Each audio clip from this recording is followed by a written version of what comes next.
Chapter 1, Selected by the Weird Marriage List. On the playground. All the students were neatly arranged.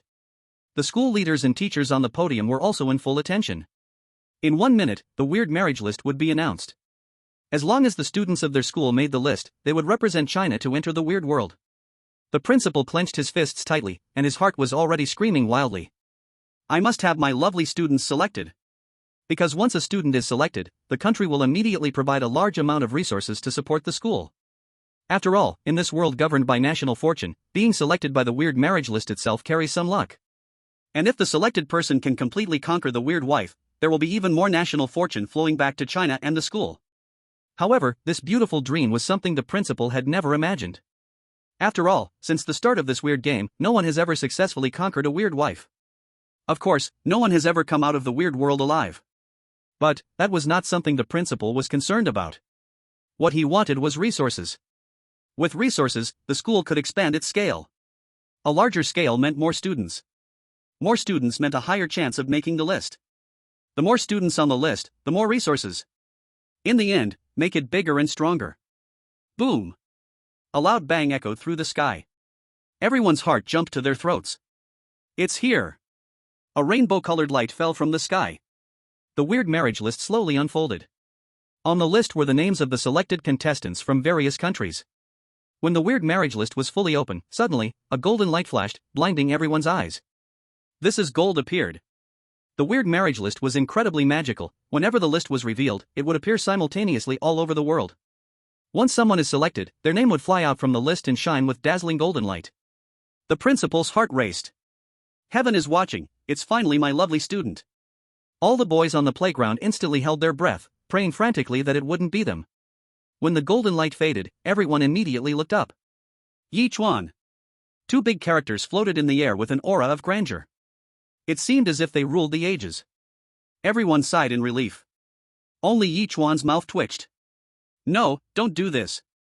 Then, the 2 characters shrank instantly and automatically flew towards Ye Chuan's direction, finally entering his head. This meant Ye Chuan would now enter the weird world. Ye Chuan instantly became the focus of everyone's attention. Countless eyes gathered on him, and people started whispering. Hey, he's so handsome, it's such a shame. Yeah, the last guy was directly eaten by a weird wife. Those who were killed directly were the lucky ones, don't forget that guy from the country of sticks. At this mention, all the boys couldn't help but shiver. That was considered the most hopeless death in the history of the weird marriage. The guy from the country of sticks had encountered a weird wife with extremely strong desires. The delicate little guy from sticks couldn't satisfy her at all. The weird wife, unable to be satisfied, ended up binding him up and using him as a tool for venting. That was a death by suffocation. No, it was a death by suffocating alive. When everyone saw this scene, men all over the world shuddered.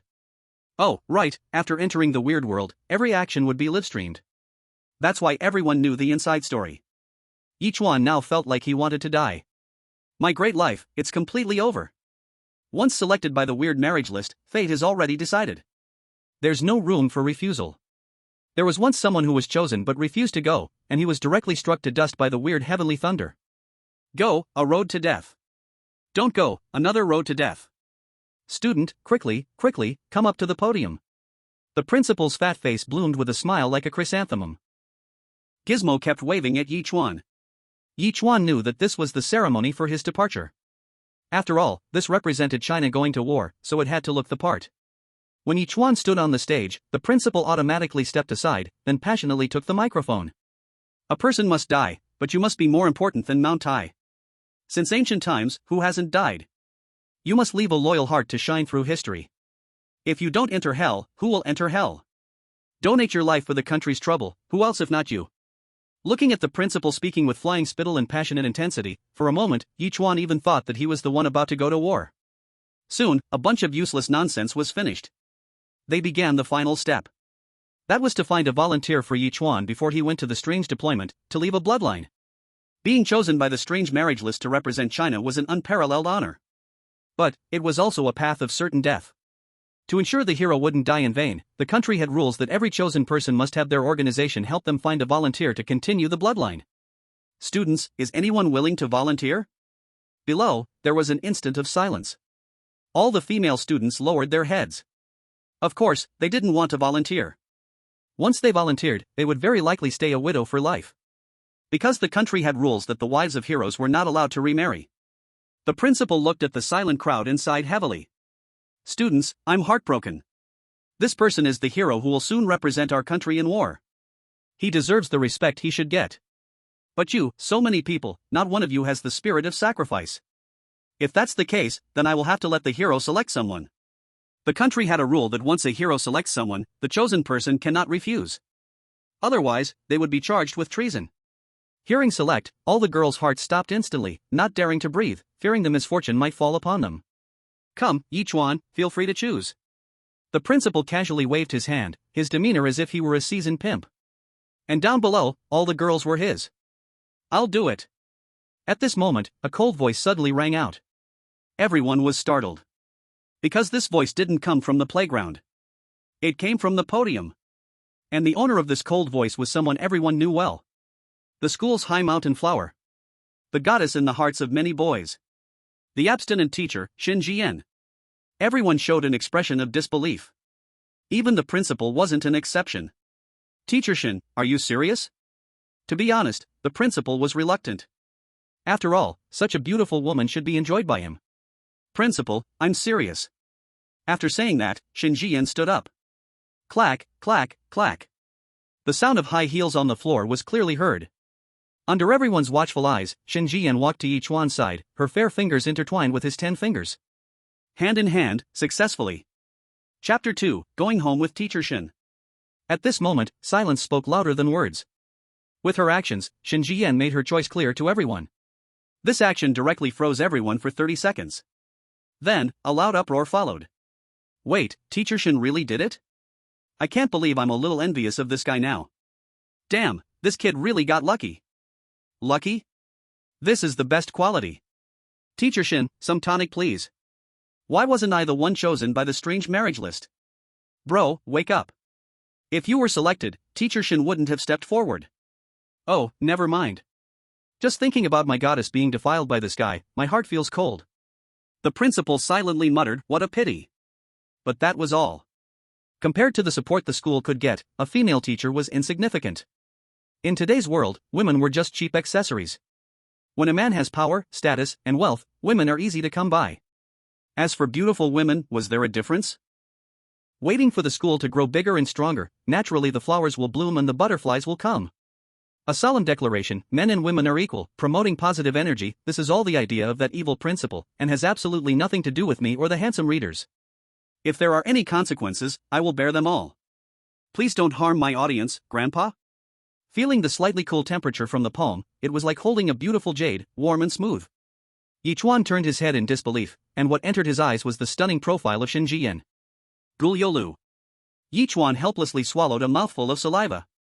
At this moment, his heart seemed to have stopped beating. Everything was so dreamy. It felt like he was dreaming. Clap, clap, clap. The principal led the applause, and then passionately grabbed the microphone.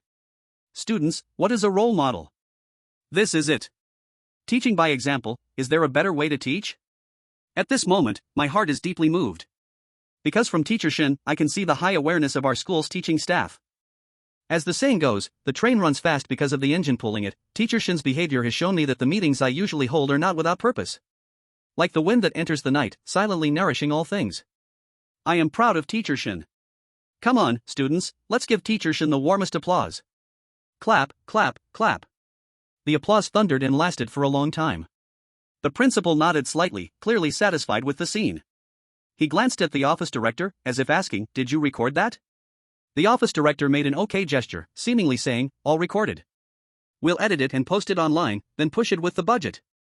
Alright, Teacher Shen, time is tight, we won't delay you.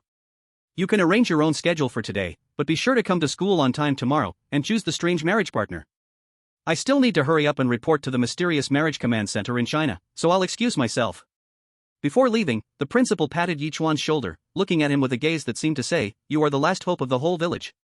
Young man, do your best, I believe in you. Yichuan was confused, unsure if he meant going to the strange world, or Teacher Shen? Let's go too. After the principal left, Shen Zhiyan turned her head and smiled as she spoke. This was the first time Yichuan saw her smile. It's well known that Teacher Shen always had a cold expression, and her aura was even colder. But just now, when that slight smile gently appeared on her lips, forming a breathtaking arc, it was like a night blooming silently in the cold night, warming the surrounding air just a little. My God, I didn't see wrong. Teacher Shen actually smiled? You're not alone. Teacher Shen, are you confused? Yichuan was stunned for 3 seconds, finally snapping out of the trance caused by Teacher Shen's beauty. He really couldn't understand why Teacher Shen would jump into the fire pit herself. Although I'm excellent, I'm far from being able to make Teacher Shen go crazy, right? Teacher Shen, why? Before he could finish, Shen Zhiyan's fair fingers gently placed on Yichuan's lips. A faint fragrance rushed into his nose. Yichuan's face instantly turned red, his heart almost leaping out of his chest. Compared to holding hands, this action was undoubtedly more ambiguous. Shen Zhiyan smiled gently, speaking softly, whatever you want to say, we can talk about it when we go back, and... She glanced at the playground and slowly said, you wouldn't want them to keep watching, would you? By this time, the playground had already gone crazy. Countless hearts were broken. Shen Zhiyan took Yichuan's hand and left the podium, then directly drove home. Shen Zhiyan's home was a one-bedroom apartment, decorated very warmly. Why are you just standing there? Come in. Seeing Yichuan standing at the door with a confused expression, Shen Zhiyan directly pulled him inside. Bang! The door closed. Shen Zhiyan seemed like a truly considerate wife, taking a pair of disposable slippers from the closet and handing them to Yichuan to change into. I have never had a man come here before, so just bear with it for now. Am I the first man to come in? Yichuan couldn't help but feel a bit proud. The guest of honor to Teacher Shen? Indeed, this was something worth boasting about. Alright, you sit on the sofa for a while, I'll go change. Saying this, Shen Zhiyan turned and swayed her hips as she went into the room. Just now, Yichuan had been too focused on her face, but after Teacher Shen said that, he finally noticed her outfit. The upper body was a purple silk blouse, and the lower body was a tight black pencil skirt, fully revealing her alluring curves. Her long legs were tightly wrapped in black stockings, making them look slender and straight. Any normal man would have thoughts at this moment. Let alone Yichuan, a young man full of blood and vitality? Just a glance was enough to make him feel a burning fire inside. Yichuan sat distractedly on the sofa, casually looking around. Suddenly, he saw a photo placed under the TV cabinet and curiously moved closer to take a look. In the photo were 2 girls, both smiling brightly. This must be Teacher Shen, Yichuan thought. Sure enough, the girl's beauty began from a young age. Although Teacher Shen in the photo was still young, it was already clear that she was a complete beauty in the making. As for the other little girl, Yichuan couldn't help but frown. Because this little girl, he seemed to have seen her before. Chapter 3, Even a Thief Has His Way. The memories of the past kept attacking Yichuan. Yichuan finally remembered why this little girl looked familiar. When Yichuan was 8 years old, there was a once-in-a-100-years flood. At that time, it was this little girl who was trapped on a crooked tree, crying out loud in fear. The flood was fierce, and the crooked tree was about to collapse. If she wasn't saved in time, she would definitely be swallowed by the flood along with the crooked tree. At that time, Yichuan had barely escaped to the safe zone. Seeing the girl in danger, he didn't hesitate to find a rope to rescue her. He battled against the flood, and just as he was about to reach her, the crooked tree finally couldn't hold on any longer. The crooked tree, along with the little girl, was swept away by the flood. Even now, Yichuan could still clearly recall the little girl's innocent voice calling out, "Brother." Yichuan now seemed to understand why Teacher Shen would willingly offer herself. Creak. The door opened, and Shen Zhiyan came out. At this moment, she had changed into a yellow battle robe. But it wasn't a dress. On the upper body, she wore a deep V-lace camisole, exposing her swan-like long neck to the air. This part has been censored, it's a description of sensuality, please imagine it yourself. Her feet slightly arched, the lines of her body smooth and beautiful. Yichuan couldn't help but be mesmerized. Looking at the photo frame in Yichuan's hand, Shen Zhiyan smiled gently and asked, "Did you recognize her?" Yichuan nodded absent-mindedly. Shen Zhiyan didn't want to hide it from him, so she walked to his side and, gazing at the little girl in the photo, muttered, "She is my younger sister.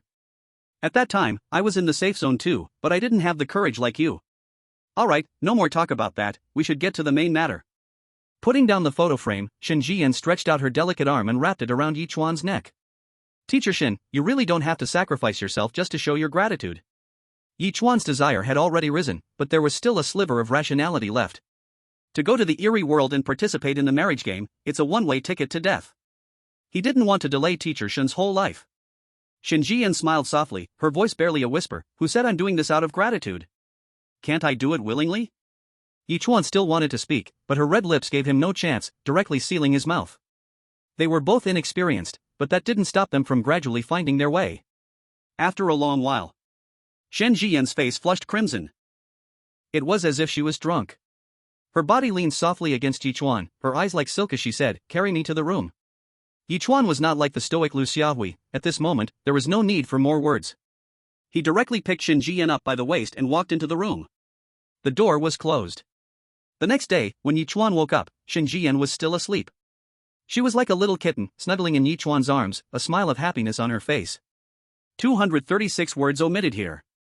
Teacher Shen must be very tired. Yichuan thought to get up and prepare breakfast for her, but unexpectedly, as soon as he moved, Shen Zhiyan woke up. Her eyes were bright, and the look she gave Yichuan was full of affection. 31 words omitted here. I didn't expect you to look so fragile, yet be so powerful. Although Shen Zhiyan had never experienced that kind of thing, she wasn't a naive little girl. She had seen similar videos online before. But they all said it would only last a few minutes. But Ye Chuan? He started at least an hour each time. And like a young bull, full of energy. She had already lost count of how many times it happened yesterday. Anyway, by the time dawn was breaking, the two of them had only just stopped. Of course, that was after Shen Zhiyan begged for mercy. Although she had rested for a while, Shen Zhiyan still felt like her whole body was falling apart. Ye Chuan's vanity was greatly satisfied with Shen Zhiyan's recognition. He was in the prime of his youth, and now, with the soft jade in his arms, it was impossible for his thoughts to not wander. Shen Zhiyan's face turned even redder. This brat, how is he so full of energy? Thinking that Ye Chuan was about to go to the strange world today, Shen Zhiyan felt 1,000 unwillingness in her heart. Forget it, I'll accompany the gentleman with my life. When the two of them arrived at the school, the principal was already pacing anxiously. The time to choose the strange marriage partner was almost here, but Ye Chuan still hadn't arrived. He had called 12 times in a row, but no one answered. He called Shen Zhiyan, but also got no answer. This scared him to death. He was afraid that these two had tasted the forbidden fruit and then ran away in desperation. Naturally, he didn't care about Ye Chuan's life or death, but the key was, if Ye Chuan ran away, the strange marriage game for China would be treated like a deserter. Not only would there be no rewards, but there would also be severe punishment. At that time, as the principal, he would be held accountable too. Reducing resources would be a light punishment. If the school was closed down, then his career would be over. Ye Chuan, feeling a little embarrassed, said, "Principal, I'm really sorry. I slept too late yesterday, so I didn't hear the phone." He was naturally lying to the principal. When the calls came, the two of them were in the heat of battle, and there was no time to answer the phone. The principal glanced at Shen Zhiyan in Ye Chuan's arms. The cold and distant aura she had, like a flower on a high mountain, had disappeared, replaced by a strong wife vibe, which made her even more attractive. However, the principal had seen all kinds of things, so he only glanced a few times before looking away. After being a principal for so many years, he had long learned one important principle. You may not have the ability, but you must have a brain.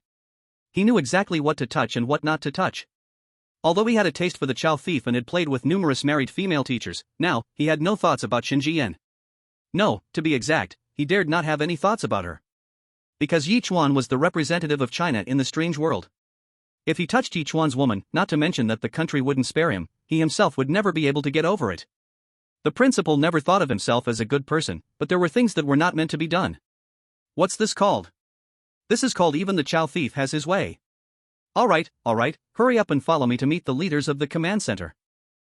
The three of them went to the conference room together. As soon as Ye Chuan entered, the three leaders of the command center immediately stood up and saluted him. This time, there were no usual small talk during the meeting, they went straight to the point. Comrade Ye Chuan, first of all, on behalf of the country, I express the highest respect to you. Don't worry, when you go to the strange world, we will definitely take good care of your family and wife, giving them all supranational treatment. After that, they handed Ye Chuan a box. This was the material prepared for Ye Chuan. Ye Chuan opened it and took a sharp breath. Good heavens, the whole box was filled with condoms. Elephant brand. Ye Chuan stared blankly at the leaders of the command center. Are you serious? The only woman among the three leaders of the command center explained, Comrade Ye Chuan, these are all domestically produced condoms from our country, you can use them with confidence. This elephant brand has completely upgraded and revamped. It now contains the latest growth factors, and after use, it can stimulate secondary development. Then, the leader explained why they gave Ye Chuan a whole box of condoms. It turned out that in the past strange matchmaking game, a Chinese player, after a lot of hardship, finally managed to raise the affection of the strange matchmaking target to 100. As soon as he completed the last step, he could provide great benefits to the country. But after putting on the condom, he realized he couldn't get it up. This infuriated the strange matchmaking target, who felt insulted and immediately tore the Chinese player into pieces. Afterwards, the command center investigated and found the problem. It turned out that the condom was made in Japan, specifically the Okamoto brand. They had tampered with it so that once worn, the man would become a useless person. China expressed strong dissatisfaction and condemnation of Japan's actions. To avoid such things from happening again, from then on, any player who goes to the strange world for matchmaking must carry only domestically produced materials. By the way, Comrade Ye Chuan, there are 10 players in total participating in the strange matchmaking game this time. But we have only gathered intelligence on 2 of them so far. The first, from India, Patel. This person is the most notorious rapist in India's history, committing over 200 crimes within a year. Even after being imprisoned, female prison guards fell victim to him. And that's not even his most terrifying record. He once, in a single day, tortured a Komodo dragon to death. The most shocking thing is, when he couldn't find anyone to vent his anger on, he would even release his frustrations on motorcycle exhaust pipes. Because of his brutal strength, he earned a terrifying nickname, "No hole is safe." Yichuan gasped in shock, "This Patel truly is terrifying." The second, from Japan, Yuki Strings. This person is the most promising artist from Tokyo, debuting at the age of 14, and within a year, he swept through the entire Japanese entertainment industry. Every female artist who worked with him was captivated by his immense talent. Now, as an adult, his abilities have likely improved even further, with his youthful face and overwhelming output, earning him the title of Child Emperor. Although both of these individuals are very powerful, you need not worry. Because their abilities will only be useful once they manage to raise the strange matchmaking target's affection to 100, otherwise, they can only stand by and watch helplessly. As the voice fell, a massive sound exploded in the sky. Strange matchmaking, object selection begins. Upon hearing the voice, the leaders of the command center hurriedly led Ye Chuan out of the room. They looked up and saw 10 cards floating in the sky. The cards were blank, with the names of the characters written beneath them. Number 1, Strange Prince, Xiao Biluo. Number 2, Stone Woman, Shang Ji. Number 3, The Language of Steel Ball, Xian Shuashua. As the cards were revealed, the global live broadcast kicked off at the same time. Wait a minute, where are the photos? Why are they gone? Must be because the game changed the rules. Why think so much? Just pick already. This time, the weirdness is so high quality, it's making my mouth water. Who's gonna argue with that? It seems like almost all of them are at the evil spirit level. Prince of Weirdness, Xiao Biluo, isn't that the one in the purple robe? How did it end up on the weird matchmaking list? Why hasn't this player picked yet? Such a powerful weirdness, the national fortune it'll give back is huge. Pick quickly. Everyone in the live stream discussed eagerly. As for the weirdness levels they mentioned, these were statistics compiled by the Chinese Weirdness Matchmaking Command after years of distribution. From low to high, they are Spirit Shatter, Dark Spirit, Vengeful Spirit, Evil Spirit, Purple Robe, Calamity, Deadly Evil, Demon Lord. This was Ye Chuan's first experience, and with no experience, he didn't know which one to pick for a moment. Ye Chuan, hurry up and pick, or you'll only be left with the leftovers. A female colleague from the command center urged. But because of this moment's hesitation, the first 9 cards all lit up with green lights at the same time. This meant the marriage partner had already been chosen, and the match was complete. No one else could pick them. Ye Chuan looked at the last remaining card. Number 10, Shen Zhaoyi. This weirdness didn't even have a title? Was it that weak? Looking at the last unchosen Shen Zhaoyi in the sky, the girl at the command center's face turned desperate. It's over, there's only one left, and it doesn't even have a title. This is way too weak, if only she had a title like can eat 10 bowls of rice or something. Although titles don't represent strength, they can show it. A weirdness without a title, how much strength can you expect from her? This weirdness matchmaking game's contribution to the national fortune is entirely determined by the strength of the marriage partner. Choosing a weak weirdness for matchmaking, even if the strategy succeeds, the national fortune returned is minimal, which is honestly useless. The leader at the command center also furrowed his brows, but quickly relaxed again. Ye Chuan, don't feel pressured. Although the national fortune depends on the strength of the weirdness chosen, the strategy needs to be completed too. The partners chosen by other countries may be strong, but the difficulty of completing their strategies will also rise. So, obtaining national fortune isn't that easy. On the other hand, your partner may be weaker, but once the strategy is completed, the reward will still be there. Alright, stop thinking so much, confirm your choice. Ye Chuan, who had felt a little guilty, felt much better after hearing this, and immediately chose Shen Zhaoyi without hesitation. When everyone saw that Ye Chuan really chose Shen Zhaoyi, all the viewers in the livestream broke down. No way, don't mess around. Yeah, I've never even heard of this weirdness, it must be freshly hatched, right? Is this guy for real? He was told to pick quickly, but now he's this slow. Does he have Parkinson's? It's over, China is out of the game already. Hey, netizens, it's not that serious, the matchmaking game isn't about who picks the strongest, it's about whether the strategy can be completed. Uh-oh, someone speaking the truth, kick them out. I actually think the player didn't make the wrong choice, and honestly, the national fortune is for the country, but life is for oneself. After everyone finished their picks, a booming voice rang out again. Countdown to the weirdness world, 10 minutes. Chapter 5, the Chinese, with such little stuff, isn't that too shabby? For these 10 minutes, the command center leader did not take up any time. He left it for Ye Chuan and Shen Zhiyan. After all, they were about to part, so they must have a lot to say to each other. Before they entered the meeting room, the command center leader reminded Ye Chuan of one thing. That is, remember to bring the supplies they prepared. In the meeting room, the two sat side by side, fingers tightly intertwined, with Shen Zhiyan's head resting on Ye Chuan's shoulder. They both tacitly remained silent, because at this moment, no more words were needed. Just like that, 9 minutes passed. The last minute. The two stood up, and Shen Zhiyan opened her arms and tightly hugged Ye Chuan. She did not hug for too long. Afraid that the longer she hugged, the more she would not want to part. At this moment, Shen Zhiyan's eyes were slightly moist, she gently bit her lip, then took off the necklace around her neck and personally put it on Ye Chuan's neck. In the strange world, let it stay there and accompany you on my behalf. 10 seconds countdown to enter the strange world. A loud voice rang out. Shen Zhiyan's tears could no longer be contained, they poured out of her eyes, and her red lips pressed against Ye Chuan's once more, biting him hard. Promise me, you must come back alive from the strange world. When the time was up, Ye Chuan's figure slowly disappeared, leaving Shen Zhiyan standing in place. At this moment, the commander of the operations center also entered, comforted Shen Zhiyan for a few moments, then began packing up and preparing to leave. Suddenly, this commander felt someone poke his waist, immediately furrowing his brows. How can they be so rude? He frowned and looked at his female subordinate, who had a nervous expression, and instantly felt something was wrong. What's wrong? The female subordinate lowered her head, nervously clutching the hem of her clothes, and said softly, Director, I think I forgot to put the strange money in the box. With a loud bang. The director felt his head buzzing. It's over, the sky is falling. How could one person cause such a huge disaster? In the strange world, without strange money, how can the mission be completed? The strange world, constantly shrouded in crimson. Everywhere is filled with a chilling and terrifying atmosphere. At this moment, Shen Zhaoyi was in room 606 of the happy community, leisurely enjoying a lollipop. Suddenly, her expression became playful. The strange marriage system? Heh, this is interesting. She had heard of this game. After accepting the invitation, players need to increase their favorability to receive rewards. But if they can raise the favorability to 100, it is said that it will bring them great benefits. Many strange beings had participated in this game before, but none of them had lasted until the end. Because by that time, they had grown bored of it and ended up killing the player. To be honest, Shen Zhaoyi was a bit interested in this game. She really wanted to see if the game rewards were real. Shen Zhaoyi was not a native of this strange world, she had come through a portal. When she first arrived, she was just the weakest spirit fragment. But now, she had already become the demon lord of this strange world.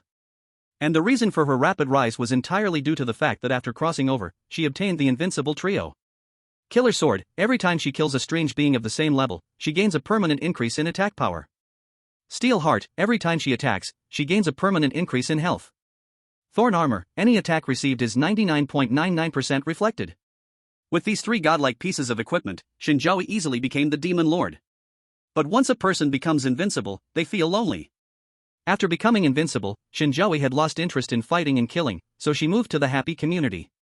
The happy community only had one building. There were a total of 12 floors. But there were also some powerful strange beings inside. For example, Shirchanji on the 7th floor, Hang Dali on the 8th floor, and Xiao Bilo on the 9th floor. In the strange world, there is a default rule. The stronger the strength, the higher the floor you live on. But Shen Zhaoyi didn't care about these things. With her strength, there was no need for such crude methods to show her power.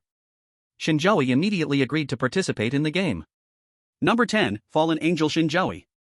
When her registration was displayed, Shen Zhaoyi had a look of disgust on her face. This title is so childish, isn't it? No, it must be changed. So, using strange power directly, he forcefully invaded the system and altered his own information. Titles and such just make my head spin, so it's better to forget it. After getting everything done, Shen Zhaoyi calmly waited for her match to arrive. I hope it's someone from China. Otherwise, Yi might go on a killing spree. Crunch. Shen Zhaoyi gently applied force, crushing the lollipop.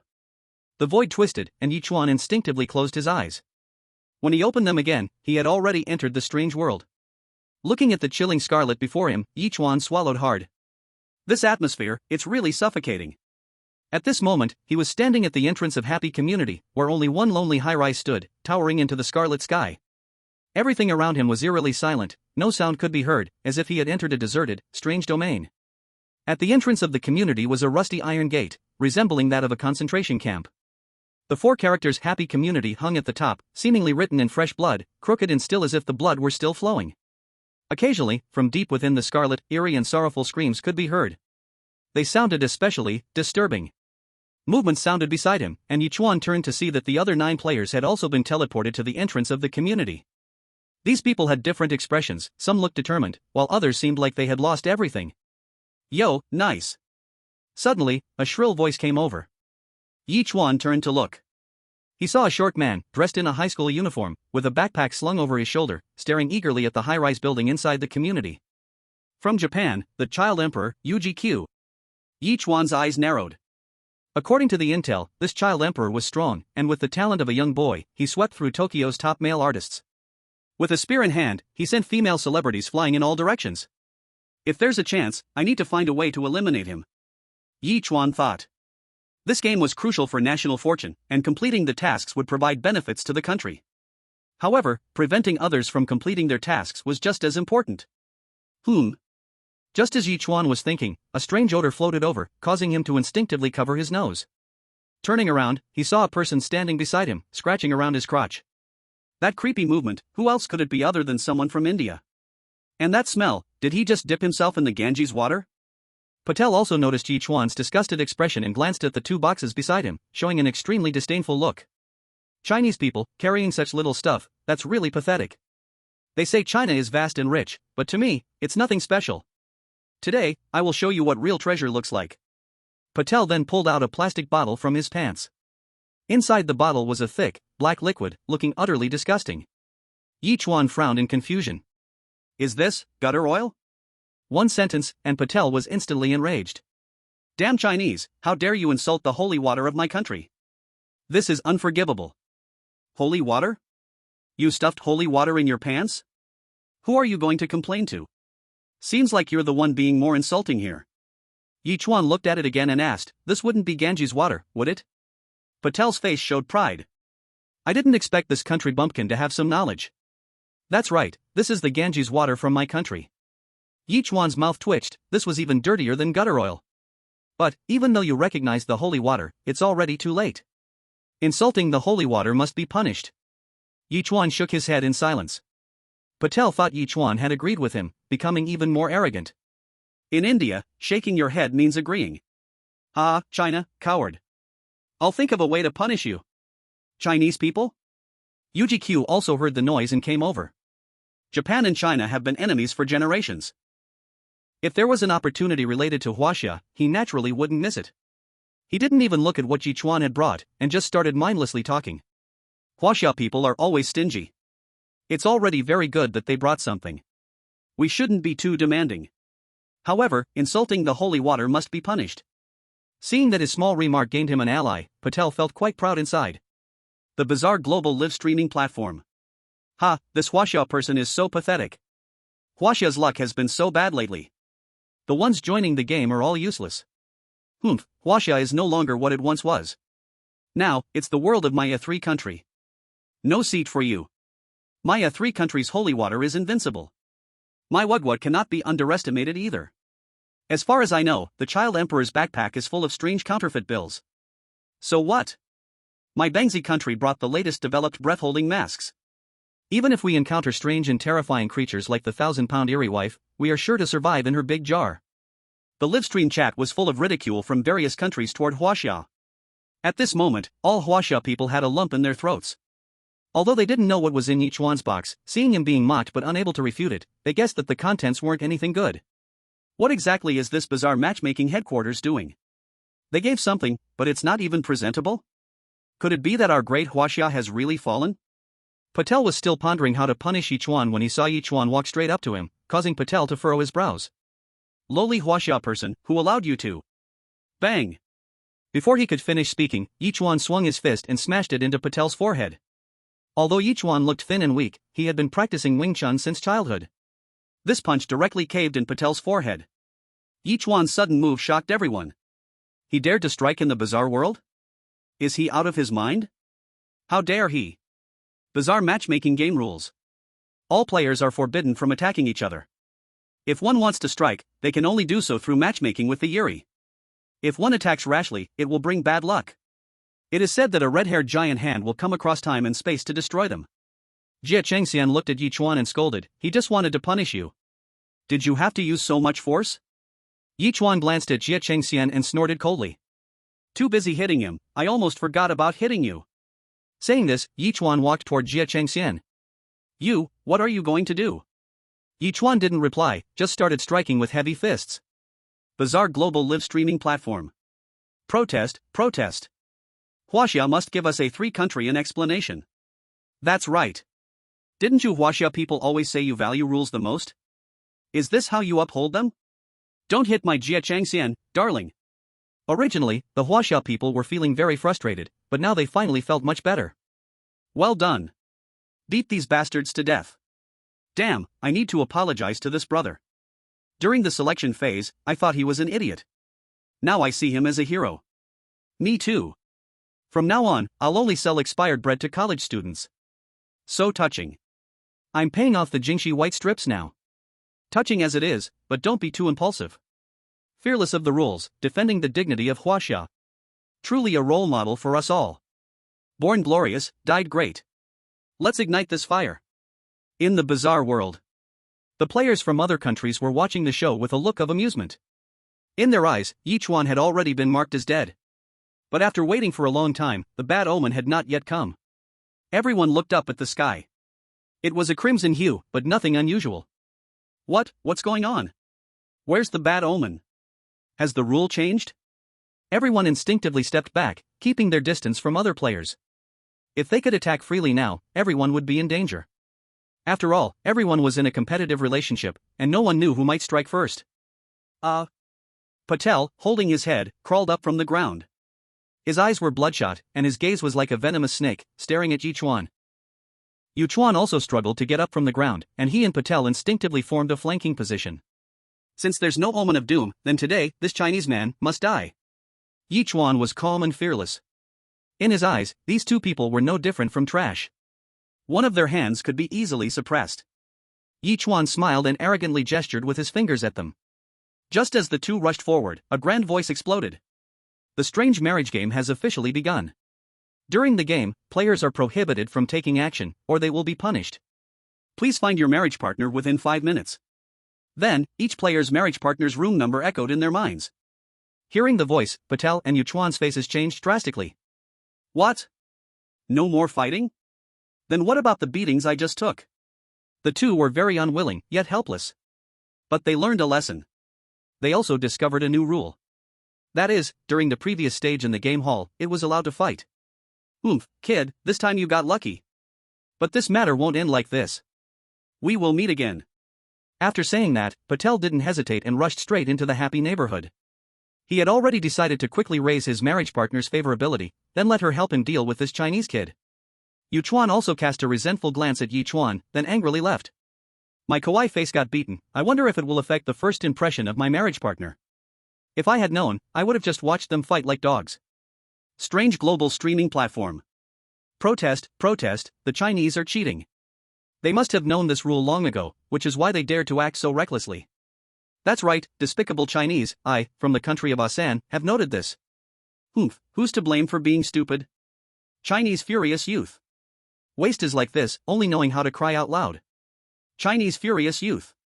Don't be so proud, the key to winning the strange game depends on the strength of the strange marriage partner. No position, as far as I know, your Chinese players' marriage partners don't even have titles.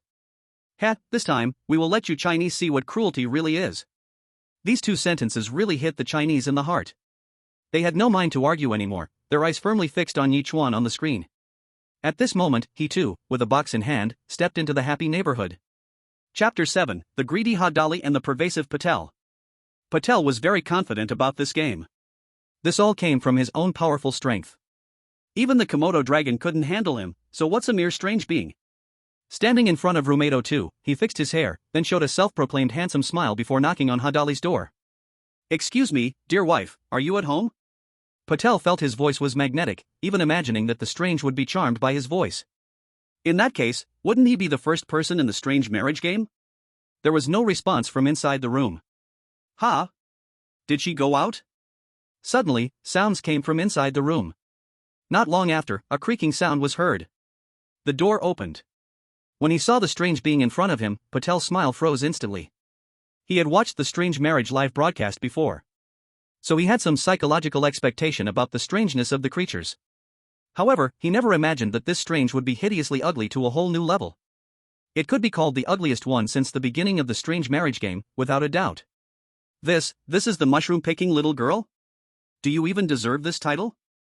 This strange being was taller than him, easily near 2 meters. Her hair was like a bird's nest, with what seemed to be maggots wriggling inside. Her body was as thick as a barrel, her whole body using an unknown sticky liquid that kept dripping to the floor. Her face was as large as a millstone, and upon seeing Patel, she instantly showed a terrifying smile. That big green tooth, as green as the Ganges River. Hong Dali breathed heavily, and the smell was nothing short of a prehistoric biochemical weapon, causing Pater to almost pass out from the stench. The smell in the room was indescribable. Pater, damn it, this is a high-level situation. This strange creature named Hong Dali was so untidy? Even Pater, coming from the land of Asan, could only say that he was learning something new today. But what made Pater most uneasy was that ever since just now, Hong Dali's eyes had never left the area between his legs. The way those eyes shone was like a starving dog staring at hot feces. Hong Dali mumbled something indistinctly. Pater couldn't make it out. He leaned in to listen more carefully for a while. Pulling up radishes, pulling up radishes. At this moment, the people of Asan had completely gone mad. Damn, this difficulty is hell level. This creature really reminds me of my mother-in-law? No way, I'm eating, and I just threw up. Pater has met his match this time, but I have faith in him. Pater, hang in there, you're the man who conquered the Komodo. Asan men, completely losing it. At this point, the people of Wugwa were also laughing madly. Ha ha, this creature and Asan really are a perfect match. No seats, the smell matches perfectly. Humph, it still has to be our Wugwa's Shirchangi, the name itself sounds beautiful. Our Wugwa's national fortune is flourishing. Pater was very clear about the purpose of coming here. It wasn't to find a partner. It was to conquer the strange creature and reverse the fortune of his country. But now, he still couldn't help feeling a bit overwhelmed. How can this thing be so ugly? Hong Dali smiled, but suddenly noticed Pater's despairing expression, and her eyes immediately hardened. Clearly, she had sensed Pater's disgust. She instantly had murderous intent. I can be ugly. But you cannot say it. No, you are not even allowed to show disgust. Hong Dali had already sentenced Pater to death. But not yet. Because he still had some use. This strange creature marriage game was also beneficial for Hong Dali, so she naturally showed a bit more tolerance towards Pater. But this tolerance had its limits. Once it exceeded her breaking point, she wouldn't care about any rewards or benefits. Pater had clearly sensed the murderous intent radiating from Hong Dali and immediately shuddered in fear. He quickly pulled out the prepared Ganges water from his pants and respectfully said, "Wife, this is the gift I prepared for you." Hong Dalia's face softened slightly as she suspiciously reached out to take it. "Wife, this is the holy water from my Asan country, using it for a bath will cleanse your soul." Pater's voice abruptly stopped. His eyes were filled with shock. "No, I didn't even finish speaking, and you drank it? This is holy water, holy water." Pater's heart was bleeding. He had brought the Ganges water for 2 reasons, one to please the strange creature, and the other to alleviate his homesickness, drinking a bit whenever he couldn't stand it. But he never expected that Hong Dali would gulp it all down in one go. Damn it! Ahem, wife, can I go in now? Hong Dali did not answer, but blocked the door and stretched out her hand again. This scene caused Asan netizens to explode. What does this Hong Dali mean? She drank the holy water and still wants something else? Greedy. If I'm not mistaken, Pater still has the strange bills, right? What? This creature's appetite is so big, it even has its eyes on the strange bills. Can't give them. Without the strange bills, how will we complete the mission? The strange bills, the only currency in the world of strange creatures. A necessary item to complete missions. Of course, Pater wasn't foolish enough to hand over the strange bills. He pushed all 4 or 5 huge suitcases he was carrying in front of Hongali. Wife, to be honest, all of these are gifts I want to give to you. Having given so much, surely I can go in now, right? Patel thought to himself. Bang! But then, he saw the giant man's eyes narrow, and without even looking at the suitcases, his massive hand directly smashed all of them into pieces. The huge noise scared Patel so much that he collapsed on the ground. Wife! The giant man slowly bent down, his massive head coming close to Patel's face. You have one last chance. As she spoke, saliva flew out of her mouth like a fountain. No matter how important the counterfeit money was, nothing was more important than life. So he had no choice but to reach into his pants again, pull out a counterfeit bill worth 100, and respectfully hand it to the giant man. Upon seeing the counterfeit bill, the giant man instantly smiled with joy. He took the counterfeit bill, then sniffed Patel to confirm there was no counterfeit money on him before stepping aside. The counterfeit money had a special scent, one that ordinary people couldn't smell, but the strange creatures could. Patel let out a sigh of relief, hurriedly got up, and cautiously entered the room. He glanced at the giant man, his heart sneering. Don't put all your eggs in one basket, don't I know that? On him, there was still another counterfeit bill. But that counterfeit bill was hidden in an extremely tricky place. He had folded it and placed it inside a leather pouch. It was because the smell of the leather pouch masked it that the giant man hadn't smelled the counterfeit bill. The title Unbreakable wasn't given for nothing. Not just for others, but also for myself. Patel was full of confidence for this mission. With the counterfeit money, he was sure that in the upcoming tasks, he would glide through them like a fish in water. Meanwhile, outside room 705, Yuazuki Xian also knocked on the door. He was full of anticipation for Shirshir Najiko. Such a beautiful name, she must be a gentle and warm female strange being. Just as Yuazuki Xian was waiting for the door to open, a familiar loud sound echoed throughout the entire strange world. Player in Genji, game over. All the players' hearts shook at the same time. Game over meant the player was dead. But, this was too quick, wasn't it? In the strange world, there were only 2 possibilities for death. One was mission failure. The other was being killed by a strange creature. But their current task was just to find a strange creature's marriage partner, right? Such a simple task, there was no possibility of failure. Then, the cunning frog kept touching your belly. Ingenji was killed by a strange creature. Was it his strange marriage partner? Or was it some other strange creature in this building? If it was the former, then he deserved it. But if it was the latter, then this building was full of danger. All the players became uneasy. The global strange broadcast platform. The country of the sticks had completely broken down. They were madly sending bullet comments cursing Ingenji. Axie BA, what the hell is this idiot thinking? Who taught him this? Behind him must be some old advice. Our great country of sticks has been ruined by him. No seat, no feedback to national luck, that's fine, I didn't expect anything, but not even a bit of resources to be returned? I really can't hold it anymore. Does this guy think he's attractive or something? Does he think strange creatures are like those brainless female fans? To strategize with strange creatures, completing all strategies would feed back to the national luck. But, this difficulty is too high, no one has ever completed it. However, during the strategy process, as affection levels increase, there would be stage rewards. These rewards were aimed at strange game players. But, they would also be fed back to the player's country in another form of resource supply. The other country's bullet comments went wild. Haha, I've seen people with bound feet, but never seen someone with bound brains. This country of sticks really has some talent. 666, the country of sticks is also setting records. Let a strange creature with a title give him a leg massage. Is this something a person can come up with?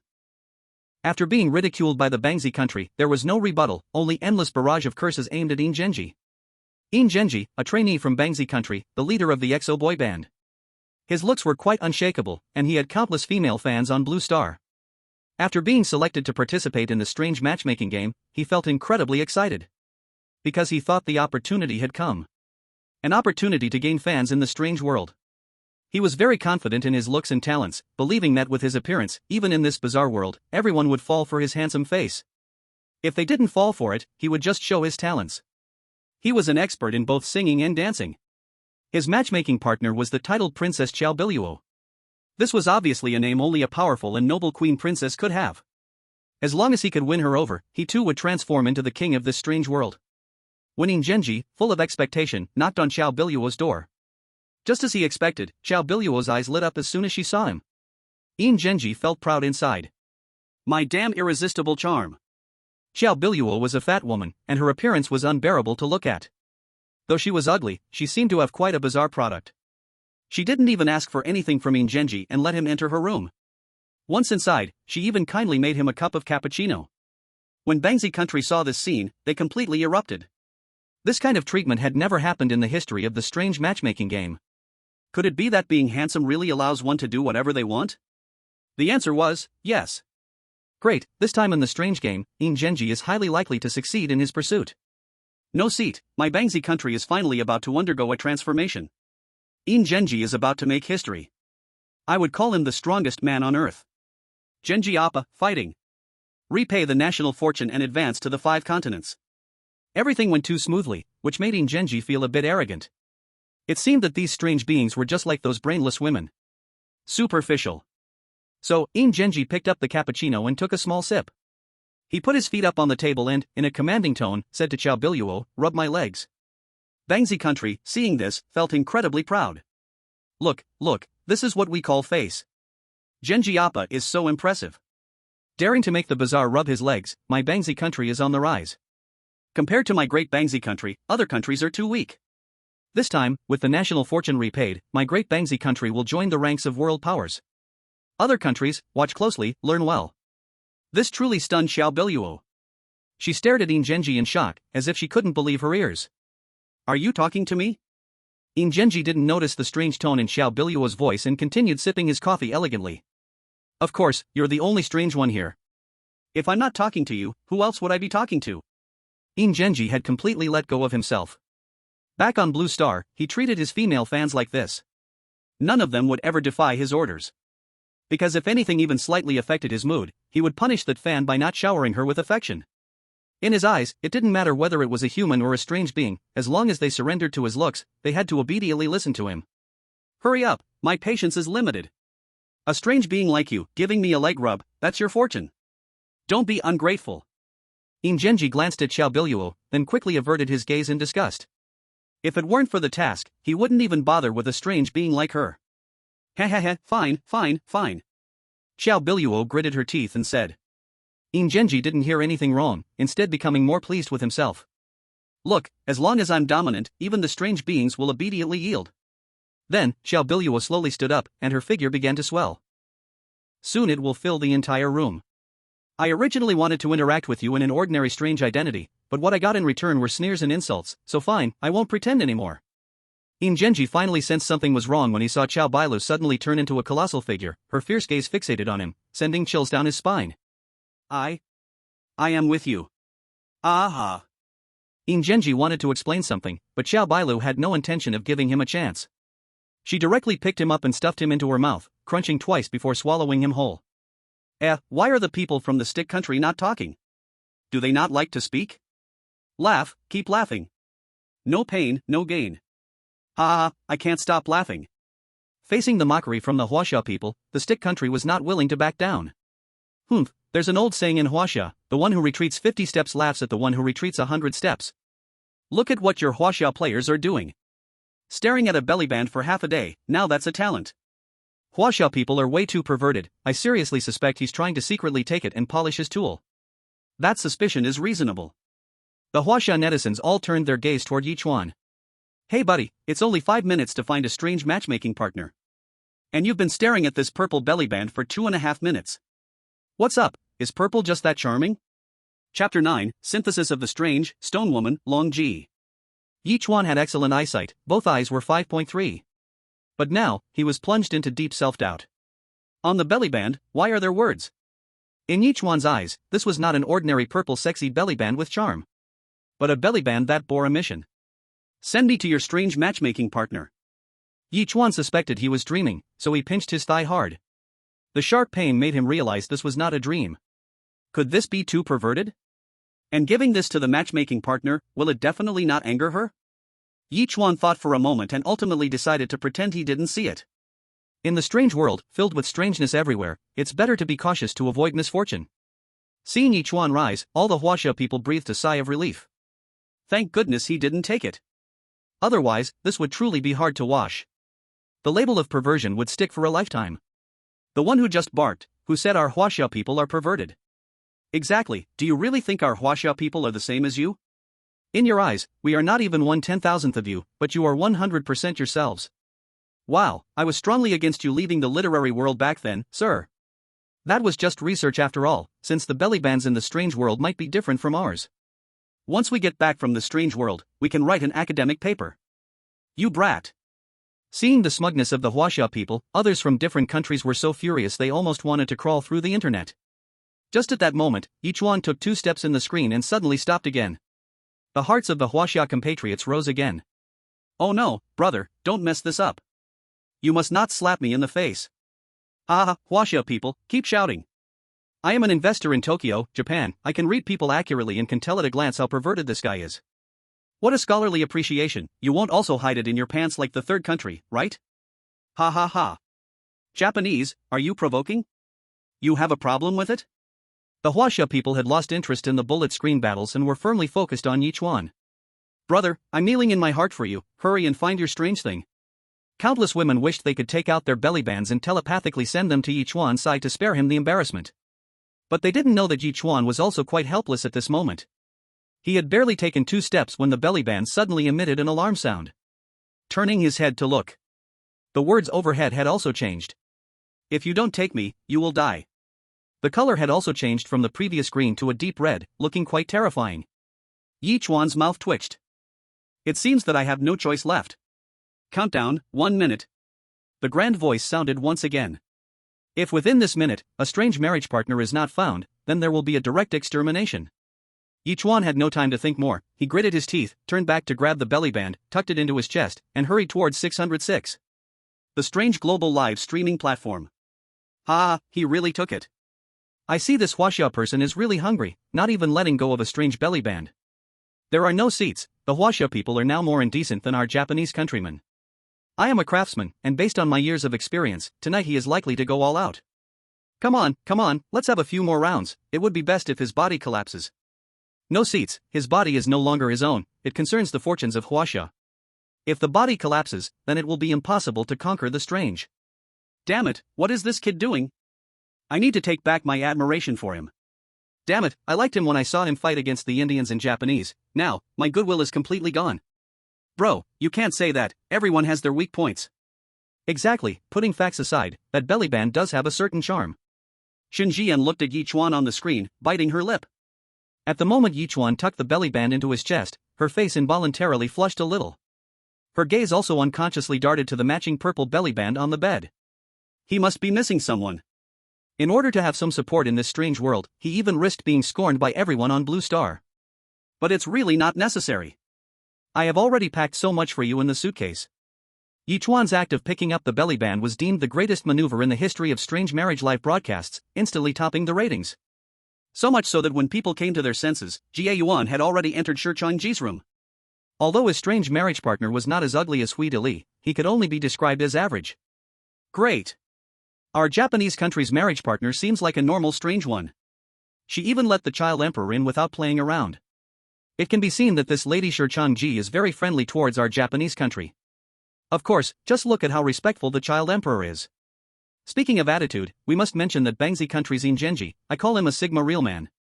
Damn Japanese person, did you eat shit? Ye Yuan breathed a sigh of relief in his heart. Although Shi Changji was not as beautiful as the female artists he had worked with before, at least she was a normal strange, pursuing her wouldn't be too nauseating. But just as he was feeling lucky, a deep male voice suddenly rang out. Hey, you've been talking for so long, it's my turn to speak now, right? Ha? Ye Yuan looked around in confusion. Are there other strange beings in this room? As he wondered, the Shi Changji in front of him spoke. Hurry up, what's there to rush? Ye Yuan blinked, pointed at himself, and asked, Miss Ji, are you talking to me? Shi Changji shook her head and said with a somewhat helpless tone, that guy is eager to talk to you, we'll chat later. Ha? Eager to talk to me? Ye Yuan was completely bewildered. In this strange world, there shouldn't be any strange beings that know me, right? Just as he was about to ask further, he saw Shi Changji closing her eyes and slowly turning her body around. Ye Yuan's eyes instantly filled with terror. What the hell is going on? A big change? When Shi Changji turned around, what appeared before him was not her back. But no, strange face. A strange being with a full face of stubble. This strange being looked at Ye Chuan and instantly lit up, unable to resist scratching its pants, grinning widely to reveal a mouthful of big yellow teeth. Hey there, kid. Let me introduce myself, my name is Chang Ji. Just now, she. Yu Chang Xian could hardly speak a complete sentence, stuttering. A heavy thought rose in his heart, a terrifying idea. Oh, her? She is a synthetic anomaly, and we are a hybrid anomaly. Chapter 10, Why is his match so beautiful? Synthetic anomalies, the oddities of a bizarre world. Famous for their abnormality. At this moment, on the strange live streaming platform, people from the small country were already wailing. Oh my god, it's a rare synthetic anomaly? Does that mean the child emperor has to deal with two anomalies now? The difficulty has doubled instantly.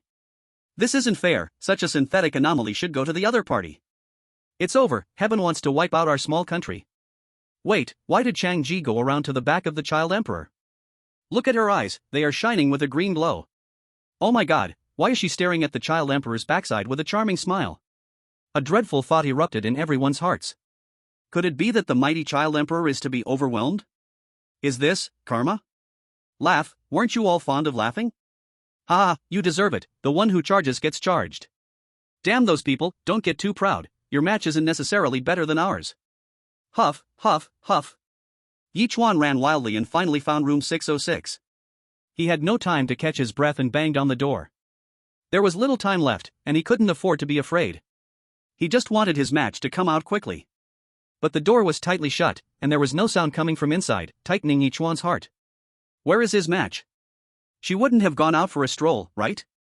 Yichuan's face turned gloomier. Damn it, could he be so unlucky? Previously, players had encountered similar situations where their matches were wandering anomalies. When they arrived, that match happened to be out for a walk. As a result, those players naturally didn't meet their matches within the stipulated time and were mercilessly killed. Time ticked away, and Yichuan's fists tightened unconsciously. Come out. You must come out. At this moment, everyone was getting tense with Yichuan. They momentarily forgot about Yichuan's earlier lewd actions and began praying for him. Because right now, Yichuan represented all of China. If he fell here, then this game would not just mean no luck for China, but also no rewards at all. For the country, every bit of luck and reward was invaluable. Seeing Yichuan's match's door not opening, the people from the small country started to gloat again. Even if we are overwhelmed, at least we have anomalies, unlike some countries that die without even seeing their matches. Exactly, dying like this is really disgraceful. No seat, not even as good as a basic inheritor. If I remember correctly, last time China gained nothing, right? Hee. Looks like the talk of Asia is about to be taken over by our small country. Countdown, 10, 9, 2. A grand voice echoed. Yichuan's heart felt like it was being gripped tightly, leaving him unable to breathe. It's over. Yichuan despairingly shut his eyes, waiting for the moment his consciousness would fade away. Healing potions. Oh heaven, why have you treated him so harshly? I remember laughing at the one who died like this. I never expected this day would come for our China. Shen Zhiyan, at this moment, had tears pooling in her eyes, staring intently at Yichuan's figure, her pale hand clenched tightly, nails digging into her flesh, yet seeming not to feel any pain. Let it be annihilated. Die, hurry up and die. If that's the case, our country doesn't seem to be the worst off. I didn't expect that Patel from our country would be the best performer so far, Don't underestimate our country, we might really become one of the great powers soon. At this critical moment, a creak echoed. The door opened first. When the door fully opened, the countdown also completely ended. Countdown ended, those who did not complete the task will die. Words with power. But unfortunately, not a single one died. Because everyone found a match. But this does not mean all players were still alive. Some who found a match actually died at the hands of their match. Taking Genji for example. Of course, he was not the only unlucky one. Apart from him, players from Monkey Kingdom also died. His match was a starving monster, which gobbled him up the moment the door opened. What's going on? What the hell? Why are the matches of Huaxia people so beautiful? Is this really strange? Damn, this leg is longer than my life. This figure is too unfair, isn't it? This guy hit the jackpot. Sorry. It's human nature. Not only the audience but even Ye Chuan was stunned. The one who opened the door for him was completely different from the strange beings he had seen during his previous live broadcasts. This creature looked normal like a human. And she had the kind of cool, elegant beauty, with big waves of hair, giving off a strong aura. Her figure was curvy, clearly making one feel an urge to do something wrong. If it were in the real world, those chasing her would line up to the Pacific Ocean. Shen Zhaoyi looked at Ye Chuan with great interest. Lucky him, he was a Huaxia person. But when she saw Ye Chuan's face, her brows immediately furrowed and she let out on him. Oh no, is this creature angry? Does she think Ye Chuan knocked on the door too rudely? Very likely, strange beings are often moody. Though this creature doesn't even have a title, it is still a strange being. If it turns against Ye Chuan, I'm afraid the outcome would be dire. Bro, what are you thinking? This guy is doomed. Huaxia people began to worry for Ye Chuan's situation, while viewers from other countries breathed a sigh of relief. I don't know why, but seeing this female creature show no interest in him makes me feel saved. You're not alone up there. Now that he can't approach this female creature, I feel reassured. But there's an old saying in Huaxia, dying under the peony blooms, even as a ghost one is still charming. To die at the hands of such a beautiful creature is also his fortune. It's actually him? Shen Zhaoyi's eyes sharpened, her heart racing. That year, she was trapped in a tree by a flood when a boy from the safe zone, disregarding his safety, braved the fierce waters to save her. That boy was small, but his eyes were filled with determination. Shen Zhaoyi still remembered him encouraging her to not be afraid as he struggled to reach her. But in the end, that crooked tree could not hold on, and before the boy could save her, it was swept away by the flood. Though he ultimately died, that boy's image was etched in her mind. Shen Zhaoyi never expected to see that boy again. And in such a strange marriage form. Could this be fate decided by heaven? Thinking of this, Shen Zhaoyi felt her cheeks warm. Come in. She stepped aside to make space. This contrast left everyone utterly baffled. Wait, what's going on? Why did she suddenly let him in? I get it now, this strange being must be too weak, she wants to use the player to enhance her power. This explanation couldn't be more reasonable. Damn, this guy really hit it big. Don't worry, I think this beautiful female monster must have written down their earlier account.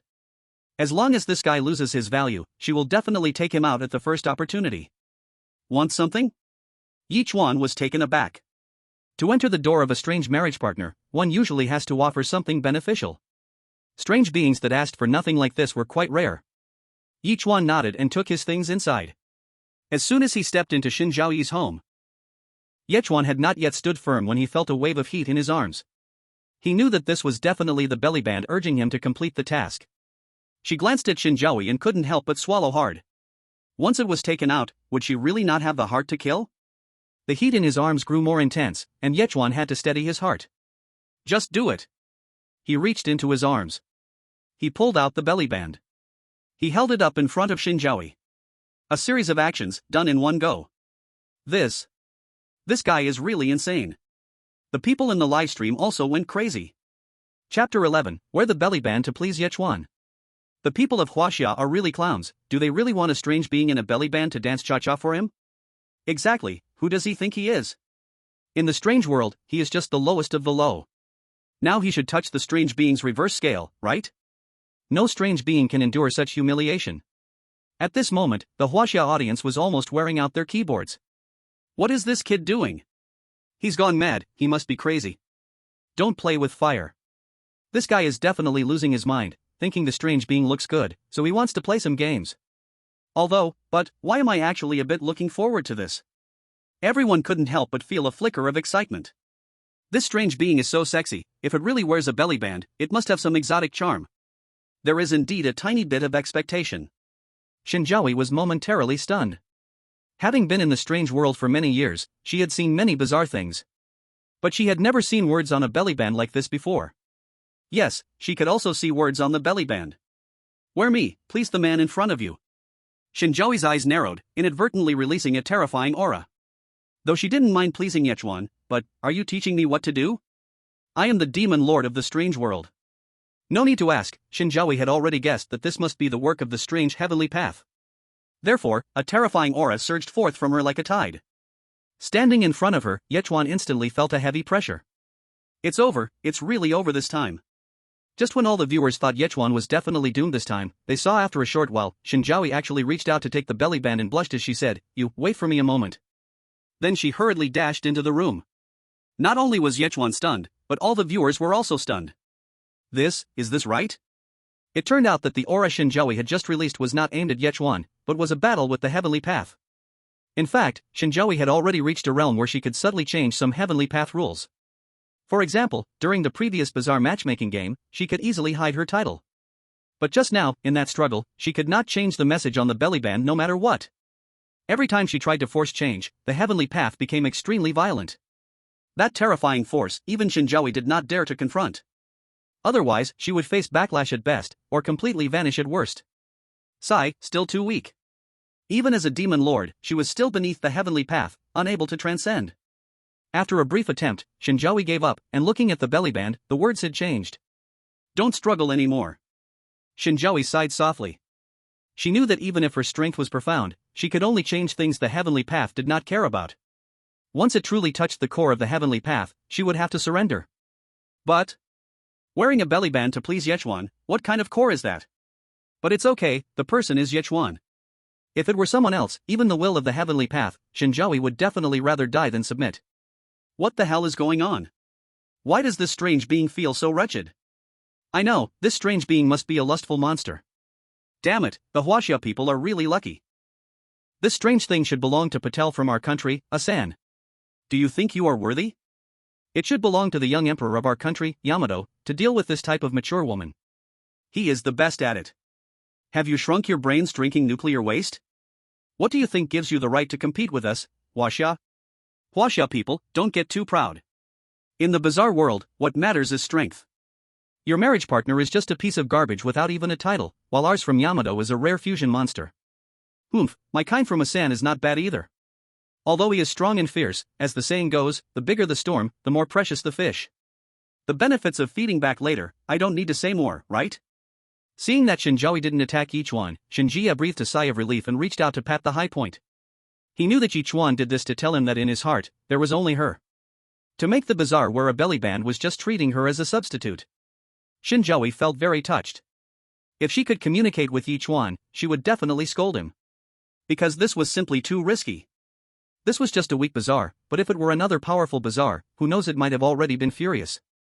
A sound of "oh" it came from the room, and Ye Chuan gradually came back to his senses. Really changed?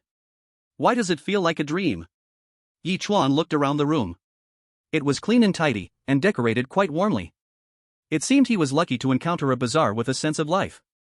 Previously, in his live broadcast, he had seen many bizarre creatures, and their living conditions were simply indescribable. Moreover, his marriage partner seemed to have a good temper, which was undoubtedly good news, indicating he had a very good chance of completing the strategy.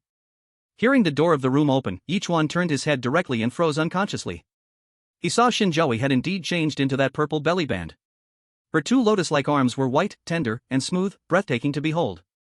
What was even more deadly was that pair of long, straight legs that were now swaying, making one dizzy. And she was actually barefoot on the ground. Her toenails looked like exquisite shells, shining with a warm luster. Covered in bright red nail polish, as vibrant as rose petals. This was truly fatal. Shen Zhaoyi pinched the corner of her clothing, feeling very anxious inside. She glanced at Ye Chuan, then shyly turned her head aside. Reaching out to tidy her hair, biting her lip, she said softly, "Do you like it?" "Ah." Ye Chuan came back to his senses and dared not look at the beautiful girl again. "Well, it's okay." "Not good, buddy, can you really pack so much with a few dishes?" "Exactly, this is already the ceiling, give me some better comments." "Huaxia people, really shameless." "Humph, truly tired of living, I believe this female bazaar must be on the edge of furious." "Shut your dog mouths. Barking all the time, don't you find it annoying?" "Getting anxious, Huaxia people are getting anxious." "Just okay?" Shen Zhaoyi frowned slightly. This evaluation obviously did not meet the bellyband's earlier standards. To please Ye Chuan, she naturally had to make him happy. Then, Shen Zhaoyi stepped gracefully with her long legs and walked beside Ye Chuan, then hugged Ye Chuan's arm, rubbing against it continuously. Feeling the warm, soft sensation on his arm, Ye Chuan immediately stiffened.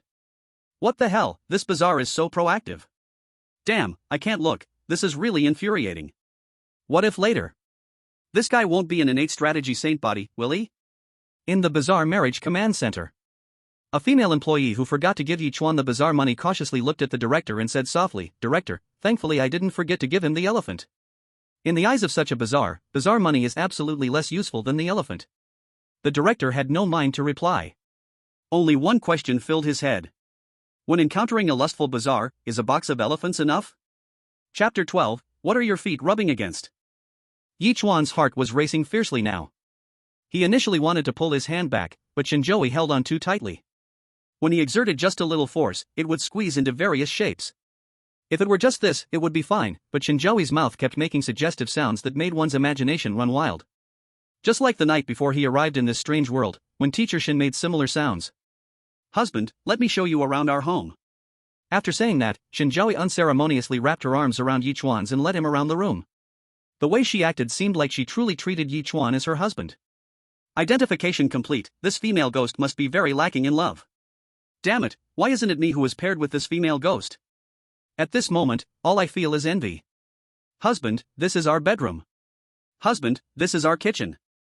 Husband, here is the big bathtub. Shen Zhaoyi kept calling him husband, and it rolled off her tongue more and more smoothly. Watching Yichuan's shy demeanor and the flush on his ears, her heart bloomed with joy. She realized that Ye Chuan probably had not interacted much with women, otherwise, he wouldn't be so stiff. Does that mean I'm his first? Shen Zhaoyi's heart burned even hotter. Husband, you must be very tired.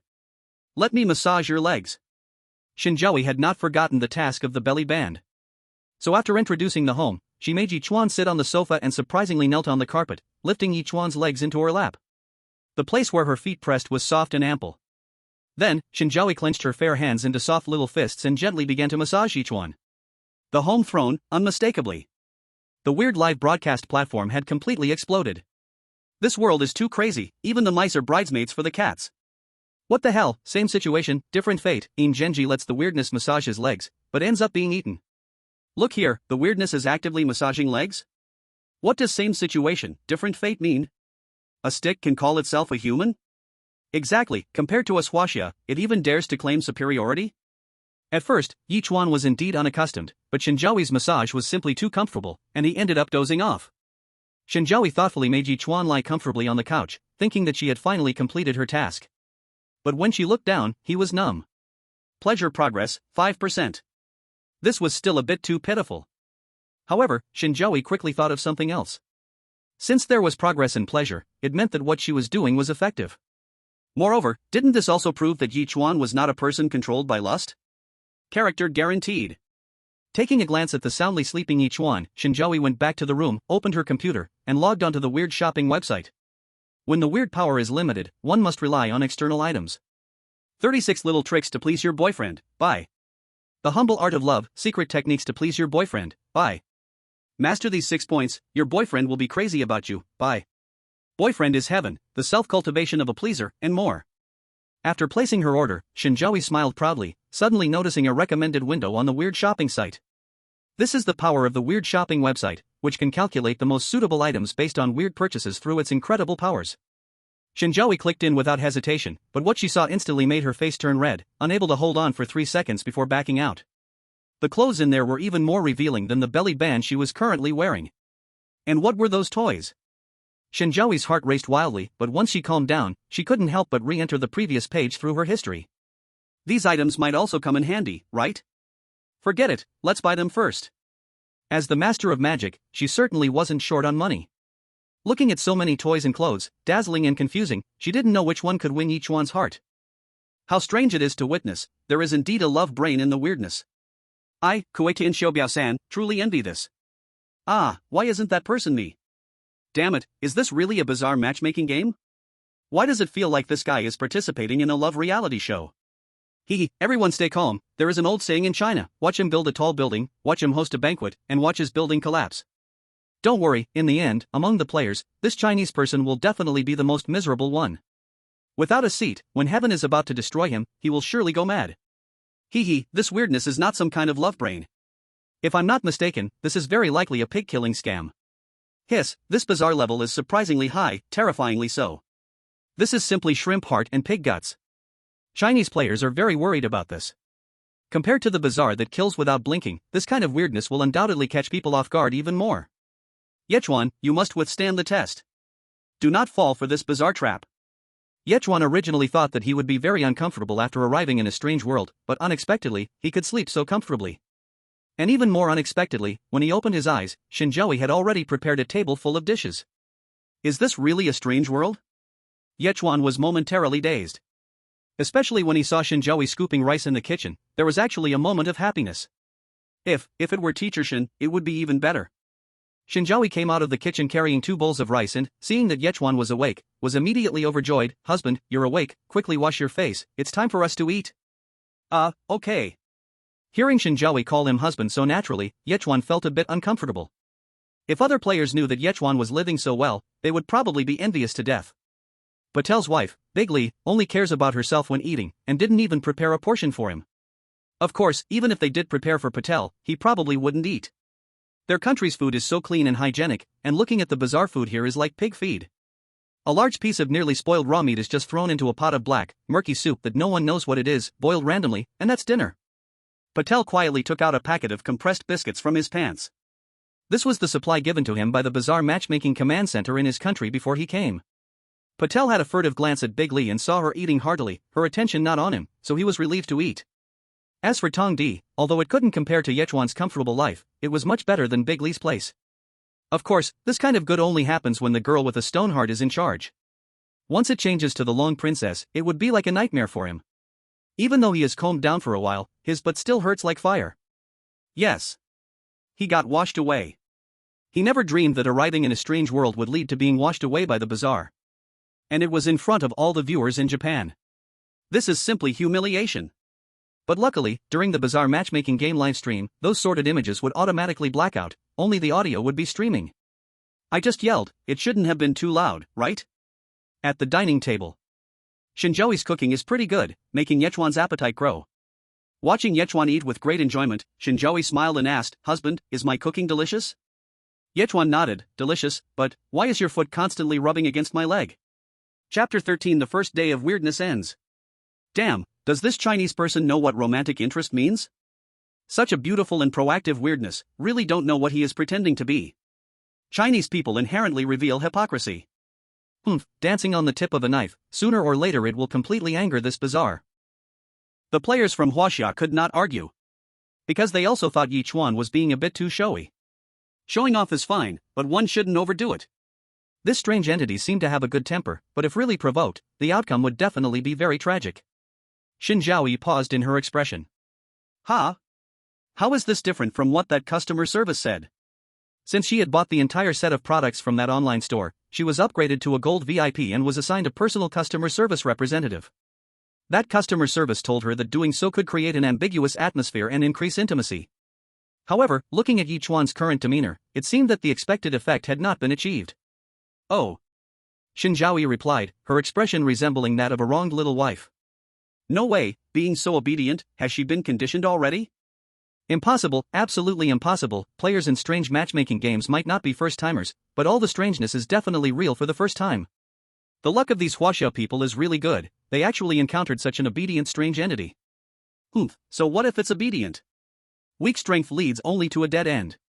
This was something everyone agreed upon. After all, in the strange world, strength comes first. Just like now, if Patel were to bring his strange wife to find Ye Chuan for revenge. With the might of the powerful Huang Dali, Ye Chuan's strange wife would absolutely not be able to withstand. After eating, Shen Zhaoyi took the initiative to take on the task of washing the dishes, which made Ye Chuan feel a bit embarrassed. Let me wash them. Ye Chuan stood up, directly took the stacked dishes from Shen Zhaoyi, and headed straight to the kitchen. He didn't come here to enjoy himself, but to complete the strategy task. If he did nothing, it would be difficult to increase the affection level. Wow, husband, you're so nice to me.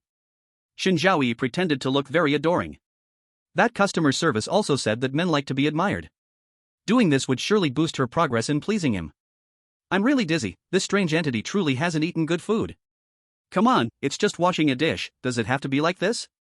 Even our child emperor from Japan puts his head in the Long Princess's pi to wash pots, and hasn't seen this much admiration.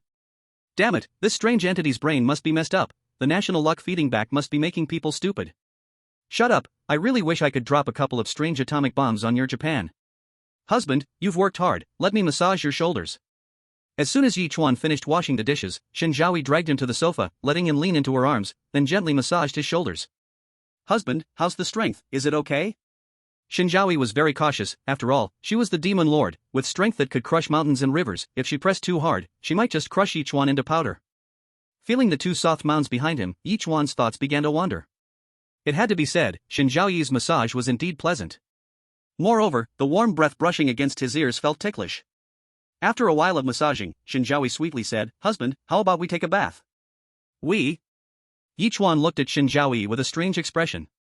Shen Zhaoyi blinked her big innocent eyes, looking pure and naive. "Yes, the bathtub is so big, it can easily fit both of us, and if we wash together, you can help me scrub."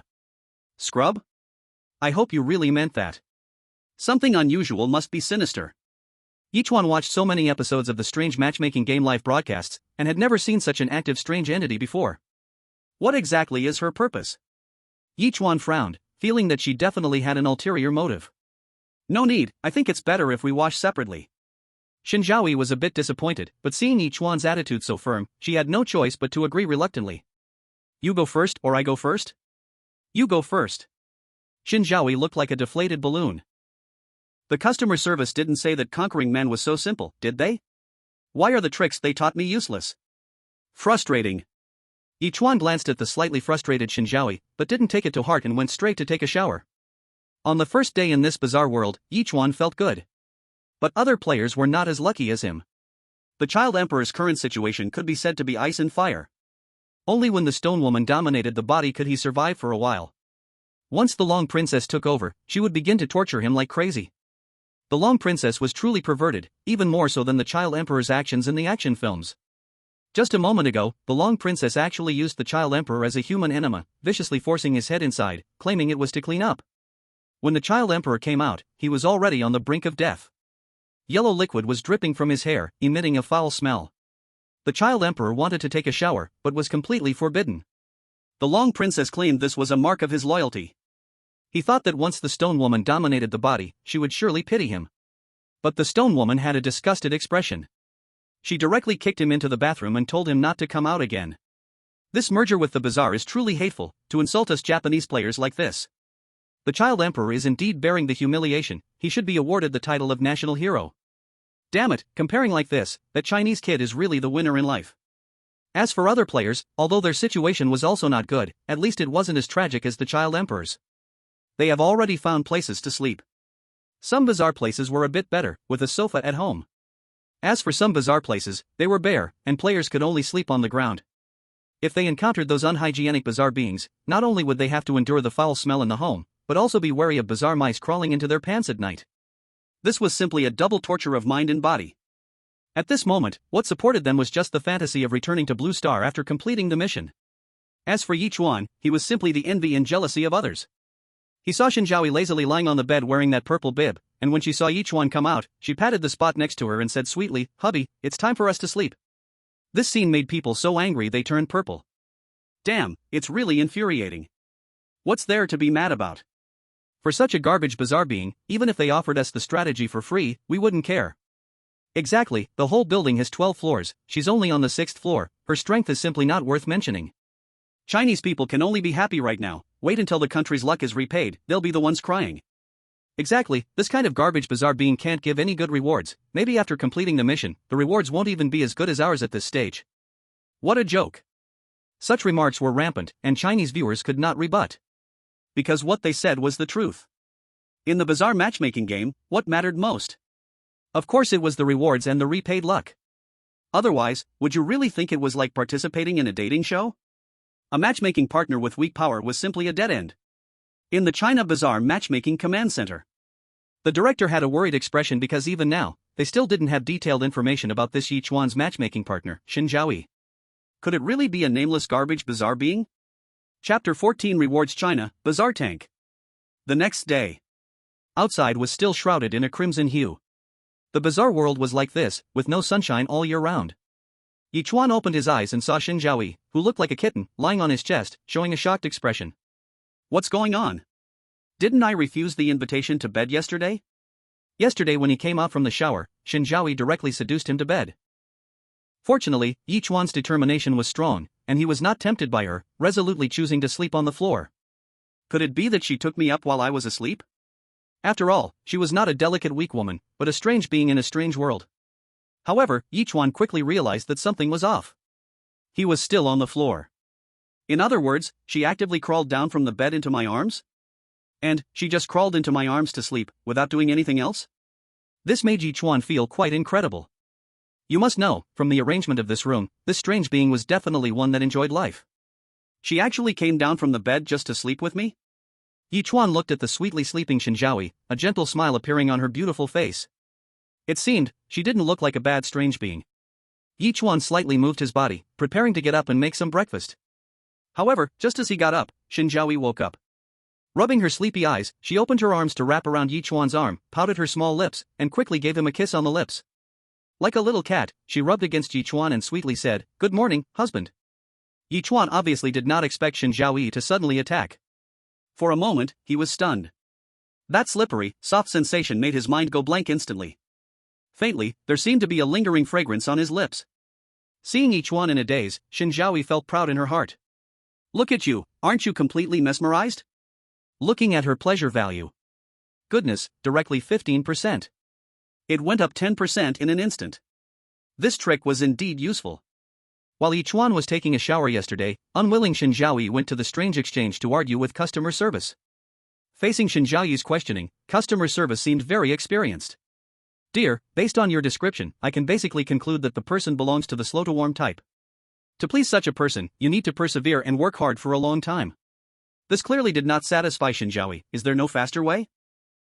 Perhaps you could try giving him a kiss." "Kiss?" Shen Zhaoyi turned red at the sight of this word. After all, this was her first kiss. "That's right, based on my years of experience, dealing with a slow-to-warm type, a kiss can definitely make the feelings heat up quickly." Now it seemed that what customer service said was absolutely right. If she kissed a few more times, wouldn't it go directly to 100%? Just as Shen Zhaoyi was about to launch another attack, this time she was directly blocked by Ye Chuan's hand. Ye Chuan's expression was vigilant. If one kiss was unintentional, but if he kept kissing, there must be some tricks involved. This strange woman must be enjoying absorbing yang qi. At this moment, a grand voice echoed between reality and the strange world. "Reward China, one strange tank." The strange matchmaking live streaming platform exploded instantly. "What the heck, what's going on?" "I don't know either, I just came in, did someone get kicked?" It seems just now this strange woman kissed a Chinese player, and then received a reward. What? Are you kidding? Oh my gosh, starting with a nuclear bomb, how can we live like this? A kiss gives a reward. Has the rule of the strange matchmaking game changed? Unfair. Yesterday our child emperor was both bullied and used while we got no rewards at all. Heavens, is China going to rise this time? The initial rewards are all strange tanks. If we succeed in conquering, what level will they be? Could it be that we were all tricked? This strange being is actually very powerful, just pretending to be weak. Impossible. Absolutely impossible. As we all know, in the strange world, the hierarchy is strict. No strange being would lower its status to live on a low floor. My god, this is too awesome. We effortlessly get a strange tank for China. This is a strange tank. It seems our country only has 3 in total, right? No way, there are currently no more than 10 vehicles on the entire Blue Star. Ye Chuan, no, this is simply Ye Chuan, king of the strange marriage game. China's strange marriage command center. The director clenched his excited fists tightly together. China hasn't had such a powerful reward for too long. This made the director see hope for China to rise again. Before the strange marriage game arrived, China was naturally the uncrowned king of the Blue Star. But everything changed after the strange marriage game descended. All the previous weapons were utterly useless. Only the strange weapons obtained from rewards could be used. But getting rewards from the strange world is too difficult. After so many years, the best weapon they obtained was just a strange tank. And this was only granted when their ancestors raised the favorability of the strange marriage target to 90. To really conquer it entirely is harder than reaching the heavens. This made the director feel despair, thinking that China's revival was far from reach. But today, he saw hope in Ye Chuan. Reforge the glory of China. Now it is only the first day of the strange marriage game, and the path to conquest has just begun, yet a strange tank has already been rewarded. If they can improve even more, who knows what rewards await? Strange J-10? Strange aircraft carrier? Or strange atomic bomb? Anything is possible. Compared to the ecstatic scenes in the China Strange Marriage Command Center, other countries' command centers were all dead silent. Japan. The command center director said, "Who can tell me what the hell is going on? Is the strange shadow tank so insignificant? Or is the dirty Chinese rat's marriage target a powerful strange, so the reward is so impressive? Has her information been found yet?" A subordinate, sweating on his forehead, anxiously replied, "Report, Director, we have thoroughly searched the database, and there is no such strange." Not only us, but even other countries have the same situation. So we can basically rule out the possibility that the Chinese marriage target is a strong strange. Also, based on the number of floors the strange resides in, we can explain this point.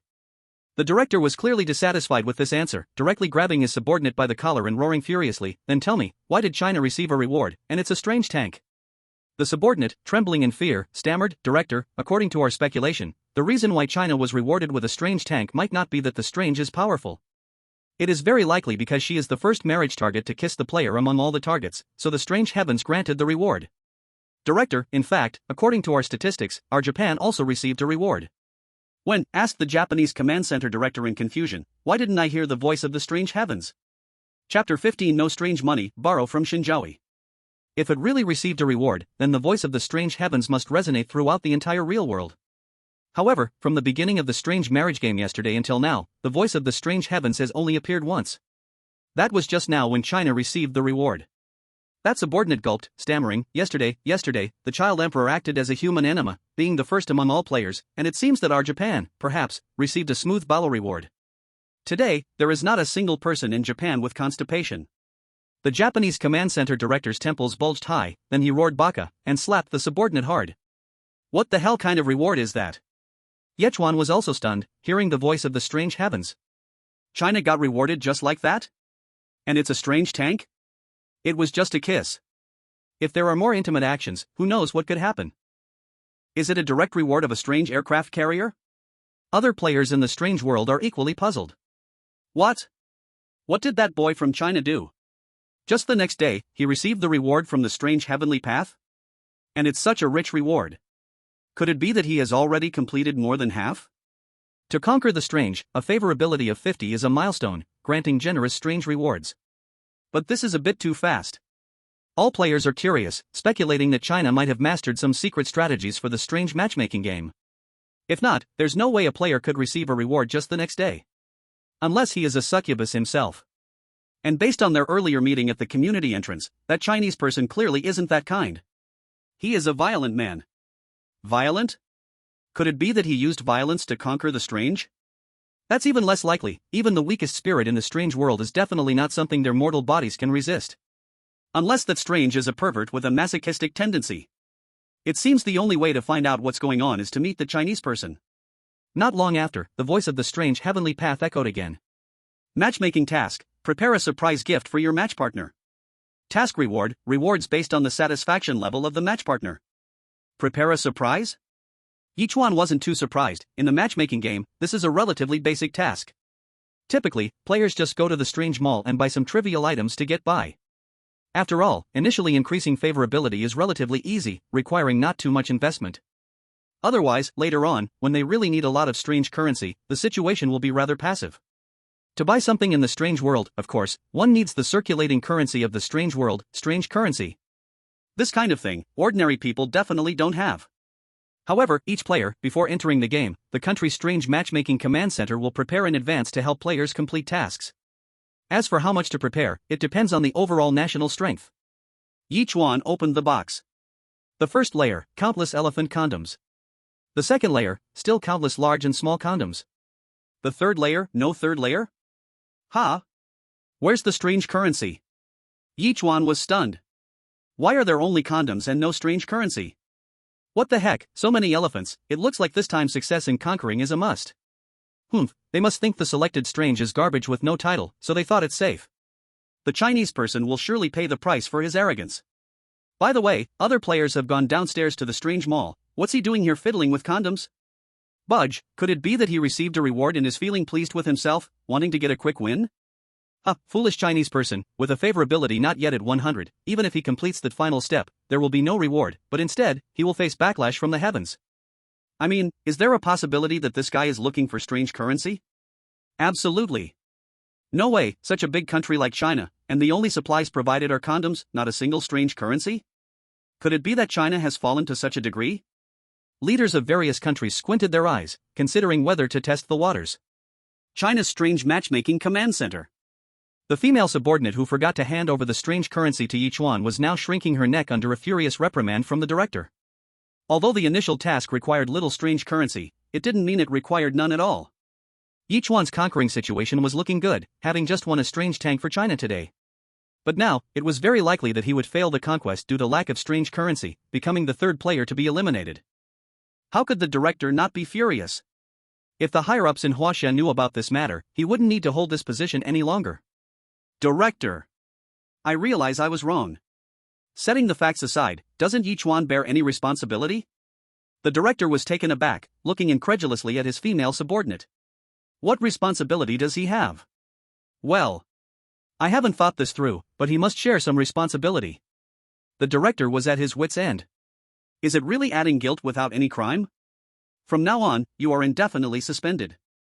Go home and reflect properly. After the female subordinate left, the director rubbed his temples, looking at Ye Chuan on the screen, praying in his heart that Ye Chuan's future partner could see his awkwardness and generously help him. But this possibility was slim to none. Ye Chuan had already given up searching. Yes, not a single piece of fake money. And this was supposed to be a surprise? Shen Zhaoyi finished washing the dishes. Seeing Ye Chuan's desolate expression as if he faced a tough problem, she hurried over, scaring Ye Chuan into quickly closing the box. This box contained traps. It would be terrible if this energy-sucking anomaly saw it. Hubby, what's wrong? Are you facing some difficulties? Ye Chuan wasn't an old-fashioned person, but now he had to seek help from Shen Zhaoyi. Can you lend me some fake money? Upon hearing this, Shen Zhaoyi's eyebrows shot up, as if she found Ye Chuan's request extremely rude. Ha, this is hilarious. Huaxia people truly are talented, daring to ask the anomaly for fake money? Exactly, who doesn't know that anomalies are stingy to the core, clinging to their money like a life force?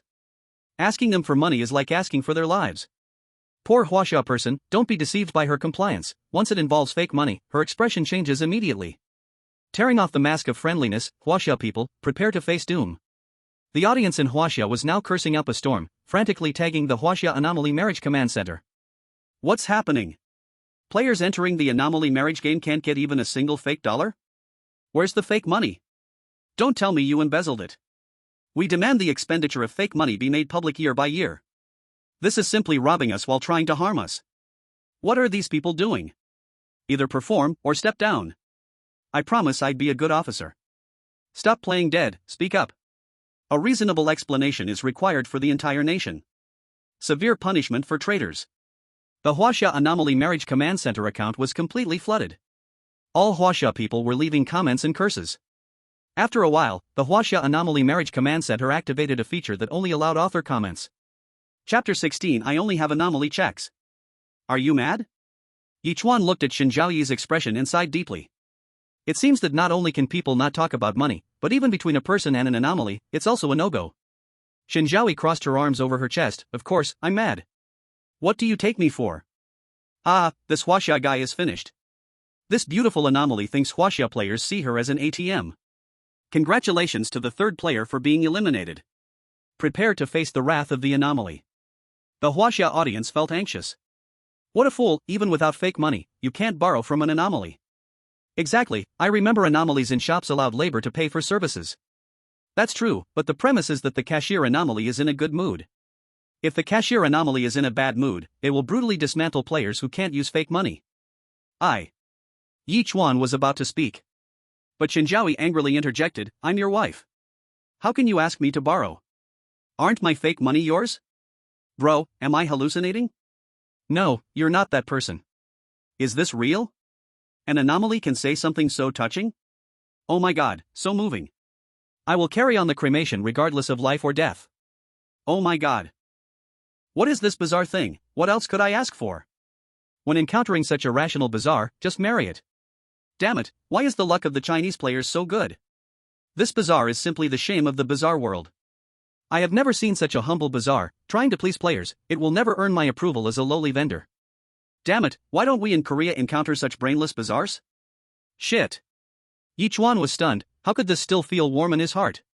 He hadn't even finished his words of thanks when he heard Shen Zhaoyi say again, but husband, it seems there is no bizarre currency here.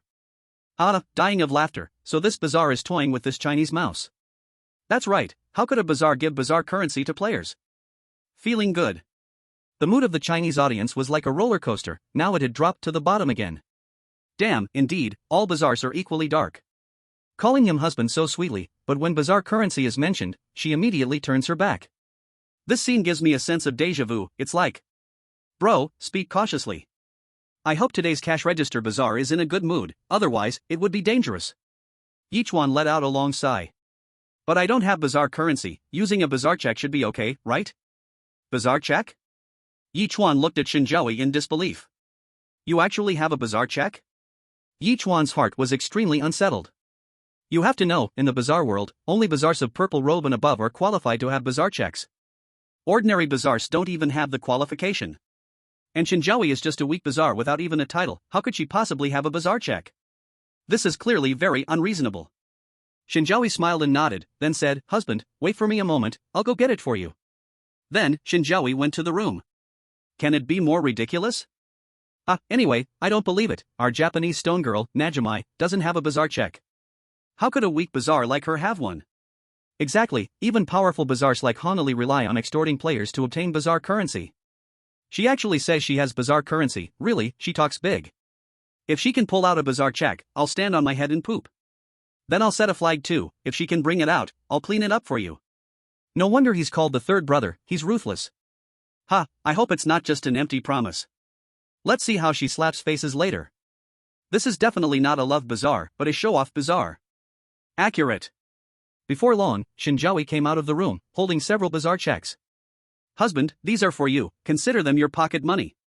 Yichuan took the bills, his expression strange. Bazaar checks are legendary things, they have never appeared in the bazaar matchmaking game. Are these she's giving me real? She wouldn't be trying to trick me with fakes, would she? There was once a bazaar that gave a player fake bazaar currency to buy things, and that player was directly turned into meat paste. She really dares to say it, so many bazaar checks, and she claims they are pocket money. Show-off really is addictive. I bet these are definitely fake, it's just to let the Chinese mouse take them to buy things and then get killed. Exactly, from the moment the Chinese player asked her for bazaar currency, the death sentence had already been pronounced. Poor Chinese mouse, their heart must be moved badly right now. Perhaps they still feel like they have some status. Do you think the Chinese mouse will accept? Would he dare not accept? If he doesn't, he might be killed by this bazaar right now. Yichuan stared into Shen Zhaoyi's eyes for half a minute. His eyes were filled with sincerity, without any impurities. Could this really be a bazaar check? In the end, Yichuan still accepted the bazaar currency and then went out. After leaving the happy community, he walked about 200 meters west and arrived at the bazaar mall.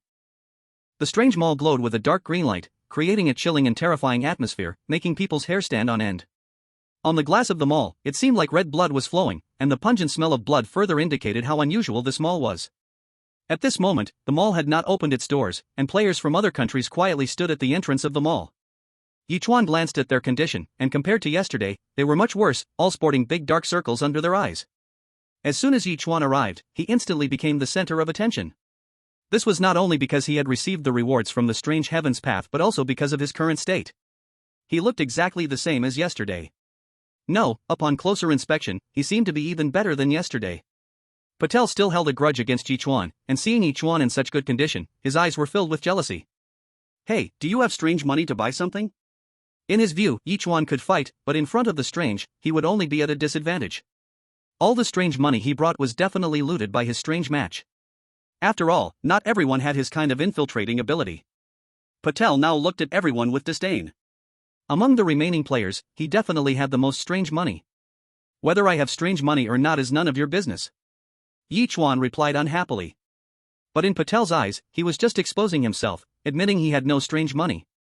Hearing Patel mock Yichuan, the child emperor's hollow gaze also came back to life. When he came to the strange world, although he brought a lot of strange money, he was robbed as soon as he entered by Chang Ji. However, fortunately, Chang Ji still had a bit of conscience.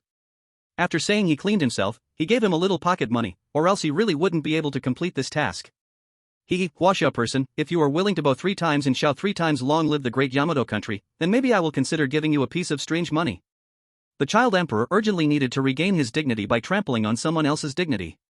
And Yichuan, who had no strange money, was naturally the best choice. Chapter 17, The Network of Strong People. Yichuan looked at the child emperor, his eyes were filled with the look of seeing an idiot, and he cursed, fool. Although Yichuan's voice was not loud, it clearly reached all players' ears. The expression on the child emperor's face suddenly froze, and veins popped on his forehead. His gaze was fixed fiercely on Yichuan, filled with undisguised killing intent. You dare to insult me?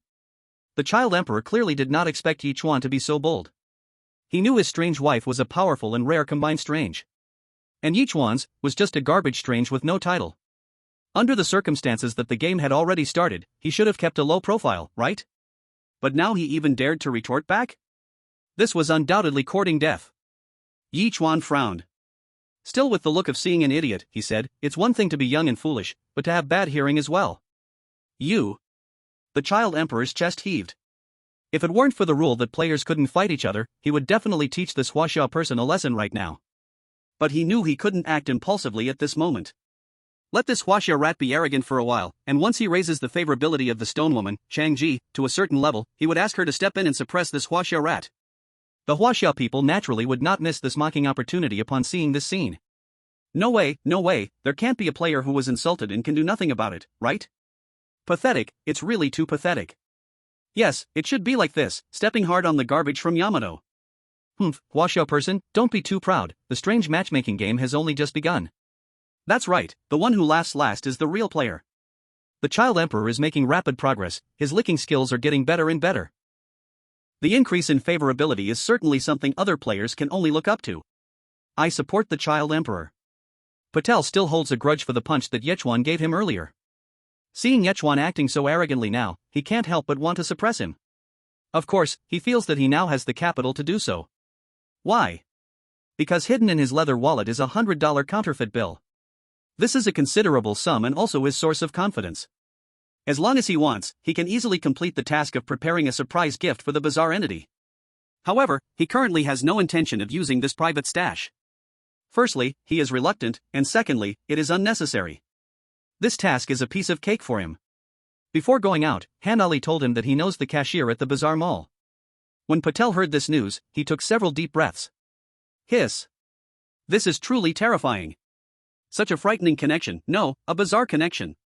And this has become Patel's capital for showing off at this moment. People from Huaxia, without counterfeit bills, dare to think about buying surprise gifts. It is simply delusional. You think you are like me? My wife knows the cashier at the bazaar mall. Patel deliberately pretended to be nonchalant.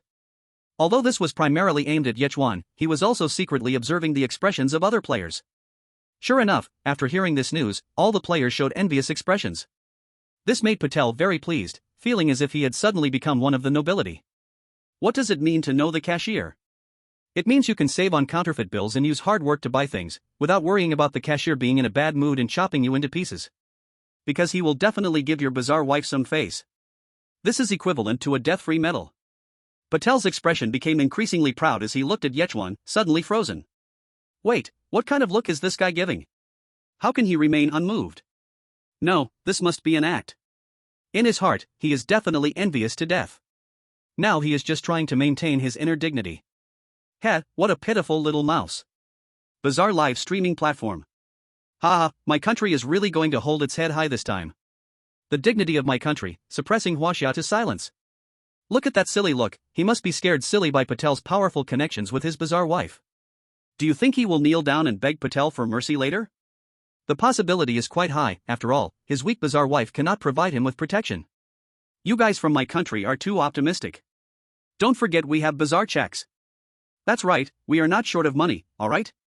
No way, can Huaxia Mouse really believe bizarre checks are real? So foolish and naive. Just a pitiful worm that cannot face reality.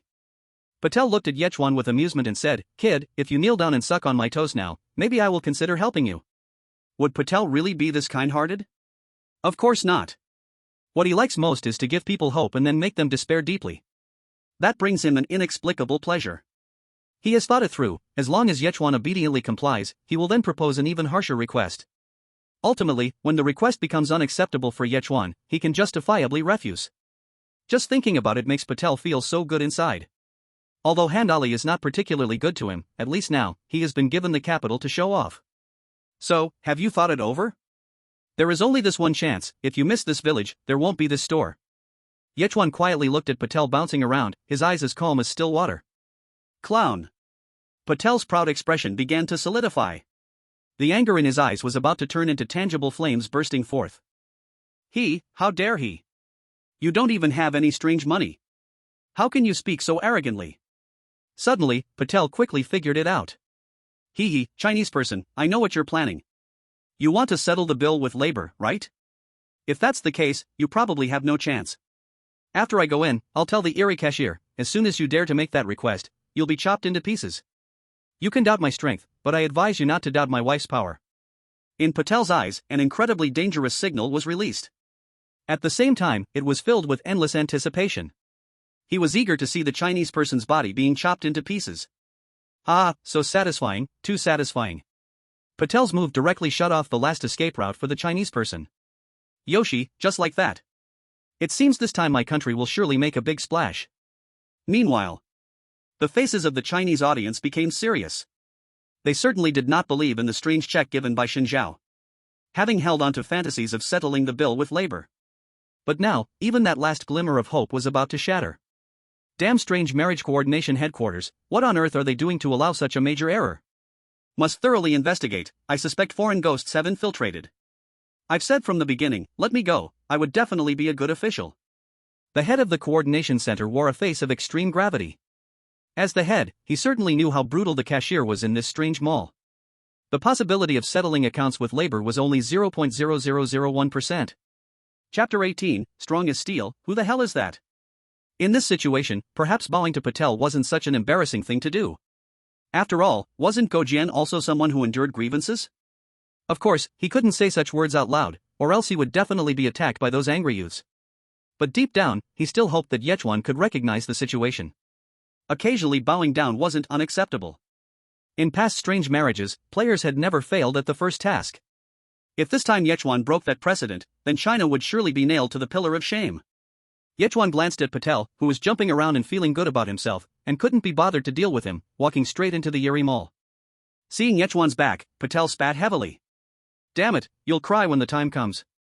Inside the Eerie Mall, it was extremely sinister, carrying a strong oppressive force.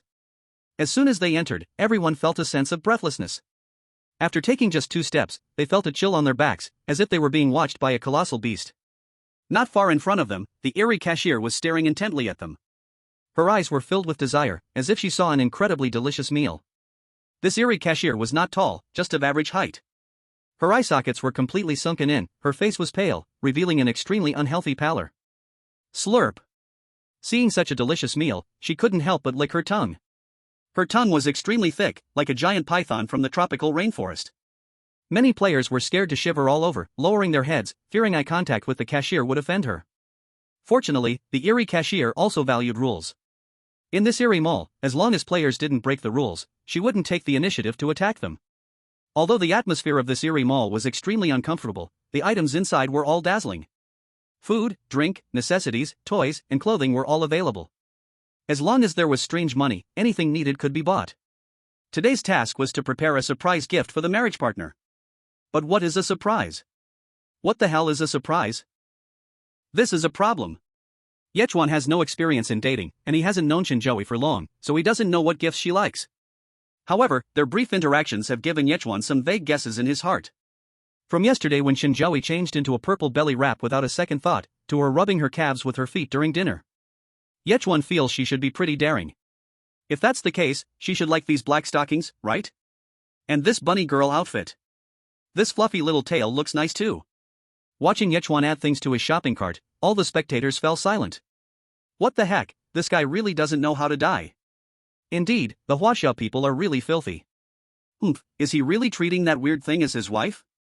Is this a gift for the weird thing or for himself? Just watch, this guy is about to kick the bucket. Exactly, you might think the weird wife is daring, but you can't express it so directly. That's right, weird things also understand self-respect. But speaking of which, if his weird wife wears this bunny girl outfit, it should be quite exciting. Heroes see things similarly. Compared to the surprising gifts Ye Chuan picked, the others were much more normal. Some bought a small ornament. Some bought a piece of meat. Some bought a piece of clothing. If we talk about the most special one, it has to be the child emperor. He brought a hat made of a steel wire ball. Zhuqi likes to treat him as a human-shaped laxative, and he of course knows why. Because Zhuqi is a pervert. Not only does she like to rush at people, but she also likes to be rushed at. And this gift naturally suits her tastes. The steel wire ball on his head feels like a wolf-toothed club on a sleeve, definitely can infinitely enhance Zhuqi's pleasure. If he makes her feel good, won't that heighten his favorability? Many players stood in line to check out with their chosen gifts. Everyone was trembling with fear. That weird cashier's eyes looked like they wanted to eat them. Damn it, buying such a little bit of stuff, and she actually thinks she can serve you? She had already made up her mind that if there was even one who couldn't produce weird cash, she would unhesitatingly take him down. But to her disappointment, all the players managed to scrape together the money. This made her very angry. Those players felt the cashier's murderous gaze and dared not linger here, quickly leaving with their things. The weird world is full of dangers, only by the weird wife's side can one feel a sense of safety. Soon it was Patel's turn. He bought quite a lot compared to other players, buying 3 items in total. The weird cashier said coldly, 24 weird cash. Hearing this price, Patel couldn't help but flinch. What the heck, a black shop? For such little stuff, it actually costs 24? Patel had secretly saved 100 weird cash, thinking this would be a fortune, but now it seemed like this was not the case. Now he seems to understand why these weird things value weird cash so much. There's no other reason, the prices in the weird world are simply too high. Patel felt a bit regretful. If he had known it would be like this, he should have just taken one item earlier. But he couldn't blame himself. Who told the weird shop's items not to have any price tags? Damn it, this must be intentional. The goal is naturally to trap them, making them take more items but unable to afford it, ultimately becoming the cashier's plaything. However, Patel was not worried. He calmly pulled out the picture of the strongman. This esteemed lady, my wife is the strongman, you should have some impression, right? Can you give me a discount in consideration of my wife's presence? Patel looked confident, not worried at all that the weird cashier would refuse. After all, the strongman is so powerful. This cashier would definitely be very happy to give her some face. In this strange world, it's not all about fighting and killing. When strength reaches a certain level, one must also understand human relationships. Patel felt that he really understood the intricacies of human relationships. However, upon hearing the name Huang Dali, the strange cashier looked completely confused. Huang Dali? Who the hell is that? After hearing these 2 sentences, Patel's expression finally showed a hint of panic. What is going on here? Strange live streaming platform. Ha, I can't stop laughing, this Patel is really a clown. He can't possibly have been tricked by his weird wife, right? Be a bit more confident, it's wrapped up, right? He was just showing off so much, and now he's a fool. I have to admit, when it comes to show effects, it's still the Indian who knows best. Chapter 19, The Child Emperor Who Reaches Out a Helping Hand. The corner of Patel's mouth twitched, and a bad premonition arose within him. I'm not being tricked, am I? He carefully recalled the look on Huang Dali's face when she said this. It was so nonchalant and easygoing. There was not a single hint of deception on her face. Moreover, she is a powerful, fierce entity, and there's no need for her to speak such lies. For her, pretending has no significance at all. Unless she is a habitual show-off. But that shouldn't be the case. Patel's heart began to feel uneasy. She is Huang Dali. She also lives in the happy community. Huang Dali hurriedly explained, hoping to jog the cashier's memory. But the cashier still seemed to have no impression, merely staring blankly at Patel and asking, do you not have any weird cash? As she spoke, the cashier's mouth split into a terrifying grin. Haha, the hunting moment has begun. Patel's hair stood on end, cold sweat suddenly pouring out. He realized that the strange cashier had already developed a murderous intent. For a moment, he really wanted to take out that 100 weird cash from his wallet and quickly pay to leave. However, he was reluctant. If he spent this much on the first task, later tasks would surely be difficult. Damn it, how could she not know Huang Dali? Some people go blank for a moment when things get critical. And some, the more critical it is, the faster their brains work. Patel was clearly one of the latter. At this crucial moment, he suddenly realized something. In this strange world, names may be common, but titles are unique. It must be that Huang Dali is too common a name, which is why the cashier couldn't remember. But if the title is spoken, then she would definitely recognize it. Patel's heart slightly steadied, and he quickly said, "Ma'am, I don't want to avoid paying. My wife, the girl who pulls radishes, Huang Dali, do you remember now?" Sure enough, after hearing this name, the cashier froze for a moment and said, "It's her?" The cashier remembered that girl had indeed come by a few times before. Seeing the cashier recollecting, Patel let out a long sigh of relief. Now he could finally get a discount. Strange live streaming platform. Our Indian country is truly on the rise. Look at the expression of this strange cashier, they definitely know each other. Thankfully Patel's brain worked quickly. If it were me, I'd probably have paid up obediently by now. With this connection, this task will definitely be easily completed. Foreign players must be drooling with envy. What good is envy? They need their weird wives to perform well. To be fair, Huang Dali does have quite the reputation. Just when Patel thought the strange cashier would give him this courtesy, one sentence from her instantly plunged his heart back into the abyss. She's just a nobody? She also wants a discount here? Patel almost doubted his ears. It should be known that Huang Dali is a fierce entity of high caliber. In this bizarre world, such strength could barely be said to dominate a territory. How could it be that in the eyes of this strange cashier, it became nothing more than a small character, like a plucked chicken? Moreover, from her tone, it seemed she was unwilling to give face to the mighty He Dali. The strange cashier looked at Patel's shocked expression and sneered coldly, saying mercilessly, "What a fool." It should be known that the Bazaar Mall is a superpower that covers the entire strange world, with strength unimaginably powerful. Even she, a mere cashier, has reached the level of ferocity. Let alone those managers and store owners above her. Now, a tiny human actually dares to brazenly claim a small title of ferocity to demand a discount at the Bazaar Mall. This is simply the greatest absurdity. Laughable. Not to mention that today is the manager's inspection day. Even if it weren't, that mighty He Dali has no face here. 24 strange bills, not a penny less, or else, you will die. A bloodthirsty light flashed in the cashier's eyes, ready to devour. Patel never expected that this strange cashier would speak such ruthless words despite knowing He Dali. What does this mean? It means she simply doesn't take He Dali seriously. Patel had already cursed He Dali's ancestors 18 generations over in his heart. Indeed, forcibly pretending is the most fatal. But, you pretend while asking for my life. This is really messed up. Patel swallowed hard and stuttered, My lord, I don't have enough strange bills. Can I return these 2 items? They are unopened and still brand new. Patel knew that no matter what, he would have to pay this time. But he still wanted to try. Could he return something and buy less? Upon hearing his request, the cashier's eyes turned even redder. Our Bazaar Mall has never had a precedent of putting back items after they have been brought to checkout. Are you trying to break the rules of our Bazaar Mall? Hiss. Patel gasped. What a big hat to carry. I can't bear it with my small frame. I'll give you 10 seconds, if you can't check out, you will stay here forever. The cashier's strong attitude made Patel realize she was not joking. Damn, He Dali is truly unscrupulous, even deceiving his own husband. Indeed, strange words cannot be believed at all. This Bazaar Mall has such strict rules. Do they not support a 7-day no-reason return policy? Is there a strange consumption association? I must complain about them. Only a person like Asen could pull this off, so arrogant earlier, and now he is a complete fool. And the rise of Asen's country, maybe in the next life. With this level of intelligence, it's touching. Damn, looking at Patel like this, that stingy He Dali probably didn't give him a single strange bill. Do you think it's possible for Patel to borrow a little from the players of the Japanese country? Child Emperor? Would he lend? Although they were previously united against Huaxia, in the end, they are also competitors. Hard to say. Listening to the strange cashier starting the countdown to death, Patel's heart raced like a drum. Forget it, let's get past this hurdle first. Patel was about to take out 100 strange bills from his wallet to check out. But then the child emperor walked over, smiling and said, "Do you need me to lend you some strange bills?"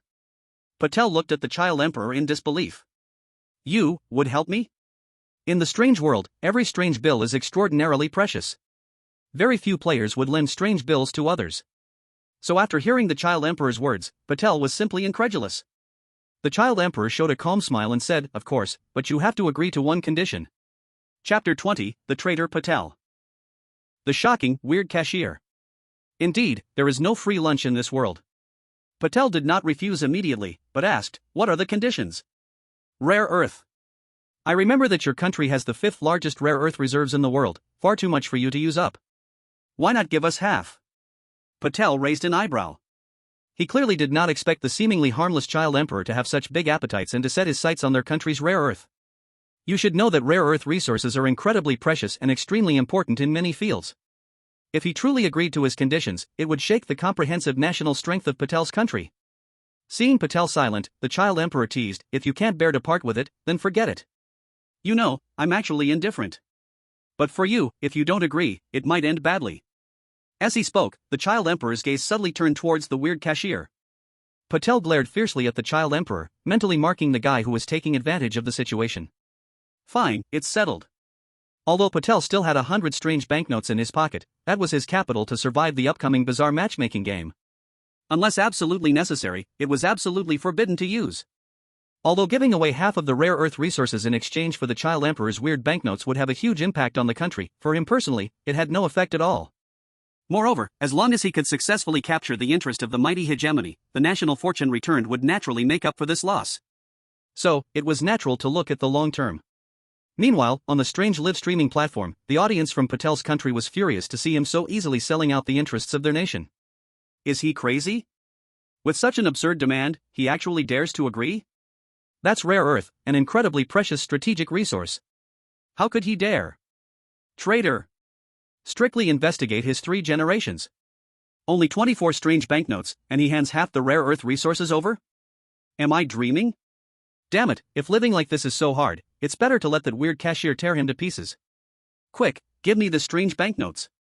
Under Patel's urging, the child emperor neatly stacked the 24 strange banknotes and handed them over. After receiving the strange banknotes, Patel hurriedly and respectfully handed them to the weird cashier. As the weird cashier accepted the strange banknotes, a clear hint of disappointment flashed in his eyes. Patel saw it all. He let out a long breath. That was close, he almost lost his life. Then the child emperor calmly paid. This made the weird cashier even more disappointed, and his gaze towards the child emperor carried a hint of hostility. If it weren't for this guy meddling, that fellow just now would definitely have been torn to pieces by him. You should know, he hadn't ripped someone apart for a long time. Just when the weird cashier thought he couldn't hunt today, he saw Ye Chuan pushing a shopping cart over to check out. The cart was piled high with goods, and if you looked closely, each one was of significant price. The weird cashier's eyes suddenly lit up. Buying these things required a massive amount of strange banknotes.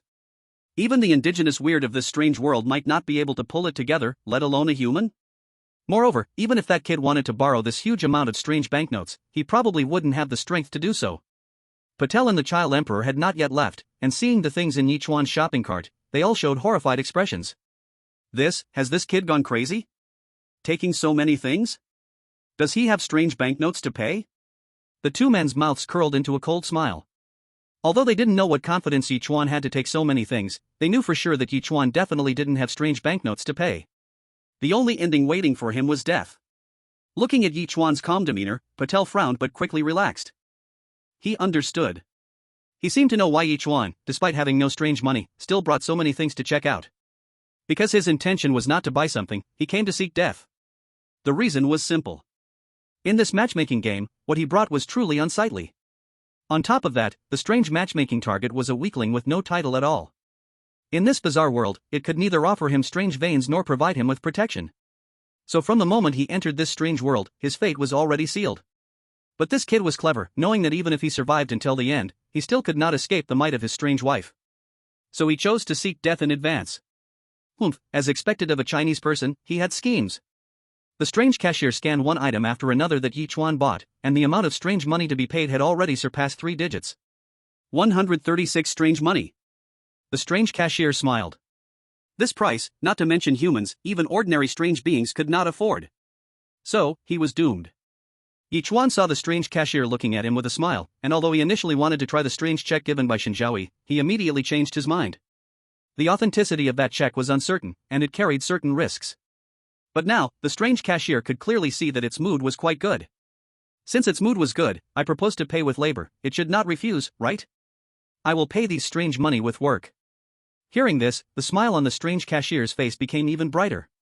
Ha ha ha. He truly had no strange money. He even fancied paying with labor, simply delusional. This was a strange shopping mall. Not only was there no shortage of people, but even if there were, a lowly human like him had no right to work here. Moreover, the wages in the strange shopping mall were extremely low, only 20 strange money a month. If he really went to work to pay, who knew when that would be? Duong. The strange cashier shot out its long tongue like a giant python and slammed it hard on the ground. Its huge mouth was wide open, filled with sharp teeth. Patel and the child emperor sneered, already looking forward to the upcoming bloody scene. Ye Chuan frowned, sensing that something was off. Wasn't it said that if he proposed to pay with labor when the strange cashier was in a good mood, it would agree? But what was happening now? Why did it look so murderous? Could it be in a bad mood? But it had just been smiling so happily. Realizing that the strange cashier was about to make a move on him, Ye Chuan couldn't think too much, hurriedly took out the strange check Shen Zhaoyi had given him. If that doesn't work, let's settle it with the strange check. Strange check? The strange cashier's killing intent intensified. This damned human, was he mocking me? What was a strange check? That was a payment method possessed only by strange beings of purple robe rank and above. It was extremely rare. How could a lowly human like him claim to have it? However, when it saw the strange check Ye Chuan produced, it immediately showed a ghostly expression. How could this be possible? Chapter 21 Black Gold Strange Check. The strange cashier was stunned. You should know, although strange checks are rare, he had been fortunate enough to see a few before. Therefore, ordinary strange checks naturally wouldn't move him so much. But the strange check Ye Chuan took out was different. Because on this strange check, there was actually an exclusive seal. And it was the most noble black gold color. He had heard from the strange manager that in the strange world, only one possessed the black gold strange check. That was the only king of the strange world. According to the strange manager, this king liked to roam around and often hid in various places in the strange world. Thus, the behind-the-scenes boss of the strange shopping mall had held meetings with all the strange managers to notify their subordinates. If you encounter a strange black and gold check, you must lower yourself to the dust.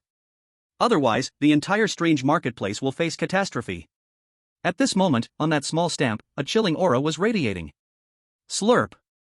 The strange cashier, coming back to his senses, sucked back his tongue like a giant python. He was completely enveloped in fear, with no time to think about why this strange check was in the hands of a weak human. Yichuan now wore a puzzled expression. Well, here I am in this market to buy things, and I even get a free acrobatic show? To be fair, that tongue is really impressive. Little did he know, the strange cashier was extremely grateful at this moment. Luckily, Yichuan took out the strange check before he could act, or today would have ended in disaster. Ahem. Seeing Yichuan looking at him with suspicion, the strange cashier coughed twice, trying hard to maintain his composure. Standing straight, a ghastly smile forced its way onto his pale face, just to let Yichuan feel his kindness.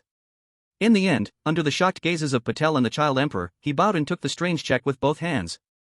Sir, I am of low status and do not have the authority to handle strange check payments.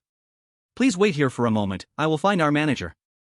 Saying this, the strange cashier fled as if escaping. Quickly, he had to hand over this hot potato to the manager. Seeing this scene, Patel and the child emperor were also filled with confusion. The strange cashier had just looked like he wanted to kill Yichuan, so why did he suddenly change his tune? Moreover, his attitude was so respectful, could it be that the strange check was actually real? Don't be ridiculous. Strange checks are only possessed by powerful beings. Even their wives didn't have one, let alone Yichuan, who didn't even have a title. It must be that the fake check was too malicious, so the strange cashier went to ask the strange manager how to deal with this arrogant guy. Yes, it must be that.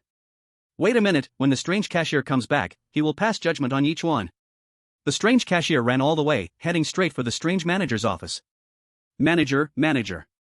A big problem has come up. The strange cashier burst in without knocking. But the scene before him left him dumbfounded. He saw the burly strange manager pinning a fox spirit down on the desk, crazily outputting life force. The strange manager, enjoying himself, suddenly interrupted, was extremely annoyed. Without stopping his actions, he shot a cold glance at the strange cashier and said in a deep voice, "You've chosen death by barging in without knocking." The strange cashier trembled in fear, recalling the tragic fate of the last strange cashier. The strange manager valued rules highly. The last strange cashier was swallowed whole for failing to kneel and show submission during an inspection. With a thud, the strange cashier fell to his knees, his head knocking heavily against the ground, then raised the strange check high with both hands. Manager, calm down. Outside, someone is trying to pay with a strange check. I specially came to seek your instructions. A strange check? He. The strange manager clearly brushed it off. Although strange checks are rare, it shouldn't be such a fuss. He glanced disdainfully at the kneeling strange cashier, thinking he was truly useless. But when his peripheral vision caught sight of the strange check, his eyes couldn't help but shrink, then his pupils quickly widened. That is the black gold stamp? The strange manager's voice began to tremble. He was no longer inclined to output life force. He hurriedly walked to the strange cashier without even pulling up his pants, as if on a pilgrimage, and picked it up. Gulyolu. It's real. This is absolutely real. In this entire strange world, only that one person had the black gold stamp strange check. That king, is he hiding here? The strange manager couldn't help but feel excited. Because the mysterious boss of the strange mall once said, meeting that king could be a huge opportunity. Anything that guy reveals from his fingers could be enough to benefit him for life. Let's go, let's hurry outside. The strange manager ran out while pulling up his pants, afraid that he might neglect that king. Yichuan had been waiting for a while, but the strange cashier still hadn't returned. Patel and the child emperor also frowned deeply. What on earth is happening? Why is it taking so long? It wasn't just them who were anxious. The audience on the strange live broadcast platform was also worried sick. Damn it, what is that strange cashier doing? Why hasn't he come back yet? Maybe the strange check the Chinese person brought out is fake. The strange manager must be furious right now. Be confident, it must be fake. The Chinese person is really stupid, he actually believes what his weak strange wife says. Humph, offending the strange manager, he's definitely dead this time. Chapter 22, All Expenses Paid Off? At this moment, everyone in the Chinese Strange Marriage Command Center was on high alert. The director's eyes were glued to the screen, his heart rising to his throat. It felt as if the one being judged soon wasn't Ye Chuan, but him instead. The director's fists were tightly clenched, frustration written all over his face. Damn it! If only he had remembered to hand the strange money to Ye Chuan, he wouldn't be facing such a terrible situation now. This time, their luck in China was downright heavenly. Although Ye Chuan's strange wife was weak, there were advantages to being weak. She also wanted to enhance her strength through Ye Chuan, so she didn't try to squeeze strange money from him like other strange wives. In fact, to let Ye Chuan feel her kindness, she even cooperatively put on the belly wrap he handed her. What excited everyone the most was that after that strange wife took the initiative to kiss Ye Chuan today, China surprisingly received a strange reward. A strange tank. A national treasure. Thinking of this, the director wished he could tear that female subordinate to pieces, if she weren't the daughter of some big shot. Ye Chuan could have earned more rewards for China, but now he might be eliminated early due to the lack of strange money. This was an immense loss. Simply foolish. At this point, the director had no courage left to check the official account of the Marriage Command Center. The comments were already to avoid being implicated by Ye Chuan, he hurriedly stepped back. After retreating to what he thought was a safe distance, he respectfully said, "Honorable manager of the strange, it is this guy who caused trouble in your store with a strange check." Hearing this, the strange manager widened his eyes, and all the killing intent within him burst out. What the hell is this damn guy talking about? Strange live streaming platform. Ha, the child emperor is indeed clever, what a great move to use a borrowed knife to kill. Patel must build a good relationship with the child emperor, this guy is truly too sharp. That's right, this sense of smell is simply terrifying. It seems that Japan has chosen an extraordinary figure this time. Hee, what if China has obtained strange tanks? They still have to exit early. Why aren't the Chinese people speaking? Are they naturally quiet? Ha ha ha. The strange manager narrowed his eyes slightly at the child emperor, clearly realizing that these two were not in a good relationship with Ye Chuan. Although he was very willing to serve Ye Chuan by taking out these two guys, he was afraid that acting rashly would provoke Ye Chuan's displeasure. After all, with that adult strength, wanting to kill these two trash was just a thought away. The reason for keeping them might just be to play with them as toys. Thinking this, the strange manager ignored the two, retracted all his killing intent, then turned around and bowed to Ye Chuan in an extremely respectful manner. His voice was almost flattering. "Honorable customer, I sincerely apologize for taking up so much of your time. To show our strange store's apology, your spending today is completely free of charge." What? Completely free? Hearing this, Patel and the child emperor's eyes almost popped out. I must be hearing things, right? Has this strange manager's head been stuffed with pig hair? Not just them, even Ye Chuan was incredibly perplexed. Who said that the strange store has a bad service attitude? Isn't this a rumor? This is simply the fat donlai of the strange world.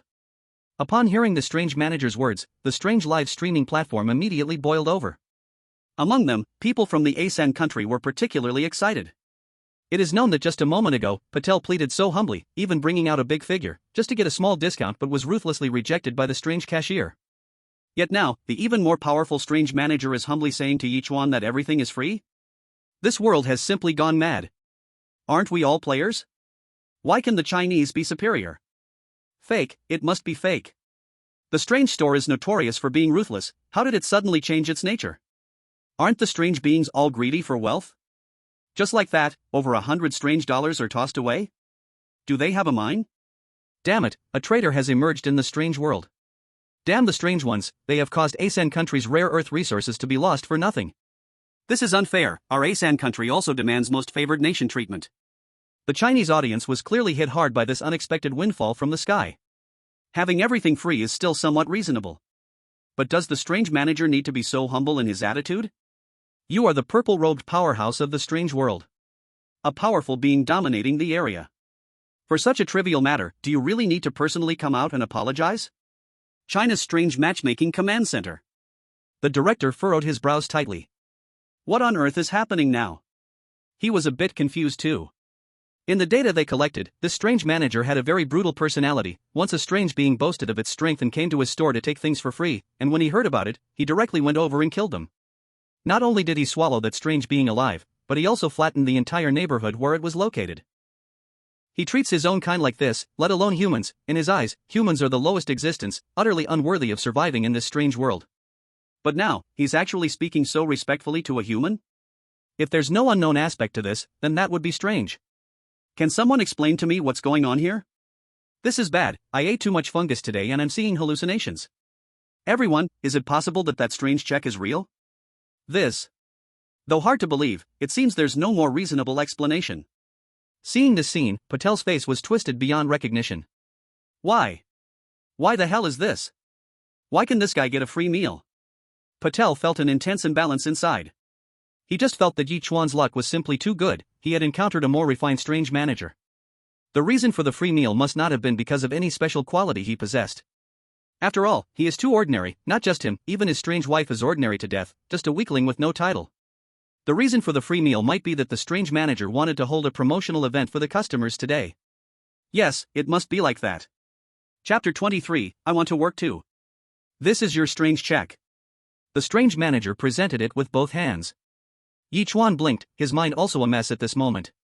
This is too different from what he usually sees in the live broadcasts.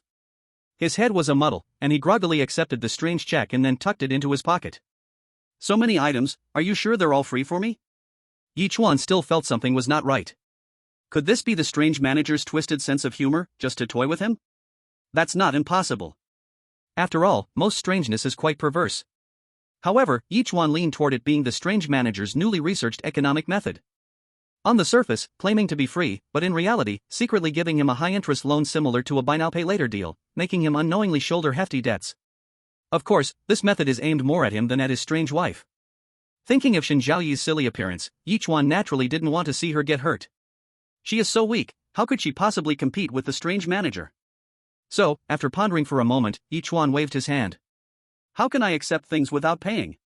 If these things are not usable, then let me work for you. Work? The strange manager was momentarily dumbfounded. Damn it, did I just hear wrong? This person is closely related to that great one, asking him to work, isn't that seeking death? But seeing Ye Chuan's serious expression, it didn't seem like he was joking. The strange manager was suddenly in great conflict. If everything was free, that naturally shows great sincerity.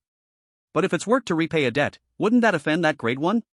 In his view, this was a great opportunity to connect with that great one, and he simply didn't want to give it up.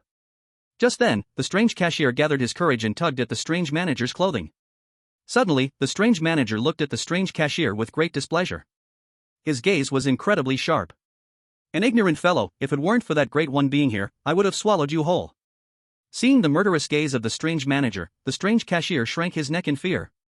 He hurriedly leaned over and said quietly, Manager, I think it's better to let him work. The strange manager's eyes widened. You fool, do you even know what you're saying? The strange cashier hurriedly explained, Manager, I know you want to please that great one, but methods also matter. Since that great one has given him the strange check, it means he didn't intend for it to be free. If you forcibly make it free now, isn't this buttering up to the horse's hooves? The strange manager began to ponder thoughtfully. In that case, it does make some sense. But after all, he is that person's subordinate. If he is working, wouldn't that be? Manager, the work I'm talking about is not the same old work. This entire strange mall is yours. What kind of work it is, isn't it just your word? The strange manager suddenly understood. It makes sense. Since he insists on working, let him work. It's just a formality. The strange manager looked at the strange cashier with satisfaction and said, From today onwards, you are the group leader of the cashiers. The strange cashier was incredibly excited. The group leader is the boss of all cashiers in this strange mall. From today on, he also stepped into the leadership. After pretending to think for a moment, the strange manager said, Since that's the case, we seem to have some tasks here that need manpower. Then the strange manager looked at the strange cashier and said, You take this customer over there. Remember, it must match the value of these things. If you dare to lack anything, I won't spare you. The strange cashier hurriedly nodded in agreement. He naturally understood the meaning behind the strange manager's words, which was to find some simple tasks for Ye Chuan. The strange cashier already knew everything about the work in the strange mall. So he was clear about where the jobs were. But those jobs were all dirty and tiring, he absolutely could not let Ye Chuan do them. Otherwise, it would definitely offend that person. After brainstorming for a while, the strange cashier finally thought of a suitable job. So he found an empty trash can, quickly put a plastic bag on it, and then took a piece of tissue, crumpled it up, and threw it in. After finishing all of this, he took the trash bag out, handed it to Ye Chuan, and said with an apologetic look, "Could you please help me throw this bag of trash in the outside dumpster?" Huh? This is the so-called job? Ye Chuan didn't understand, but he showed respect. Maybe this is just an appetizer. Taking the trash bag, Ye Chuan walked straight to the dumpster, threw it in, and then went back to the strange cashier. At this time, the strange cashier had already packed all of Ye Chuan's things. Seeing Ye Chuan come back, he hurriedly handed the items over with both hands respectfully. "Alright, your work is all done, and now you can leave." Huh? Ye Chuan was dumbfounded. "I just threw out some trash, and that's worth over 100 weird coins? Is this reasonable?" Ye Chuan felt a bit embarrassed, looking at another dumpster not far away, filled with garbage, and asked, "How about I also throw away that bag of trash?" The strange cashier glanced in the direction he was pointing. That bag of trash was completely full and emitting a foul odor.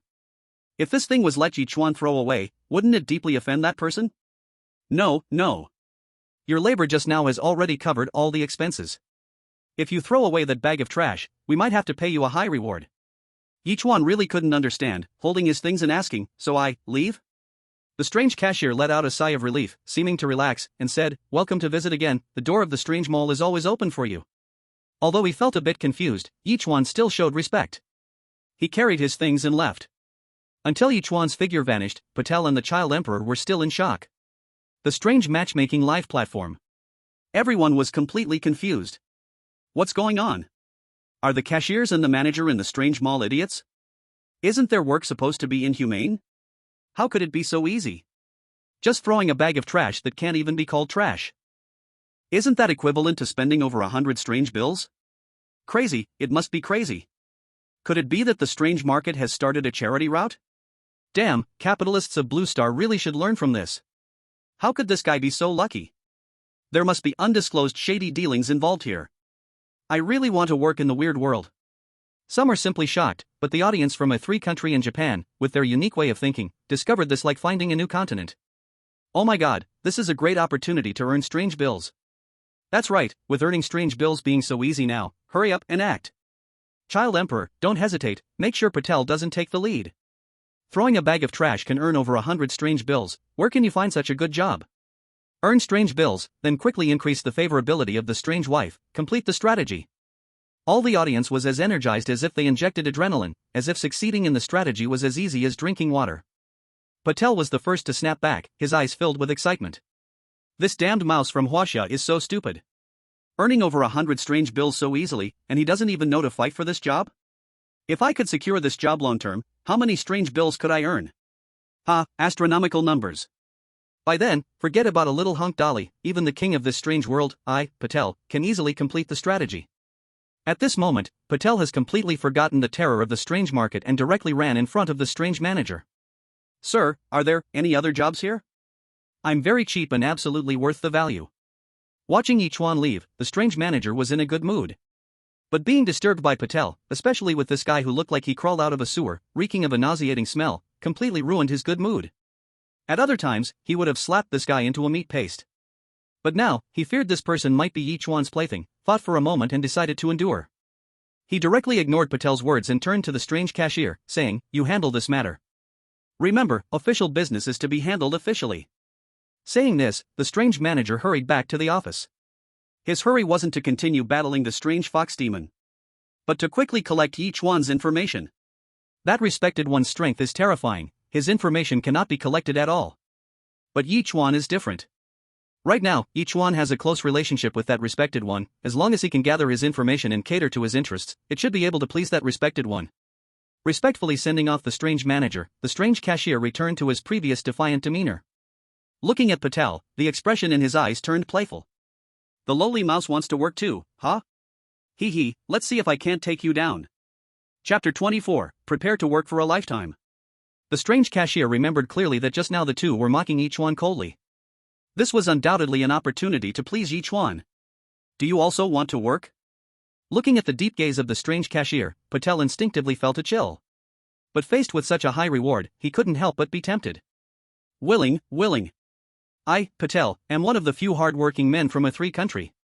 Patel desperately needed strange bills. That hunk Dolly is a miser, a stingy person. Clearly there are quite a few strange bills, yet he's tight-fisted. Aside from the spoiled meat at home, he can't find anything useful. Yesterday, after wiping his butt with his hand, he couldn't even find a wet wipe to clean his hands. How disgusting is that? Even though now he has dried that hand, the faint stench could still be smelled. Patel is not a cleanliness freak, but he also can't stand this situation. Looking at Patel nodding in agreement, the strange cashier pointed at them all and said, "Okay, now go choose the products you are satisfied with. Later, I will arrange work for you." Patel was even more convinced that this had to be the event day of the strange mall. He did not hesitate at all and directly pushed the shopping cart in to shop crazily. Child Emperor originally wanted to leave, but at this moment, he could not help but feel moved. "Can I also go in and choose some things, and then work to repay?" The strange cashier showed a strange smile and made a gesture of invitation. When the two returned to the cash register again, the items in the shopping cart were already as high as a small mountain. If they had tried to take so many items at first, they would have never dared to do so. But now it was different. Today was a rare event day.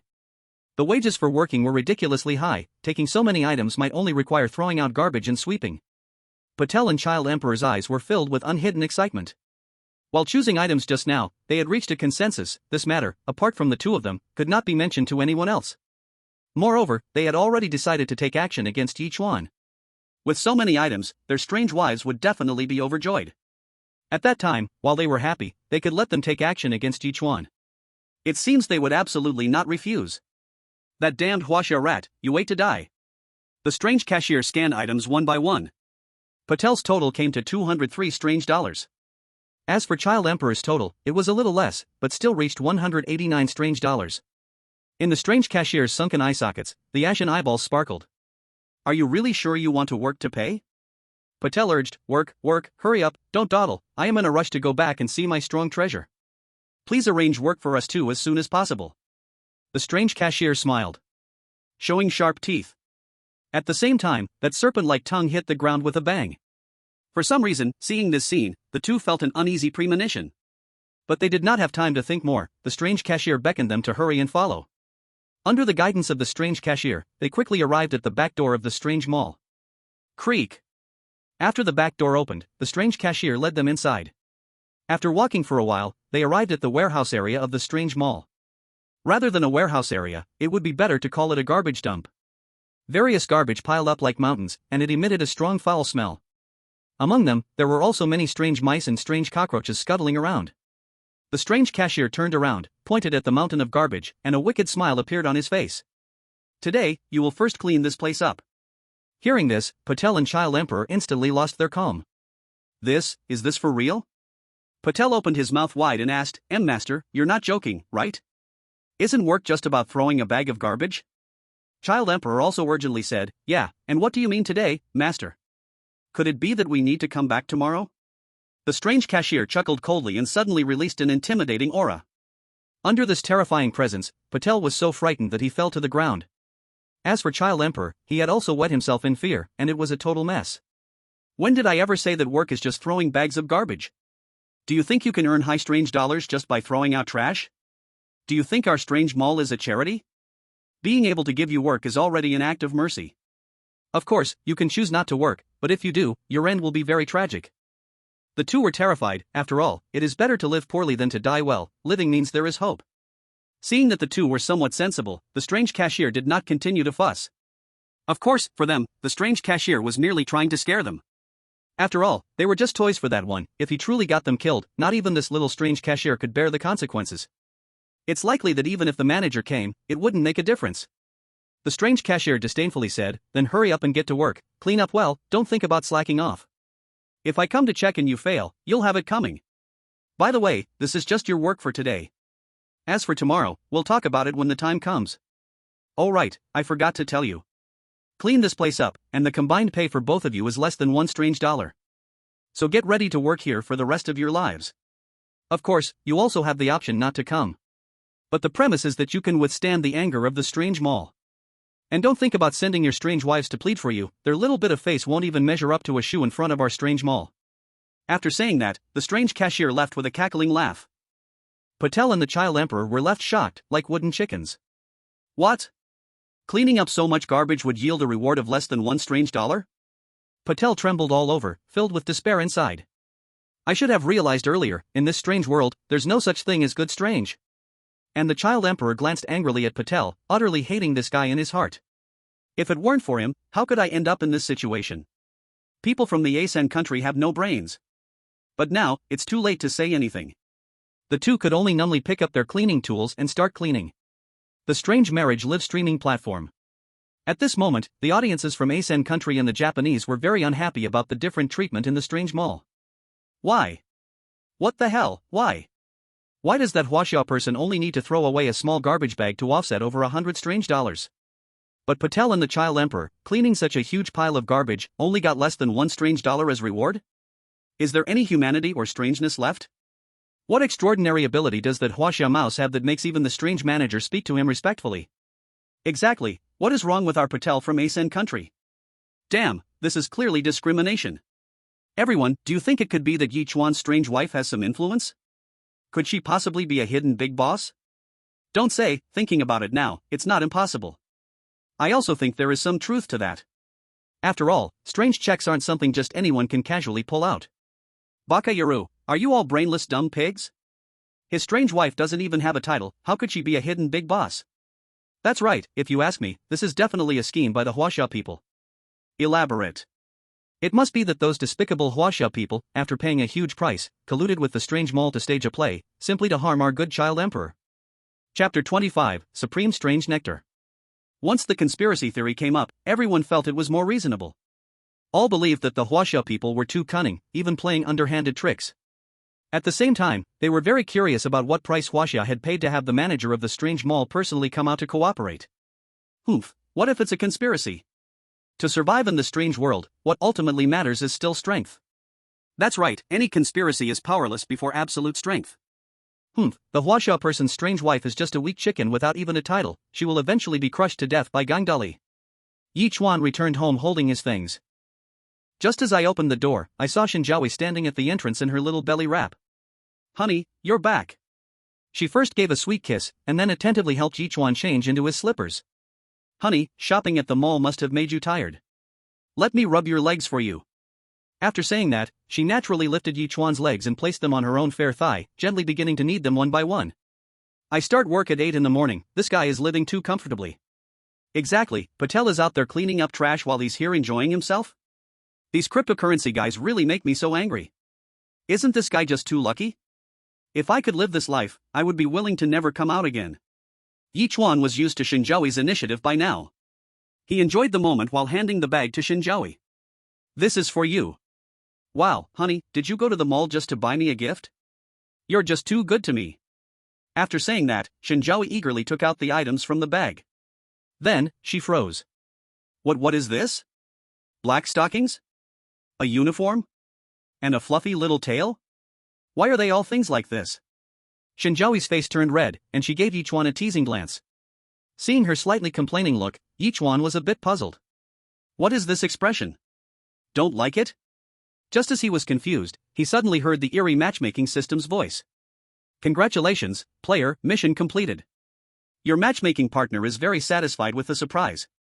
Reward, exquisite Eerie Nectar. Effect, can help the matchmaking partner enhance strength and increase affection. Ye Chuan instantly felt relieved. Looking at Shen Zhaoyi. It seems she is not only flirty but also shy. Clearly liking it a lot, but playing hard to get. Seeing Ye Chuan looking at her, Shen Zhaoyi thought he was eager to see her change, thinking what an impatient guy. Although she felt a bit embarrassed, since her husband wanted to see it, of course, she couldn't refuse. Shen Zhaoyi bit her lip, honey, wait for me. After saying that, she stood up and swayed her hips into the room. Ye Chuan listened to the sounds coming from the bedroom, thinking what an impatient guy. Before long, Shen Zhaoyi came out dressed in her new outfit. She pinched the hem of her clothes, feeling nervous to death, her face was flushed like it could bleed. Tilting her head, she didn't dare to look at Ye Chuan. This outfit was just too embarrassing. If it weren't for Ye Chuan liking it, she wouldn't have changed into it at all. Honey. Shen Zhaoyi called softly. Ye Chuan looked over, only feeling a throbbing in his throat. He had to admit, Shen Zhaoyi was truly beautiful. Wearing such an alluring outfit, even a high monk wouldn't be able to resist, let alone Ye Chuan, a young man filled with vigor. Especially since just 2 days ago, he had just tasted the pleasures of intimacy with Shen Zhiyan. That taste, sinking into the bones, was simply addictive. If it weren't for the ongoing mission, Ye Chuan might have already pounced on her and claimed her completely. Shen Zhaoyi didn't hear Ye Chuan speak, only listening to the sound of his heavy breathing. Courageously looking over, she saw Ye Chuan staring at her with fiery eyes. That gaze was incredibly aggressive, but Shen Zhaoyi felt no anger at all. Instead, she had some expectations. Unfortunately, after waiting a long time, Ye Chuan made no move. This inevitably made Shen Zhaoyi a bit disappointed. However, at that moment, the notification of increased satisfaction value rang, which filled Shen Zhaoyi with confidence. This morning, after kissing Ye Chuan, her satisfaction value had already reached 15%. Now another prompt sounded, raising the satisfaction value another 6%. This made Shen Zhaoyi feel a bit smug. Humph, acting all calm and indifferent, but aren't you moved? Shen Zhaoyi walked over to Ye Chuan gracefully, her long legs swaying. Honey, did everything go smoothly for you at the Eerie shopping mall today? Shen Zhaoyi naturally knew what kind of place the weird mall was. However, she was not afraid of Ye Chuan getting into trouble. Because of that kiss in the morning, she had already set up a life-saving mechanism on Ye Chuan's lips, full of her strength. If Ye Chuan really encountered any life-threatening danger, it would trigger directly. Ye Chuan shook his head and said, "It's going quite smoothly, just a little too smooth." Then, Ye Chuan told her what had happened in the mall. Ye Chuan was not a novice, he had seen quite a few matchmaking livestreams before. This weird mall was notorious, full of malice towards humans. But today it seemed completely different. Could it be that it was turning over a new leaf, ready to do things differently? What nonsense! After listening, Shen Zhaoyi naturally understood what was going on. It was simply trying to please her after recognizing the black gold seal on the weird check. Shen Zhaoyi didn't pay much attention to it. After all, in the entire weird world, there were far too many weird beings wanting to please her. By the way, here's something for you, it should be useful. Ye Chuan took out the weird nectar. He thought Shen Zhaoyi would be overjoyed when she saw it. After all, she was weak, and with this, she could quickly boost her strength. But who would have thought Shen Zhaoyi looked indifferent? Sigh. Ye Chuan let out a deep sigh. This Shen Zhaoyi was truly a pitiful weird being. She was so weak that she didn't even know what this thing was. Little did he know, Shen Zhaoyi wasn't unfamiliar with it, she just wasn't interested at all. This weird nectar was a rare good thing for weird beings below the purple robe. But for weird beings above the purple robe, it was completely useless. Let alone her, as the demon lord. This is a good thing, it can enhance your strength. Ye Chuan explained at the right time. If you don't believe me, have a couple of sips? Looking at Ye Chuan's eager eyes, Shen Zhaoyi couldn't bear to refuse, so she took it and cooperatively took a sip. The taste was nothing special. After all, Shen Zhaoyi had drank quite a bit before. But soon, Shen Zhaoyi's eyes widened in disbelief. Chapter 26 Trial Aquarium. A mysterious voice echoed in her mind. Demon Lord Perfection, 1%. At the same time, Shen Zhaoyi felt her strength actually improving a bit in that moment. What was going on? Isn't the Demon Lord already the strongest realm in this weird world? How could there still be other realms above that? Shen Zhaoyi's heart raced heavily. Her gaze turned to the weird nectar Ye Chuan had handed her. Without much thought, she drank the rest down. Unfortunately, even after finishing it all, that voice did not sound again. This made Shen Zhaoyi feel a bit disappointed. However, she quickly perked up again. Now, she could consider herself to have broken through the Demon Lord's confinement, right? And all of this was because of this man. She looked at Ye Chuan, her eyes gradually softening. Hubby, you are so good. She directly jumped into Ye Chuan's arms, her fragrant and soft body made Ye Chuan's heart flutter. Luckily, he held back his impulse. Ahem, well, could you share your trial with me? Ye Chuan said stiffly. In the weird world, every weird being had its own trial. The strength of the trial was linked to the being's power. Shen Zhaoyi nuzzled against Ye Chuan and tilted her head, mischievously saying, Hubby, what do you think my trial is? Ye Chuan was at a loss for words. Are you playing riddles with me? You're making me guess as if I could just know it if I guessed right. Hubby, guess. Shen Zhaoyi tugged at Ye Chuan's arm, shaking it. Hubby, if my trial level is too low, would you look down on me? At this time, all the viewers from Huaxia were also glued to the livestream. They were equally curious about what Shen Zhaoyi's trial would be. Because some people with dark web accounts have already inquired about it. The entire world, all the strange marriage command centers of every country do not have detailed information about Shen Zhaoyi.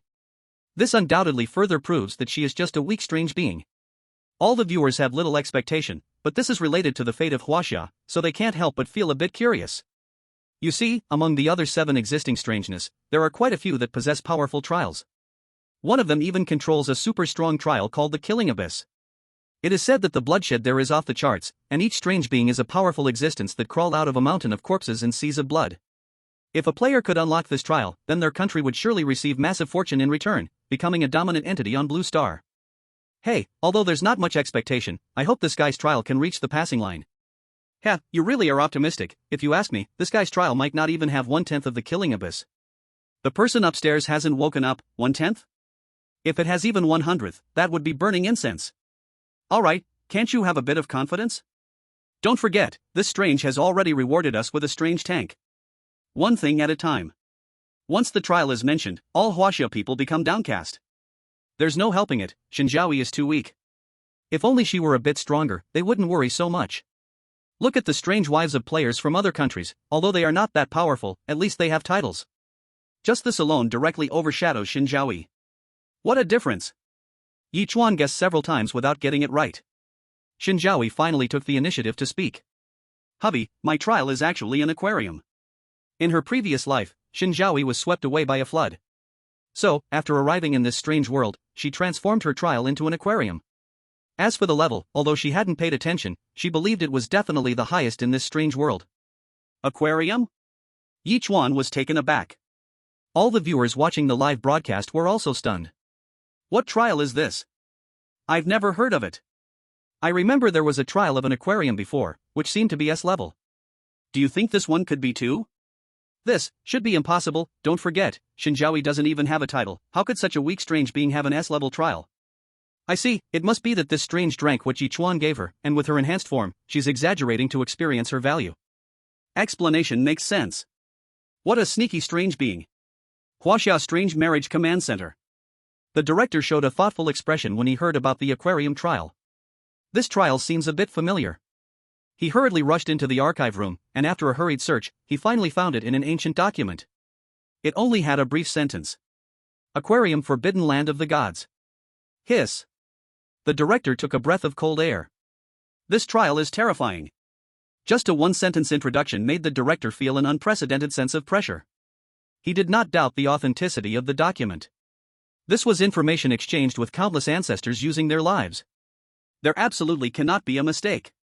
The director was incredibly excited. If Shen Zhaoyi wasn't lying and her trial was really an aquarium, then Huaxia would truly have hit the jackpot this time. In front of the aquarium, any Killing Abyss is simply a younger brother. What level of strange being is this Shen Zhaoyi? Could she be the legendary demon lord? As soon as this thought emerged, the director shook his head. How could that be? Let alone the demon lord, even a calamity or absolute danger level strange being rarely appears in the strange world. But if she's not powerful, then how could she have such a powerful trial? The director thought for a moment and finally came up with a possibility. Perhaps she accidentally obtained the inheritance of some powerful and strange being, inheriting that powerful trial. Although this possibility is extremely slim, indeed there was no better explanation. The director's eyes brightened even more. This time he truly hit the jackpot. Although Shen Zhaoyi's current strength is lacking, possessing such a powerful inheritance, she will surely soar to great heights. At that time, Huaxia will naturally also gain a lot of benefits. Now, the director just hopes that Ye Chuan can tightly hold on to Shen Zhaoyi's thigh. Whether Huaxia can completely revive depends on you. Honey, you won't dislike me, right? Shen Zhaoyi gently asked, biting her lip. No, I was thinking, that place must be very fun. Shen Zhaoyi immediately became interested and excitedly said, of course. Let me tell you, it's really interesting there. Shen Zhaoyi spoke with great enthusiasm, and Ye Chuan listened very cooperatively. At that moment, a series of huge sounds echoed through the strange world and the real world. Reward for Huaxia, Strange Special Forces ×5. Reward for Japan, Strange Multifunctional Steel Helmets ×10. Reward for India, Strange Self-Exploding Truck ×1. Reward for France, Strange War Horses ×2. Chapter 27 Work at the Red Romantic Bathhouse. It seems that this time all players have completed their tasks and received their rewards. However, the rewards obtained are also tiered. Undoubtedly, the reward Ye Chuan received is the most powerful. Strange Special Forces, each of whom is exceptionally strong and can sweep across all warriors on Blue Star. What crooked-mouthed Dragon King is just a younger brother in front of him. It can be said that these strange special forces are the strongest beings on the surface of Blue Star, not an exaggeration. Of course, although strange special forces are powerful, they are certainly not invincible. After all, strange matchmaking games have developed for so many years. Which country doesn't have some trump cards? Not to mention anything else, just the strange self-exploding truck from India in this reward can easily blow the strange special forces into pieces. After all, strange things have to be dealt with using strange methods. However, India is most likely reluctant to part with it. According to statistics, this strange self-exploding truck is one of the top 5 super weapons among the strange rewards acquired by India. It's like the significance of a nuclear bomb, deterrence is far more important than its actual usage. After hearing about the strange rewards, the viewers watching the live broadcast became excited again. Baka, what garbage is this strange multifunctional helmet? Patel is truly the pride of my India, he actually got us a self-exploding truck.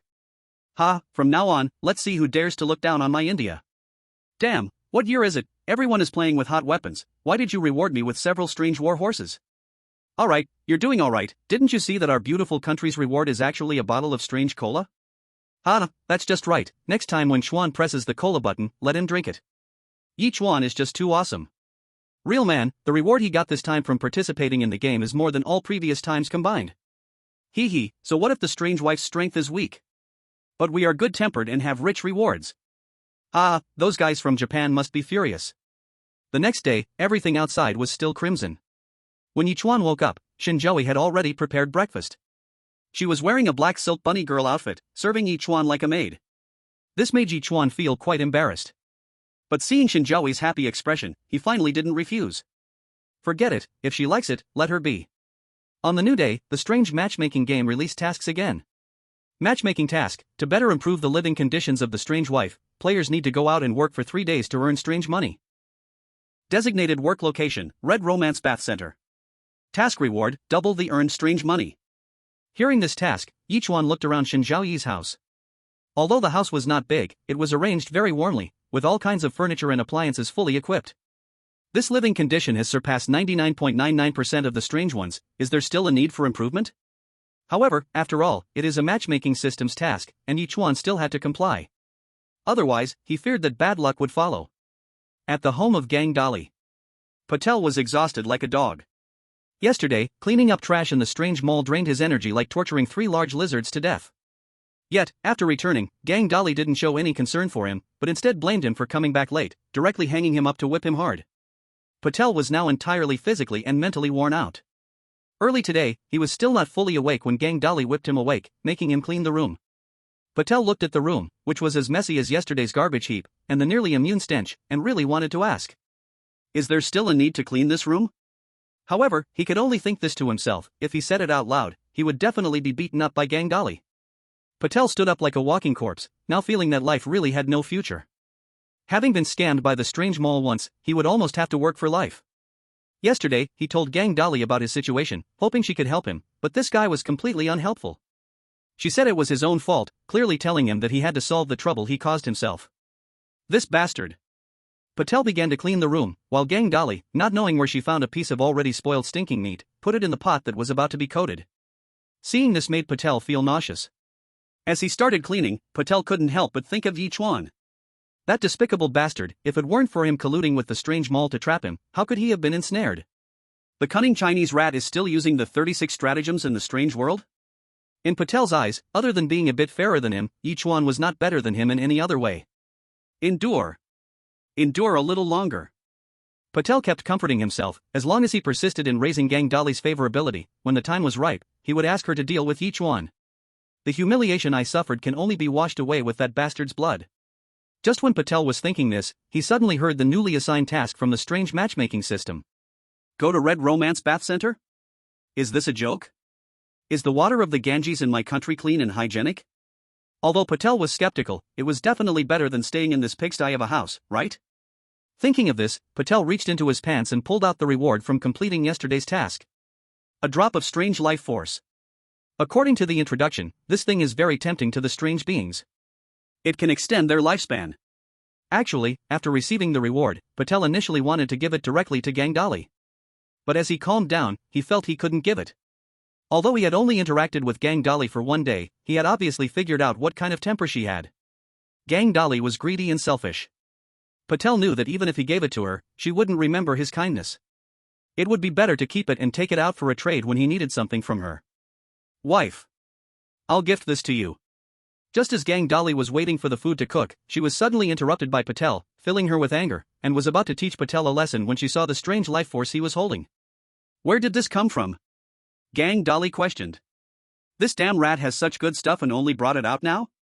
Looks like I've been too lenient with him. Feeling the unkind gaze of Hong Dali hurriedly said, This is a reward just given by the marriage matching system. Upon hearing this, Hong Dalia's expression softened significantly, and she swiftly took the drop of strange life force and put it in her mouth. Feeling the thrill of life force bursting in her mouth, Hong Dali revealed a satisfied smile. Seeing her so happy, Pater hurriedly seized the opportunity and said, Wife, now that the system has released another task for me to work at the Red Romance Bathhouse. Do you have any acquaintances there, or is there anything that could help me? If so, could you? Before Pater could finish, Hong Dalia's sharp gaze fixed on him. Damn mouse, just gave me a drop of strange life force and wants something in return? It seems I have been too lenient with him. I must be strict with him. Noticing the change in Hong Dalia's eyes, Pater quickly said, Wife, all the strange money I earn goes to you. If you could give me a bit of help, then naturally, the strange money I earn for you would increase. Sure enough, hearing this, the stingy Hong Dalia's expression relaxed again. Then, she silently got up, walked into the room, and began rummaging through her things. Seeing her like this, Pater couldn't help but feel hopeful. It seems there is indeed something valuable this time. Yesterday, she mentioned knowing a strange cashier, but there was not even a shred of credibility, as they completely dismissed it. I hope this time it's not just empty talk, it would be best to give me some token or something. Chapter 28, The Gift of the Strange Wives. When Hong Dali came out, she had a blue bracelet in her hand. She handed the bracelet to Pater proudly, saying, This is the bracelet from the Red Romance Bathhouse. Take this, and you will receive certain privileges. Hearing this, Pater's eyes instantly lit up. But thinking about yesterday's lesson at the strange mall, he couldn't help but ask again, Wife, is this reliable? Seeing Pater actually question her, Hong Dali immediately became displeased. You damn mouse, how dare you question me? Do you know how precious this bracelet is at the Red Romance Bathhouse? So many strange beings want to have one, but they are not qualified. So do you want it or not? If not, I will take it back. Seeing Hong Dali so confident, Pater finally felt reassured. It seems this relationship is indeed real. I want it, I want it, I want it. He eagerly took the bracelet and then put it on his wrist. Pater felt as if he suddenly had power. In the strange world, a stable job is extremely hard to find. And for them as players of the strange marriage game, the situation is even more difficult. Since the strange marriage game began, the best job players could get seen to be just building managers. Though called a manager, it is essentially just guarding the entrance. And now, Pater felt he might create history. To become the one with the highest position in the history of the strange marriage game. He just wondered what kind of privileges this bracelet would bring him. Is it cashier or lobby manager? But no matter which it is, the power in hand would not be small. Pater couldn't help but think of Ye Chuan's figure. Yesterday, he conspired with the strange mall, and made him suffer terribly. This time at the Red Romance Bathhouse, let's see if I can't bring you down. At the same time, the remaining players also handed their rewards to their strange wives. They, too, received feedback from the other party to varying degrees. Some received a special washcloth treasured by their strange wives, which helped scrub bodies with less effort. Others received a protective strange talisman given by their strange wives, which could provide some life-saving measures in times of crisis. In the Tong Di family, Tong Di lay on the ground, fading fast. He now feels an extreme regret in his heart. Although the gift he picked made the stone woman, Nejiheim, very satisfied, the consequences that followed almost cost him his life. Nejiheim tasted the sweetness of the steel ball helmet and surprisingly reached an agreement with the stone woman, granting Nejiheim direct control of her body for an entire day. During such a long time, Nejiheim can be said to have not a single moment of idleness, playing out the concept of valuing every second to the fullest. Thus, this led to tragic consequences for the child emperor. The child emperor really underestimated the abnormal extent of Nejiheim. Here, 73 words have been omitted. This day was, for the child emperor, simply the darkest moment. So when he received the system's task, the child emperor was almost crying from joy. Great! Finally, he can get rid of this demon. He weakly pleaded with Nejiheim, hoping that she could give him some help. But Nejiheim was utterly ruthless. Giving him help was possible. But there was a condition. That is, the earned strange currency must be used to buy a full set of steel ball armor. Now Nejiheim can be said to have found the door to a new world. A steel ball helmet alone was already so wonderful. If fully armed, all in steel balls, wouldn't that mean she could fly directly? The child emperor naturally knew what Nejiheim was after, but now, due to the situation, he had no choice. Regarding the Red Romance bathhouse, the child emperor had seen information about it in Japan. The oddities there had not a single proper one. They loved to stir trouble, especially enjoying bullying human players. If Nejiheim didn't give some means of survival, the child emperor felt he definitely wouldn't be able to last. In the end, after agreeing to Nejiheim's request, she gave him a small booklet. She claimed this was a limited edition issued by the Red Romance bathhouse, and when it was presented, he would be treated to gifts. The child emperor took the booklet, a relieved expression appearing on his face. The suffering he endured could finally be compensated. Seeing that both of them had obtained such a valuable token made the audience from their countries extremely excited. I seem to have heard that this bracelet can only be owned by customers of high status. God, Patel really struck it rich this time. My country is finally going to rise completely. It seems that Dolly has a bit of a conscience. If she acts like last time, I might really get angry. Is it useful for you to get angry? By the way, what position do you think the Red Romance bathhouse will give Patel? I think at least it will be a department head. Exactly, Patel will definitely create history for the strange matchmaking game. My country cannot be underestimated, so can Japan. Yes, although the child emperor's booklet clearly states what it is, its origins are definitely not small. Is it possible that the booklet is a property deed, and this Red Romance bathhouse is actually the stone woman, Nejiheim's property? Hiss, then wouldn't the child emperor be the male master? Ah, this time Huaxia is really miserable. Yesterday he tricked our Japan, this time he must pay a painful price. He must kneel before us and repent. Absolutely, it's been so long, and that strange wife from Huaxia hasn't produced anything yet, this time he's doomed. Humph, with nothing, what can he present? At that moment, the Huaxia audience was becoming a bit anxious. Why hasn't Shen Zhaoyi brought out any tokens yet? She wouldn't really have nothing, would she?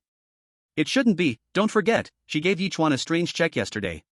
Moreover, the attitude of the strange manager yesterday was so respectful, it must have been out of consideration for Shen Zhaoyi. I reasonably suspect that Shen Zhaoyi is definitely a hidden big shot. +1. Just when everyone was discussing wildly, they saw Shen Zhaoyi gazing affectionately at Ye Chuan, asking, "Honey, what gift do you want?" She was deeply skilled. The movements of the entire happy community could not escape her perception. Every player, to varying degrees, received rewards from the strange wife. Naturally, she had to give something. It's just that she hadn't figured out what to give yet. Because she had too much already. Yichuan didn't care, whatever, just look after it. Shen Zhaoyi was not satisfied with this answer, wrinkled her delicate nose, and pretended to think, soon getting up and walking towards the bedroom. She opened the drawer of the bedside cabinet, inside was a whole plate of keys. Chapter 29, Becoming a Landlord. Did I misread? This house isn't that big, how could there be so many keys? Could it be that this guy is like those Guangdong folks? What do you think, could it be possible that the Red Romance Bathing Center is her property? Wow, thinking deeper is terrifying. The Chinese audience naturally understood what this entire plate of keys meant, but audiences from other countries did not know. OMG, I thought it was something good, but it's just this? Haha, so many keys, could she be a security guard with multiple jobs? This Chinese player is so miserable, his strange wife can't even bring out a decent gift. Wait to be trampled by Patel. Maybe, the Red Romance Bathing Center will personally deal with this Chinese mouse to please the child emperor. The possibility is high, after all, the stone woman, Changji, is powerful, there should be many willing to follow her. The people from a country in Japan were full of ridicule, completely unaware of the true value of this plate of keys. In their eyes, that bracelet and the booklet were the real treasures. As for the keys, they were just too ordinary. Shen Zhaoyi picked up the keys and took a good look, finally finding the one marked for the Red Romance Bathing Center. She took it off and then left the bedroom. However, the strange livestream platform's camera stayed on her plate of keys for a full 2.5 minutes. And then zoomed in on it. When all the viewers saw the words on the plate of keys, they instantly lost their calm. Landlord's key. Landlord? Everyone's breath hitched, eyes wide with shock. Although the Red Romance Bathing Center wasn't Shen Zhaoyi's property, she was the even more distinguished landlord. It is well known that no matter how powerful the industry is, it cannot compare to being a landlord. Otherwise, no matter how good your business is, the landlord can still mess it up. My god, who exactly is this Shen Zhaoyi? A strange person without a title, yet she is the landlord of so many properties? In my opinion, her background is not simple, she might come from a powerful family. It must be like that, I just saw that on the plate of keys, there was a key labeled Universal Studios. Hiss, that is recognized as one of the 10 most dangerous trials in the world, its danger level is no less than an aquarium. I feel like my soul is trembling. Legend has it that everyone who goes to the Universal Studios trial must obey the rules there, otherwise they will become food in the mouth of the strange. Exactly, I seem to have heard that one of the rules is that when using any entertainment facilities, you can't wear safety equipment. Then, isn't that certain death? Heavens, I'm becoming more and more curious. What exactly is Shen Zhaoyi's origin? I have a feeling that this time, our China really scored big. Everyone's eyes were fixed firmly on that plate of keys. Suddenly, someone blurted out, "Do you think the strange mall from yesterday was also her property behind the scenes?" Everyone suddenly understood. No wonder the attitude of the strange manager yesterday was so respectful. Clearly he was afraid Shen Zhaoyi would raise the rent. Ah, those three folks in Japanese really have no insight. They even dared to say that this is a broken key. I really can't help but want to see their faces when they realize they were wrong. At this moment, the Japanese person who had studied in Huaxia finally noticed something was wrong. With his explanation, everyone finally understood the meaning represented by this key. Baga Yaru, how could this be possible? How could a weak and bizarre person like her be the landlord of so many properties? It's fake, it must be fake. If a child holds gold and runs through the market, why should I exert myself to kill? If it's true, how can someone without even a title have the power to act grandly over them? Damn, this bizarre one is truly cunning. Universal Studios has made an appearance. I really laughed. If he is the landlord of this place, wouldn't it be better to live in a castle? In my opinion, this is probably a favor from this bizarre one sugar daddy. Hey, this insight scores full marks. After all, this bizarre one is so beautiful, it's inevitable for others to covet her. Daytime daughter, nighttime daughter, hee hee hee. You little brat. Although some people explained, most viewers from Japan still generally refused to believe it. They simply could not accept that a Huaxia person had matched with such a powerful bizarre wife. If it were true, then those like the Stone Woman and the Mighty Man would be truly lacking in appeal. When Yichuan received the key handed over by Shen Zhaoyi, he was also stunned. Seeing Yichuan's dumbfounded expression, Shen Zhaoyi smiled and explained the origin of the key to him. When Yichuan heard that it was the landlord's key, he was even more dumbfounded. You're not kidding, right? Yichuan exclaimed in his heart, what a surprise. I originally went to work at the Red Romance Bathing Center and ended up becoming a landlord? How can this be? Who's joking with you? Shen Zhaoyi gave Yichuan an annoyed look, and he quickly apologized. I didn't mean it that way, I just thought, this is too surprising. Husband feels surprised? Shen Zhaoyi felt extremely happy in her heart. At the same time, she felt her pleasing value increase by another 2%. It seems that more surprises like this should come in the future. She slowly handed the key to Yichuan, then took his finger and brought it to her mouth. Hiss. Yichuan couldn't help but gasp. He saw Shen Zhaoyi gently bite down, and a drop of blood immediately oozed from the tip of Yichuan's finger. Husband, drop the blood on the key. Yichuan didn't understand what this meant but obediently complied. After Yichuan's blood dripped onto the key, a magical scene occurred. That drop of blood was actually absorbed directly by the key. Then, the key even displayed Yichuan's name. This is... Shen Zhaoyi leaned against Yichuan and sweetly said, Husband, you're so silly, isn't that your name? I'm not talking about this, of course I know this is my name, I'm saying how could it suddenly appear on this key? Shen Zhaoyi chuckled and said, isn't it good that it appears on it? That means starting now, you are also the landlord of this Red Romance Bathing Center. I am also a landlord? Yichuan pinched himself, confirming that he wasn't dreaming. Time soon passed. Yichuan had to go to the Red Romance Bathing Center to complete his task. Shen Zhaoyi felt very reluctant, but even she couldn't defy the will of heaven. But it's okay, she has already transcended the demon lord, and as long as she achieves perfection, she believes she can wrestle with the will of heaven, right? Husband, have fun at the Red Romance Bathing Center. Shen Zhaoyi waved goodbye and especially reminded him. The bizarre ones there are just for you to play with, but don't get too attached. Yichuan's current identity was the landlord of Red Romance, and when his name appeared on the key, the owner of Red Romance must have received the news. So upon knowing Yichuan's identity, he would undoubtedly stop at nothing to please him, and it's very likely he would send out his top generals.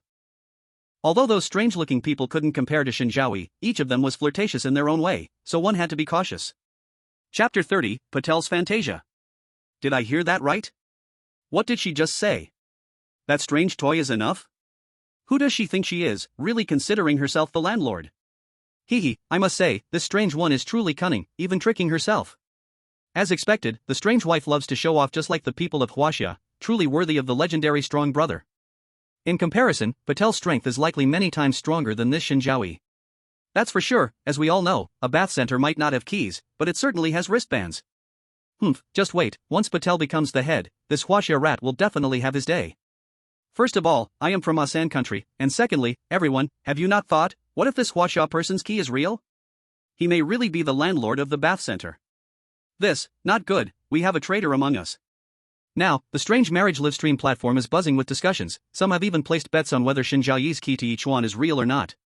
The director of the Huaxia Strange Marriage Command Center is quite excited now. Although the game has just reached the second day, the gains so far have exceeded all expectations. A strange tank, that's a weapon of mass destruction. Once deployed, it can easily conquer small nations. 5 strange special forces, known as Kings of Single Combat, are absolutely a sweeping existence without the use of strange firearms. And all these rewards are due to Ye Chuan's presence. I must say, Ye Chuan has brought in too many surprises. So now, he is staring fixedly at Ye Chuan's figure on the screen, not wanting to miss any detail about him. He has a strong feeling that Ye Chuan's strange wife, Shen Zhaoyi, is definitely someone of tremendous importance. He also has an even stronger feeling that this time Huaxia might really soar into the sky and reclaim its glory. Soon, with a tremor in the space, all players were transported to the entrance of the Red Romantic Bath Center. When everyone appeared together, Yichuan felt all players were staring at him with unusual eyes. Is it because of the strange reward? Yichuan thought perhaps it was. The sound of the strange reward resonated through the strange and real world that morning, and of course, these players could hear it too. They were very displeased. Why was Yichuan's reward the most precious? Why the heck is that? Based on the principle that whoever is the strongest in competition will be isolated, Yichuan successfully became isolated. They had already vaguely reached a consensus that if they had the chance, they would definitely eliminate Yichuan within the rules. Among these players, Patel and Tong Di had the fiercest gazes. After all, the two of them had been thoroughly tricked by Yichuan.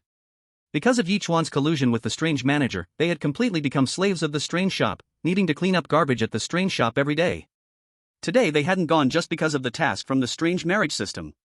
In this strange world, the priority of the strange system tasks is number 1. Faced with the unkind gazes of the crowd, Yichuan was not worried at all. It was only the second day, and players were still not allowed to attack each other. Of course, if they could summon their strange wives or other strange beings, that would be a different story. But, just buy them? Yichuan chuckled. It seems they weren't capable enough. At that moment, Yichuan suddenly felt a warmth in his pocket. He looked down. He saw the key that Shen Zhaoyi had given him radiating a ghostly blue light. Before Yichuan could ponder, the voice of the strange marriage system rang in his mind. The landlord's key is searching for nearby properties. Detection successful. Marking Red Romance Bathing Center. Marking successful. You have obtained the landlord identity of Red Romance Bathing Center. A series of prompts left Yichuan completely stunned. He never expected that Shen Zhaoyi was actually serious. Before he could think more, the door of Red Romance Bathing Center opened automatically, and the other players entered one after another. Yichuan also stepped in. The decoration style of Red Romance Bathing Center completely matched the Eerie world. It looked like something from the underworld. In theory, a bathing center should have a magnificent and splendid hall. But this was not the case. As soon as he stepped into the hall, he felt a cold wind, making his back chill. The chandeliers in the hall emitted a ghostly blue light, making the atmosphere even more eerie. The air was mixed with a heavy smell of disinfectant, and if one had a more sensitive sense of smell, they could even detect a faint hint of blood. Clearly, this was not any real service place. As players entered, the hearts of all spectators began to rise with tension. I heard that the background of this Red Romance Bathing Center is even bigger than the Eerie shop. I once watched an episode, and remembering it makes my back chill. That player was actually scrubbed raw by the bath Eerie. No worries, as long as you use the mud scrubbing treasure that it recommends, it won't make things difficult for you. Heck, easy to say, the final payment of the Eerie bills will probably be astronomical. Sigh, in the end, being poor is the original sin. That Eerie lobby manager is the vilest existence. Clearly, players come here to work, but he still deducts half of their hard-earned Eerie coins, simply inhuman. That's right, if anyone resists, they will face various difficulties in their upcoming work. Damn eeriness, truly greedy. But it doesn't matter, Patel has the bracelet from Gang Dali, he shouldn't be targeted like this. Of course, Gang Dali is powerful, and don't you all remember her proud queen appearance when she gave Patel the bracelet? Maybe that Eerie lobby manager will kneel to please Patel when he sees the bracelet. Haha, if that's the case, our Asan country will rise completely this time. The viewers from Japan saw the people from Asan country daydreaming here and couldn't help but laugh. I have to say, the Asan country really dares to dream. Just a broken bracelet and they treat it as a treasure? If we are talking about treasures, obviously the little booklet from the Child Emperor is much more precious, right? Of course, in my opinion, the booklet is likely to have significant origins. Its function could be similar to ancient military orders. Patel reached out to touch the bracelet given by Gang Dali, and a proud smile appeared on his face. Turning to glance at Ye Chuan, who was empty-handed, his smile widened. Surely, after the last scheming with the Eerie manager, this Chinese mouse had handed over all his resources to the Eerie manager. As for his Eerie wife, she was likely a useless person who couldn't help at all. Thus, this time, Yichuan had no external assistance. Indeed, the importance of an Eerie wife was fully displayed at this moment. To succeed in the Eerie world, one still needed to depend on the Eerie wife. Patel couldn't help but sigh in his heart. Then, he touched his bracelet again, unable to suppress his eagerness to know what kind of treatment he would receive when he took out the bracelet. If the identity was noble enough, he would not hesitate to issue an order to let the eeriness here kill Yichuan. Now, Yichuan seemed like a dead man in his eyes. And before his death, Patel decided to humiliate him thoroughly. Let him die in humiliation and despair. Chapter 31, Minister of Human Resources. Patel swaggered up to Yichuan, mocking, "Hee, your weak little trickster wife gave you nothing this time, did she?" Yichuan glanced at Patel and said flatly, "Fool." Patel's face changed immediately. He didn't expect Yichuan to be so arrogant even when he had nothing. Who gave him the courage? Could it be he thinks he got the better of me last time and now he has me in his grip? That would be a serious mistake. The Red Romance bathhouse is not an Eerie marketplace. Though the Eerie marketplace has a powerful background, it is involved in a basic necessity trade, serving ordinary Eerie beings. But the Red Romance bathhouse is different. It truly operates in the tertiary industry, providing enjoyable services to a clientele of powerful Eerie beings. After all, it is a problem for weak Eerie beings to survive. They really have no extra Eerie cash to come here for enjoyment. The Eerie groups they interact with are different, and naturally, their perspectives are different too. An Eerie manager might cooperate with you, a lowly rat from China, for the sake of Eerie cash, but the head of the Red Romance bathhouse will absolutely not. In Patel's view, the reason he fell for Yichuan's trick last time was merely coincidence. He just happened to meet an Eerie manager who was greedy for Eerie cash. But this time, Yichuan wanting to use the same trick again was simply impossible. Patel's expression darkened, his gaze cold as he stared at Yichuan. In his view, Yichuan, without any support, should modestly get his tail between his legs and behave. Perhaps this kid still doesn't know the origin of my wristband. If he knew, he would definitely be scared to kneel and beg for mercy. Thinking of this, Patel forgave Yichuan in his heart. After all, the ignorant are not guilty. He lightly raised his hand and waved the wristband in front of Yichuan. Do you know what this is? Patel's tone was laced with an unmistakable sense of superiority. This is a token my wife gave me. She said this wristband is a treasure from the Red Romance bathhouse, incredibly precious, and allows me to get a decent job here. Patel emphasized the word decent. After all, in the Eerie world, humans are always at the bottom. Finding any job is hard, and even when they do, it's usually the most difficult, dirtiest, and tiring jobs. But now, Patel can have a decent job. This undoubtedly speaks to the strength of his Eerie wife. Sure enough, after hearing Patel's words, the other players looked at him with envy. But Yichuan rolled his eyes and cursed, "Pure fool." Patel's eyes seemed about to burst into flames. He was about to get angry when the child emperor walked over. Patel, there's no need to get angry with someone like this. He's trying to provoke you on purpose, wanting you to lose your cool and act out, breaking the rules. Once you gain the identity of the Red Romance bathhouse, there will be plenty of ways to deal with him. Upon hearing the child emperor's words, Patel was taken aback, secretly acknowledging how crafty this Chinese person was, and his anger diminished significantly. Yes, once he got the identity certification from the Red Romance bathhouse and became part of the management, handling a small worker like Yichuan would be a piece of cake. Patel sneered, looking down at Yichuan, saying, "I almost fell for your little trick. Wait until I get my identity certification, just watch how I deal with you. I will make you wish you were never born." Yichuan laughed. It turned out that people really do laugh when they are speechless. He suddenly felt strangely that Patel was somewhat adorably foolish. "I'm currently the landlord of Red Romance. You think you can mess with me?" Yichuan shook his head and ignored this jumping clown. Seeing this, Patel's chest heaved, clearly angered again. Just wait. Soon, I will let you know what cruelty is." The child emperor listened to Patel's vicious words, thinking to himself that he was really a brainless fool. After he went back yesterday, he carefully replayed what had happened. In the end, he came to a conclusion. That was definitely not a coincidence. Yichuan and his mysterious wife surely had a big secret. Until he figured it out, he didn't want to offend Yichuan again. If Yichuan really was not simple, he did not mind humbling himself and seeking forgiveness. The crowd didn't wait long when a figure slowly walked over. This was a fierce and wicked man, with a gloomy expression, his face pale, and blood dripping from his fingertips. He exuded a heavy smell of blood, creating an immense sense of oppression. On his chest hung his identity badge. Human Resources Department Head. Are you the ones applying for the job? His cold eyes swept over the players, full of disdain. Sir has sharp eyes. We all came from happy community to apply. Patel quickly tried to establish a connection with the strange man. My wife is strong power, known as the little girl who picks mushrooms. I don't know if you've heard of her? As soon as Patel finished speaking, the strange man floated in front of him, grabbing his throat and lifting him up entirely. Patel struggled continuously, but the strange man's strength was beyond his ability to resist. Just as he felt his throat was about to be crushed, the strange man finally let go. Patel fell heavily to the ground, gasping for air. Damn, what's going on? Could it be that strong power has enemies here?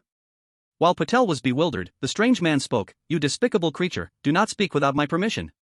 Remember, this time it was the game rules that saved you. If there's a next time, you'll die. Patel felt the unhidden killing intent exuding from the man, immediately becoming frightened and quickly nodded to apologize. The strange head of the Human Resources Department spoke again. Since you are here to apply, then keep your little thoughts to yourselves. I don't care what connections you have, once you're here, you must be honest. No matter who your wife is or what title she has, here, you are all trash. I am the head of the Human Resources Department at Red Romance Bathhouse. Now, I will assign you your positions. Hearing about the job assignment, Patel knew that the moment of fate had arrived. Though he had just angered this strange man with his earlier rashness. However, now he still had to harden his head and take out the token strong power had given him. Sir, I have our Red Romance Bathhouse wristband. Look, could you consider this when assigning jobs? Upon hearing the wristband, the strange man's expression clearly changed. After all, the Red Romance Bathhouse wristband was not a rare item, but it wasn't something outsiders could casually possess. Only insiders had the qualifications to hold it. Could it be that this kid is really one of us? Thinking of this, the strange man's heart began to beat faster. At the Red Romance Bathhouse, hierarchy is strict. As the head of human resources, though it sounds impressive, he is merely middle management. Above him, there are many strange leaders. When this kid introduced himself, it seemed he mentioned his wife was strong power. He was very sure that this was definitely not one of the leaders above him. However, the strange world is a real strange relationship society. Heaven knows if strong power has any connections with a certain strange leader, and this wristband was given by that strange leader. Such situations have occurred too many times. If that's the case, today is going to be a disaster. Having a conflict with the strange leader will definitely get me torn to pieces. This mysterious figure calmly reached out and took Patel's wristband. After carefully looking around and finding the identity tag on it, he immediately snorted in disdain. Chapter 32, Let's just be a sewer cleaner. I thought it was some impressive identity, but it was just this. Looks like the Red Romance really needs reform. Even any Tom, Dick, or Harry can get an identity badge. The strange minister casually tossed the wristband back to Patel. With a blank expression, he said, You look quite strong. I was going to have you scrub bodies. But since you brought out the sewer cleaner's wristband, you can go clean the sewer. What? Clean the sewer? Patel widened his eyes in disbelief. Is this right? I brought out the wristband, shouldn't I at least be assigned as a supervisor? What the hell is cleaning the sewer? Didn't they say this wristband had high value? Patel just couldn't accept it. After clearing so much garbage in the strange store, I was already feeling miserable.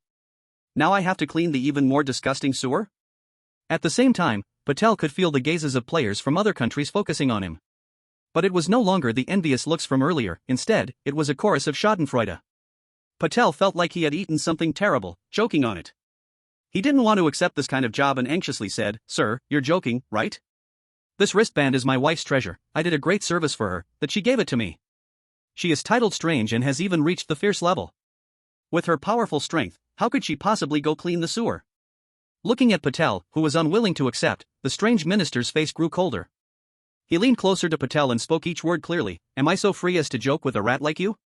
Fierce level is nothing, it's just a joke. Such a garbage wristband, and she actually treats it like a treasure. Patel's face turned incredibly ugly. Damn it, I've been tricked by this brute again.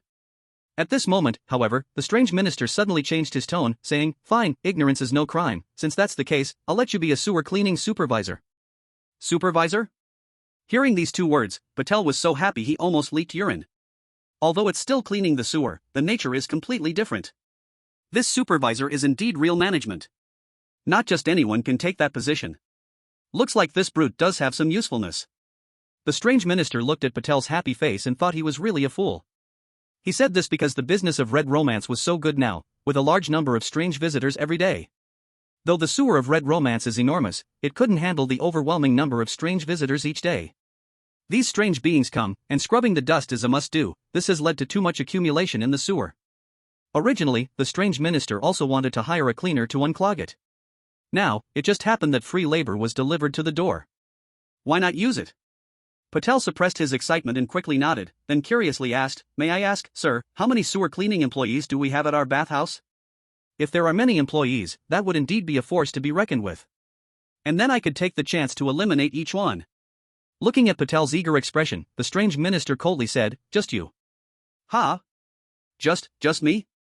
Patel's mind was almost crashing.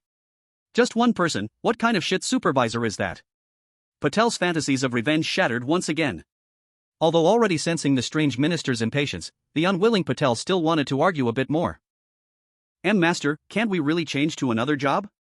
He. Everyone heard the sound of grinding teeth. It came from the mouth of the bizarre minister. Clearly, his patience had reached its limit.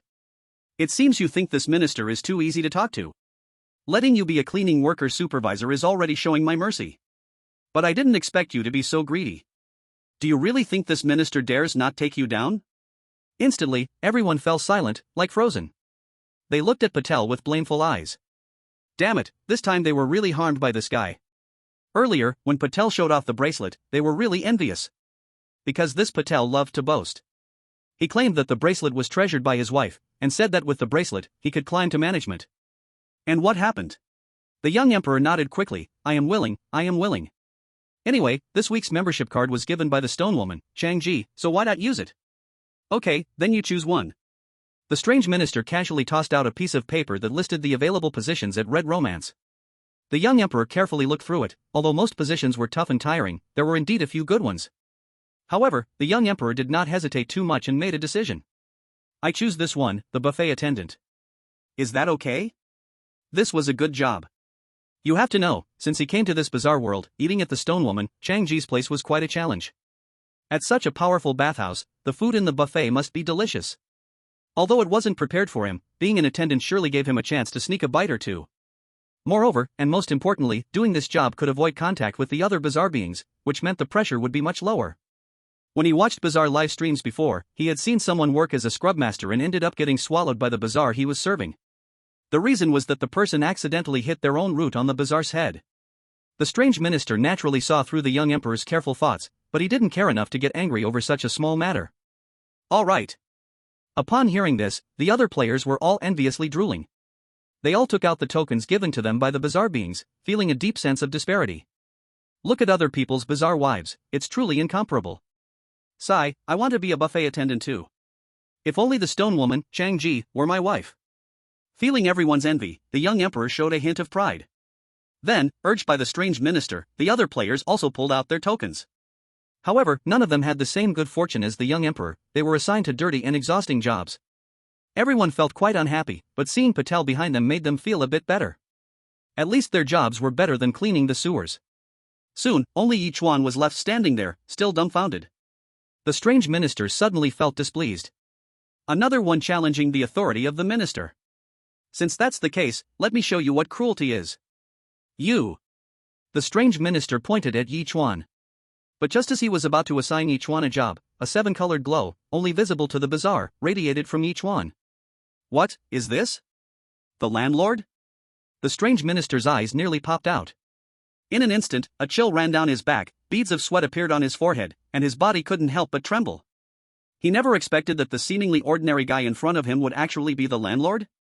You have to know, in the bizarre world, the landlord's power surpasses that of the store manager many times. They have the supreme right to patrol.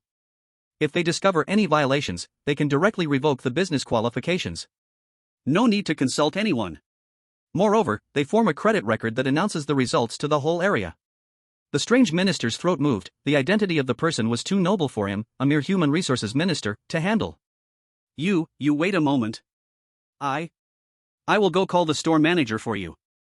After saying that, the previously arrogant strange minister turned and fled. Witnessing this scene, all the viewers watching the bizarre livestream were dumbfounded and began to discuss fervently. What's going on? Are they calling the store manager for this Chinese rat? Exactly, is it overkill? Probably because they think this Chinese kid is too arrogant and wanted to ask the manager if they can take him out. What a pity, not strong enough, and yet trying to show off like our Patel. Right, Patel didn't quite succeed either. At least he kept his life, but he, truly, doesn't know how to live. Everyone, is your hearing stuffed with pig hair? Didn't you hear that strange minister say please wait? Damn it, saying what's wrong with you just shows the strange minister is polite, I curse your fate. The audience in Huaxia also became nervous. Why did this strange minister go to find the store manager out of the blue? Damn it, isn't this aimed at us Huaxia players? Exactly, Yichuan did nothing wrong. Why does he have to face the store manager's judgment? Hee, this style is very strange, completely unreasonable. Don't worry, look at Ye Chuan, he's not nervous at all. Right, I don't know why some people are panicking. Let's not forget, Ye Chuan is the landlord of this red romance now. At the Huaxia Strange Marriage Command Center. Although the director was much calmer than before, there was still a trace of tension. Whether Shen Zhaoyi is a big shot will depend on the attitude of the store manager when he arrives. If he is respectful, then Huaxia can really regain its glory this time. But if he is filled with hostility, then we can only mourn for Ye Chuan. Don't worry, if things really go wrong, we will take good care of your wife. Ye Chuan didn't wait long. A more burly strange creature hurried over. Behind him was the previously arrogant strange minister. However, the strange minister now looked very flustered and uneasy. Soon, countless footsteps were heard. Behind the two strange creatures followed many others.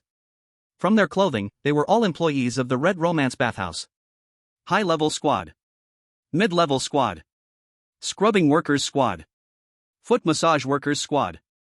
SPA workers squad. Doorman squad. All employees of the Red Romance Bathhouse came. They received word that a most distinguished guest had arrived. The burly strange creature walked up to Ye Chuan, and the flames in its eyes flickered violently. Yes, it's this brilliance. Just when all the players were confused, the burly strange creature actually bowed down at a 90-degree angle. And the strange employees behind him also followed suit, bending down with solemn expressions. All players were left stunned. What is going on? Aren't strange creatures tough and unable to bow? What the hell is this bowing? They wanted to watch longer, but were quickly pushed down by several tall strange bouncers to change clothes. What occasion is this? Where is there any time for these trivial characters to watch? The burly strange creature actually said respectfully, "Welcome, esteemed landlord, to the Red Romance for your guidance. All of Red Romance extends our sincerest greetings to you." Guidance? Ye Chuan was also somewhat confused about the situation. Though he knew he had become a landlord, he never expected the store manager of Red Romance would be so respectful. Why is this so? Am I just an ordinary landlord? And upon seeing this scene, all the viewers watching the livestream were collectively stunned. What, this is way too mind-blowing. Especially the viewers from Asan country and Yamato, who had just been shouting crazily, were now completely petrified. They simply couldn't accept what was happening before them. The slap in the face came way too fast. Ye Chuan is actually the landlord? What the heck, is this for real? Baka, I don't believe it, this must be a fake live broadcast. I came late, what's going on? This Huaxia rat, why does he enjoy better treatment than the child emperor? At this moment, the director was so excited that all his cells were dancing. Because he knew, the era belonging to Huaxia was about to arrive. And the Huaxia audience also realized this point. Oh my god, Ye Chuan is too impressive. This kind of scene, I really wouldn't have dared to dream of. Ah, so wonderful, this time Ye Chuan is truly enjoying himself. I wonder if Ye Chuan can adapt to the role of landlord. It would be great if the big boss from Guangdong could share some experience. Then, the strange manager snapped his fingers. Next, a tall security guard strangely moved over a royal sofa. Then, two welcome staff strangely insisted on seating Ye Chuan on it. Finally, the head masseuse from Red Romance strangely twisted her body over to help Ye Chuan with a massage. Beside him, several waitstaff strangely offered Ye Chuan fresh fruit. Ye Chuan looked at the flattering strange manager standing aside and hurriedly explained, "Manager, although I am the landlord, I came here to work today." After saying this, Ye Chuan stood up. The tall strange guard heard Ye Chuan's title and quickly waved his hands. "Lord Landlord, you really flatter me, how could I dare to call myself manager in front of you? Just call me Lao Mo. Lord Landlord, whatever you need, just tell me. Here at Red Romance, any request, Lao Mo will handle it well." Ye Chuan was not polite and directly asked if Red Romance had any good positions available. Although he was now the landlord with a noble status, the strange matchmaking system's task had to be completed. Because this concerned Shen Zhaoyi's favorability, and it was also about whether he could return home. Lao Mo was stunned for a moment and then called over the strange human resources manager. The strange manager was very knowledgeable about strange affairs and quickly brought out the job list. Lao Mo presented it with both hands. Lord Landlord, all the positions are here. I wonder where your friends you want to introduce are. Don't worry, when he arrives, Red Romance will definitely give him the best treatment. But what Ye Chuan said next left the strange manager dumbfounded. What friend? I want to work myself. What? The strange manager could hardly believe his ears. You are the Lord Landlord. How can you still want to work? Is this still living? The strange manager tried to persuade him repeatedly, but Ye Chuan was completely unmoved. In the end, it was still the strange human resources manager who had a sudden idea and whispered a few words in the strange manager's ear, which finally relaxed the frown on his face. Finally, Ye Chuan got a job. Supervisor. A position specially set up for him. With significant power, he could oversee and guide all work at Red Romance. But the job content was very simple, just strolling around the store and directly asking people to make changes if he found anything unsatisfactory. Why not take advantage of something that comes easy? Anyway, it's all work, as long as he can complete the task. So Ye Chuan didn't hesitate to agree. After seeing Ye Chuan's job, the viewers from other countries wept. Damn, this is just too unfair. The players in their country worked hard and exhausted, not to mention their pitiful wages. But what about Ye Chuan? His job was so simple, and his wages were frighteningly high. This is simply unreasonable. At this moment, those usually fierce strange beings seemed to become like lapdogs beside Ye Chuan. What was most irritating was that they somehow found a palanquin. Wherever Ye Chuan went, they had to carry him. It's really infuriating. Why? Why can he enjoy himself like this? This group of strange beings really makes one feel disgusted. What is Shen Zhaoyi's background? Could he really be a hidden big boss? What hidden big boss? If he were one, why would he only live on the 6th floor of this happy community? Exactly, maybe he picked up that key. When the real landlord arrives, I want to see how he ends up. Seeing Ye Chuan so happy, the viewers from other countries started to slander, trying to comfort themselves with an AQ spirit. Heh, do people from other countries not have brains? Exactly, can you just pick up the landlord's key like that? No, I have to turn off the barrage, I really can't stand stupid people. At this moment, the players from other countries, now dressed properly, began to guess why the strange manager had bowed to Ye Chuan just now. In the end, they concluded that the strange manager must have a slipped disc, which had just flared up. As for the other strange occurrences, they must have also misunderstood the strange manager, and thus, they awkwardly followed suit in bowing. After realizing this, everyone breathed a sigh of relief. If they had heard the strange manager's earlier address to Ye Chuan, their heads would have surely been buzzing in shock. After changing their clothes, they were led by staff to their respective workstations. The child emperor happily followed to the kitchen. When he saw the food in the kitchen, the child emperor's eyes sparkled with excitement. So much food. Hee, this time he would finally have a good meal. While pondering how to sneak a bite, he was also thinking of another matter. That was how to ease the relationship with Ye Chuan. Through these two tasks, he had already realized that Ye Chuan was not ordinary.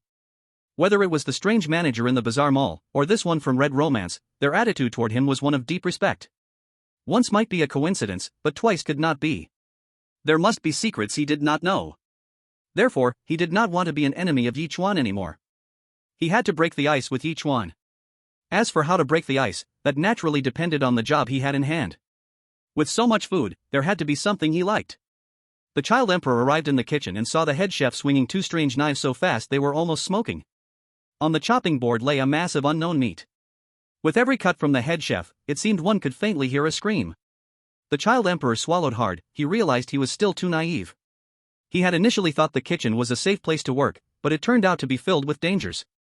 At least this head chef was not a simple character.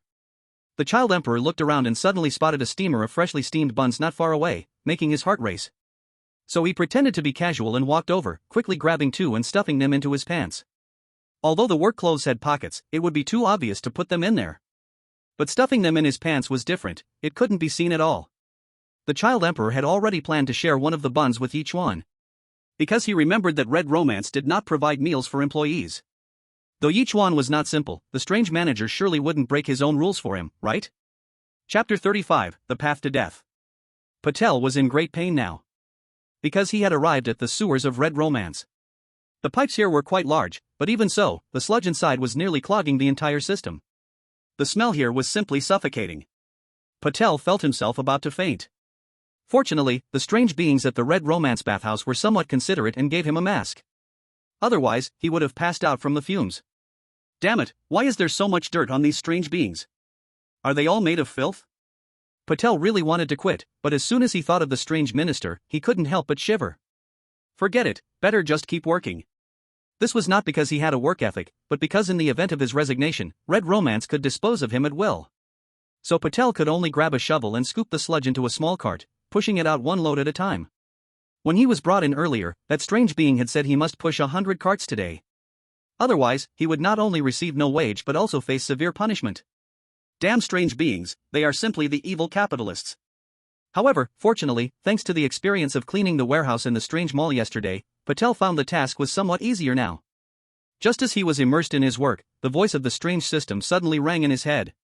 Due to your continuous cleaning of garbage, your garbage cleaning ability has reached the beginner level. In a strange world, the players participating in the bizarre matchmaking game also have a chance to gain skills. This is the bizarre way of heaven to help them survive better in the strange world. But Patel never expected that the skill he obtained was actually garbage cleaning. What a sin! Novice level, also an entry-level skill. In the strange world, the skill levels are Novice, Proficient, Capable, Expert, Master. Although having a skill is a good thing, this skill is just too embarrassing. However, to be fair, after gaining the skill, Patel felt much easier when cleaning garbage. If he becomes proficient, wouldn't it be faster? On another note, while Patel was working hard, Ye Chuan was not idle either. As an inspector, he had to fulfill his duties. So, accompanied by the Bazaar Minister, they began to tour the Red Romance. Originally, the Bazaar Manager, Old M.O., wanted to accompany him personally, but Ye Chuan felt the occasion was too grand and unnecessary. He wanted to explore on his own, but Old M.O. insisted on having the Bazaar Minister follow. Master Landlord, you have been walking for so long, you must be tired. How about I send someone to give you a massage to relax? Ye Chuan waved his hand and continued to stroll. It must be said that the scale of the Red Romance is truly impressive. Each floor offers different services. They even have extended services like cinemas and internet cafes. This really surprised Ye Chuan. Seeing the satisfied expression on Ye Chuan's face, the Bazaar Minister smiled and said, Master Landlord, are you satisfied? Over the years, our Red Romance has developed well, and after several updates, it has become quite sizable.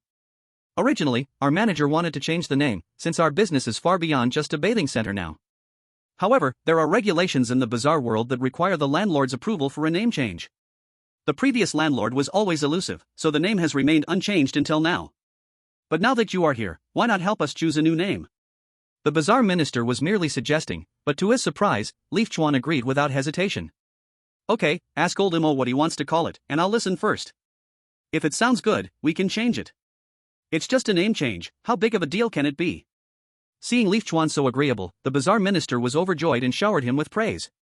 Soon, the Bazaar Minister accompanied Ye Chuan to the 4th floor. This area was already a high-consumption venue. They offered many services. As soon as they reached the floor, they heard a ruckus not far away. The Bazaar Minister's face instantly fell. What the hell is going on? Wasn't it announced that the landlord would be inspecting today? How could this happen? Before they could walk over, they saw a woman dressed as a masseuse being thrown out. She fell heavily to the ground and took a long time to slowly get up. Her body was covered in bruises, and blood was dripping from the corner of her mouth. Seeing this, Ye Chuan frowned. The Bazaar Minister, who was always observing Ye Chuan's expressions, felt a pang of worry after witnessing this scene. Then, he saw Ye Chuan quickly walking over. You are Ruru? A look of disbelief appeared on Ye Chuan's face.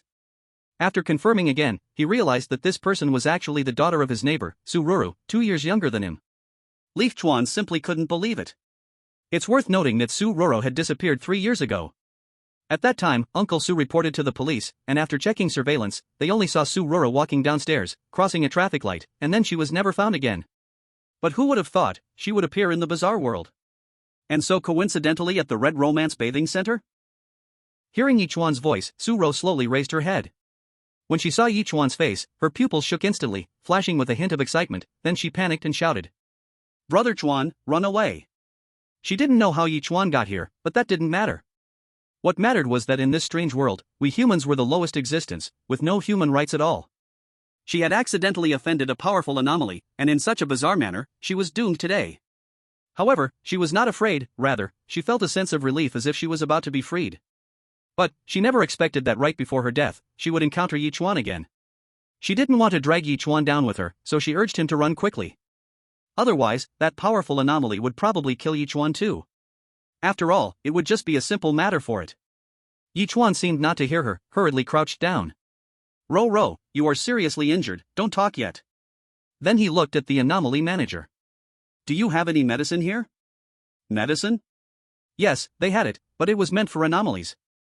Using it on humans would probably not be suitable. Just then, a bald anomaly in a bathrobe, hazily drunk, came out swearing. He had a gluttonous look, and his lewd eyes kept scanning Su-ro. Yichuan immediately understood what was going on. This old scoundrel was clearly trying to take advantage of Su-ro, and when she refused, he hit her. If it were at another time, people from the Red Romance wouldn't care. After all, in this place, humans were the most worthless creatures. Even being beaten to death was a minor thing.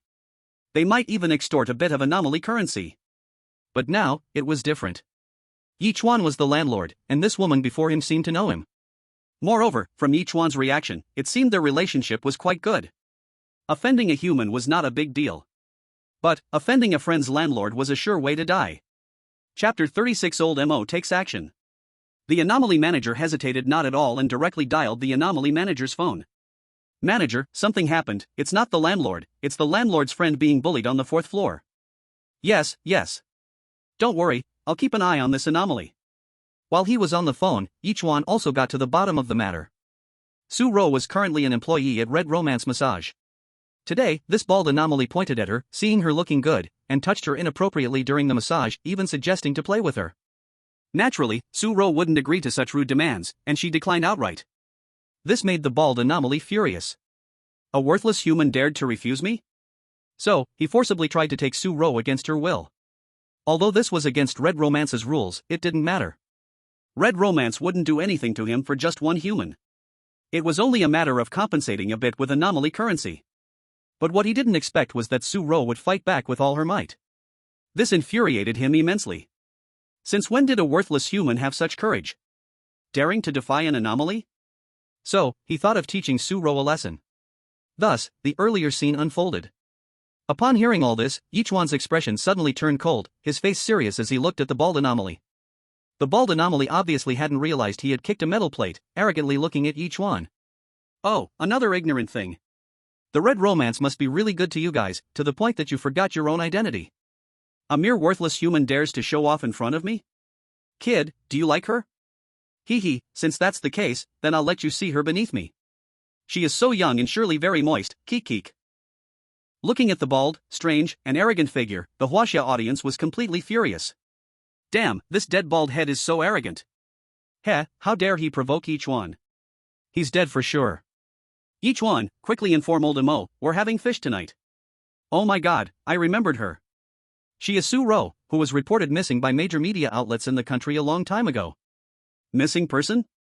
Now that you mention it, I remember there were rumors that her organs were targeted by mysterious people, which is why she vanished. Now it seems those were just rumors. I recall a few years ago, many of our compatriots disappeared. Do you think they all went to the strange world? Thinking about it, that makes a lot of sense. All the Huaxia audience was very concerned about Su-ro. But the players from other countries were different, they couldn't wait to see the Huaxia people being tortured in the strange world. Heh, this Ye Chuan is really pretentious, how dare he look at the strange being that way? Exactly, who does he think he is? Just an inspector, thinking he can reach the heavens. Little does he know, in the strange world, power is everything. There's a good show coming, this strange being can come to the 4th floor, its strength must not be underestimated. Today, Ye Chuan can't escape his fate. At that moment, when the bald strange being wanted to teach Ye Chuan a lesson, the strange manager also hurriedly came over. As soon as he arrived, he heard the arrogant words of the bald strange being. The bald strange being was taken aback when he saw the strange manager coming. But soon, he smiled widely. Thinking to himself, the service at the Red Romance bathhouse is truly impeccable.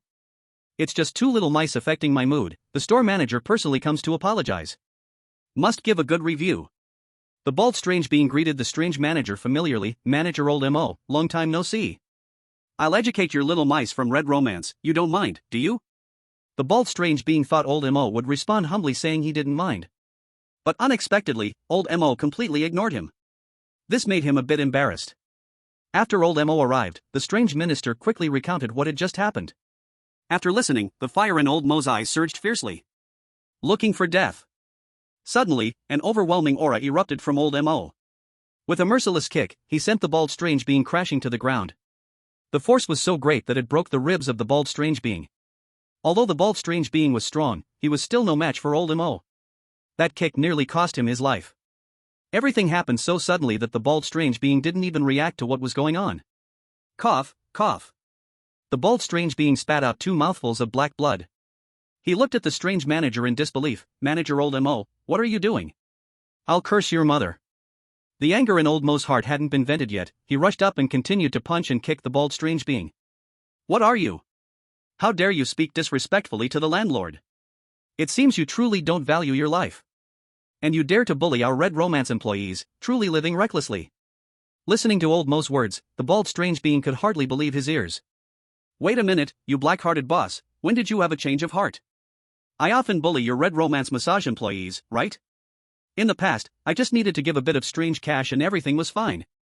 Though the bald strange being was a top-notch fiend, in front of the strange manager in the purple robe, he was instantly defeated, unable to even think about escaping. He felt very aggrieved in his heart, wanting to explain multiple times, but old Mo simply wouldn't listen.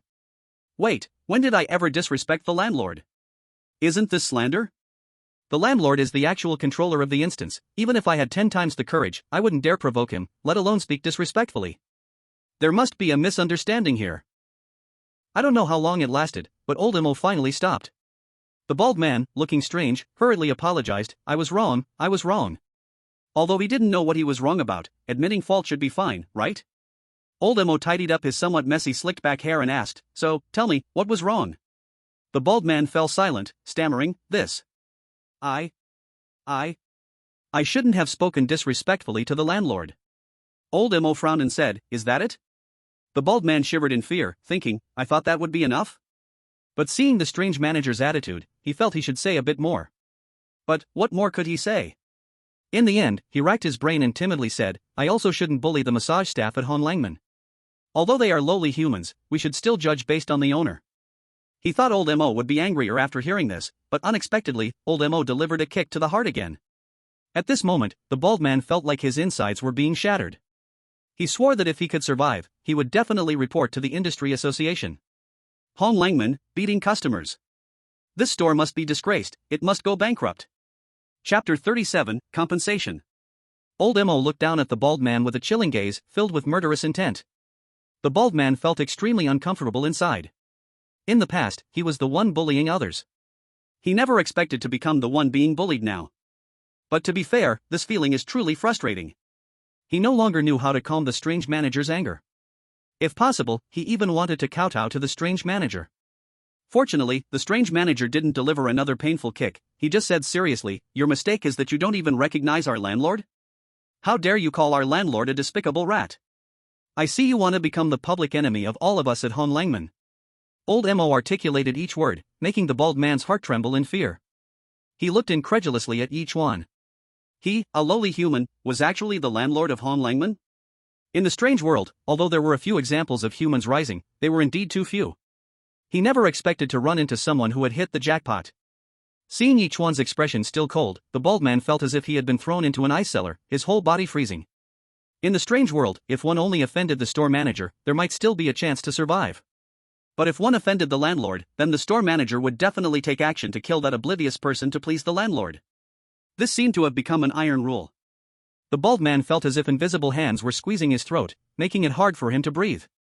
He couldn't care less about the pain on his body and crawled up from the ground, kneeling down, repeatedly knocking his head towards Ye Chuan and Su Ro. He knew that if he wanted to live today, he had to calm these two down.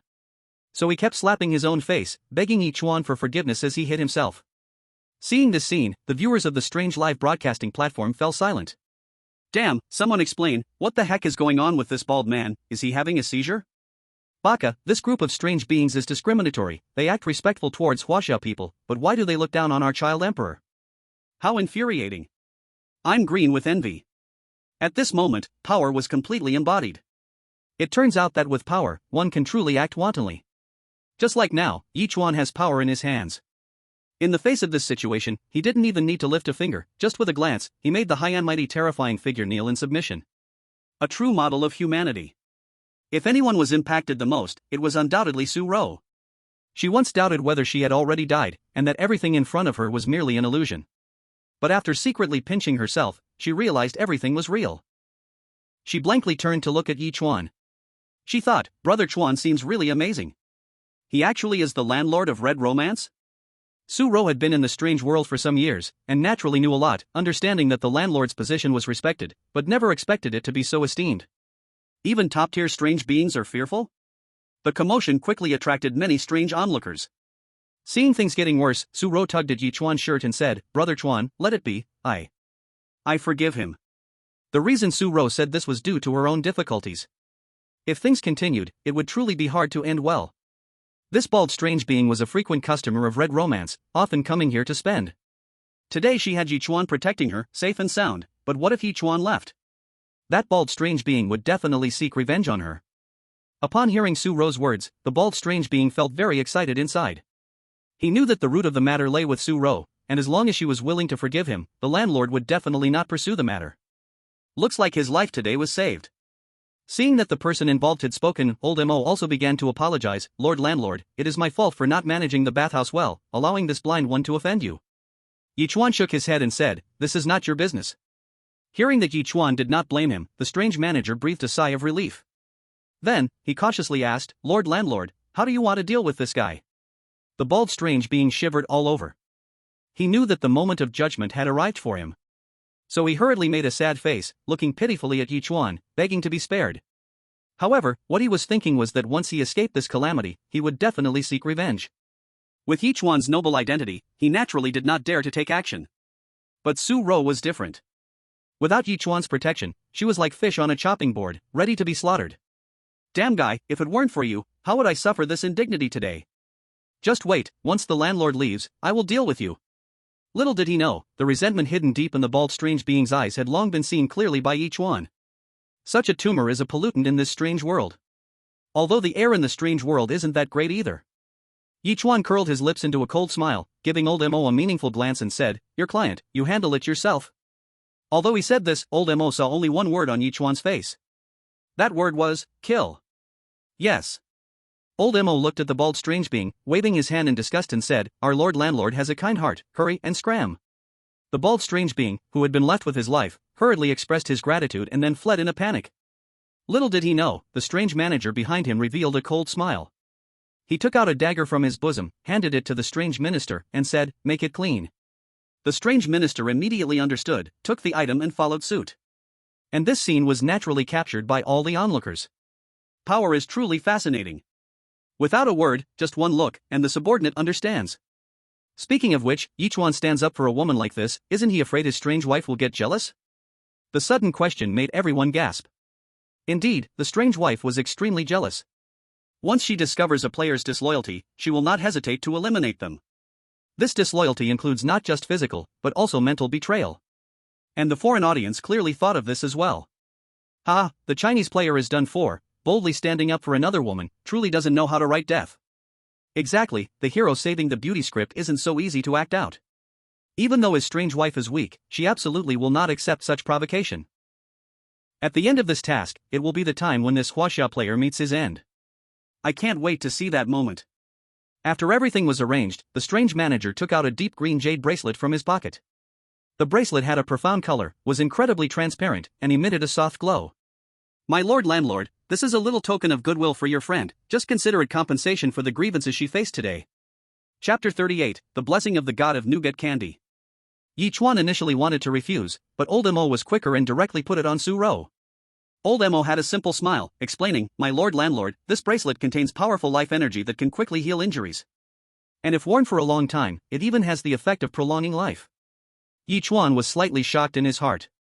Although he had guessed that this was not an ordinary bracelet, he did not expect it to have such effects. Looking down at Su Ro, he indeed saw her covered in a gentle glow, her injuries visibly healing at a rapid pace. In just a few breaths, Su Ro was completely healed. This miraculous effect made Su Ro feel as if she were dreaming. As the person directly affected, she felt this the most deeply. The bracelet not only healed her injuries from today but also completely repaired her previous chronic ailments. This bracelet was absolutely a tremendous treasure. However, she was not a greedy person. After her injuries healed, she wanted to take off the bracelet and return it to the strange manager. First, she did not want to accept favors without merit. Second, she understood a principle. That is, innocent people may suffer for possessing something precious. In this strange world, as a lowly human, having such a magical treasure was a blessing, not a curse. A child carrying gold through a bustling city, why should I labor more for killing? Old Mo saw her actions and hurriedly stopped her. This is just a small token of my goodwill, please be sure to accept it. Su Ro for a moment did not know what to do. Looking at Ye Chuan, she said softly, Brother Chuan, this. Ye Chuan naturally knew that old Mo was doing this just to please him. Since it's old Mo's goodwill, then you should accept it. He gave Su Ro a reassuring look, letting her feel at ease to accept it. Just then, the strange minister returned, respectfully handing the dagger back to old Mo. Manager, it has been dealt with. Old Mo was quite satisfied with his efficiency. Well done. When you acted, did others see you? After all, he was an old customer of Red Romance, and if other guests found out, Red Romance's reputation would be ruined. Rest assured, my lord manager, it was done without a trace.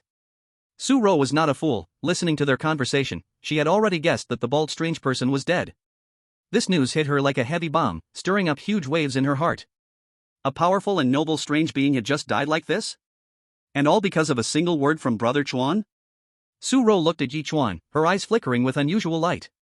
Coming to this strange world, she could say that she had lived in darkness, every moment was filled with suffering. But now, with Ye Chuan's appearance, he had brought her light once again. At this moment, she truly wanted to cry. But she held back her tears, because there were still other strange beings around. Old Mo was paying attention to Ye Chuan's expression while communicating with the strange minister. Upon hearing that the bald strange being had been dealt with, he clearly saw Ye Chuan nodding in relief. It seems that my lord landlord is very satisfied with my work. Old Mo decided to seize the opportunity to continue to please. Everything today happened because of the human woman before him. Taking good care of her, my lord landlord would definitely be very delighted. So old Mo smiled warmly at Su Ro, saying gently, since you are my lord landlord's friend, from now on, don't do massages anymore. From now on, you are the deputy manager of our Red Romance bathhouse. As for the salary. Old Mo glanced at Ye Chuan beside him, gritting his teeth and said, let's make it $100 a month. When he mentioned this number, old Mo still felt a pang in his heart. After all, weird dollars in the strange world are not just circulating currency. They are also a resource for cultivation. Each weird dollar contains the purest weird energy of the strange world, which is greatly helpful for healing injuries or enhancing cultivation. This is also why the wages here are generally low. When the strange minister heard that Su Ro was being promoted to deputy manager, he had no reaction at first. But when he heard the salary, he became intensely envious. After all, as a minister, his salary was only $28 weird per month. But envy aside, he did not dare to feel jealous. After all, this person had a deep relationship with the landlord. With such powerful connections, what else could one say besides envy? When Su Ro heard old Mo's decision, she was completely stunned. I actually became the deputy manager? And the monthly salary is $100 weird? This must be a dream, right? Of course, she wasn't the only one who thought she was dreaming. All the viewers watching the livestream felt as if they were in a dream. Su Ro had truly risen to the top in one leap. This was the deputy manager after all. Throughout the history of strange matchmaking games, no human had ever reached such a height. She had also broken a record. Wow, this girl is really lucky. At this moment, nothing but envy remains. Envious Jier turned purple. With such a high salary, if she can keep it for a few years, she'll surely be the richest person in the world. Hey, but it can't be said like that. In our Huaxia, so many weird dollars are only worth a banner. You're acting strange, I suspect you are implying something. Ha, those who understand, understand. In Huaxia, the spring breeze was proud. Meanwhile, viewers from other countries were envious to the point of losing control. How can the game continue like this? Ye Chuan was simply overwhelming. Those with sharp eyes pointed out how extraordinary the bracelet old Mo gave Su Ro was. In the strange world, any strange object has a grade. From low to high, they are flawed, inferior, middle, superior, extraordinary, and flawless. The bracelet old Mo just gave was definitely a middle grade strange object. For someone as fierce as old Mo, this was also extremely valuable. Middle grade strange object, just like that, gifted away. Is the bathhouse really making that much money? That's secondary, it really depends on the effectiveness. Didn't you see that Huaxia woman just now, on the verge of death, and now look at her, full of color and vitality?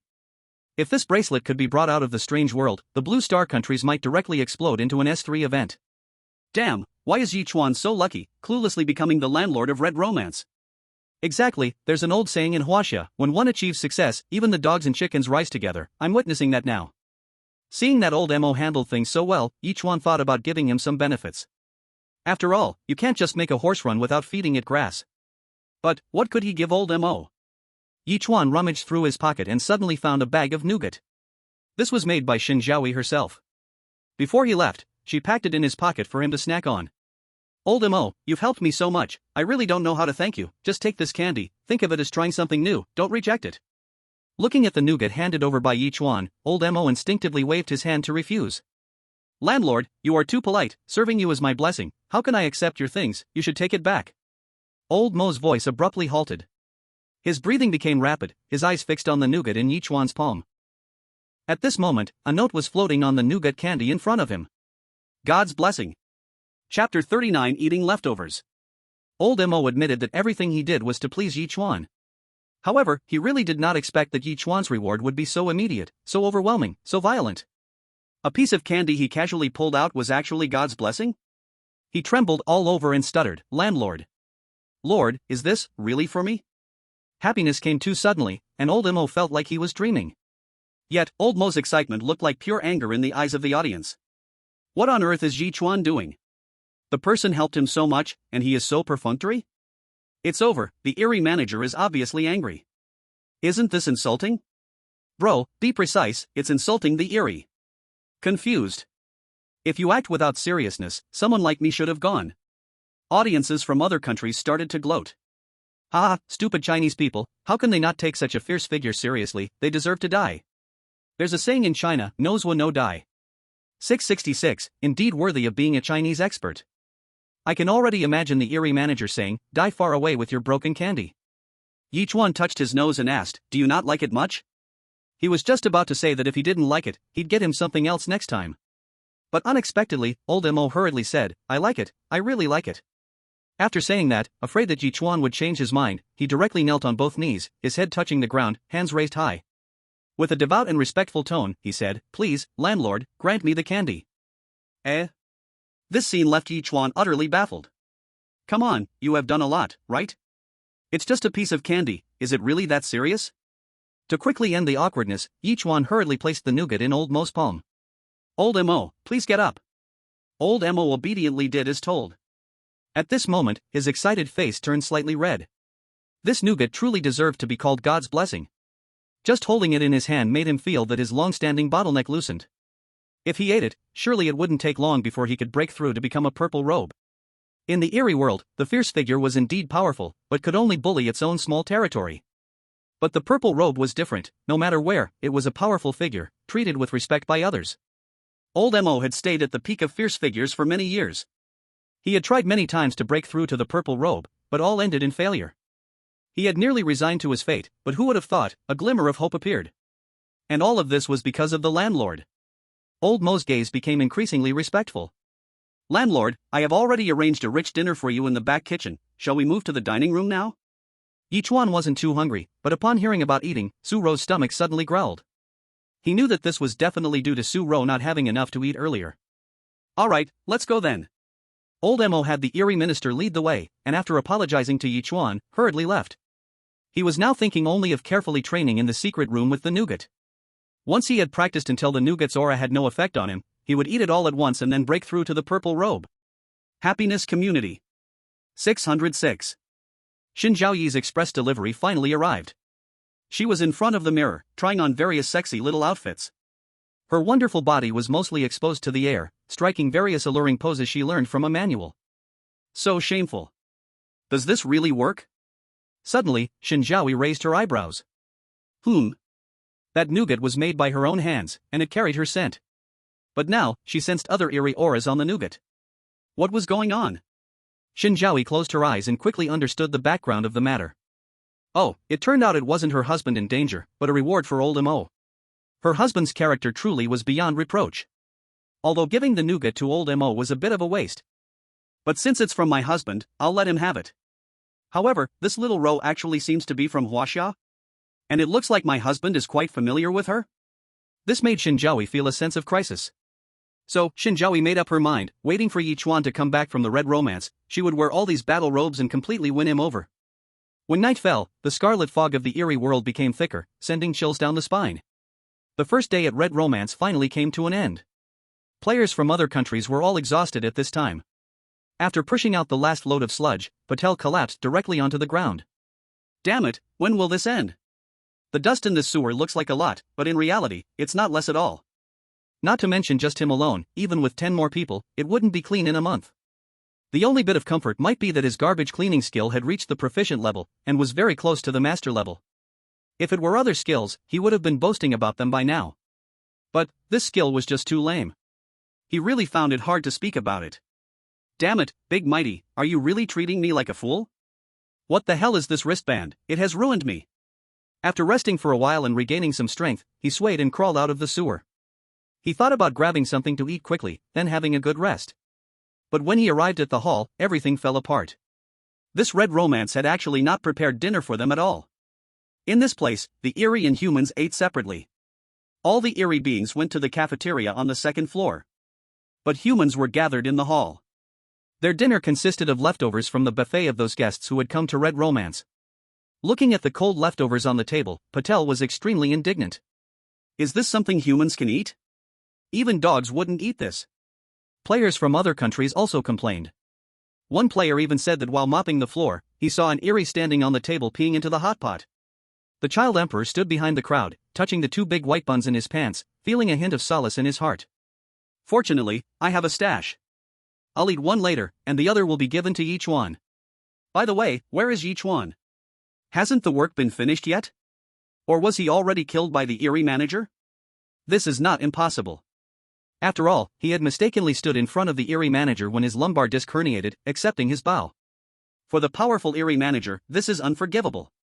If that were really the case, then it seems that Yichuan isn't that mysterious, and I saved a bun. Suddenly, Patel shouted loudly for everyone to go to the kitchen for an explanation. In his view, how could such a large bathing center like Red Romance be stingy with a bit of food?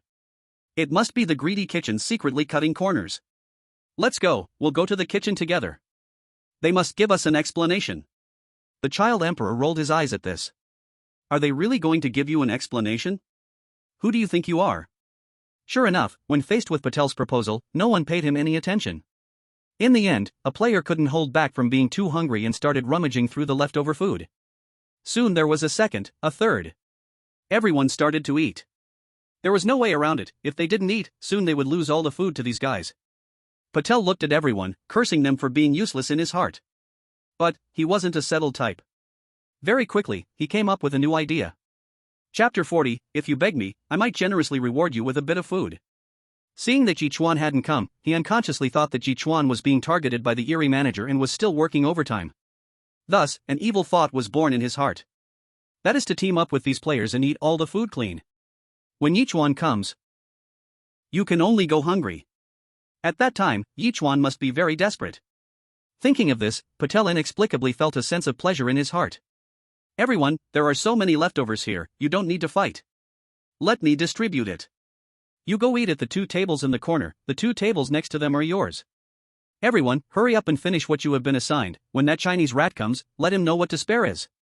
Everyone was quite unhappy with Patel's act of distribution. Who do you think you are? Do you really think you're the boss?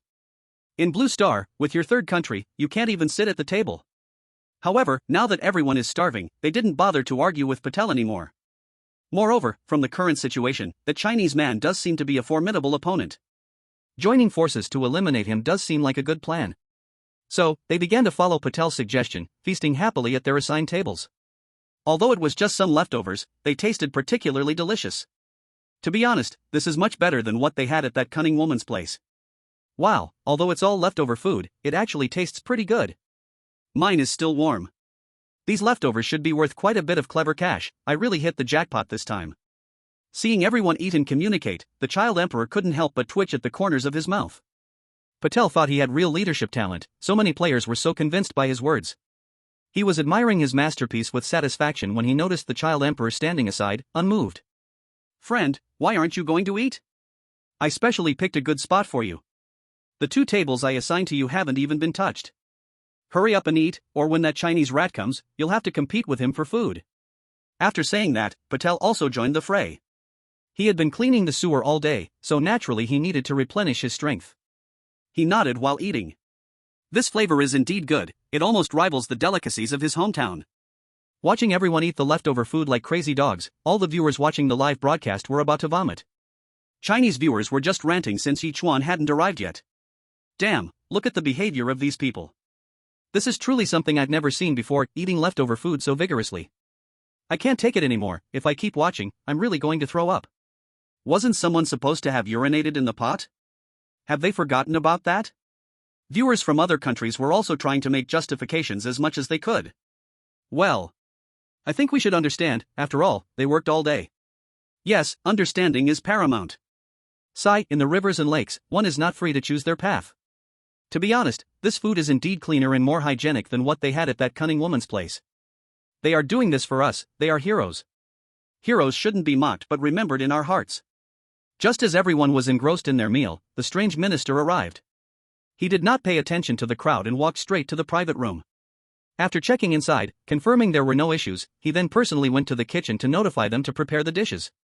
Since it was already after work hours, the formal strange staff had gone out to enjoy their nightlife. Thus, the task of serving the dishes naturally fell on these many players. They were free labor, a nuclear-powered donkey, easily exploited. The private room was very elegant, somewhat out of place in the strange world. It had just been renovated. Upon learning of Ye Chuan's landlord identity, the experienced strange manager immediately had the first-floor private room renovated. The style was designed entirely according to human preferences. Numerous players then continuously brought in a table full of delicious dishes. These dishes were not only exquisitely made but also exuded an enticing aroma, making people's appetites widen uncontrollably. Any one of these dishes, if presented. Isn't it all counterfeit money? Yet right now there is a whole table full of it? Looking at this table of delicious food, the other players are filled with extreme desire. Compared to this table, what they had just eaten was simply food waste. Oh my god, so much delicious food, what kind of noble guest is coming? To make the overbearing strange minister willingly act like a lapdog, certainly not an ordinary character. If I could just have a bite. Just as everyone whispered among themselves, they saw Ye Chuan coming, accompanied by a strange woman. Patel's eyes sparkled immediately. In this strange world, suddenly a beautiful Han woman appeared. How could people not be intrigued? After all, his title was omnipresent. But since coming to this strange world, he hadn't had a chance to use it for a long time. This woman, however, was a good target for violence. But when he saw Ye Chuan next to her, Patel's face immediately turned to disgust.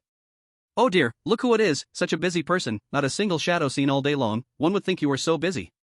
Patel said sarcastically. He had already asked other players, and Ye Chuan was not in any position that they were aware of. This was strange. You see, these people covered almost all positions of the Red Romance. Ye Chuan wasn't any of them.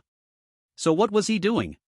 He couldn't be going to the stone-rolling Social Security to get a fashionable hairstyle, could he? Busy person, you're not here to eat, are you? Ye Chuan glanced at the clown-like Patel jumping around, and said lightly, what's wrong? Not allowed? Hearing this, Patel became even prouder. Of course you can, but all the food has already been distributed by me, and your portion is gone. Of course, if you are willing to kneel on the ground and beg, I might take pity on you and reward you with a little food. Patel raised his head high, as if he had become the king ruling over all beings. Beg you? Have you hit your head? Who knew? Ye Chuan just scoffed and directly sat down on a chair with Su Ro. Seeing this scene, Patel's eyes showed a cold smile. Dare to sit in the place of a noble guest? Truly seeking death. Or did this guy think this was employee food? How brainless can he be? At that moment, the strange minister personally brought in the final dish. Just when Patel thought the strange minister would become furious and snap Ye Chuan's neck, the next scene almost dropped his jaw to the ground.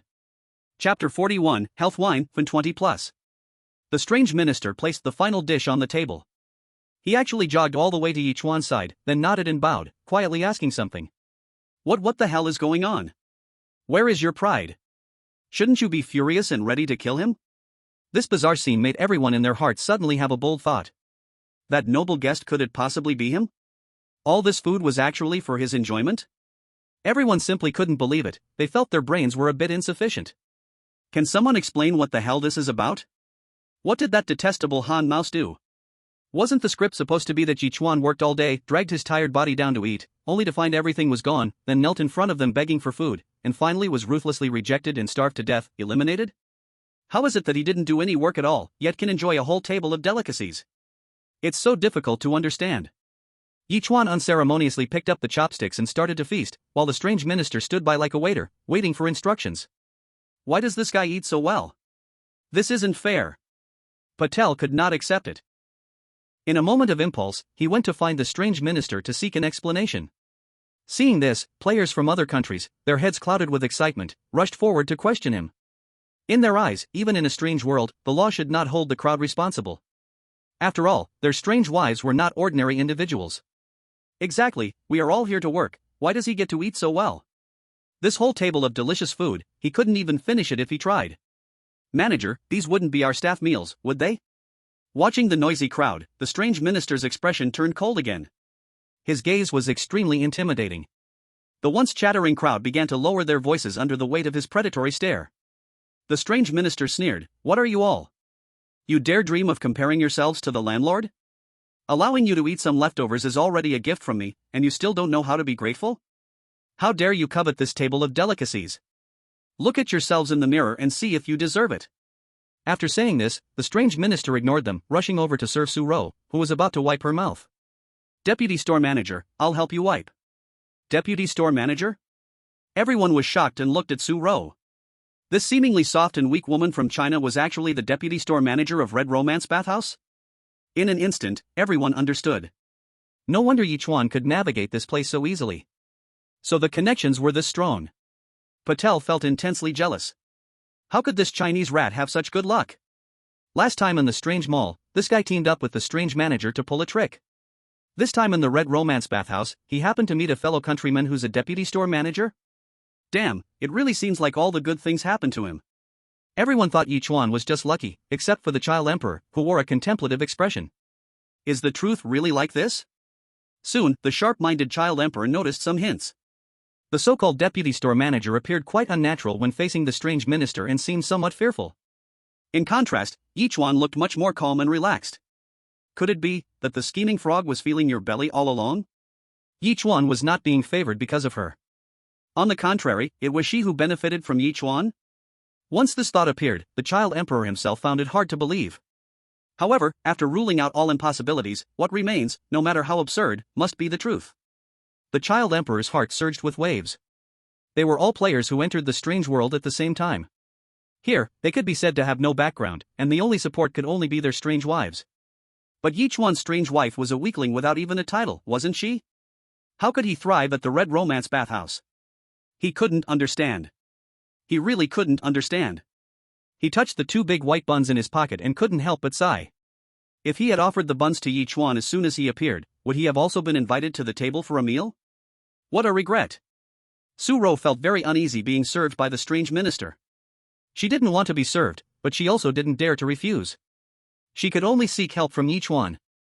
At this moment, only Yichuan could give her a sense of security. Yichuan instantly understood her thoughts and said, "All right, we can handle this ourselves, you're making us feel uneasy.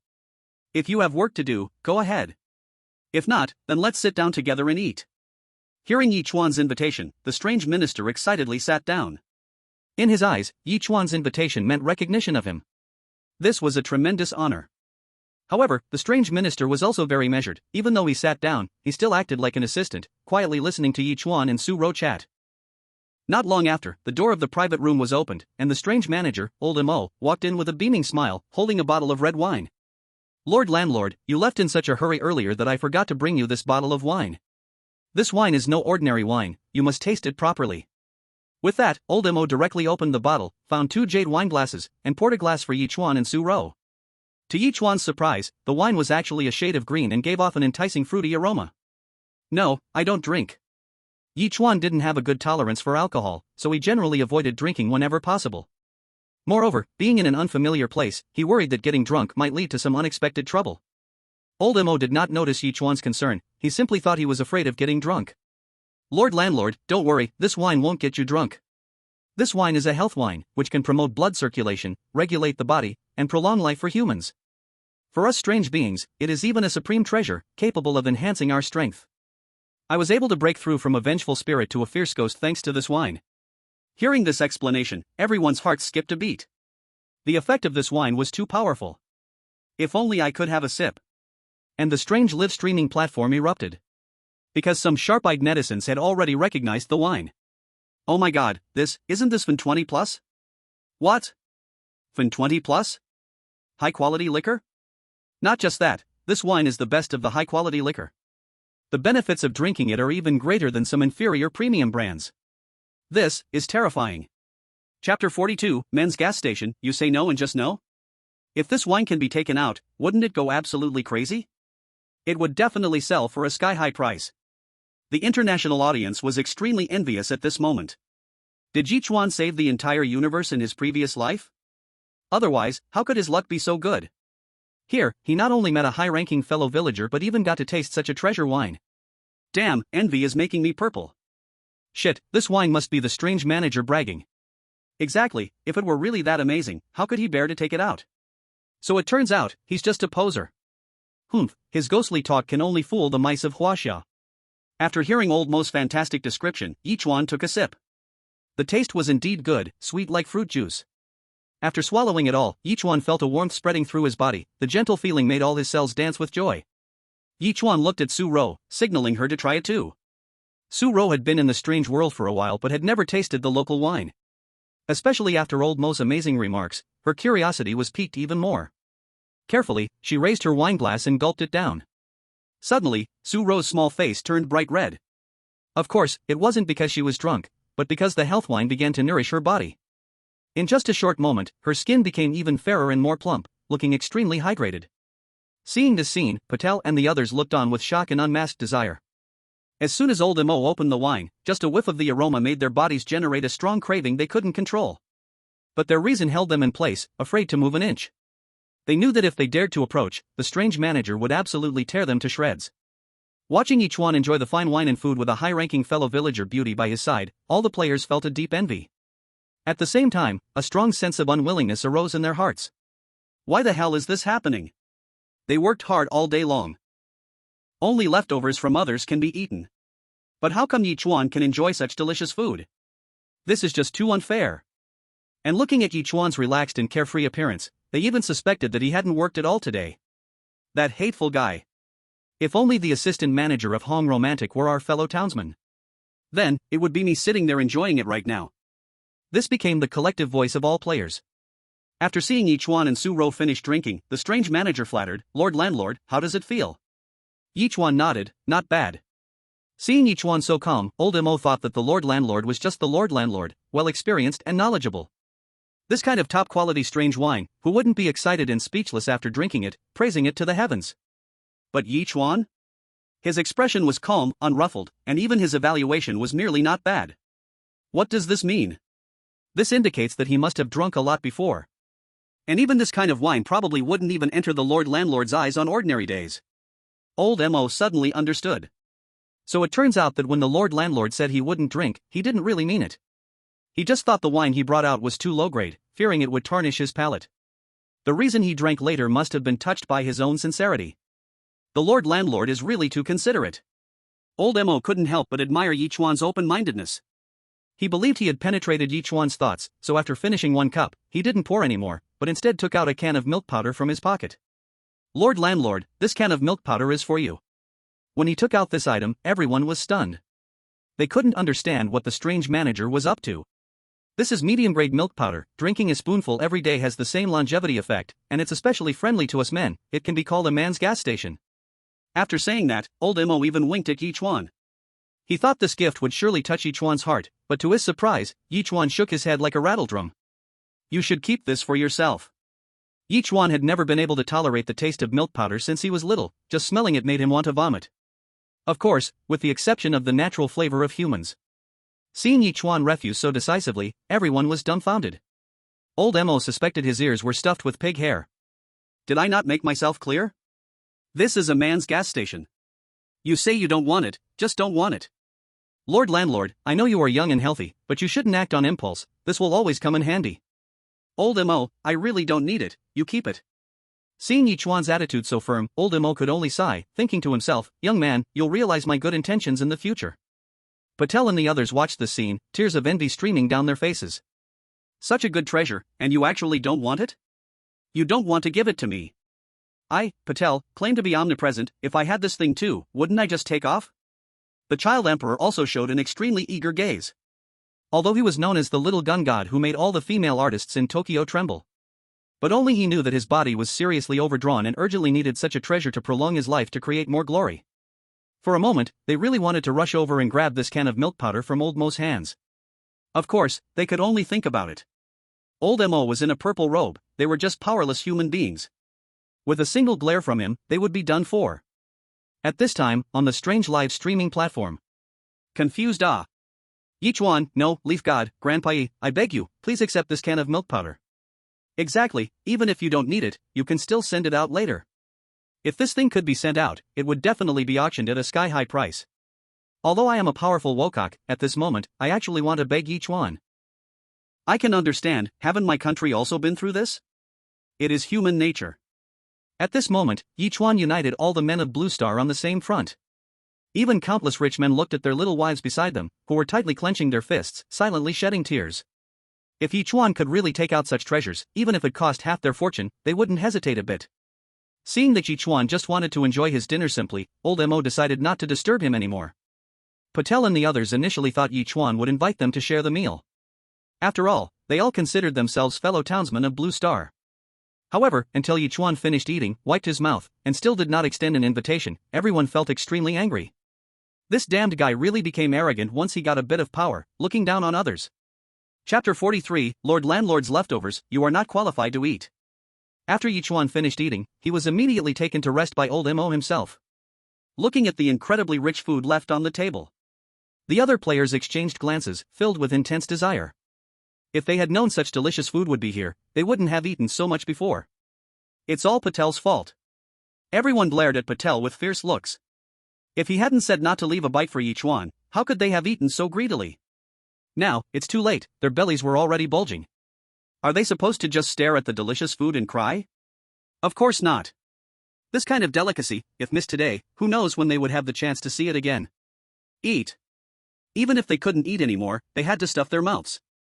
And so, they rushed over madly, starting to shove food into their mouths. Seeing them like this, Patel coldly smiled, thinking what a bunch of fools. They had already eaten so much, their stomachs full, how much more could they fit in? If they wanted more delicacies, they would have to induce vomiting. At this moment, Patel felt incredibly clever. So he strolled leisurely to a corner, and without caring for others, took off his pants to take a dump. He exerted himself so much that his face turned a deep liver color. However, the effect was very noticeable. In no time, he produced a large pile of results. Ha! Patel let out a long breath. He felt that his stomach was suddenly half empty. But it wasn't enough. Patel's eyes suddenly sharpened, like a fearless warrior. He actually reached out his left hand and grabbed that filth, closing his eyes and shoving it into his mouth. Then he moved his throat hard, forcing it down. The foul smell instantly filled his mouth, a strong wave of nausea swept over him. Ugh. Patel opened his mouth and began to spew feces. The strange live streaming platform collectively fell silent. After a long while, someone finally broke the silence. What a badass. My country is still as fierce as ever. I won't bow to the wall, only to my country. How does he have such guts? Not only to take a dump in public but also to eat it?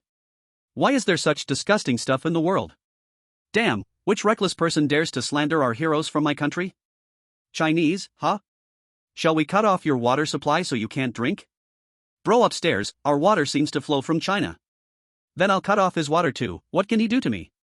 Although my country is a bit disgusting, this spirit is worth learning from. Exactly, for the country, able to endure humiliation and bear burdens, truly a great man. Pass the message down, starting tomorrow, our country will reform its curriculum, the first lesson will be eating poop. Yes, not only can we eat it, but we also dare to eat it, and we enjoy it. After the wild vomiting stopped, Patel gasped for breath. Now it finally felt right. His stomach was completely cleared. So now, it was time to show off. He wiped the stains from his mouth. Patel confidently turned around. Just as he was ready to enjoy the delicious food, a tall and strange figure burst into the private room. This strange figure was incredibly burly, holding two bloodied kitchen knives, giving an immense terrifying impression. The young emperor, who was helping at the buffet, recognized him at a glance. This strange figure was the supervisor of the buffet. As soon as the strange supervisor entered, he saw them like mad dogs scrambling for food, and was instantly furious. With a loud bang, the strange supervisor slammed the kitchen knife heavily onto the dining table. All the players immediately stopped their frantic grabbing and looked at him with timid eyes. You bunch of scum, who allowed you to eat these things? Everyone shrank their necks and dared not speak. Patel was the one who had no brain. Although he was also scared, he just would not submit. "Sir, we have worked hard all day, can't we even eat some leftover food?" Hearing this, all the players looked at Patel in astonishment, their eyes showing surprise. They clearly did not expect him to confront the strange supervisor head-on. Such courage! At the same time, a great sense of recognition arose in their hearts. "Yes, it's just some leftover food, what's the big deal?" The strange supervisor's blood-red eyes locked onto Patel. "Of course, leftover food can be eaten. But, you don't have the qualification to eat what the landlord has left." These words were like a heavy hammer, brutally striking at everyone's hearts. "Not qualified to eat? Am I not even allowed at the table? Now, I can't even eat what's left by a person. Are we some worthless thing?" Everyone was extremely angry inside, wanting to demand an explanation from the strange supervisor. But seeing his fierce demeanor, they immediately wilted. In the end, under the surveillance of the strange supervisor, they obediently returned the tableful of food to the kitchen. Although the strange supervisor said he would offer these things, no one believed him. They thought, surely this old guy wanted to swallow it all himself. Damn it! If there was anyone worse off, it was Patel. Not only did he miss out on such delicious food, but he also vomited up what he had eaten earlier, and ended up just eating a dollop of rotten food. Now, when he spoke, there was still a lingering taste of that awful food. How can such a tragic circumstance be expressed? After cleaning up the private room, the night grew deeper. The strange supervisor brought them to the employee dormitory, warning them not to make a sound at night, otherwise, something ominous would happen, then he left proudly. Everyone stared at the pantry in front of them, looking at each other. Once the strange supervisor walked far away, they dared to curse relaxedly. What the hell? Is this a place for people to live? This strange world has no human rights, this place is even worse than what the slaves lived in. A black player immediately felt unhappy. What do you mean? Brother, don't get me wrong, I'm just stating the facts. Honestly, am I wrong? The black player sighed helplessly. To be honest, this place is indeed worse than what their ancestors had. The room was dark and damp, emitting an indescribable foul smell, and occasional strange mouse squeaks could be heard from inside. Most importantly, the place was so small that none of them could fit in properly. Patel furrowed his brows tightly. Damn it, it would be better to sleep in a sewer for a night. At least after a day's hard work, the sewer had been cleaned up quite a bit, definitely more spacious than this place. The strange live streaming platform was in an uproar. Wait, I remember the young emperor's job was at the buffet, how is he also locked up here? Exactly, doesn't this strange supervisor have any sense of justice? The young emperor is his subordinate. Damn strange supervisor, the young emperor should teach him a lesson and take care of his wife. Exactly, let's call it incompetent supervisor. Wait, what about that Huaxia person? Why isn't she here?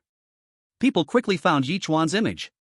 At this moment, he had been brought by the strange manager to the top-level Emperor Suite of the Red Romance Bath Center. The Emperor Suite truly lived up to its name, the room was incredibly spacious. It almost occupied half of the entire floor. All kinds of functional rooms were available, swimming, gym, steam sauna. Moreover, the decoration inside was extremely luxurious, even the toilet was made of pure gold. Master Landlord, you can rest here tonight. This is a phone bug, feel free to call me anytime if you need anything. Saying this, the strange manager carefully took out a snail-like object from his pocket and respectfully handed it to Ye Chuan. Phone bug? Ye Chuan was taken aback. You see, after entering this strange world, his previous phone had completely lost signal. This was understandable. After all, no matter how advanced Huaxia is at building infrastructure, it could not establish a 5G base station here. He initially thought that these powerful strange beings communicated with each other through something like distant sound transmission, but he didn't expect it to be just like in One Piece, using this thing. It was Ye Chuan's first time seeing a phone bug, and he found it very novel. After taking it, he carefully examined it from top to bottom. However, no matter how he looked at it, he felt that the phone bug was not much different from a real snail. Can this thing really make calls? Of course, not only can you make calls, but you can also do video, as long as the other person's phone bug is the latest model. Ye Chuan understood this, it was like the difference between an old-fashioned phone and a smartphone. Then if there's nothing else, I won't disturb your rest. With that, the strange manager bent slightly and left. At this moment, Su Ro was still trying to recover. She was completely stunned by the luxury of the Emperor Suite. Having worked at the Red Romance Bath Center for so long, she had naturally heard of the legends surrounding the Emperor Suite. Legend had it that this suite was one that even the strange manager didn't have the qualifications to stay in, it was specially prepared for some big shot. But now? The strange manager actually let them rest here? This was simply unbelievable. Su Ro looked at Ye Chuan in shock, increasingly curious about him. How did you do it, Brother Chuan? But curiosity aside, she didn't ask. Everyone was an adult now and should know their boundaries. Seeing the conditions Yichuan was living in, the viewers of the livestream simply couldn't accept it. Wait, why the hell does he get this? Exactly, why does he stay in the Emperor's suite while our child Emperor has to stay in a crowded storage room? Damn it, if you didn't say this was a strange world, I'd think this was Dubai. Is the strange manager crazy? Isn't he just a landlord? Why flatter him so humbly? The tides will turn, I believe next time, it will definitely be our players' partners who will shine. Damn it, when will this trial end? I don't want to watch anymore. Baka, watching this livestream is making me explode with anger. Ye Chuan circled around the Emperor's suite. He was very satisfied. Sitting on the soft genuine leather sofa, Ye Chuan picked up the phone bug's microphone. The moment he picked it up, the sleeping snail opened its eyes wide, looking like brass bells. Beep beep, new user detected, do you want to bind it? Binding will unlock all functions. Wow, the phone bug is quite advanced. Bind it. Ye Chuan said without hesitation. Then a gentle light shot out from the phone bug's eyes, enveloping Ye Chuan. After a full body scan, the binding was completed. After binding, the phone bug also appeared somewhat different. It was no longer the previous common look, but rather matched Ye Chuan's style, with an undeniable touch of handsomeness. From now on, this phone bug would be Ye Chuan's exclusive phone bug. Without his permission, no one could use it. Ye Chuan now couldn't wait to try the phone bug. But the empty contact list made Ye Chuan feel helpless. Suddenly, Ye Chuan remembered that he had left his phone on the coffee table in Shen Zhaoyi's living room. I wonder if I can use the phone bug to call my phone and get through. With this thought in mind, Ye Chuan dialed his own number. After 3 rings, a familiar voice indeed came through on the other end. Hello, who is this? It was Shen Zhaoyi's voice. Unlike the usual tone when facing Ye Chuan, Shen Zhaoyi's voice now sounded very cold. Ahem, it's me? Husband? Shen Zhaoyi was clearly taken aback, then joyfully like a love-struck girl, husband, did you suddenly call me because you miss me? How was your experience at Red Romance today? How about I come find you? I prepared a little surprise for you, you'll definitely love it. Shen Zhaoyi's shifting attitude left Ye Chuan a bit unable to adapt. Moreover, Shen Zhaoyi kept chattering, leaving Ye Chuan no chance to speak. Husband, why aren't you talking? I'm feeling so sad. Thank heaven, Ye Chuan finally seized the opportunity to speak. I had a pretty good day, old Imo took care of me well. Not only did he set up a special position for me, but he also put me in the Emperor's suite and gave me a phone bug. By the way, this phone bug is really amazing, my phone has no signal here, yet it can still connect. Shen Zhaoyi proudly said, husband, this phone bug was made by me. Don't say just calling your phone here works, even calling your original world is no problem. After hearing this, Ye Chuan could only sum up countless words into one phrase, awesome. Then, Ye Chuan briefly told Shen Zhaoyi about what happened today. Shen Zhaoyi listened with great interest, thinking that old Imo was quite sensible, and she would give him a chance when they met one day. Having talked enough, Ye Chuan intended to hang up, but Shen Zhaoyi refused to let him. She clung to Ye Chuan like a spoiled little wife and talked for a long time before reluctantly hanging up. Listening to their conversation, Su Ro's gaze couldn't help but darken a bit. Little Chuan Gu already got married? She bit her lip, trying hard to suppress the thought she shouldn't have. But this thought seemed to intentionally rebel against her, becoming even more rampant the more she restrained it. She really wanted to ask what was going on. And how could little Chuan Gu marry something so strange? When the strange world descended in Blue Star, there were initially no rules. As long as you fell into the Crimson, you'd be transported here. Su Ro could say she was among the first to arrive in the strange world. So she didn't understand the current strange matchmaking mechanism. After putting down the phone bug, Ye Chuan rubbed his forehead. Who said strange wives are all fierce? Shen Zhaoyi was clearly over the top sweet. Also, what did she mean by bringing Gong Bai Wan back? Chapter 45, do you know who Gong Bai Wan is? Who is Gong Bai Wan? An employee of Red Romance? Ye Chuan thought he would ask old Mo about this later. Ye Chuan saw Su Ro staring blankly at him and asked, Xiao Ro, what's wrong? Do you miss home? How about calling home? Hearing Ye Chuan's words, the live audience began to mock again. Is this guy's head kicked by a donkey? Seriously, calling home when they aren't in the same dimension? Are you kidding? Does he believe everything that weak strange wife says? No brains? I can tell this kid is just showing off. If this call gets through, I'll eat shit upside down, 3 pounds. Count me in. Humph, there's a saying in Huaxia, the drunken man's intention isn't simply for the drink. This kid definitely has eyes on that little sister. Human nature. Su Ro listened and also smiled bitterly. Contacting the real world? How is this possible? Xiao, give it a try, it won't cost anything anyway. After saying this, Yichuan directly placed the phone bug in her hand. Su Rou couldn't reject Yichuan's kindness, so she clicked and pressed a string of phone numbers engraved in her mind. Beep. A familiar yet distant voice sounded, and Su Rou's heart couldn't help but tense up. After a long time without a response. Just when Su Rou was about to give up, the call connected. Hello, who is this? On the other end was a deep middle-aged man's voice. Hearing that familiar voice, tears instantly burst uncontrollably from Su Rou. Dad, it's me, Rou. Xiao Rou, is it really you? The man was very excited. Where are you now? Dad will come and pick you up home right now. Su Rou looked out at the crimson sky, her expression bitter. Dad, I'm doing fine now, I don't want to go back yet. Also, I just got promoted, now I'm the deputy store manager. Su Rou tried her best to speak in a relaxed tone. You don't want to come back? Then I and your mom will go see you. The company has regulations, family members can't visit, or else I'll be fired. Su Rou could only deceive them with a kind lie. Some might ask, wasn't this bizarre marriage globally broadcasted? Can't they see it? However, the reality is this. The ones watching the live broadcast were, apart from the relevant departments of various countries, all young people without any life pressure. As for these middle-aged people, the arrival of bizarre marriages didn't impact their lives at all. Did the bizarre marriage mean they no longer had to pay their mortgages? No longer had to pay for car loans? They don't go to work and still get paid? So their lives remained the same as before. Once the novelty wore off, they stopped watching the bizarre marriage live broadcasts.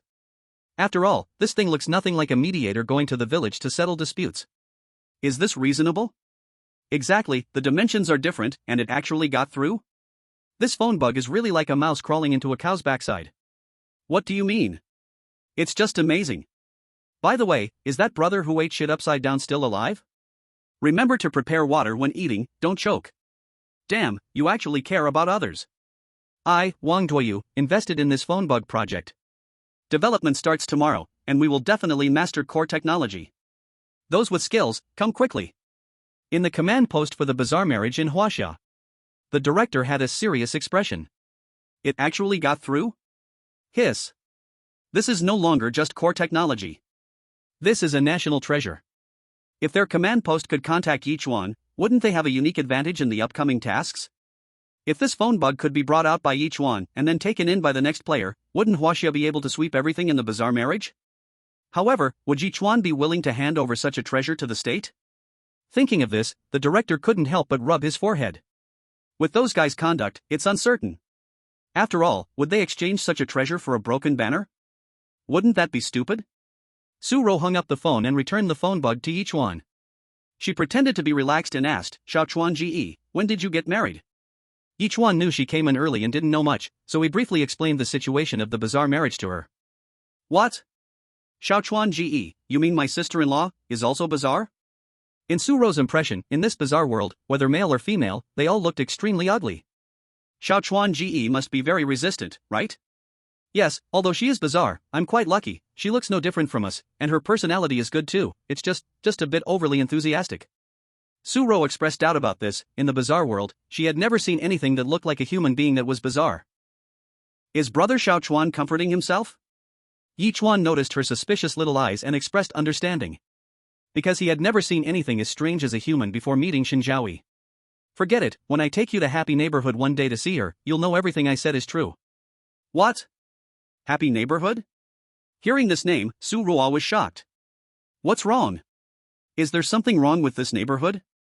Yichuan was confused by her reaction. Isn't it just a neighborhood? Why such a big reaction? Could it be that little Ruo has been in the strange world for too long, always anxious and scared, that she is now this jumpy? Yichuan felt this was very possible. Little did he know, in Su Ruo's heart, this neighborhood was a big problem.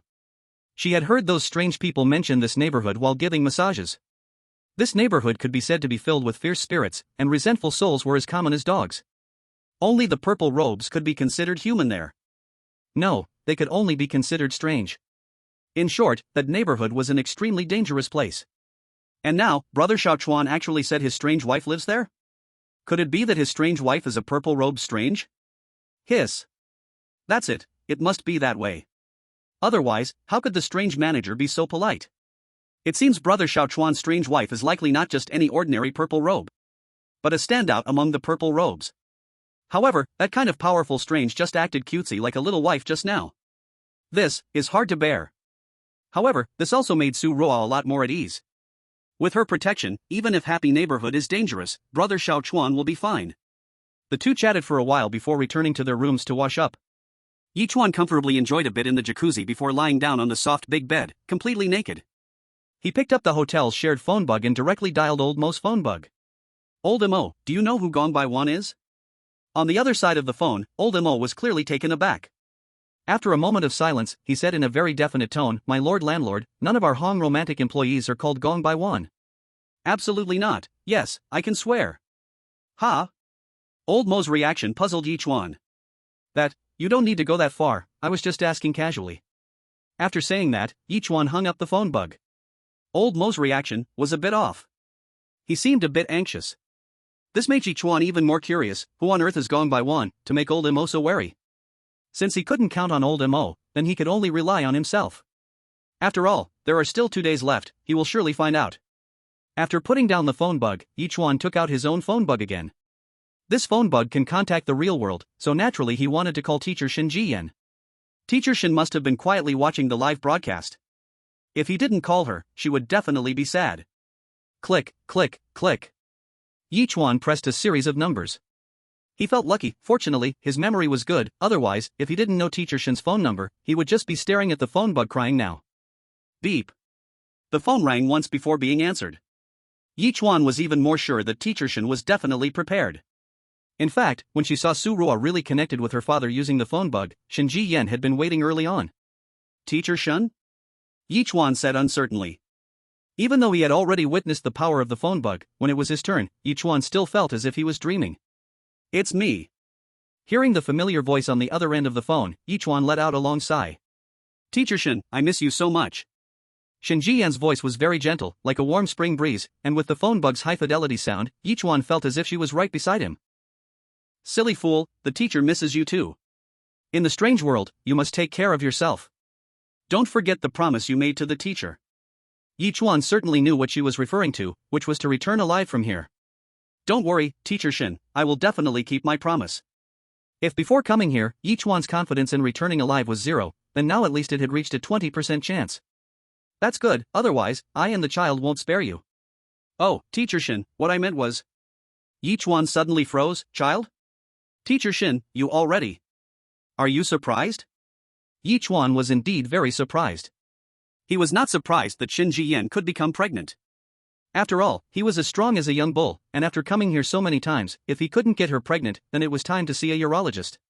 What surprised him was that Shen Zhiyan actually knew about it already. It hadn't even been a month. Shen Zhiyan explained, "Actually, I just found out today. Due to your outstanding performance in the strange world, we have received a huge reward for China. Now you have become a hero of China. So, my child and I are also benefiting from it. These days, the Strange Marriage Command Center has been sending people to our house every day. Besides delivering supplies, they have also arranged private doctors for me to check on my health every day. I found out I was pregnant today after the examination. You are not affected when communicating with the other phone bugs in the strange world." After saying these 2 sentences, the phone bug directly fell asleep, human-like, with a loud snore. Yichuan, though helpless, could only wait for it to recover its energy. But what did Teacher Shen want to say in the end? It seems he could only ask next time. In the real world. Shen Zhiyo also felt a bit lost. Is the call really over? But she still had a lot to say to Yichuan. She looked at Yichuan on the screen and instinctively reached out to touch her belly. Sleeping in the storage room was simply torture. Patel couldn't sleep no matter how he turned over. The reason he couldn't sleep was not only because others were grinding their teeth and snoring, but also because he was now so hungry that his body trembled.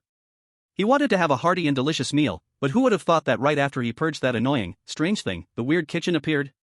As a result, now he was so hungry that his front was sticking to his back, feeling dizzy and lightheaded. No, he really couldn't stand it anymore. Patel decided to take the risk for fortune and see if there was anything to eat outside. He quietly crawled up from the ground and carefully opened the door to go out. But just as he was closing the door, a sharp object pressed against his neck. Chapter 47, the hero of the past from the land of Asan, now a slave of red romance. Patel was scared into silence. Damn, this is too unfortunate, right? Don't kill me. Hearing the familiar accent, the attacker in the darkness was very excited. Are you from Asan? You know my Asan country? Then it seems this person is also from Blue Star. Patel felt a little relieved in his heart. Looks like there's hope for survival tonight. After all, we all live in Blue Star Village, we should have a heart-to-heart connection. Yes, I am from Asan. I beg you, spare my life. As long as you let me go, I will agree to any request. Mineral resources, strange money, beauties. Whatever you want, we can discuss it. Just don't kill me. Seeing Patel so spineless, the attacker looked down on him. People from Asan really have no guts. With the sound of dragging iron chains, he directly came in front of Patel. This person was in rags, covered in scars, and his body was severely emaciated. A huge iron chain was tied around his neck, clearly a slave. When they saw this person's miserable appearance, the audience from Asan couldn't accept it. Damn it, a slave actually dares to speak arrogantly? Bah, what a thing. Indeed, Patel clearly was showing weakness to find an opportunity to counterattack, yet he actually believed it. I am willing to call Patel the most courageous man in our Asan country in 2,000 years, without exception. This person is so hostile to our Asan, he must be a rat from Huaxia. He deserves to be tormented like this. Wait, don't you all think that this guy's melancholic eyes look familiar? I also find it very familiar, like I've seen it somewhere. Hiss. Damn, isn't this Dimo? Dimo? Sounds familiar. Our Asan country's best record holder in the strange marriage game. Is it him? He hasn't died yet? This is our hero from Asan. When Patel went to participate in the game, the strange money he brought was a reward from the strange heavenly path for Dimo's outstanding performance. After realizing this person's identity, all the people from Asan couldn't accept it. How could our hero be reduced to this state? Damn red romance, they must have envied Dimo's talent because he was too outstanding, so they despicably imprisoned him. The audience was originally filled with righteous indignation, but now they didn't know how to comment. If it were players from another country saying this, they could still retaliate. But now, the person saying this was their hero from Asan, which made it difficult to swallow. Could it be that they would go and argue with their former hero? That was clearly impossible. Of course, they didn't say it aloud, but it doesn't mean there are no opinions in the heart. This Dimo really is something. How can he, an old man who has participated in a bizarre marriage matchmaking, say such things during a live broadcast? Isn't this deliberately smearing the great image of the Asan country? After Dimo cursed once, the dagger pressed against Patel's neck was taken away. Patel let out a long breath. It seems that today, this little life has been saved. His eyes secretly observed the surrounding environment, planning an escape route. As the saying goes, a gentleman does not stand under a dangerous wall. This guy in front of him is definitely dangerous, he must be kept far away to be safe. Dimo saw Patel's thoughts at a glance, and the disdain on his face grew even stronger. The Asan country really has nobody left. A weasel is getting worse and worse. This guy is so sturdy, yet upon seeing a skin and bones guy like me, his first reaction is to run? Dimo shook his head and said unhappily, "Don't worry, since you are from Asan, I won't harm you. After all, we are kindred spirits." Patel was stunned to hear this and reflexively asked, "You are also from Asan?" Dimo swept back his dry, straw-like hair to reveal his face more clearly. "Take a good look." Patel leaned in closer, stared for a while, and still couldn't recognize him. Dimo chuckled self-deprecatingly, "My name is Dimo, you must have heard of this name, right?" "Dimo? You are Dimo?" Patel's eyes widened, his face full of disbelief. In the Asan country, this name is like thunder striking. From a 100-year-old paralyzed elder to a newborn baby, there is no one who doesn't know this name. This is the hero of the entire Asan country. At one time, there were images of him everywhere in Asan country. Of course, that was in the past. With the passage of time, heroes will eventually be forgotten by people. Only during some tea break or meal can they be mentioned again, becoming a topic of conversation. Patel had naturally seen the images before, so it was even harder for him to connect the skin and bones old man with that hero from Asan. The gap between the two is just too large. "Teacher Dimo, you are my idol. I still remember your heroic deeds clearly. Before going to the bizarre world, your bold words still echo in my mind. You said in the live broadcast, in front of the whole country, that you would be the king of the bizarre. After arriving in the bizarre world, you still kept your original intention, always making conquering the bizarre your top goal. I remember you even carved the word strive on your arm to spur yourself." Listening to Patel's description, a hint of nostalgia appeared in Dimo's eyes. "So I used to be so impressive." Soon, he came back to his senses and interrupted the overly excited Patel, saying seriously, "Don't ever say such things again. What a joke, to still be the king of the bazaar. If a night shift bazaar hears that, won't I be dead for sure? Glug glug. Dimo's stomach growled at the right moment. He didn't feel the least bit embarrassed. After being imprisoned for so many years, he had long lost all shame. Hurry, help me push that leftover food bucket over here. Dimo pointed to a tin can not far away. Patel obediently did as told. After pushing it over, Dimo looked at the can which only had a bottom remaining, his expression strange. How strange, why is there only one stick left today? This was the first time Dimo had encountered such a situation after being imprisoned for so many years. Upon hearing this, Patel felt guilty and didn't dare to speak. After all, he knew that the reason there were no leftovers was that they had eaten everything. Forget it, having it is better than not having it, let's make do and eat. Saying that, Dimo reached out to grab it. In the end, Patel helped lift the iron bucket and poured the last bit of soup into his mouth, feeling content. Teacher Dimo, how did you end up like this? Patel was very curious. Dimo being able to become a hero of the Asan country undoubtedly showed that he had strong abilities. Even if he was doing poorly, it couldn't be this bad, right? Chapter 48, Patel is deceived again. Dimo wiped the soup from the corner of his mouth and slowly revealed the truth. When he first came to this strange world, he really was sailing smoothly. Whether it was in raising the favorability of the strange wife or completing the tasks of the strange system, he was far ahead, surpassing players of the same period. At that time, Dimo was truly full of confidence. He even thought that he might become the first person in history to find a match in the strange world. Until he arrived here. His nightmare land, the Red Romance bathhouse. Here, the position he was assigned was that of a scrubber. At first, he worked diligently. With his impressive strength and sweet talk, he quickly became the hottest scrubber at Red Romance. So outstanding was his performance that he was even personally received by the strange manager. The manager had high hopes for him and was considering promoting him to the leader of the scrubbing team. This was an honor that no player participating in the strange matchmaking had ever received. At that time, Dimo was indeed full of confidence. But, with fame comes trouble. To make a lowly human the leader of the scrubbing team was unacceptable to the other strange scrubbers. However, Dimo had already shown signs of becoming a favored individual in front of the strange manager, so they didn't dare to directly harm him. Thus, they formed an alliance, wanting to take Dimo down. They took turns keeping a close watch on every movement Dimo made, trying to find flaws.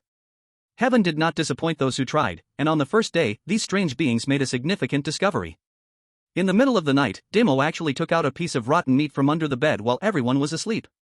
What was that for? Reference to Hanma Yotaro. Hearing this, Patel patted Dimo empathetically. He understood this feeling all too well. Back on Blue Star, due to his poor family, he couldn't afford to marry a wife, feeling just as helpless against his bodily needs. Those damned beings, after discovering my secret, actually used my weakness against me. Dimo's eyes flashed with deep hatred. He had once had a bright future, but now it was all ruined by those bastards. Dimo continued his story. After a few days of observation, that group of strange beings discovered that every midnight, Dimo would do it on time. So, they devised an evil plan. They secretly added the most potent aphrodisiac from the strange world into Dimo's cup. Unaware, Dimo drank it and went wild on the scrubber coming in. You have no idea, that scrubber was so thrilled at that moment. And he was very cooperative. Dimo emphasized this point. But that detestable guy, after enjoying it, completely turned his back. He made the situation explode. Because this incident had a huge impact, seriously damaging the reputation of Red Romance, the strange manager became furious. Just like that, Dimo, who once had a bright future, ultimately became a slave of Red Romance, imprisoned to this day. Hearing this, Patel was indignant for him. These strange beings are just too bullying. That scrubber was even more despicable, he was obviously enjoying it too. Dimo smiled bitterly. The survival of the fittest is the same everywhere. It was like this on Blue Star, and even more so in the strange world. It's all a world that devours people, no difference at all. Do you know, all these years, I have endured humiliation and carried heavy burdens? What is the purpose of living a desperate life? Patel shook his head. Dimo's eyes burned as he looked at him, his gaze flickering with the flames of revenge. I am waiting for someone who can help me take revenge. Before Patel could react, Dimo continued, now, I have finally waited. You, my compatriot from the land of Asan, are you willing to help me take revenge on Red Romance? Ah. Me? Patel's lips twitched, and he thought to himself, damn it. You dog, you've become a slave and want to drag me down with you? Although my life is hard now, at least I am still free. Moreover, I am just an ordinary human, you want me to confront something strange? This would mean my death, right? Teacher Dimo, this. Patel stammered, trying to refuse. Don't worry, I am not asking you to confront it head-on, that would be a foolish action. Although these years I have been a slave to red romance, I am not idly sitting by. Through my careful observation, I have finally made some gains. Dimmu pointed to the side, where there was a staircase leading downwards. The dim yellow light flickered, filling the atmosphere with terror. Going down the staircase, there is a basement. In there is an extremely terrifying existence, even the strange manager is extremely afraid of it. If you can go and release it, then red romance will be finished. Even the strange manager is very afraid? Patel's heart skipped a beat. You must understand that the strange manager is an entity of the purple robe. How terrifying of a presence must this be to make him afraid? It must at least be top-tier purple robe strength. It could even be a Death Star level strange being. Teacher Dimmu, isn't this a bit too big? Although Patel hated red romance and Ye Chuan, he didn't want to die. If such a terrifying existence were released, wouldn't that mean his own death? Don't worry, there is a reason I am asking you to go. Dimmu smiled slightly. I have received definite news. Although the strange being locked inside is powerful, it is not very smart. If you can just mislead it a little, it might recognize you as its master. Think about it, if a being with at least top-tier purple robe strength recognized you as its master, wouldn't you be able to walk sideways in this strange world? Patel's heart raced wildly. Recognize me as its master? If I had such a servant, I could truly repay grudges and seek justice for grievances. First, I will take care of Big Strong. Damn it, you have harmed me so many times, it's time to pay the price. And Yichuan, you better not think you can get away with this. Seeing Patel wavering, Dimmu revealed an imperceptible strange smile. Only he knew that the whole recognizing a master thing was just a trick to lure Patel in. If he hadn't said that, would Patel have bitten the bait? Seeing this scene, all the audience watching the live stream became nervous. Chapter 49, Getting the Key. Damn it, is Patel really so foolish to obey? If he had gone through even 9 years of compulsory education, he wouldn't believe such nonsense. Seriously, a suspected top-tier purple robe being is being spoken of as if it's an idiot that can recognize a master. It's ridiculous. If Patel had even a bit of sense, he wouldn't be fooled like this. Little did they know, it wasn't only Patel being deceived by Dimmu. The entire land of Asan was stirred up with excitement. Heaven has eyes, our Asan is finally going to rise. That's right, a top-tier purple robe servant, Patel is fully qualified to be a king. Building his own power in this strange world, Patel is indeed the pride of our Asan. Humph, the viewers from other countries should be scared out of their pants by now. What the hell is red romance? Patel single-handedly suppressed it. Patel, don't hesitate, if you let it out, you'll be above others, not a weird person. Don't be cowardly, go. Big beautiful country. Watching the live broadcast, Ye Chuan is now inexplicably a little restless. In the recent strange matchmaking games, players from the big beautiful country have not performed well, so Big Beautiful hasn't gained any new strange rewards. The only reason they can barely maintain their dominant position now is merely relying on their past achievements. But the past achievements are almost used up. If they don't think of a solution quickly, the glory of Big Beautiful will be ruined by themselves. His own failure is indeed unpleasant, but others' success is even more heart-wrenching. Ye Chuan wonders if he should call the Prime Minister of a Sand country to discuss his entry into the council? After all, according to the rules, this time Big Beautiful should vote against it. If he secretly goes against it, wouldn't that work? Thinking of this, Ye Chuan directly picks up the phone. Strange matchmaking command post of Huaxia. Everyone is staring at the screen, their expressions serious. Damn, Huaxia has finally produced such an excellent player.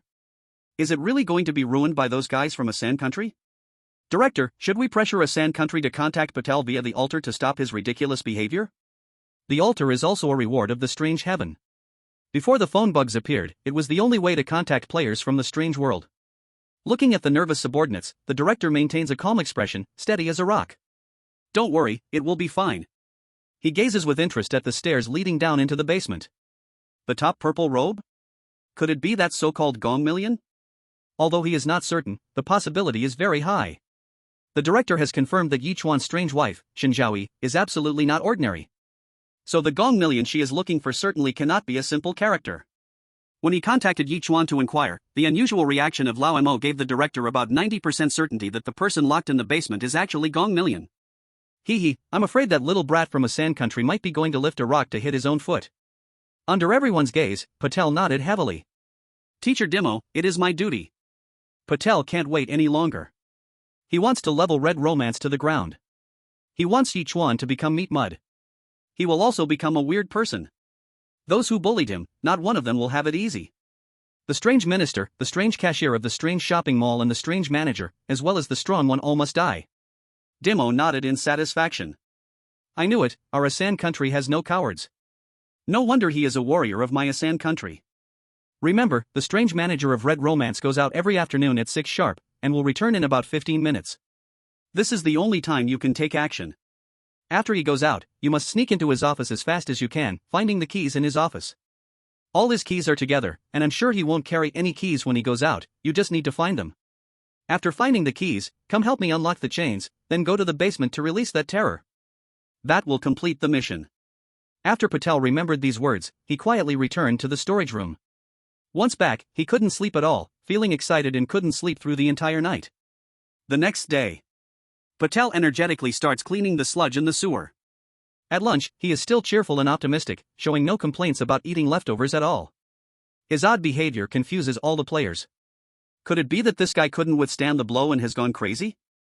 Only the child emperor feels a bit uneasy. In his view, every time Patel had unusual behavior.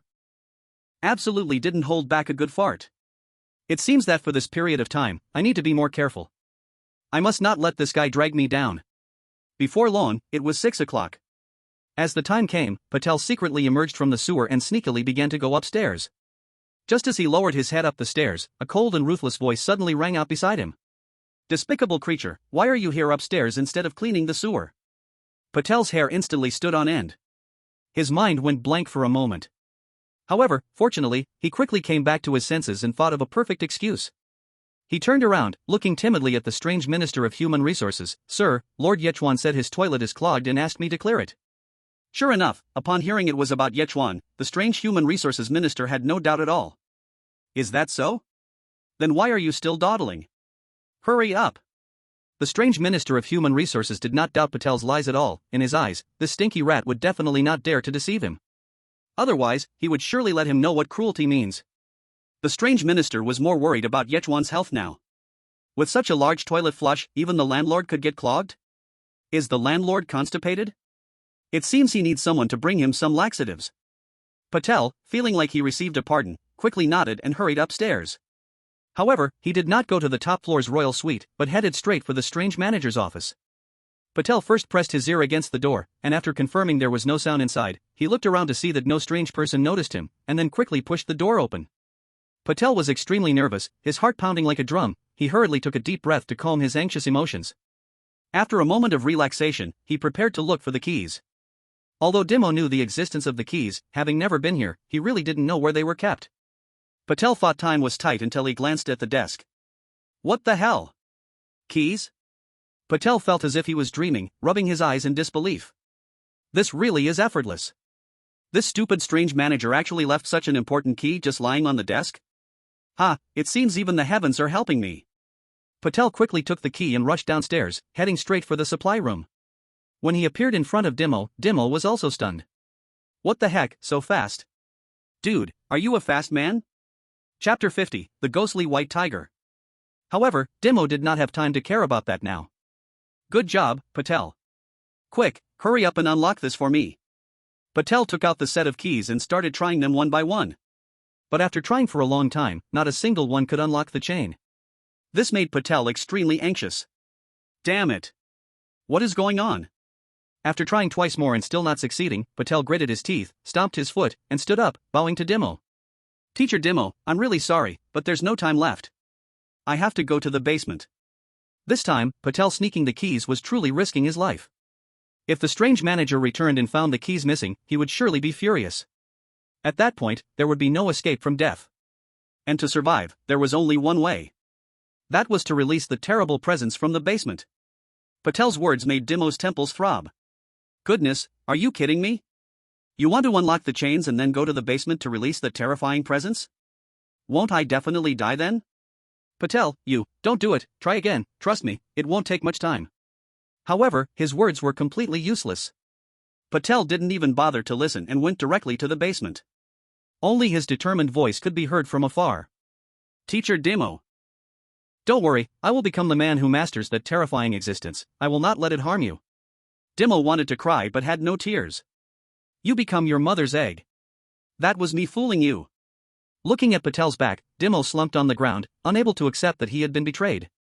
And seeing this scene, the audience on the strange live streaming platform lost their calm. Ah-san is still Ah-san, utterly untrustworthy. Haha, this Dimo must be regretting so much. What bad luck to meet such a person. By the way, what if Patel really lets that terrifying existence out? According to Dimo, it seems even the Red Romance's strange manager cannot handle it? Will Ye Chuan die because of this? Great beautiful country. Ye Chuan is now very angry. His hand slammed fiercely on the table. Damn it, Asan country is simply too arrogant. Just now, he called the Prime Minister of Asan country, asking him to contact Patel through the altar to stop him from doing foolish things, but the other party blatantly opposed his wishes. They even boasted, saying the rise of Asan country is an unstoppable trend, urging Ye Chuan to wake up quickly. They even asked him for the right to walk in the room of Yichuan, claiming they could protect his family in the future. If it weren't for a shred of reason left, Ye Chuan really wanted to wipe them out directly. Ye Chuan stared tightly at the screen, constantly praying to Jesus in his heart. If that terrifying existence is truly released, in Red Romance, one by one, it's best that they all perish. In the live stream, Patel descended the stairs, quickly arriving at the basement. The terrifying existence is locked behind a bronze door. The door is tightly locked, and 2 suppression talismans are affixed to it. Although Patel looks silly, he is not brainless. He has seen Journey to the West. In his heart, he guessed that the terrifying existence was suppressed, and these 2 talismans played a crucial role. This is definitely a treasure. So Patel tore off the 2 talismans, carefully folded them, and stuffed them into his leather jacket. If he can successfully fool this terrifying existence and become its master, then these talismans might not be needed in the future. But if he fails to fool it, then perhaps he can use these 2 talismans to suppress that powerful force. After tearing off the talismans, Patel wasted no time and hurriedly inserted the key. Due to the special nature of the bronze door, its key is quite recognizable. As Patel turned it forcefully, the bronze door creaked, opening a small gap. When the bronze door opened, a chilling cold air rushed in as if it came from hell. It was not just cold in temperature, it made one's soul shiver. As if in the next second, they would be frozen lifeless. Ghoul. Patel swallowed hard, mustering his courage to push the bronze door fully open. Inside was pitch black, but Patel saw 2 scarlet eyes glowing like red lanterns. It was as if he had been hit by a spell, making him dare not enter recklessly. At this moment, in the Emperor's suite on the top floor, Ye Chuan was having dinner with Su Ro. They were eating and chatting. Xiao Ro, you've been in Red Romance for so long, do you know who Gong Million is? Gong Million? Su Ro looked puzzled, eventually shaking her head in confusion. Even Xiao Ro doesn't know? Ye Chuan felt even more confused. Who on earth is Gong Million? What does Shen Zhao want to take him back for? Suddenly, with a loud bang, the entire Red Romance shook violently as if it might collapse at any moment. What is happening? Does the strange world also have earthquakes? The building quality in this strange world is quite strong.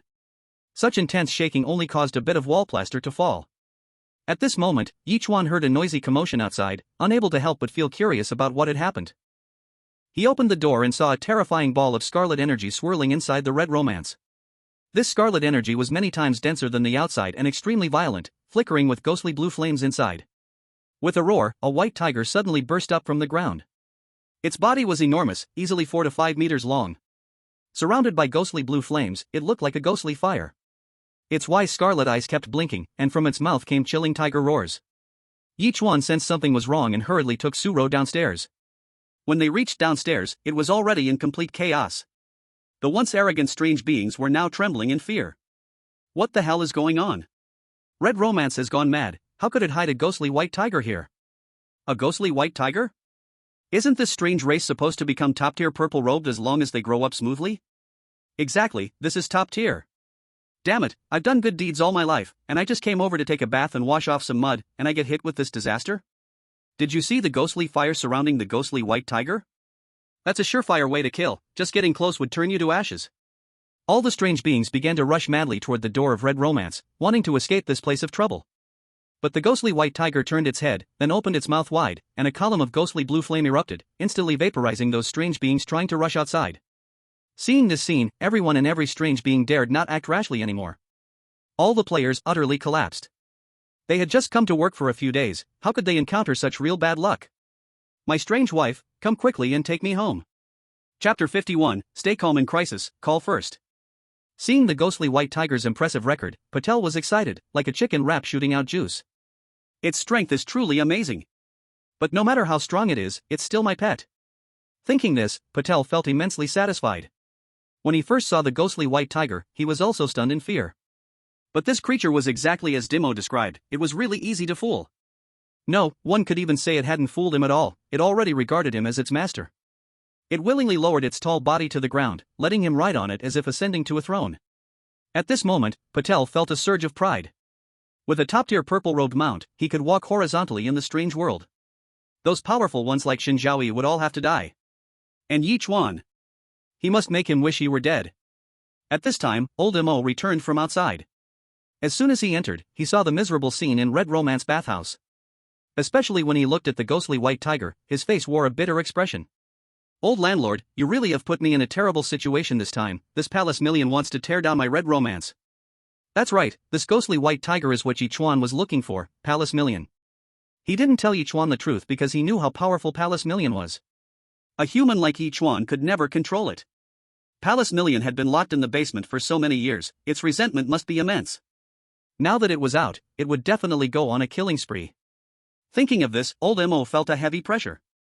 He was merely a top-tier ferocious spirit, even though he had gained insight into the threshold of the purple robe due to the divine blessing of Nougat, he could barely be considered half a step into the purple robe.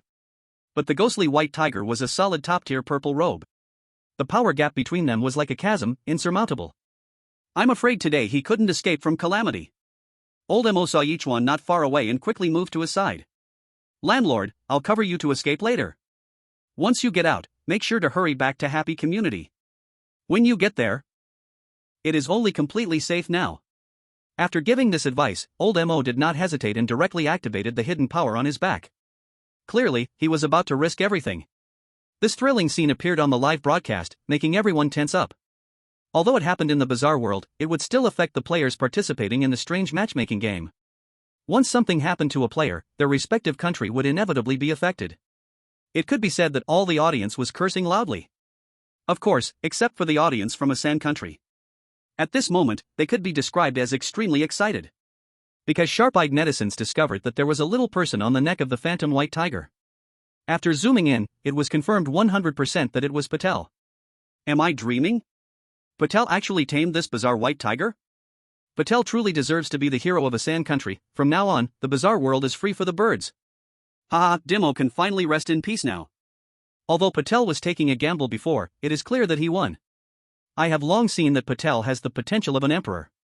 The doomsday of the other country's brats has come. Why don't the brats from other countries quickly submit to a San country? Yes, if you don't submit soon, there really won't be another chance. I declare that from today onwards, a San country is the ruler of the Blue Star. At this moment, the faces of the audience from other countries looked as bad as they could be. Did they really think they could pretend? However, they indeed had the capital to pretend now. Damn it, does Patel really not consider the consequences? If he really attacks all the players, a San country will inevitably become the target of criticism. We from Japan declare that if Patel dares to harm the child emperor, we will never end things with a San country. Don't think Patel can't hear this threat. Even if he did, would he care? Exactly, with this phantom white tiger, Patel can walk horizontally in the bizarre world. One person is worth an entire country. Under the heavy concerns of everyone, old Mo appeared before the phantom white tiger like a savior. The aura emanating from him was the strongest, hence, it immediately attracted the attention of the phantom white tiger. Upon seeing old Mo, hatred surfaced in Patel's eyes. He would never forget the humiliation he endured. In the box, Yichuan enjoyed delicious food, yet he didn't even qualify to eat what was left by him. Although this was said by the bazaar chef, would he dare to say such a thing without the recognition of the bazaar manager? Thus, Patel naturally blamed all the unfair treatment he suffered at the Red Romance bathhouse onto old Mo. Big cat, tear this guy to shreds for me. I'll let him know that offending me, Patel, has no good ending. Patel shouted into Palace Baijuan's ear, and Palace Baijuan seemed to understand, his scarlet eyes looking toward old Mo. Under Palace Baijuan's gaze, old Mo felt his whole body stiffening unconsciously. He couldn't help but feel relieved. Fortunately, he decisively activated the hidden power on his back. Otherwise, he would fear that one glance from Palace Baijuan would leave him unable to move. The gap between them truly made one despair. His weakness was utterly insignificant in Palace Baijuan's eyes. Two beams of ghostly blue lasers shot out from Palace Baijuan's eyes, crashing into old Mo's body. Old Mo's body immediately flew out, spitting out large mouthfuls of fresh blood, his breath becoming extremely faint, as if he could die at any moment. Seeing this scene, Patel was happy, yet not entirely satisfied. Because he felt that letting them die so easily was really too cheap for them. Only by making them suffer inhuman torture and die in regret could he feel at peace. Big Cat, don't be so heavy-handed. I still want to have some fun with them. Alright, let this dog stay alive for now, we'll go find other guys. A group of players saw that the strange manager wasn't even a match for the strange tiger, losing its fighting power in just one round, feeling even more desperate. Yichuan looked at the strange tiger, lost in thought. Could this be Gong Baiwan? To verify his thought, Yichuan directly took out his phone bug and called Shen Zhaoyi. What the hell, what time is it, and he still has the mind to make a call? What are you thinking, brother, run fast. Yeah, does he think his strange wife can save him? It's really ridiculous, this ghostly white tiger wouldn't even be affected by a powerhouse. He will pay with his life for his ignorance. I'm a bit curious, how will his strange wife react after hearing about his situation? She'll surely cut ties at lightning speed. As everyone commented, the call was quickly connected. Chapter 52 Gong Baiwan, my wife is your true master. Honey, did you miss me so soon? Shen Zhaoyi's sweet voice rang out, making one feel very comfortable. If it were another time, Yichuan wouldn't mind getting a bit mushy with her. But now the situation was urgent, so he got straight to the point. The Gong Baiwan you asked me to bring back, is it a white tiger? Shen Zhaoyi's surprised voice came back, did you see it? So, is Gong Baiwan very cute? Yichuan was a bit speechless. Looking at Gong Baiwan, who was currently slaughtering everything in its path like a demon descended, he really couldn't see how it was cute. I saw it, but it's not very cute.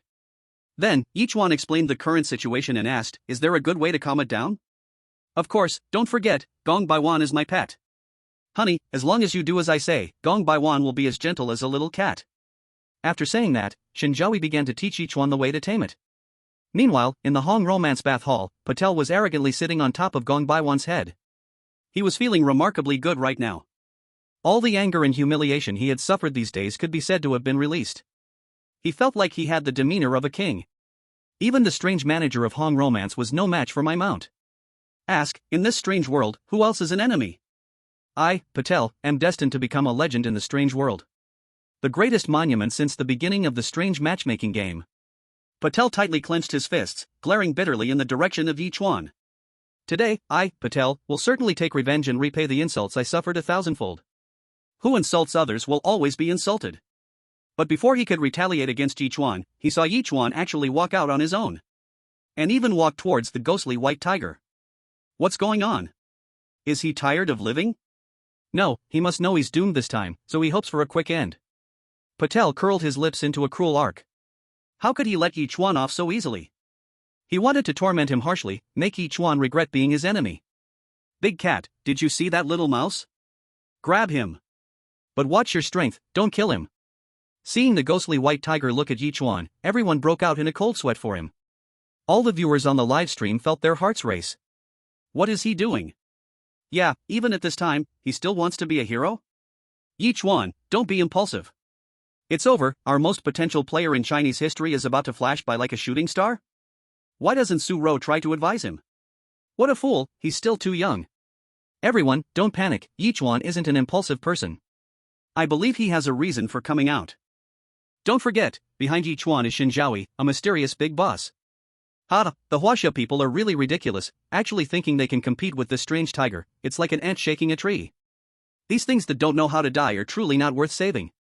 This guy has already helped Huaxia earn quite a few rewards, it's time for him to die. Yes, if he doesn't die now, it's against the laws of heaven. Strange marriage command post of Huaxia. The director was also getting nervous at this moment.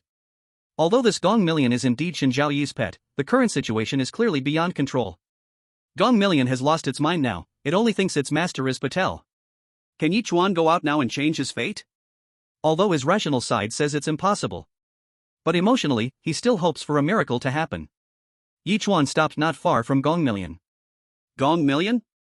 Hearing this familiar name, Gong Million clearly paused, as if recalling something, then tilted its head, curiously observing Ye Chuan. Seeing the ghostly white tiger's action, Patel's heart jumped. Could these two guys possibly know each other? No, that's absolutely impossible. We entered the game together, just a few days in this strange world. But this ghostly white tiger has been locked in the basement for many years. How could they possibly know each other? Seeing the ghostly white tiger remain still, Patel began to urge it. Big Cat, what are you doing? I am your master. Now, I command you to turn this guy into meat paste. Patel no longer wanted to torment Ye Chuan. This guy is too creepy. He has to be killed directly. Gong Million seemed not to hear at all, standing still. Patel panicked, continually hitting Gong Million on the head. But this little strength was nothing to Gong Million. It felt like a flea jumping on its back, not feeling anything at all. Seeing that calling out did get a reaction, Yichuan continued, Gong Million, come here, my wife is your true master, let me take you to find her, okay? Listening to Yichuan's words, all the players laughed. What a joke. Your wife, that weak duck without even a title? Could she possibly be the master of this top-tier purple-robed ghostly white tiger? Is it really that absurd? Although after some events, your wife might not appear as weak as she seems. But to say she is the master of this ghostly white tiger? That's too far-fetched. It's like trying to pull a rope from your pants, nonsense. Patel was even more ruthless in his ridicule. Ye Chuan, are you really scared, silly? I am the master of this big cat. You and your weak duck wife, do you think you are worthy? Earlier, because it was so chaotic, people only saw Ye Chuan talking on the phone with Shen Zhaoyi, but they didn't catch much of the conversation. As a result, they had no idea that this ghostly white tiger was actually Gong Million. What? This guy is Gong Million? Is it true? How is that possible? This ghostly white tiger is so powerful, how could it recognize a weak duck as a master? Damn it, Ye Chuan has clearly been fooled. As expected, whether human or strange, the more beautiful the woman, the less you can believe her words. Zhang Wuji's mother's credibility is still rising. Baka, what's this Huaxia mouse doing? Doesn't he know this will anger Patel? Yes, even the child emperor is in red romance, maybe he'll be killed by this guy. If that's the case, our Japanese nation must demand compensation from Huaxia. Big brother, think before you speak, do you really think they will give it? I have a plan, if they don't give it, we can threaten him to release nuclear wastewater. How cruel, but I like it. Just when people thought that the crazy Ye Chuan would be slapped to death by the ghostly white tiger, they saw the latter slowly lower its head and then lean in. Chapter 53, after this, I want to change tracks. What is going on? Are we going to eat him? Patel still held on to some hope, but reality gave him a fierce slap in the face. The ghostly white tiger leaned in closer but did not open its huge mouth to swallow, instead, it sniffed hard. What the hell is this? Big cat, what are you doing? Hurry up and eat him. What are you sniffing around for, what does that mean? However, Patel's urging was completely useless at this moment because the ghostly white tiger smelled a familiar scent on Ye Chuan. That was the aura of Shen Zhaoyi. After smelling Shen Zhaoyi's scent, the crimson in Gong Baiwan's eyes instantly faded, replaced by a clear gaze like that of a college student. Once the clarity returned to his eyes, Gong Baiwan whimpered softly and suddenly shrank in size. Everything happened too suddenly, Patel hadn't reacted when he fell heavily to the ground from mid-air. Patel, despite his dizzy head, looked in disbelief at the shrunken version of the ghostly white tiger not far away. What the heck is going on here? Patel felt like he was the villain in a novel, constantly being suppressed. He clearly had victory in his grasp just a moment ago, yet he flipped the script. This is just ridiculous. Looking again at Gong Baiwan, who just moments ago looked like a fearsome world-destroying demon, now he transformed into a cute little kitty? He even jumped right into Ye Chuan's arms, allowing Ye Chuan to pet him, and he looked completely delighted. Hey buddy, you're Nangong Wanya, why are you making whoever you touch silly? Patel naturally could not accept all of this. No, this big cat is mine. I am its master. You despicable thief, quickly return the big cat to me. Saying this, Patel got up and rushed towards Ye Chuan, wanting to snatch Gong Baiwan from his arms. But before he could reach Ye Chuan, Gong Baiwan unexpectedly huffed fiercely at him. In an instant, Patel's hair stood on end. He felt as if he had been placed in a chilling abyss, not daring to take another step. Patel wanted to cry without tears. Sure enough, in this strange world, there is not a single good thing. Even the strange big cat is the same. I clearly freed you from the seals in the basement, yet you come out and switch sides? If I had known, I would have given you a lesson first. This lesson is called loyalty. This dramatic scene stunned everyone.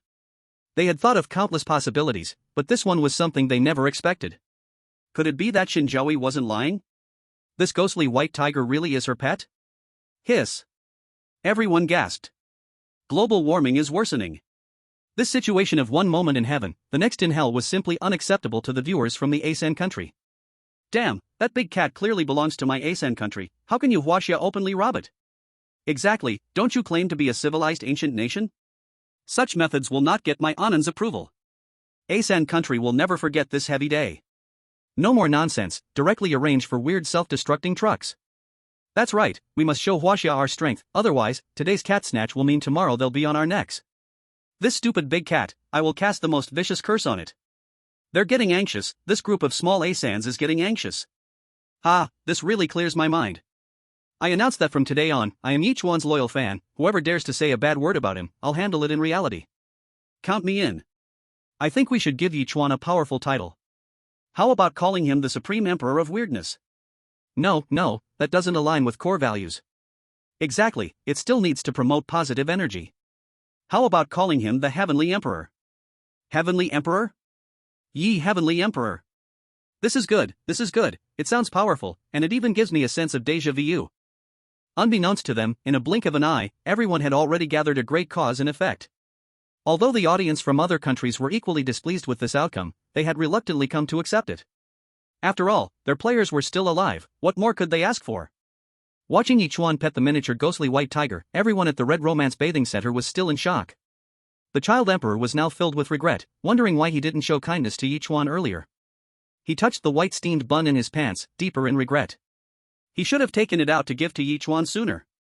Now, it was too late to say anything. The child emperor sighed heavily, feeling bitter in his heart.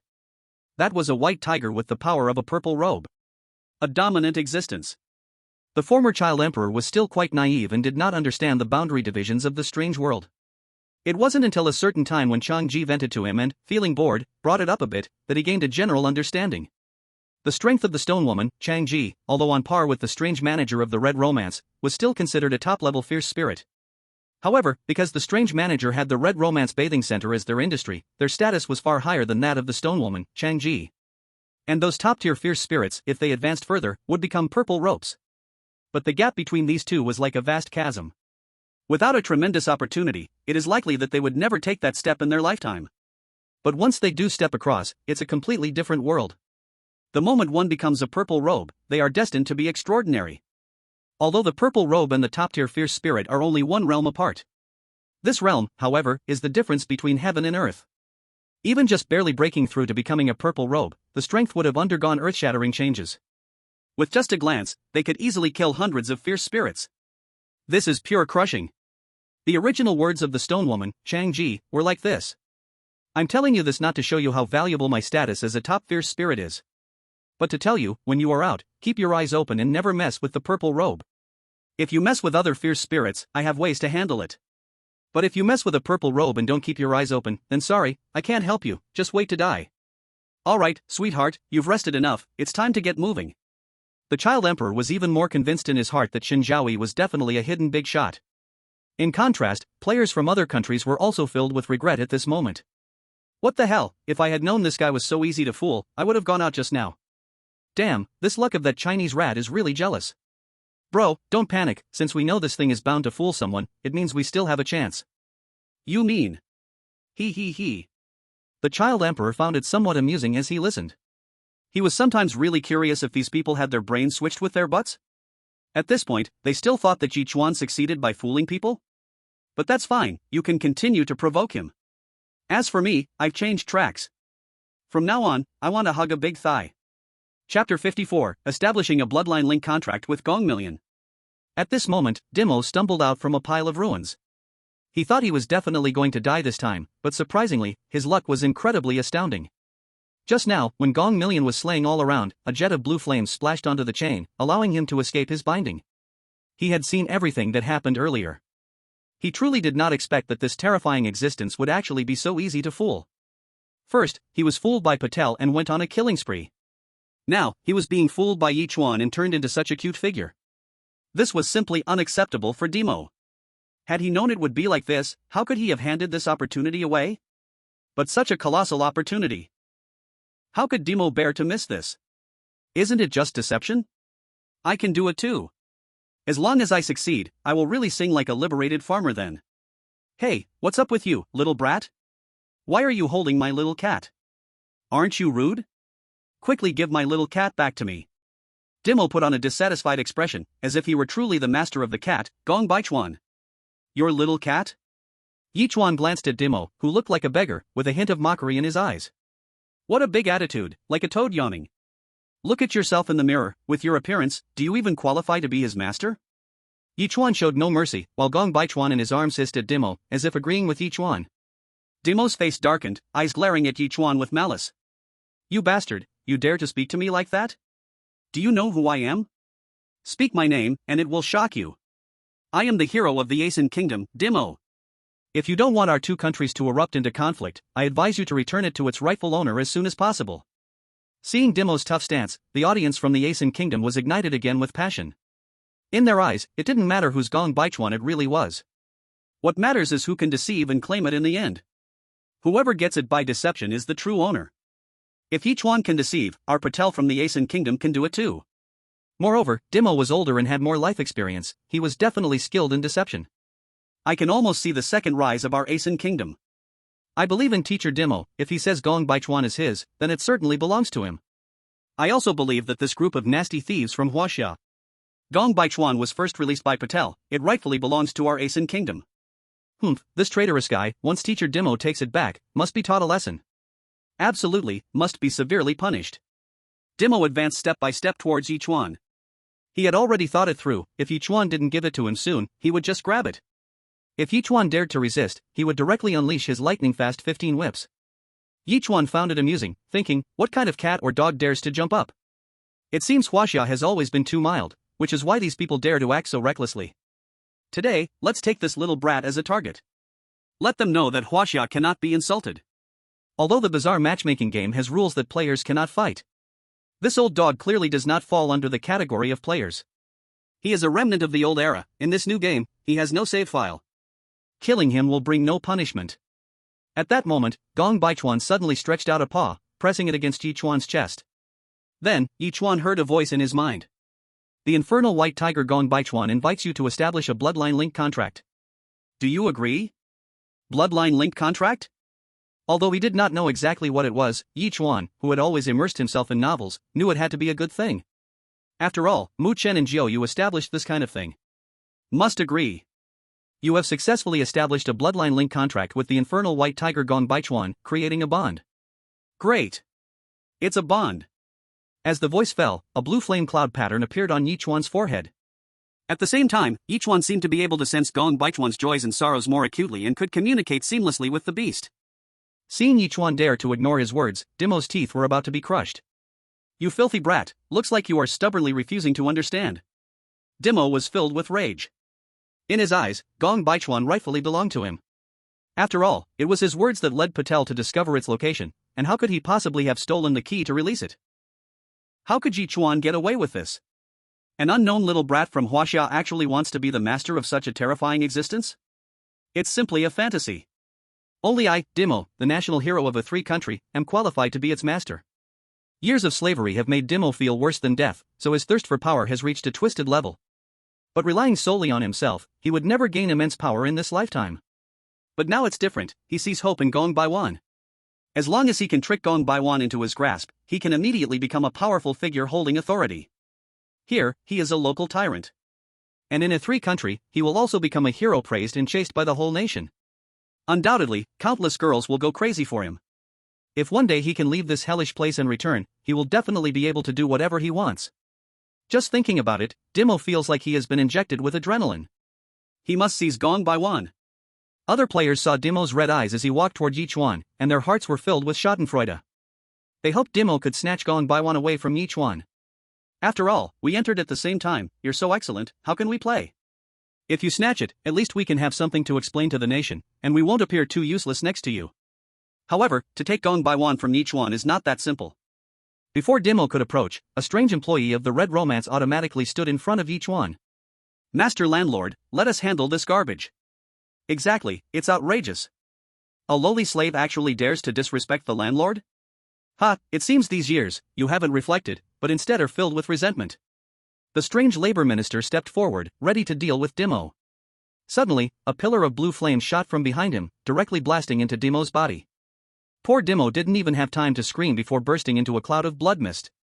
This was naturally the work of Gong Baichuan. Seeing this scene, foreign players were suddenly filled with dread.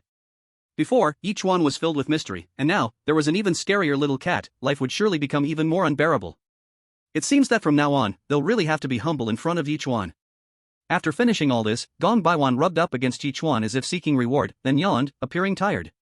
After communicating with Ye Chuan's soul, he disappeared directly in his embrace.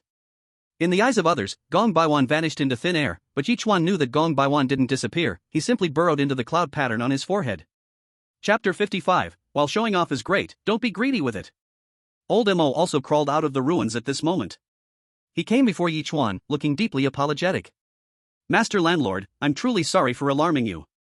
This is really my negligence, please, punish me. Old Mo's attitude was very sincere, and he felt immensely relieved. Fortunately, Ye Chuan was unharmed, otherwise, he would really be unable to escape blame. Ye Chuan naturally would not punish him. After all, when Gong Baiwan lost control and started rampaging, Old Mo had stepped up without any hesitation. This sense of responsibility is commendable. Old Mo looked around but could not find Gong Baiwan's figure, growing a little anxious. Master Landlord, where is the ghostly white tiger? It wouldn't have run away, would it? Old Mo had been knocked unconscious for a brief moment and did not see the scene of Gong Baiwan being subdued by Ye Chuan. Praying in his heart, he hoped it wouldn't run out, otherwise, it would be impossible for him to bring it back. Even if he ate nougat and broke through to become a purple robe, he would still be no match for Gong Baiwan. Don't worry, he hasn't run away. Now he is very obedient and won't cause you trouble in the future. Seeing Ye Chuan's confident look, Old Mo took a deep look at Ye Chuan, and couldn't help but have more guesses in his heart. Could it be that the spectral white tiger has already been tamed by the landlord? This is a bit ridiculous. One is a defenseless human, struggling in a strange world. The other is a top-notch purple-robed being, reigning supreme. These two cannot possibly be connected. Unless... Old Mo thought of that person. Yes, it must be that person's means. No wonder the landlord suddenly called me last night to ask about Gong Million, it turns out it was a mission. How ridiculous that I deceived the landlord, claiming I didn't know who Gong Million was. Thinking back, I truly feel a bit embarrassed. While they were talking here, the other side also became lively. Players from other countries surrounded the previously arrogant Patel. This damn guy actually dared to think he could take them all down? They really wanted to teach him a lesson. But the rules of the strange matchmaking game did not allow them to fight against each other, otherwise, it would bring disaster. At that moment, a grand voice rang out. The bizarre matchmaking game has a 10-minute break, with a limited-time revenge mode open, during which players can settle grudges. Revenge mode rules, no killing, no bizarre death. Hearing this, everyone froze. But soon, they erupted into wild joy. This mode was simply made for them. Who said the bizarre matchmaking system was bad? This system is too tempting. Once this mode was announced, they naturally did not have to hold back, so fists rained down on Patel, hands and feet used, leaving only Patel's cries for mercy. Stop hitting. I'm sorry, I won't dare again. I didn't mean to kill you, I just wanted to joke around. Ouch, my cow's hoof, don't kick there. Who the hell is poking me with an iron rod? I was wrong, don't mess with me. Seeing Patel being ganged up on, the viewers from Asan country now felt their anger soar. Damn, what does this strange heaven's law mean? Is it really targeting our Asan country players? Exactly, what revenge mode? I've never even heard of it. Heh, they aren't even pretending now, huh? Damn it, this group of guys has gone so hard on Patel? A bunch of heartless guys, have they forgotten that Patel distributed the leftover food from last night? Heh, they think surrounding Patel is the same as our Asan country's bizarre self-destructing truck being just decoration? Damn it, that stinky mouse from Huaxia is just watching Patel get beaten without saying a word? Letting them hit him is one thing, but why hit the cow's hoof? If it breaks, how will Patel conquer happily? 10 minutes seemed short, but for Patel, it was indeed too long. In fact, at 2.5 minutes in, he could no longer hold on and fainted. When the break was over, everyone finally stopped, though still unsatisfied. For Patel, Old Mo similarly had thoughts of wanting to kill him. If it weren't for him, how could Gong Million have been released? How could the Red Romance bathhouse be in such a terrible state? How could I have lost so much face in front of the landlord? He subconsciously looked at Ye Chuan. Landlord, should we deal with this guy? As he spoke, Old Mo gestured at his neck. Ye Chuan felt a little speechless. If you want to kill him, go ahead and do it, why ask me? Isn't that putting me in a difficult position? From the bottom of my heart, I naturally hope you can kill this annoying fly. But according to the strange heavens law rules, I can't say that. If you really say it, what if the strange heavenly rules find out it was me who made you do it? Wouldn't I be finished? Right now, I'm living quite well, and I don't want to be smacked to death by that red-haired big shot. Ye Chuan didn't answer immediately, he started thinking about how to refuse Old Mo while also making him understand his implied meaning. The best outcome would be for old Mo to kill this guy, and then I could pretend and say, "You really caused me trouble." That would be perfect. Seeing Yichuan's sudden silence, old Mo nodded. "Landlord, I understand what you mean." Yichuan looked at old Mo in surprise. "I didn't say anything at all, and you just understood? Have we become this telepathic? But, if you understood, why aren't you taking action? You really got it?" Old Mo nodded confidently, smiling, "No problem. You definitely haven't had enough fun yet, want to keep this dog's life to continue tormenting him, right?" Yichuan's lips twitched. "Do I look like that boring of a person?" But this expression of his seemed like someone had poked at the awkwardness of his hidden thoughts in old Mo's eyes. "Landlord, you don't have to feel embarrassed. I, old Mo, also understand your intention. Back then, I liked to show off and slap faces too." That feeling was indeed thrilling, but I also have to remind you of something. Showing off is good, but don't get too greedy. After that, old Mo winked at Yichuan with a smile. Finally, he even boldly tapped Yichuan's shoulder, as if the relationship between them had suddenly become much closer. Yichuan awkwardly smiled. "As long as you're happy, you don't need to care about my life or death. Right now, the Red Romance bathhouse needs to be renovated, so these players' work has to be forced to end early." So old Mo waved his hand to prevent the strange finance from letting the working players meet each other. "You've all seen the situation, our Red Romance bathhouse needs to close for a few days to renovate. You can go back where you came from. Although you only worked for 2 days, the contract was signed for 3 days, and not being able to keep working is also our Red Romance bathhouse's reason, so this time, you will still get your wages fully paid for 3 days. As soon as this was said, the audience on the strange live broadcast platform was stunned. Why do I feel like, compared to him, our Blue Star capitalists look more strange? On the first day wanting to work illegally in the strange world. A hairstylist made me cry. In the future, all college students will have bowl cuts. College student, first of all, I didn't provoke anyone. Chapter 56, Wealth that Rivals the Entire Blue Star. Hearing this, all the players were very excited. After all, this was their first time earning strange money through their own labor in the strange world. It's truly worth commemorating. The strange finance began calculating everyone's wages according to the manager's instructions. You few bath attendants did well these 2 days, the customer satisfaction rate reached over 75%, each person gets 2 strange coins. Hearing this number, everyone couldn't help but twitch their lips.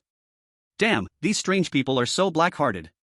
They actually exploit us like this? Aren't they afraid we'll complain to the strange union? Unbeknownst to them, these strange capitalists aren't afraid of that at all. After all, through their unremitting efforts, the strange union has long been completely infiltrated and corrupted by them. If someone really went to complain, it would be them who would be dealt with. However, considering that you all didn't leave your posts to flee for your lives during the life and death crisis we encountered at our bathhouse, standing with our Red Romance, I will give you a round number. Each person will get 5 strange coins. Hearing this, the players felt like they had received a windfall. What a great thing to stand with Red Romance, it sounds so grand. That's because I was so scared I couldn't move. However, this kind of honest truth is something no one would say out loud. After the strange finance finished reading, they began to distribute wages to everyone. Patel saw that everyone was joyfully receiving the strange currency, but his name had not been called for a long time, so he couldn't help but crawl over. "Sir, have you forgotten about me? My salary hasn't been paid yet? I am a sewer cleaner, doing the hardest work, and I'm also the team leader. Shouldn't my salary be a bit higher than theirs?" Patel felt there was nothing wrong with what he said. The strange finance officer snorted coldly. "You messed up our Red Romance bathhouse, and not making you pay for the damages is already a leniency.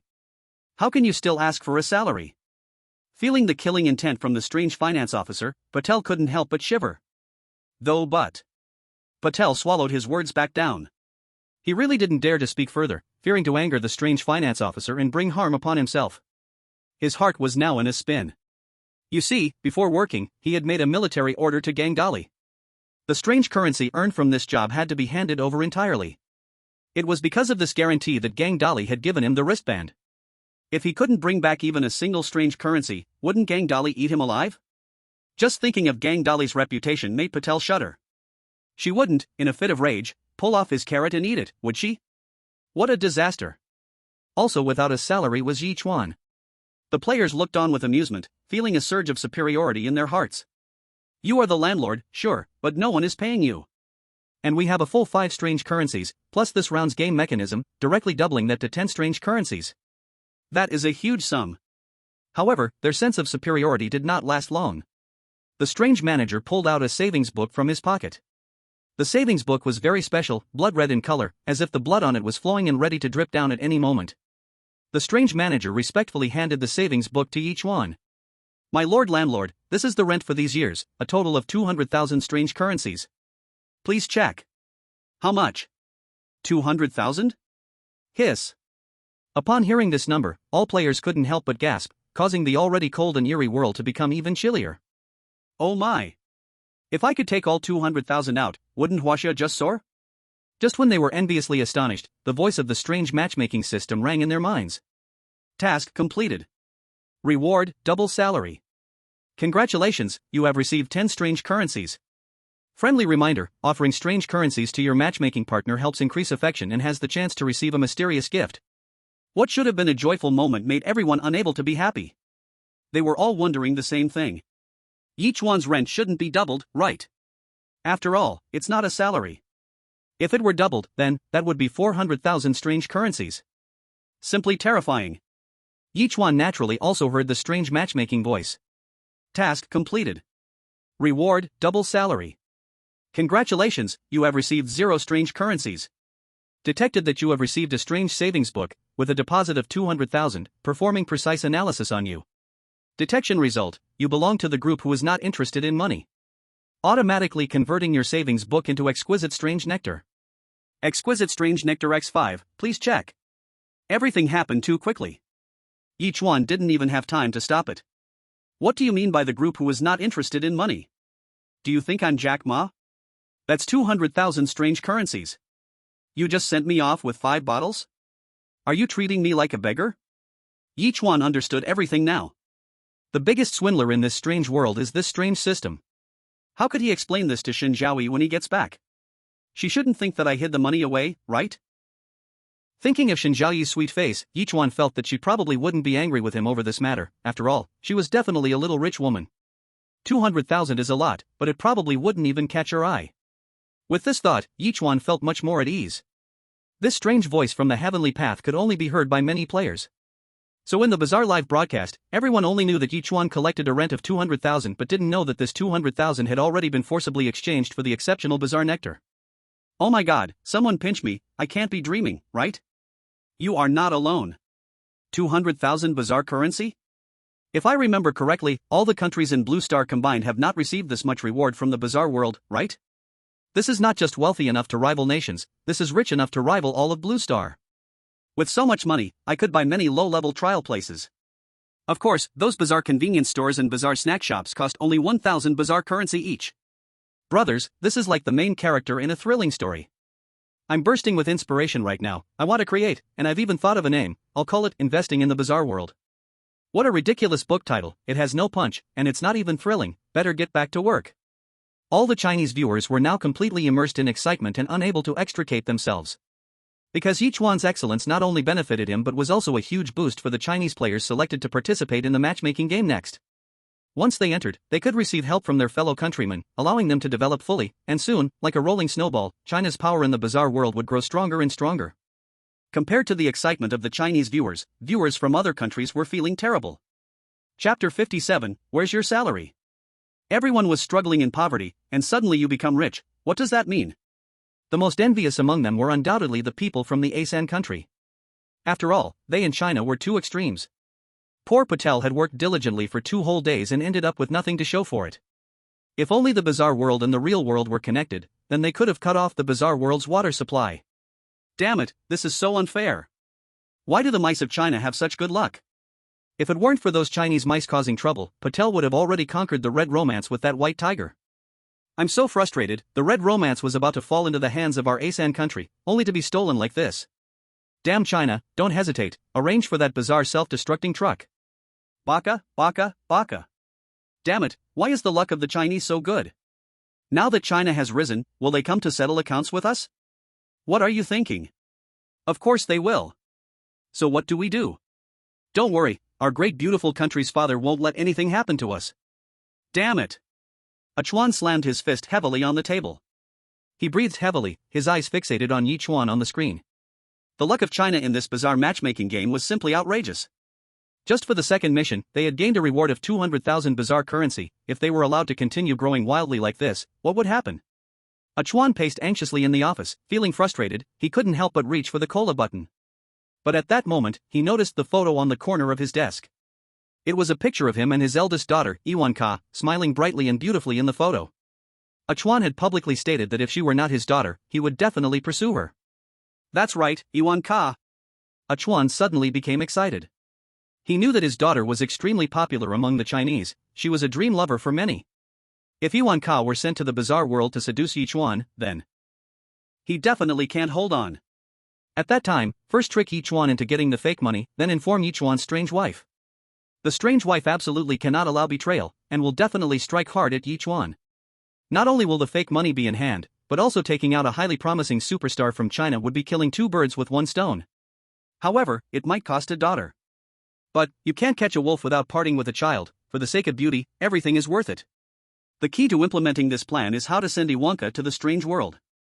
As we all know, blue star people can only enter the strange world if they are chosen by the strange marriage system. However, in Dejialayang, there is a secret known only to the president. That is, in the history of strange marriage, Dejialayang once received a reward from the strange system. A pass to the strange world.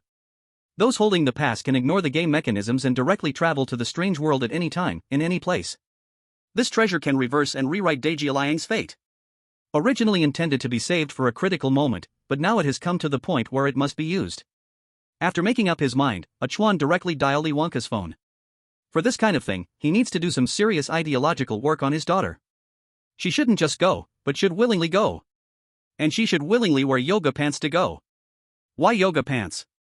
Because Ye Chuan often secretly plays the Chinese version of TikTok and finds that Chinese men all have a soft spot for yoga pants. Recently, there's been a topic about conquering the outer 5 counties with yoga pants, which he doesn't even understand.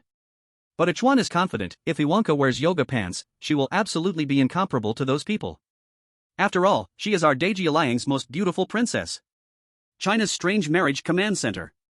Even the director, who has seen great storms, couldn't help but feel extremely excited at this moment. Ye Chuan is truly a lucky star. In the strange world, he is like a fish in water. The strange wife is beautiful, has a good temperament, and has money. Now, in this trial, not only did she tame the underworld white tiger, but she also gained a lot of rent. Though this money is marital property, with Shen Zhaoyi's level of wealth, he definitely wouldn't look at such a small amount, and might even give Ye Chuan pocket money. The more the director thinks about it, the more excited he becomes, almost unable to contain himself. Fortunately, he always keeps emergency heart relief pills on his desk. After taking one, he finally calmed down. He used to take these when he was furious. He never expected that one day he would actually take one out of joy. After the strange manager gave Yichuan 200,000 in rent, the phone from China's Foreign Affairs Department hasn't stopped, all coming to show goodwill. After all, they used to jointly resist China, and if they were really held accountable, they definitely wouldn't be able to withstand it. Humph, if your car runs into a tree, you know it turned. If your nose runs into your mouth, you know to wipe it. If China is powerful, you know to come and lick it. It's too late. However, this is just the director's inner thoughts. When facing those guys, it's better to pretend to be friendly. Even if the situation is currently good, until the revival is completely accomplished, one must stay low profile and develop quietly. In the strange world, all the players came back to their senses, looking at Ye Chuan with envy, jealousy, and hatred. With Ye Chuan as a comparison, they suddenly felt that 10 fake money wasn't appealing anymore. They even felt that they were inferior to a beggar. The child emperor regretted it even more at this moment, touching the big white bun in his pants, truly regretting not acting sooner. If only he had released goodwill earlier, perhaps he could have borrowed some fake money from Ye Chuan, and Ye Chuan wouldn't have refused. After all, he has 200,000. As everyone's salary has already been settled, the strange heavenly path directly released strange fluctuations, teleporting everyone back to the happy community. Patel returned to the familiar place again, staring blankly at the garbage heap of a home. Even now, he still can't let go. Ye Chuan took everything that should have belonged to him. Whether it was the mysterious big cat or the 200,000 strange bills, they should have been his. This time, the trial's reward was double pay. Others had already earned 10 strange bills by now. But him? He came back empty-handed. After 2 days of hard work, all he got was a sore back and a body full of injuries, nothing else. Just when Patel was feeling sad, the massive figure of Hangali burst through the door. "Where's your pay?" Seeing Hangali's greedy gaze, Patel's heart raced like a drum, stammering, I didn't get paid." "What?" Hangali squinted his eyes, leaning in with his big head, filled with killing intent. When they returned, Hangali was visiting other strange families. Their husband immediately offered up the strange bills earned upon returning. Though it was only 10 strange bills, don't forget, that was just for 2 days' worth of work, quite a lot. So Hangali couldn't wait to come back and ask Patel for his pay. But this guy told him he didn't receive it? Could it be that his work was too excellent and the reward was something else? Chapter 58, Hangali's weakness, difficult to stand out in the upgraded strange town. So what did they give you instead? A Hong Romance membership card? Hong Romance is the spa with the best service and the most complete offerings in the area, so its membership card is also a valuable commodity. Sometimes for exceptionally performing employees, they can choose between salary or a membership card. Of course, if they choose the membership card, it offers certain discounts. For example, typically 10 strange bills can only be exchanged for 1 day of membership. But if you work at Hong Romance, when it comes time to settle, you can choose the membership card instead of the salary and get 1.5 days of membership. And you can sell that 1.5 days of membership on the black market for 12 or 13 strange bills. Of course, selling on the black market comes with risks. But to earn a bit more strange bills, many people would take the chance. After all, being in a strange situation is just for a few bills. Humph, at least this kid has some brains. Though there is some risk to the black market, with my strength as Hangali, it's not a big deal. However, Patel still did not make a move, nervously scratching his bottom. He lowered his head, continuously swallowing, and said, I also didn't. What? Not even that? Hangali's eyes instantly turned fierce. He snapped, grabbing Patel by the neck and lifting him up like a little chick. You worthless guy, do you even know what you're saying? Working for 2 days and you come back empty-handed? Speak. Did you hide something and don't want to give it to me? Saying this, Hangali landed 2 punches on Patel's head, making him see stars. Don't make me find it myself, or I'll turn you into mincemeat. Saying this, that dark hand began searching over Patel's body. And indeed, there was nothing. Of course, he did not search Patel's private parts. Because he could never imagine that something could be hidden there. Indeed, even in a strange situation, it could not compare to Patel's abnormality. But Hangali quickly realized one thing. Line end. His hand ring was gone. Where is the hand ring? What happened to the hand ring I gave you? Patel was now dizzy. The hand ring? It must have been lost. Patel felt wronged. It was so chaotic at Hong Romance, and he was there with the big cat killing everything, and who knows when the hand ring was lost. Hangali's eyes widened in anger, pressing Patel's neck hard against the ground, then his massive foot, comparable to a bear. Kick hard at Patel's lower abdomen. Patel felt like his insides were being knocked out of place, his body hunched up like a big shrimp. Unbeknownst to him, Patel was controlling the strength. After all, she wanted to squeeze a little more benefit from this player. Bastard. Waste. Trash. Various insults continually came out of Hanga's mouth, and Patel felt more and more wronged, eventually breaking down in tears. What can I do if they don't pay me? I am just a powerless human, how can I deal with them? If you're unhappy, then go stand up for me. What good is it to be tough here in my nest? And that broken wristband of yours is useless. I thought it was some treasure, but when I went, it just sent me to clean the sewers. In the end, it's your fault for being useless. Look at the kid emperor. As soon as he took out the booklet, he was placed in the kitchen. It's easy and simple, and he can hide big white buns in his pants. And that player from China, do you know what identity he has? He's a landlord. Compared to him, I'm nothing. As for you, being with you has made me incredibly unlucky. Just kill me, I don't want to live anymore. At this moment, Patel truly thought that dying would be better. Landlord? Hanga raised an eyebrow, very surprised. She stopped her hands and no longer continued to hit Patel. Tell me carefully about what happened after you went to Red Romance. After Patel finished speaking, Hanga thoughtfully stroked her chin and began to mumble to herself. His strange wife is just a little vengeful spirit. How could she be the landlord of Red Romance? Could she be the legendary second generation of strangeness? The landlord's identity is inherited? But how could the second generation of strangeness be content to live on the 6th floor? Unable to understand, truly unable to comprehend. By the way, you just said that man also tamed a big cat, tell me more. Patel recounted the process of Ye Chuan taming Gong 1 billion again. Of course, it was polished and modified, hiding the fact that it was he who unsealed Gong 1 billion, only saying that Gong 1 billion jumped directly out from the ground. Even the strange manager is no match for that big cat. That big cat is definitely a purple robe, and that human actually tamed it? Hanga scrutinized Patel, doubting that this little mouse was lying, but Patel held his neck up, unafraid. If you don't believe me, you can ask others, everyone saw it clearly. Humph, no need to ask, this is definitely another trick from his strange wife. I never got along with that guy anyway, and since you're useless, I can only be bullied by him. If you were a bit capable, how could I be bullied like this? Patel seized the opportunity and naturally pushed all the blame onto Hanga. Hanga, feeling annoyed, directly stuffed a piece of rotten meat into Patel's mouth. At this moment, she was utterly confused. First of all, Hanga absolutely wouldn't dare to lie to her, otherwise, she would only need to verify it slightly to expose his lies. If what he said was all true, then it would be terrifying to think deeper. What kind of existence is that guy from 606? It's known that every purple robe anomaly is extremely powerful, while it's possible to defeat them, to tame them is as difficult as climbing to the sky. Moreover, it wasn't even the guy from 606 who acted himself, it was a human who completed it instead, and that's the most terrifying part of the whole situation. How strong must that guy from 606 be? Is he a top-tier purple robe, or has he already surpassed the purple robe? Either way, clearly, neither of them is something Hanga can handle. Not to mention that this guy also seems to be a second generation of strangeness. The power behind it must be even more terrifying. Can't provoke, can't provoke. Huang Dali suddenly felt a strong sense of weakness in his heart. He was a strange person with no background, coming from a remote little place, with no support from any elders, and it was very difficult to walk to today step by step. He thought he could achieve something, but in front of real abnormal prodigies, all this seemed too ridiculous. Sigh, it's hard to stand out in a small town. Ha! Huang Dali sighed deeply and said, alright, from now on, when I see them, I'll be more honest. Chapter 59, Patel's Temptation Path. Entered the small dark room, some details have been removed, please forgive me. Seeing Huang Dali also concede, Patel was secretly holding back a breath. In Blue Star, India is fully suppressed by China, only excelling in perversion and bullying women. However, obviously, this is not the core technology that major powers value in their competition. He thought that coming to the strange world would allow for offensive and defensive strategies, and he could stomp the Chinese mice underfoot.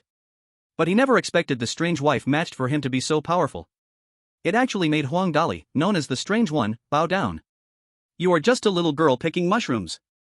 Patel was not a compliant person, and clearly could not willingly bow down like this. He leaned closer to Huang Dali and tempted, although I don't know what that guy used to subdue Big Cat, it is clear that he borrowed external power. In the strange world, all strength and status rely on one's own power. Perhaps, their method can only temporarily suppress Big Cat, soon enough, Big Cat will break free. What they're doing is creating an illusion to show other abnormalities, I am strong, don't mess with me.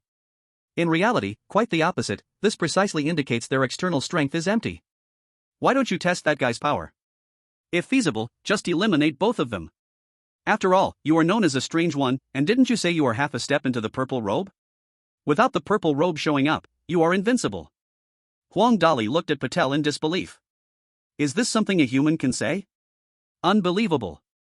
You must know, Huang Dali could come out of a poor rural area and achieve the powerful status of half a step into the purple robe, relying on being cautious. Whenever he felt that something was dangerous, he would never take risks. But now, you want me to kill a suspected second-generation abnormal guy? Do you want me to live too comfortably? Patel suppressed the urge to roll his eyes, thinking what a coward. You are afraid to act against the guy in 606, but you can surely act against her marriage partner, right? Her marriage partner is just an ordinary human with no strength, in front of you, he is just a chicken, easily crushed. Besides, I tell you, he has the red romantic rent to hand over, you know how much it is? A whole 200,000 strange notes. Sure enough, upon hearing this number, Huang Dali couldn't help but swallow audibly. How much? 200,000. Huang Dali's eyes revealed a strong greed.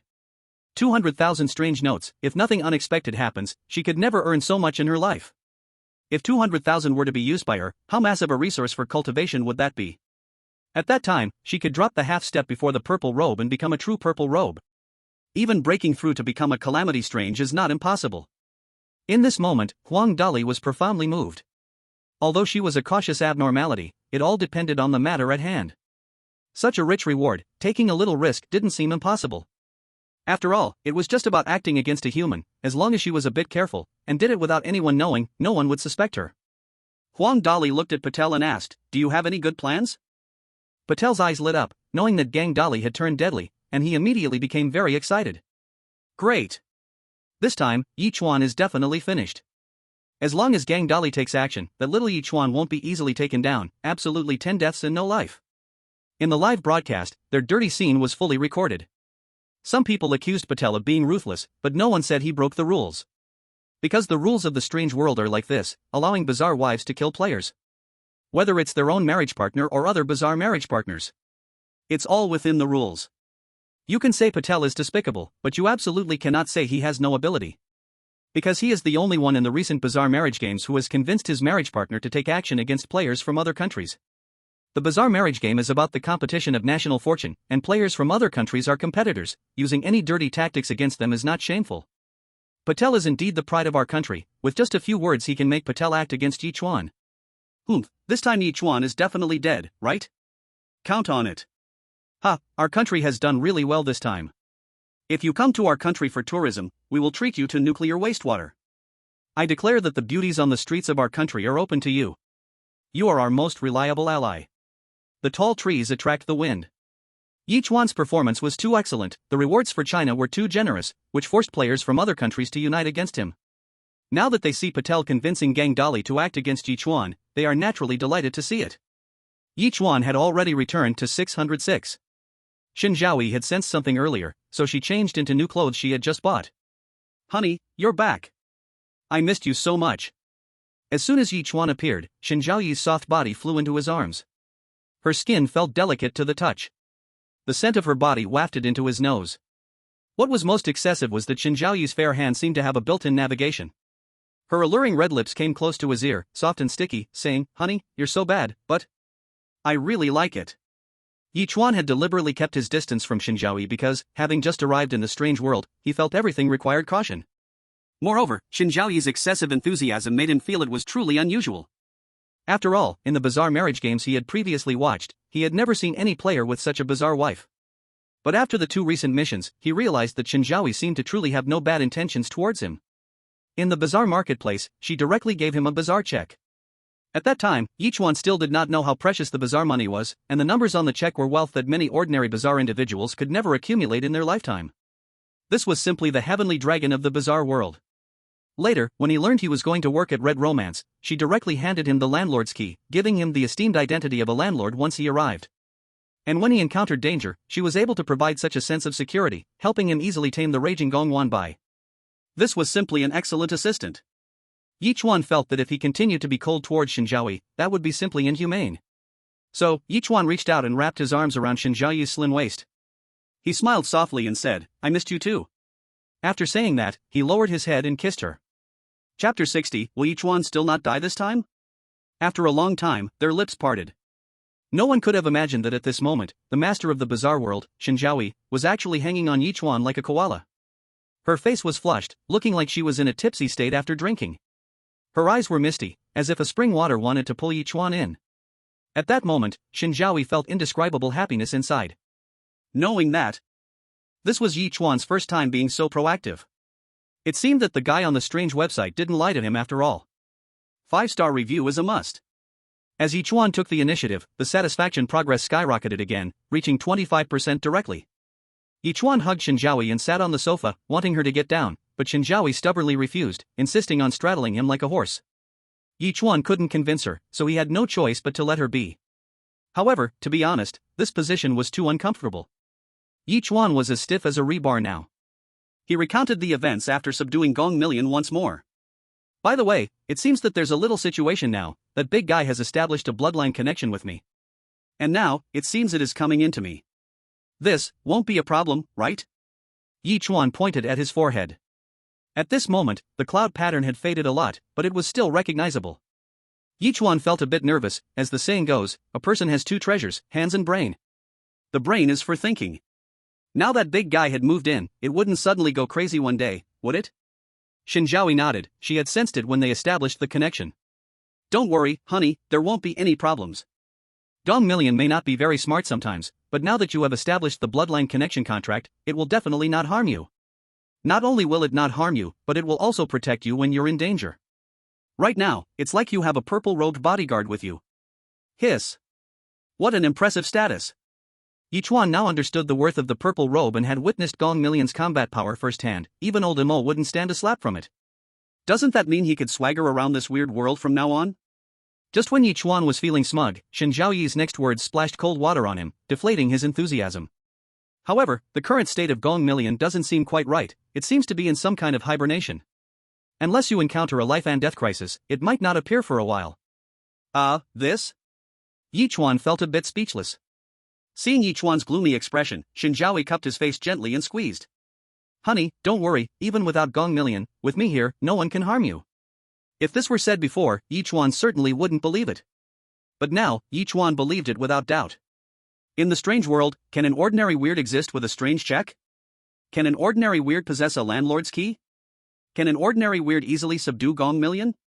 If someone still thinks Shen Zhaoyi is a weakling now, then that person definitely hasn't developed completely in the head. By the way, there's one more thing I need to tell you. After the mission, old Mo gave me 200,000 strange cash. Shen Zhaoyi was as calm as the deep sea. 200,000 was nothing to her, she didn't care at all. But now there's a little problem, this 200,000 strange cash is gone. Ye Chuan glanced cautiously at Shen Zhaoyi.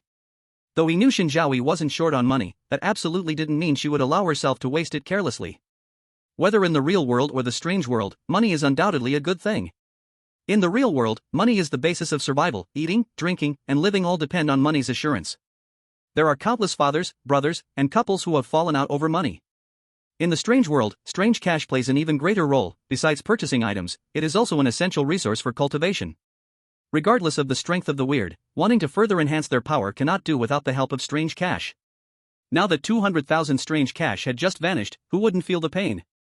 Sure enough, Shen Zhaoyi raised an eyebrow. A puzzled expression emerged on her face. Husband, you said 200,000 counterfeit notes are gone? Ye Chuan started to feel a bit nervous and nodded. Husband, it's fine that the money is gone, but can you tell me how you spent it?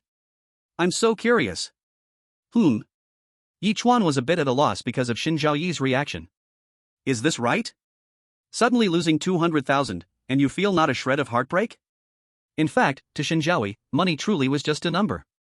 Compared to having spent 200,000, she was more curious about how Ye Chuan spent it. Because the trials Ye Chuan was going through didn't have places that cost this much. Even at Red Romance, calling all the top quality strange massages together wouldn't cost this much. Strange live streaming platform. Whoa, with a wife like this, what else can a husband ask for? Have Chinese women seen this? This is the model of a wife. Brother, you're so brave, aren't you afraid the little fairy will hang you online? At this moment, the word envy has been said too many times. This is what King love is. Come, to love. Brother, I'll join you for a puff. After this one, I'm also going to find my $800 love. Damn, bro, please share. Privately message me. Tonight, no safety measures, cheers to love. Look, you're being reckless again. Then, Ye Chuan recounted the story of the strange Heavenly Dao's forced exchange. Then he took out 5 bottles of top-quality strange nectar. Seeing these 5 bottles of strange top-quality nectar, even Shen Zhaoyi could not remain calm. This happiness came so suddenly, right? And Shen Zhaoyi's flustered appearance on the screen was interpreted differently by others. Haha, she's angry, she's definitely angry. Come on, that's 200,000 counterfeit notes, I don't believe she's not heartbroken at all. What she just did must be an act, because she thinks the Chinese mouse is joking with her. What kind of strange Heavenly Dao forced exchange? No matter how hard she tried, she couldn't open it. What's going on? Just when Shen Zhaoyi was confused, a line of words appeared on the mysterious bottle of wonderful elixir. Where's your husband? Where's my husband? Shen Zhaoyi felt baffled. But it seemed this thing could hear her, as the words changed after she repeated them. Let your husband in. Shen Zhaoyi didn't understand, but she respected it. Husband, come in for a second. Hearing Shen Zhaoyi's voice from the bedroom, Ye Chuan's temples throbbed. What is he supposed to do once he gets in? Is this moving too fast? Just as Ye Chuan hesitated, Shen Zhaoyi's urging voice came again. Husband, hurry up and come in. Ye Chuan stopped stalling and walked into the bedroom. Husband, look at this. As soon as he entered, Shen Zhaoyi wrapped her arm around Ye Chuan's and pointed at the bottle containing the wonderful elixir, as if reporting a crime. Ye Chuan looked over and saw another line of words on the bottle. Put the necklace next to me. Necklace? Ye Chuan was startled and touched his neck. This necklace was given to him by Teacher Shen before he entered the mysterious world. It still held the warmth from Teacher Shen and was incredibly precious to Ye Chuan. What do you want to do? Ye Chuan tried to communicate with the bottle, but unfortunately, it went silent. Not only did it go silent, but the words on the bottle changed from green to yellow. Anyone with common sense knows that colors generally have 4 levels. Red, orange, yellow, green. Red represents extreme danger. Green represents forgiveness, represents safety. Ye Chuan's eyes narrowed, and his heart began to make choices. He didn't understand what the bottle meant, but it seemed that if he didn't obediently comply, something big would happen. The change of the color was a warning. If it changed 2 more times, something ominous might occur. But if he placed the necklace beside it and it got damaged, how would he explain it to Teacher Shen? What are they doing? Totally clueless. Me too. In the end, Yichuan still didn't dare to take the risk. The mysterious world was filled with oddities. Who knew what would happen if he didn't obediently comply? He carefully took the necklace off his neck, then slowly placed it next to the bottle. Shen Zhaoyi saw the necklace and unconsciously frowned. She asked herself if she had seen this necklace before, but for some unknown reason, it always made her feel a strange familiarity. How strange indeed. After Yichuan placed the necklace down, a miraculous scene occurred. The necklace suddenly emitted a soft green glow, wrapping the bottle in light. After about 2.5 minutes, the lid of the bottle unexpectedly popped off by itself. Then, a branch emerged from the bottle. The branch grew bigger under the green glow, soon thickening to the size of a thumb. Then several leaves sprouted from the branch, bearing a small red fruit. Once the small fruit formed, the green glow once more entered the necklace and vanished. This what's going on? Ye Chuan and Shen Zhaoyi exchanged glances. Even though Shen Zhaoyi was a demon lord and had seen many things, she'd never witnessed anything so incredible. Seeing that the event had concluded, Ye Chuan retrieved the necklace and examined it carefully. It looked just like an ordinary necklace, with no difference at all. Can you see anything special about this necklace? Ye Chuan handed the necklace to Shen Zhaoyi. Upon holding it, Shen Zhaoyi felt an indescribable sense of intimacy. She couldn't help but touch and inspect it again, but found nothing unusual. However, the lack of discovery only indicated that this necklace was extraordinary. Shen Zhaoyi's strength had reached a level beyond comprehension. How could something that even she could not detect possibly be an ordinary item? This necklace probably has a great background.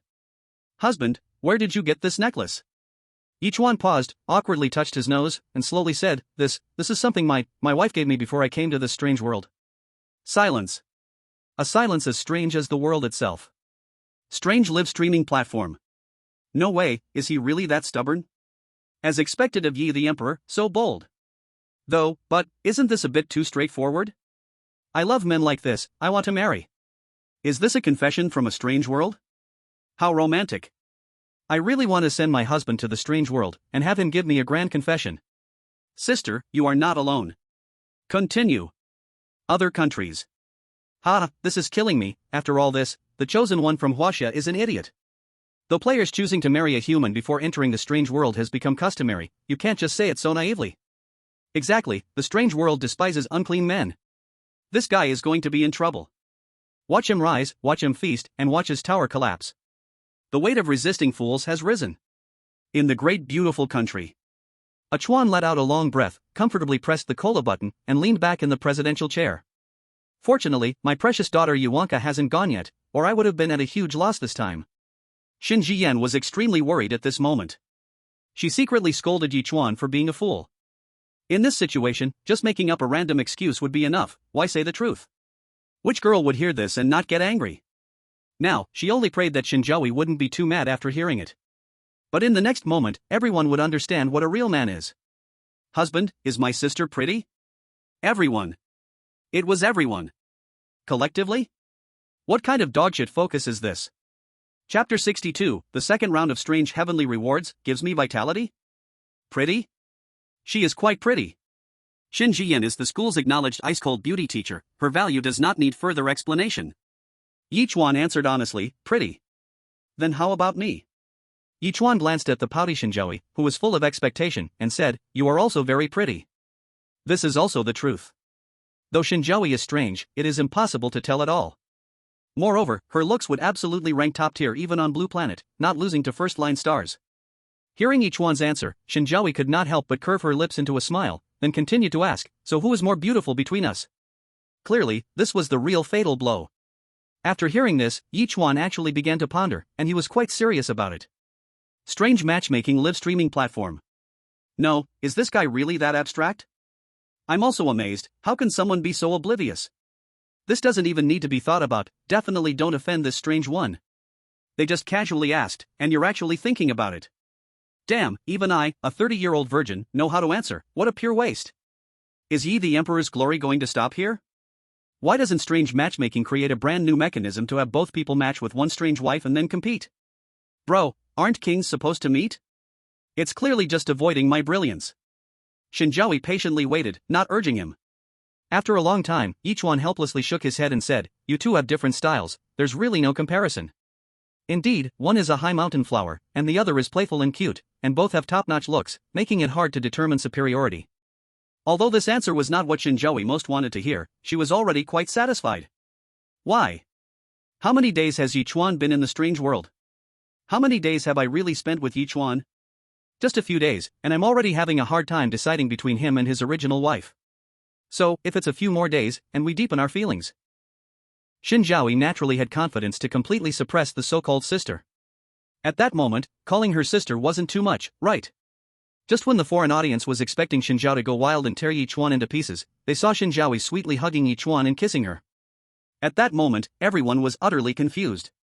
What the heck, not even killing? Baka, hurry up and make him suffer. It's confirmed, this Shen Zhaoyi is definitely weak and strange. That's right, being face to face with someone and not even daring to make a sound. Looks like she desperately wants to increase her strength. To enhance her power, enduring a bit of humiliation isn't shameful. Exactly, a gentleman takes revenge, 10 years is not too late. Just wait, the first sword upon landing will slice her love interest, this Chinese rat has offended her, and one day she will settle the score. Let him enjoy his time a bit longer. This time, both of them were deeply invested. Wow! So soft. And this was also the moment when Shen Zhaoyi let out a series of soft moans. The pleasure value increased by another 1%. At that moment, the strange and grand voice of the heavenly way echoed once more in the real and strange worlds. Reward for China, strange demon fruit tree times 1, 10 years to bloom, 10 years to bear fruit. Reward for Japan, strange transformation device times 1, can transform into a giant of light, becomes useless after one use. Reward for beautiful nation, strange cybernetic modification technology, flesh is weak, mechanical ascension, requires daily maintenance. Reward for France, strange traffic lights times 5, can confuse invaders. All players received different rewards based on their performance in the mission, except for the Asans. Because their performance was so poor that this time, they received nothing. Oh my god, it's actually a strange demon fruit tree? Doesn't that mean our China will have many ability users in the future? Very good, this completely aligns with our sustainable development national situation. Just thinking about having an army of ability users in the future makes my mouth curl up. Chinese rat, what's there to be proud of? Didn't you see 10 years to bloom and 10 years to bear fruit? The cycle is too long, in such a long time, we Japanese will have already conquered you. That's right, it's just dressing up for us. You Chinese stink, make sure to protect that strange demon fruit tree, if there's any mistake, our giant of light will definitely not spare you. It's really laughable, a giant of light?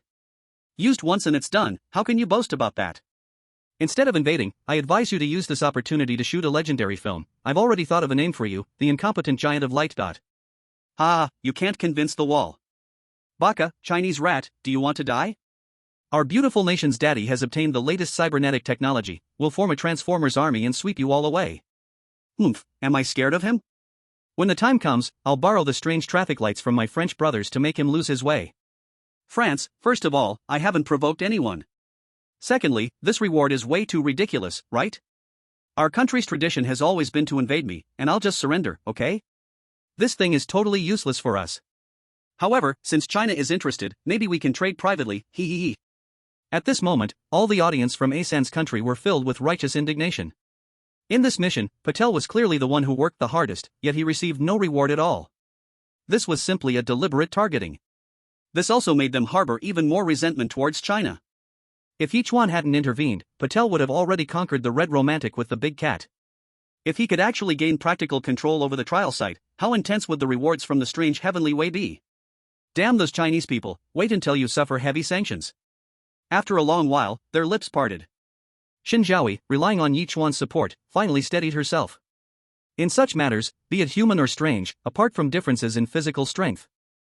Basically, they all reacted the same way. When Shen Zhao finally calmed down, the two of them looked at the red little fruit. Do you know what this fruit is? Even with Shen Zhao's vast knowledge, she had never heard of such a thing. To be exact, she had never seen such an extraordinary and strange essence before, let alone this one. Shen Zhao shook her head. They leaned in closer, and the fruit's fragrance became even stronger, making them feel an irresistible urge to eat it. But they painfully held back. Because there was a line of words above the red little fruit. Give me life force. Chapter 63, The Gold Wrapped in Steel Wool, A New Task. This chapter has been edited a bit after coming out of the small black room, so if there are any places that read awkwardly, please forgive me. Life force? Ye Chuan gasped. This thing must be an evil creation made by a demonic cultivator. What proper thing needs life force to grow? Could it be that the hidden heavenly master is secretly controlling everything? This is terrifying. Evil cultivators have infiltrated so deeply? Just as Ye Chuan was hesitating, that line of words suddenly changed from green to yellow. Well, is this applying pressure? If that's the case, then I have nothing more to say. Here you go. At that moment, however, Ye Chuan caught out of the corner of his eye that there were also words on the 3 bottles of extraordinary strange essence nearby. I am life force. Ye Chuan. You could have said that earlier. You made me almost ruin my reputation. Ye Chuan picked up 1 bottle, unscrewed the cap, and poured the extraordinary essence inside. Seeing this scene made Shen Zhao feel extremely heartbroken. After all, this extraordinary strange essence could make her demon lord's completeness rise by another 1%. However, as heartbroken as she felt, she did not stop him. After all, she could see that this red little fruit was even more mysterious and magical. Don't forget, something as strong as the extraordinary strange essence is merely its life force. Heaven knows what kind of surprise this fruit will bring when it matures. When the first bottle was emptied, the essence was instantly absorbed completely. The red little fruit's branches and leaves shook as if cheering with joy. And the color of the red little fruit became even more vibrant. Although the change was very small, it still did not escape Shen Zhao's eyes. More. The words changed again. Yichuan helplessly thought, what a greedy little guy. He opened the second bottle again and poured it in. Soon, it was absorbed without leaving a single drop. However, this time the red little fruit did not continue to ask for more. Then, like a scumbag, it became silent after finishing. It seems they could only wait and see for now. However, Yichuan felt the pressure. This guy was clearly treating the extraordinary strange essence as life force. But now, there was only 1 bottle of extraordinary strange essence left. How would he give it life force in the future? The most annoying part was that Yichuan still didn't know how to obtain this strange essence. All along, it had been awarded or exchanged by the strange heavenly path. What if one day it stopped providing it? Wouldn't that be a disaster? Let's hope he doesn't end up with a complete loss. But right now, there truly wasn't a good solution. He could only take 1 step at a time. It had been half a month since the task at the Red Romance bathhouse ended. It seemed that the strange heavenly path had not issued any tasks in this half-month to allow players to better increase their affection with the strange wives. How Yichuan spent these half-months was, needless to say, very enjoyable. But for other players, saying too much would only bring tears.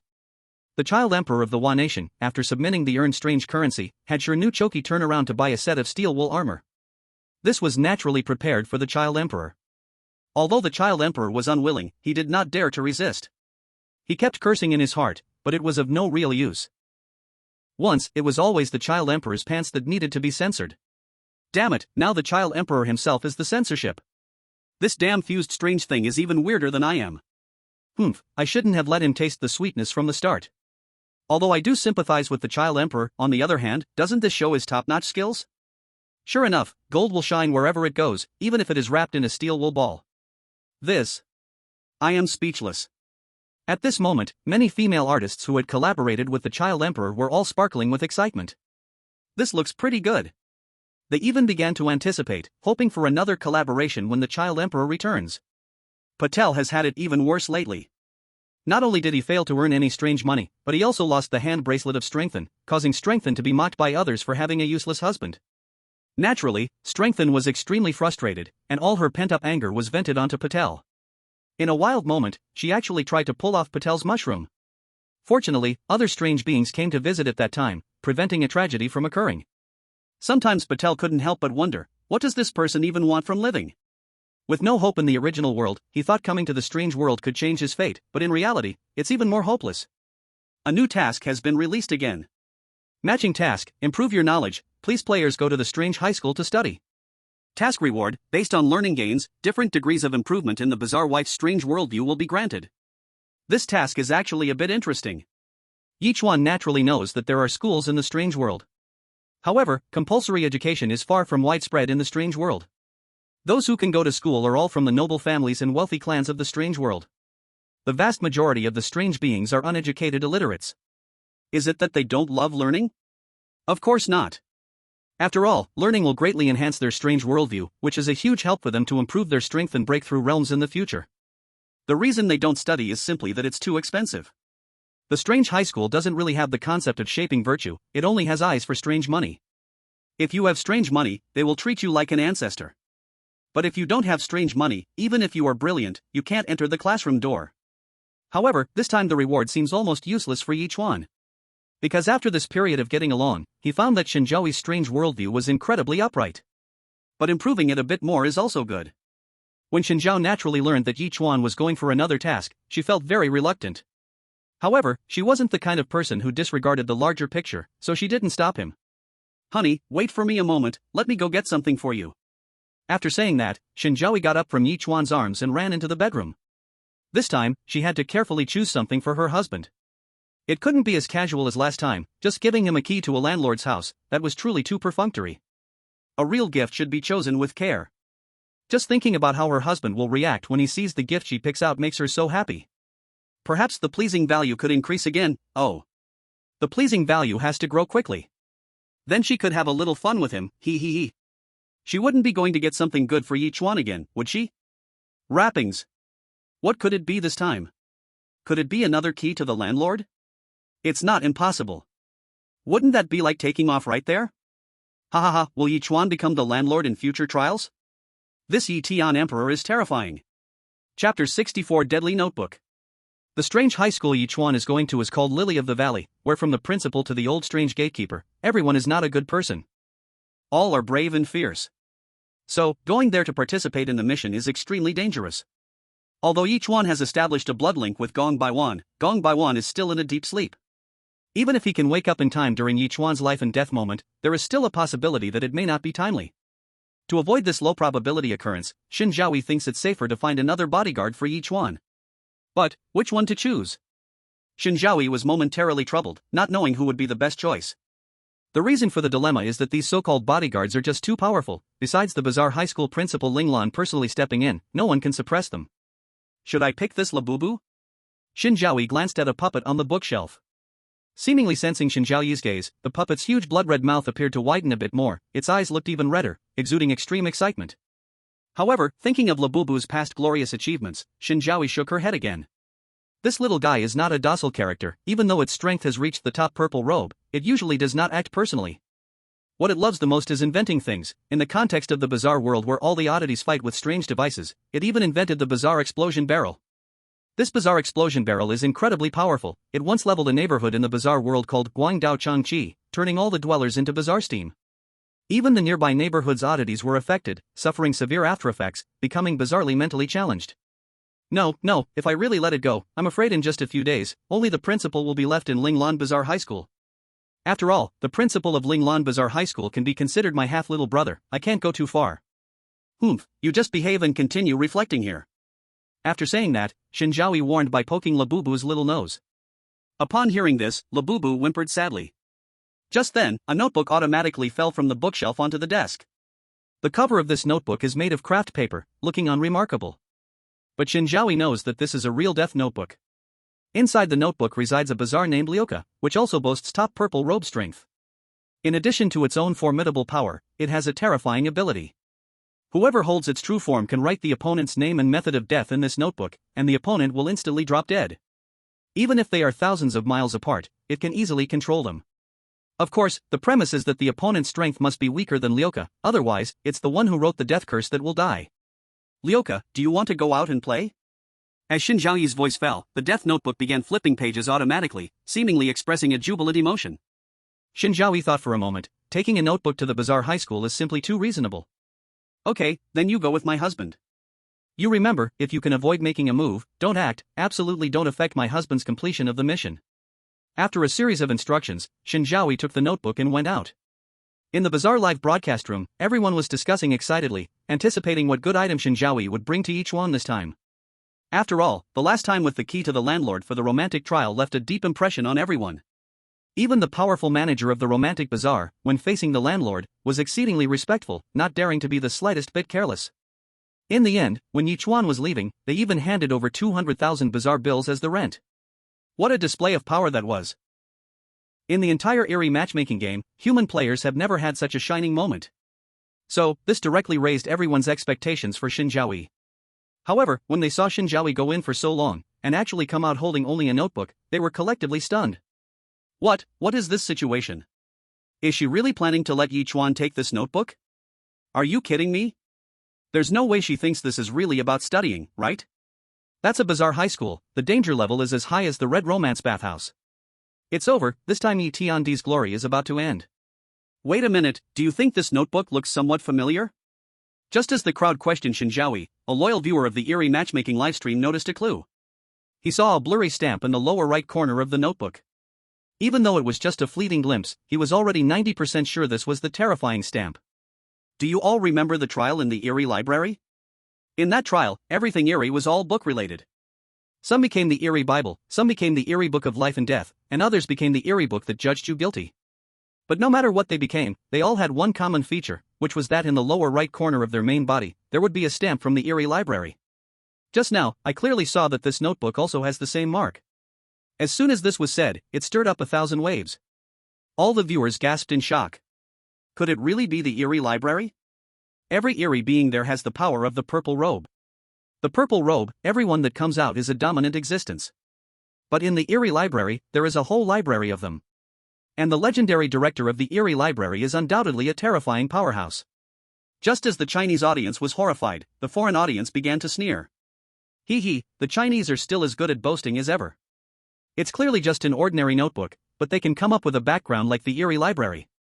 The purple robe Eerie beings are so powerful, which one of them is not proud? How could they possibly submit to Shen Zhaoyi? Even if she is a wealthy second-generation Eerie being, she can't make a purple robe Eerie obey her like that. That's right, how could a truly powerful Eerie being bow down to her filthy money? For the purple robe powerhouse, dignity is even more important than life, how could they be commanded by a weak Eerie like her? Without the landlord's key, this time the trial at Linglan Eerie High School, Yichuan is doomed. Dear viewers, I'm really sorry. Dear viewers, I'm really sorry. Dear viewers, I'm really sorry. An important apology said 3 times. I went to the hospital today, so the update is late. But dear viewers, rest assured, it will still maintain 2 chapters. The second chapter might be a bit late, but it will definitely be posted before 12 o'clock. Manual dog head. But it's hard to say exactly what time, however, if I can send it early, I'll definitely send it early. Chapter 65, Eerie Chalk. Eerie Teaching Whip. In the Huaxia Eerie Matchmaking Command Center. The director has long been unfazed. Even when he learned that this death notebook came from the Eerie Library, he remained calm and even wanted to have a cup of cappuccino. The appearance of this notebook undoubtedly further confirmed that Shen Zhaoyi's identity was not simple. Even the powerful top-tier purple robe Eerie notebook was just a modest existence on her bedroom shelf. This made him even more curious. What level has Shen Zhaoyi's power reached? A formidable disaster powerhouse? Or a legendary horrifying Eerie dignitary? No matter which one, they are all the existence that crushes other countries' players' strange wives. At the same time, players from other countries also received gifts from their strange wives. This time, all the strange wives were very generous, and what they brought out were not trash. Because they were extremely envious of the rewards for this mission. In addition to rewards based on the player's performance, it could also enhance their strange worldview. You must know, they all came from poor backgrounds, and they couldn't afford to pay for the high tuition fees. So, their strange worldview was the original one they were born with from their strange mother's womb. The inability to enhance their strange worldview also led to their own potential not being fully activated, resulting in mediocre achievements. But even under these harsh conditions, they still managed to become fierce and deadly, and some even broke through their limits and achieved the prestigious purple robe. The hardships involved need not be mentioned. If their strange worldview could be enhanced in this trial, their potential would undoubtedly be further activated. At that time, reaching even greater heights would no longer be a dream. Therefore, to ensure their husbands performed better, they took out all the good things they had hidden. This time, they must go all in. The synthetic perverted strange wife of the child emperor, like Patel, had the same peculiar habit. She liked to hide precious things in her leather swallow. She handed a golden key to the child emperor, telling him to crawl into the leather swallow wearing his wireball armor. After a long journey of digging, the child emperor reached the end and immediately saw a golden safe deep within the leather swallow. He wriggled a bit more and arrived in front of the safe, using the key to open it.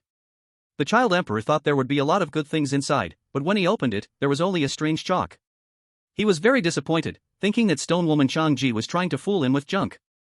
So, he angrily started to make a huge fuss, wanting to punish her. But little did he know, stone woman Changji was actually enjoying it, savoring it. She thought the child emperor was too excited, that he was thanking her, and she thought to herself, what a little guy who knows how to repay kindness. After causing a lot of trouble, the child emperor took out the strange chalk.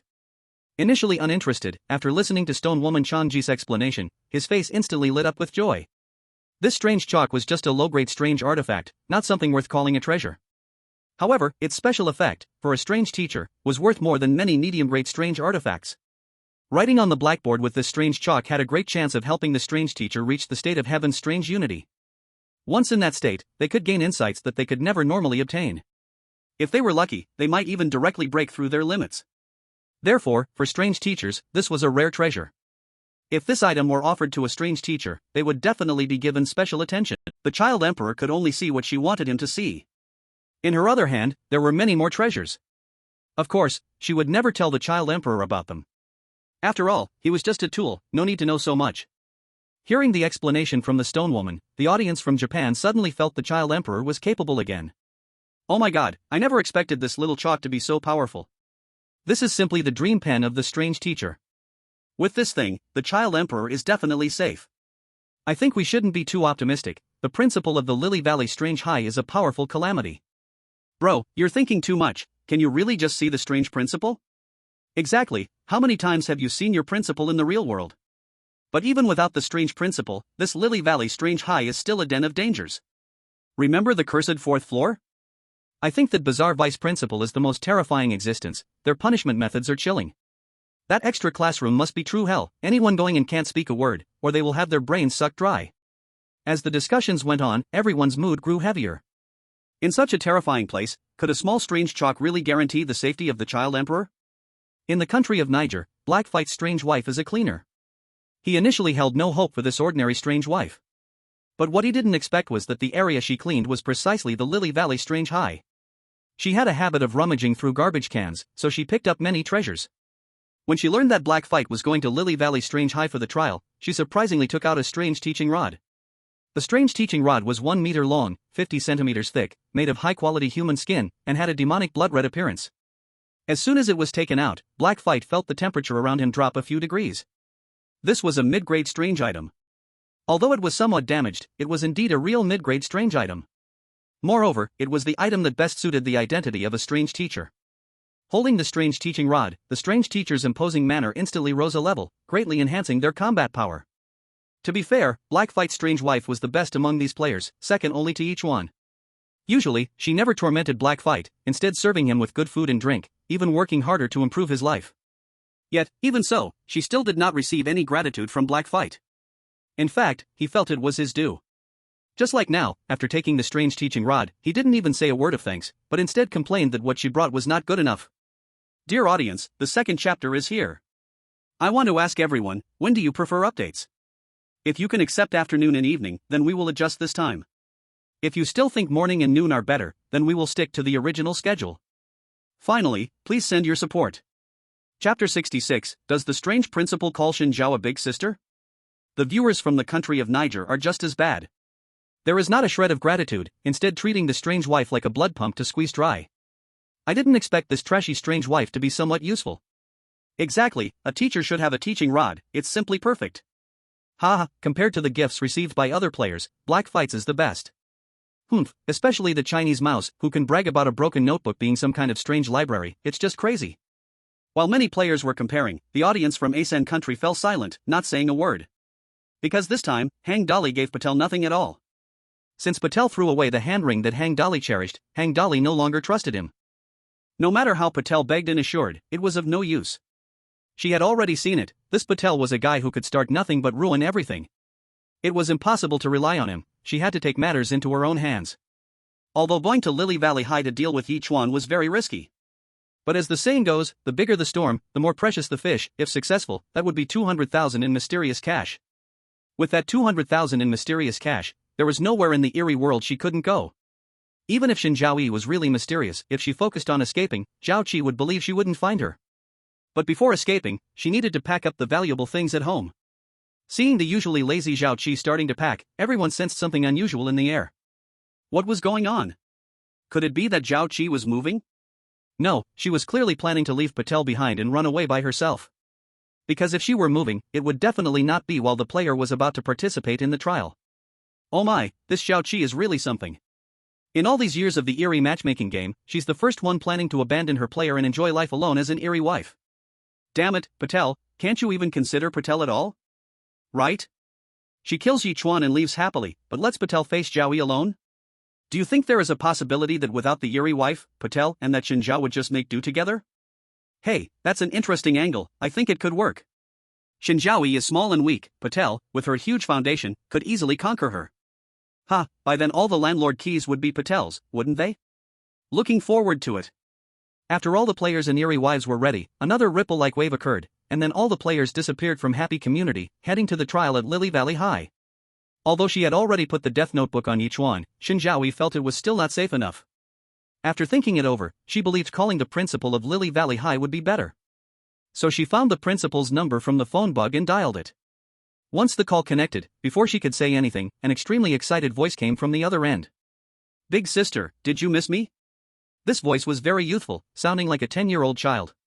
In fact, although the principal of Lily Valley High looked like a child, he was actually an ancient monster whose age was unknown. Shen Zhaoyi replied irritably, "Hey, I've told you many times, I'm not your big sister, and you're not qualified to be my little brother." The eerie principal's voice immediately turned pitiful. "Big sister, talking like that makes me so sad." If the other management at the Eerie High School saw the principal speaking in such a tone, their jaws would drop in shock. "Oh my, are you still that fierce and bloodthirsty principal? How can you speak in such a cute voice? Moreover, with your strength, you even have to call others big sister? Most importantly, you say they are not qualified to be your little brother, and you aren't even angry?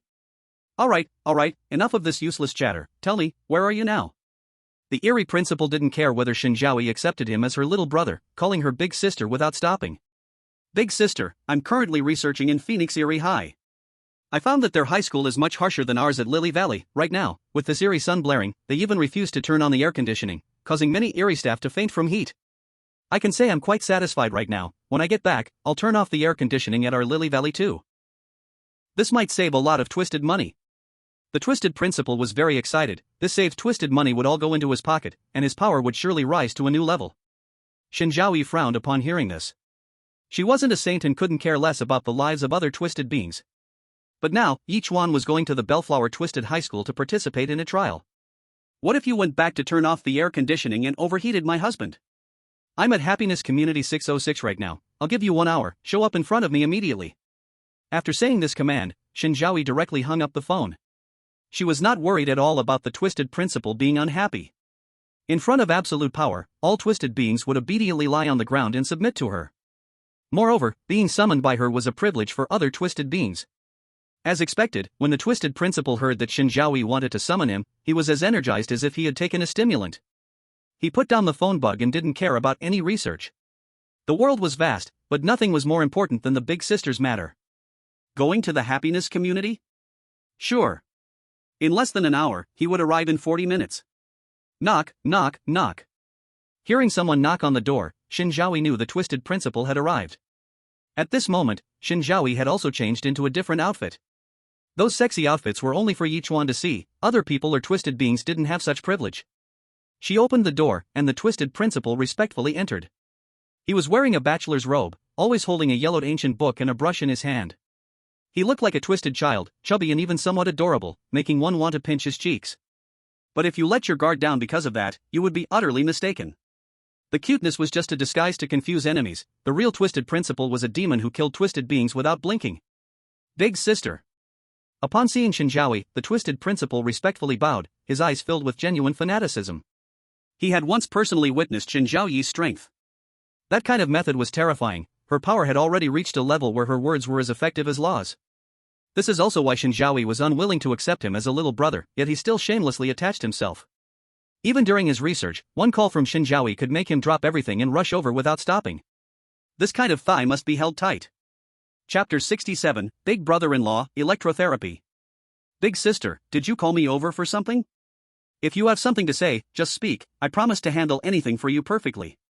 In the twisted principal's eyes, being able to do things for Shen Zhaoyi was a great honor. Many people ask for it but can't get it. Shen Zhaoyi handed him a bottle of twisted scream. This stuff, after drinking, could nourish the twisted body and also increase the speed of absorbing twisted energy. It was a true cultivation accelerator. The twisted child excitedly caught it with both hands, clearly a bit flattered. As a fervent fan of Shen Zhaoyi, he naturally had heard of the miraculous effects of twisted scream. What was just mentioned was merely the ordinary twisted scream circulating in the market. What kind of quality could be compared to that which Shen Zhaoyi produced herself? This was all prepared by Shen Zhaoyi herself, and its effect was multiplied by more than 100 times. And the most important thing was that drinking this twisted scream had the possibility to permanently enhance the development level of a twisted brain. To put it simply, it could improve the cultivation talent of the twisted beings. The twisted principal was feeling extremely excited right now. After drinking this twisted scream, maybe he could pass Shen Zhaoyi's trial. At that time, he would truly be this big sister's little brother. And Shen Zhaoyi seemed to see through his thoughts, unable to help but splash cold water on him. You don't think that just this bottle of broken water can solve the problem of you not passing the trial, right? Ha! The principal's mouth twitched slightly. Although what you said was the truth, being so blunt, isn't that a bit too hurtful? The principal's mood instantly dropped a lot. Unable to pass Shen Zhaoyi's trial, unable to become a part of Shen Zhaoyi's circle, but that was his eternal pain. Under Shen Zhaoyi, there is a mysterious organization. Every entity within is immensely powerful, and letting them out isn't just saying they are a faction, but rather, they are lords, rulers, beings that can dominate the world. However, wanting to join that organization comes with extremely high entry requirements. Not only must one have solid strength, but their view of the weird must also withstand the test. Anyone with an unstable belief in the weird cannot pass Shen Zhaoyi's trial. As the principal of Linglan High School, the principal's strength is undoubtedly solid. However, when it comes to the view of the weird, he is completely stuck. This doesn't mean he is a villain or a bad person, but it purely stems from a different understanding of the weird. For example, some believe that killing is wrong, but others think, I'm not killing him, he brought this upon himself. It's just that he happened to find me, and I'm a warm-hearted person, so I helped out. I consider it a kindness, helping him reach a better place. Alright, I called you over to tell you something. My husband is at your school right now participating in a mission, so please remind your people to be more vigilant. Hearing this, the principal nearly bulged his eyes out. What? Your husband? Sister Head, when did you get married? How come I didn't know? The principal felt a buzzing in his head. For a moment, he couldn't catch up. This amount of information is just too much, right? He always thought that no one in the world could match Sister Head. But now, she actually said she got married? Moreover, when she mentioned her husband, that happy look on her face was just too sweet. Shen Zhaoyi glared at the principal. What, do I need your approval to get married? The principal hastily waved his hands, afraid Shen Zhaoyi would misunderstand. No, Sister Head, I didn't mean that. I'm just curious, what kind of weird being could win your favor? He must be very exceptional. Which trial's supreme weird master is he? With that kind of strength, if he comes to my school, even without my reminder, no one would dare disrespect him, unless they want to endanger their lives. Shen Zhaoyi smiled slightly. Oh, he's not a supreme weird master, he's just a human participating in the weird matchmaking game. This sentence brought a shock to the principal that was no less than the weird world ending tomorrow. Sister Head, although your strength is unmatched and you always do as you please, isn't this a bit, too, beneath you? The principal thought for a long time before finally coming up with a suitable term. That term is beneath you. One is a master of profound strength, the uncrowned king in the weird world. The other is an inferior, powerless human. This is clearly mismatched. In the principal's eyes, the weird naturally stands above humans. Even the lowest level of fragmented spirits and shadow spirits marrying a human is a desecration of their weird bloodline. But Sister Head just did that. It seems that this human must be very exceptional indeed. The principal could only comfort himself this way. At the same time, he developed a strong curiosity about Ye Chuan. What kind of human could conquer Sister Head? You must know that Shen Zhaoyi once had countless pursuers. Among them, powerful ones were as numerous as cows. Even the top supreme weird masters number among them.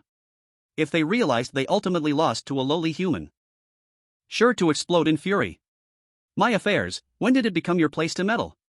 Shen Zhao's lips held a smile, but her eyes turned icy. Anyone familiar with Shen Zhao knew she was clearly angered. Principal Gui realized that his previous words had certainly touched Shen Zhao's taboo. This also meant that that person was very important in her heart. The principal quickly apologized. Sister, don't be angry, I spoke without thinking. Rest assured, in my territory, I guarantee your brother-in-law will not lose a single hair, otherwise, you can chop off my head and kick it like a ball. Seeing his display of sincerity, the killing intent around Shen Zhao gradually faded. And brother-in-law sounded quite endearing. Lily Valley Strange High School. Hall of the Teaching Building. In the hall, cold winds howled, and the walls were covered in dried blood. This was the rebellious blood of those disobedient strange students from before. The strange teachers at Lily Valley believed that as long as they eliminated the rebellious blood of bad students, they could be strange again. But unfortunately, many strange students did not survive the elimination process. On the wall of the hall hung a giant display screen. This was the monitoring of various places within the school. In a classroom, a rebellious strange student was receiving treatment. He was bound to his desk, struggling wildly, making continuous murmuring noises. However, the strange teacher in front showed no signs of being moved. He skillfully adjusted the voltage to the maximum, then connected 2 wires to the strange student. This was the latest research achievement of Lily Valley Strange High School, electric therapy, capable of unleashing the potential of strange students. Chapter 68. Has anyone among you ever worked in teaching? The monitoring feeds from other classrooms were not any better. Next to the electric therapy classroom was the water prison teaching experiment class. All the strange students were taking classes in the water prison. The water in the prison was bone-chilling cold, reaching -18 degrees. But due to the nature of this strange water, it wouldn't freeze. In the water, there were also strange man-eating fish hiding. These strange man-eating fish didn't attack proactively. If you could endure the bone-chilling strange water and pay attention to the lesson, you would naturally be safe. However, if you couldn't bear it and accidentally fell into the water, that would be disastrous. These strange piranhas could, in the blink of an eye, leave you as nothing but bones. Looking at the terrifying display screens, all the players felt their legs shaking. Was this a school? This was clearly hell. If possible, they really wanted to turn around and leave right now. I've heard of the bad reputation of Lily Valley Strange High School. It's truly terrifying. We're here just to participate in a mission. We shouldn't be treated so cruelly, right? Ha, we're here for a mission, but we all came with strange cash to study. In the end, we're all ending up even worse? So are we doomed? Not necessarily. If your strange wife or strange pulse is strong enough and knows the teachers here, maybe you could get some special treatment. Hearing this, everyone instinctively touched their gifts. The strange chalk of Child Emperor was hidden in his pocket, and Black Fight's strange teaching whip was directly wrapped around his leg. As for Patel, he had a face full of despair. Because this time, he didn't have a single hair. This made him extremely worried, not knowing if his strange matchmaking game would end here. He was too unwilling. He hadn't even had a chance to show off in the strange world, and he hadn't avenged the Chinese rats. How could he just kick the bucket like this? Not long after, footsteps approached. A strange apparition appeared before everyone. This strange figure was tall and sturdy, holding a flower roster in his hand. His eyes were as bright as searchlights, making it impossible for anyone to look directly at him. On the chest of his clothing, there was a tag with his information. Lily Valley Strange High School Personnel Department Director. Specializing in managing teacher transfers and staff arrangements. This personnel strange opened the flower roster, which contained names and photos one after another. After quickly flipping through it, his brows suddenly knitted together tightly. Because he did not see anyone's information in the flower roster.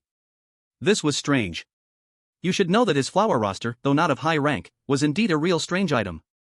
Whether they were new teachers or students who were to come here to study, names and photos would automatically be recorded. But now, there were surprisingly no new entries in the flower roster. His tone immediately turned unfriendly, and the brightness of his searchlight-like eyes intensified, casting a heat over everyone. A player standing nearest quickly gathered his courage to explain, "Dear Personnel Director, we mean no harm, we just came to participate in the strange marriage task." As he spoke, the player discreetly slipped the strange money he had been holding tightly into the strange pocket.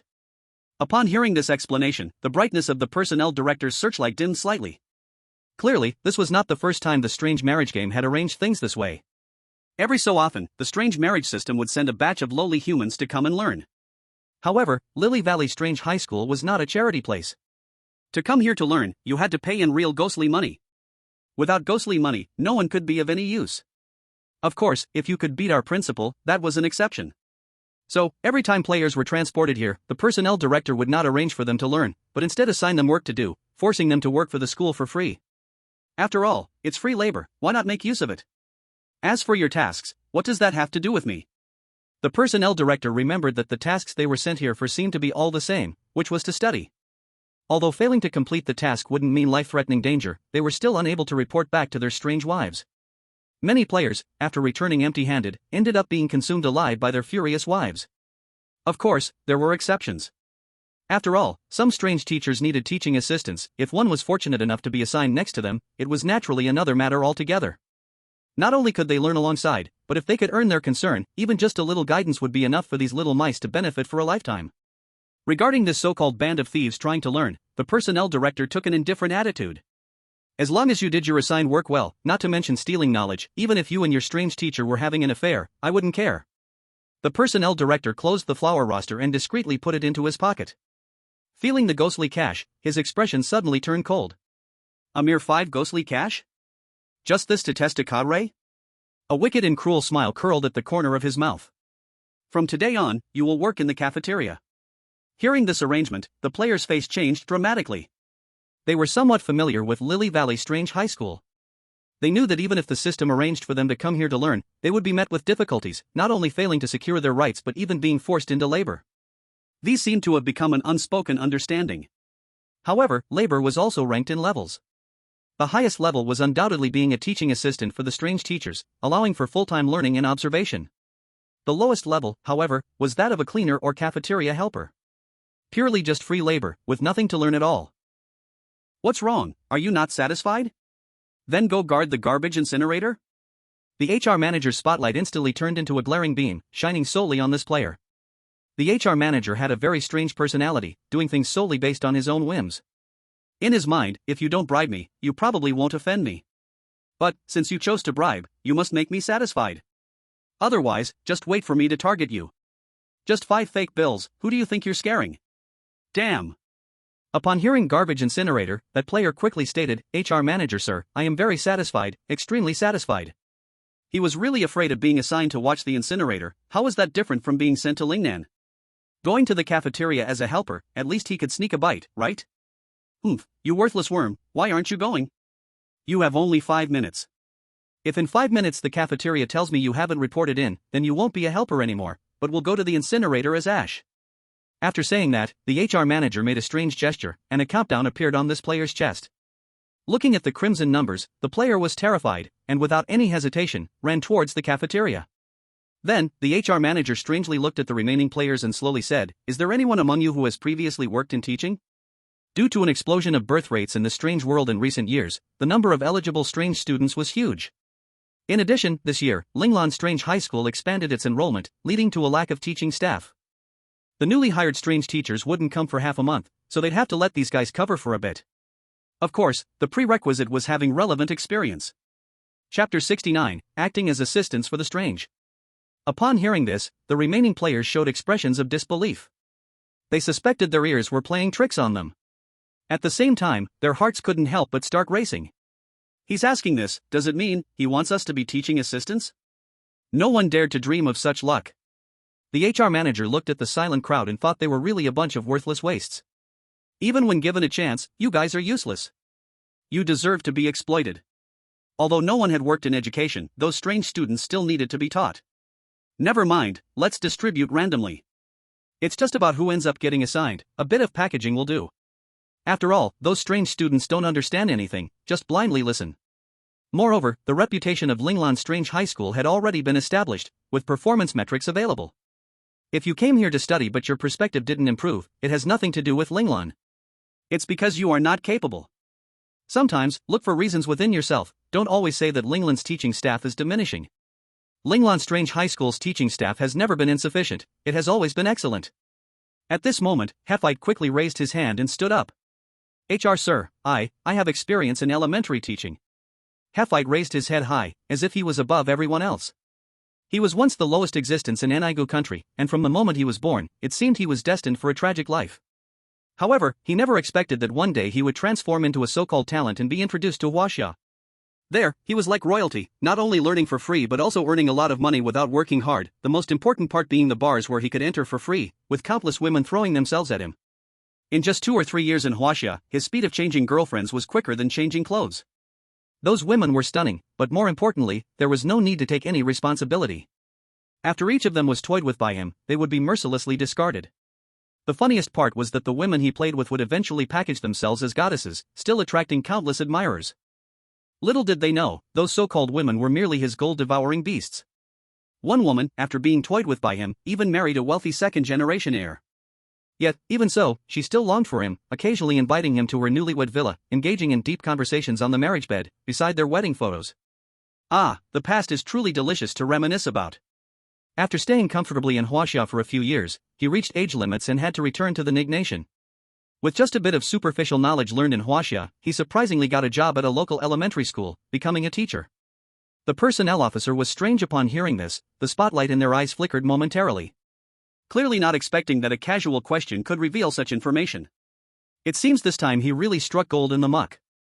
He nodded in satisfaction and said, "Good, I understand. Then he looked at the others. What about you? Anyone else? This time, no one stood up. Halfite felt even prouder. Whatever Huaxia, whatever beautiful country, in front of our Nig nation, they are all younger brothers. And you, France, the worst of them all. Sooner or later, we Nigs will drive you all out. What is this? A magpie occupying a cuckoo's nest. Haha, Huaxia's idioms are quite useful. Quickly, the personnel director arranged everything. Except for two unfortunate souls, one assigned to monitor the waste incinerator and the other to clean, the rest were distributed to assistant teaching positions. Due to his youthful appearance, Tong Di was directly assigned to the low-ability class under the spotlight-eyed personnel director. In this class, most were intellectually challenged students, just play the fool. Of course, the premise was to make sure not to get eaten by the fools.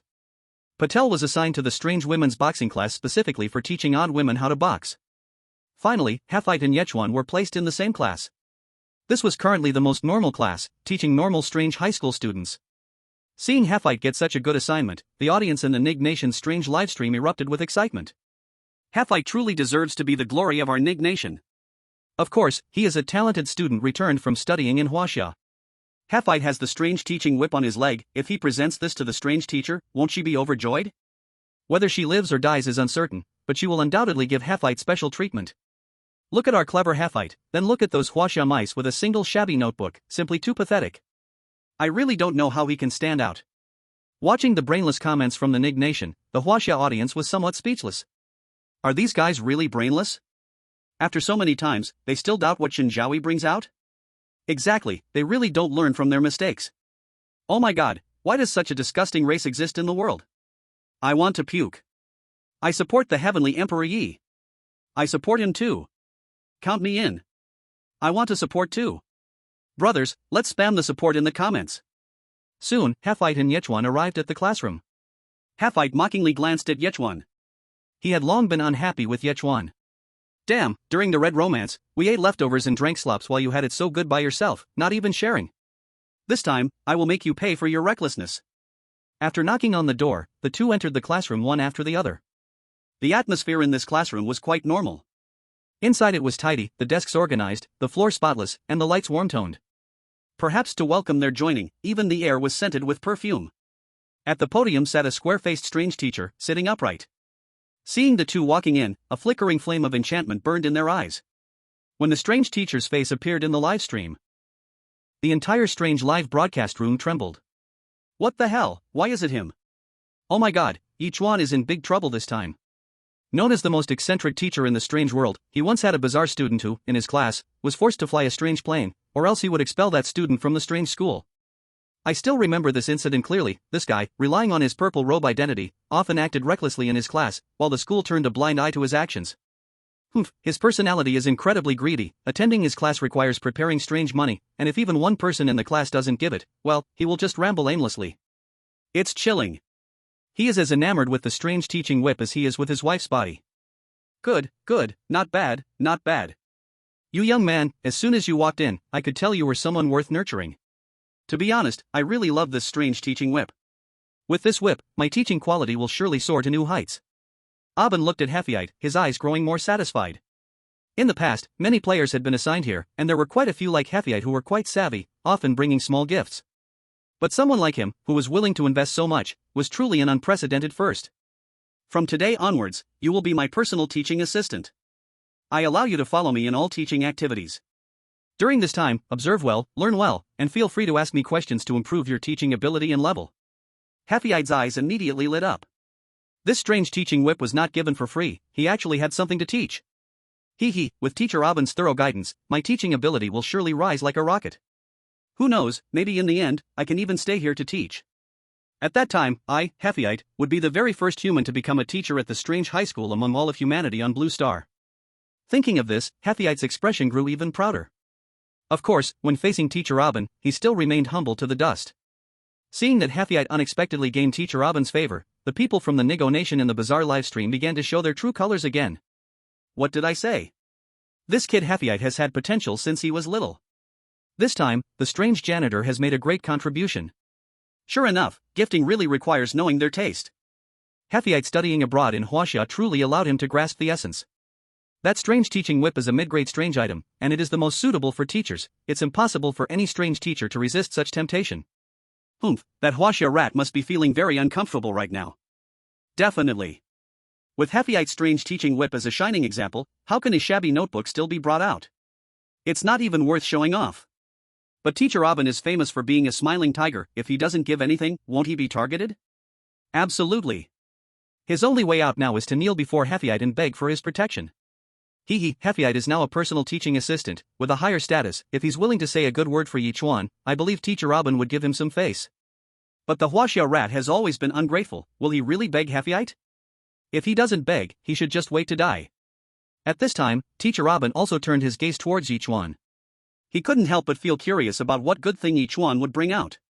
He had already thought that if Ye Chuan presented something decent, he would make him the chief assistant. Anyway, whatever assistant it is, what rights they have is all up to him. He can appoint whoever he wants. Later, he can come up with titles like first assistant or door assistant. But after waiting for quite a while, he did not see Ye Chuan take any action. What does this mean?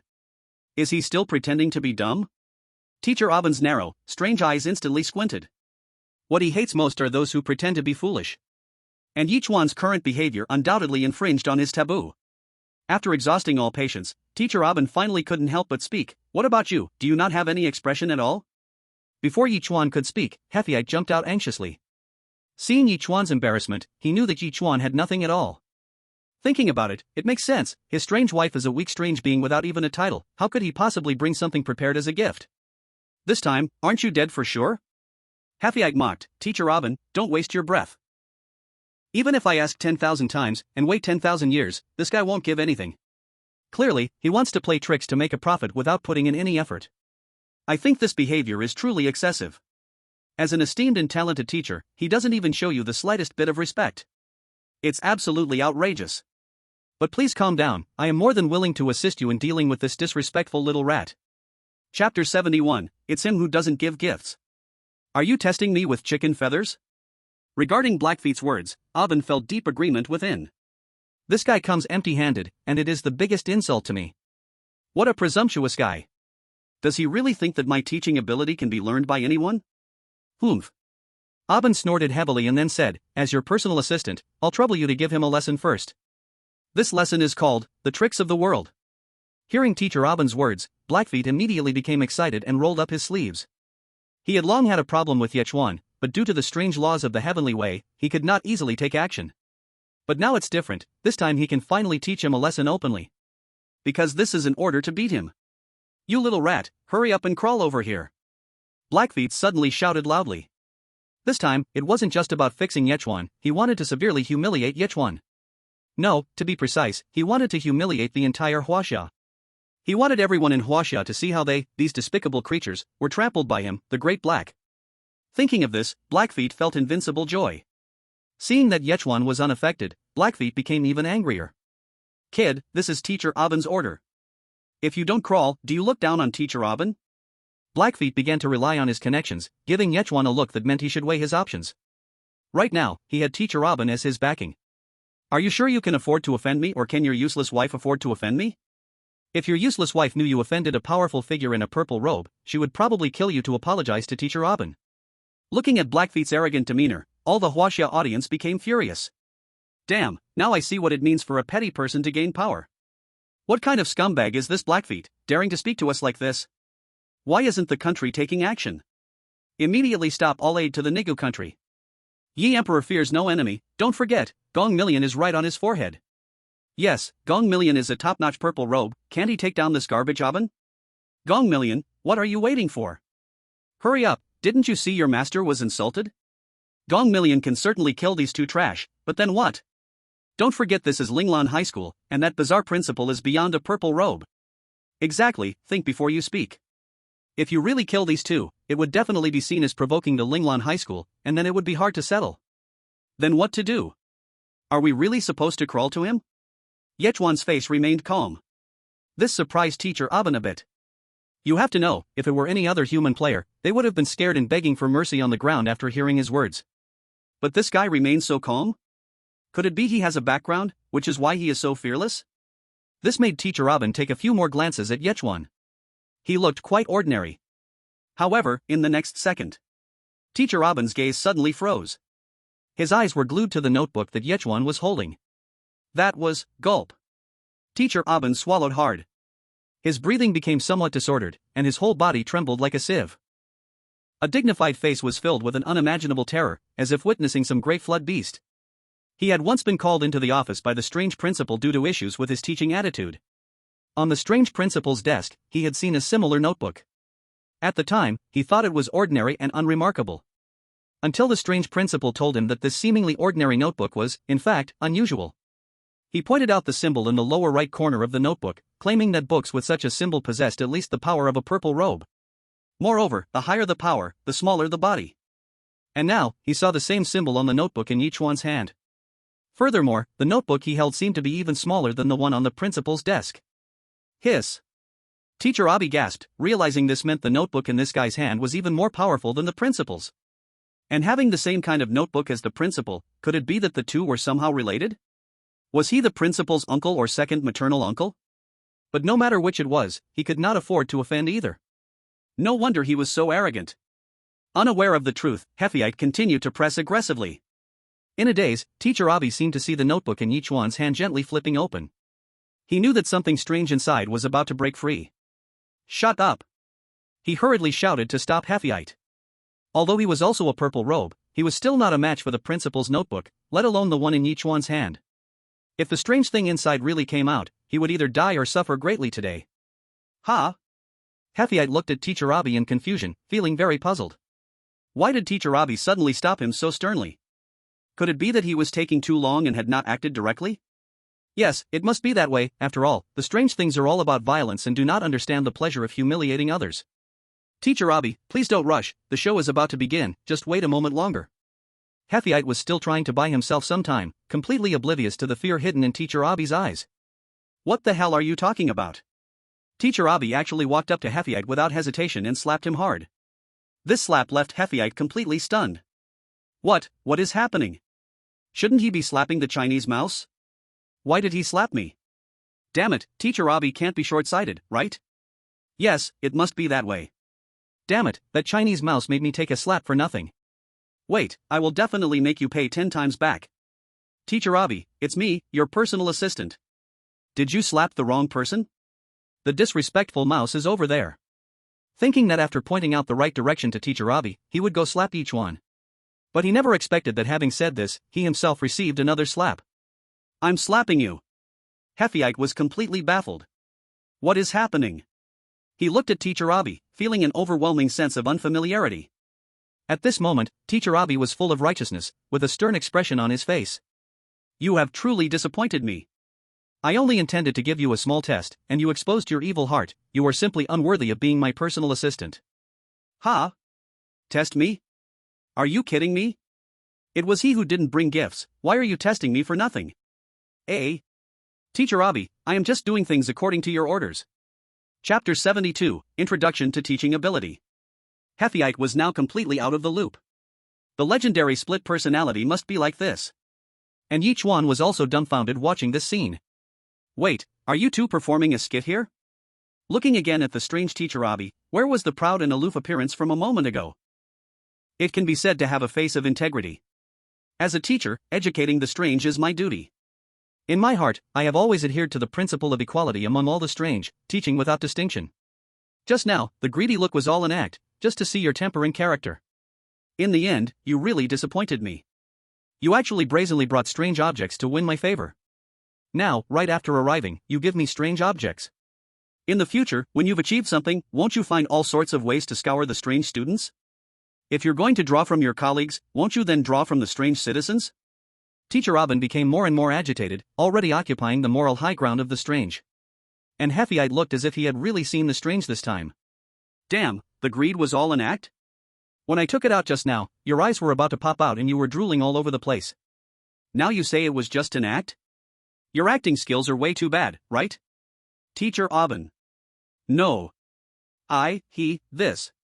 Huaxia was anxious to explain. But the more anxious he got, the more stammering he became, unable to say anything at all. Alright, you don't need to explain to me. I don't have time to listen to you explain. From now on, when I teach, you will listen from that corner of the classroom. Whether you can learn a fraction of my abilities depends on your own fortune. Huaxia naturally wanted to struggle a bit. After all, I had already given away the strange teaching whip. You want me to sit in the farthest part of the classroom to listen to you? Is that reasonable? If I go there, am I still an assistant? How can I continue to stay in this strange high school? However, Teacher Aben seemed to have completely lost his patience. His overwhelming authority pressed down on Huaxia, making Huaxia obediently comply. Reluctantly, he went to that corner, thinking that this strange teaching whip was truly going to the dogs. When facing Ye Chuan again, Teacher Aben put on a warm demeanor. Not only did he let Ye Chuan sit down, but he even thoughtfully poured water for him. Seeing that Ye Chuan did not pursue his earlier behavior, he couldn't help but secretly breathe a sigh of relief. Luckily, my acting skills are good, otherwise, I would really be doomed this time.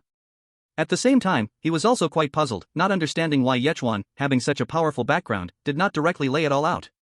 Was he pretending to be weak to eat the strong? Or was it a fishing law enforcement method? If it is the former, then it's just a personal quirk.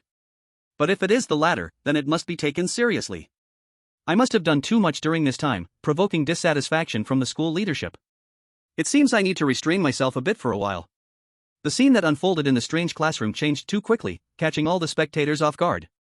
Especially the audience from the Nick country. At this moment, all fell into collective silence. What? What is going on? This strange teacher named Aben was supposed to be the greediest, right? How come he just said all that with a strange brilliance? If they didn't know Aben's background, they might really have believed it. And you so solemnly accused Huaxia, shouldn't you return the strange whip? Damn, if there is no dark deal, not even a dog would believe this. Is there even strange justice left? Giving gifts and bringing enemies along? No, there must be something fishy in this. Do you think this Chinese mouse just happens to have dirt on Aben and that's why he is so obsequious to the Chinese mouse? What? Even if there is dirt, does he dare to threaten a purple-robed strange? At this moment, the audience from Huaxia could finally hold their heads high and breathe easy. It seems we've all misunderstood Aben the Strange. What is establishing virtue in setting the strange? This is it. I have to say, just this professional ethics, our teachers in Huaxia need to learn well. Absolutely, last year, just because I gave my homeroom teacher a calendar, she got upset and immediately made me listen to classes outside the classroom. Brother, why don't you report it?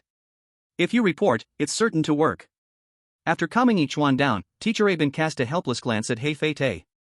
Young man, it's not that your strange teaching stick isn't hard enough, but you simply have no background. If someone else were here today, I would definitely support you. Yichuan drank his water, looked at the empty classroom, and asked, Teacher Aben, when will we have class? Yichuan did not forget his task. He had come here to be a teaching assistant to enhance his teaching abilities. But now, there's not a single person in the classroom. How can he improve? Aben chuckled and explained, no hurry, I don't advocate the method of learning on the job, so today I'll give you a special lesson, so you can improve faster. Can it be like this? Yichuan naturally knew that this approach existed, but usually, no strange teacher was willing to use it. After all, it wastes too much time. With this time, wouldn't it be better to teach strange students and earn extra money? After all, the salary system at Linglan Strange High School was based on class hours.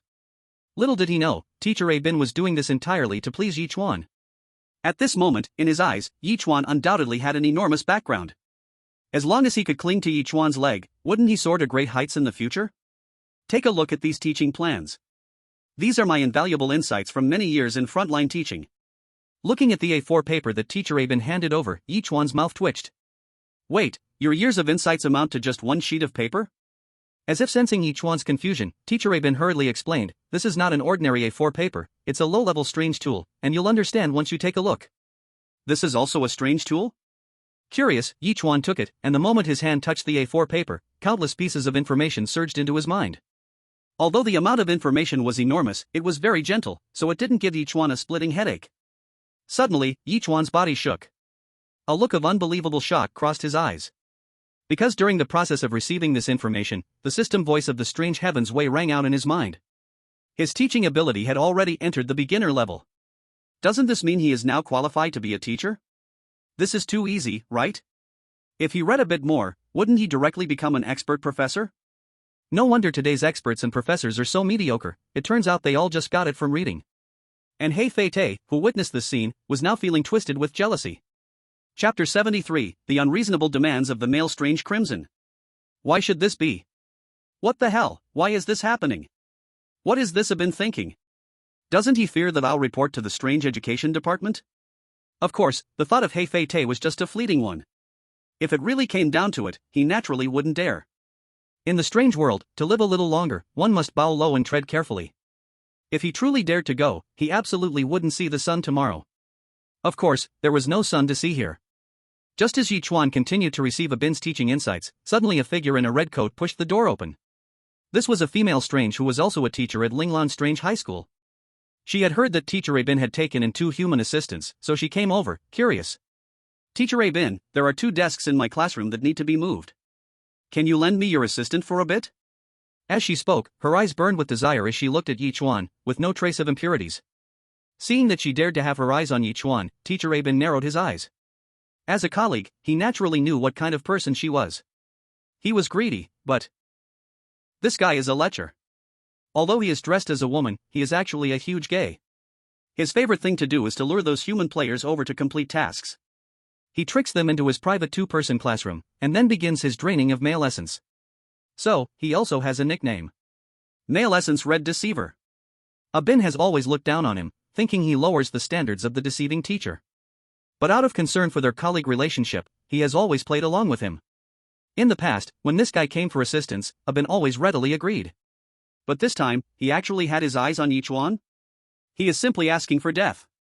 Teacher Abin knew this was his chance to show himself, frowning and saying, Male Essence Red Deceiver, I'm really sorry, I am currently giving a private lesson to this assistant, so I'm afraid I can't help you.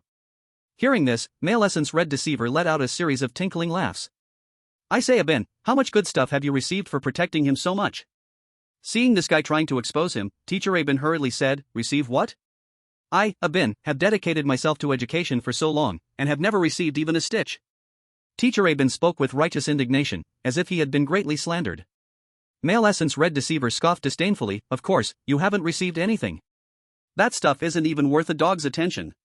What you've received are all false money and devices. Alright, I don't have time to spar words with you, give me some face, and have him come with me quickly. Ha ha, the ancient saying from China is truly correct, a blessing in disguise. Exactly, although Blackfeet has gone to the corner, this avoids the covetous gaze of Male Essence Red Deceiver. This Male Essence Red Deceiver is quite perverted. Although he is a male deceiver, he loves to dress up like a woman to seduce male deceivers and men. I have heard his stories, he has played with so many men, there are probably at least 80,000. Humph, now the China Mouse is in deep trouble, calling him so proud just now. In the world of deception, strange emotions and manners are unavoidable. Even though it's unclear why Abin is so friendly to the China Mouse, he surely won't refuse his colleague's unwelcome request. That's for sure. On one side is the China Mouse, and on the other is a colleague he interacts with daily. A normal deceiver would know which to choose. Well done, it is necessary to severely punish this China Mouse. Just when everyone thought Abin would hand Ye Chuan over, they did not expect him to become furious instead. Male Essence Red Deceiver, I am currently giving a lesson to my assistant, now, please leave. Teacher Abin's stature rose once again. If it were someone else, he would not be so firm. But Ye Chuan is different. His notebook has powerful deceptions. Although it did not appear, he knew that the deception must be silently observing everything. Indeed, even if Ye Chuan was truly taken by Male Essence Red Deceiver to the private classroom, nothing would happen, but now, he had to show his attitude. If he did not show his stance, he could very well be remembered with hatred and face consequences later. Male Essence Red Deceiver was also stunned, he never expected that on this occasion, his face would be used as a doormat by Abin. This made his expression somewhat ugly. You have to know, he was quite satisfied with Ye Chuan. After all, he hadn't had such tender goods for a long time. He initially thought he could taste something new today, but did not expect Abin to be so strong. What a nuisance. Forget it, it's just a plaything, not worth making an enemy of Abin over this. He was about to turn and leave when he saw Blackfeet in the corner, and couldn't help but stop again. It looked quite strong, but black and ugly, feeling so disgusting. It seems I can only turn off the lights and play. Although this way lacks a bit of excitement. But, what else do I need? Abin Gue teacher, this won't do, can I at least have that black egg in the corner? What did this guy just say? It seems he said, black egg. Cryptocurrency, I really want to dive into the screen and kill him. What does he take us, Blackfeet, for? A backup, huh? Blackfeet's current mood was like riding a roller coaster, one moment in heaven, the next in hell. He thought for sure that Abin Gue teacher would hand over Ye Chuan, but he clearly underestimated Abin Gue's attitude towards Ye Chuan. Isn't this a bit too kind for him? Not even a biological son would be treated this way, right? This made a deep jealousy surge within him. But now, that jealousy all turned into fear. He had naturally heard of the methods of the male pure red freak. He is an absolute pervert. Not only does he like to play with people, but he also enjoys recording life. Those wonderful moments of manipulation, he even shares them online with other weirdos. If he really gets taken away, it would mean disgrace for life. Thinking of this, Blackfeet couldn't help but shiver, his body instinctively tightened. The male pure red freak thought he had made a concession, and Abengui would definitely seize the opportunity and compromise. But unexpectedly, Abengui seemed to be opposing him, still firmly refusing. Male pure red freak teacher, please, now, right now, go out. In fact, Abengui didn't mind the male pure red freak taking Blackfeet away at all. But after all, he had taken someone else's possession. Banishing him to the corner was already unfair, now to let the male pure red freak take him away, wouldn't that be unkind? Chapter 74, I'm talking about a math formula. The male pure red freak had no idea what was wrong with Abengui today, rejecting him time and time again. This won't do, that also won't do. Simply outrageous. In the end, he still didn't tear his face with these two humans and Abengui, just let out a heavy cold snort before leaving angrily. Blackfeet's head was about to explode. He truly couldn't understand why greedy Abengui teacher would protect Ye Chuan so much. In the past, whenever the male pure red freak came, he would agree to whoever he wanted without hesitation. But now, he almost tore his face with the male pure red freak because of Ye Chuan? What secret does Ye Chuan have? What could possibly make Abengui so wary? Could it be that he has a powerful background? Haha, how could that be? After coming in, he didn't even say a word. Even with the biggest background, he should at least make a sound, right? Otherwise, do you think you are Ye Chuan? Everyone knows you? But, no matter what, one thing is true. That is, Blackfeet now wishes he could swallow Ye Chuan alive. Because of Ye Chuan, he snatched away the position that should have belonged to him. The strange live streaming platform, viewers from the nation of Nico waiting to see Ye Chuan's jokes, were now once again speechless. Is Abengui not going to hang out in Linglong Weird High School anymore? He actually made his relationship with the male pure red freak so tense? Is he not afraid of being remembered and tripped up in the future? Crazy, this Abengui teacher must be crazy. With that brain, no wonder his high school grades are not ideal. Look at him acting so humble towards the Huaxia rat, is that his dad? Can someone explain why his personality has changed so drastically? Maybe it's a conscience discovery. This possibility is as likely as my second uncle driving a tractor in World War III. Please don't show off your wealth. Exactly, having a tractor is impressive, my family has a flashlight, so what? A strange bell rang, marking the start of class. Before the bell fell, a young and naive oddity walked in. At a glance, it was clear she was an unusual student, with a face like a doll. She was very polite and immediately bowed to Teacher Aben, the oddity. Facing the strange student, Teacher Aben displayed the authority he should have. Teacher, this is my homework. Please take a look. Teacher Aben took the homework, planning to let Ye Chuan show her skills. But thinking about the information from the personnel department, Ye Chuan had not written any relevant teaching experience. To avoid embarrassing Ye Chuan and to protect the reputation of the Lily of the Valley High School teachers, he abandoned that thought. Teacher Aben called over Blackfeet and said, "Haven't you worked in education before? You come and take a look at her." Blackfeet was stunned, but then his eyes filled with joy. He thought he was being sent to the corner of the teacher's wall, exiled to the southern region. He never expected that Teacher Aben would still be willing to give him a chance. He must think I have potential, so now he's valuing talent. Indeed, gold will shine wherever it is. Blackfeet controlled his excitement, telling himself to grasp this opportunity well. He had to perform well, so Teacher Aben would know who was the one capable of bearing great responsibilities. Although Blackfeet didn't have a high level of education, even if he studied abroad in Huaxia, he spent all his time in bars, yet he was confident in confusing the oddities. Blackfeet quickly approached the podium, took the homework from Teacher Aben, and began to look at it seriously. Seeing that Blackfeet was about to be reused, the audience from the Enigu country began to get excited again. Blackfeet, show your true skills. Yes, let Teacher Aben see who is truly the gifted one worth cultivating. Step on this Huaxia mouse hard. Although I also hope Blackfeet does well, why do you feel so resentful towards Huaxia? Oh my, finally someone said it. I'm curious, isn't Huaxia quite good? They recently gave us $1 billion. I wanted to ask just now but was afraid of getting hit. $1 billion? What's that worth? Huaxia is so rich, a mere billion is nothing. Do they think we Enigu country are beggars? Exactly. If they really wanted to be good people, they should take us all to Huaxia to enjoy life. It's just about building an image using us. We're all mature countries, what kind of friendship is there? It's all about interests. Black fight, come on. This time it depends on whether you can step on Huaxia. Black fight looked at the homework and silently cried out in distress. What on earth is this written? It's like some strange symbols? They're already in high school, and the writing is like this? They should go back to farming. However, Black fight knew he couldn't show any hint of insecurity at this moment. Confidence overrides everything. The content could be adjusted later. Anyway, this group of oddities knows nothing, just bluff them. Black fight showed a confident smile and said slowly, "This student, there are many areas in your English essay that need improvement." As soon as he said this, all three pairs of eyes in the classroom focused on Black fight. Everyone's expressions were filled with shock. Even Teacher Aben looked the same. This made Black fight even more proud. "Humph, Aben, now you know who is truly the one worth cultivating." While Black fight fantasized about being heavily relied upon by Teacher Aben, ready to share everything, and then passing the Lily of the Valley High School assessment to stay as a teacher, he didn't notice the odd student's face turning extremely grim. "You say my English essay needs improvement?" Black fight nodded confidently. "That's right, but don't worry, I will guide you patiently, and it won't take long. Your English composition skills will improve quickly." He. The strange student laughed coldly again and again. Heffet took a look and thought, "Oh, this is someone really happy." But then, the strange student's words made his head buzz directly. "I propose the password. You lowly human black coal, how dare you fool me? And what's this damn English composition?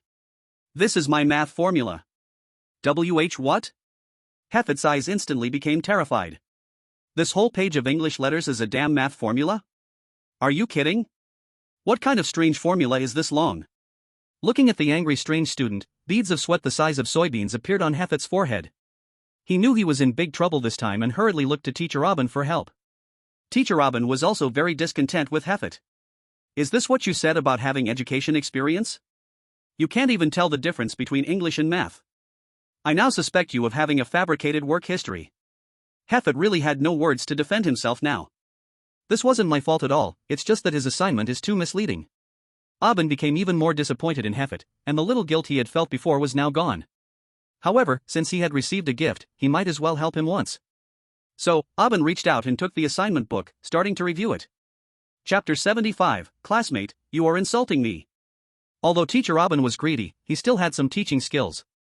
And this was his capital for greed. After spending 2.5 minutes, he finished correcting the homework. Then, he explained the mistakes, making the strange students suddenly enlightened, and their strange worldview improved a little. "Thank you, Teacher Aben." The strange student bowed in thanks, while taking out a one strange note red envelope to show appreciation. What he didn't expect was that Teacher Aben confiscated it, instead of accepting it, and said sternly, "Classmate, you are insulting me. Is this because the amount I gave was too little?" The strange student cursed inwardly, truly a greedy guy. It used to be one strange note, now it seems to want to raise the price? Although he felt unhappy, but the situation was stronger than a person, the strange student could only hold his nose and accept it. He took out another one strange note from his pocket and handed it over. Seeing this, Aben's mouth twitched again and again. "No way, don't do this. I'm trying to build an image here, and you are still pushing it? Classmate, please do not insult me." The strange student's eyes showed deep shock. "Isn't it enough? Your appetite is too big. Teacher Aben, I really don't have anything left, how about this, I'll go sell strange blood later, and I'll give you all the money I make, okay?" Critical hit. A critical hit of 100,000. Aben looked at the strange student who looked about to shatter and thought, "What a fragile little thing, the one who should shatter is me, okay? I thought I would impress Ye Chuan, but instead, you keep ruining my chances. You even mentioned selling strange blood in giving me the money. I truly thank you." Seeing that he really couldn't clarify things, Aben hurriedly said, "Classmate, did you hear some rumors that led to this misunderstanding about me? Since you have already paid the tuition, we should serve you and wholeheartedly answer your questions.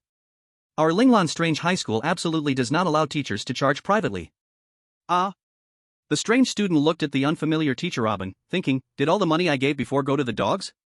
Although he didn't know what Aben was on about, saving strange notes was a solid matter. Putting the strange notes back into his pocket, the strange student bowed again, "Thank you, Teacher Aben." Aben nodded in satisfaction, "All right, go back and study hard." "I will, Teacher Aben." After saying this, the strange student prepared to leave, and before leaving, he fiercely glared at Heffet. "I remember you." Saying that, he turned and left, leaving Heffet with a cold back. It's over, I'm finished. This guy isn't lurking at the classroom door for me, is he? Hafid felt a bit uneasy. He was thinking of talking to Teacher Aben to ease his mind when another strange student came in. This strange student also bowed and then presented his homework to Teacher Aben with both hands. Just as Teacher Aben was about to take it, Hafid reached out and grabbed it. Teacher Aben, please give me another chance, this time, I will do well. Opportunities are fought for by oneself. Hafid did not want to be eliminated like this. This time, he first looked at the cover of the homework book, trying to figure out what subject it was. However, the cover had nothing written on it. Then he flipped through the contents inside. Still, like strange symbols, he couldn't figure out what this heavenly book was. The more he looked, the colder Hafid's heart became. What the heck? What the hell is all this? This should be Chinese, right?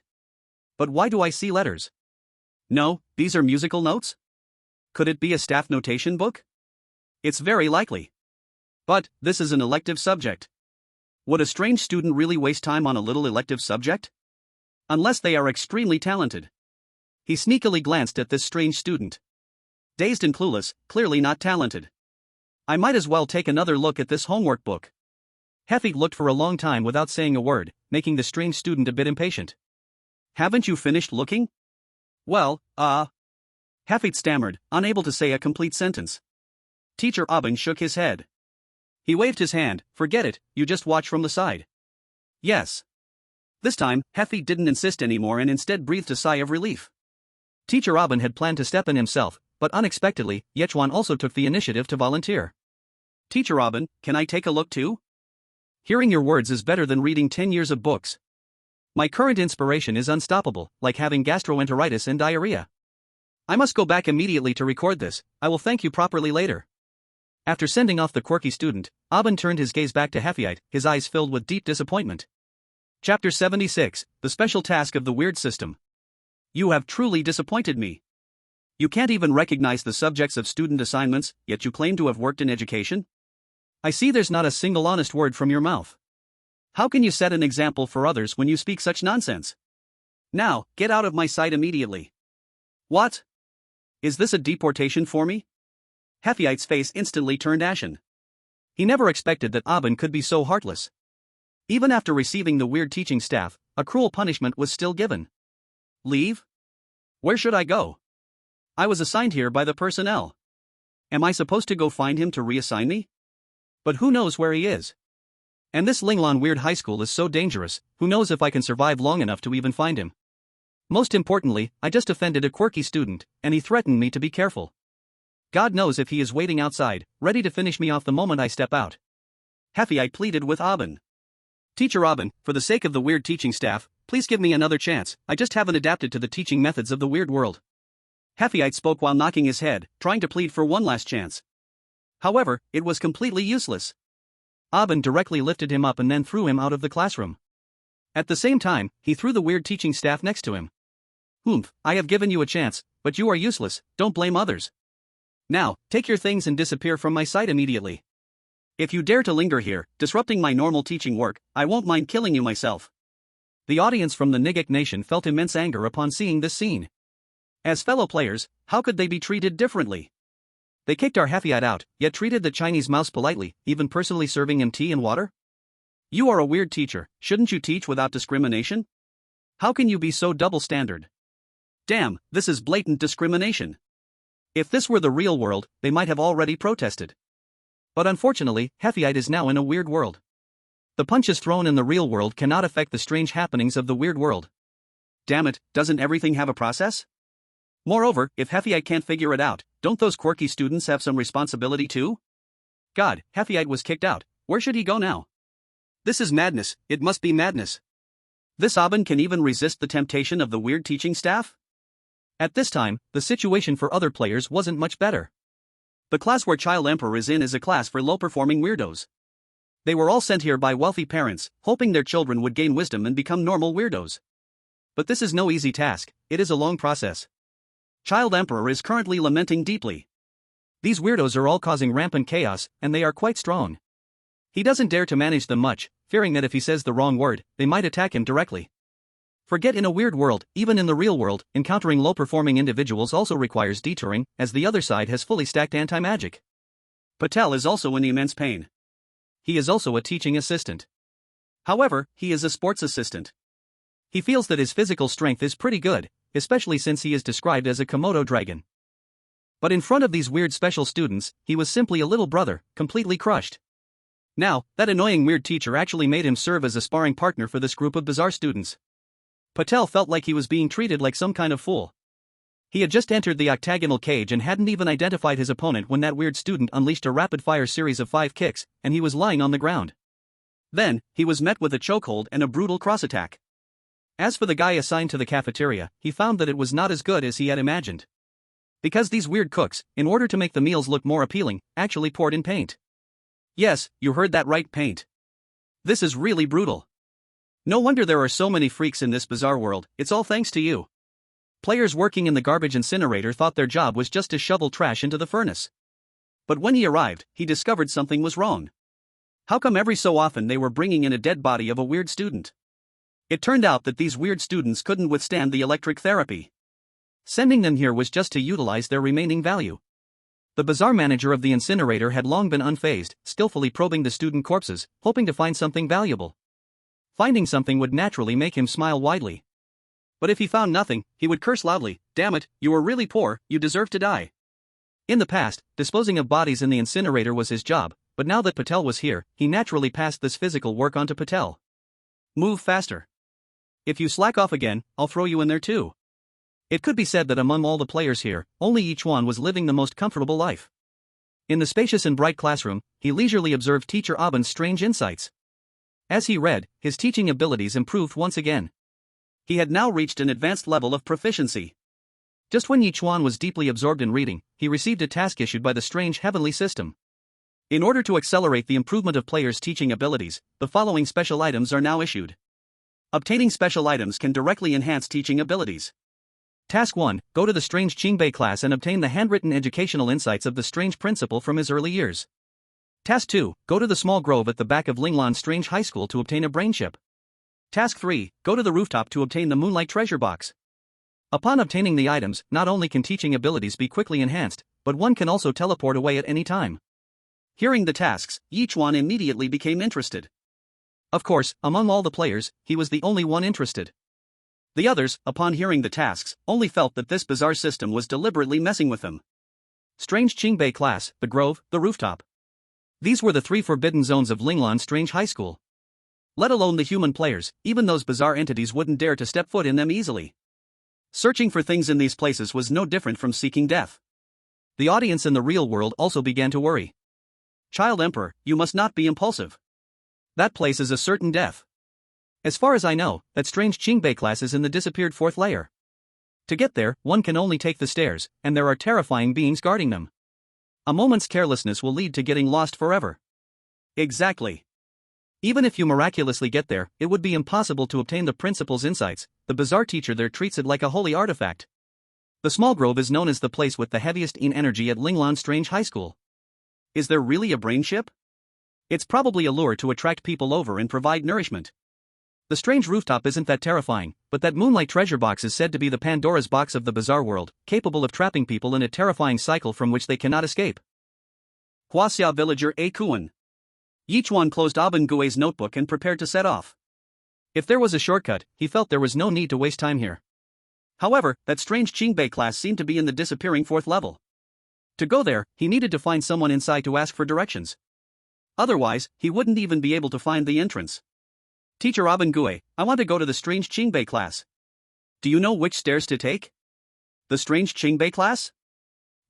Wait, where did you say you want to go? The strange Qingbei class? Coming back to his senses, Aben Gui suddenly turned pale and looked at Ye Chuan with fear in his eyes. In the strange Qingbei class, those people are politely called geniuses. But if said harshly, they are a group of lunatics. It is precisely because they are not normal that the strange principal exiled them to the disappearing 4th level.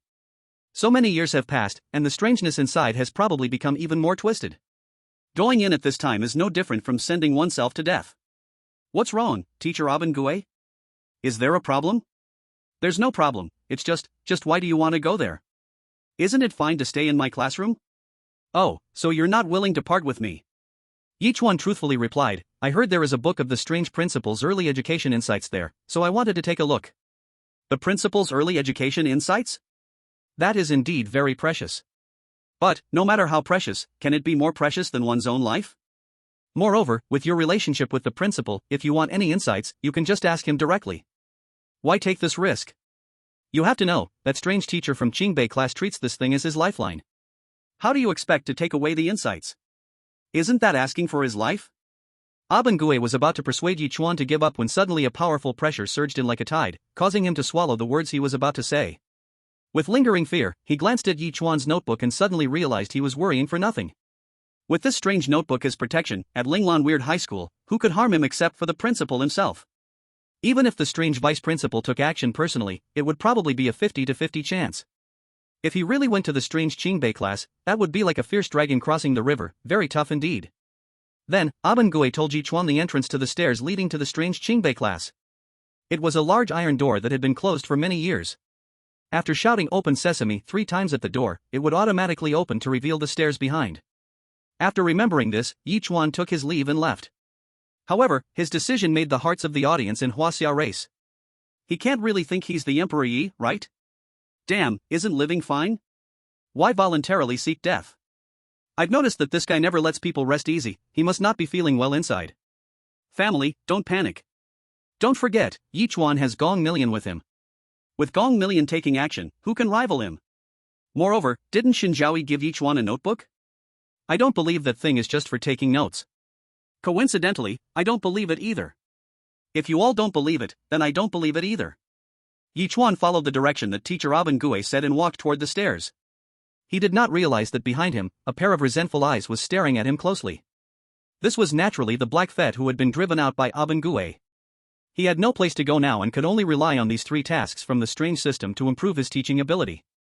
He had heard of these 3 places, all notorious for being the sites of great danger at Linglan Weird High School. Naturally, he did not dare to rush in recklessly. So, he planned to let Ye Chuan take the lead first. If he could return alive, it would prove that place was just a name and wasn't that dangerous at all. It's not too late to go in then. As long as I can get the stuff, not only can I improve my teaching ability, but I can also leave right away. Just thinking about this made Patel's heart burn with passion. When Ye Chuan was almost at the stairs, a voice suddenly came from behind. Huaxia player? Ye Chuan turned around and saw a man coming out of the bathroom. This man was wearing the bizarre uniform of an assistant teacher from Linglan Strange High School, with a mask on his head. Ye Chuan nodded. How can you prove it? Ye Chuan was speechless. Are you sick? Who are you? Why should I prove anything to you? Ye Chuan didn't give in at all and turned to leave. The man was taken aback. Was he really that straightforward? A hint of unwillingness flashed across his face. From Ye Chuan's appearance, he definitely looked like a Huaxia person. But in the strange world, one still had to be careful, caution lasts 1,000 years. He quickly walked in front of Ye Chuan and started to tentatively chant, I love you, walking alone in the dark alley. Then, he stared intensely at Ye Chuan. Hearing such a familiar melody, Ye Chuan instinctively replied, I love your unchanging appearance. The code connection was successful, and the man let out a sigh of relief. He took off his mask, revealing a Huaxia face. I am also Huaxia, my name is Yichuan. Although I don't know why you're here, you must leave immediately, it's very dangerous here. Yichuan said this not to scare him. Although the strange beings from the strange Qingbei class were sealed inside by the strange principal, those beings could move freely inside. Some powerful strange beings would guard the entrance all day long, and as soon as someone passed by, they would use their strange powers to capture and play with them. Yichuan had witnessed this with his own eyes. Ye Chuan knew Yichuan was worried about him, but there were the principal's teaching insights. It was worth the risk to try. Moreover, wasn't there also Gong Bai Wan? Okay, Yichuan, wait for me to get the principal's teaching insights from the strange Qingbei class, and I'll leave right away. Going there? Yichuan's eyebrows knitted tightly. Is this what they mean by being hard to persuade a fool? He had been in this Linglan Strange High School for 2.5 years and knew it very well. The danger level of the strange Qingbei class could not be exaggerated, it was simply star-level dangerous. Going there was like going to death, there was no difference. It's not, bro, did I not make it clear enough? It's very dangerous there. I, Yichuan, was once a top singer from Huaxia. But when the Crimson Descent began, I came to this godforsaken place. I have great abilities and have survived countless trials. This Linglan Strange High School is the most dangerous trial I have encountered so far. As for the strange Qingbei class you mentioned, let alone us humans, even if a purple-robed strange being went there, it would still be 10 deaths without life. So, do you understand what I mean now? Akuan's words quickly gained the approval of all Huaxia viewers. My god, it's actually a Kuan? I wondered why he suddenly vanished from the tremolo scene. Turns out he went to the strange world. Koengu is indeed Koengu, even in the strange world. What he says is still top-notch. Everyone stand up and salute Koengu. Comrades, I've discovered something remarkable. Look, the previous demo from the Asan country, are a Kuan, and that Huaxia girl Suro, do you remember them participating in the strange matchmaking? Hey, now that you mention it, it does seem like they didn't. Of course not, I'm a loyal fan of the strange matchmaking, they definitely didn't participate. What does this mean? It means that entering the strange world is not only possible through strange matchmaking. Your discovery is significant, but now it's mine, I'm going to register it for a patent. Go ahead, use the registration money to see a doctor for your brain. I said recently why there are always people missing, even using the heavenly I cannot find them. It turns out they went to a strange world. It seems this crimson is more terrifying than we imagined. Such a big matter, has the relevant department discovered anything at all? Perhaps they have discovered it, but those who understand, understand. What are you guys talking about? Damn, where did the person go? Why has the number been cancelled at lightning speed? Silence, beware of mysterious powers. In the Huaxia Marriage Command Center. The director's face was serious, it seems it cannot be hidden anymore. In fact, it should never have been concealed from the beginning. However, even he has times when he cannot control himself. Now he just hopes that Ye Chuan can be the one to end these strange marriages. There was once a Huaxia player who, after participating in a strange marriage, encountered a trial where he found the strange history of the strange world. After years of effort, he finally decrypted it successfully. Through strange powers unifying Blue Star, the strange will completely disappear. When the director saw this news at that time, he was instantly shocked, thinking this was impossible. Every time a strange marriage occurs, players from various countries are randomly chosen to enter. Moreover, all the rewards players receive, relying on strange rewards to unify Blue Star, is simply a dreamer's joke. But this time, Ye Chuan's performance made him see hope. Perhaps, Ye Chuan is the fabled destined one. The creator who will end the era of the strange. Ye Chuan nodded and said, I understand. Akuan immediately let out a sigh of relief. Fortunately, it wasn't a waste of my breath. I'll be careful. Akuan was speechless. Did you think I said so much for nothing? I said, young man, are you crazy? Isn't what I'm saying clear enough? If you go up, it's a dead end. The strangeness there is very fierce. Look at you, you're completely unprepared, just holding a broken notebook. What's the use? Are you going to write your last words? There's no time to write last words. Ye Chuan actually wanted to say, I have protection from Gong Millions, it's fine, but he also knew that even if he said it, Akuan wouldn't believe it. Koengu, I know you're worried about me, but don't worry about me right now. I'm in a hurry to get the principal's educational insights. After saying that, Ye Chuan walked straight to the big door of the seal stairs and shouted 3 times, Open sesame. With a wonderful rhythm, the huge bronze iron door began to become ethereal and transparent, clearly revealing the long staircase behind it. The staircase was clean and tidy, with soft lights on the walls, looking quite normal, even somewhat warm. Just like Teacher Rabin's classroom. Ye Chuan waved to Akuan, Koengu, you get busy first. Wait for me to get it, then I'll find you. After saying that, Ye Chuan stepped inside. Akuan watched, thinking that good words are hard to persuade a dead ghost, this is all your own fault. Then he prepared to leave. But before he could turn around, a powerful attraction pulled him in as well. Then the bronze door returned to its original state. Akuan wanted to cry but had no tears. This is really the end of the line. Ye Chuan looked at Akuan who entered too and thought he was worried about him, feeling quite moved in his heart. Koengu, you don't have to do this, I can handle it myself. Akuan's mouth twitched, forcing out a smile. Well, strength in numbers, strength in numbers.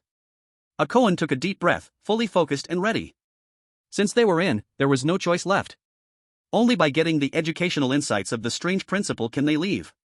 Otherwise, just like those strangeness, they could only stay here for a lifetime. Before the two of them, there was only one path, which was up the staircase. They ascended the stairs step by step. Just as they safely reached the first platform, a song suddenly echoed in the corridor. As the song came, the lights on the wall began to flicker. The atmosphere became eerie and unsettling. Akun's face was serious, and he hurriedly reminded, this is strange, it has discovered us, hurry, cover your ears. This staircase leading to the Eerie class was, in fact, a staircase of strange occurrences. His favorite thing was to use song to deceive people's hearts, causing them to die in a delusion while he played with them. Of course, there were also people with unwavering will, who could pass this staircase test through sheer perseverance. Then that person would become a toy for other strange beings. This staircase was not a proper strange occurrence, its true form was the staircase beneath Ye Chuan and the others' feet. So from the moment they stepped on the staircase, every move of Ye Chuan and the others was under its surveillance. At that moment, the staircase creature was secretly watching Yichuan with a sinister gaze.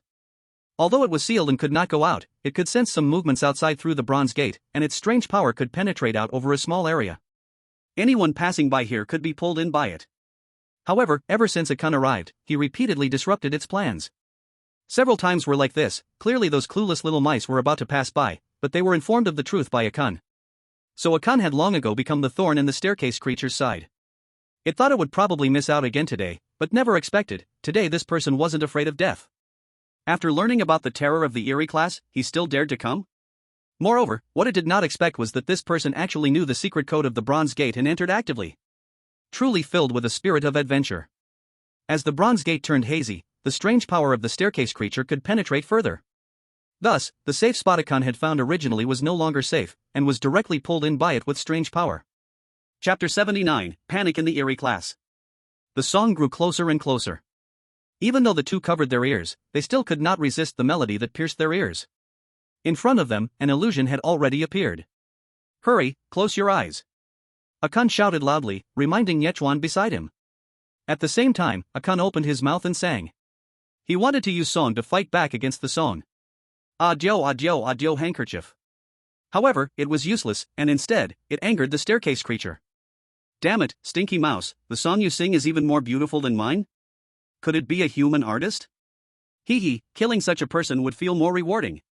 Thus, a pair of strange hands stretched out from the inside of the staircase. They reached straight for Yichuan's throat. It wanted to take this heavenly voice for itself. But just when it was about to succeed, it suddenly felt a terrifying aura spreading out. That feeling made the staircase creature tremble. What was going on? Crash. While the staircase creature was in doubt, a faint sound of pages turning caught its attention.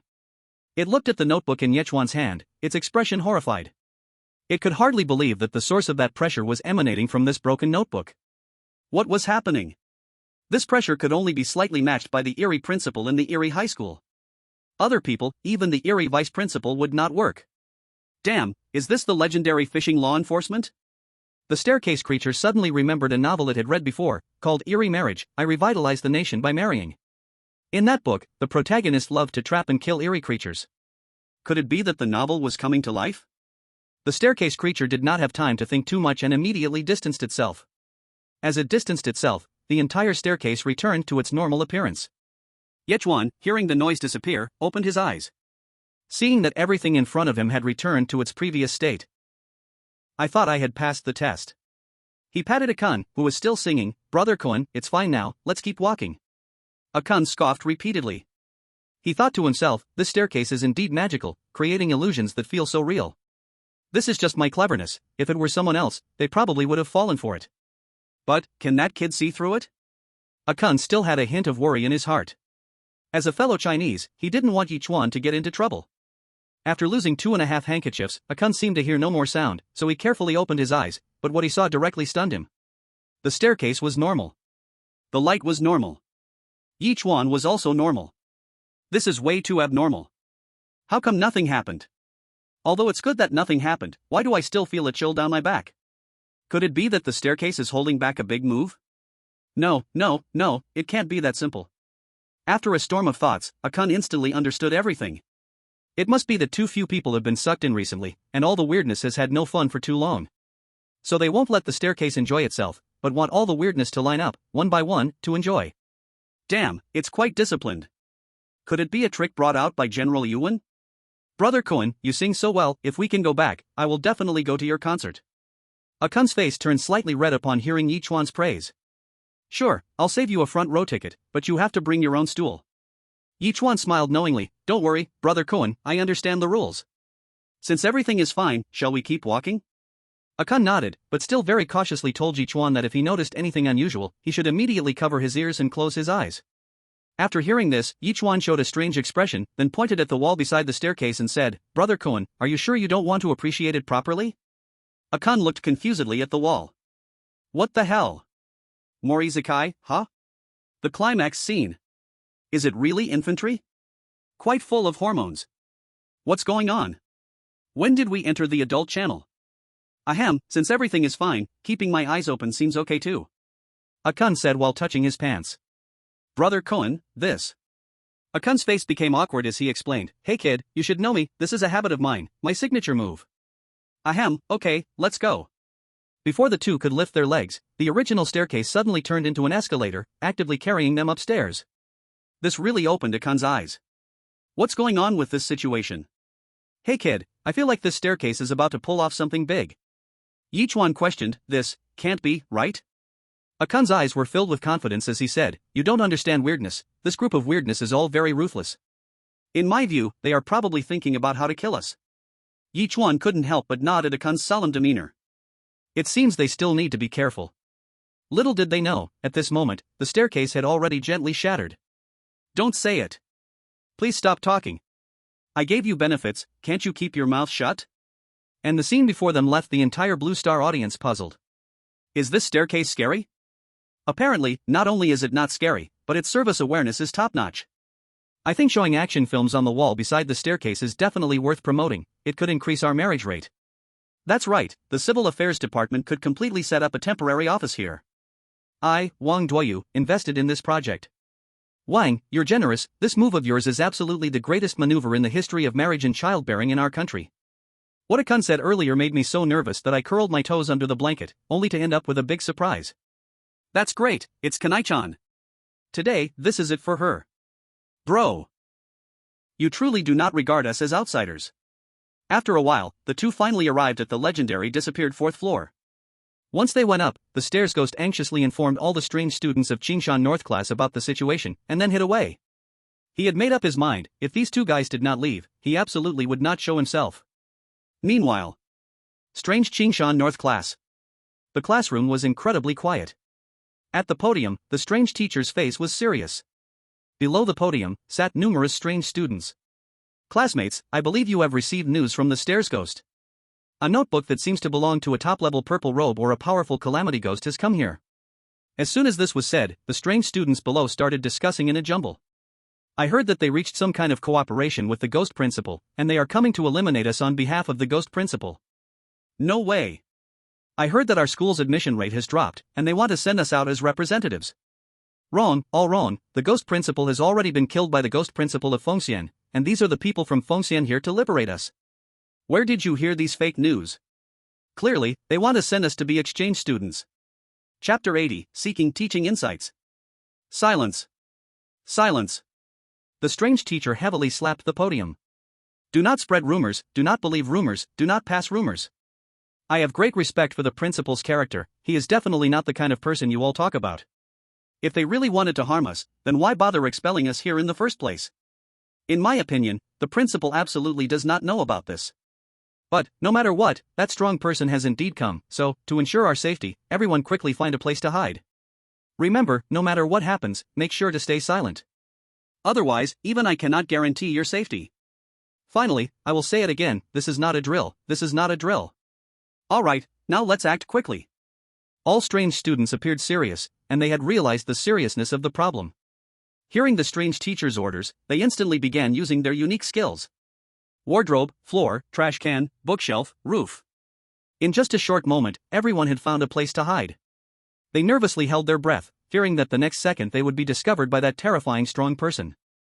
For a moment, the entire fourth floor was eerily quiet. Akun's heart pounded like a drum, nervously alert to his surroundings. The legend of the strange Qingshan North class haunted him like a nightmare. He had thought this place would be like a scene from hell, but soon realized it was not as terrifying as he imagined. It was oddly quiet, just like a school at 4 a.m. Could it really be safe? Akun hesitated, only to find that Ye Chuan had already gone far ahead. Hey, be careful. Akun reminded him and hurried to catch up, thinking that he was really a reckless guy. This fourth floor was not just classrooms, it had everything. Restrooms, bedrooms, dining halls, here, except for the bronze door that could not be exited, it was no different from outside. Ye Chuan headed straight for the innermost classroom, unhesitatingly pushing the door open. This action left Akun dumbfounded. So reckless. It was far too reckless. He should have observed the situation from the window before making a decision. If that group of crazies was having class and suddenly got disturbed, it would definitely anger them. But when Akun saw the situation inside, he appeared uncertain. Where is the ghost? At this time, isn't it supposed to be a time for diligent effort? Why is there not a single ghost? A trap? Ye Chuan looked at the empty classroom and confusedly asked Akun, "Kunk brother, where did you hear about the legend of the strange Qingshan North class? Who said it was dangerous here? This place is way too safe." Akuan's face turned awkward, scratching his pants, unsure how to explain. You must know, his information had all come down through the rumors of the strange high school, Linglan. Not just humans say so, even the strange students say so. Heaven knows what's going on. Could it really be fake news? Akuan felt the possibility of that was incredibly small. But still, that's the question, where are the strange ones? They wouldn't have hidden away knowing their arrival, right? That would be a bit absurd. Akuan followed Ye Chuan into the classroom. Ye Chuan scanned the room before heading straight to the podium. Akuan was just about to follow when he heard a noise behind him. He instantly felt a shiver all over and quickly turned to look back. He let out a sigh of relief. Fortunately, there was no strange presence. Just a red trash can. Was the noise coming from inside? Hey, be careful. Akuan hurriedly reminded. Ye Chuan turned around, seeing Akuan staring at the trash can, on high alert. What's wrong, brother Kuan? Akuan made a shushing gesture, speaking quietly. I heard a noise coming from inside. Perhaps something strange is hiding inside. Another strange thing? Even though this is indeed a strange world, it's clearly a no man's land here. Ye Chuan looked at Akuan with some pity, thinking brother Kuan had been here too long, making him jumpy. Brother Kuan, you're too tense. If it were really strange, why would it hide in the trash can? Maybe it's just a rat. Sure enough, as soon as the words fell, a squeaking sound came from the trash can. See, I told you it was a rat, no need to be paranoid. Akuan let out a breath, relieved that it wasn't strange. But isn't this a little too coincidental? You just said it was a rat, and the rat squeaks inside? Alright, brother Kuan, you sit for a bit, I'm going to find something. Akuan nodded, also feeling like maybe he had been too tense recently, causing a hallucination. Unbeknownst to him, in the place where Akuan sat, a strange one hiding in the desk pocket was under tremendous psychological pressure. He prayed silently that this person wouldn't peek inside too carelessly. Otherwise, he would be finished. On the podium, there was nothing there. Ye Chuan looked toward the nearby bookshelf. There were many books on it, perhaps they were valuable collections. Sure enough, as Ye Chuan approached, he saw the row on the top shelf, the principal's works. Quite impressive indeed. The Strange Principal's Diary of Learning. In memory of my ultimately fleeting strange youth. Strange immortality, everlasting in my heart. The madness of that night. Just looking at the titles, they clearly aren't serious works. Ye Chuan curiously took down the Strange Principal's Diary of Learning and flipped through it. Strange year 3923, September 1st. Today is the first day of school. To urge myself to study hard, I open this diary. This semester I will finish reading The Plum and the Golden Vase first, then write a 50,000-word reflection. Strange year 3923, September 5th. Listening to music in the brothel, arranging flowers and playing with jade. Strange year 3923, September 6th.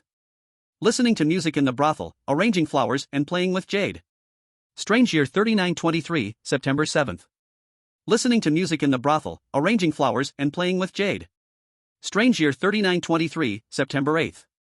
Listening to music in the brothel, arranging flowers and playing with jade. Strange year 3923, September 9th. How can one be so degenerate? Have the previous plans been forgotten? The sage says, I reflect on myself 3 times a day. It's time to make some changes. Strange year 3923, September 10th. Listening to music in the brothel, arranging flowers and playing with jade. Strange year 3923, September 11th. Listening to music in the brothel, arranging flowers and playing with jade. Ye Chuan closed the book. What a good diary on studying. Half of it is about listening to music in the brothel and arranging flowers. It seems this strange principal is quite a person of passion. But does he really handle this every day? Instantly, an image of a person, hollowed out by wine and lust, thin as a skeleton, appeared in Ye Chuan's mind. Ye Chuan put the diary back and noticed several notebooks in the far corner. He took one down and looked at it. The cover had large words written on it. Teaching Insights. Chapter 81, The Clever Black Fetter, The Insulted Staircase. Strange. Ye Chuan flipped through it. This time the content was right, it recorded the early teaching insights of the strange principal. There are several books of insights, but Ye Chuan is someone who values things, so he only took one. One should leave a thread for future encounters. Although coming to take the principal's teaching insights is a systematic task, if everything is taken away, it is inevitable that the strange principal will have objections. Therefore, to avoid unnecessary trouble, just taking one is enough. Alright, Kuan-gu, let's go back. Until the two walked far away, completely disappearing at the end of the corridor, the strange beings from the strange Qingbei class came out one after another. The strange one that crawled out from the garbage can kept patting its chest. You nearly scared me to death just now, I was almost found. You really put me in a terrible spot, you have no idea how close I was to that guy just now. Thank goodness they finally left. The staircase strange was right, that strange notebook is really too strong. That's right, even if it didn't reveal its strange body, that sense of pressure still made me feel like I couldn't breathe. Humph, what on earth is the Lilium Strange High School doing, letting such a powerful being in? I really don't know what the strange principal is thinking. Having been sealed for so long, I wonder what year it is now. The strange teacher also felt a sense of survival after a calamity. Alright, students, sit down quickly, now we will continue the class. What we are going to discuss today is how to install an elevator for the strange moon. The strange students were in an uproar. Great, we can learn knowledge again. I love language class the most. This is strange foreign language, not just language class. The strange teacher looked at the fiercely discussing strange students, his expression very pleased. These are the future pillars of our strange world. Just watch, strange principal, this group of gifted strange students will definitely shock you.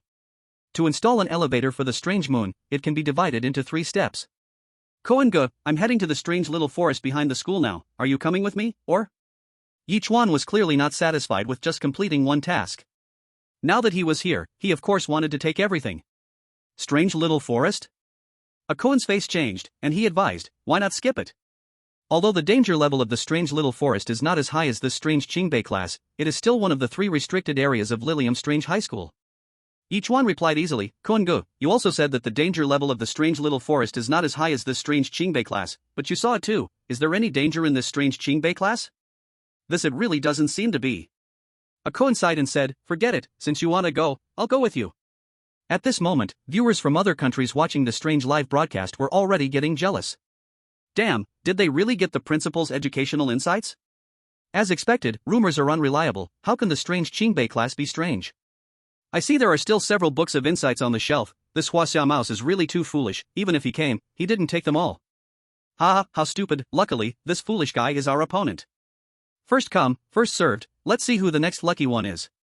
If only there were a way to contact Patel. Outside the bronze door, foreign players watched Ye Chuan laughing and chatting with a man coming out, and they immediately lost their composure. Did you hear? That Huaxia mouse said there's not a single strange being inside. I understand, this must be a benefit specially arranged by the strange system to speed up the game. Heroes think alike, this is a game for the brave. There must be plenty of notebooks left inside, let's go together and take everything out, how about that? Good idea, let's work together. While they were fervently discussing, Heifei seized the opportunity and rushed into the bronze door. Collaborate and win together? Dream on. The remaining educational insights belong to me, Heifei. Their Nigu tribe was the best at running, and Heifei was confident he would definitely be the first to arrive. Other players saw this and immediately began to curse, quickly chasing after him.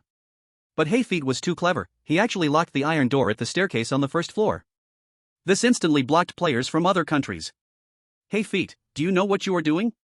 I, as your master, command you to open the lock. Damn guy, how dare you think you can take everything for yourself? Everyone, don't panic. He is just too smart for his own good.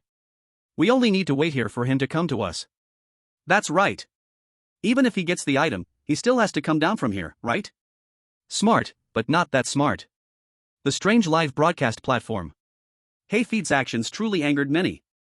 Damn Nigu, how could you be so despicable? *T, I knew we shouldn't have freed this bunch of gorillas. Baka Yaru, warriors from the great Yamato country, let's go to battle against Nigu. No wonder the white pigs discriminate against these black Nigu, it's not without reason. Damn it, I'm really fed up with these players. They really have no brains. Why aren't they prying the lock? If Heifei gets the education insights, he will surely teleport away. I'm dying of laughter, do they really think our Nige's Heifei is brainless? Exactly, later when the truth is revealed, they will suddenly realize that the fool was actually themselves. Let these brainless guys wait here like fools. Heifei, well done. Heifei started climbing the stairs. At first, he was very fast, but when he reached the second floor, his speed slowed down. because the lights on the wall flickered again, and the strange atmosphere instantly intensified. Hayfeet felt a bit nervous, tightly clutching the strange whip, gaining some sense of security. Tap tap tap. He was still stepping towards the disappearing fourth floor. Even though he looked around cautiously from time to time, he still didn't notice that the staircase monster was secretly observing him. Another one is coming? What's going on today? Why are they all so reckless? It's an Enigu that's come. The staircase monster, having read many books, instantly recognized Hayfeet's race. The books recorded that this Enigu was of an inferior class. Discriminated by all of humanity. Oh, no, wait, there are exceptions. Upon recognizing Hayfeet's identity, the staircase monster felt deeply insulted and couldn't help but want to kill him. Wait, what he's holding is a medium-grade strange tool, right? How extravagant. Even the strange tool he casually picks up is so impressive? He doesn't happen to have a notebook-like item, does he? Feeling carefully, it seems not. To be safe, better to test him first. Chapter 82, The Legend of the Small Forest. Uncle Chin at the door. The lights began to flicker. Strange singing began to sound. Hayfeet only felt his scalp go numb. It's okay, it's okay. He kept telling himself that he would be fine. That Huaxia mouse went out of here safe and sound. What can go wrong for me, Hayfeet? This might just be due to years of neglect. Although he kept comforting himself, Hayfeet still became alert, holding the strange whip tightly. Just when he was on guard, a pair of hands reached out from the stairs and grabbed his ankle.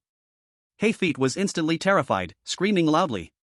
He struggled desperately, but it was still useless. Thinking about it, it made sense. No matter how strong he was, how could he be stronger than the strange? The staircase monster sighed in relief. That's right. How could every person who barged in have powerful strange beings protecting them? The guy in front of him was just a weakling. If that's the case, then the good show is about to start. The staircase monster let out a creepy laughter that echoed in the hallway, sending chills down the spine. Hayfeet's soul was about to fly out. Who is it? Come out. But the staircase ghost would not pay him any mind. The staircase ghost was usually bored, and his biggest pastime was reading, especially books about the human world. It could be said that his understanding of the human world was already at an extremely top-notch level. So, when he first saw Black Fade, he had already recognized his race. After all, he was so dark that it was hard not to be recognized. The books recorded that this race was an underdeveloped being, with strong limbs and a simple mind. Moreover, this race generally did not know people, only knowing guns. To express his respect for Black Fade, the staircase ghost pulled out a strange pistol from who knows where. The dark, gaping wound instantly pressed against Blackfight's head.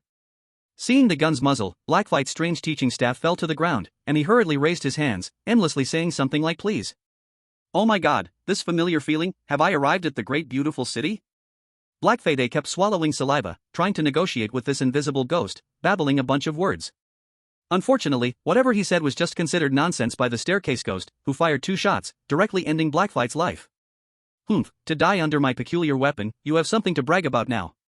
The staircase ghost snorted coldly, then transformed into an escalator, sending Blackfight's body back to the bronze gate. The players from his country were still waiting for Black Fade to come out, but the scene before them instantly terrified them. So he did not throw his strange body into the incinerator, but buried it in this small forest. The small forest is the place where the cold air of the strange high school is the strongest.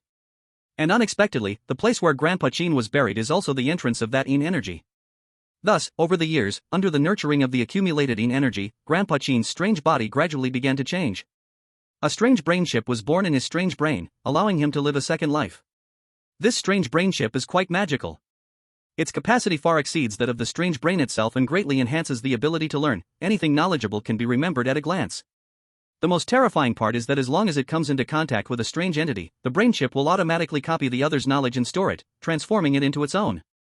Of course, the object that comes into contact with it also benefits from it. This brain chip has a chance to elevate the other party's strange worldview to a higher level, and there are no side effects.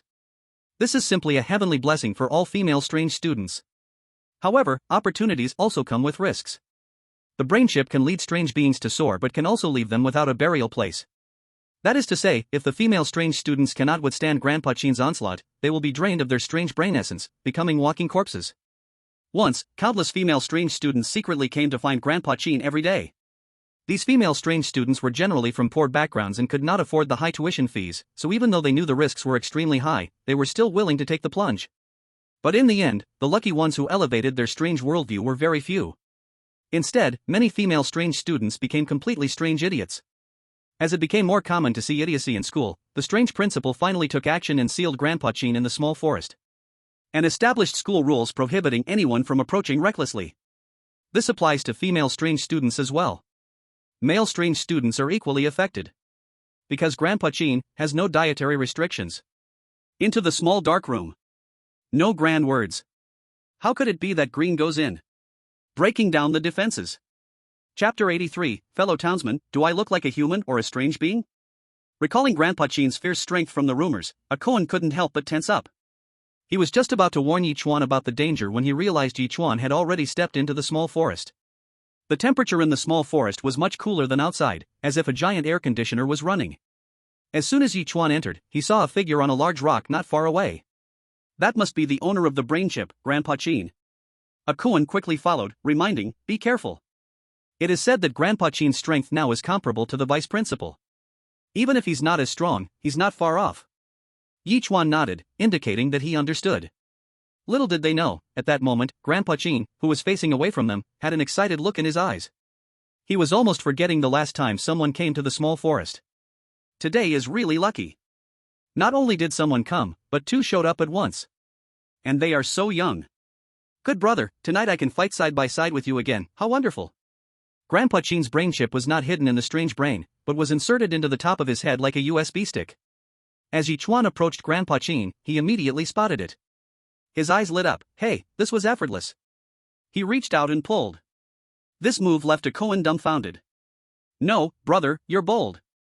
Isn't this too rude? It's over, now we're definitely doomed. This brain chip is Grandpa Chin's support for living a second life, akin to a lifeline, how could you just yank it off? Isn't that seeking death? Yichuan's sudden action also stunned Grandpa Chin.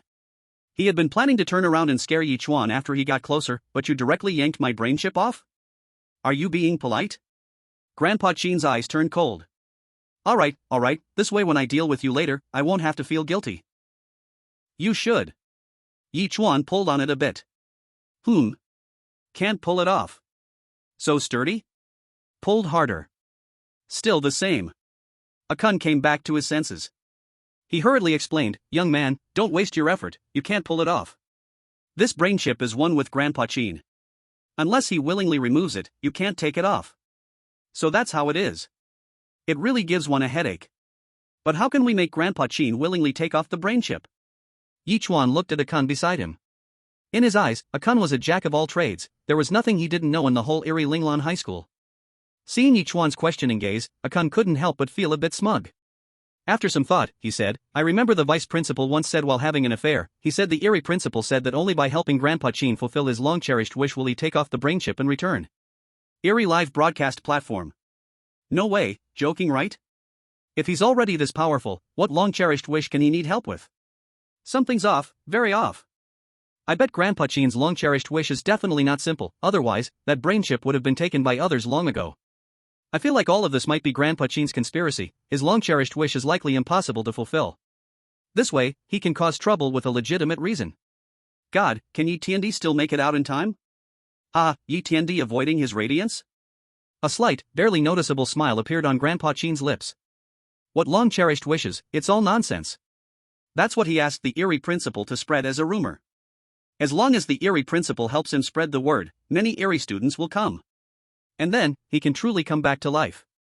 Yes, he hasn't truly come back to life as an Eerie being. His current state is very strange, even the powerful Eerie principal has never heard of it. If he had to define it, it would be half dead, half alive. In this small grove, he is no different from a living person. But as soon as he goes out, he will instantly be scattered. To truly come back to life, he needs to set up a very sinister formation called the heaven-stealing and earth-borrowing reincarnation method. This, of course, was told to him by the brain chip. Setting up this formation requires 1,000 Eerie students' heartblood. After years of effort, Grandpa Chin has now collected 9,998 heartblood, only 2 are missing. He thought he would have to wait a long time, but unexpectedly, luck was so abundant, today, 2 came at once. And these 2 who came were actually humans. Human heartblood is far more precious than Eerie ones. With their 2 heartblood, Grandpa Chin believes this heaven-stealing and earth-borrowing reincarnation method will be even more perfect. As for why the Eerie principal is collaborating with him, it is because Grandpa Chin promised that when he truly comes back to life, he will gladly hand over the brain chip. This brain chip is naturally useless to the Eerie principal. After all, his strength is there. The reason he wants this thing is purely because a friend of his needs it. Actually, it didn't have to be this complicated. If the Eerie principal occasionally held cultural salons in the Grove, then Grandpa Qin would have gathered heartblood long ago. However, the Eerie principal absolutely refused to accept Grandpa Qin's proposal. His exact words were that if those Eerie students couldn't withstand temptation and died, it would be no loss. But if he, as the principal, personally sent them to hell, that would absolutely not be possible. Because he said, I am a teacher. Thinking of this, Grandpa Qin's gaze turned cold. Hypocritical guy, do you think you are a saint? Wait until I truly come back to life, with my strength greatly increased, I will first kill you. Grandpa Qin turned around, grinning. He originally wanted to talk about his long-cherished wish. But suddenly, he shivered all over. Damn! What's going on? He felt as if he had been targeted. Old Qin is a cautious and careful person, quickly using his brain chip to scan the two. A Kun, very ordinary. Ye Chuan, also very ordinary. Strange? Just when Old Qin was puzzled, he suddenly noticed the notebook in Ye Chuan's hand, and his eyelids began to twitch wildly. Found the source. It seemed that the strange notebook noticed Old Qin's gaze and dropped the pretense, revealing its true colors. A wave of overwhelming power surged forth, pressing down on Old Qin. Old Qin's head instantly felt huge. Damn it, it feels like a nail is digging in. Old Qin's first reaction was to pull tight. But as soon as he thought of his half-dead state, he immediately wilted. This small grove was a cage, leaving him nowhere to run, directly trapping him. This is bad, this is no ordinary little eel he can handle, but a real fierce dragon crossing the river. However, Old Qin is still Old Qin, and in a flash, he had already thought of a countermeasure. Fellow villager, do I look like a person or a ghost? Chapter 84, I've been an orphan since I was little. What's going on? I've heard of yellow weasels seeking a title, but why is a ghost also coming to join the fun? Ye Chuan looked at Akun with a puzzled face, and Akun was also left dumbfounded by Old Qin. There wasn't anything about this in the legends of the Grove. Cryptocurrency, truly a rare sight to behold. This is bad, Emperor Ye is in big trouble this time. My great-grandmother told me that those who seek a title rarely end well. Your great-grandmother was right. Damn ghost, where did you learn this? Old Qin grinned, revealing a few big yellow teeth, patiently waiting for Ye Chuan's answer. He had already decided that no matter how Ye Chuan answered, he would say the answer was correct. This way, that terrifying strange notebook would not take action. Silence. A long silence. Old Qin's smile gradually froze. Wait a minute, what do you mean by not answering? You're making it impossible for me to help you. Fellow villager, do I look like a person or a ghost? Old Qin asked again. Kunkin, is there any saying for how to answer this? Ye Chuan nudged Akun's shoulder. Akun scratched his pants and shook his head. Old Qin's question was really a huge problem. You should know that generally, when asking such a thing, the two options given are better than oneself. For example, a weasel would ask, do I look like a person or a fairy? But what about Old Qin? He actually went against the norm. The options he gave were one ghostly option and another being a lowly human in a ghostly world. No matter which answer is given, it probably wouldn't end well. Thus, Kunkin too was unable to provide his advice for a moment. Seeing Kunkin also hadn't encountered this situation, Ye Chuan began to stroke his chin, circling around Old Qin, and then said firmly, you must be a ghost. Listening to Ye Chuan's answer, Akun's heart suddenly sank, oh no. Old Qin is indeed a ghost, which is naturally correct. But if you say that, will Old Qin be happy? Sure enough, after hearing Ye Chuan's answer, Old Qin's smile broadened. That smile sent chills down Akun's spine. It's over, my life is over. But the next second, Old Qin's action left both of them dumbfounded. Old Qin stood up, waving his arms joyfully, congratulations, you answered correctly. Speak, what reward do you want? No matter what it is, I will fulfill it. Ye Chuan clearly felt that things were not so simple, yet still suspiciously asked, is that true? Then you give me the brain chip, what do you think? As expected, he came for my brain chip. Old Qin had already guessed this. Who comes to the small grove, who isn't after the brain chip? Everyone who comes here. Without exception, they all became the nourishment for his method of stealing life and manipulating reincarnation. But these two are different, they have a powerful and strange protection, and Old Man Qin simply can't do anything to them. But asking him to hand over the brain chip made Old Man Qin feel an intense reluctance in his heart. This is his support for living his second life, if he gives it away, then all his years of planning would go to waste. Moreover, he had already promised the strange principle regarding this brain chip. Even if he had never wanted to fulfill the promise. But a promise made is a promise kept. At least until he has fully resurrected as a strange being, he cannot break the promise. My fellow, can we exchange for something else? Old Man Shen tried to bargain with Ye Chuan while also showing his strength. He took out a pile of strange tools, mostly fragments and low-quality ones, with 2 or 3 medium-quality items, and said proudly, "Take your pick, choose a few if you want." Then he showed a smile that was almost flattering. What the heck is Old Man Shen doing? Why is his attitude so humble? It's almost disgraceful to his reputation. I must be dreaming, I actually see the strange beings in this world being polite to humans. What the hell, what is going on with this strange being? It doesn't even kill. Oh my god, with so many strange tools, he could get a lot of strange money if he sold them. What kind of Old Man Shen is this? He's a disgrace to the world of strangeness. Expel from the records of strangeness. By the way, what secret does Ye Chuan hold that even Old Man Shen is so wary of him? Alright, I'm laying it all out. The strangeness is so wary because Ye Chuan carries my personally drawn talisman paper. Nonsense, it's clearly thanks to the Buddhist tools blessed by my temple. Forget it, none of it matters anyway. Cohen simply couldn't believe, is this still Old Man Shen? Instead of shooting at Ye Chuan, he is being so friendly? He suddenly felt that all his years at Linglan Strange High School were truly wasted. If he had known Old Man Shen was so kind, he would have come here long ago. Wait, something doesn't seem right. In this strange world, even the weakest of strange beings cannot be matched by humans. Let alone someone like Old Man Shen, who has long been famous for his strangeness. There must be something fishy about this. Look at Old Man Shen's attitude towards Ye Chuan, and it seems his eyes are always glancing at Ye Chuan's notebook. Cohen suddenly had a guess in his heart that he couldn't even believe himself.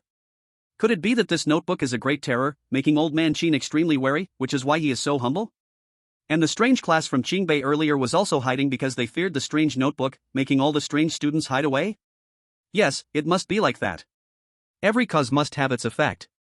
After eliminating all impossibilities, whatever is left, no matter how absurd, must be the truth. Huff, huff, huff. Cohen's breathing became a bit rapid, and his gaze looked at Ye Chuan with even more curiosity. Who on earth is he? Why does he have such a terrifying notebook? The most critical point is that he seems to not even know that the notebook contains a great secret. Did someone give it to him? What kind of power must the strange being that gave him the notebook possess to casually offer something that could make Old Man Shen bow his head? Although Old Man Shen took out many strange tools, Ye Chuan never forgot his mission. He came here to take the brain chip. This thing contains a wealth of knowledge that can quickly enhance his teaching abilities. And only after his teaching abilities are improved can he better help Shen Zhaoyi enhance her understanding of the strange life. I still want the brain chip. Old Man Shen's mouth twitched, still wanting to bargain. But that terrifying pressure surged back in. He showed a look of distress, preparing to play the pity card. Humans are overflowing with sympathy. He believed that as long as he made his story sound terrible enough, he would definitely be able to escape a disaster. To be honest, I am an orphan ghost. When I was very young, my parents passed away. I wandered alone, rummaging through trash bins, living in sewers, and often being bullied by other ghosts. Grandpa Qin spoke while looking at Ye Chuan, observing his expression. Sure enough, he had already begun to feel sympathy. He felt pleased in his heart and continued his performance. Chapter 85, An Interesting Little Old Man. Grandpa Qin, may I interrupt? Hearing this rude request, Grandpa Qin's heart trembled. This guy looked so refined, how could he be even more abnormal than me? Not even sparing an old ghost like me? However, as long as I can keep the brain chip, even if I have to suffer a little, it's worth it. Moreover, I have killed so many people before, being targeted by someone today is nothing at all. Grandpa Qin tidied his sparse hair, closed his eyes, and was about to slowly squat down, but he suddenly heard Ye Chuan's devilish whisper. You are indeed very pitiful, but regarding you being an orphan ghost, I have a slight question. It's just that you becoming an orphan ghost wasn't caused by me, right? Could this be some kind of special little interest? Do we need to communicate a bit more before the formalities start? Grandpa Qin nodded. Then that's fine, since it wasn't caused by me, why are you telling me this nonsense? Alright, hurry up and give me the brain chip. I'm in a rush. Seeing Ye Chuan's slightly impatient demeanor, Grandpa Qin, who was about to squat down, froze, almost unable to believe his ears. I have already made up my mind to sacrifice myself, and you really give me no face at all? Damn, this is definitely the most uncivilized human I have ever encountered. If Ye Chuan knew what Grandpa Qin was thinking, he would find it very amusing. Civility? Can that thing be eaten or spent like money? Once, Ye Chuan was also a good comrade who valued 3 things and loved 4 things. But after a trip outside, he kindly helped an old man who fell down, only to be falsely accused of being the perpetrator and ended up paying 3,000 yuan.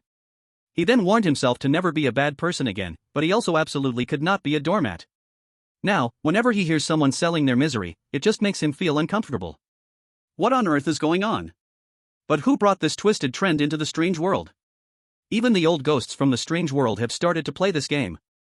Grandpa Qin's expression turned ugly. Sometimes, he really wanted to suffocate Yichuan right away. If he didn't have the strange notebook in hand. Grandpa Qin stubbornly said, "Is that brain chip absolutely necessary?" Looking at Grandpa Qin's aggrieved appearance, about to shed tears, Yichuan felt a bit speechless. "It's not like I want your ghostly life, all I want is that brain chip. Why are you crying? Save those worthless tears, you're acting like I'm a bully robbing you." Grandpa Qin felt wronged inside. "Aren't you exactly a bully robbing me?" Splash. The strange notebook seemed to have lost all patience and began to automatically turn pages. Grandpa Qin didn't dare to say much more and proceeded with the final negotiation. "I can give you that brain chip, but can you leave me the brain root?" Brain root? What is that? Yichuan didn't understand. Yichuan stepped forward to explain, "You can think of the brain chip as a tree, and the brain root is the root of this tree. As long as the brain root is still there, sooner or later, the brain chip will grow back."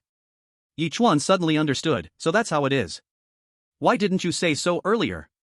Without thinking much, Yichuan readily agreed. To him, as long as he could get the brain chip, it didn't matter what the brain root was about. Seeing Yichuan agree, Grandpa Qin finally breathed a sigh of relief. Thank goodness, this guy didn't go for total annihilation. Otherwise, even if it costs him his life, he will fight to the end. Now that the brain machine chip is gone, at least the brain root is still here. As long as the Green Mountains remain, we need not worry about firewood. It's just a matter of dealing with a few strange students, it's just that the true revival as a strange being takes a little longer. Old Master Qin, can wait." Old Master Qin was afraid that Yichuan might change his mind, so after Yichuan agreed, he quickly pulled out the brain machine chip and offered it to Yichuan. If he hadn't seen this scene with his own eyes, a Koan would never believe that someone could so easily obtain the coveted brain machine chip. It's simply unreal. Is this the script of The Chosen One? I want it. The audience watching the strange live broadcast also couldn't figure it out, no matter how hard they thought. Is the task itself really that easy to complete, or is this Chinese person just too lucky? Why does it feel so eerie? Two people from China went to the strange Qingbei class and faced no issues, but what about Hefeiite? He died a terrible death. In this strange little forest, how could the king of the little forest, Old Master Qin, be so humble? Is this a moral decline or a twist of human nature? The Walking Towards Science team yearned to connect with Yichuan across time and space to explore the truth. Damn it, does Old Master Qin have some leverage over him? Old Master Qin's attitude makes me seriously doubt that this Chinese rat has been under the care of the strange principal. Agreed. No, seriously, at this point, can't you tell? This is clearly because of the notebook given by Shen Zhaoyi. I say, you must be Ye's fanboy, it's just a notebook, and you make it sound like some incredible power. But Old Master Qin is wearing purple robes, how could a broken notebook scare him? Perhaps that notebook has some dirt on him, containing many strange secrets? You know what? You really think Shen Zhaoyi is a character? Exactly, a strange being with no title could possibly have so many big shots dirt? No way, in this day and age, how could anyone believe that titles are symbols of strength? Baka, are you challenging my authority? On the live streaming platform, the insult war reignited. After obtaining the brain machine chip, Yichuan and a Koan didn't linger and left directly. Until they exited the little forest, a Koan still felt it was very dreamlike. This is simply amazing. Unbelievable. The two returned to the teaching building. Other players thought they just took a quick look in the little forest and came back. But when they saw the brain machine chip in Yichuan's hand, they were suddenly dumbfounded. Did I miss-see? This is another task completed? How long has it been? Has it even been an hour? He has completed 2 tasks? And he's laughing and chatting, he didn't even look injured or scared? You came out of the little forest alive? Did Old Master Qin give you any trouble? Someone curiously spoke to Yichuan, and everyone immediately turned to look at him. As you can see. Actually, you all misunderstood Old Master Qin, he's not as terrifying as the legend. He's just a rather interesting old man. Everyone's mouths twitched. Never have I heard someone say a strange thing is interesting. This Chinese rat is very cunning. He must have reached some kind of agreement with Old Master Qin, so he deliberately said this to lead them into a trap. But you've underestimated our intelligence too much. We won't fall for it. Patel watched the proud Yichuan, snickering coldly inwardly. Be proud, you won't be proud for long. When Hong Dali comes, it will be your doomsday. By then, all your spoils will be mine, Patel's, hee. Chapter 86, Akuan's heartfelt blessing and deep envy. Patel has already begun to fantasize about a beautiful life in the future. Hong Dali kills for money, and he just follows along to pick up the crumbs. Get my hands on this brain machine chip and the strange principal's educational insights. When my teaching ability improves, I can change my identity and become a teacher at this bizarre lily of the valley high school. Hee, just thinking about it feels dignified. The envy in Tong Di's eyes could no longer be hidden. He only felt that this world was so unfair. You have to know, just now he was tortured in the low-energy strange class. But even with so much effort, his teaching ability was just beginning. Looking at Ye Chuan, in less than an hour, he easily completed 2 tasks. After receiving the rewards, wasn't his teaching ability at the master level? It really is the case, people are better off than others. Is it because I didn't work hard enough that this outcome happened? A strong sense of powerlessness surged in Tong Di's heart. Why was Ye Chuan's life so good? At the Red Romance Bath Center, he was a dignified landlord, treated as if he were the manager's beloved father. Now at this strange lily of the valley high school, it's like he's on a cheat code, completing tasks effortlessly. As if these tasks were specially set for him. How could one not be envious? Of course, if all of this is due to Ye Chuan's own strength, Tong Di would never believe it. In this bizarre world, aside from relying on his strange wife, who else could he depend on? How could his luck be so good, needing such a wonderful strange wife? Unlike the stone woman and Long Ji, who every day just want me to put on the ball armor and keep digging. After completing 2 tasks, Ye Chuan did not continue to the strange rooftop. With just these 2 items in hand, it was more than enough to improve his teaching ability. When he appeared in Teacher Abin's classroom holding these 2 items, Teacher Abin looked as if he had seen a ghost. How did you do it so quickly? Regarding Ye Chuan being able to obtain the strange principles teaching insights and the brain machine chip from Grandpa Qin, Abin was not surprised. After all, such a powerful notebook was right next to him. If negotiations didn't go well, that person would also know a bit of martial arts. However, the speed at which he obtained them was undeniably too fast. Aside from the time spent on the road, wasn't it all obtained in less than 5 minutes? Did those strange beings not resist at all? After his curious inquiry, Ye Chuan revealed the whole process. After listening, Teacher Abin truly didn't know how to describe his feelings. Indeed, although everyone usually acted tough, when facing real big shots, they would all obediently lower their tails. Abin had hoped those guys could delay Ye Chuan a bit longer, but things turned out to be contrary to his wishes. Now Ye Chuan was back, and with that notebook big shot here again, the pressure was immense. As noon approached, after dismissing the strange students, Abin hurried to the canteen, spending a lot of money to buy a delicious lunch for Ye Chuan. If it was for himself, he would naturally just grab something light to eat. But Ye Chuan was different, he held a noble identity, and if not properly entertained, it could be seen as not taking him seriously. At that time, if he used the notebook, wouldn't he treat himself as casually as he did with a strange lady? Seeing Abin being so courteous to Ye Chuan, Akuan was astonished. My heavens! Even gold medal instructor Abin is this polite to him? Brother, being with you is truly impressive. You have to know, Akuan, in this strange high school, can be said to live at the bottom. Usually, even a strange cleaner could bully them. But now, the school's gold medal instructor actually went personally to buy groceries for them. This is simply magical. After eating and drinking enough, Ye Chuan began to browse the principal's educational insights. The strange principal's handwriting was very good. Ethereal yet not hindering reading. Moreover, his teaching insights are not just dry theory, instead, they are recorded in an extremely humorous and interesting way. Therefore, it does not make people dizzy but rather keeps them captivated. Ye Chuan immersed himself in it, with time passing by second by second. Abin noticed how seriously Ye Chuan was reading. To avoid disturbing him, he moved the classroom to the hallway in the afternoon, just to create a good reading environment for Ye Chuan. Not knowing how long he had been reading, Ye Chuan finally finished all of Principal Gui's educational insights. Improving teaching ability, become an expert teacher. Sure enough, Principal Gui's educational insights are extraordinary. Ye Chuan stretched lazily and then picked up the brain chip nearby. This thing is like a memory card. However, at its chip hub, there is liquid scarlet flowing. Ye Chuan played with it for a while and suddenly realized a problem. That is, he had not asked how to use this thing clearly. Ye Chuan looked at Akuan and asked, Brother Kuan, do you know how to use this? Akuan is a jack of all trades, so this question naturally did not stump him. It's simple, just use it the same way old man Qin does. Ye Chuan's expression was strange as he said, Are you sure? But old man Qin has a port on his head, and I don't have one at the back. Akuan laughed and said, Don't worry, this brain chip is adhesive, it doesn't need a port. Come on, let me help you. Akuan took the brain chip from Ye Chuan's hands and came to Ye Chuan's back, then, with a slap, he stuck the brain chip on Yichuan's back head. Yichuan shuddered all over. He felt countless pieces of knowledge flooding into his mind. This knowledge system is vast, covering all sorts of aspects. In just a short moment, Yichuan completed the absorption. These external pieces of knowledge did not mechanically enter Yichuan's memory, instead, they fully integrated with him. When he used this knowledge, it was like an art form. It was as if this was innate to him. Teaching ability improvement, become a great teacher. The voice of the bazaar system rang out, and Yichuan's eyes brightened.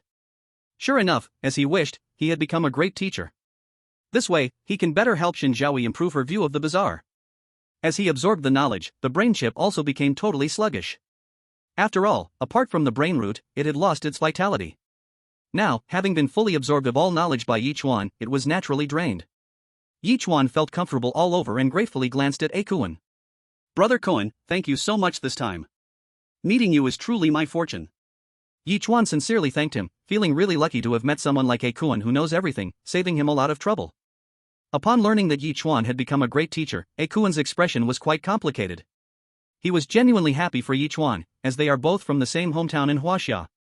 However, there was bitterness in his heart. He had been lurking in this bizarre Lianhua high school for several years, hoping to enhance his teaching abilities and live with dignity. But after so many years of effort, he achieved less than Ye Chuan in a single day. This was undeniably hard to accept. Could it be that I, Yichuan, am truly just a lump of useless waste? Oh. Chapter 87, We Huaxia people cannot be bullied like this. The bazaar platform has exploded at this moment. The password coin has created history. It accomplished an unprecedented feat in the history of humanity in the bazaar world. You must know, before Ye Chuan appeared, all players involved in bazaar matchmaking could only achieve the highest ability of being an expert. And it was a relatively useless skill, gardening. In simple terms, it means trimming flowers and plants for those of high status in the bazaar. Even so, the player who became a gardening expert was still seen as a national hero. Because the ability he gained brought extremely rich strange rewards to his country, significantly enhancing its overall strength. Now, Ye Chuan's ability had even reached the level of a master. And his skill was in teaching, an elite type. Simply amazing. Undoubtedly, even without the strange wife, Ye Chuan's status in the strange world would greatly increase. He would definitely be favored by various universities. After all, a master-level teaching ability is a rare existence in the entire strange world. At such a level, it would cost a huge price to invite them for a lecture just once. But Ye Chuan was different, he was human, and thus the price would be much lower. However, even so, no one would offer Ye Chuan a low price. Why? Because Ye Chuan is young. He is already a teaching master at such a young age. As long as there are no accidents, he will definitely become a teaching god before he dies. That's a teaching god, which even the strange principal's teaching ability cannot compare to. Many weak high school strange principals do not even possess such strength. Once he becomes a teaching god, Ye Chuan will be able to walk around the strange world with confidence. After all, in any force, a teaching god will always be the most respected guest. Moreover, the ability of a teaching god to attract wealth is extraordinary. Even just one day's teaching could earn more than 100 strange coins. Taking it all into account, that's nearly 40,000 strange coins in a year. But, you must know, these are just the regular fees. The benefits given by the strange forces are not included in that calculation. To really get into it, these regular fees are nothing compared to those benefits. How much could Ye Chuan earn in a year? 100,000? 20,000? Or 50,000? So many strange coins, not to mention sending them back to Huaxia, even if only half, it would undeniably make Huaxia the undisputed ruler of Blue Star, the one and only daddy. So, other countries' players are now truly jealous to the point of madness. This kid must be cheating. Could this be the legendary chosen one? This guy must be eliminated, or he will become a great problem in the future.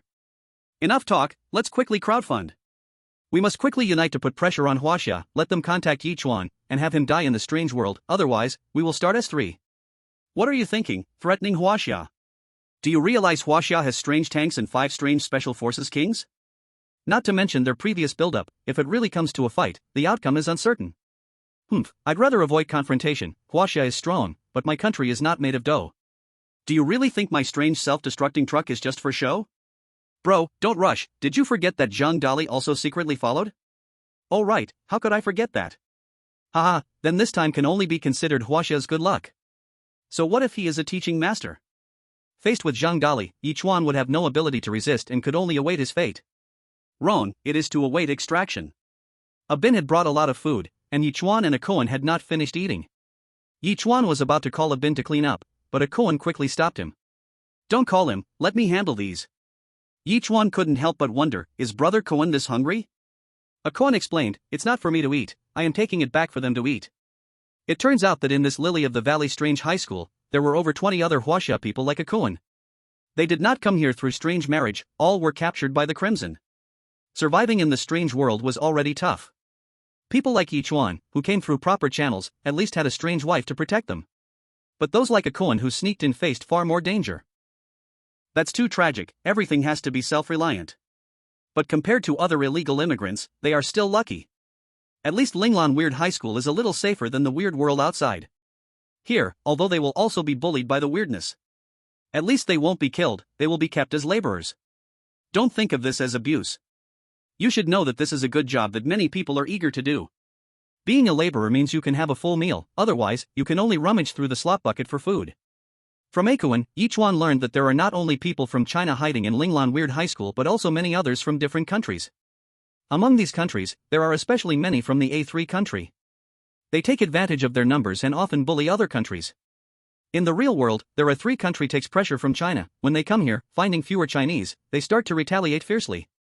The most atrocious thing is that they, relying on their numbers, actually control the slop bucket. They even say it nicely, claiming that their A3 country finds food in the slop bucket on Blue Star, so it is only right that this slop bucket belongs to them. You should know that nearly all the food sources for the humans here come from the slop bucket. By doing this, they are practically controlling the lifeline of everyone. But alas, there are so many people from the A3 country that others can only dare to be angry but not speak out. As time goes on, the players from the A3 country grow fatter and stronger, while people from other countries are just skin and bones. Ye Chuan, being a Chinese person, naturally could not sit idly by upon hearing this situation. Brother koan, take me there, we Chinese people cannot be bullied like this. Hearing Ye Chuan speak so resolutely, Bingue, who had been watching the classroom door, immediately started sweating. Almost everyone in the school knows that there are many lowly humans hiding in the dark corners of the school. In the eyes of the weird beings, this group of lowly humans is just the bottom scum that can be humiliated at will. They pick them up to enslave when needed and discard them like worn-out shoes when not needed. Bingue is no exception, there were even a few humans who offended him and were directly crushed by him. This is too common for them, it really isn't a big deal. But now, it seems things are about to change. And it's a big deal. Will Ye Chuan seek revenge for his actions later? If he really seeks revenge, how can I withstand it? The more Bingue thought about it, the more uneasy he became, so he hurried to find the personnel director of the weird beings to discuss countermeasures. Chapter 88, let's directly confront the A3 country.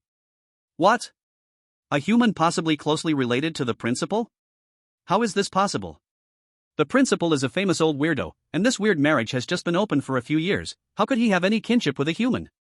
Have you been under too much teaching pressure lately and gone hysterical?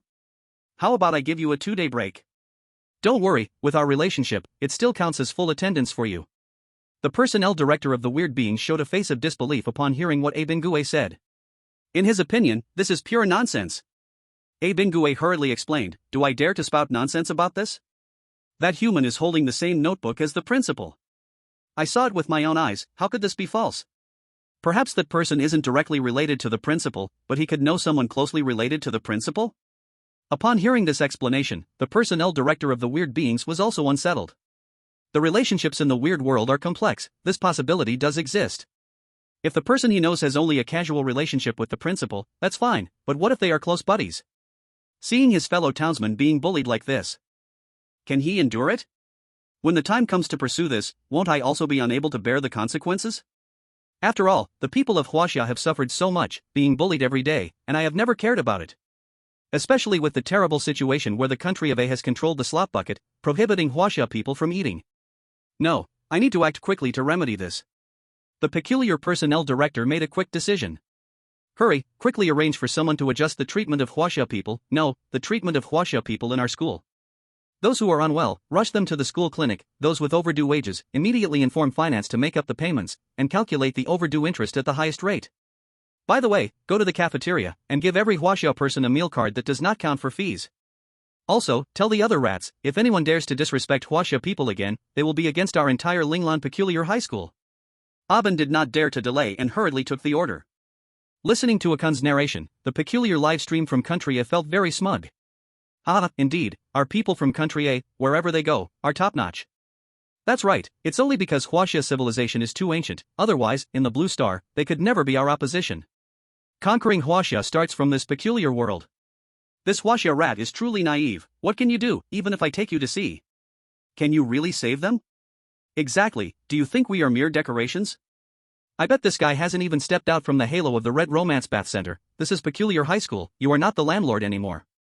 If you want to eat, then be prepared to pay the price. Don't you have the principal's educational insights? Use that to trade for food. Right, if you can't bear to part with that, it just shows that you Huaxia people are still not united enough. Linglan Peculiar High School. Negative second floor, a storeroom piled with broken tables and stools. It is dark and damp here, and also very stuffy, with a nauseating smell of mildew in the air. In this cramped space, more than 20 Huaxia people are crammed together. There are young and old, men and women. The eldest is nearly 70, while the youngest is just over 10 years old. They huddle on the ground, their expressions utterly numb. Clearly, the life here has drained all their hope. This is their refuge. For most of their time in this peculiar world, they hide here. Only when the night is deep and quiet do they dare to risk going out to sneak a breath of fresh air. At this moment, the little girl swayed and almost fell to the ground. She is too weak, having gone nearly 3 days without food. Moreover, due to the harsh environment here, she has had a high fever since the day before yesterday. A woman beside the little girl hurried to support her, her eyes filled with pain, as she has a daughter of similar age. Xinxin, hold on, Uncle Zhao will bring you food soon. And Uncle Akan will find you some medicine.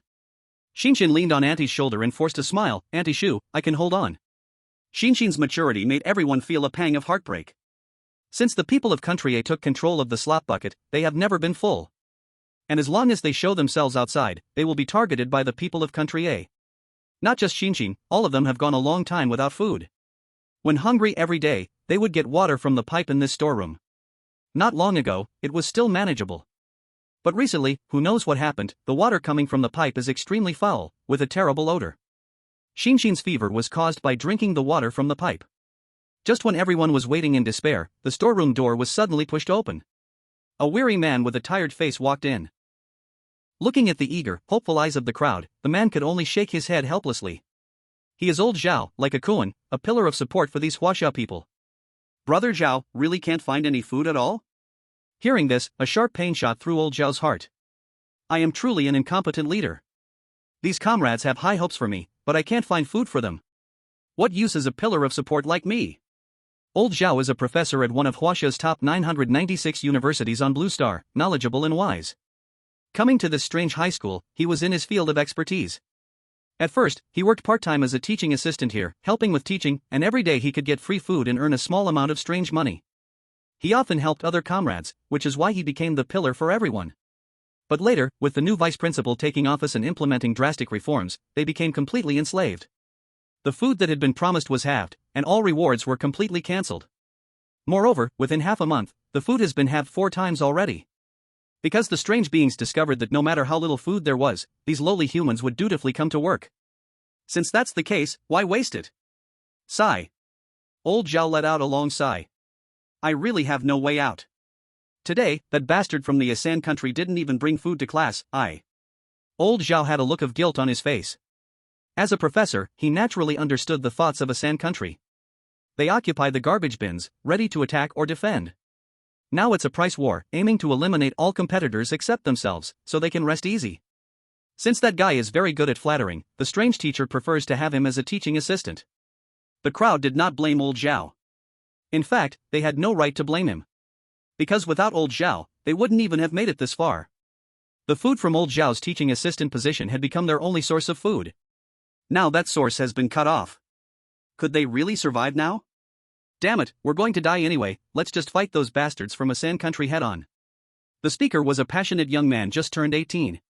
At this moment, his eyes were filled with raging fire. Old Zhao listened and smiled bitterly. Fight, how do we fight? Those people from Asan country outnumber us, and most of them are young adults. Now that they occupy the garbage bins, each of them is fat and strong. Most importantly, their current leader is that old female strange teacher's male pet, and he is at the peak of his glory. Do you think fighting them is any different from going to our deaths? The young man was thrown a bucket of cold water and instantly wilted. He naturally had heard of the leader from Asan country. Back on Blue Star, he was a notorious bowgirl offender who publicly assaulted the female head of the police station and called the media to live stream the event. He was so arrogant because he came from an extraordinary background. He was from the top caste of a San country, the Brahmins. Afterward, he announced in the media that he would establish a Bao-girl gang, cordially inviting talents from a San country to join. Joining was simple, one needed at least 10 Bao-girl offense certificates. It was due to this call that the Bao-girl offense rate in a San country soared during that period. Every woman from a San country, regardless of day or night, would obediently stay at home unless absolutely necessary. So, are we just going to wait here to die? Seeing the crowd's low morale, old Zhao tried to boost their spirits by saying, "It's not all hopeless, Yichuan hasn't returned yet. He might just surprise us." Upon hearing Yichuan's name, everyone indeed felt a glimmer of hope rising in their hearts, but it still seemed so tiny. Although Yichuan didn't have the high qualifications of old Zhao's 996 education, Yichuan was very unique in handling people and matters, and he was quite a capable individual. It seems now we can only hope that Yichuan can bring back food and medicine. As soon as the words fell, footsteps sounded again at the door. Is it Yichuan returning? However, when the door was pushed open, everyone's faces instantly turned to horror. It wasn't Yichuan who came in, but a group of peculiar figures. The leading peculiar figure was someone they had seen before, the first henchman under the Eerie Human Resources chief. As soon as the door opened, a musty smell assaulted their senses. The Eerie henchman couldn't help but wrinkle his brow and cover his nose. His sharp gaze swept across everyone one by one, making them feel as if they were being watched by the Grim Reaper. Old Zhao was equally terrified, and he was puzzled about how he could still be followed after being so careful when he returned. Little did he know, these peculiar figures didn't need to follow him at all. This was Linglan Eerie High School. If they really wanted to investigate, even if they were hiding underground, they could be dug out. Taking a deep breath, old Zhao boldly approached the Eerie henchman to strike up a conversation. "Sir, I'm little Zhao, the one who often assists at our school, don't you remember? You even assigned me to Eerie teacher once." The Eerie henchman glanced at old Zhao, a look of confusion in his eyes. These despicable rats, he had never given them a proper look, so how could he remember some little Zhao? After confirming that all here were Huaxia people, the Eerie henchman directly ordered, "It's them, take them away." Immediately, his Eerie subordinates rushed forward and carried away all the Huaxia people in the grocery store. Yichuan brought Ye Chuan to their sanctuary. Along the way, he enthusiastically told Ye Chuan about everyone here. However, when he saw the grocery store door wide open from a distance, his expression suddenly changed. Not good, something has happened. The grocery store's door was always tightly closed. Even when they sneaked out at night for fresh air, they would never let the door be left open like that. And now, with the door ajar, this meant something was definitely wrong. Sure enough, when the two ran to the entrance, the grocery store was empty. Yichuan stood frozen, his face drained of color. What on earth happened? With a loud crash, the food he had packed fell to the ground. Could it be those guys from India? Besides them, Yichuan couldn't think of anyone else. Damn, those bastards. Yichuan clenched his fists tightly, thinking, I am such an incompetent leader, unable to protect my fellow countrymen. Watching the live broadcast, the Huaxia people all felt a deep sense of empathy. I can't take it anymore, let's send troops to India for revenge on behalf of our compatriots. I agree, I'll be the first to sign up. 8-year veteran, if war breaks out, I'll return at your call. Damn India, they're trying to wipe out our compatriots. Unforgivable. My wife is from India, I just punished her severely. Ye Tiandi, please save them. Revenge. Yichuan now had only one thought, to avenge his fallen compatriots in the lair of India. Seeing his state was off, Yichuan quickly comforted him. Brother Cohen, don't act impulsively. I think we should first investigate the specific situation before making a decision. Perhaps they have discovered a new hiding place. Yichuan shook his head with a bitter smile and said, no, even if they really discovered a new hiding place, they would wait for me to go with them. At the very least, they would leave someone to respond, they wouldn't just disappear like that. Something must have happened to them. Yichuan, you don't need to worry about me, I'll go find those bastards by myself. You are the future of Huaxia in the Eerie world, you must work hard to improve your teaching abilities. When you are capable, remember to protect us, the people of Huaxia. After saying this, Yichuan turned and headed towards the base of Asen country without looking back. Since the leader of Asen country is the male pet of the old strange lady teacher, their lair has moved from the basement to the first floor. Yichuan stormed up to the first floor, and suddenly a joyful voice came. Uncle Yichuan. This voice, is it Xin? Yichuan thought he was too worried about Xin and the other's safety, causing him to have auditory hallucinations. But when he turned around, he found that it really was Xin. At that moment, she looked very clean, obviously just having taken a bath. Moreover, she was wearing clothes that Yichuan had never seen before. Most importantly, her complexion was no longer as pale as it was before, instead, it had a bit of color. Yichuan feared he was dreaming and rubbed his eyes. Xin? It's really you. He hurriedly squatted down and touched Xin's forehead. Although she was still a bit warm, it was much lower than before when she had a high fever. You have recovered from your fever? Where is everyone else? Where did they go? Xin tilted her head and smiled. Uncle Yichuan, you asked so many questions all at once, Xin doesn't know which one to answer first. Chapter 90, High-End Dormitory. Xin, you first tell me where everyone has gone? In Yichuan's eyes, this was crucial. Xin excitedly said, Uncle Yichuan, you don't need to worry, everyone is in the dormitory. Dormitory? Yichuan's face revealed an odd expression. What dormitory? Where did the dormitory come from? In Linglan Strange High School, how could humans possibly live in dormitories? Even the male pet of Asan Country's old strange lady teacher only lived on the first floor and had no qualification to move into a dormitory. Xin, tell Uncle in detail what's going on. So Xin recounted exactly what had happened earlier. Those strange lackeys took them all away, and at first, everyone thought that Asan Country's male pet had won the old strange lady's favor, and that the people arranged by the old strange lady were going to kill them all. But what everyone didn't expect was that the strange lackeys did not kill them. Instead, they first treated them to a good meal. Then, they were taken to bathe, and finally, they were even arranged for dormitories. Not only that, but each of them was also assigned a decent job. They claimed they would train them vigorously in the future to become the pillars of Linglan Strange High School. Moreover, the strange lackeys seemed to have transformed into justice messengers, assuring them that there would be no more strange oppression in the future, and that the wage distribution standards would all be T0 level. Oh, right, Xin's fever. It was also the strange lackey who found out and had the strange school doctor come to treat her at home. After listening to Xin, Yichuan's eyes were filled with deep disbelief. How could this be possible?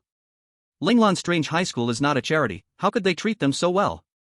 Yichuan's first reaction was whether there was some kind of conspiracy in this. Where is Uncle Zhao? What did he say?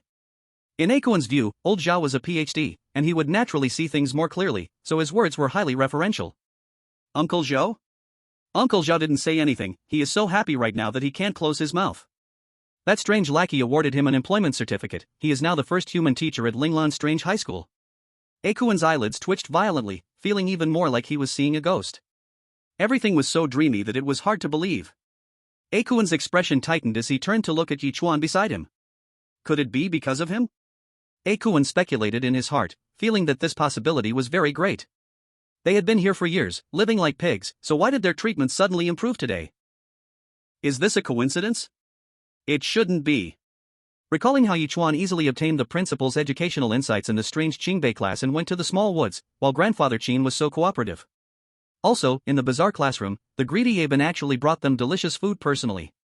And while they enjoyed it, he stood guard at the door. Any one of these three things is something an ordinary human could do. Ye Chuan's identity must be extraordinary. As for why Linglan Strange High School did this, it's not out of a moral awakening, but purely to please Ye Chuan. Yichuan felt extremely grateful, as he kindly reminded when he saw Ye Chuan going to the bronze door. This is what is called good intentions lead to good outcomes, good people have good rewards. Come on, Xin, quickly thank this uncle. It is because of this uncle's arrival that everyone can bathe and stay in the dormitory. Xin looked up at Ye Chuan, her little eyes filled with confusion. But she was very obedient. Brother, thank you, you are our greatest hero.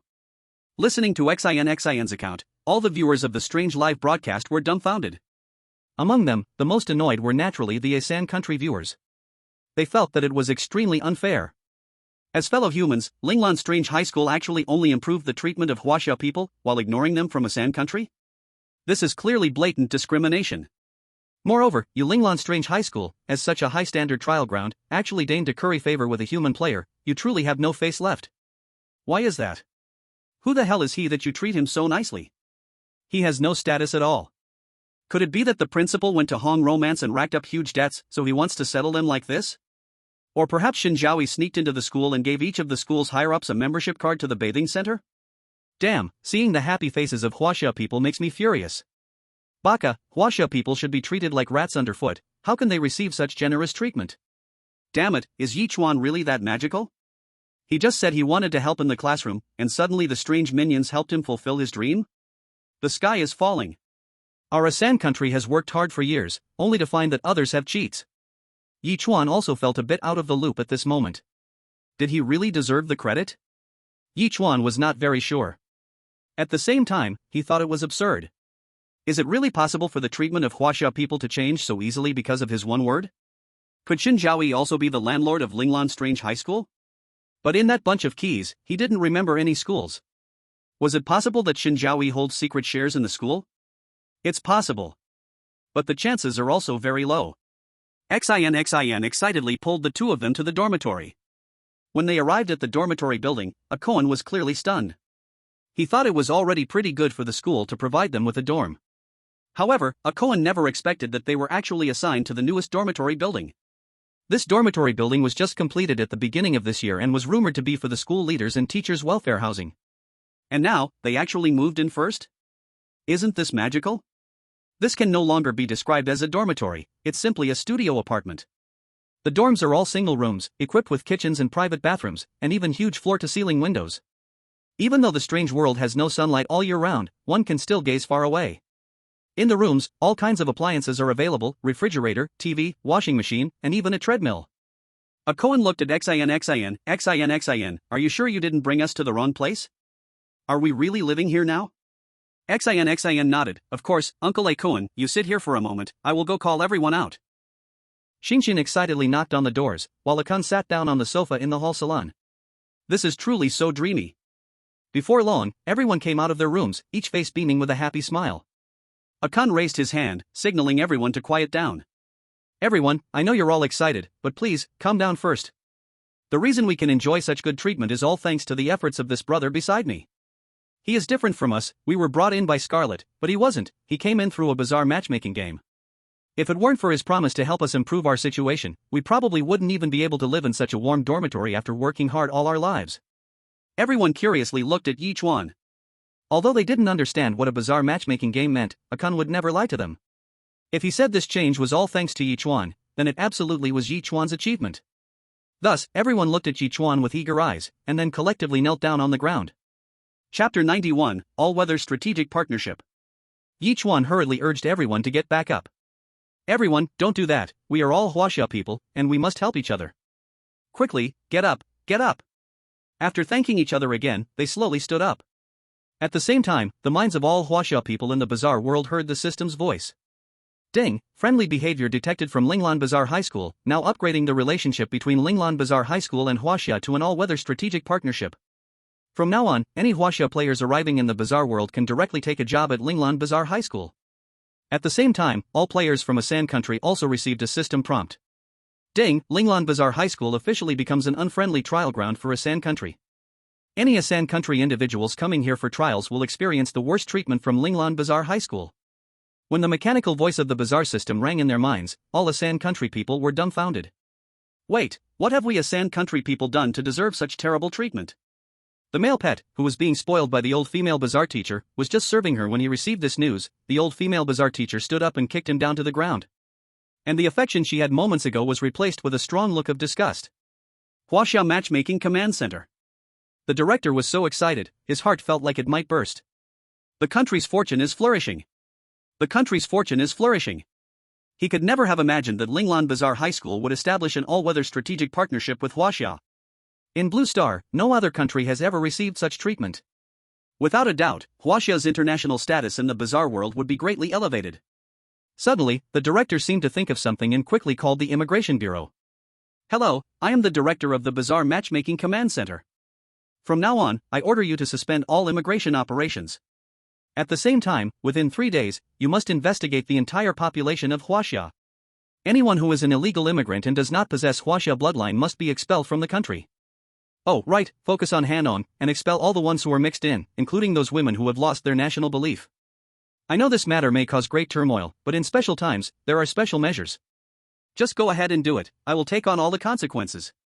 If you need assistance from any department, just let me know, and I will coordinate. We at the Bazaar Matchmaking Command Center will also fully cooperate. 5 Bazaar Special Forces, ready for your orders. But, I only give you 10 days, it must be completed in 10 days. The director was very efficient. After finishing, he hung up the phone with a snap. In his view, the establishment of an all-weather strategic partnership between Linglan Bazaar High School and Huaxia. This undoubtedly provides a safety net for all Huaxia people.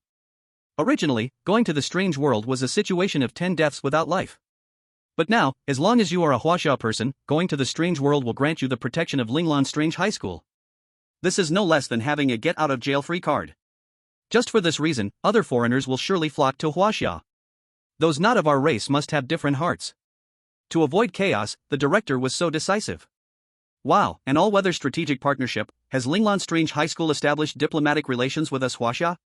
I never dreamed this day would come. It's truly awesome. With this, when we go to the strange world, we Huaxia will not be treated like pigs. This will definitely be a striking chapter in the history of strange marriages. As long as Huaxia does not perish, you are all the younger brothers. In this life, I have no regrets for joining Huaxia. Ye Chuan hasn't even completed the final step with Shen Zhaoyi, and there are already such rewards. If he completes it, wouldn't half the strange world be a dowry? I announce that from today onward, Huaxia people in the strange world have completely stood up. Looking at these grand declarations, the director was also very excited. His excitement was not only because of establishing relations with Linglan Strange High School but also because it showed him the possibilities ahead. With a point leading to a surface, Huaxia may establish strategic partnerships with more strange world trials. At that time, the strange world for Huaxia will no longer be a dangerous place that makes people fearful but a partner. Who knows, we might even engage in foreign trade, exchanging Huaxia's specialties for powerful strange weapons. For a moment, the director's ambitions soared. Of course, some are happy while others are sad. Other countries were not happy, but at most, they maintained the status quo and were not targeted. But for the ASEAN country, it was different. The news from the strange system utterly plunged them into despair. Linglan Strange High School actually listed ASEAN country as an unfriendly object? This was an incredibly heavy blow for them. Originally, going to the strange world was already like walking on thin ice, but now, even if they did nothing, they would be targeted directly. This kind of despair is no less than when England retreated from ASEAN country back in the day. The sky is falling. Doesn't this mean that in the future, we ASEAN people cannot step foot in Linglan Strange High School?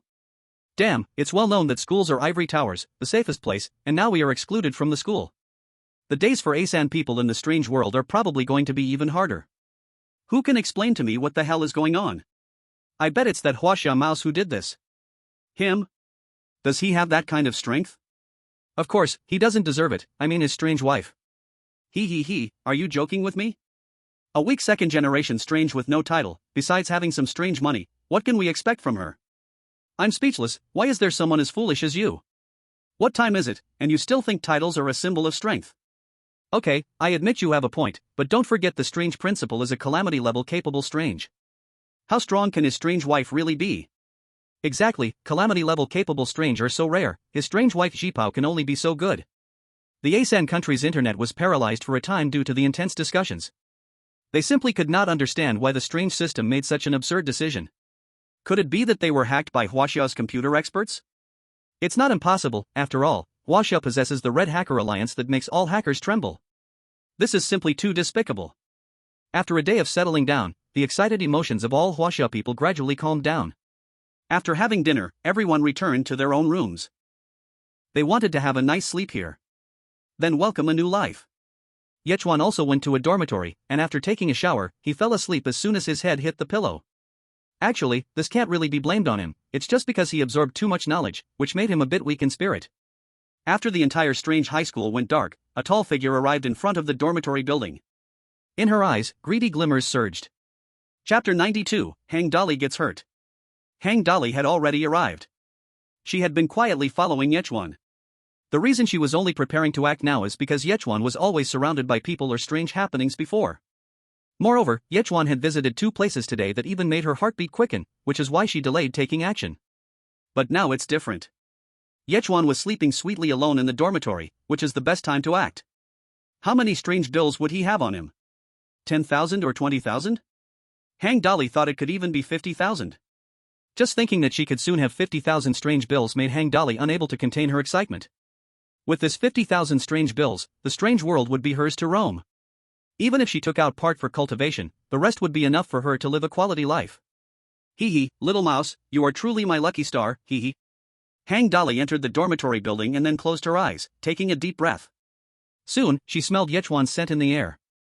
Following this scent, she found Yichuan's dormitory. The room was locked, but this was nothing for Hang Dali. What is her title? The girl who pulls up radishes. The reason she often has this title is that whatever she pulls, she does so effortlessly. Radish pulling strength. Using this strange method, she heard a click. This was her hand being pulled off. Then Hang Dali effortlessly pulled out the lock cylinder and pushed the door in.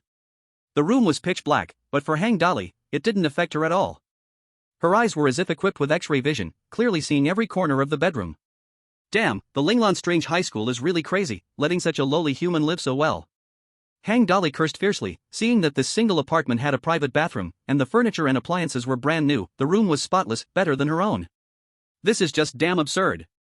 Clearly a lowly human, how can they enjoy such lavish treatment? Hang Dali saw Ye Chuan sleeping soundly on the bed and walked over, filled with murderous intent. However, after just a few steps, suddenly alarms rang in her mind, and her back felt icy cold. This feeling was as if something terrifying was staring at her. Hang Dali looked around, only the cold water blew through, leaving nothing strange. Am I too nervous? Hang Dali felt uneasy in her heart. To avoid prolonged trouble, she decided to resolve this quickly. Rustle. At that moment, the sound of flipping pages echoed, and Hang Dali looked towards the sound, seeing the strange notebook on the table. The sound of the strange notebook flipping was rapid, and there seemed to be a strange shadow that gradually solidified with the turning pages. On this shadow, Hang Dali felt a tremendous sense of pressure. Her face turned extremely ugly. Damn Patel, such important news was not told to me? Is she trying to use a knife to kill me? The strange shadow was about to solidify, and Hang Dali knew she was absolutely no match for it, so she decisively chose to flee. Preserving the Green Hills means no fear of running out of firewood. Next time, when she is fully prepared, she will come back to take the life of this lowly human. However, was this place really somewhere she could come and go as she pleased? Buzz. A delicate piece of paper flew towards Hang Dali. The speed of that sheet of paper was incredibly fast, reaching a level beyond light, and it contained a terrifying power that made the surrounding void faintly shatter. Huang Dali's eyes were wide with rage. Damn it, is this a killing move right from the start? Huang Dali quickly dodged, but her speed was pitifully slow compared to this speed beyond light. She had just moved half her body when she felt a heart-wrenching pain. That sheet of paper actually sliced across her abdomen, instantly creating a bloody gash. The intense pain made Huang Dali tremble all over, her face turning ghastly as she glanced at the wound. Blood was flowing from there, and a strange power was invading, trying to destroy her body's strange organs, preventing her from recovering. This power was too terrifying, definitely not something a mere evil spirit could endure. She looked at that strange shadow with a grim expression, only to see it had stopped solidifying. It seemed to say that at this level, dealing with her was more than enough.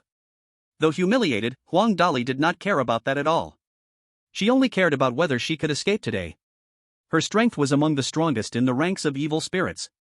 In certain trials, she could even battle above her level, challenging low-level purple robes. But even that strange purple robe had never made her feel as powerless as she did now. What on earth is this strange thing?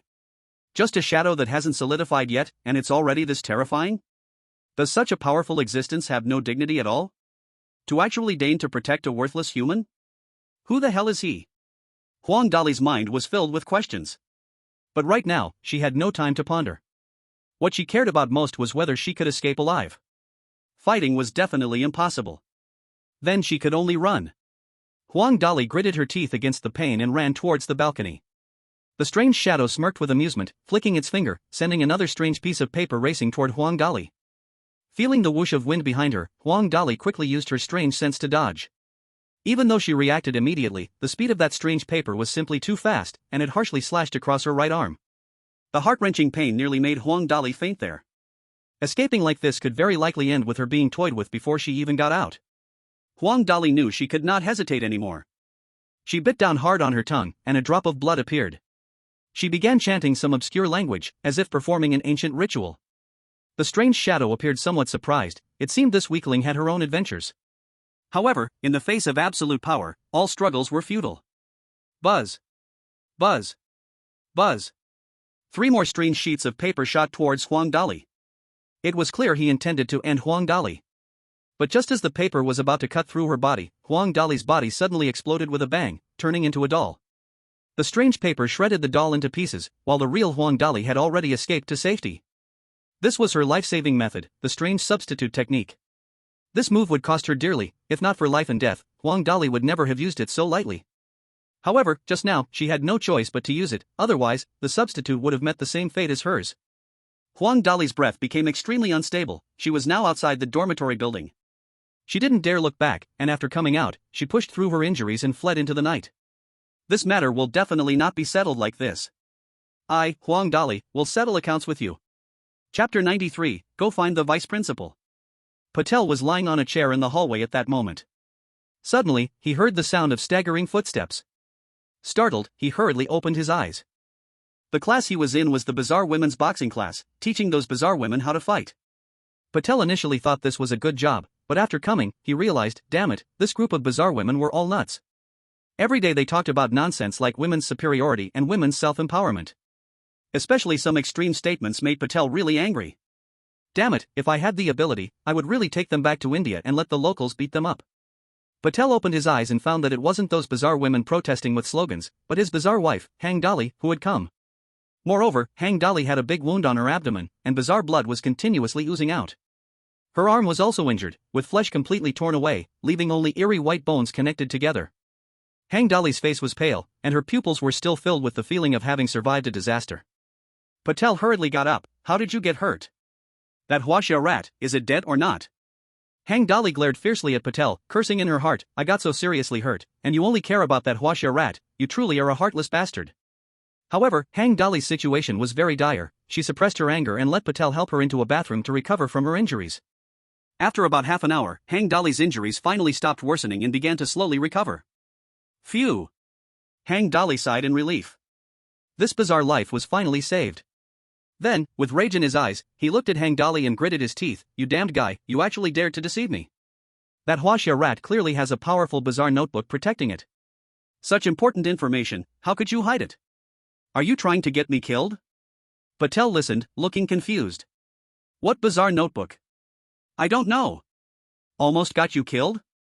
Patel looked incredulous. What notebook? The one Yichuan uses to take notes? That is actually bizarre? And it is a bizarre thing that even Hang Dali is no match for? Patel's face instantly turned pale. No wonder Yichuan completed the mission so easily. It turns out there was a bizarre thing secretly protecting him. What establishing an all-weather strategic partnership with Huaxia, what listing India as an unfriendly country? It must also have been that bizarre notebook's doing. Hang Dali was a top-level fierce entity, a bizarre thing that left no room for resistance, at least of purple robe level, but one didn't know if it was beginner or advanced. By the way, that stinky rat and my big cat. This time I didn't see the big cat, is it raised at home? Bizarre live broadcast platform. The audience from India collectively fell silent. Oh my god, as powerful as Hang Dali, she couldn't even fight back and was even seriously injured herself? That seemingly ordinary notebook turned out to be a huge terror. First, the big cat palace millions, then the bizarre notebook. How come everything around Yichuan is stronger than the last? Also, it seems that Shen Zhaoyi has a whole shelf of such notebooks. Could each of them be this powerful? The more one thought about it, the scarier it became. Everyone was very curious about Shen Zhaoyi, what exactly her background was, and why she was so powerful. This Shen Zhaoyi definitely won't be as weak as she appears on the surface. I noticed long ago, if she were really weak, could she be the landlord of the Red Romance? She is definitely a top fierce entity, just like Hang Dali. This damn guy has been pretending to be a pig to eat tigers all along. Indeed, beautiful women never tell the truth. Huaxia people are still as cunning as ever, they must have deliberately made Shen Zhaoyi appear weak. Absolutely, they are truly despicable. Shit, we were fooled. Baka, if I don't avenge this, I vow not to drink vodka for the Japanese. The Huaxia audience, on the other hand, was even more excited. Shen Zhaoyi's performance was truly excellent. This made them look forward to her trial aquarium even more. What was I saying? What was I saying? I said Shen Zhaoyi couldn't possibly give Yichuan trash, right? Those haters, get lost. Bro, it's all in the past. Damn it, are you one of those haters too? Just get lost. Alright, don't let the foreigners laugh at us.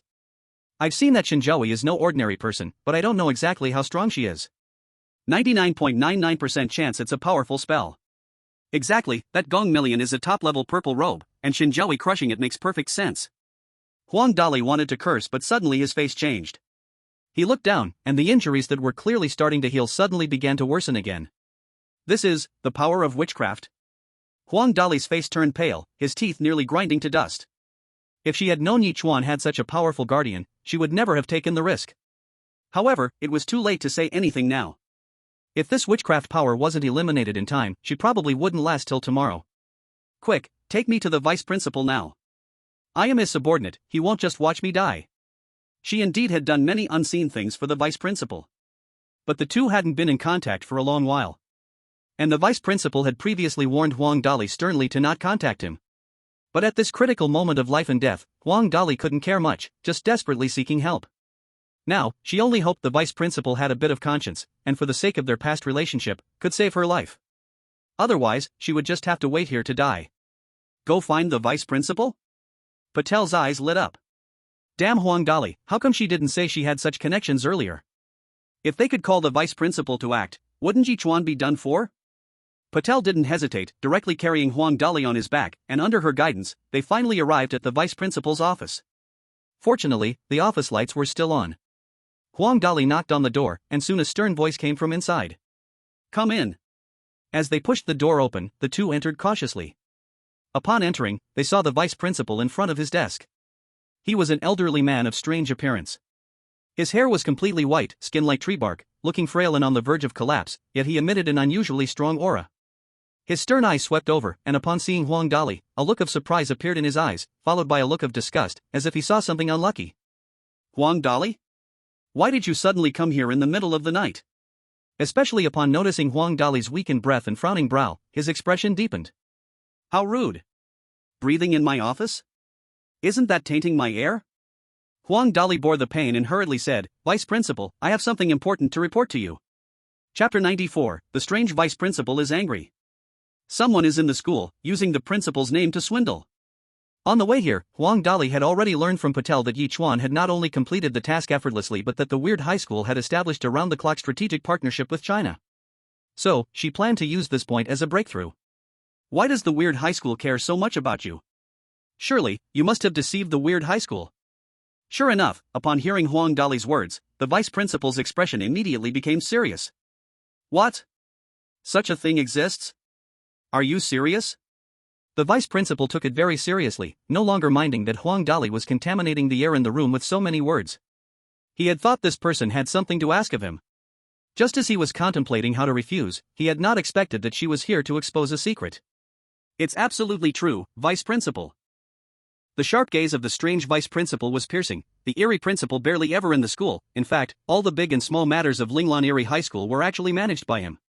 Right now, under his management, this terrible situation occurred, which was clearly a dereliction of his duties.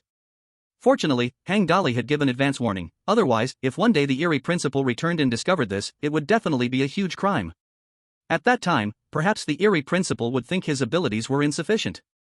Huang Dali seemed eager to make the strange vice principal believe him more, hurriedly asking Patel to tell the story again. Vice principal, this is my husband. He came to the Eerie world along with that fraud who pretended to be the principal. She personally witnessed how that guy deceived the Eerie teachers.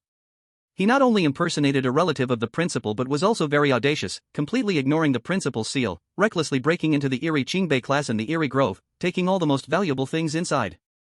Patel quickly explained the details to the vice principal. They had already agreed on this when they came, thus, Patel was well prepared.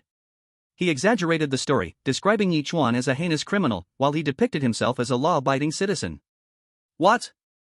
You say you wanted to stop him, but he not only ignored you but even tried to take your life?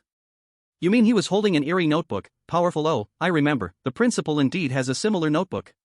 No wonder those teachers were misled. It's not their fault, after all, it's too deceptive. The strange vice principal stood up, took out a comb from his pocket, and fixed his hair. Don't worry, Linglan Eerie High School does not allow such rule-breaking people to exist. This person, I will handle personally. You have made a contribution by giving notice. Take my handwritten signature to the school nurse to treat your injuries. They will provide you with free treatment. After saying this, the strange vice principal elegantly wrote a signature and tossed it to Huang Dali. At this moment, Huang Dali was very excited. Great, the vice principal was angry. Now they didn't have to take action themselves, that Huaxia mouse was doomed. Vice principal, I have one more humble request. Huang Dali mustered his courage to say. The vice principal furrowed his brow, seeming somewhat displeased, but thinking of Huang Dali's recent contribution, he suppressed his anger and asked, Speak. It's like this, vice principal, that foul mouse has bullied my husband time and time again. Can you hand him over to us after you capture him? Rest assured, we will definitely make sure he dies. It's just that before that, we want to vent our anger. Huang Dali's desire for revenge was secondary. What he cared about was the Eerie money in Yichuan's hands. The vice principal had thought he would make some rude request. Instead, it was this? Okay. Seeing Huang Dali actually move the strange vice principal to take action, all the Huaxia audience was extremely angry. Damn it, these guys from a three-country really can cause chaos. Yichuan completed the task, everything was reasonable and legal. Yet in their mouths, how did it turn into someone who was conning people in the name of the Eerie Principle? Also, when did Ye Chuan ever say he had anything to do with the Eerie Principle? Wasn't it just their own assumptions? You misjudged, yet you put the blame on Ye Chuan? This is just so damn ridiculous. And saying those two tasks were cheated by Ye Chuan, I spit. This is typical jealousy. Damn it, why not have two lightning strikes to take these two idiots out in the Eerie world? This vice principal is definitely a fool, he believes whatever Hang Dali and Patel say? Exactly, where does someone's opinion come from without an investigation? By the way, this Hang Dali seems to have pretty good connections. How could even the weird vice principal, an old weirdo in a high position, know about this? Who said otherwise? Indeed, we cannot underestimate any weirdo. Oh my god, the weirdo vice principal has made a move, this time we probably can't escape. Command center, hurry and notify Ye Chuan to run for his life. Ye Chuan was sleeping soundly, but the noisy sounds outside woke him up. At this moment, the sky was just starting to brighten, and Ye Chuan felt that something was off with the noise outside, so he put on his clothes and went out. As soon as he opened the door, he saw a large group of weirdos in the corridor. These were the security guards from Lily of the Valley Weird High School, each one exceptionally powerful. At this time, every member of this group of weird security guards was brimming with killing intent, looking very terrifying. What is going on? Ye Chuan looked completely bewildered. Cohen had already come out and hurriedly walked over when he saw Ye Chuan appear. His expression was very grim, looking like he had lost his mother, and said to Ye Chuan, "Xiao Chuan, we are about to be kicked out." What the heck? Kicked out? Brother Cohen, are you mistaken? Didn't we just move in yesterday? How come we are suddenly being kicked out? Ye Chuan furrowed his brows, feeling that things were definitely not as simple as they appeared. Just then, the weirdo human resources director in charge of personnel arrived. He walked straight up to Ye Chuan, his expression complicated, bowing to apologize. "I'm really sorry, our school's wrong decision has caused you trouble. This place belongs to the faculty's welfare housing, you have no right to reside here, so please move out immediately." The weirdo human resources director was also internally lamenting. He had now seen the notebook that Bin mentioned. It was definitely the same model as the principal's. This indicated that this human before him was absolutely related to the principal. But he didn't know what was wrong with the weirdo vice principal, insisting that this person was an imposter, even saying that according to his century of teaching experience, weirdos and humans could absolutely not have any ties. Damn it, do you even understand what you're talking about? The weirdo human resources director thought inside his head. To put it another way, even if he is an imposter, so what? What can be done? I'm just asking you, is that notebook not the same model? If it's the same model, what if they're brothers? Just for that, giving some benefits is nothing. Taking up a teacher's dormitory? The school is so rich, can't they just build another one? The weirdo human resources director really couldn't understand, but higher-ups have power, he couldn't ignore the weirdo vice principal's words. Also, sir, the vice principal requests your presence, please come with me. Chapter 95, Liuka appears. Hearing the words of the weirdo human resources director, all the Chinese compatriots' hearts tightened. Cohen even shook his head at Ye Chuan. "Xiao Chuan, don't go, there's definitely a conspiracy in this." Others also chimed in. "That's right, absolutely don't go, let them move us out, we can just go. There's obviously something wrong with this." The weirdo vice principal had a notorious reputation at Lily of the Valley Weird High School, if Ye Chuan just went, it would definitely be dangerous. Everyone was very worried for Ye Chuan's safety. Ye Chuan signaled everyone not to worry. "Everyone, listen to me, there must be some misunderstanding in this, I'll go over and explain it clearly to the vice principal. As for my safety, you don't need to worry, I believe the vice principal is not unreasonable, he will definitely not make things difficult for me." As he spoke, the weirdo notebook slightly turned a page. It seemed to say, "Everything will be fine." The weirdo human resources director felt like Chu Beiji looking in a mirror, caught in a difficult situation. On one hand, he had to obey the vice principal's orders. On the other hand, he couldn't offend Ye Chuan. That feeling of being stuck in the middle was really too uncomfortable. "Damn vice principal, if you want to grab someone, can't you just come yourself?" Just then, many footsteps were coming from afar. The weirdo human resources director looked and saw the weirdo vice principal swaggering over with a group of weirdo grade heads and weird teachers, looking very imposing. Each of them, even the weakest, achieved a powerful and terrifying level. Among them, the strange vice principal and several strange directors were even of the purple robe level. When gathered together, they formed an extremely terrifying force. The strange personnel director saw the strange vice principal and quickly bowed. Everyone looked tense, having already guessed the identity of this old strange man. It was definitely the strange vice principal without a doubt.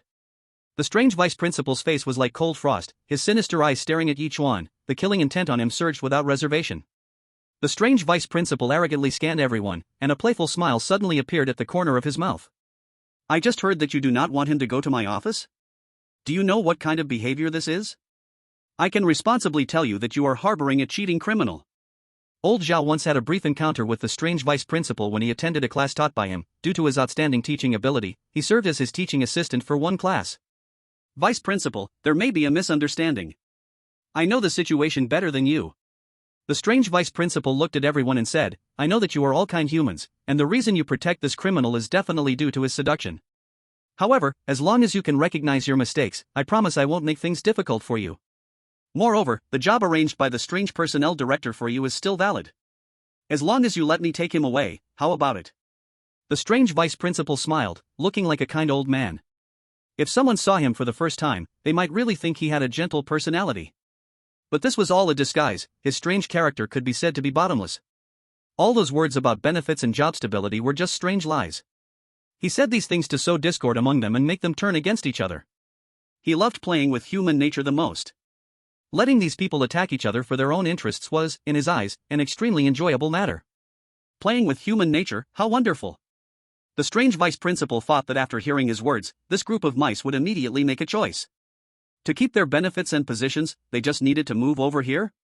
Such a good deal, who would need to think? But what the strange vice principal did not expect was that this group of mice showed no hesitation at all. They stood behind Yichuan with their actions. Yichuan respectfully said, Vice Principal, first of all, I am very grateful for the conditions you offered, but if such conditions require us to betray our fellow compatriots, then we find it difficult to comply. We can give up all benefits, but please ensure that you will let us leave. Don't worry, after we leave, we will absolutely not mention a word about this place. No one will know. The strange vice principal's eyes became cold. How dare these wretched mice bargain with me? I have already given you an opportunity, but if you seek your own death, then I don't mind sending you on your way. The strange vice principal raised his hand, and the strange director and strange teachers behind him all got ready.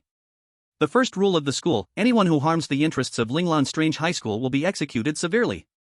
You better hurry, the principal is about to return, and I hope this matter can be perfectly resolved before he comes back. Yes, vice principal. By the way, remember not to damage the notebook he's holding when you act. The strange vice principal reminded, while also hinting at the truth. This mouse has no connection to the principal, it's just that his notebook looks like the principal's. But they only look alike. The principal's notebook is a strange object, extremely powerful. As for the one in his hands, it isn't even A grade, it's just a counterfeit, a shoddy product. Everyone suddenly understood.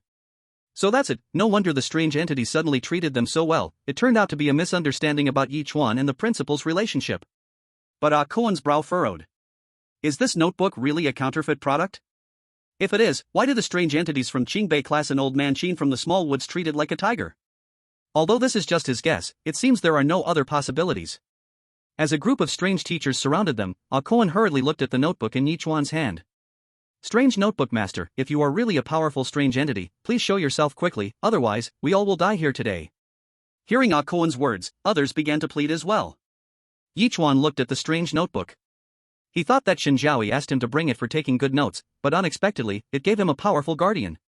No wonder he could easily complete the task. Ye Chuan solemnly picked up the notebook and quietly said, Brother, if you can hear me, help me out, okay? As soon as the words fell, the notebook began to flip. Hiss. The notebook manifested its presence. A phantom gradually appeared. This time there was no reservation, it became solid directly. Luku revealed his true form, grinning at Ye Chuan. We are all buddies, why talk about helping or not helping? Then, a powerful aura burst out from him, sweeping through the entire corridor. That aura was extremely intimidating, even a bit stronger than the strange vice principal. A group of strange supervisors and teachers turned to look at the strange vice principal. Is this the notebook you said was worse than a fake? What a joke! Chapter 96, Strange and Unusual, Kuan and Luku's Fusion. Feeling this terrifying aura, the strange vice principal's eyes nearly popped out. He no longer had the composure and arrogance from earlier, replaced by a cold sweat. Damn it, what on earth is happening? That damn giant strength said the strange notebook was just a phantom, so why is it now completely solid? As Luku appeared, the strange power around Linglan Strange High School began to go wild. Everyone realized there was a big problem. The guy in front of them definitely has a great background. Gulp. The strange vice principal swallowed hard. He felt an immense regret. If he had known this strange notebook was so terrifying, even if he had 10 times the courage, he wouldn't have dared to provoke it. What was that about being worse than a fake? Nonsense. All of it was nonsense. The strength of this strange notebook is definitely on par with the strange principle, both being mighty entities of a catastrophe level. Even if it's not as powerful as the strange principle, it's definitely not something he, as a purple-robed figure, could provoke. Now that they have become enemies, there seems to be no chance for a peaceful resolution. And during his time in charge of Linglan Strange High School, he attracted such a terrifying enemy. God knows what kind of cruel punishment the strange principal will give him when he returns. Perhaps he would even lose his position as vice principal. Don't be afraid, everyone, let's go together. No matter how powerful he is, he's just one strange entity. With so many of us strange entities, we need to fear him? As the strange vice principal's words fell, all the strange supervisors and teachers could hardly believe their ears. What the hell, are you serious? We are here to teach, not to risk our lives. Besides, it's true he's just one strange entity, but with that kind of combat power, even if our side had 10 times more strange entities, it probably wouldn't change the outcome. Without top combat power, more cannon fodder is useless. The strange vice principal cursed in his heart, truly a bunch of cowardly fellows. If they survive this disaster, I must punish you all. But now, the strange vice principal still needs these cannon fodder, so he can only keep comforting them. Don't be afraid, no matter how powerful he is, even if he kills us, it will take some time. Moreover, the principal has sent me a message before, he will be back soon. You all know the strength of the principal, who is a powerful being that has endured many tribulations. As long as he returns, isn't this strange notebook easy to handle? So, we do not need to kill it, we just need to hold it back. As the strange vice principal spoke, he made use of his strange abilities. His voice was a specially modified strange voice, and once he used his strange power to speak, it possessed the power to captivate hearts. In the previous statement, he secretly used his strange power, so when the crowd heard his words, they unconsciously felt that what he said made a lot of sense, and thus they charged forward. Seeing so many strange teachers rushing forward together, the hearts of all the Chinese audience jumped simultaneously. Although the strange notebook displayed immense power, whether it could truly lead Ye Chuan and others to escape was still an unknown. After all, the strange vice principal had mentioned that the strange principal was on his way back. If he returned before the strange notebook could lead Ye Chuan and the others to escape, then Ye Chuan and the others would be finished. Now they were all praying in their hearts, praying that the strange notebook could easily deal with these minor threats and quickly take Ye Chuan and the others to escape. Strange notebook, this time our national fortune in China depends on you. Don't get involved in a fight, hurry and escape, they definitely can't stop you. Everyone, don't panic, this strange notebook looks calm and clearly isn't afraid at all. After going through so much, I think everyone should be used to it. What Shen Zhaoyi gave always helps Ye Chuan turn danger into safety. Facing the onslaught from the crowd, the strange notebook leisurely knocked on its ear. These strange beings teaming up meant nothing to it, it was just a small scene. To be honest, it was too boring to even want to make a move against these people. Liuka glanced at the humans on Ye Chuan's side. Each human appeared to him in a specific color. The vast majority were gray, with only 2 exceptions. One was Ye Chuan, who was surrounded by a colorful cloud. The other was Yichuan, who had a golden legend above his head. Liuka was somewhat surprised, clearly not expecting to encounter such highly compatible humans here. This made him feel playful. With such high compatibility, I wonder how much of my strength I can unleash. So, he reached out and lifted Yichuan to his mouth. Everyone was dumbfounded. What's going on? Is he going to eat him? Everyone looked at Ye Chuan, who shrugged in response, indicating he was just as confused about the situation. Yichuan looked at Liuka's bloody mouth and thought to himself that he was really done for this time. He had considered the possibility of his death, but he never expected to die in this way. However, just as everyone was worried about Yichuan, they saw Liuka transform into a torrent of strange power and dive into Yichuan's mouth. This. I don't understand. Yichuan also widened his eyes. Isn't he going to eat me? Instead, he wants me to eat. But, how can I eat all this? An endless stream of strange power poured into his mouth, and Yichuan felt like his stomach was about to explode. No more, I can't swallow another drop. Then, an even stranger scene occurred. When all the strange power flowed into Yichuan's body, his body began to mutate. The first change was his size, he instantly transformed from a man standing 1.7 meters tall into a giant 5 meters tall. His 2 arms became incredibly thick, like the supporting pillars of a 100-meter-high building. The gaze was no longer kind and clear as before, replaced by a strange crimson. It seemed that feeling the power all over his body, Yichuan was very excited, pounding his chest like a gorilla. Everyone looked at each other in shock. This is evolution? A bizarre fusion, a super transformation? Those strange directors and strange teachers rushing over all stopped, afraid to act recklessly. Because the monster in front of them emitted an aura that was overwhelmingly powerful. At times it was several times stronger than before, and at other times it dropped to almost the same level as them. The strange vice principal became more anxious. This was not a normal strange being, but a legendary sinister strange. Everyone, don't hesitate, take advantage of the gap when his strange aura is rapidly declining to quickly subdue him. We must have confidence in ourselves. As long as we work together, there's nothing we can't accomplish. The strange vice principal started to stoke the hearts of the people with greater intensity. This move was indeed effective. The strange director and the strange vice principal began a full-scale attack on Yichuan. Chapter 97, Signal for Help. Their strange powers intertwined, forming a huge strange power net, trying to bind Yichuan. However, in Yichuan's eyes at this moment, all of this was childish. He only used 30% of his strength, and the so-called strange power net instantly snapped apart. This, damn it, clearly during a rapid decline, how could he still be so strong? Could it be that this guy's physical body has already reached the level of an extraordinary being? Damn it, how do we play this out? The strange vice principal felt like his heart was dead. But at that moment, he sensed a crisis of death.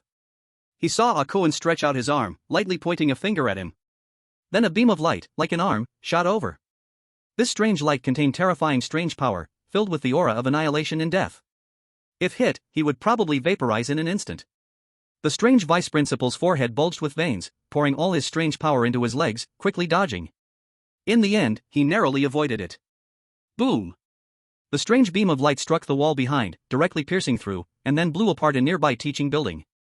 The strange vice principal's vision turned red. It was over, completely over. The blown-up teaching building was the dedicated building for the strange women's boxing class, and at this moment, those practicing female weirdos were studying, and were now likely all dead. Something really big had happened this time. Those female weirdos had powerful backgrounds, all their mothers were well known in the strange world as formidable female boxers. They had also spontaneously formed a female boxing gang, a very powerful organization. Now their daughters had died at Linglan Strange High School, they would surely come for justice. If their anger could not be quelled, based on their personalities, they would definitely use their female boxing power to disparage Linglan Strange High School, until it was utterly ruined. In contrast to the despair of the strange vice principal, Yichuan was feeling great.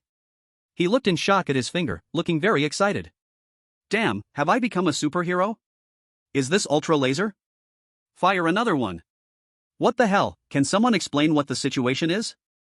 I am a specialist studying the strange. This phenomenon is academically called strange fusion, which has a very low probability of occurring, only 1 in a billion. What the heck, so Yichuan is the chosen one? He really is top tier. Haha, now it's a double reversal, the strange vice principal and the others are definitely doomed this time. Yichuan now, it's not an exaggeration to say he is invincible. I bet he can take on 9. What did I just say? Didn't I say that the thing given by Shen Zhaoyi was definitely not trash? I'm really starting to like Shen Zhaoyi more and more. I want to be her dog. Bro. You need to stand back, I've come here earlier than you think. If I could be a dog for my sister, even if she whipped me every day, I would gladly do it. Damn, you have some strange hopes, why should you get all the good things? At this moment, audiences from other countries were loudly clenching their teeth. Damn it, why is this bizarre notebook so powerful? The key point is that it has so many tricks? When dealing with that monstrous force, did it not even use up 30% of its power? Baka, damn it, Baka. Damn it, this assistant principal is so useless, he can't even handle one evil cultivator. Damn it, didn't they say these items are naturally weak against weirdness? Who said that nonsense? Oh no, this guy won't go on a killing spree, right?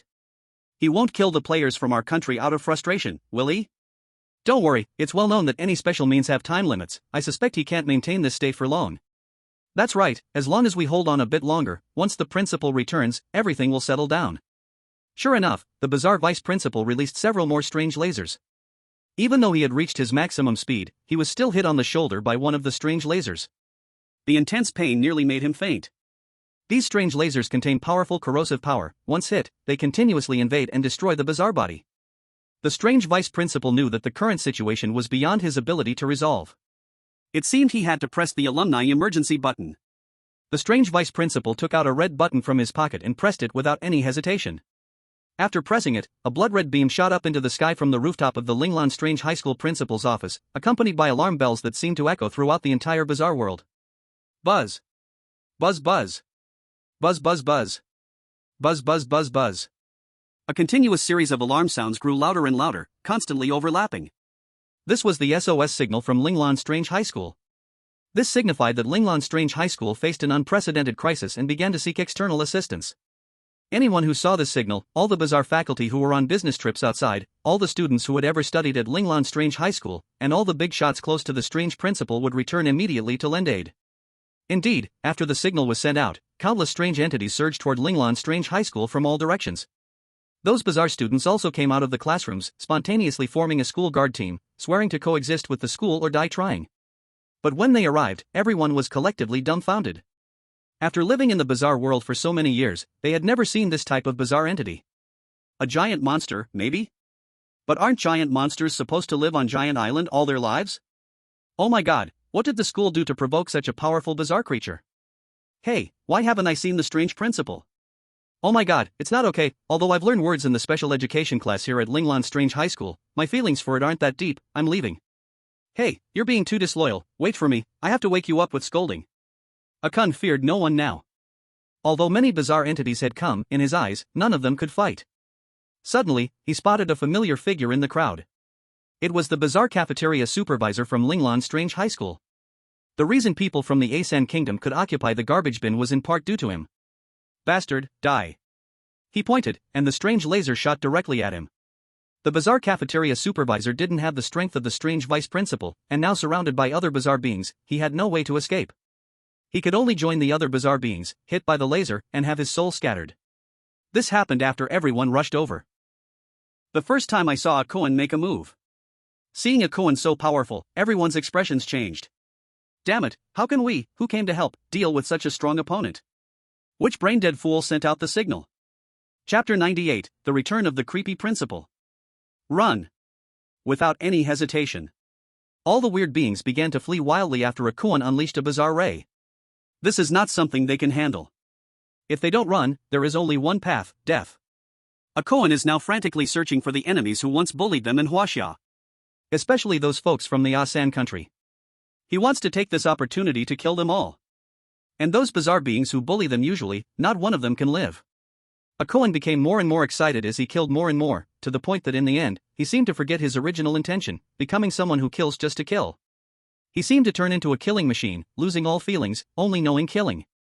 Just in the blur, he seemed to hear Xians crying, which suddenly woke him up. Startled, a Koan felt a chill down his spine. Just now, was he completely controlled by the bizarre? But the bizarre didn't say a word. He only gave himself power. So did he just get lost like this? A Koan took a deep breath. Indeed, no matter what kind of bizarre, it's not something humans can easily control. But Ye Chuan is an exception. After all, this bizarre notebook belongs to him. As the owner, he should be able to control it easily. A Koan stopped shooting bizarre rays, his eyes fixed on the bizarre vice principal. He is ready to kill again. That is this bizarre vice principal. The creepy principal often isn't at school, the big and small matters of the school are basically managed by the vice principal. It's precisely because of his reckless actions that so many unqualified rules have appeared in the school. As long as he kills him, he believes the order of the school will definitely be restored. However, just then, the creepy principal returned. Seeing the creepy principal, the vice principal finally felt relief. With the creepy principal around, no matter how much this evil cultivator stirs up trouble, he can't turn the tide. The principal will definitely suppress everything. As soon as he saw the creepy principal, the vice principal immediately knelt down. My principal, you have finally returned.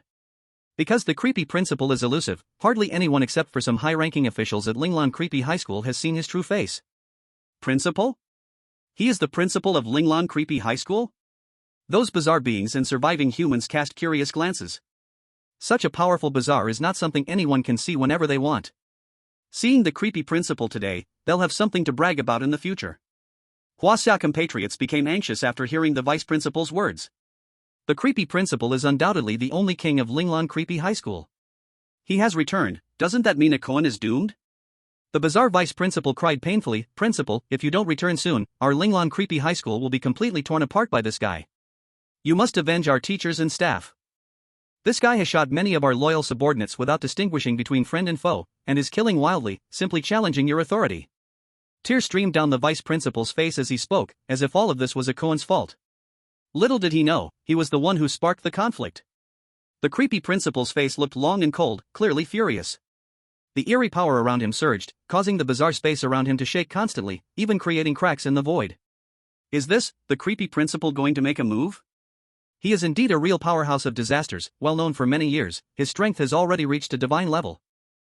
Don't mention Yichuan's unusual state now, even Luke's true form can only flee madly when facing the ghostly principal.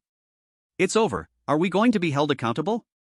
Old Zhao and the others looked at Yichuan and asked, Brother Cohen, can you hold it off? Yichuan's expression was serious. The aura from the ghostly principal was terrifying, and he was definitely not a match.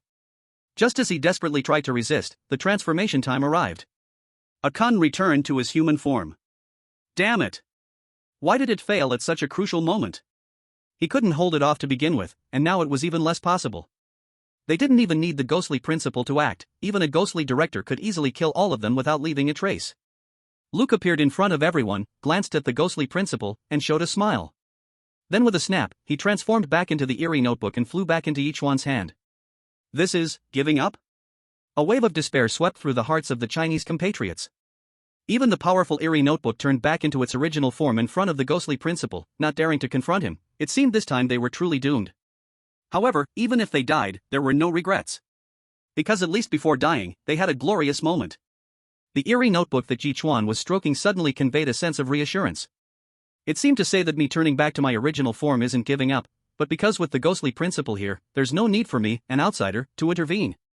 Eerie live broadcast platform. The Chinese audience spontaneously prayed for Ye Chuan and the others. They believed that this time, they were probably really facing an inescapable disaster. It's over, it's a certain death situation. I shouldn't have launched so many eerie rays just now. Should have saved some energy. I'm a fortune teller, the chance of Ye Chuan surviving is only 0.0001%. Maybe if Shen Zhaoyi comes, there'll be a glimmer of hope. Yeah, what's Ye Chuan waiting for? Hurry up and call for help. Compared to the worries in China, other countries were incredibly excited. Ha ha ha, the ghostly principal is back, they will definitely be killed thoroughly this time. Yoshi, ghostly principal is a great citizen. This guy has destroyed the Eerie Bellflower High School so severely, it'll cost a fortune to repair, and the ghostly principal will definitely not let him go. Humph, he has already earned too many rewards for China, he should have died long ago. Seeing the ghostly principal, all the eerie entities regained their confidence. Those eerie creatures that fled just now rushed back in an instant.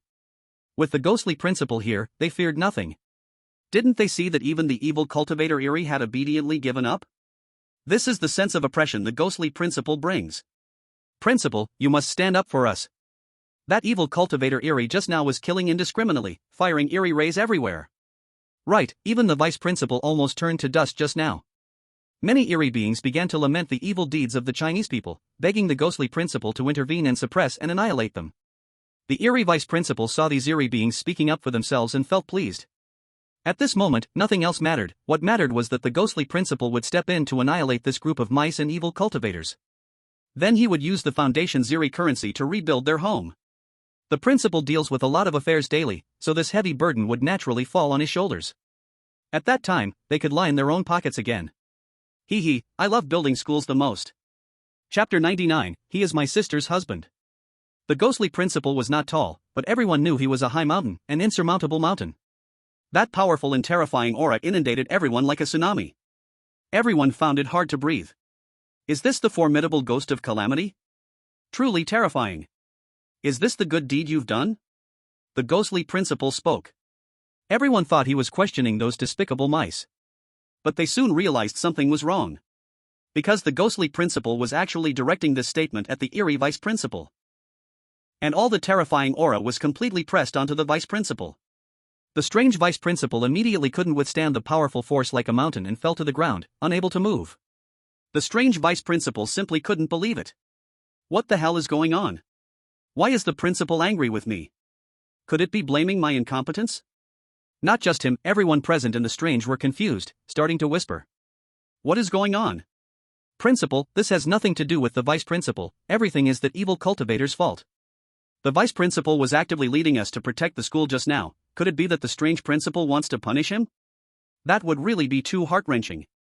Vice Principal, please quickly explain to the principal. Ye Chuan and Akun and others also had puzzled looks on their faces.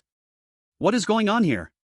Watching the show, Akun whispered, do you think this strange vice principal took advantage of the principal's long absence to cultivate his own power in the school, making the principal uneasy, so he wants to take this opportunity to eliminate rivals?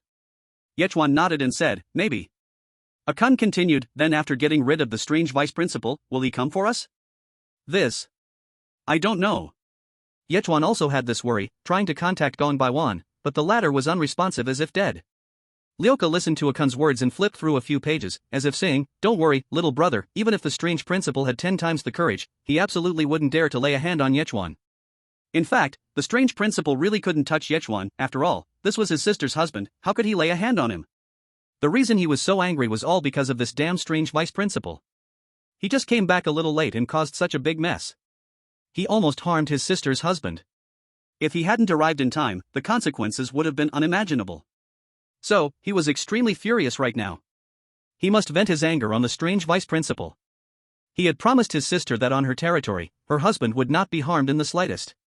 But this guy not only acted against his sister but even dreamed of having him act against her husband. This is truly damnable. The strange principal ignored everyone begging for the strange vice principal, just coldly staring at him and said, who allowed you to attack them? Ha! The strange vice principal was stunned. At the same time, a bad feeling arose in his heart. This worthless human, could he really have a connection with the principal? Otherwise, how could the principal be so angry? Feeling anxious, he stammered, I was just acting according to your orders. The strange principal, upon hearing this, felt darkness before his eyes. When did I ever give such orders? You damn rat. It felt like he was sitting at home and a pot fell from the sky. He hadn't been at school for days, how could he have given such orders? If Shen Zhao heard this, wouldn't my sister eat me alive and dip me in sauce? The strange vice principal sensed something was wrong and quickly said, didn't you say that anyone who harms our school's interests should be killed without mercy? Strange principal, I seems to have said something like that. But, that has to depend on the situation. When you attacked him, didn't you notice that his notebook was the same as the one in my office? Others might not know, but you really didn't know? The strange vice principal's mouth twitched, and he said stubbornly, I thought that was fake.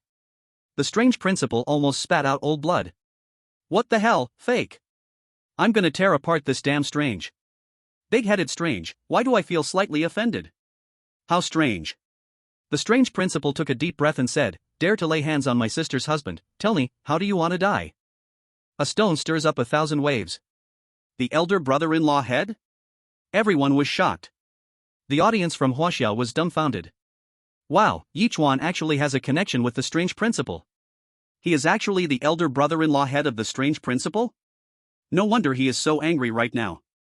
After all, his little brother actually attacked his elder brother-in-law head. If his sister found out, wouldn't she kill him?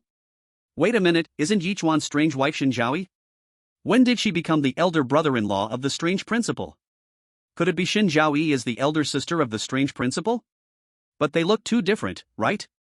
Shen Zhaoyi is a stunning beauty, as for the strange principal, well, he's just strange. He looks so old, yet he is actually the little brother of Shen Zhaoyi. Sure enough, in the strange world, you can't just look at appearances.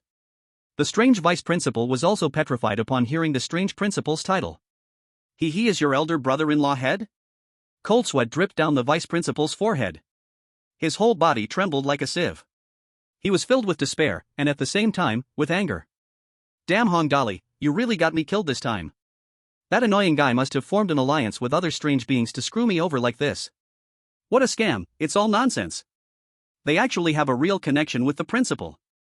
The strange vice principal was under immense pressure, and out of sheer rage, he spewed out a mouthful of strange blood, swaying like a dead dog and collapsing on the ground.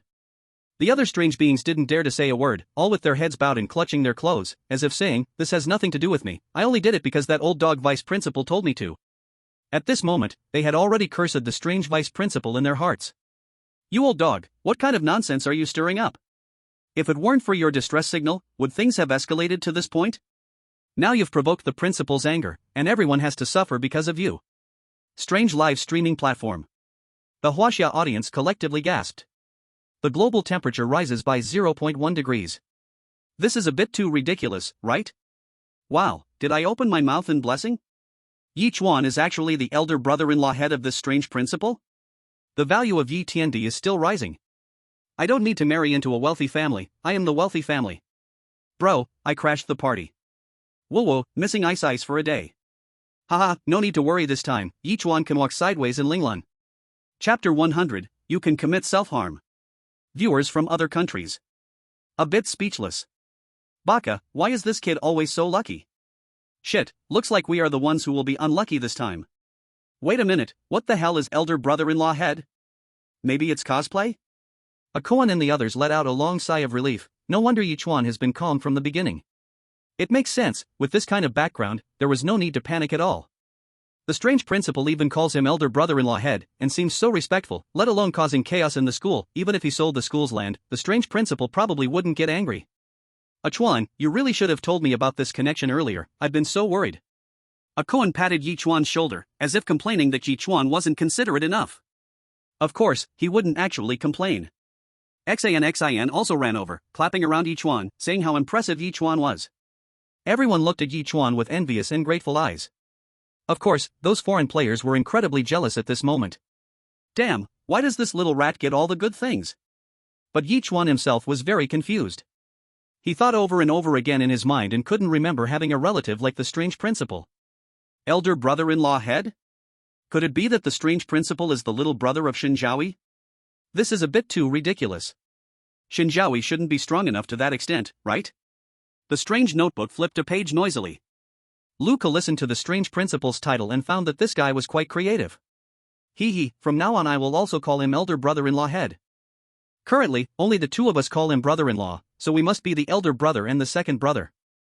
In the future, if those weird beings call again, we will definitely have to deal with their two weird companions.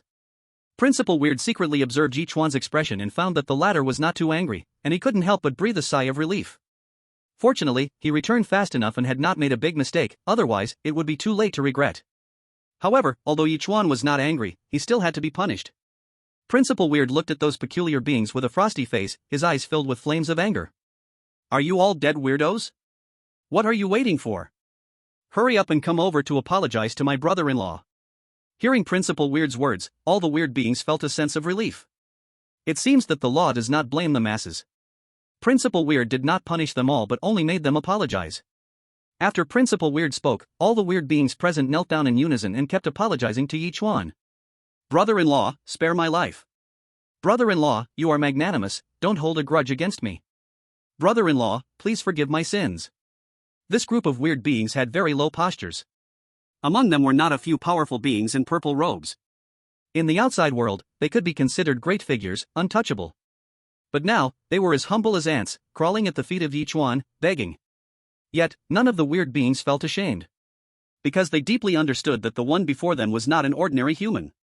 He was the brother-in-law of the principal. Cohen watched these hundreds of weird beings. There were weird directors, weird teachers, the weird school doctor, weird student G, weird security guards. Each was an impressive figure, yet now so devout, the shock in his heart was unimaginable. His compatriots from Huaxia had excited faces flushed red. They thought they were doomed today. After all, just when Cohen was evolving super, he not only damaged the school's buildings but also killed many strange staff. But now, it seemed like nothing had happened. Everyone thought this was the end, but Principal Weird was not satisfied. Apologizing, when did it only mean saying it with your mouth? Principal Weird's voice reached the ears of all the weird beings. They understood this rule. An apology must come with sincerity. So, the wealthy weirdos directly took out strange items and offered them with both hands. Those without much savings simply offered their strange organs. Their strange organs could be transplanted into humans without any rejection. After the transplantation, humans would greatly enhance their abilities, which would be a significant help for them to survive in the world of weird beings. Some weird beings dug out their own strange eyeballs, which had already been trained into the magic of seeing 1,000 miles, and now had to endure the pain of parting. Some weird beings lifted their skulls, having trained their iron head skill. Others removed their 4 kidneys. In short, these many weird beings displayed their abilities one after another. Everyone was shocked to the core. Is this the power of Principal Weird? With just one word, these weird beings would obediently comply, even if it meant self-harm. Those in power are truly captivating. Cohen's eyes were complicated, indeed, no matter where, as long as one has power, they can do as they please. After so many weird beings lined up to offer their heartfelt intentions, they quickly left under Principal Weird's impatient gaze. Soon, only the weird vice principal was left in the area. For this culprit, Principal Weird had no plans to spare his life. Death, you will surely die. But out of consideration for your years of hard work, I will give you the chance to commit suicide. You don't force me to do it myself. Principal Weird's voice was indifferent. Although he had not been in the school for many years, he was well aware of the little tricks of the weird vice principal. This guy has long had a double heart. If it weren't for his lack of strength, he would probably have long risen from the bottom to sing songs of freedom. Not only did he embezzle funds for the school's basic construction, but he also secretly colluded with the mysterious Huaxia High School, rejecting several promising strange students from entering. However, these actions had yet to touch the reverse scale of the Eerie principal, so he turned a blind eye.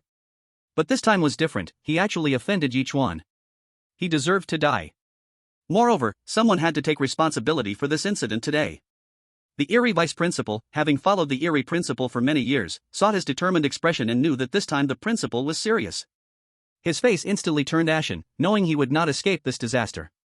The Eerie vice principal did not make a pointless resistance. With the Eerie principal here, he could be suppressed with just one hand.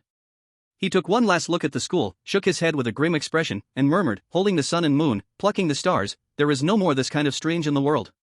Then he directly raised his hand and gave himself a hard slap on the head. Thus, the Eerie vice principal, a top-tier figure in a purple robe, exited in shame.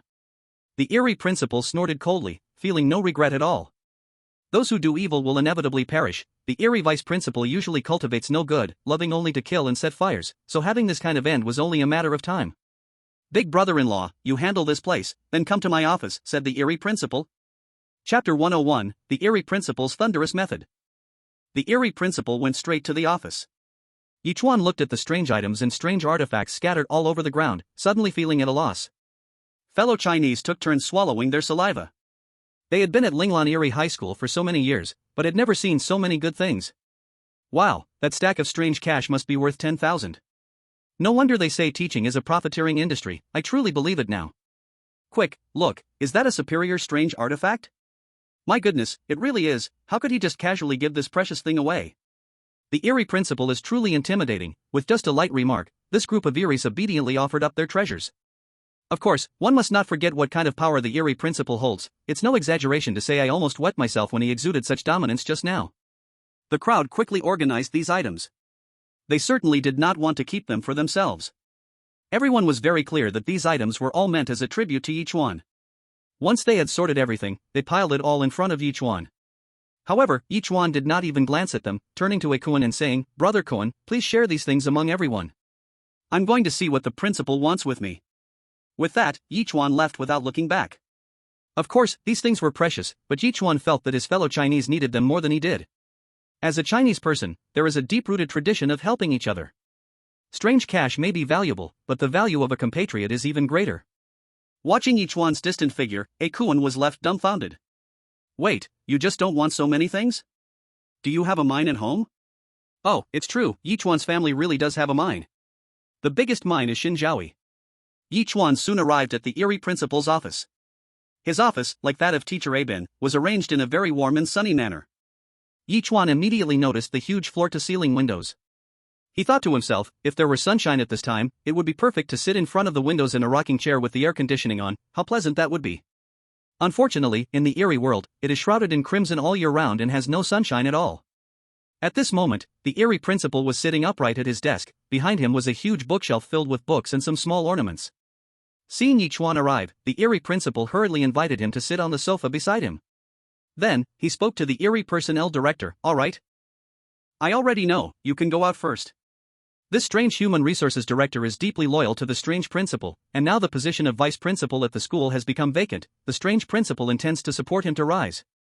From the strange human resources director's mouth, he has already learned why the strange vice principal suddenly attacked Ye Chuan and the Huaxia humans.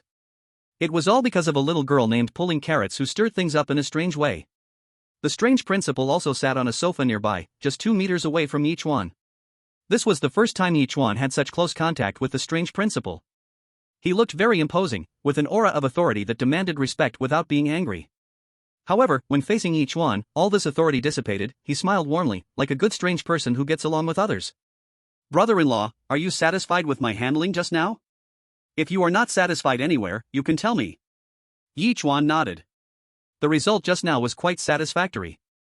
The deserved punishment had been given, and those who needed to be killed were also killed. What else could he ask for? Principal, I brought out your teaching insights from the strange Tsinghua class. Yichuan suddenly remembered that this educational insight was the principal's thing, and it was still necessary to let him know. If you brought it out, then it belongs to you. That strange teacher, limited in talent, has taken my educational insight for so many years, yet has not made any progress at all. He is truly taking up a toilet seat without doing any business. This educational insight, left with him, is truly a pearl covered in dust. Ye Chuan initially wanted to return it to the strange principal because this insight was no longer useful to him. But now seeing how indifferent the strange principal was, Ye Chuan dismissed the thought of returning it to him. Since it was like this, he would keep it to give to old Zhao. He himself was a professor, and if he learned the teaching insight, his teaching ability would surely improve greatly. The strange principal poured Ye Chuan a glass of strange Wan Leji and asked kindly, "Brother-in-law, have you adapted well these few days at school? Has any blind person offended you? If there is, just tell me directly, and I will back you up." The strange principal's expression was serious. He had already decided that as long as Ye Chuan truly mentioned any strange person who was so blind, he would not hesitate to eliminate that person. Is there anyone? Ye Chuan thought seriously for a moment. It seemed that there really wasn't. After patiently asking a few questions, the strange principal finally let out a sigh of relief. He was so detailed in his inquiry because he had promised Shen Zhaoyi that he would absolutely not let Ye Chuan suffer even the slightest harm on his territory. It's good that there isn't. I promised the sister-in-law that if I didn't do it, I would be in trouble. Listening to the strange principal's words, the Huaxia audience suddenly understood. The sister-in-law mentioned by the strange principal couldn't be Shen Zhaoyi, right? My goodness, Shen Zhaoyi turns out to be such a bigwig as the strange principal? No, it is clearly the strange principal who is such a bigwig that even calls Shen Zhaoyi sister-in-law.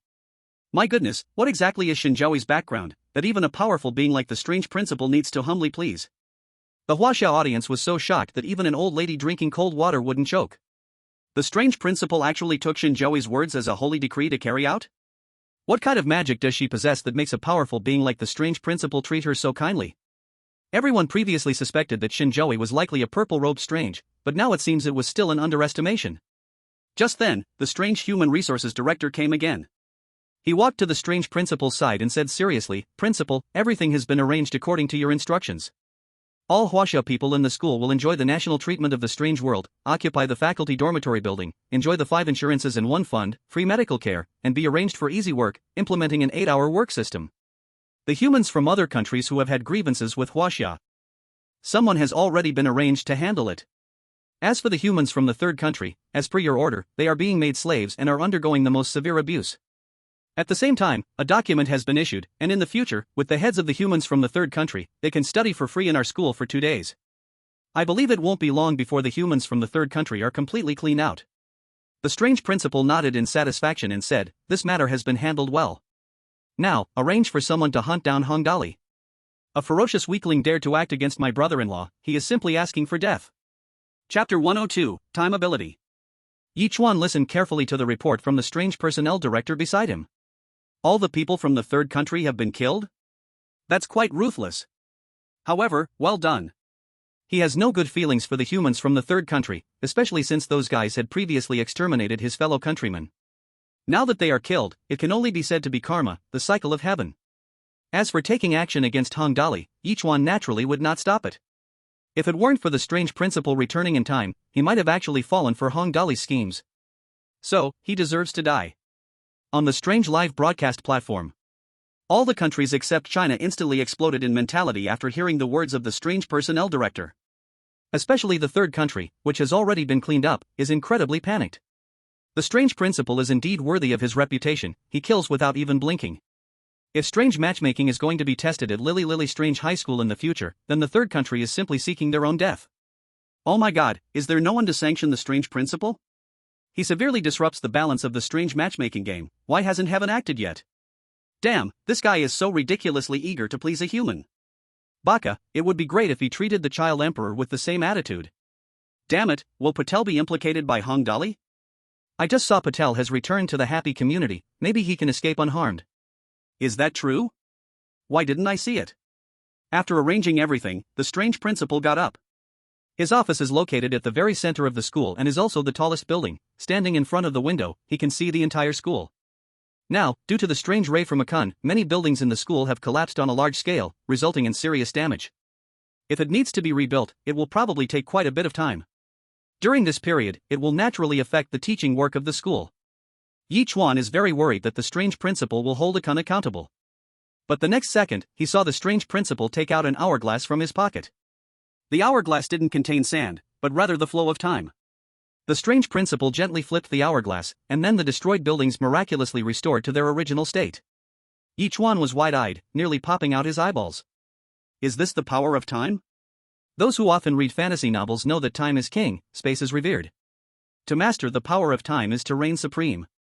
The strange principal possessing such a challenging test like Lily Strange High School is indeed not a coincidence.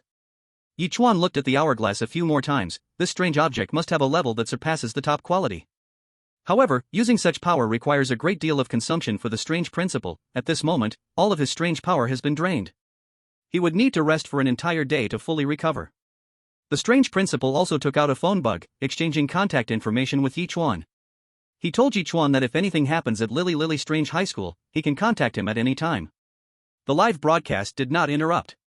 Everyone was shocked to see that the strange principal merely flipped the hourglass, and all the destroyed buildings automatically restored. They have watched so many strange matchmaking shows.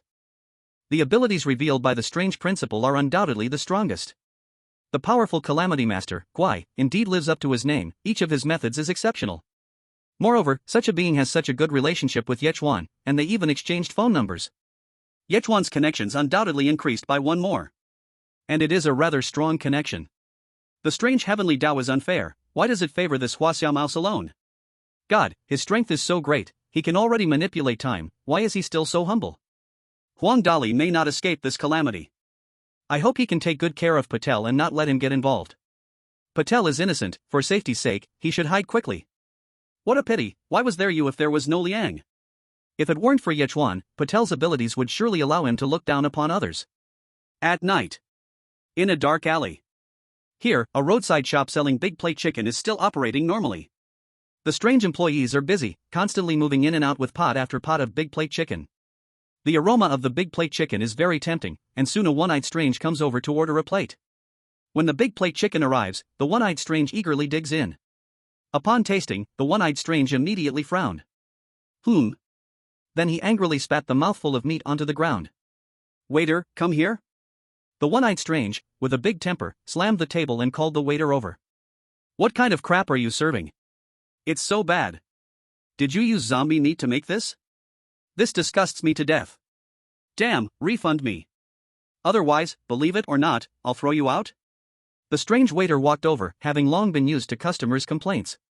He coldly glanced at the one-eyed strange and sneered, What, are you complaining now? With the little scraps you provided, it's already good enough that we gave you this, yet you still dare to bark here?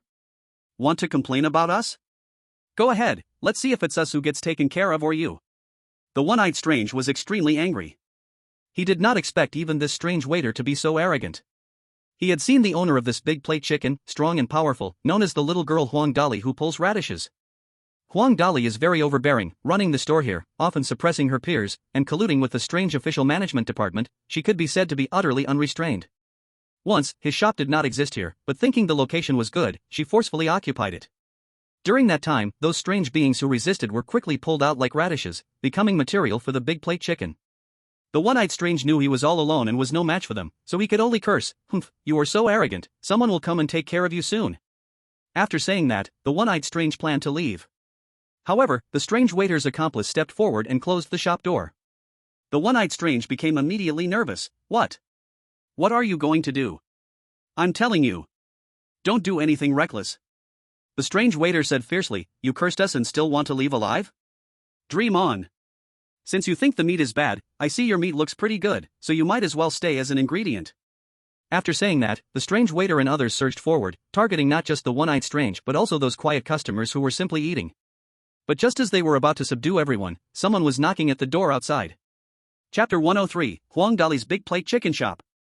Before they could open the door, it was kicked open with a bang. In came a group dressed strangely, marching in like a stream. Leading them was a short strange. The strange waiter did not take it seriously at all. Heaven has a road you don't walk, hell has no door you barge into. Since you saw what you shouldn't have seen, then accept death. The strange principal, leading the way, saw through the bazaar server's thoughts at a glance and thought this guy was just adorably foolish. He actually thought he could kill a mighty being like him to make a big plate of chicken. What was he thinking? The strange personnel director leaned next to the strange principal and said, "Principal, this is the big plate chicken restaurant of Hongdali. All those radishes she pulled out were sent here as ingredients for the big plate of chicken." After the personnel director discovered this at the beginning, he thought Hongdali was really a devious merchant. Which family's big plate chicken is made up of those pulled out radishes? The strange principal nodded, completely unconcerned. Hongdali was just a little wicked, and he could easily send any strange director or elite strange teacher to sweep it all away. However, after thinking it over, he decided to lead the team himself. Because this involved his sister-in-law, who was secretly paying attention, so he had to take it seriously. He didn't come with any intricate plans, just had someone find this hideout and took people over directly. Because that Hongdali was too weak, not worth his effort.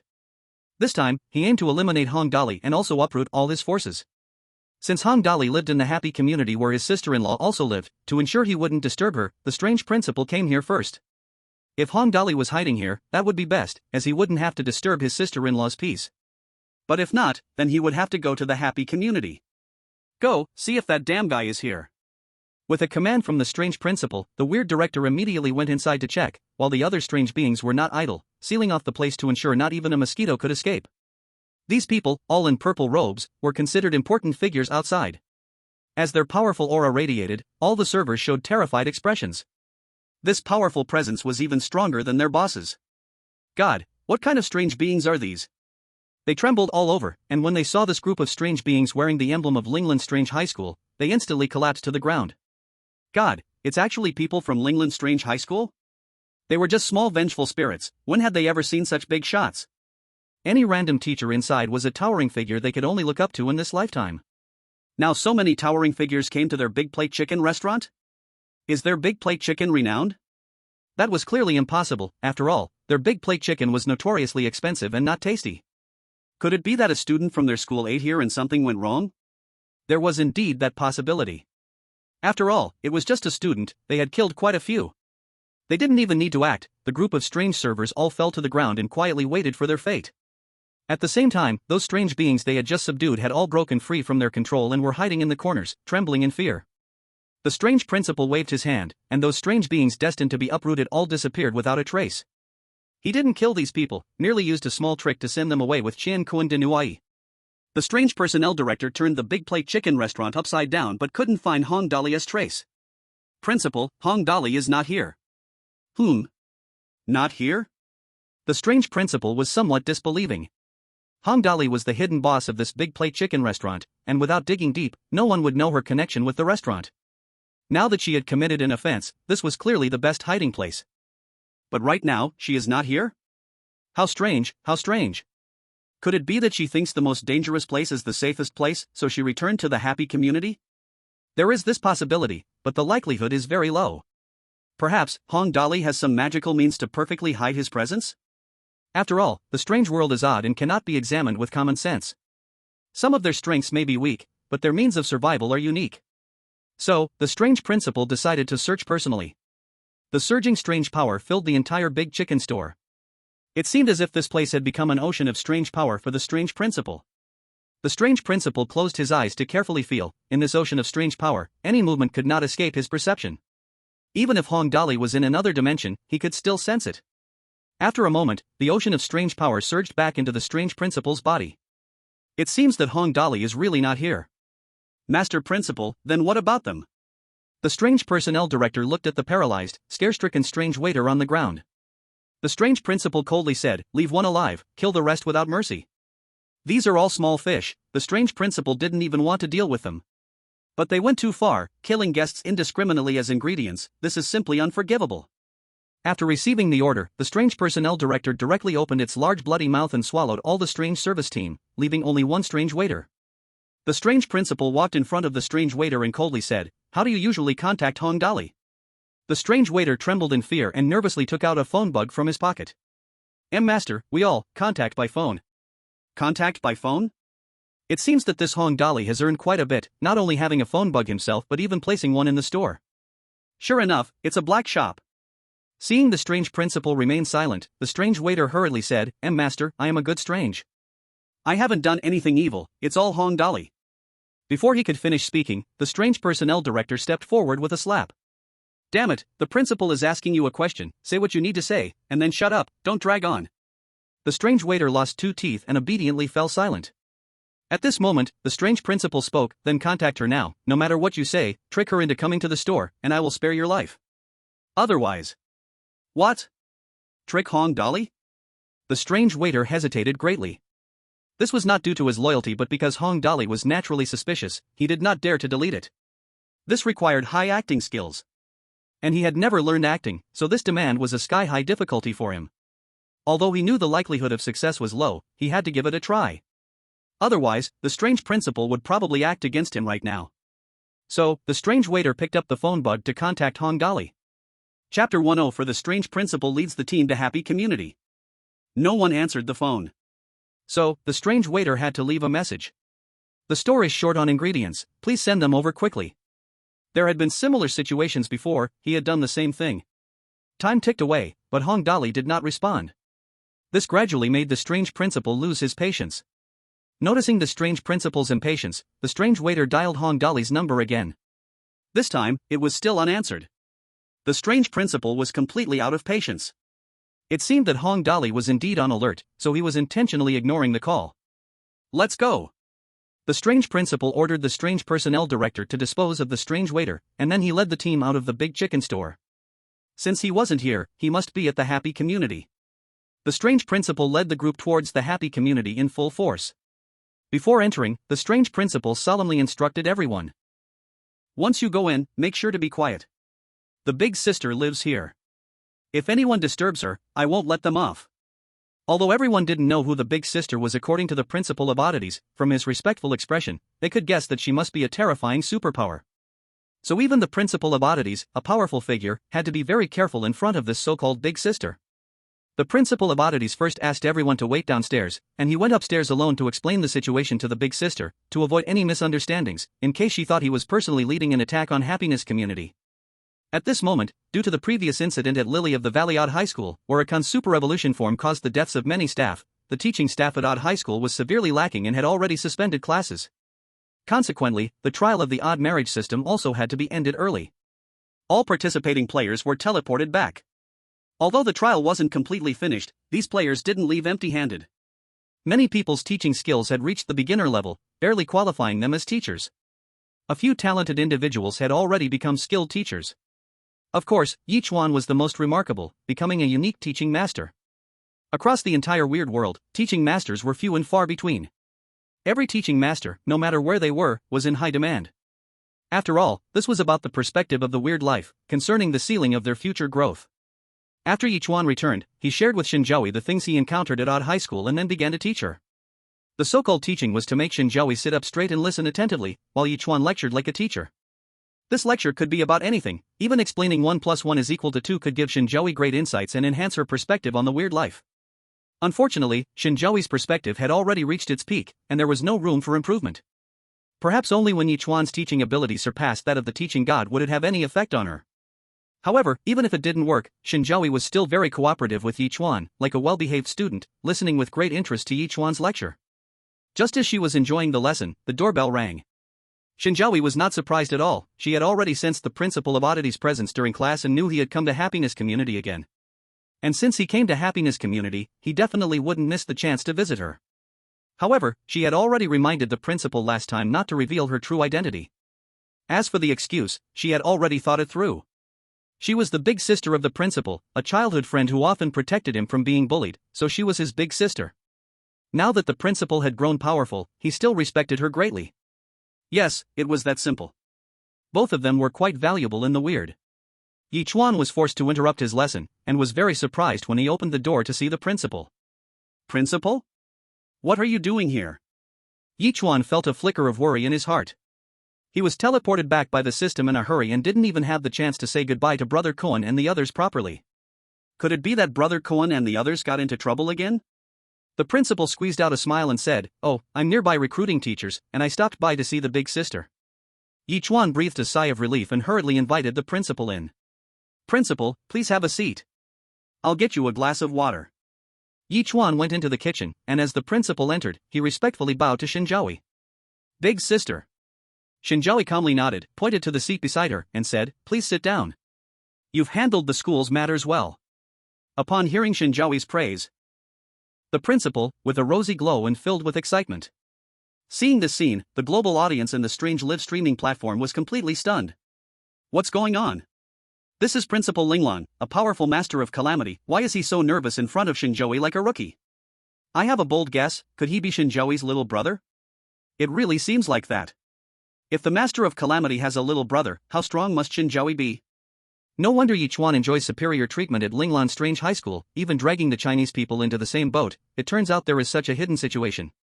I don't care about the rest, I only want to know who Shen Zhaoyi really is. Where did this strong person come from? At this time, Hang Dali was crawling in the dark of her own home. She was hiding under the bed, still feeling no sense of security. Every time she thought of the scene at Linglan Strange High School, her whole body would spasm.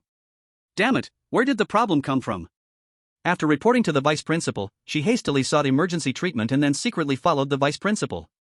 She originally wanted to see Ye Chuan get killed with her own eyes, and then take advantage of the chaos to steal the body and hoard a lot of strange money. But she never expected the vice principal to be so useless. He couldn't even handle a mere strange notebook.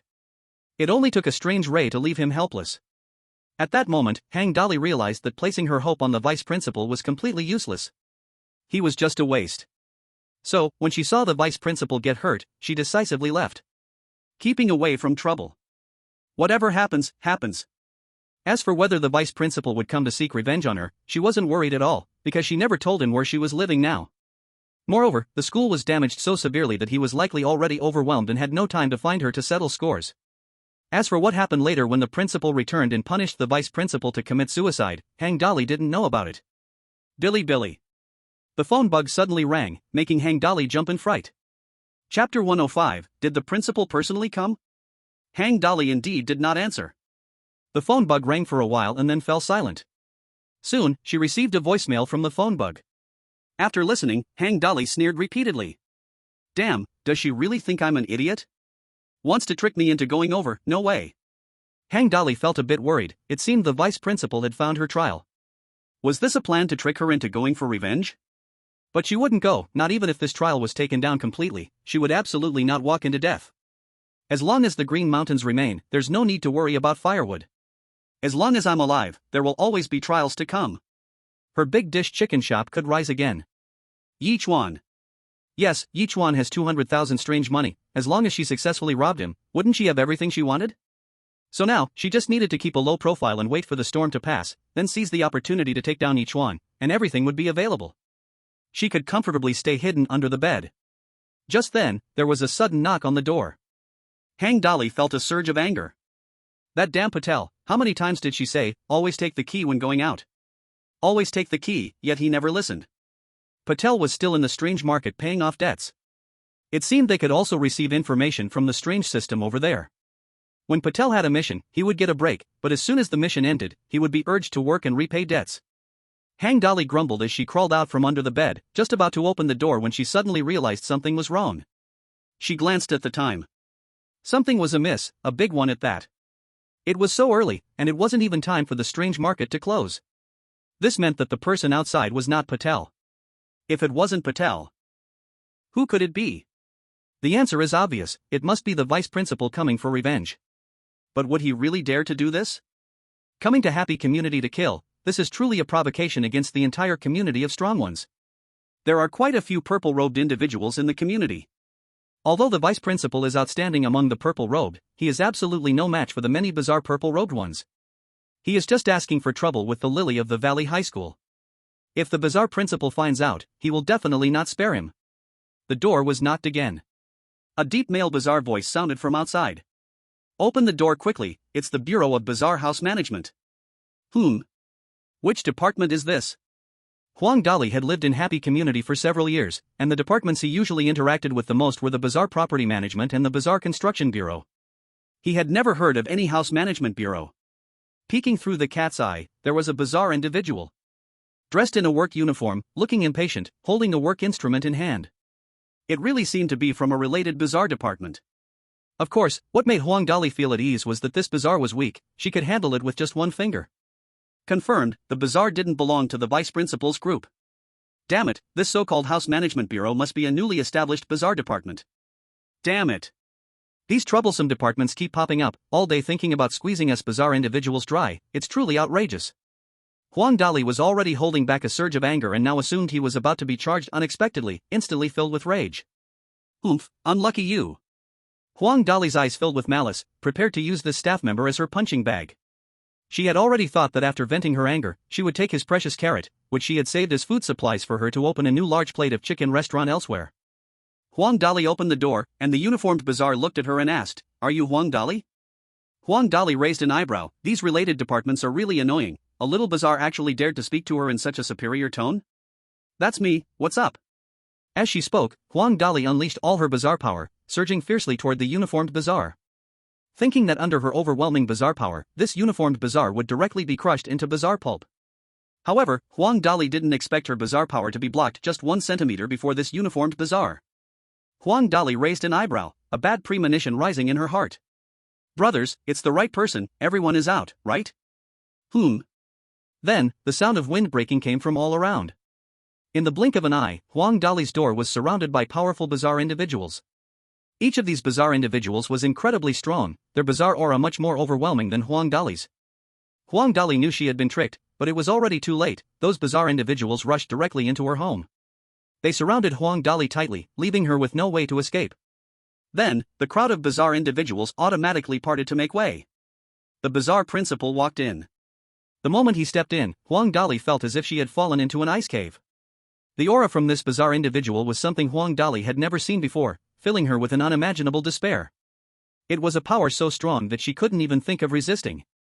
Who are you?" No one answered his question, they simply didn't care to respond. "Do you even know what you are doing?" "I am a resident of Happy Community." By doing this, you are making enemies of the bazaar property of Happy Community. If they find out you are making trouble here, they will definitely not let you go. Seeing Huang Dali facing death, yet still daring to threaten, the bazaar director directly punched her twice. These 2 punches were aimed squarely at Huang Dali's face, directly flattening her face. "What are you shouting for, huh? Keep your voice down, or the strange property won't hear you, right?" Huang Dali wanted to cry without tears. Is there still any justice in this world? Is there still any law?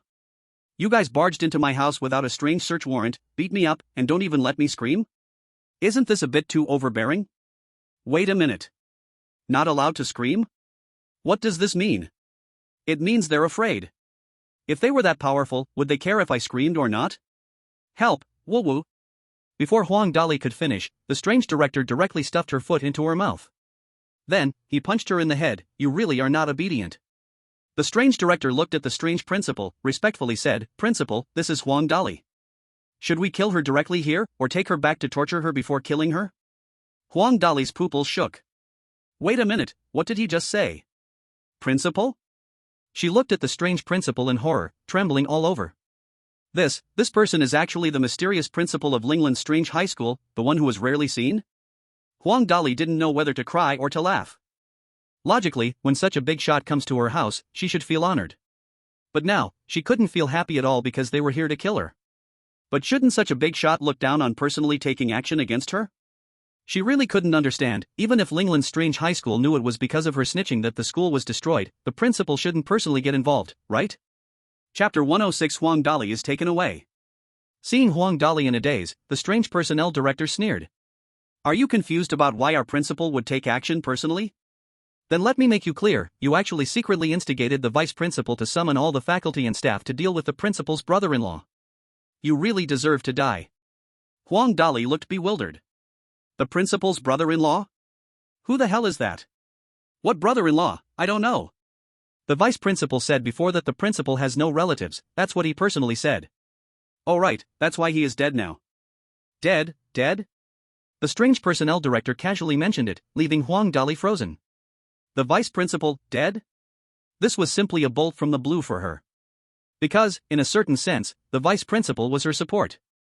A purple robe level weird, a powerful combat force, just like this, dead? Huang Dali's mind was a mess. Who exactly is Ye Chuan? How could dealing with a humble human cause such a huge mess?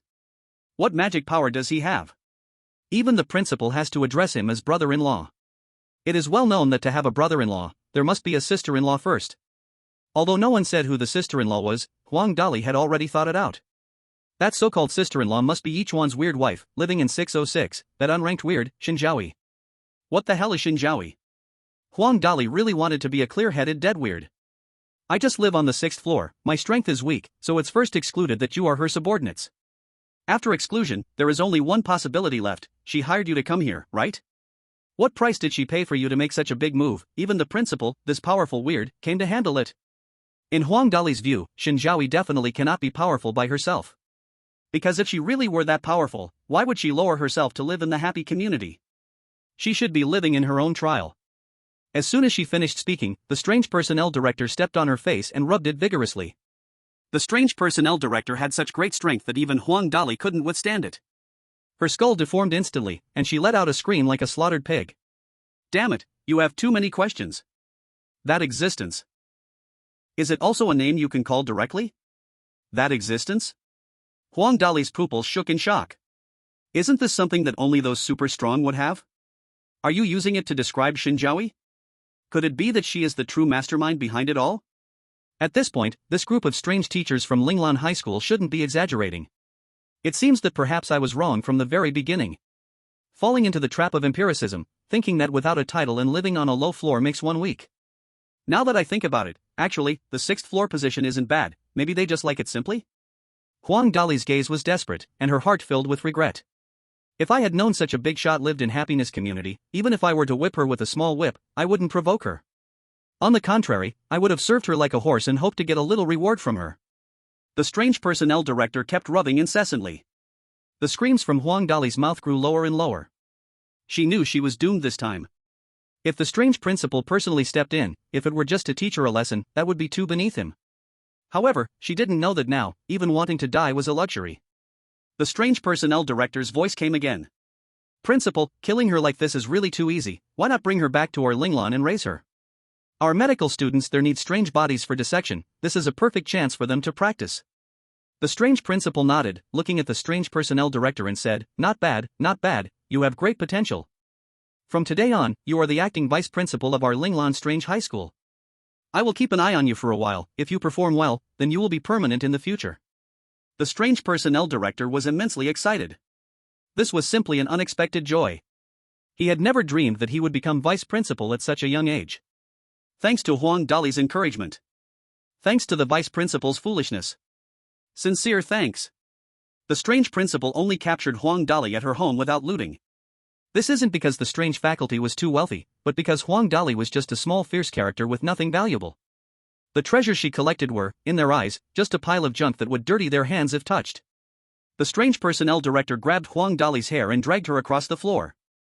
Huang Dali attempted to resist, but the rope wasn't a simple rope, but a medium-grade strange artifact. The harder she struggled, the tighter the rope became, leaving her unable to breathe.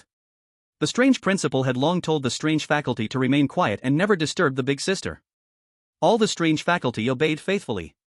But Huang Dali was restless, attempting to resist and escape. She caused quite a stir, alarming many of the residents. Other strange beings opened their doors to peek at the situation. Then they saw Huang Dali being dragged across the ground like a dead dog by a group dressed in the same uniform. What kind of force is this? At first, all the strange beings were puzzled. Because it seemed that there wasn't any well-known force around happiness community. However, it didn't take long for them to recognize who these strange beings were because they all had a uniform emblem on their uniforms. That was the school badge of Linglan Strange High School. Oh my god, it's actually the teachers from Linglan Strange High School? How did Huang Dali offend them? Huang Dali is definitely doomed this time. So many people, making such a fuss over just one Huang Dali, she must have committed a very serious mistake.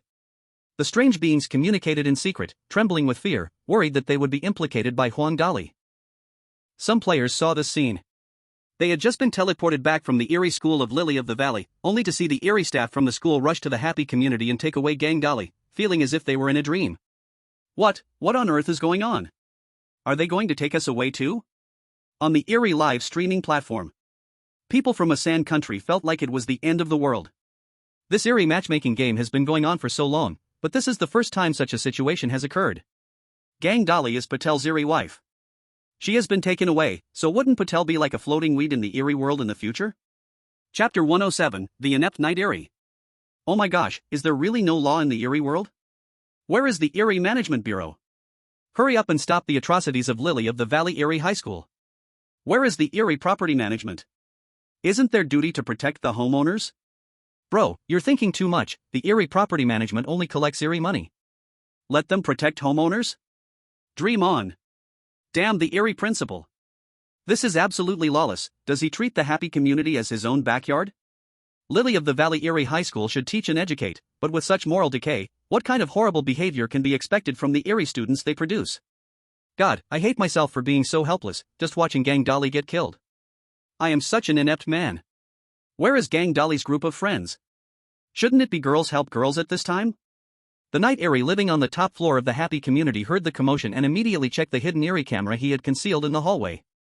When he saw the Eerie from Lily of the Valley Eerie High School openly breaking into the happy community, wanting to forcibly take away the residents, his expression immediately turned cold.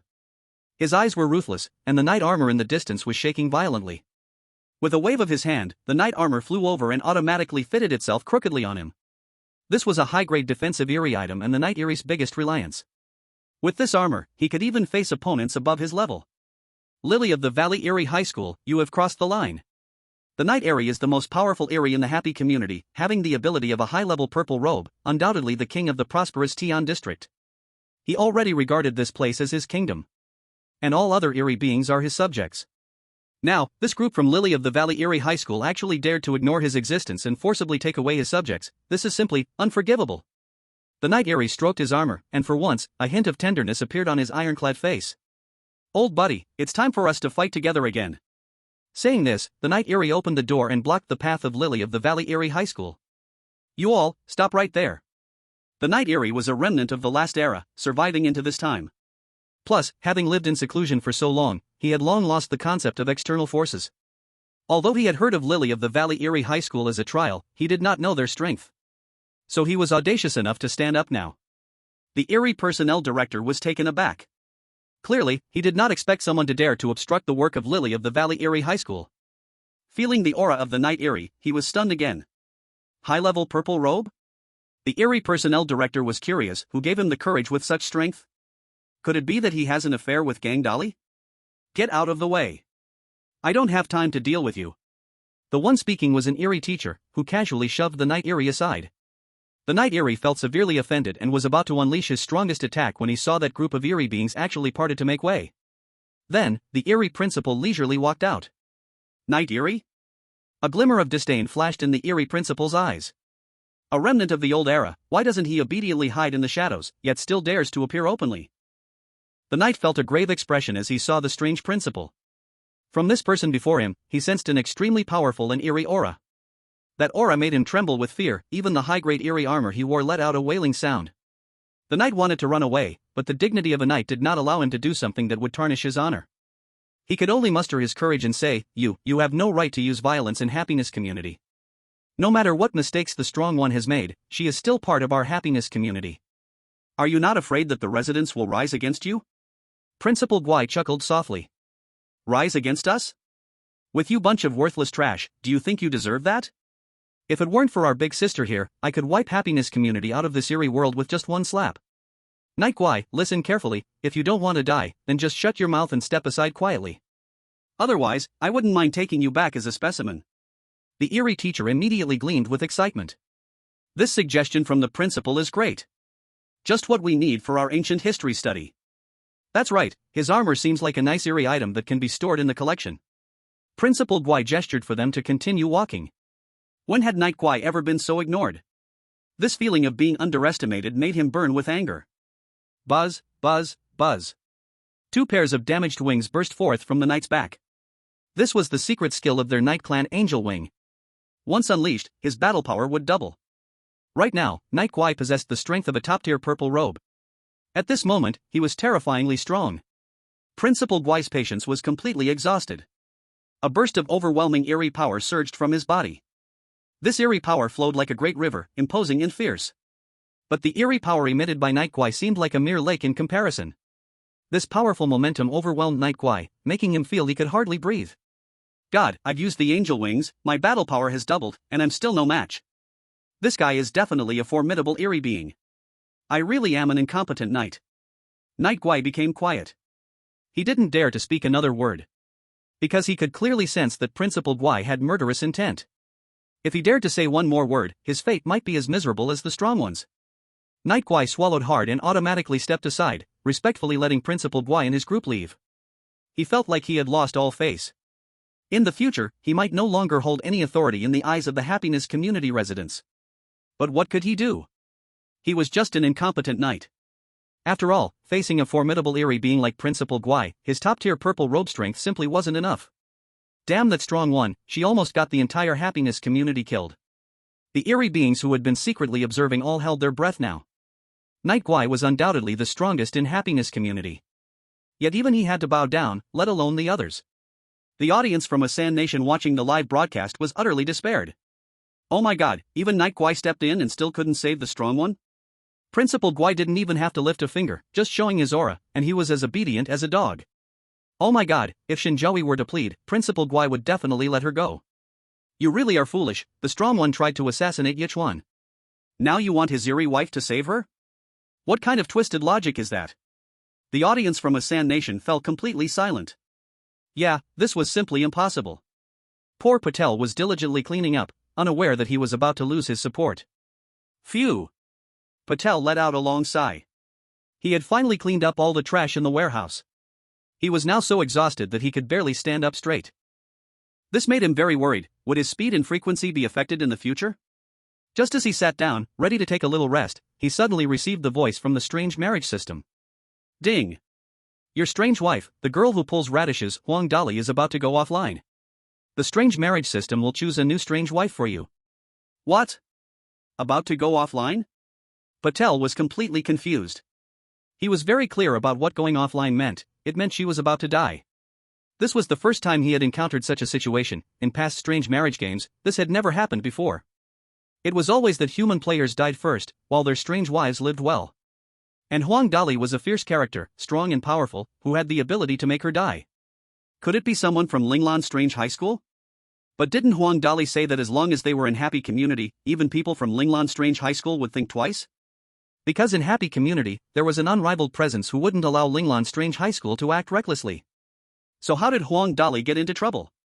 Could it be that she was caught when she went out to deliver ingredients? Patel fought back and forth, and this seemed to be the only possibility. What a fool, Patel cursed in his heart. Not only did she go offline herself, but she also dragged me down with her. I finally managed to raise your favorability. Changing wives now means starting all over again. The key point is that everything I brought into the strange world has been given to you. Just when Patel was feeling arrogant, the voice of the strange marriage system sounded again. Ding! The marriage system has matched you a new strange wife. Unsatisfied, Zhu Lalu. If you meet your strange wife within 1 hour, you will inherit the favorability of the previous strange wife. Hearing this name, Patel felt darkness clouding his vision. Zhu Lalu? A pig? Patel had originally fantasized that the system would match him with a powerful, sweet-looking strange being. As a result, is this it? It's even worse than Huang Dali. Even if Huang Dali was a real humanoid strange being, now it's straight into the animal realm. Although Patel had once tried a Komodo dragon. But it was because he had tried that he knew the taste of it. Especially with this pig's title. Unsatisfied. It made Patel feel a chill between his legs. He could just imagine how miserable his life would be next. Meanwhile, the audience in the strange livestream also received the news. Everyone in the Asen country had a face of dark clouds. The reason for their bad expression wasn't because it was a pig strange being. They thought nothing of it since every male citizen in their country had once abused animals, so this was no difficulty for them at all. The reason for their bad expressions was entirely because they thought this pig strange being was far too weak. It sounded like a low-level strange being, a mere experience package for being killed by others. Moreover, just from the name, it was easy to imagine that this pig strange being looked incredibly ugly. Everyone was very worried about Patel's next situation. Damn, the strange principal really ruined Patel terribly. What is Zhu Lalu? I've never even heard of it. Could it be a broken spirit? Oh my god, how unlucky can Patel be? Huang Dali was bad to him, and now he gets a pig for a strange wife? It's over, it's over. This time in the strange marriage game, we in Asen country seem to still be in the game, but in reality, we are already out.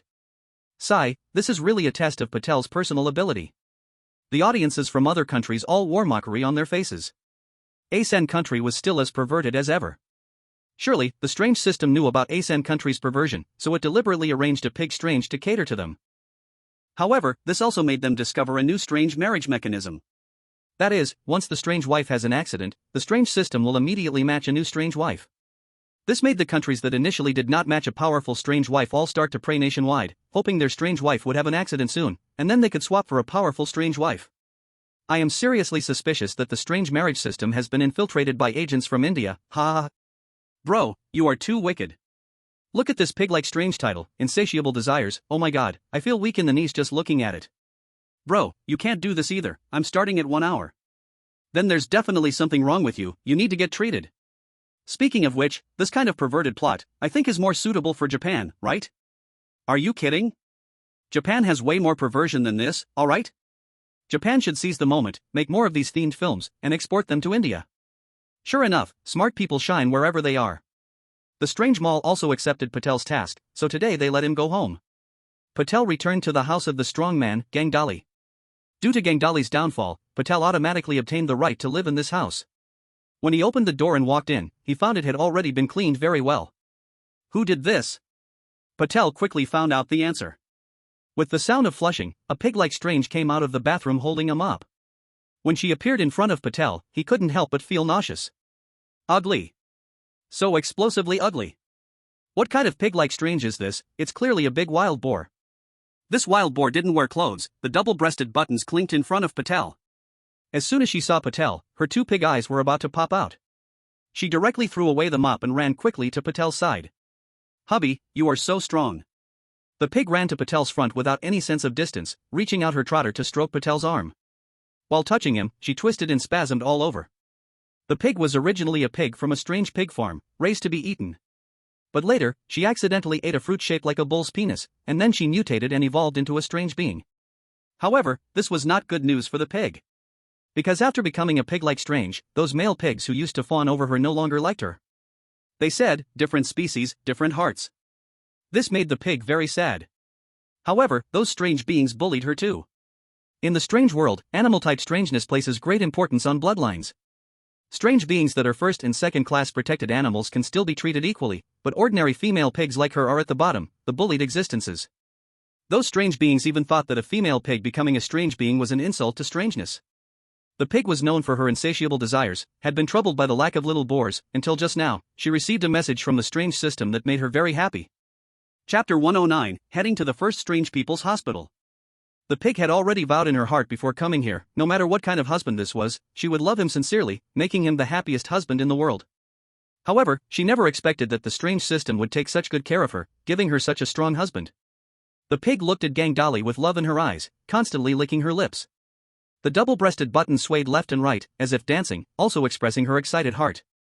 Patel had already held his breath at this moment.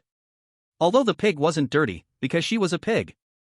So she carried the foul odor of a pig. No way, this smell is just too intense.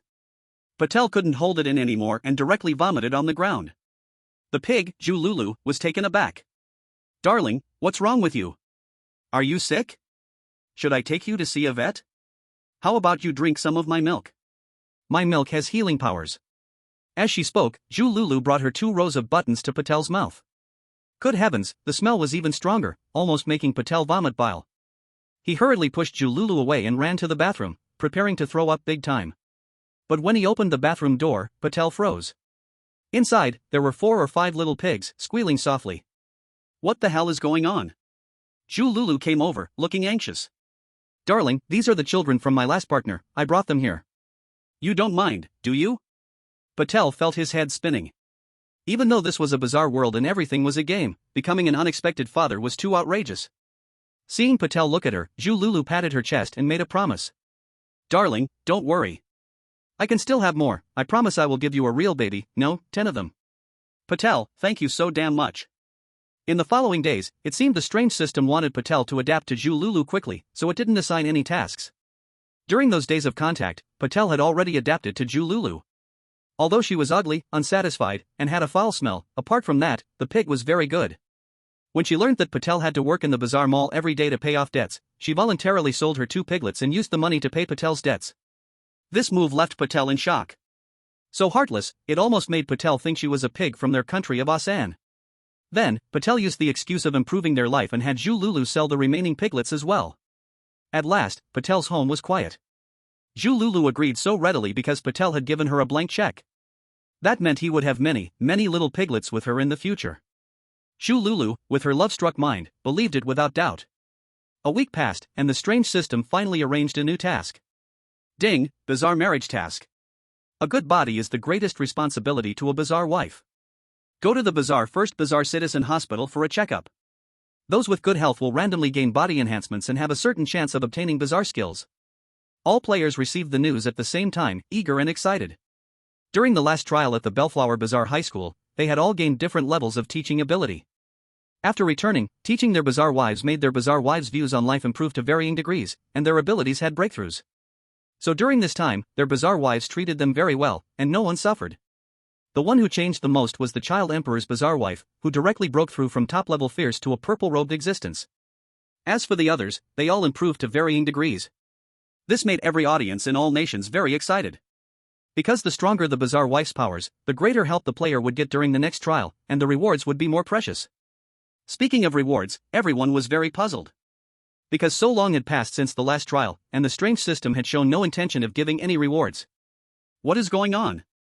Could it be that they were holding back for something big, a super reward? If that's the case, this trial would be crucial. Besides that, there was one thing that made them all very happy. That was, although Ye Chuan had gained the ability of a teaching master after he taught Shen Zhaoyi, Shen Zhaoyi's strength did not improve at all.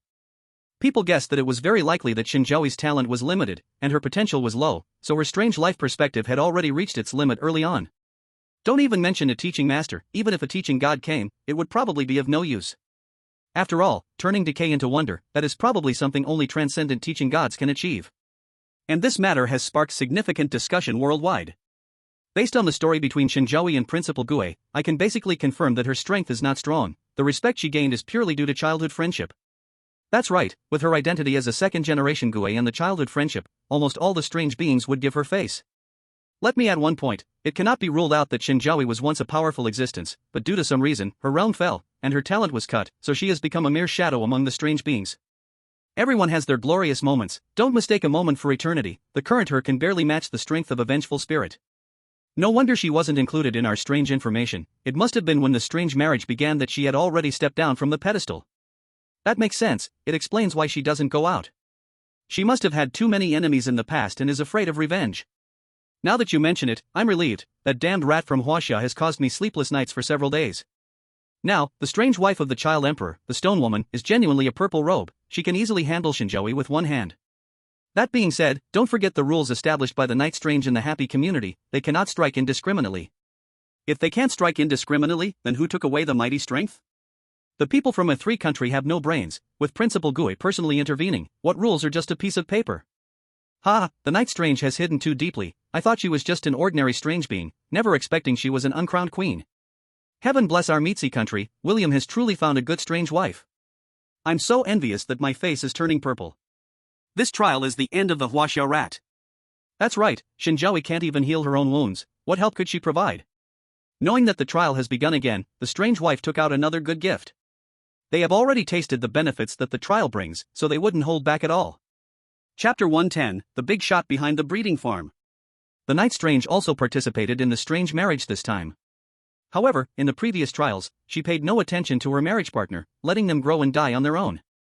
Until this time, when Ye Chuan from the Star-Spangled Country returned from Linglan Strange High School and became adept in teaching skills that improved her strange life perspective, and she realized the importance of this trial.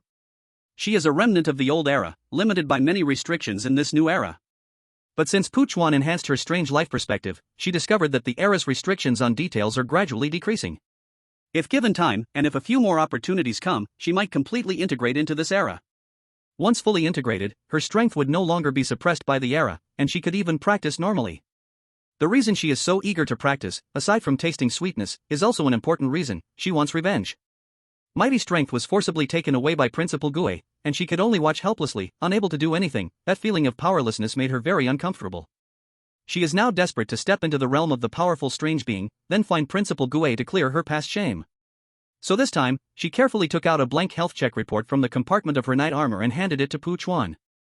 Ye Chuan, with his blonde hair and blue eyes, is quite handsome, and regarding what the Night Strange gave him this time, it was very unexpected, yet also very delightful. He carefully took the health check report, and before he could examine it in detail, the night guy spoke. Strange people's hospital, although it is a hospital, the strange doctors inside have very violent tempers. You must remember, once you go in, you can provoke anyone, but never provoke that director. That principal has been crazy for a long time, and it must be even worse now. Seeing the serious expression on Night Gui's face, Ye Chuan nodded. This health check report, once you get there, hand it over to a higher-ranking strange doctor. He will know what it means and will automatically provide you with convenience. Ye Chuan's heart bloomed with joy as he looked down at the health check report. Such a piece of paper has such great power? Sooner or later, Ye Chuan discovered the differences. First, this health check report was made of gold foil material. Secondly, this health check report was personally delivered to Night Guai by the director of the strange hospital, and it bore the director's handwritten signature. Finally, on the back of the health check report, there was a plea for help written by the director of the hospital. The letter was not long, just a few short sentences. The director's son had died, and he had heard that Night Guai was a remnant of the old era, asking if he could resurrect his son. The difficulty seems a bit high. Ye Chuan touched his nose and asked, has the director's son been resurrected? Night Guai coldly smiled and said, of course not. Our Night Guai clan does have some special methods, but they are only limited to the living strange ones. As for the dead strange ones, we are powerless. It is precisely because that son has not been resurrected for a long time that the director has gone crazy. But the more so, you must not provoke him, because madmen do things without restraint, and the most important point is, I am not a match for that director. Once, there was a rumor that the murderer of his son was a powerful Calamity Strange One, so without a second thought, he broke into the door, going on a killing spree in that Calamity Strange One's trial grounds. In the end, by using a reckless fighting style, he fought to a standstill with the Calamity Strange One, who was a small level above him. Finally, it was that Calamity Strange One who swore a strange heavenly blood oath, claiming he did not kill his son, which finally calmed the director's rage. Since then, strange things have flourished in the strange world for a while. Anyone with enmity would rush to the director, claiming that their enemy was the murderer of his son, and the director would recklessly go to that strange trial ground, launching a massacre. So, when you go, you must be extremely careful. After listening, Ye Chuan's heart raced, praying that when he went to the first strange people's hospital, he would have better luck and would not encounter the director. By the way, there was once a rumor about the first strange people's hospital, saying that somewhere in the hospital, a treasure is buried. It is said that as long as you find the treasure, you can receive the blessing of the strange god and obtain strange rewards. You can try to find it, but don't get your hopes up, as this information might be fake, or perhaps the treasure is in the hands of the director. Upon hearing this, Ye Chuan was instantly excited. The blessing of the strange god? Does that mean he could become the representative of the strange god in the strange world and walk freely? If he could find that treasure, the strange world would bow down at his feet. Other players also received gifts from the strange wife. Some got a hearing aid. Some received a bottle of glucose. Others received a strange pen, which could write clearly no matter how messy the writing was. In summary, all the new wives were very generous, basically bringing out their best possessions. Among them, of course, was Patel's new wife, the pig, Julalu. After living together for a few days, Patel finally accepted reality. However, after some interactions, Patel was directly shocked. Don't be fooled by this pig's love-struck appearance, her strength is genuinely top-tier purple robe. And according to what she said, her strength isn't even considered top-notch in that breeding farm, it can only be said to be passable. Patel's eyes nearly popped out when he heard this. Top-tier purple robe? Passable? How are these two phrases connected? She gravely informed Patel that when going to the breeding farm, he must be honest, and again honest, absolutely cannot provoke any strange beings there. The original strange residents of the breeding farm are manageable, perhaps they might give some face, but those visiting outsiders absolutely cannot be provoked, or they will face death with no burial place. According to her, a powerful and mysterious organization stands behind this breeding farm. The breeding farm does not even rank in that organization, it only exists because the leader of that organization enjoys pastoral life, which is why the breeding farm has reached its current scale. Speaking of the leader of that organization, Zhu Lalu was full of admiration. She said she originally only had the strength of a low-level purple robe, but she just happened to meet that being while visiting the breeding farm, and a bottle of mineral water that being had only drunk half of was picked up by her, and as a result, she broke through all the way and directly became a top-tier purple robe. Patel was left speechless for a long time after hearing this. Chapter 111 Honorary Director. When the global audience heard the news from Zhu Lalu, they couldn't help but gasp in shock. Global warming plus 1 degree. This is terrifying. Just from drinking leftover mineral water, she broke through several levels? How powerful must that being be? At least beyond the existence of the tribulation-level strange beings. Could it be the supreme strange being? It is very possible. Then, Zhu Lalu opened a button on her shirt and took out a badge, handing it to Patel. Husband, this is something I picked up at the breeding farm. The material is very hard, even I can't leave a scratch on it. You see if this is useful for your task? Patel initially didn't care about the thing Zhu Lalu brought out, but when he heard that even she couldn't leave a scratch, he immediately became interested. He took the badge and examined it closely, discovering some words on it. First Strange Civilian Hospital Board of Directors. Patel was so excited that he almost stopped breathing. He knew that this time, he had truly hit the jackpot. Now let's talk about Ye Chuan. At this moment, he was washing underwear for Shen Zhaoyi. Yes, hand washing. It was Shen Zhaoyi who requested this repeatedly, saying it would enhance their intimacy. Thinking that Shen Zhaoyi had indeed helped him a lot, Ye Chuan agreed and washed for her. Since he had to wash clothes anyway, he just decided to wash all of them. So Ye Chuan took out both of their dirty clothes and began washing them one by one. Ye Chuan washed quickly, and soon only the last piece was left. This was Shen Zhaoyi's coat. Ye Chuan habitually emptied the pockets before washing, pulling out badge after badge. What is this? Ye Chuan was quite curious. The badges were seriously worn, so the surface felt very smooth. The words had been worn down, leaving only a few that could be seen vaguely. It seemed to say honorary director. Regarding Shen Zhaoyi's strength, Ye Chuan had already seen enough. After all, she had many keys to the landlord. This was probably yet another of her assets. Ye Chuan set the medal aside and continued washing clothes. After finishing, he took the medal and found Shen Zhaoyi. At this time, Shen Zhaoyi was in front of the mirror, trying on clothes bought from a strange shop one by one. Husband, how does this outfit look? Very beautiful? Really? Of course it's real. Good, then let's keep this one. Husband, what about this outfit? After Shen Zhaoyi finished trying on all the clothes, Yichuan finally took out the medal. Wife, is this your thing? Shen Zhaoyi took a glance and, somewhat confused, took it. What is this? After looking closely and thinking hard, she finally remembered. I remember. This is the medal given to me by the strange director of the First Strange People's Hospital.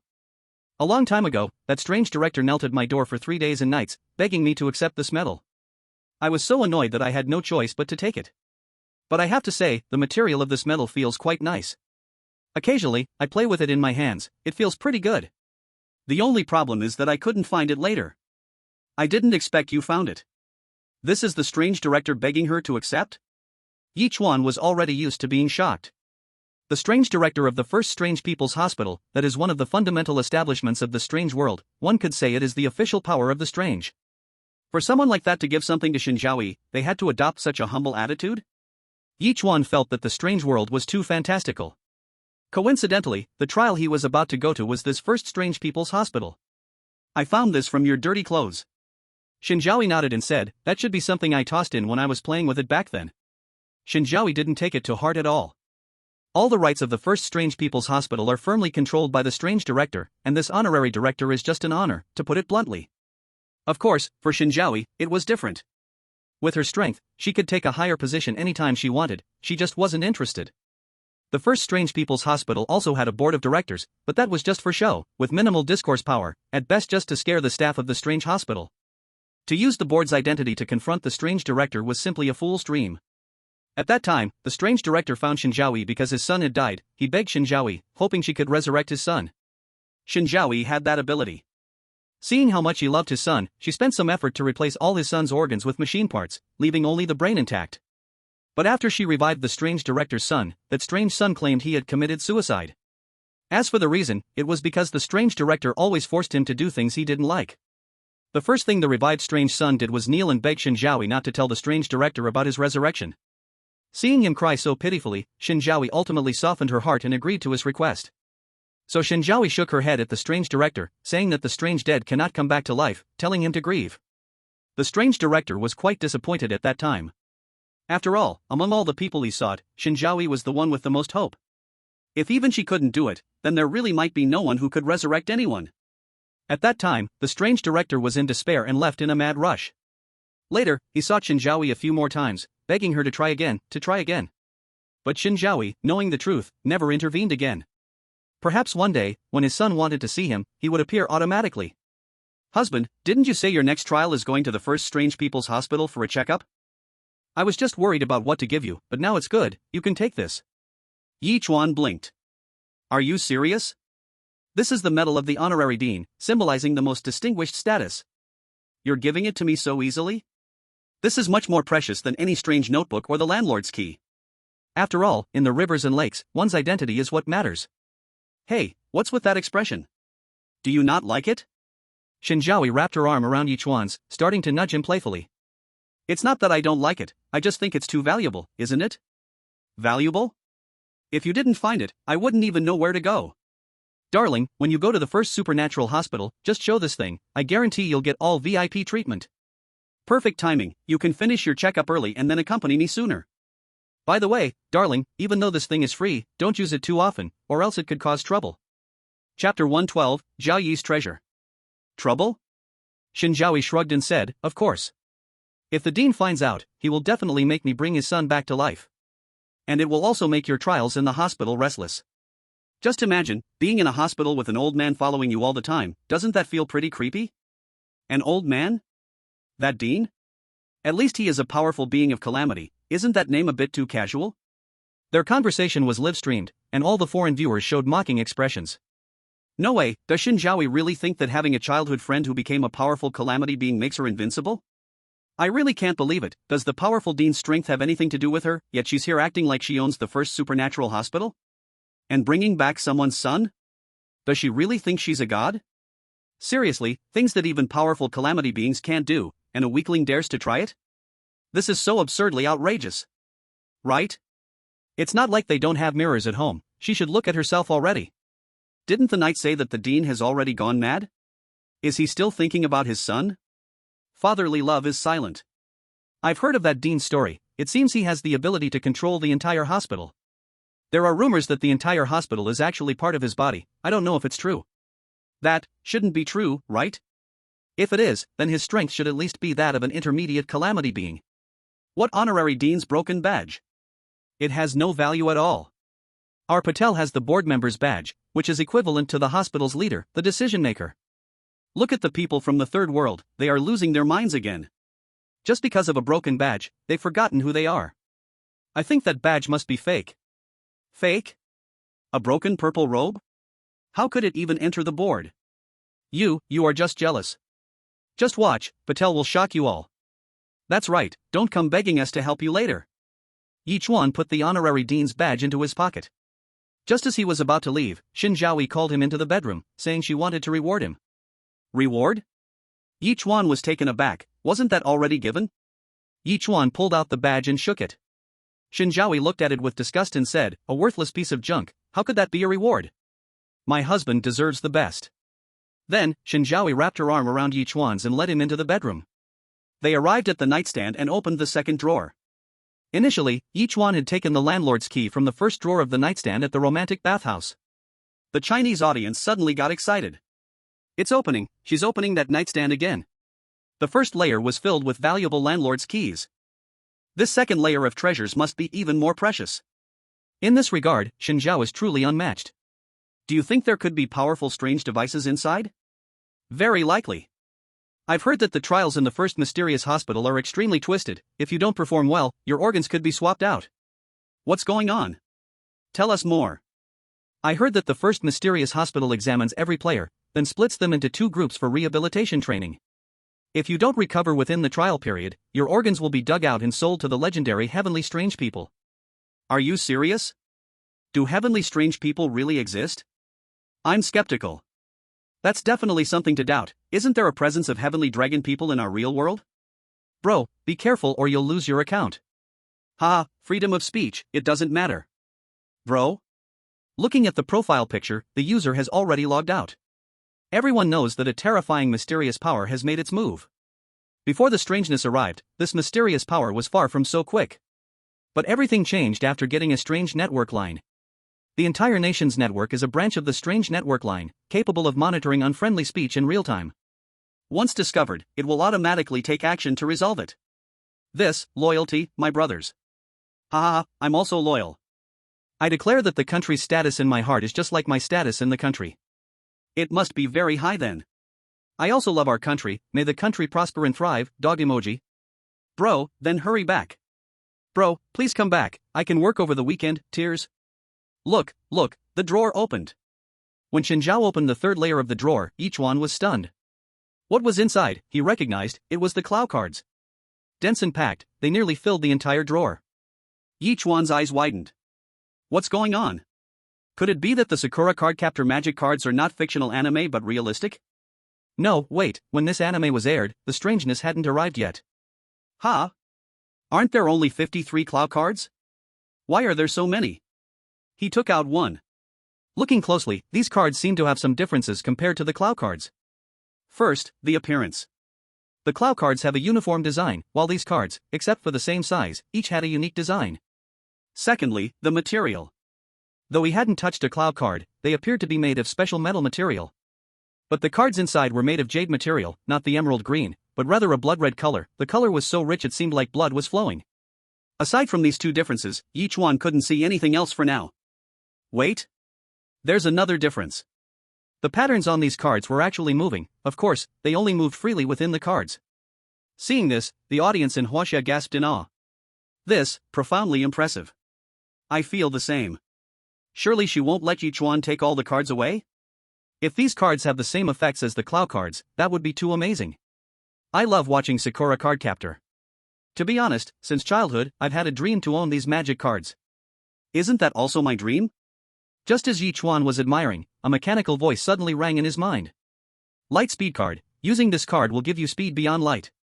Would you like to use it? Ye Chuan's eyes widened in disbelief as he looked at Shen Zhao. Could it be that each card here has a corresponding skill? Shen Zhao smiled brightly and asked, Hubby, do you feel something? This is the Zhaoyi card I created, each one has a corresponding skill. Using it is also very simple, just take it out and press it against your chest. However, the process of creation is somewhat special, not because she spends a lot of time studying, but because of her unique ability. This ability is called extraction. Any weirdness that Shen Zhaoyi kills will have its ability automatically extracted by her, becoming a member of the Zhaoyi cards. Of course, not all abilities will be extracted. For example, some strange abilities are about washing underpants exceptionally well, which is naturally looked down upon. Others have the ability to infinitely stretch white socks, which are absolutely useless. After the sift of the sand, what Shen Zhaoyi collects into the drawer are the elite among the elite. Honey, you can freely choose one card from here. What, just one? When has Shen Zhaoyi become so stingy? Exactly, my 88-year-old girlfriend gifts me luxury cars one truckload at a time. Damn, buddy, take me along. No, don't you want to suffer a little? Disdain, young people should strive, even delivering takeout contributes to society. Awesome, after 3 days of hunger, seeing this made me instantly full. Wait, can we stop bickering? Right, can't watching the live stream kill me? But I really might die. Viewers opened the homepage, all chemotherapy videos. No, dude, I was just joking. I should really die. Quick, draw your sword and help your friend slay the great demon of the 14th realm. Sword raised. Sword raised. Ye Chuan put down the lightspeed card and then drew another one from inside. Divine power card, after use, will gain immense strength. Side effects, after its effectiveness expires, will enter a period of weakness. During this weakness, even the weight of clothes can crush you into a meat pie. Ye Chuan decisively put it down. Cards with side effects are not good cards. Ye Chuan drew another card. Gambling God card, after use, will gain supreme gambling skills, will win every gamble, invincible in battle. This card is good, no side effects, directly becomes a gambling saint after use. Unfortunately, this card is suitable for trials in casinos. Going to the hospital feels a bit inappropriate. What is there to gamble? Am I betting that your kidney has 2 eyes? Or am I betting your prostate is inflamed? Ye Chuan picked up another card. Title card, after use, will randomly gain a title. Options include Jade-Faced Hand Grenade King, Void Prince, Shaolin Temple's First Lust Demon. After obtaining a title, will possess corresponding abilities. Jade-Faced Hand Grenade King, 100% AoE damage, guaranteed to blow yourself up. Void Prince, always in a weakened state. Shaolin Temple's First Lust Demon, perfectly replicates the lives of trending individuals. No, this randomness is too strong. Ye Chuan didn't finish reading and put it back. After looking at so many cards, none of them fit Ye Chuan's heart. Ye Chuan thought maybe he should just give up. After all, it's just a hospital checkup, and there shouldn't be too much danger. But just when he was about to give up, he suddenly saw the cards in the innermost layer. In the corner, there are 3 cards with noticeably richer colors. Ye Chuan drew one. Blood Will Eye card, after use, will gain supreme eye techniques, can see through yin and yang, life and death, can see through ancient and modern, can see through illusions, foresee the future, any weirdness will have no secrets under the Blood Will Eye. This ability is terrifying. Moreover, this card has no side effects. The only drawback is that after each use, the card will enter a cooldown period during which it cannot be used again. The audience in Huaxia was already dumbfounded. When Yichuan got the previous cards, all the viewers felt a bit disappointed.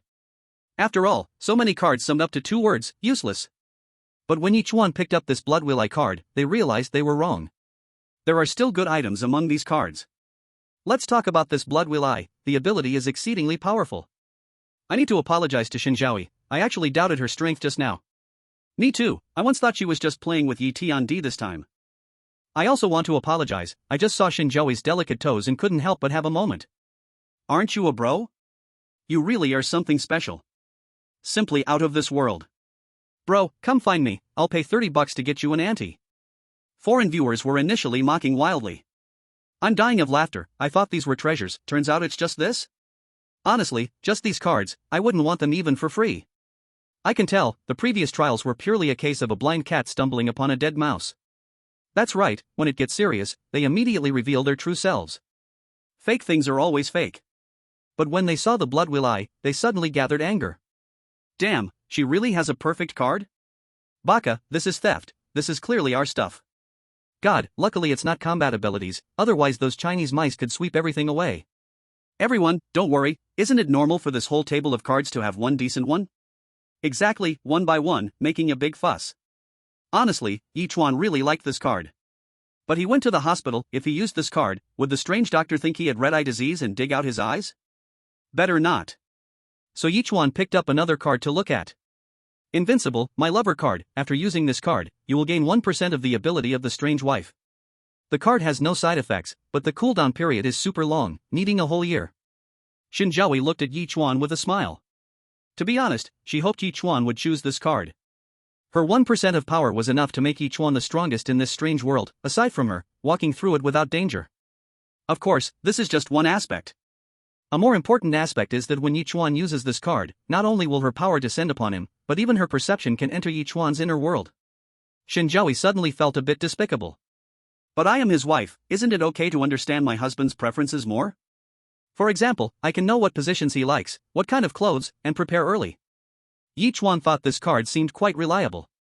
Although Shen Zhaoyi had no title and there was no record in the strange matchmaking command center, during the previous trials, Ye Chuan felt that Shen Zhaoyi was definitely not simple.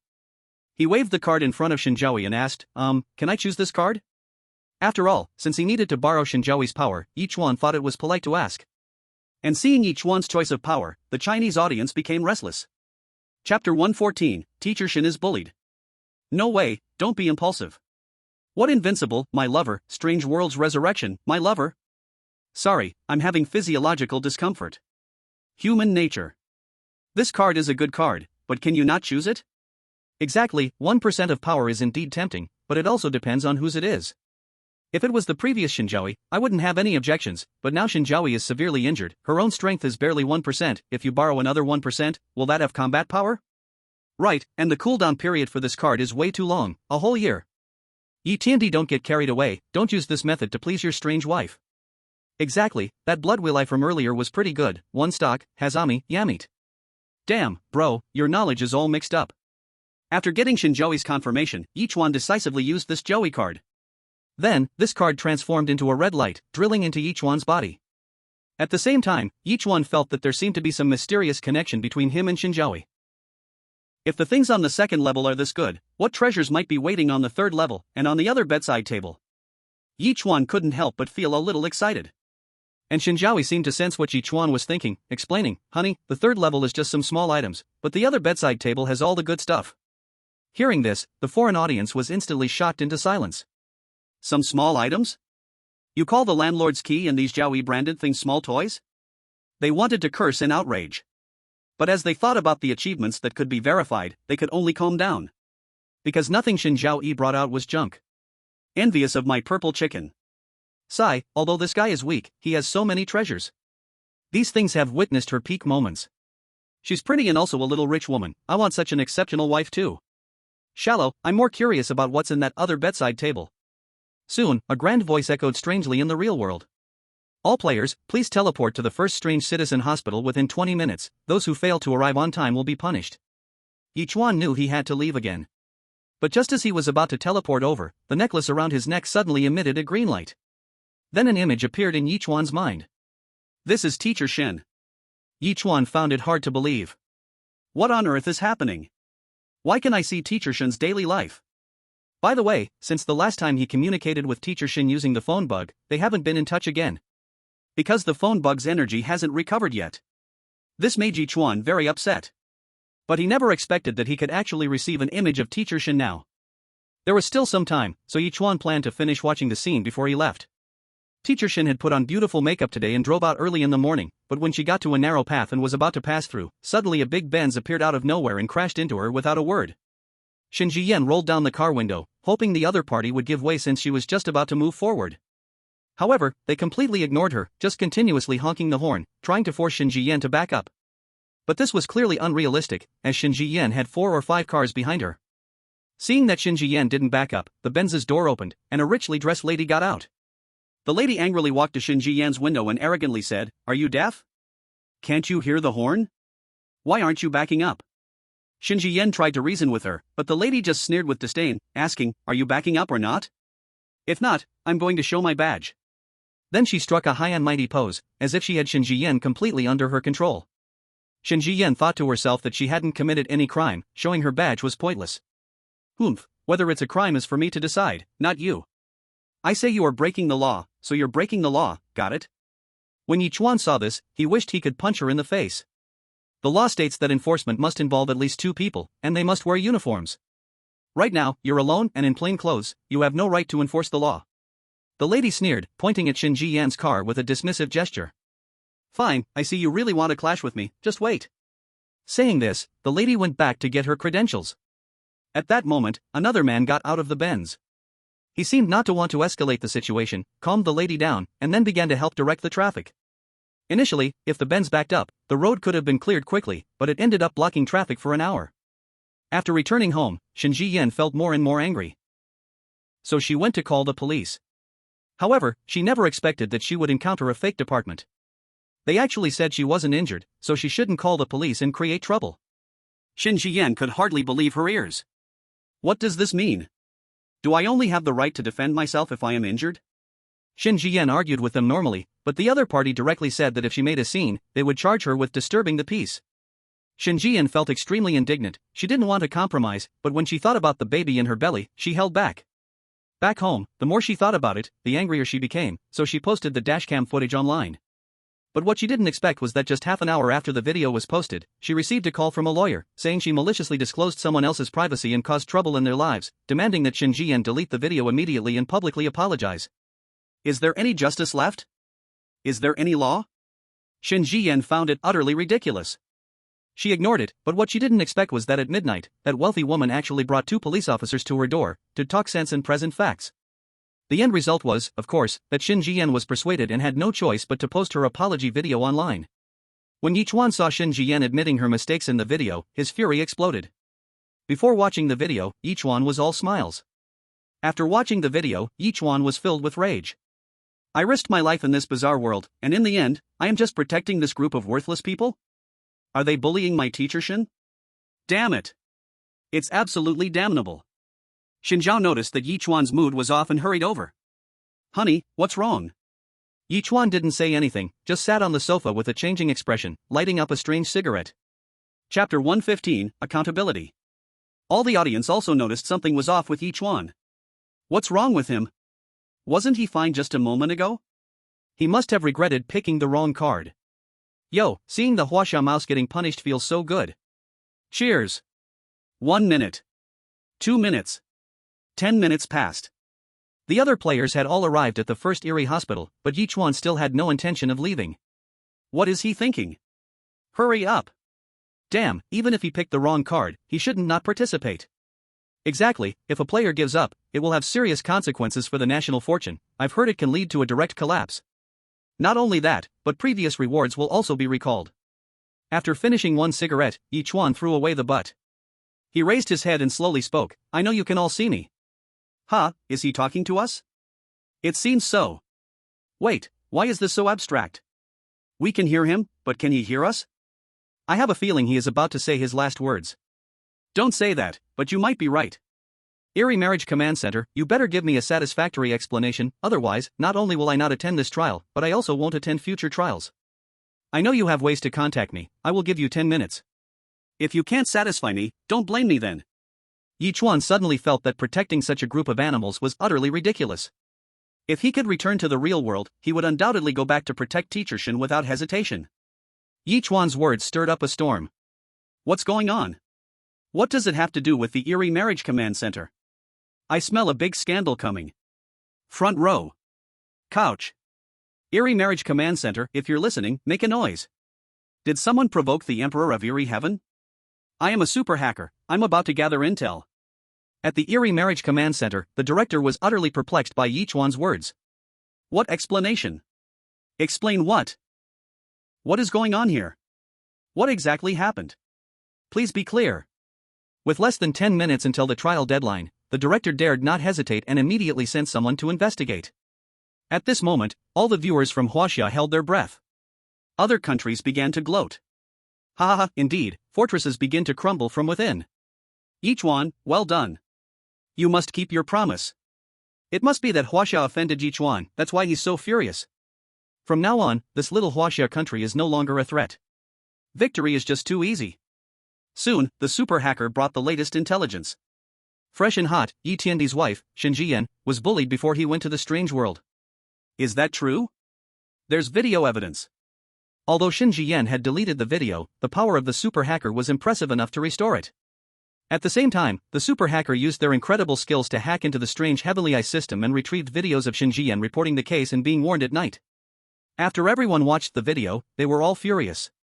Damn, these parasites really deserve to die. Showing credentials? Who do they think they are? Watching this makes me want to take a knife and slaughter these bastards.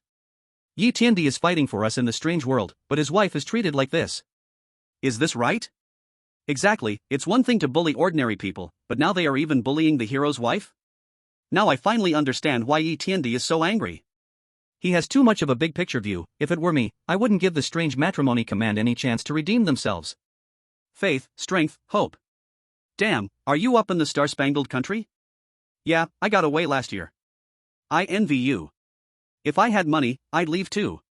Countless netizens went to the official account of the strange matrimony command to leave messages. As expected, only the author was allowed to comment. After the truth was revealed online, other countries quickly found out. Ha ha ha, did you see that? This is how Huaxia treats its heroes. Our great Yamato nation shows great respect to its heroes. Oh my, it's unbelievable. What's the big deal? I have even more explosive news. My neighbor just came over from Huaxia last night, and she told me that for this year's strange matrimony game anniversary, the local officials gave her family 3 towels. What does that mean? I don't quite get it. It means her husband was also chosen to participate in the strange matrimony game and died inside. Those 3 towels were condolence gifts. No way, just 3 towels as condolence? This can't be fake, you can verify it. It's 9.9 for 3 towels. Unbelievable. I left too, it's not standard operation. I bought them for 9.9 but claimed 2,000. Didn't they say Huaxia is a rule of law country? How could this happen? As expected, they brought it upon themselves. Gather the troops immediately, as soon as Huaxia's luck weakens, we will go to war. This time, we must make it a quick battle. At the strange matrimony command. The director had already heard the report from his subordinates and was trembling with anger, heavy-handedly slapping the table. Scum, parasites, troublemakers.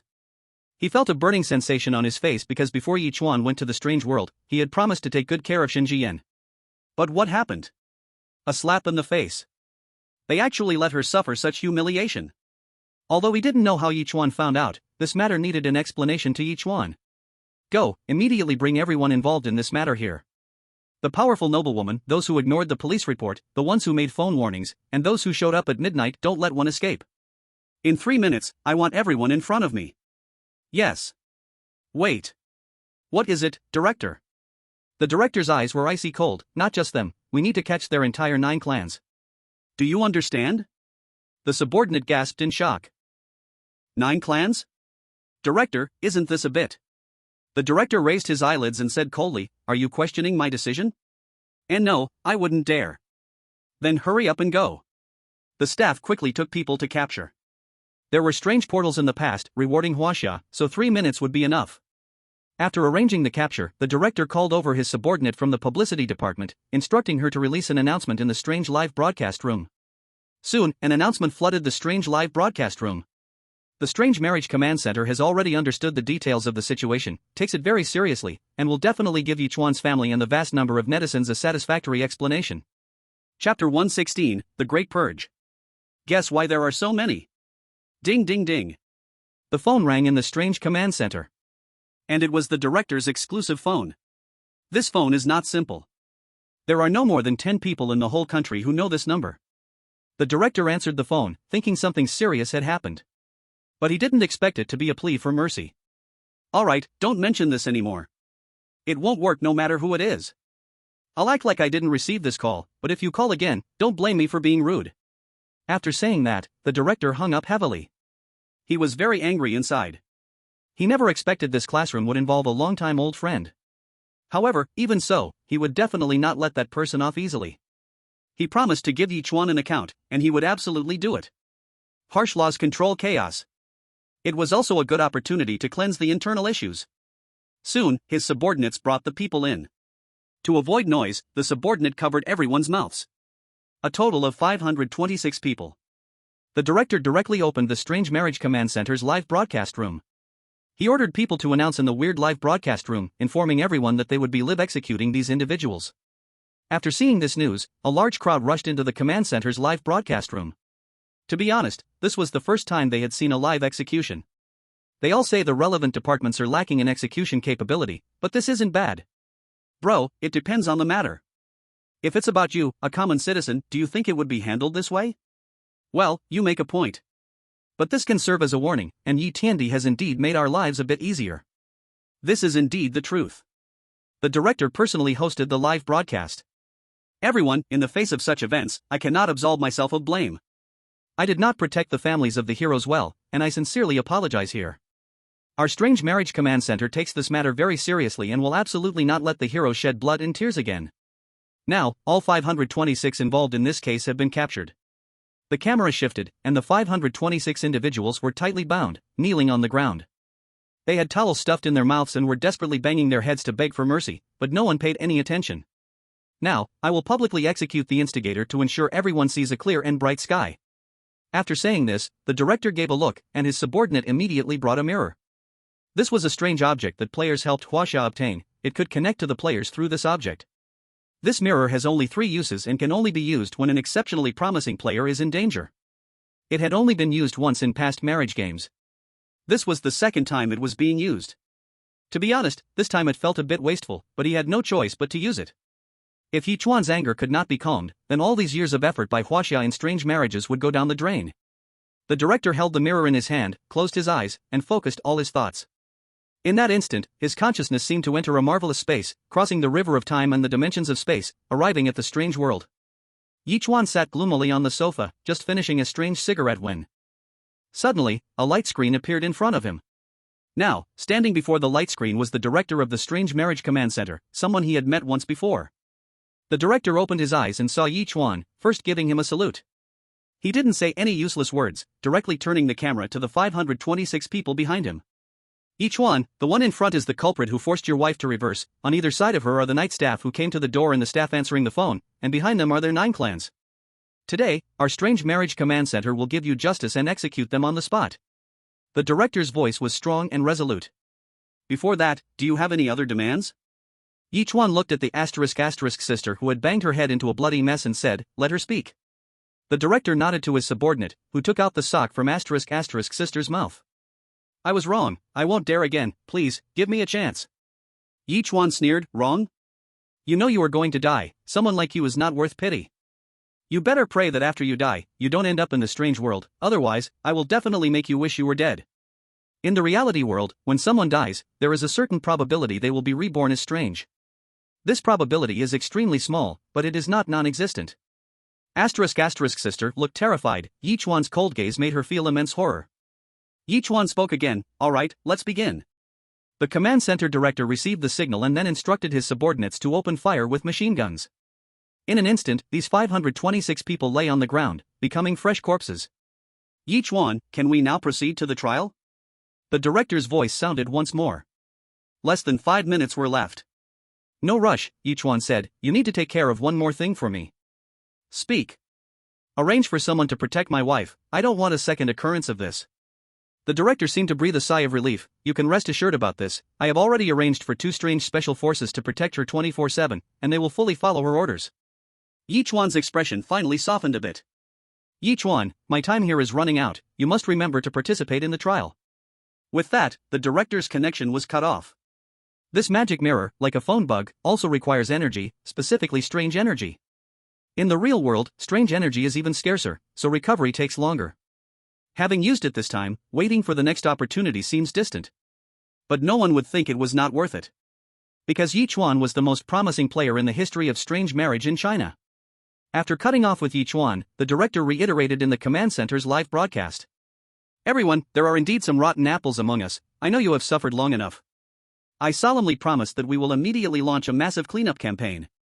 If anyone is found breaking the rules and acting against the wind, their entire ancestry will be implicated. If you have any grievances, you can call our number. Once verified, we will handle it immediately without delay. Report on the day of the incident, investigation and execution will happen on the same day. Good, I support this. It should have been like this. Yi Tiandi is mighty. I report, my houses was forcibly demolished. I also report, someone that I was admitted to university. I want to report too, I suffer from, someone secretly filmed me for an hour, resulting in my discharge. The court has ruled me innocent, yet still did not revoke my punishment, I'm wronged. For a period thereafter, the Strange Marriage Command Center was extremely busy. But the director believed this was absolutely necessary. Chapter 117, I order you to form an alliance with me. Honey, are you okay? Shen Zhaoyi asked with concern. Ye Chuan glanced at the worried Shen Zhaoyi and said, it's nothing, just a small matter. That's good. Ye Chuan took out his necklace and handed it to Shen Zhaoyi, saying, can you help me see if there's anything special about this necklace? Just now, it was because of the necklace. Ye Chuan finally saw the scene of Teacher Shen. So Ye Chuan felt that this necklace was not ordinary. Shen Zhaoyi took the necklace, looked at it, and said, there's nothing special about it, what's wrong? Nothing? Ye Chuan was stunned. Impossible. Absolutely impossible. Ye Chuan was certain that the necklace was definitely not simple, and the reason Shen Zhaoyi couldn't see it was surely because she was too weak. Fine. Ye Chuan took the necklace back and put it around his neck. Seeing Ye Chuan's expression, Shen Zhaoyi couldn't help but frown. Could it be that this necklace really had a secret she hadn't discovered? But there really was nothing special about it. Players who haven't reached the trial, hurry to the trial entrance, which will soon close. Ye Chuan stood up, hugged Shen Zhaoyi to say goodbye, and then went to the strange first trickster hospital. Seeing Ye Chuan finally set off, the director let out a long sigh of relief. Thankfully, Ye Chuan still knew the importance of things. Ye Tiandi indeed has a broad vision. If it were me, I wouldn't go even if you beat me. Why do you say that, brother? Because I simply don't trust it.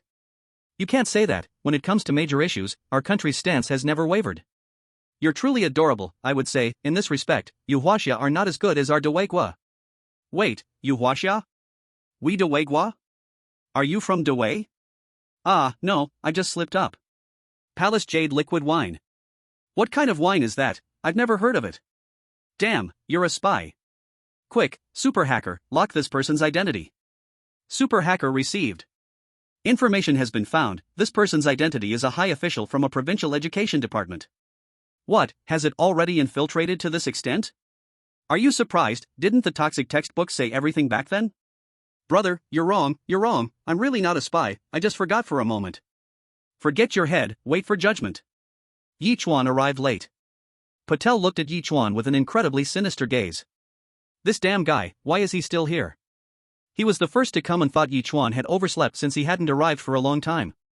After all, with such a beautiful trickster wife, who could resist? Though they couldn't truly be together now, he could at least watch, right?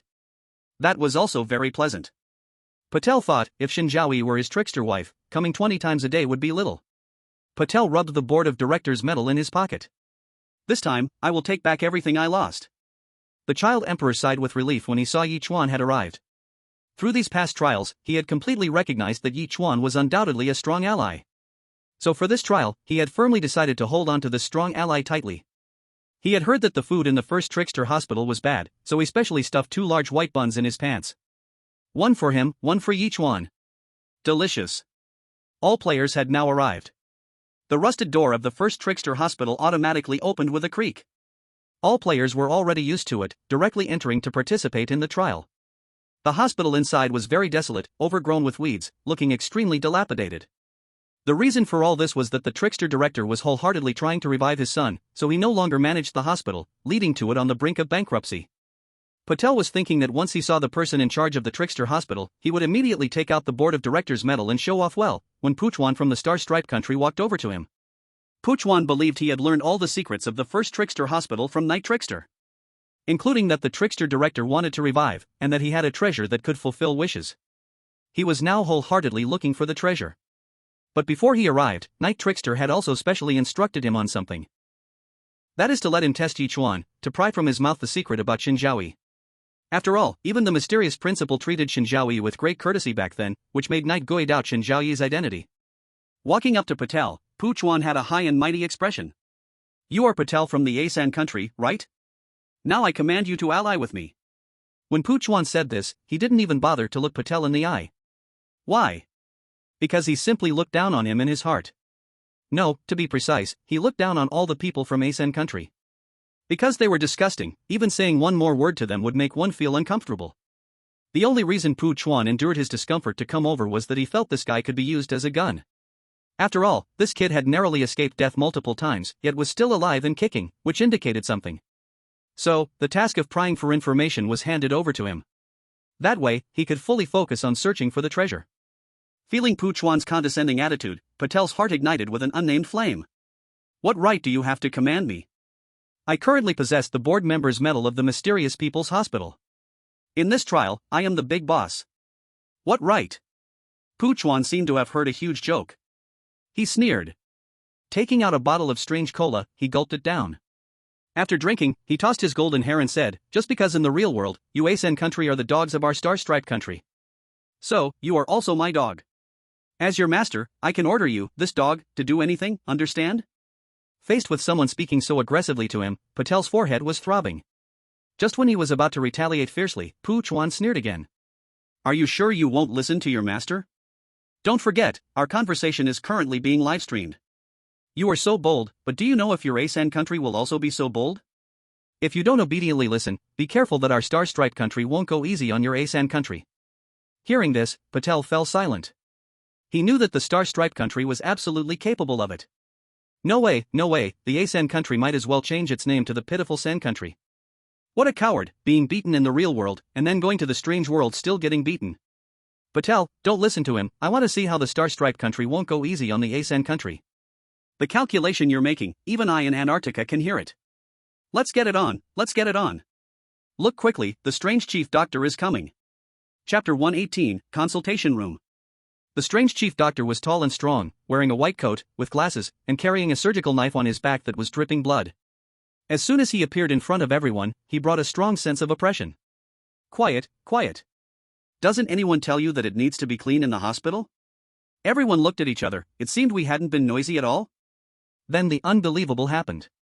The strange doctor pointed at a player and said fiercely, your breathing is so heavy that it severely affects the patient's rest. If you keep being this noisy, I will schedule a surgery for you to remove your respiratory tract. Hiss. What the hell? The act of breathing is wrong now? Then the strange chief doctor looked at his watch, and his brows frowned deeply. At this hour, you should be resting in the ward. What are you doing out here? Are you trying to make me break your legs to discipline you? I can't believe it. Is this even a hospital? Is it normal to casually remove people's throats or break their legs? Seeing this, Puchuan hurriedly took out the blank medical examination report that Night Gui had given him. Honorable Strange Chief Doctor, we are not patients here, I came to participate in the health examination trial. The Strange Chief Doctor skeptically took the examination report. He originally thought the health examination trial was just an excuse for this group of rats. But when he saw this special blank physical examination form, he no longer had any doubts. The First Strange People Hospital was once very popular, any strange cases with complicated illnesses would come here for treatment. Because here, there were the most powerful doctors in the world of the Strange Hospital Director. His medical skills were unmatched in the entire Strange world, claiming to be able to bring the dead back to life. However, with the death of the strange hospital director's son, his temperament changed drastically, wholeheartedly wanting to resurrect his son, and he no longer treated patients properly. So, the number of strange beings coming to this hospital for medical attention became less and less, and it had been a long time since anyone came for a physical checkup. In order to keep the hospital thriving, the Strange People Hospital made a reluctant decision. Anyone coming for treatment, anyone coming for a physical checkup, would be forcibly held. You're cured? Immediately arrange for someone to break your leg. Then you can be hospitalized for surgery again. It was precisely by relying on this method that the hospital still hadn't closed down. The strange doctors and strange nurses also didn't face unemployment. The strange attending doctor had a strange smile on his face as he returned the blank physical report to Ye Chuan, looking at everyone and asking, "Are you all here for a checkup?" Everyone nodded in unison. "Okay, then I'll assign you to groups." Physical examinations still need to be grouped? Everyone looked puzzled. Isn't it just about lining up? But no one dared to ask, assuming it was a feature of the hospital in the strange world. "Hey kid, what's your name?" Since the strange attending doctor pointed at him, Ye Chuan hurriedly answered, replying to you, "My name is Ye Chuan." "Alright, Ye Chuan, you have a blank physical examination report signed by the strange principal, go wait in the first diagnosis room. The testing equipment there is better, and if a sickness is found, you can receive prompt treatment." Ye Chuan was very excited, "Thank you, sir." Ye Chuan looked proudly at the other players, feeling as if he was superior to them all. He had heard the knight say that ever since the reforms in this strange hospital, it seemed that only 2 diagnosis rooms remained. And according to the strange attending doctor's words, there were indeed differences in the equipment of the 2 diagnosis rooms. Going to the first diagnosis room would greatly benefit his health. Seeing this, Patel also prepared to take out the board member medal given to him by Zhu Lu. But before he could take it out, Ye Chuan spoke to the strange attending doctor, "Sir, this is my servant, let him come with me to the first diagnosis room." The strange attending doctor was taken aback, "Servant? Weren't you just scolding him?" "Sir, isn't it normal to scold a servant?" The strange attending doctor, "Makes sense. Alright then, in light of the blank physical examination report." "Huh?" Patel was confused. "Wow, I was planning to put on a show, but you, Ye Chuan, interrupted my act?" Patel really wanted to take out the board member's badge and order the strange attending doctor to cut off Ye Chuan's tongue. But he held it back. Forget it, saving is better. Then let this badge be his biggest trump card. Wait until the critical moment to take it out, it will definitely create an even bigger scene. Seeing Ye Chuan reaping the benefits, all the players took out their things, wanting to appease the strange attending doctor and then also enter the first diagnosis room with better medical resources. The strange attending doctor accepted everyone without hesitation, putting everything into his pocket. "Seeing how understanding you all are, then go to the first diagnosis room." Everyone breathed a sigh of relief. This trial was divided into 3 stages. The first stage, physical examination. This was to check if there were any problems with your health. The second stage, recovery. This was to treat you after problems were found. The third stage, re-examination. This was to check your recovery level. Finally, according to your physical quality after re-examination, a final physical examination report would be generated. So, being able to enter the first diagnosis room. "Thank you, my lord. Please rest assured, my lord. We will definitely strictly follow the hospital's rules and regulations. We will surely repay you well in the future, my lord. My lord, I heard that you have no son. Let me be your son in the future. I want to take care of you." At this moment, Patel glanced at Ye Chuan. Everyone had given their gifts, but this guy had shown no intention at all. Hee, what a stingy miser. If the strange teacher in the mysterious high school still had a trace of professional ethics as a teacher, then the doctors in this strange hospital were simply heartless. They won't let you go until they squeeze every bit out of you. Patel had heard from Zhu Lu about the inside story of this strange hospital. If you do not bribe the attending doctor, you will face various targeting and be tortured to death. The most cruel part is that just before you die, all your organs will be removed and sold publicly. Even your testicles could be sold to strange restaurants to make special dishes. The strange attending doctor suddenly frowned and looked at Ye Chuan. "Don't you have any response?" "Response? Should I take out the Medal of Honor as the honorary director?" But Shen Zhaoyi said not to use it easily.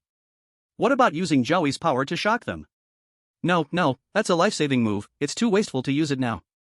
Ye Chuan touched his body, but had nothing on him. Forget it, my physical condition is good, it's the same for any checkup. Nothing. Ye Chuan honestly answered.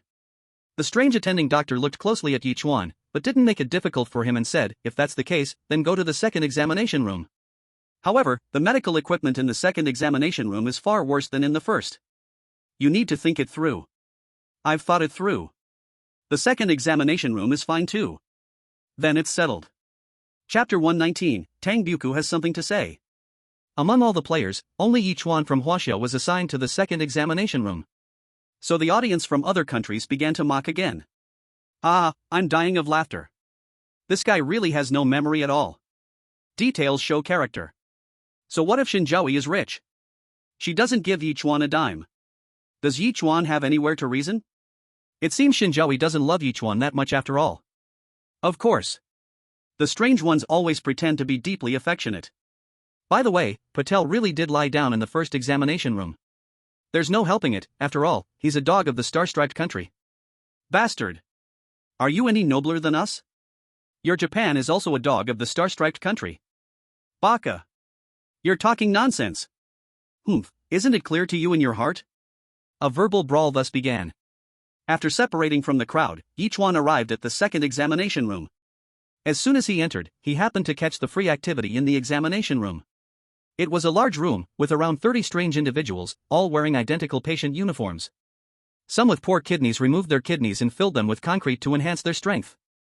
Those with poor eyesight had their eyeballs removed to use as telescope lenses. And those with inflammatory prostates simply removed them and replaced them with faucets. Yichuan felt that this examination room had its own story. Just as he was watching with great interest, a boy at the last row of desks climbed up and waved at Yichuan. "Dude, are you new here? This place is full. There's no single desk left. Why don't you come over and sit with me?" Yichuan glanced at him and found that he looked the most normal in the entire examination room. Walking to the last row, the boy took the initiative to greet him.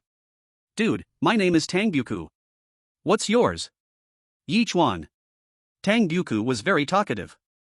After exchanging names with Yichuan, he began to explain the situation of the first strange hospital to Yichuan. "Don't look at how quickly the strangeness in our examination room is acting. In fact, they are also forced to have no choice. They used to have healthy bodies. But we were forced by the head of our clinic, for the sake of performance, to treat them until they exhibited problems. And through his gifted PUA skills, he made these strange beings mistakenly believe that these problems were their own, while he remained the white-clad angel. In short, you must not discriminate against them." Discriminate against them? Yichuan felt a bit speechless. In this strange world, it has always been us humans who are discriminated against, okay? By the way, buddy, are you hungry? I have a lot of food here. You humans should like it. Then, Tang Buek pulled out a lot of candies and a small piece of bread from his pocket. However, the bag was already open, and a piece had already been eaten. Yichuan felt that he seemed to be wrong about this. This Tang Buek was not normal. After all, what kind of normal strange being would be so enthusiastic towards humans? However, this kind of abnormality, he quite liked. "Thank you, I'm not hungry right now," Yichuan politely said. "Well, alright then." Tang Buek put everything away. Yichuan suddenly remembered that he had nougat candy given to him by Shen Zhaoyi in his pocket, and he could share it with Tang Buek, as old Mo, when he used to be romantic, actually really liked to eat it. Just as Yichuan took out the nougat from his pocket, accidentally, he brought out the Medal of Honor from the honorary director, which fell to the ground. Yichuan bent down to pick it up, but at that moment, Tang Buek was taking a sharp breath. Hiss! Hiss! Hiss! Tang Buek looked shocked, his eyes nearly popping out. "Dude, where did you get this thing?" "This is the Medal of the Honorary Director. Its power is so great, it even supersedes the board of directors." "Wait, if you have this thing, why did you come to the second clinic?" "I get it, you want to show off, right? I once heard others say that in your human world, showing off is a very elegant activity. It's almost like a talent skill for you humans. Ordinary people show off a little, capable people show off a lot, and top-level folks know how to show off invisibly. But, I also heard that showing off can be very dangerous and might even backfire. What's that saying in your human world?" "Let me think. Oh right, forced showing off is the most lethal, right?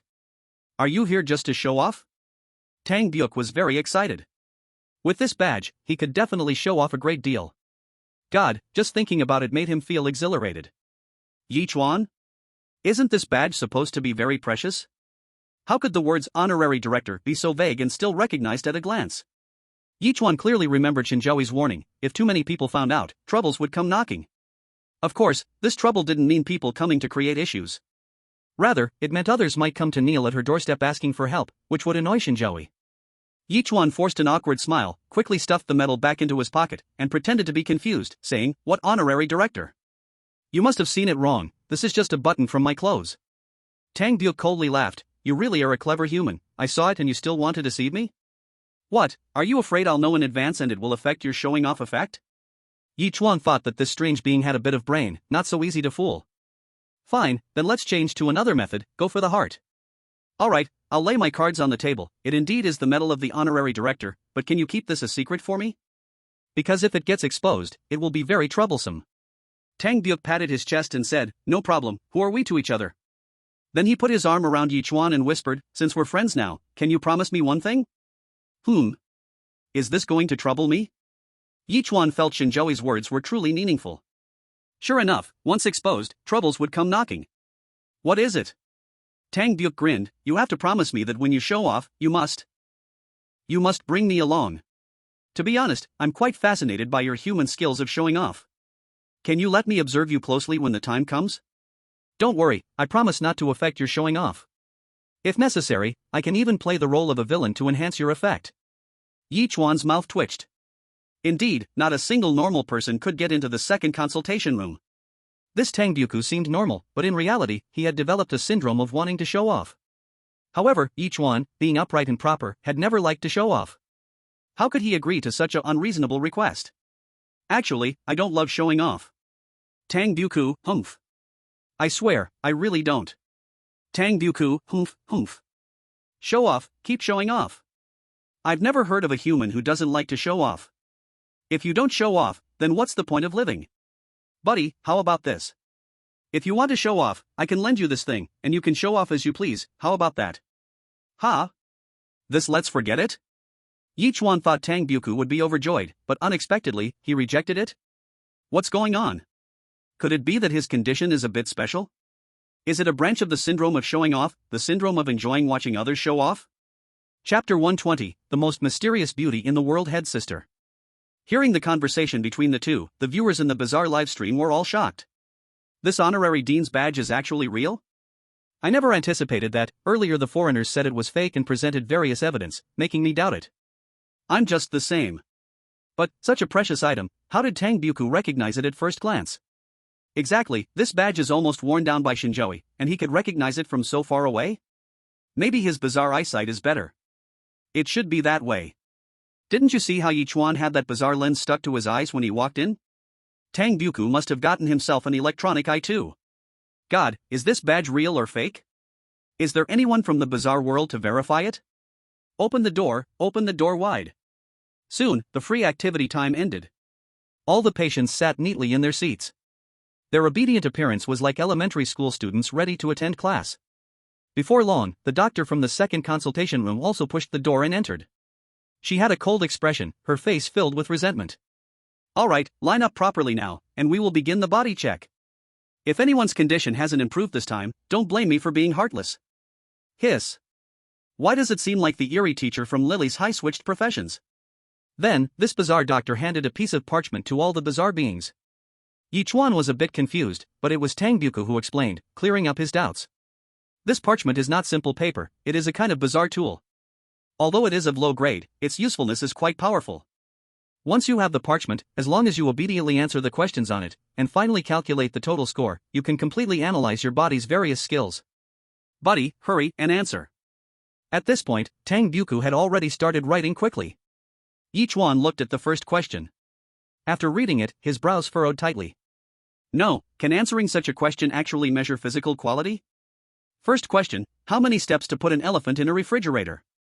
Seeing Yichuan not moving his pen for a long time, Tang Buku couldn't help but remind, buddy, this is a basic question, you don't know? You might get evaluated as having some mental issues. Urged by him, Yichuan confidently wrote down his answer. After seeing Yichuan's answer, Tang Buku's expression turned strange. No, buddy, you really don't know? How can it be 3 steps? Huh? Yichuan couldn't help but widen his eyes. Isn't it 3 steps? That definitely isn't. Tang Buku said seriously, first, don't you need to customize a super big refrigerator? Second, you don't have an elephant, do you? You must go to the zoo? Third, do you need to connect the electricity? Fourth, you need to find a forklift to carry the elephant inside. Fifth, this is closing the door. Yichuan, it seems to make some sense. He quickly wrote it down. The second question, who is the number one beauty in this strange world? What the hell is this asking? Is it about looks? Yichuan thought too much, this question still tests the brain. Isn't it just about connection, man? You have a serious problem. This is an easy question, and you can't answer it? Yichuan felt a bit painful and quietly asked, who is it? That must be the big sister. Big sister? Yeah. Are you sure? Upon hearing this title, Yichuan's heart skipped a beat. He clearly remembered that the strange principal called Shen Zhaoyi like this.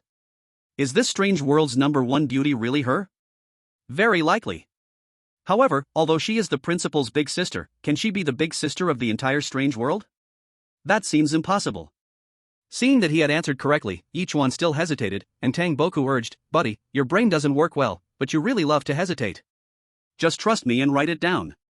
Yichuan reluctantly wrote down the 3 characters for big sister.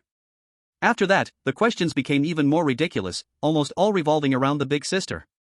What is the big sister's height and weight? What does the big sister love to eat and do? Of course, there were also questions about the history of the first Strange People's Hospital. In short, it was very confusing to Yichuan. Can this really treat illness? The doctors at this first Strange People's Hospital are truly ridiculous. The content of the exam paper was live-streamed, and everyone watched it like it was a show. However, no one connected the big sister and Shen Zhaoyi. After all, the principal's big sister can't possibly be the big sister of the entire strange world, right? That would be too absurd.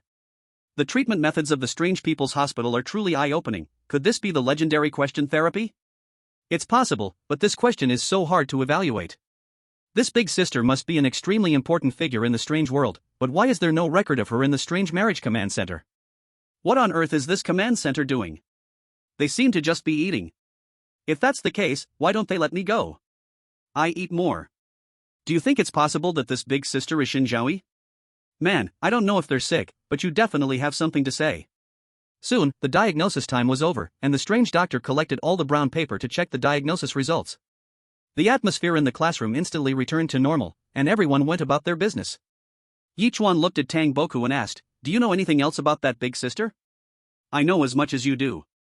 Aren't you just pretending? You fake not knowing, hesitating over basic diagnosis questions, and when the time is almost up, you write the advanced questions perfectly. I didn't, I guessed randomly. Hey, you see, can't help but pretend again, right? I saw your answers, they were all correct, and you still say you guessed? Alright, fine, just pretend I'm showing off, okay? Yichuan said helplessly, do you know anything else about that big sister? Tang Boku shook his head, I know less than you. You even wrote down her preferences. Yichuan's mouth twitched, he wrote this entirely based on Shen Zhaoyi. Tang Boku tapped Yichuan's shoulder and winked, what's wrong? Are you interested in this so-called number one beauty of the strange world? No, I'm just simply curious. Cut it out, are you pretending? We're all men, don't I understand you? Yichuan didn't explain anymore because he knew that even if he did, Tang Boku wouldn't believe him. But he really just wanted to know if there was a connection between this so-called big sister and Shen Zhaoyi. Chapter 121, Almost Perfect Physical Qualities. Tang Boku saw that Yichuan did not speak, so he assumed it was a silent approval. Buddy, I completely understand your feelings for the big sister. After all, which girl doesn't have a spring in her heart, and which boy? I really don't, I already have a wife. What? You have a wife? Tang Boku's eyes nearly popped out. You're not just showing off again, right? You don't look much older than me. Yichuan said seriously, I really do have a wife, that badge you see is given to me by my wife. Tang Boku felt a bit dazed. Fortunately, Yichuan was speaking to him now. If he had said this before the physical test, he would definitely have failed. Wait, who is your wife? Why do I feel like she can show off more than you? You're letting me play with this precious honorary director's medal? Did you two meet because of showing off? Tell me honestly, who's better at showing off between the two of you? Since he couldn't make himself understood, Yichuan simply stopped talking. Tang Boku was a chatterbox and clearly couldn't stand Yichuan's silence, so he said, how about I tell you a story about the big sister? Yichuan indeed became interested. So, this big sister is quite a character. She is not only the number one beauty in the strange world but also the number one powerhouse. It was the emergence of the big sister that ended the chaotic battles in the strange world that lasted for hundreds of years. Although there are still some frictions and fights now, it's within a normal limit. Moreover, the greatest thing about the big sister is that she unified the measurements in the strange world and invented the strange currency. However, the journey of the big sister has not been smooth. At first, she advocated peace and love, but no one paid her any attention. Later, she was betrayed by her little brother and nearly got seriously injured and died. On the brink of death, the big sister finally realized her mistakes. Forget about peace and love, she transformed into a Shura of the strange world, mercilessly harvesting, and ultimately proved her way amidst mountains of corpses and seas of blood. In the first consultation room, the patients here were also earnestly completing this talk therapy with craft paper. However, players like Su Pu Chuan were having a hard time.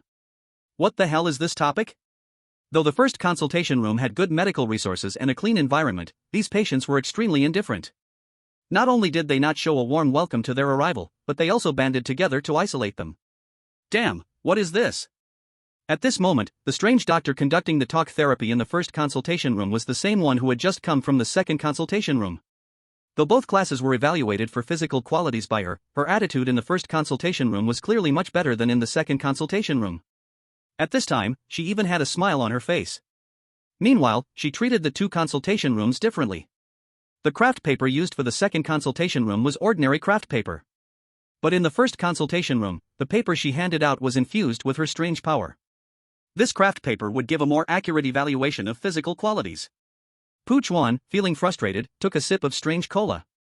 What kind of broken topic is this? He didn't understand a single one. To avoid being evaluated as having a problem, he decided to play a little trick. He straightened his body but glanced sideways at his deskmate, intending to copy. However, as soon as he moved, the deskmate angrily turned his head.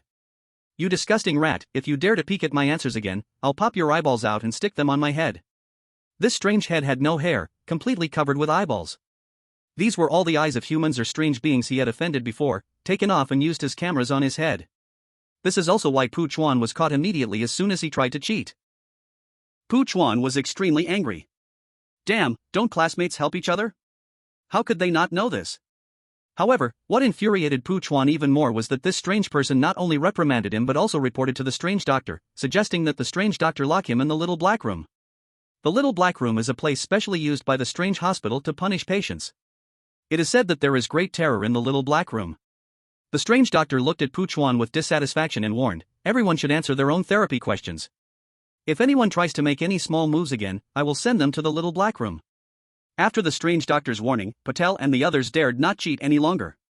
When they arrived at the first consultation room, they thought they could connect with the other strange patients by sharing the same identity. However, it was completely useless. These strange people squeezed them to the very back of the first consultation room and made them queue here. Faced with their baffled questions, they received no response, only cold snorts. Moreover, they couldn't make a sound in the consultation room at all. If they accidentally moved a chair, they would be met with the glances of all the strange people. That overwhelming sense of pressure made them kneel on the ground to confess. At this moment, these people felt a bit regretful. If they had known the atmosphere in the first consultation room was so oppressive, they might as well have gone to the second consultation room. The first consultation room and the second consultation room were separated by just a wall. But the atmosphere in the consultation rooms was completely different. The first consultation room did not allow any noise, but the second consultation room was different, it was always noisy. Seeing this scene, all foreign viewers felt incredibly frustrated.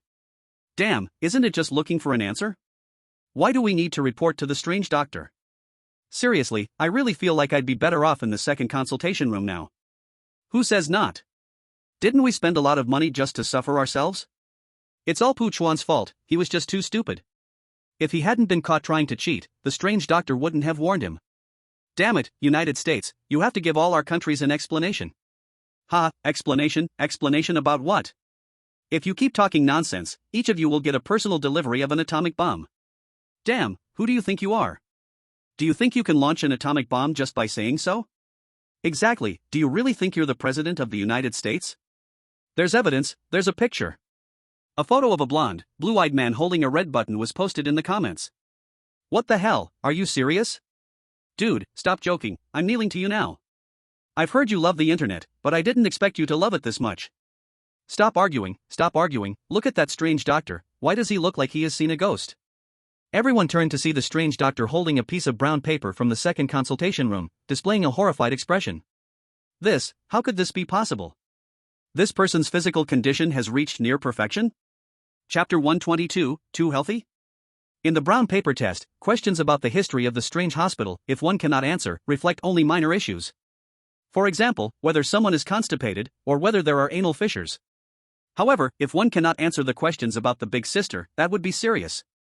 It reflects major diseases like heart failure, brain damage, kidney failure. The patients in the second consultation room now are generally diagnosed with mild intellectual disability.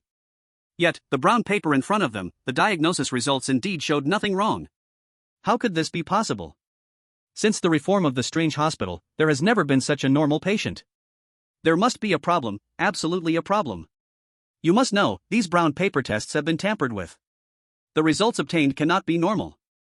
The strange attending doctor frowned as he looked at the questions on it. Question: what are the big sister's special little habits? Answer: loves to wear sexy outfits, likes to dress up as a bunny girl, especially loves purple belly bands. This answer seems absurd, but it is exactly the same as the standard answer. This little quirk, most people could never possibly know about. Even the strange chief physician only discovered it under very coincidental circumstances. I still remember it was a dark and windy night when the strange chief physician got up to pee. Suddenly, his eyes went black. Then, his strange spirit left his body, floating and drifting into a bizarre space. In this space, which was even stranger than the strange world, he saw a scene.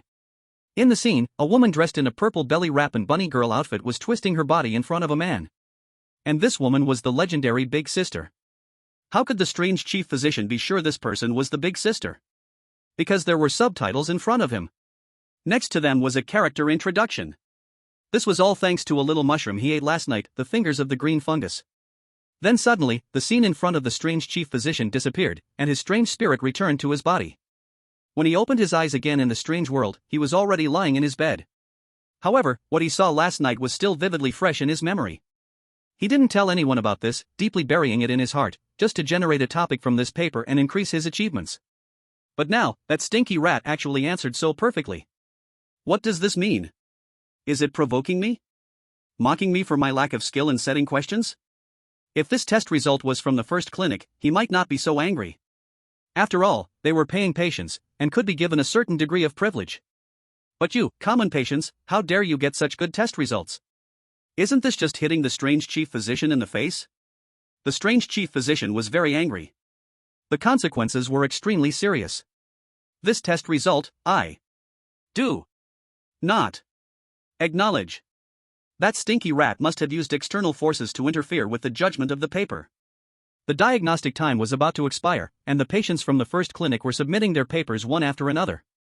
Yichuan and others had been holding back for a long time and couldn't squeeze out a fart, so they simply gave up and submitted their papers. When he submitted it, he just happened to see the strange chief physician holding Ye Chuan's test results. He stole a glance. What the hell? His body is so good? His sexual function actually exploded? Isn't this just pure nonsense?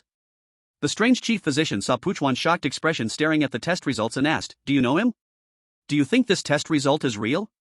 Yichuan was suddenly caught off guard, first stunned, then said with determination, "Impossible, absolutely impossible. I believe this guy must have taken drugs, like stimulants or something.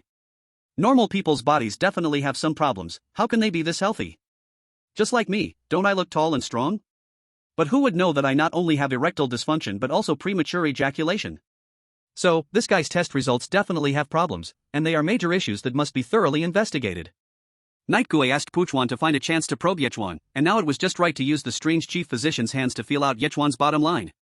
The strange chief physician heard the answer he wanted to hear and patted Yichuan's shoulder. "You little rat, you're quite cute.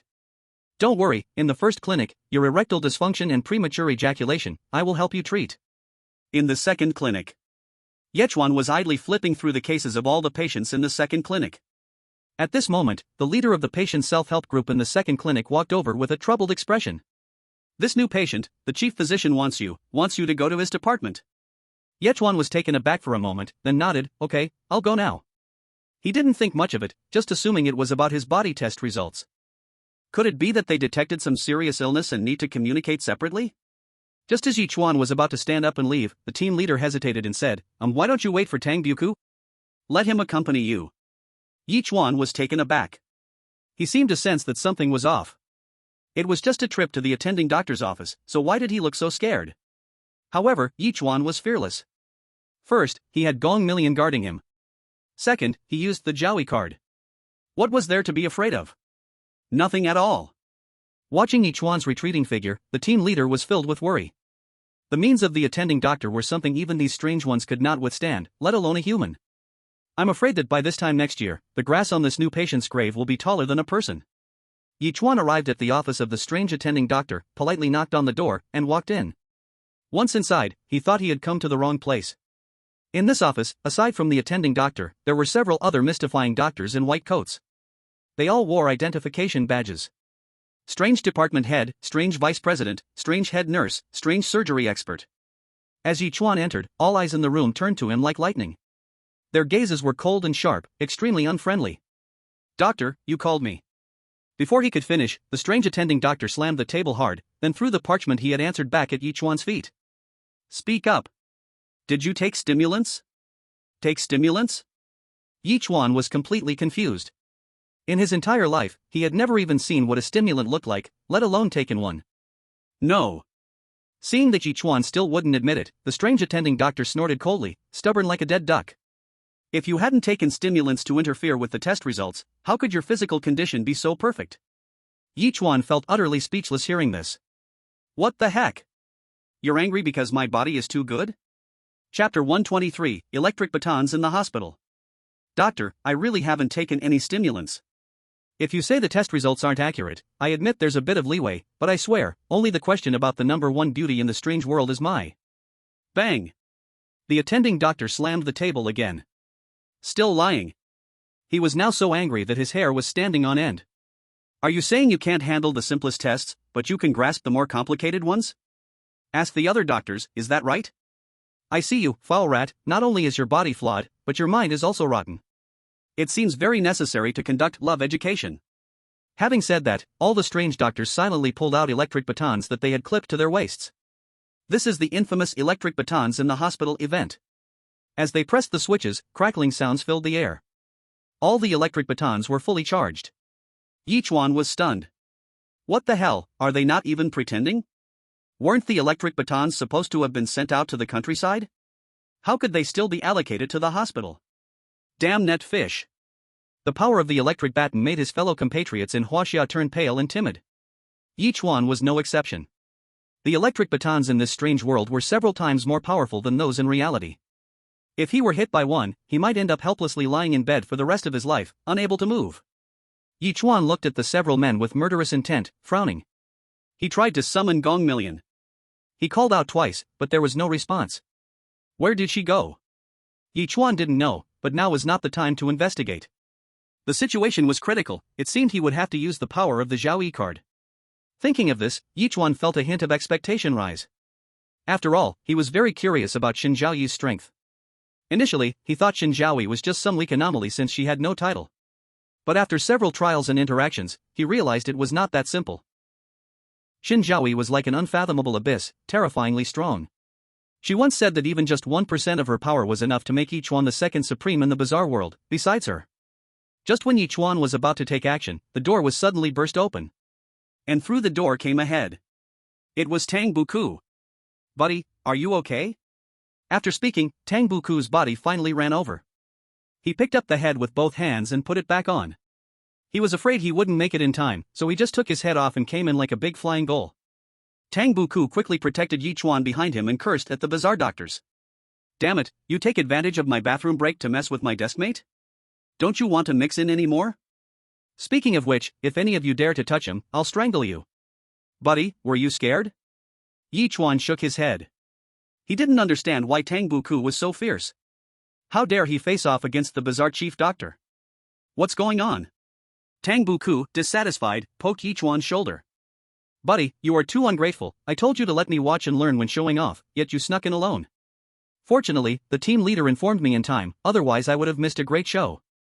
But let's be honest, you really have a lot of patience. It was so serious just now, and you didn't even take that thing out?" The faces of several bizarre chief doctors turned very ugly. As doctors, they were usually treated like ancestors by patients. Not only did they need to pay medical fees, but they also had to accept the gifts from them. They were truly above others. But this Tang Buku completely disregarded them. He was truly despicable. If it weren't for the rumors that Tang Buku had an extraordinary background and was connected to the higher-ups of this top bizarre hospital, they would have already given him a loving education. "Tang Buku," the bizarre chief doctor shouted loudly, "this is none of your business, get out now." After saying that, he cranked the power of the electric baton to the maximum. Tang Buku scoffed coldly, I'm not going out. What can you do about it? You can electrocute me too? Electrocute Tang Buku? The bazaar chief doctor naturally didn't dare to. Even if he had 10 times the courage, he wouldn't dare to take that risk. Seeing that hard tactics wouldn't work, the bazaar chief doctor took a deep breath and tried to reason. Tang Buku, please step out for a moment. We called Ye Chuan over because his condition is a bit special and needs a consultation from several experts. Moreover, he is extremely careless with body tests, using special drugs that affect test results, which is akin to drinking poison to quench thirst. Calling him over is also for his own good. Tang Buku rolled his eyes. For his good? Is using an electric baton for his good? I sit next to him, I can guarantee he absolutely hasn't taken any stimulants or special drugs. If you continue to doubt him, do you not trust me? The bazaar chief doctor's expression grew even uglier. Watching the conflict unfold, the hearts of the Huaxia viewers in the bazaar livestream room were all in their throats. I can't believe this Tang Buku has such a background, daring to stand up to the bazaar chief doctor. Yeah, he's so bold.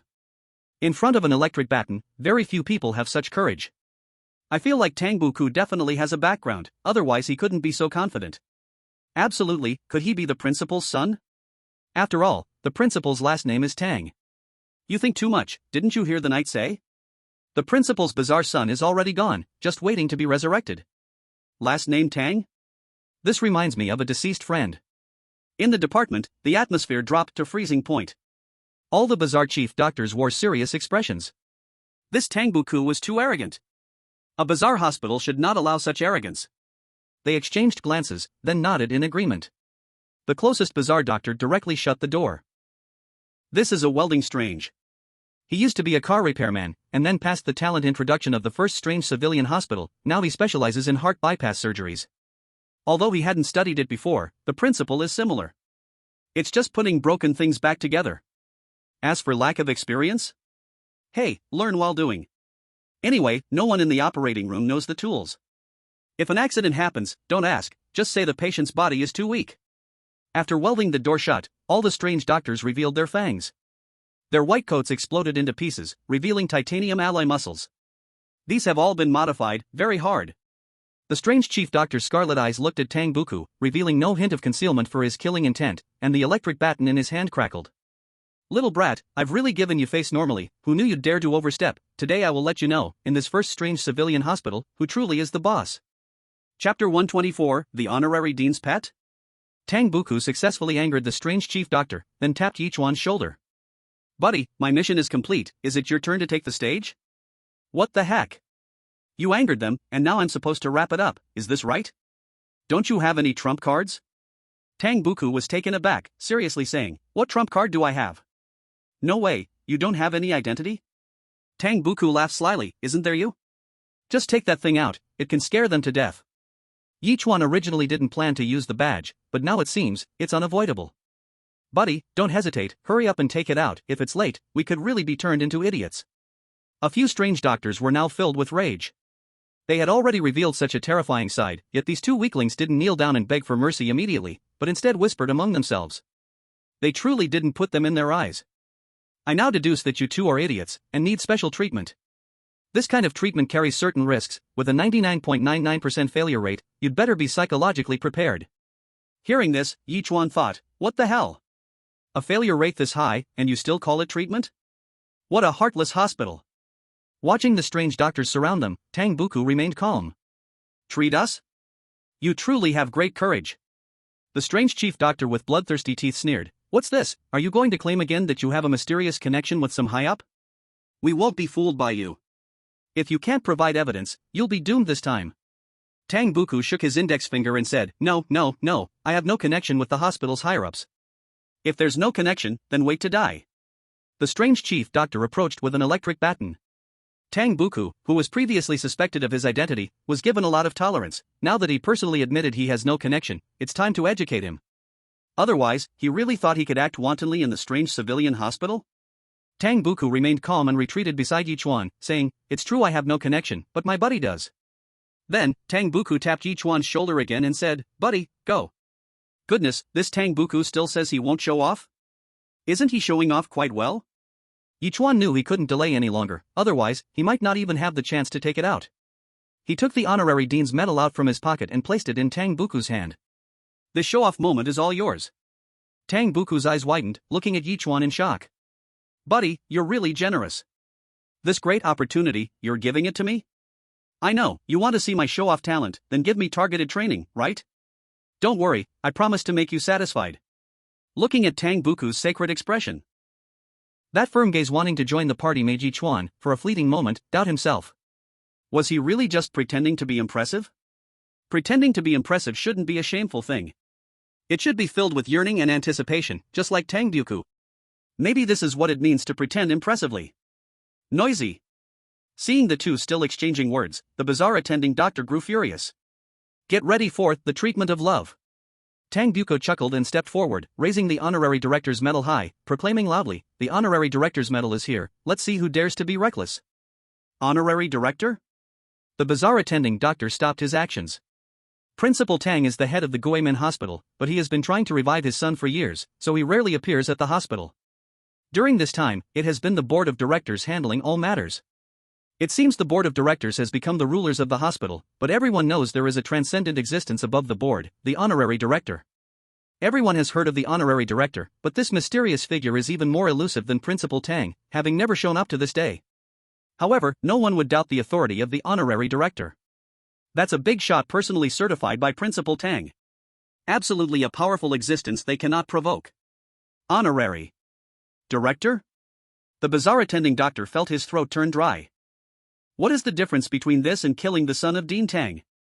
The atmosphere in the office was very strange, several strange doctors kept bowing their heads and begging for mercy.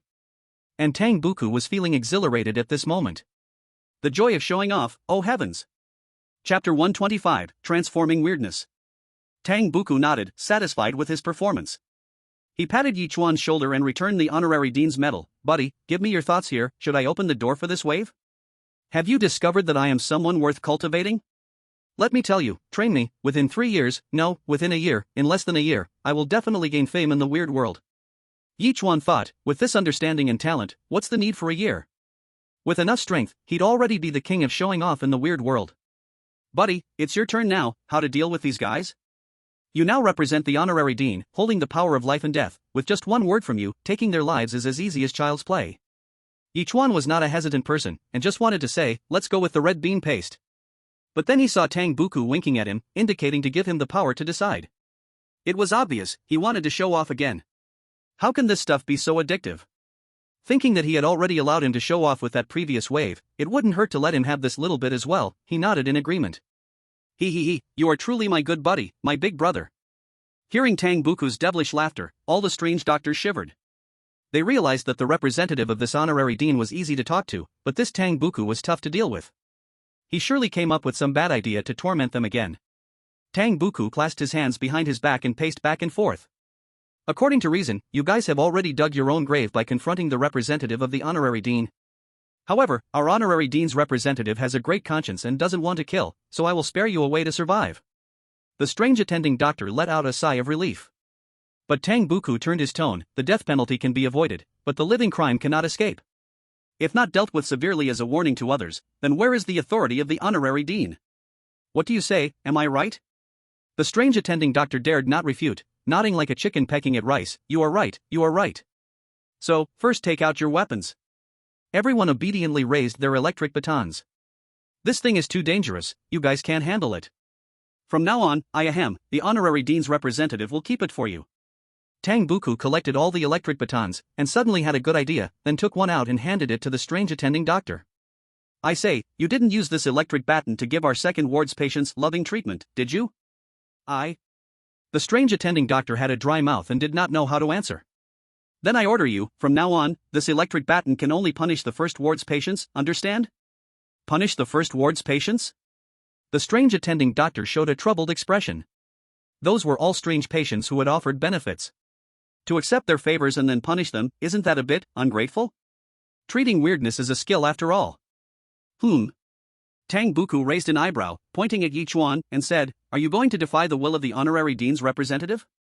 Tang Buku leaned close, pinched the strange attending doctor's face, and whispered, "You, usually quite understanding, why are you so confused at a critical moment?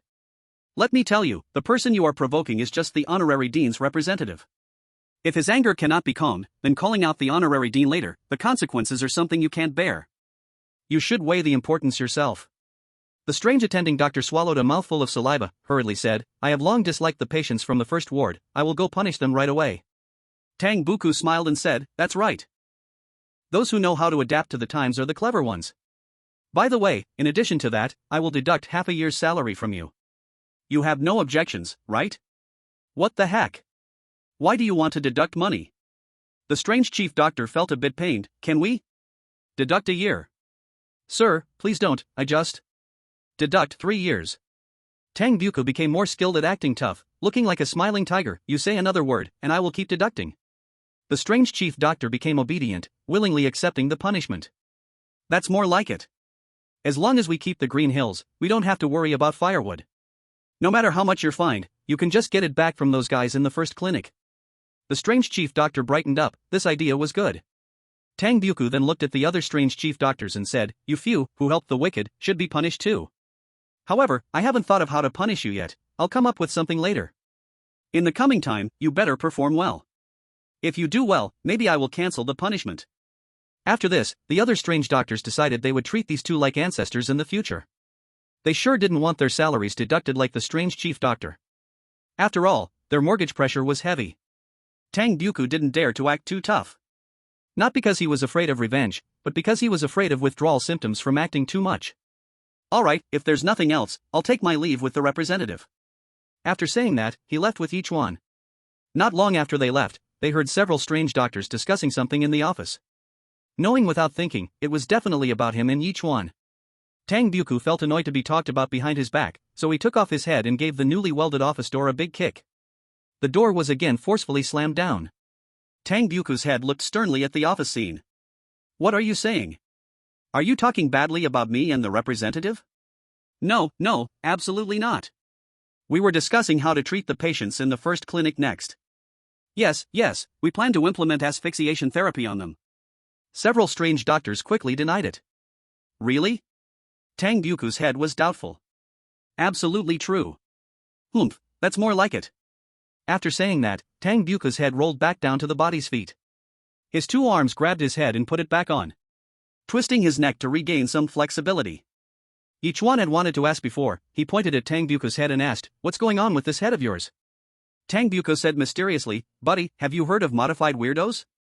Yichuan shook his head, pondering. I knew you hadn't. Tang Buku said proudly, don't even say you, a human, even in the strange world, very few have heard of modified weirdos. It's commonly said that flesh and blood are weak, mechanical ascension is the final destination. The modified weirdos are the ultimate destination, and I, Tang Buku, am the first to step on this road. To be honest, everything on my body, except for my brain, is made of modification parts. Chapter 126, Thigh. Except for the brain, everything else is parts? Yichuan's gaze unconsciously shifted downwards. Tang Buku saw Yichuan's glance and immediately knew what he was thinking, laughing as he extended his finger and pointed. You kid, want to know, right? Follow me to the bathroom. After the two arrived at the strange chief doctor's exclusive bathroom, Tang Buku unbuttoned his shirt. On the sides of his shirt, there were several inner pockets, each containing a cylindrical object. These cylindrical objects had different models, but other than that, there were no differences. Then, Tang Buku playfully took off his pants, removed the one he had on, and replaced it with a larger one. Then, Tang Buku looked proudly at Yichuan. How about this? Buddy, awesome, right? Awesome. This is truly like a sparrow eating cow dung, a sparrow feasting on greatness. Let me tell you, this is the part I'm most satisfied with regarding my body transformation. No exaggeration, just these few different models, perfectly fitting everything.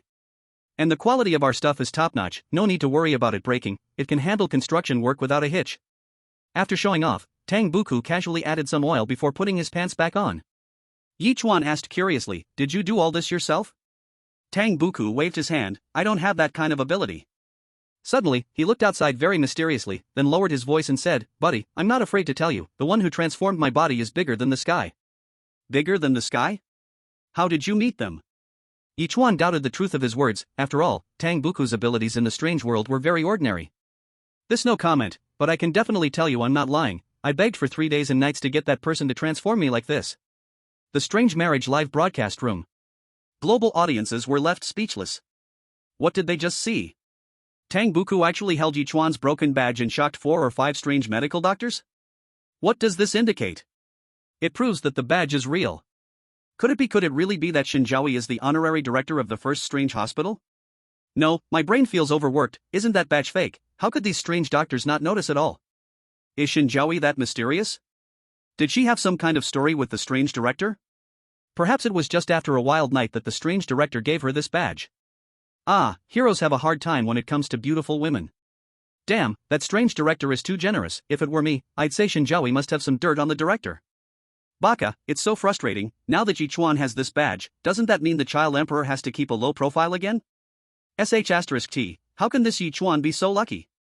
F***ck, this person is definitely a big threat. Still can't forget about Shen Zhaoyi's little feet. Damn, can't forget about the tattoos on the face. Foreign audiences were feeling low at this moment.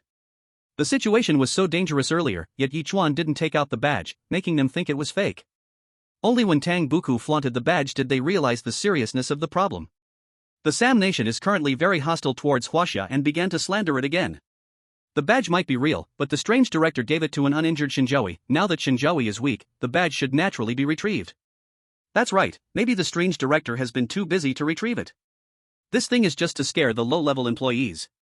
Exactly, Shen Zhaoyi must know this, which is why she lets Ye Chuan use it only when necessary.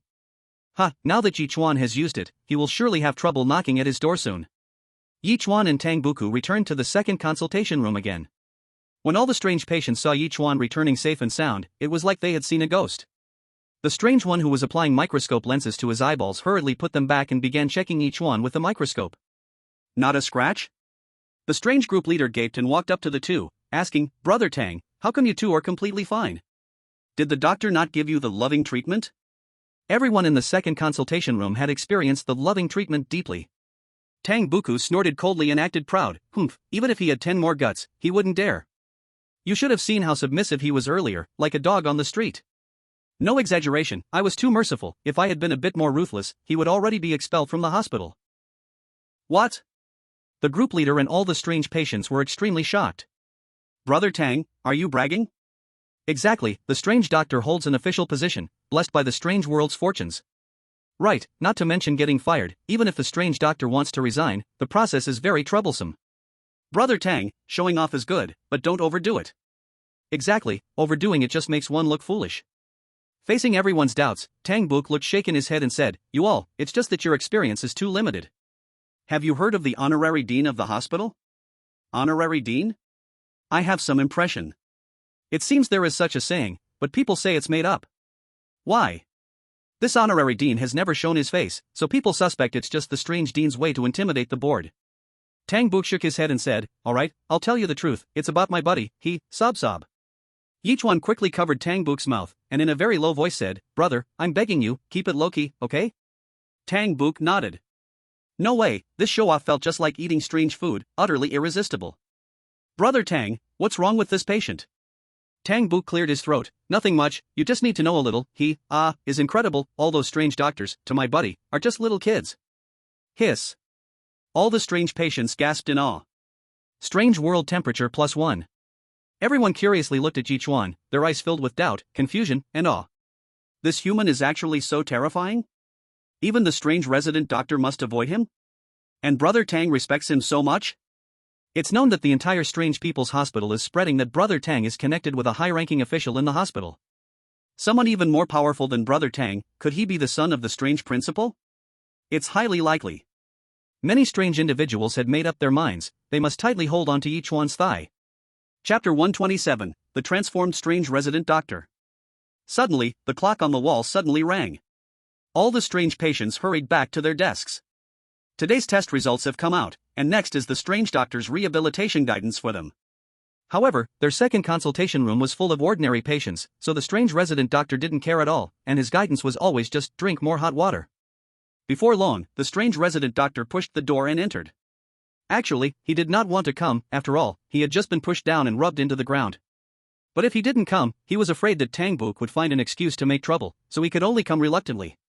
In the past, when he was in the second consultation room, he was very impressive, like a big shot, just coming in, sitting down, crossing his legs, smoking a little, then telling them to drink hot water.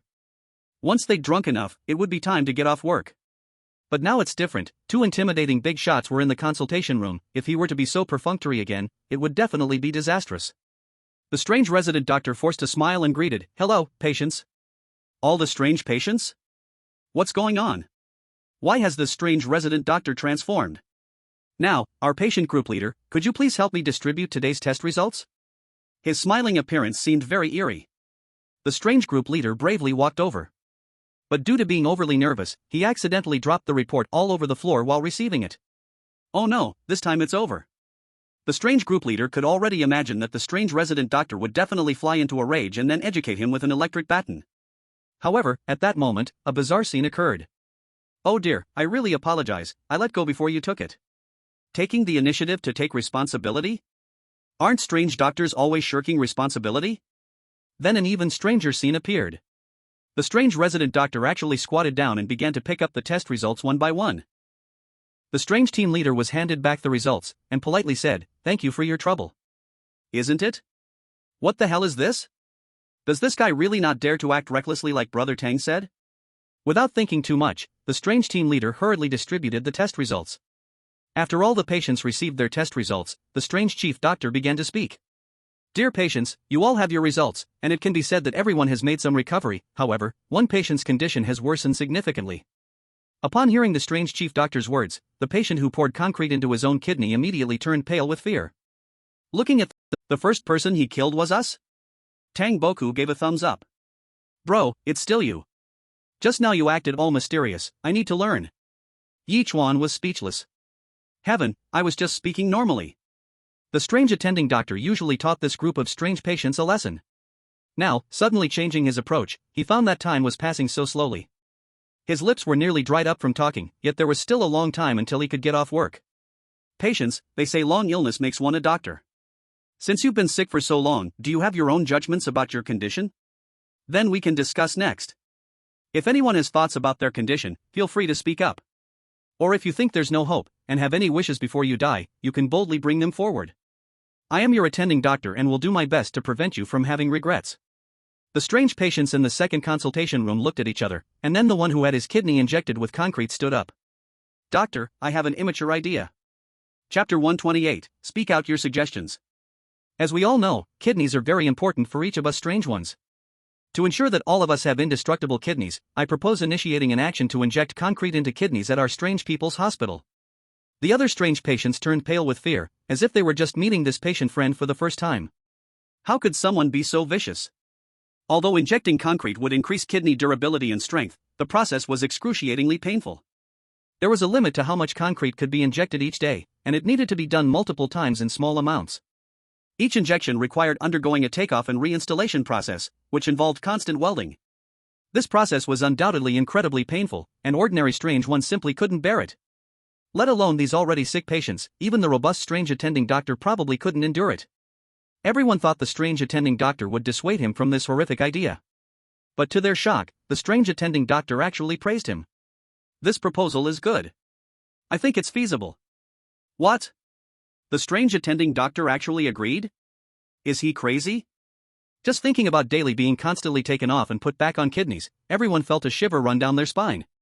But fortunately, the strange attending doctor quickly shifted his tone. However, our strange people's hospital currently lacks advanced hardware.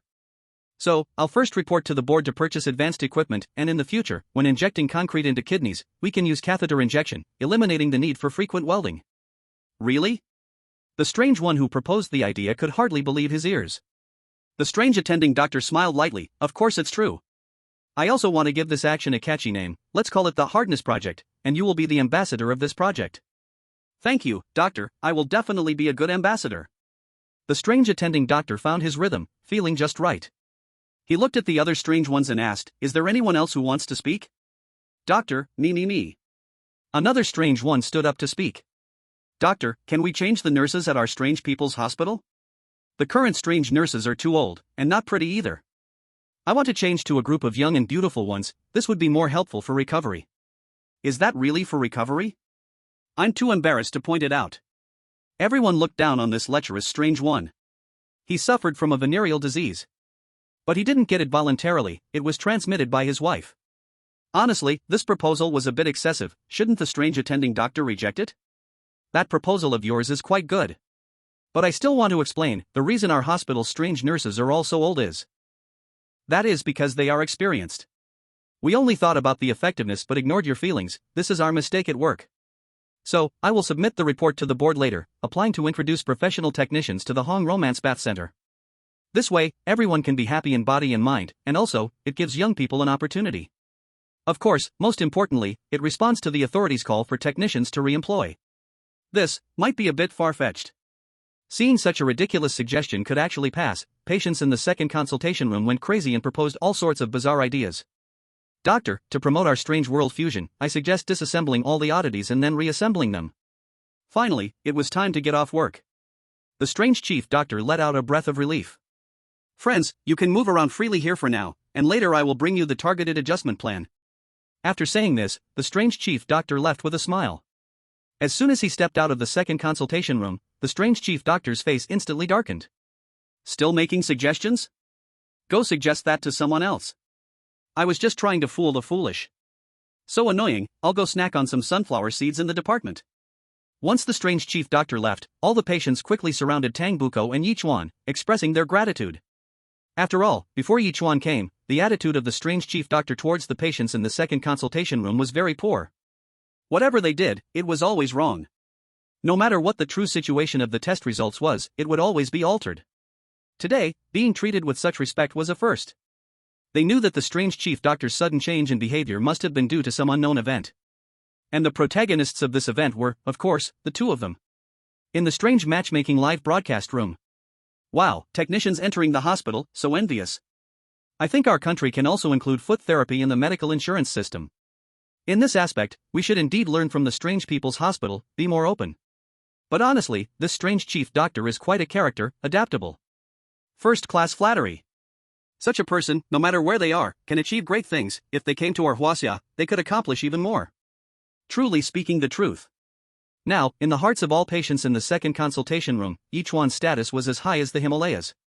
And while they surrounded Yichuan, Tang Buko stood up with Yichuan's test results in hand. Everyone, quiet down, quiet down.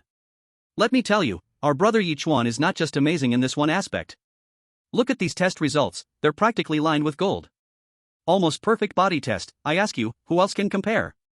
All patients in the second consultation room gasped in disbelief. God, is there really such a healthy and perfect body in this world? I can't be seeing this wrong. The strength of kidney function is even more impressive than my concrete injection? Is this vision really human? I'm kneeling. Brother Yichuan, how do you usually treat yourself? Teach me, Brother Yichuan, I'm kneeling for you. Chapter 129 Untitled Draft. At this moment, all the foreign spectators felt like they had just eaten a bowl of steaming dung. What the hell, what's going on? How can this Chinese rat's body be so good? Shit, I mean, I've seen those questions too, they're all about some big sister, totally impossible for us humans to answer. Baka Yaru, backdoor, it must be a backdoor deal. It must be that weird chief doctor yielding to his honorary president status, maliciously altering the test results. With Pu Chuan being, why is Ye Chuan even here? If it weren't for him, our Pu Chuan would have the best physical quality. At this time, Pu Chuan's low blood sugar hit him again. Fortunately, Patel pulled out a chocolate bar from his pocket and gave it to him. This really saved Pu Chuan's life. As he enjoyed the sweet chocolate, his tablemate, the many-eyed Eerie, shot him countless disdainful glances. With so many eyes, one Eerie stare was worth 10 others. Pu Chuan didn't dare to offend this guy. First, this guy was Eerie and powerful, he couldn't fight back. Second, because this many-eyed Eerie loved to report others, if he said something bad in front of the weird chief doctor, it would be troublesome. Though he had the director's signed health check, he couldn't guarantee these weirdos wouldn't take risks. So, Pu Chuan tried to keep quiet and still as much as possible. Rehabilitation time arrived, and all patients in the first consultation room were waiting for the Eerie chief doctor to come for treatment. Among them, a few felt they were about to recover and be discharged, and they were extremely eager. But when the Eerie chief doctor pushed the door in, he told them they wouldn't be having rehabilitation therapy today. Huh? What's going on? Wait a minute, all you weirdos, gather downstairs. The team leader of the first consultation room had a good relationship with the Eerie chief doctor and had secretly bribed him plenty. He stood up and said, "Doctor, is there a health lecture from experts coming again?" The Eerie chief doctor rolled his eyes, "You're thinking too beautifully. Do you know how much weird cash it costs to invite a weird expert? Moreover, what skill do current weird experts even have? Just the last weird expert who came is now totally debunked. Soon, when you go downstairs, the weird cleaning minister will give you tools to deal with medical waste. With the Eerie dean absent, the weird civil hospital had to tighten its budget. All weird cleaners except the Eerie cleaning minister had been dismissed, compensated with N+1 weird cash. At this time, since everything should be utilized to its fullest, they let this group of patients do the work. Of course, there couldn't be such an obvious name for it, they called it rehabilitation training. But no matter how they termed it as rehabilitation training, it couldn't change the fact that they had to labor. So hardly any Eerie patients were willing to go. After hearing the Eerie chief doctor's words, all the weirdos in the first consultation room couldn't believe their ears. What's going on? Wasn't this rehabilitation training always sent to the second consultation room before? We are all valuable paying customers. The team leader of the first consultation room hurriedly said, "Doctor, did you take a wrong turn? This is the first consultation room, not the second consultation room." The Eerie chief doctor immediately gave a cold stare. "Are you saying I'm so confused I can't tell the consultation rooms apart?" The team leader shivered. "I didn't mean that, what I meant was..." The Eerie chief doctor rudely interrupted. All right, I know what you want to say, but don't say it yet.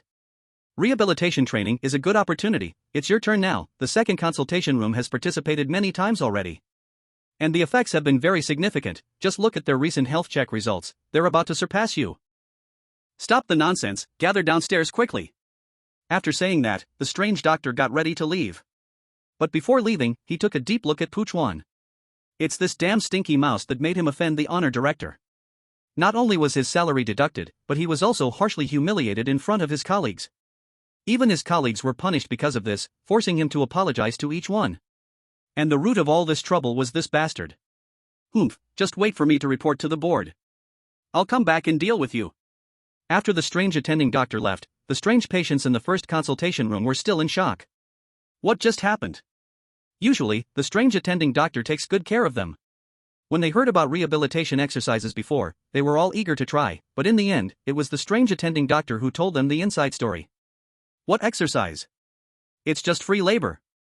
At that time, the strange attending doctor was heartbroken for them, never letting them go. But now, the strange attending doctor's affection seems to have vanished? What on earth is happening? What could have happened to make the strange attending doctor's affection disappear? All the strange patients recalled today. Everything was perfectly normal, with no difference from before. If there was anything different, it was that a few stinky mice came into the consultation room. All strange eyes instantly lit up. Found the root cause.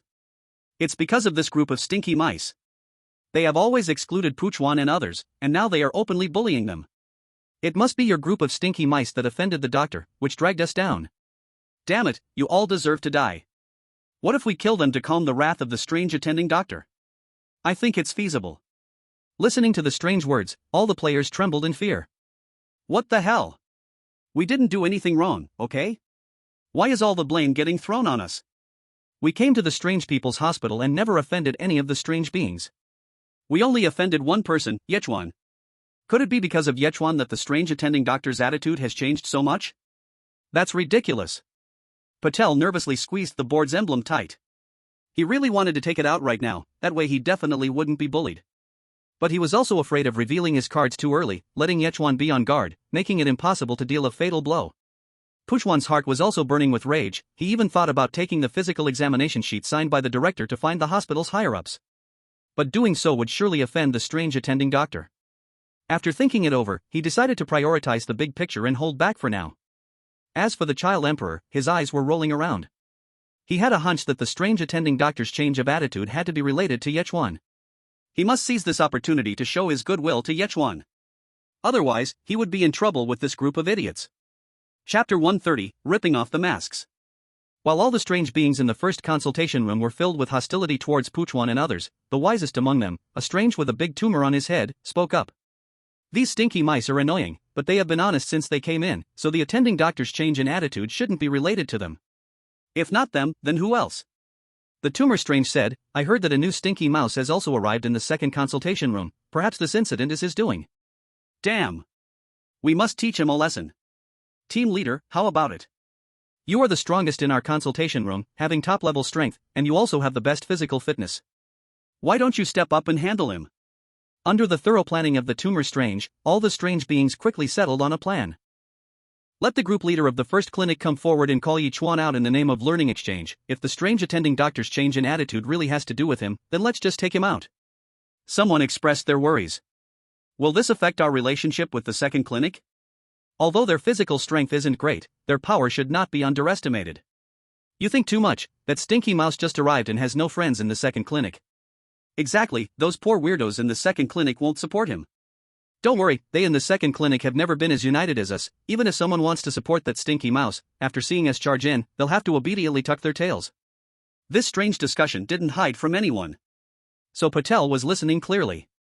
When he heard they were going to deal with Ye Chuan, he was incredibly happy inside. Ha, Ye Chuan, look how much people hate you. I haven't even made a move yet, and the first clinic's weirdos are already thinking about killing you.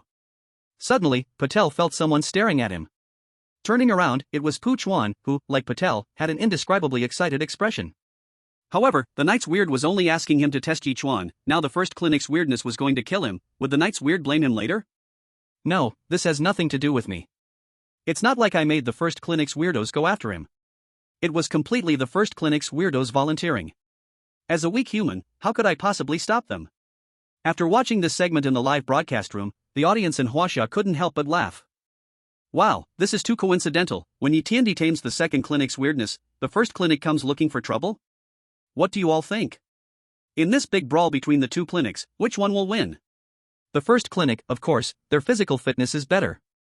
Not necessarily, those who fight recklessly don't care about their lives. Who cares who loses or wins?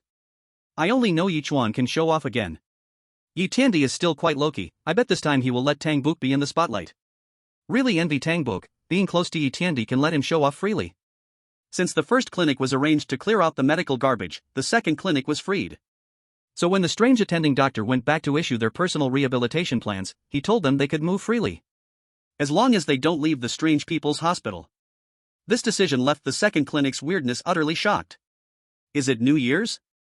Usually, they would be arranged to clear out medical garbage at this time. Free activities like this have always been exclusive to the first clinic. Tang Buk nudged Ye Chuan's shoulder. Buddy, it's still you. Do you know, in all these years in the second clinic, we have never had free activities. Now our clinic's patients are going to love you. Sure enough, after the excitement, many strange patients gathered around to thank Ye Chuan.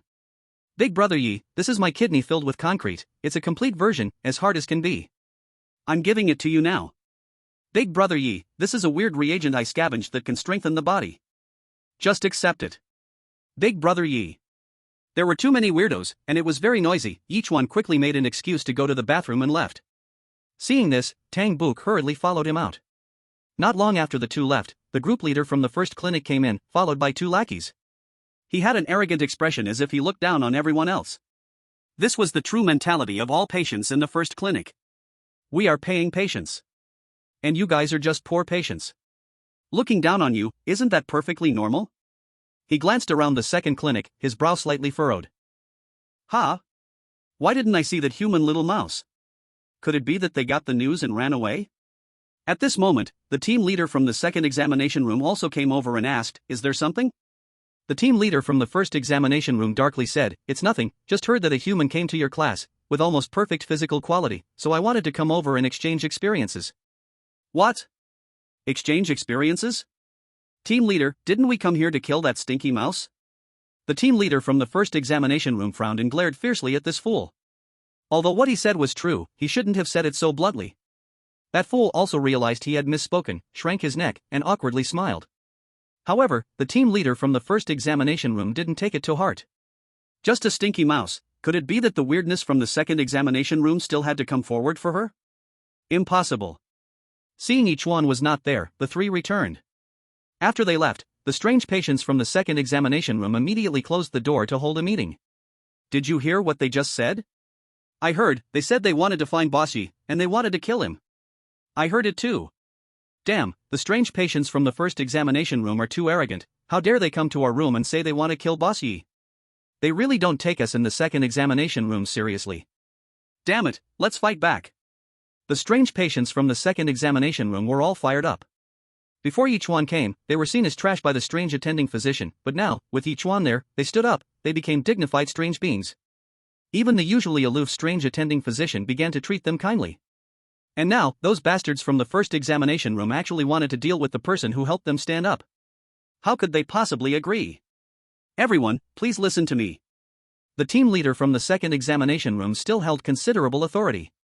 All the strange patients looked at him. The first examination room actually wants to take action against Boss Yi, which shows that they don't take us strange beings from the second examination room seriously at all. Whether it is for Boss Yi or for our dignity, we must fight back. Chapter 131, The Toilet Battle. But we can't act rashly, we need to use our wisdom. In the strange people's hospital, fighting is forbidden, and if we get caught, we will become strange specimens. So, we must be hidden, and more hidden. Eyeglass adhesive strange, go check where those from the first examination room went. The eyeglass adhesive strange quickly took off his eyeballs and threw them out. Not long after, the mouth of the eyeglass adhesive strange shouted out loud. Not good, they went to the toilet. What? Isn't Boss Yi in the toilet? Let's hurry over to help. Wait, there doesn't seem to be any sign of Boss Yi in the toilet. What? Where did Boss Yi go? Don't panic. The team leader from the second examination room looked at a clown-nosed strange being and said, quick, sniff out where Boss Yi is. This clown-nosed strange quickly crouched down and took a deep sniff, speaking confidently. Heaven and earth are boundless, 1,000 miles of tracking. Found it, Boss Yi and Tang Buku-sen are on the playground. All the strange beings immediately breathed a sigh of relief. The team leader from the second examination room immediately made a decision. Everyone, Boss Yi helped us stand up and became dignified strange beings, now, it is our time to repay him. What we are going to do has already violated the hospital's management regulations, so we must not let Boss Yi know. This way, even if the matter comes to light in the future, it will not implicate Boss Yi. If anyone wants to back out now, you can freely step back, I definitely won't stop you. Team leader, what do you mean? Do you think we are the kind of ungrateful bad strange beings in your heart? Exactly. For Boss Yi, I am not afraid to die. Alright, since that's the case, you guys, go to the playground and find a way to hold back Boss Yi, making sure he doesn't go upstairs for a while. The rest, grab your stuff and follow me. If they dare to act against Boss Yi, let them taste the power of our big sticks. With that, the group of strange beings responded in unison. The second group leader led the pack as they made their way to the restroom. The restroom battle officially began. Inside the restroom, the tumor weird was smoking a strange cigarette. Even though the strange chief doctor said this would affect his recovery progress. But he had a strong craving, once he got the urge, he had to take a couple of puffs, or he felt miserable all over. Leader, where do you think that despicable mouse weird has gone? He wouldn't have gotten some wind ahead of time and hidden away on purpose, would he? The group leader of the first clinic scoffed, hide? How long can he hide? Could it be that he won't participate in the next treatment by the strange chief doctor? He will always be caught by us. Moreover, the more he avoids us, the more it shows he can't escape from this matter. Whenever the strange chief doctor was mentioned, the leader of the first clinic would get quite irritated. Damn, he bribed him with so many good things, even giving him some under-the-table deals, yet he still dared to scold him. Alright, let's hurry up, and after class, let's see how that group of filthy rats is handling their medical waste. We mustn't let that group of fools drag us down. Just as the three weirdos were preparing to leave, the tumor weird's large tumor suddenly jolted violently. Leader, wait a moment, I suddenly have a bad feeling. The group leader of the first clinic rolled his eyes. What bad feeling can you have just from going to the bathroom? You didn't just pee on your feet, did you? As he spoke, the tumor weird didn't even have time to check if he had indeed peed on himself when he saw the strange beings from the second clinic rushing in. Everyone, don't move. Be honest. The entire restroom suddenly became extremely crowded. The strange beings from the second clinic emerged in droves, all ready for a fight, each holding their own weapons. Among them, the one who injected concrete into kidneys was the most eye-catching. Because he arrived in a strange concrete mixer truck, making a loud rumbling sound. The eyelids of the three weirdos in the first clinic twitched wildly. The big truck of password coins opened up the restroom? Is this reasonable? The group leader of the first clinic forced himself to remain calm. What are you going to do? Do you know that what you are doing violates the regulations of the strange civil hospital? Let's talk calmly, just don't go down the path of crime. The group leader of the second clinic smirked coldly. Talk calmly? Yes, if I have offended you in any way, I can apologize. Those who know when to bend are wise. The group leader of the first clinic clearly understood this principle. Being isolated and helpless, temporarily lowering his head was undoubtedly the wisest choice. Apologize?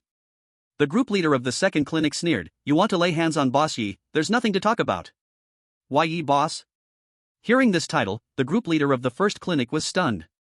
Boss Yi? Ye Chuan? A despicable human has actually become the boss of the second clinic? That's too ridiculous. Are the strange beings in the second clinic just playing house?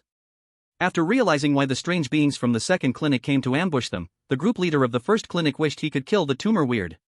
First, this idea was his. Second, he let it slip during his chat in the second clinic. If it weren't for him, he wouldn't have fallen into such a dangerous situation. It's a misunderstanding, it's all a misunderstanding. The group leader of the first clinic still wanted to shirk responsibility, but the strange beings from the second clinic didn't listen to him at all. Humph, whether it's a misunderstanding or not, you don't get to decide. Someone, go dig out his kidney. Following the command of the group leader of the second clinic, the strange being who injected concrete into kidneys instantly stepped forward. With a heart-wrenching scream, one of his healthy kidneys was ripped out. Hey, do you want these eyeballs? The strange figure with the lenses on the eyes immediately stepped forward, and then 2 eyeballs were taken down. Hey, how about this fat guy? The silent loser quickly came forward, reached into the other's throat, and pulled the throat out. At this point, the group leader of the first examination room was already unrecognizable. Behind him, the tumor strange and another eerie figure were trembling in fear, both completely losing control. The group leader of the second examination room was very satisfied. However, to avoid raising suspicion, he had the skin painter Eerie come forward to paint a healthy little skin mask for the group leader of the first examination room. From the outside, the group leader of the first examination room looked no different from an ordinary Eerie figure, in fact, even more handsome. The group leader of the second examination room spoke. Don't worry, we're just temporarily borrowing these things. As long as you obey and do as we say, I can guarantee that these things will be returned to you. But if you don't cooperate, don't blame me. Do you understand? Nod if you do. The group leader of the first examination room nodded wildly. Good, since that's the case, go back to your examination room and bring all the eerie figures who hold hostility towards Boss Yi. Chapter 132, Delaying Ye Chuan. What? Is this going to wipe out all the eerie figures from our first examination room? The group leader of the first examination room looked extremely unsightly. As long as he did this, no matter what the final result was, he would surely be hated by the eerie patients of the first examination room. By then, not only would his position as group leader be at stake, but even his survival would be a problem. It would definitely be very tragic. But, when he thought of his eyeballs, his throat, and his kidneys, he had no choice but to obey and listen. A dead friend is better than a dead Taoist. I just want to get back what belongs to me. The eerie patients in the second examination room looked up at the group leader with admiration. Leader, you really have a lot of ideas. Leader, I didn't expect you to seem so mild usually, yet your methods are so cruel. Yeah, I feel like you're so unfamiliar. The group leader of the second examination room casually said, Humph, this is their retribution, who told them to foolishly attempt to harm Boss Yi. Alright, enough of the nonsense, let's deal with this guy first, especially that tumor Eerie, focus on him. On the playground, Yichuan and Tang Buko came out to get some fresh air. The strange attending doctor allowed them to move freely during this time. However, the two of them had been down for a while and could only see a few scattered eerie figures from the second examination room. Tang Buko couldn't help but feel puzzled. Hey, it's really strange. When they said we could move freely, weren't they all excited? Why is it that after so long, not a single one has come down? Do you think they might be up there studying tailored treatment plans? After all, compared to moving freely, Yichuan felt they were more likely to want their bodies to recover. Well, that's a possibility. The two wandered around for a while longer, but Tang Buko felt there were too few eerie figures and it was too boring. Do you think it's possible they could be holding a party in the examination room? How about we go back? Yichuan nodded. Just as they were about to go back, the eerie figure responsible for monitoring them saw them and quickly came over. Boss Yi, where are you going? Let's play together, how about it? I'll run and you chase, okay? The one saying this was a female eerie figure, who looked somewhat attractive. But after hearing her, Tang Buko frowned. I remember you hated exercise the most, you find it tiring even to eat, and now you want to run? The female eerie figure's expression changed, and she hurriedly explained, I hated exercise before because I felt hopeless about recovery, but now it's different. The attending doctor has customized a recovery plan for each of us. Seeing hope naturally makes me face life positively. This makes a bit of sense. Tang Buko patted the woman's strange shoulder and said, is that right? Strange life is hard, but we must face it positively. Keep it up, I believe you will definitely recover. But now, Big Brother Yi and I are going back to have some water, you can play here by yourself. After saying that, he was about to take Ye Chuan back up. Water? I have it here, there are medium cups, large cups, and extra large cups, which one does Big Brother Yi want to drink? The male strange person next to him directly opened his chest, revealing a storage space emitting cold air. These are strange cold airs that can prevent food from spoiling. Tang Buku raised an eyebrow. Something's not right, you're not acting normal. Don't you usually treat water like your ancestor, not even letting us take a look? And now you're actually taking it out for us to drink? The male strange person's face became somewhat unnatural and quickly added, well, this, of course, you can't compare to Big Brother Yi. Big Brother Yi made me stand up and be strange again, let alone drink my water. If it's my strange blood, I wouldn't hesitate. His expression was solemn. Although it was an excuse, it was also his true feelings. Tang Buku patted his shoulder and said, buddy, we appreciate your kindness, but your water is a bit too cold. I can handle it, but Big Brother Yi can't. In that case, doesn't she like running? After running, she must be sweating a lot and needs to rehydrate. This water is just right for her. After speaking, Tang Buku was about to take Ye Chuan back to the consultation room. The two felt anxious, knowing they had to stop them. So they hurriedly sent out a distress signal to the other strange beings that had come out to delay. These strange beings also tried to use their own methods. Some wanted to take a photo with Ye Chuan, some invited Ye Chuan to give a lecture. Their odd behavior quickly made Tang Buku sense that something was off. Something's wrong, something's wrong. Why do I feel like you're deliberately blocking us from going up? Upon hearing Tang Buku's words, all the strange beings silently exclaimed that it was bad. Could this be the strongest strange brain? Did he see through the little tricks so quickly? Tang Buku tapped Ye Chuan's shoulder and asked, buddy, what do you say? Should we go up and take a look? Ye Chuan looked at the crowd of strange beings and noticed they were all staring at him tightly, looking very nervous. Forget it, everyone and the strange beings have the right to their own secrets. Since they don't want us to go in for now, let's not go back for the time being. Hearing Ye Chuan's words, the strange beings let out a sigh of relief. To keep Ye Chuan from getting too bored, they all took out their nice things. Some took out extra-large cups of cola. Some brought out strange sunflower seeds. Some took out strange grilled skewers. As more and more things were brought out, everyone started a picnic together. To delay even longer, some strange patients pulled out their test reports. They hoped that Ye Chuan, a human with near-perfect physical qualities, could offer them a constructive opinion. While Ye Chuan and the others were enjoying their picnic, Pu Chuan and Patel were dealing with medical waste. Patel was truly speechless. He found that no matter which trial he was in, he always ended up cleaning up garbage. His garbage cleaning skills were exceptional. If he could survive and go back, he vowed to completely clean up the garbage mountains in India. Patel cursed while skillfully getting to work. Pu Chuan saw his actions were so skilled that he simply stopped working and became a supervisor. After all, the third world countries are merely servants of the Stars and Stripes nation. So Patel is my servant. Naturally, the dirty and hard work is left for the servants to do. Watching the medical waste being quickly handled, Pu Chuan nodded with satisfaction. Patel, you are a good servant. If we can get out, I will definitely hire you to clean the toilet. This is undoubtedly insulting. However, Patel has obviously gotten used to his lofty attitude. After all, in the real world, it is quite normal for people from our country to be insulted by those from the Stars and Stripes country. If it were in the real world, he would certainly flatter Pu Chuan submissively. But unfortunately, this is a bizarre world, and he has some backbone now. All right. There's medical waste to be dealt with upstairs, hurry up. Chapter 133, Becoming Honest.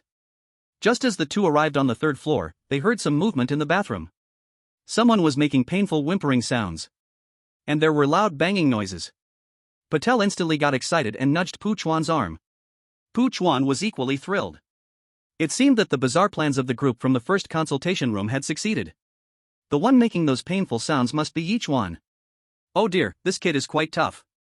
After being beaten by so many bizarre beings, he still has the energy to scream in agony? They probably just started hitting him.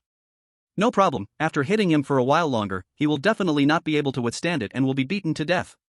The two were just about to observe this spectacle from the nearby window, but when they reached the window, Pu Chuan looked like he had seen a ghost. F***K, what's going on? Why is that Huaxia rat having a picnic on the playground? Patel was momentarily stunned, quickly rushed over, and then he also looked like he had seen a ghost. It really was Ye Chuan. He was sitting with a few bizarre beings from the second consultation room, laughing and chatting, with a big tub of ice cola beside him. Moreover, that group of bizarre beings seemed to have great respect for Ye Chuan, actually toasting him voluntarily? A thick feeling of imbalance quickly spread through Patel's heart. Damn it, how many times has this been? Patel had lost count. He was always doing the dirtiest and hardest jobs in the trials, but that stinky rat? He never had to do anything and still got the best rewards each time. God, have you not opened your eyes? Patel's fists were clenched tightly, his teeth grinding as jealousy painted his face. Wait, if Ye Chuan is on the playground, then who is the one getting beaten in the toilet? Pu Chuan was also very puzzled. Just as the two were about to sneak over to check the situation, the bathroom door opened. The group leader from the second consultation room appeared before them. Beside him was the group leader from the first consultation room. However, he seemed a bit different now. He looked even more handsome than in the morning, with smoother skin. The group leader from the second consultation room glanced at Pu Chuan and Patel and asked, "Did these two stinky rats participate in this?" The group leader from the first consultation room shot a fierce look at the two and then nodded heavily. All the bizarre patients in their first consultation room had been punished. How could these two stinky rats escape unscathed? Anyway, he had no feelings for these two guys. Moreover, they had brought this upon themselves. It had nothing to do with him. Patel sensed something was off and prepared to leave while he could. But it was clearly too late. Unbeknownst to them, a bizarre being had already blocked their way, leaving them nowhere to escape. Patel gulped nervously and said, What do you want to do?" No bizarre being answered him. The one blocking their way simply grabbed him and Pu Chuan as if they were two little chicks, and walked into the crowded bathroom. At the moment the bathroom door closed, the viewers from the country were instantly pale as death. Damn it, what is the group leader of the first consultation room doing? How can he let people from the second consultation room bully Patel and Pu Chuan? Could it be that what they said about dealing with Yichuan was just to fool Patel and them, and the real goal was to attack Patel and them? Heavens, if that's the case, doesn't it mean that the first consultation room is already under Yichuan's control? Damn, is this how we're supposed to let other players live? Yeah, right? The strange doctor in charge submits, the strange patient in the second clinic submits, and now even the strange patient in the first clinic submits. He's trying to dominate the strange people hospital. Don't forget, Yichuan still has an honorary director badge in his hand. What is he trying to do? Take over the nest, trying to completely become the head of strange people hospital. There's something shady going on, definitely something shady. In the bathroom, the leader of the second clinic team was quite satisfied with this operation. All the strange beings in the first clinic had been thoroughly dealt with.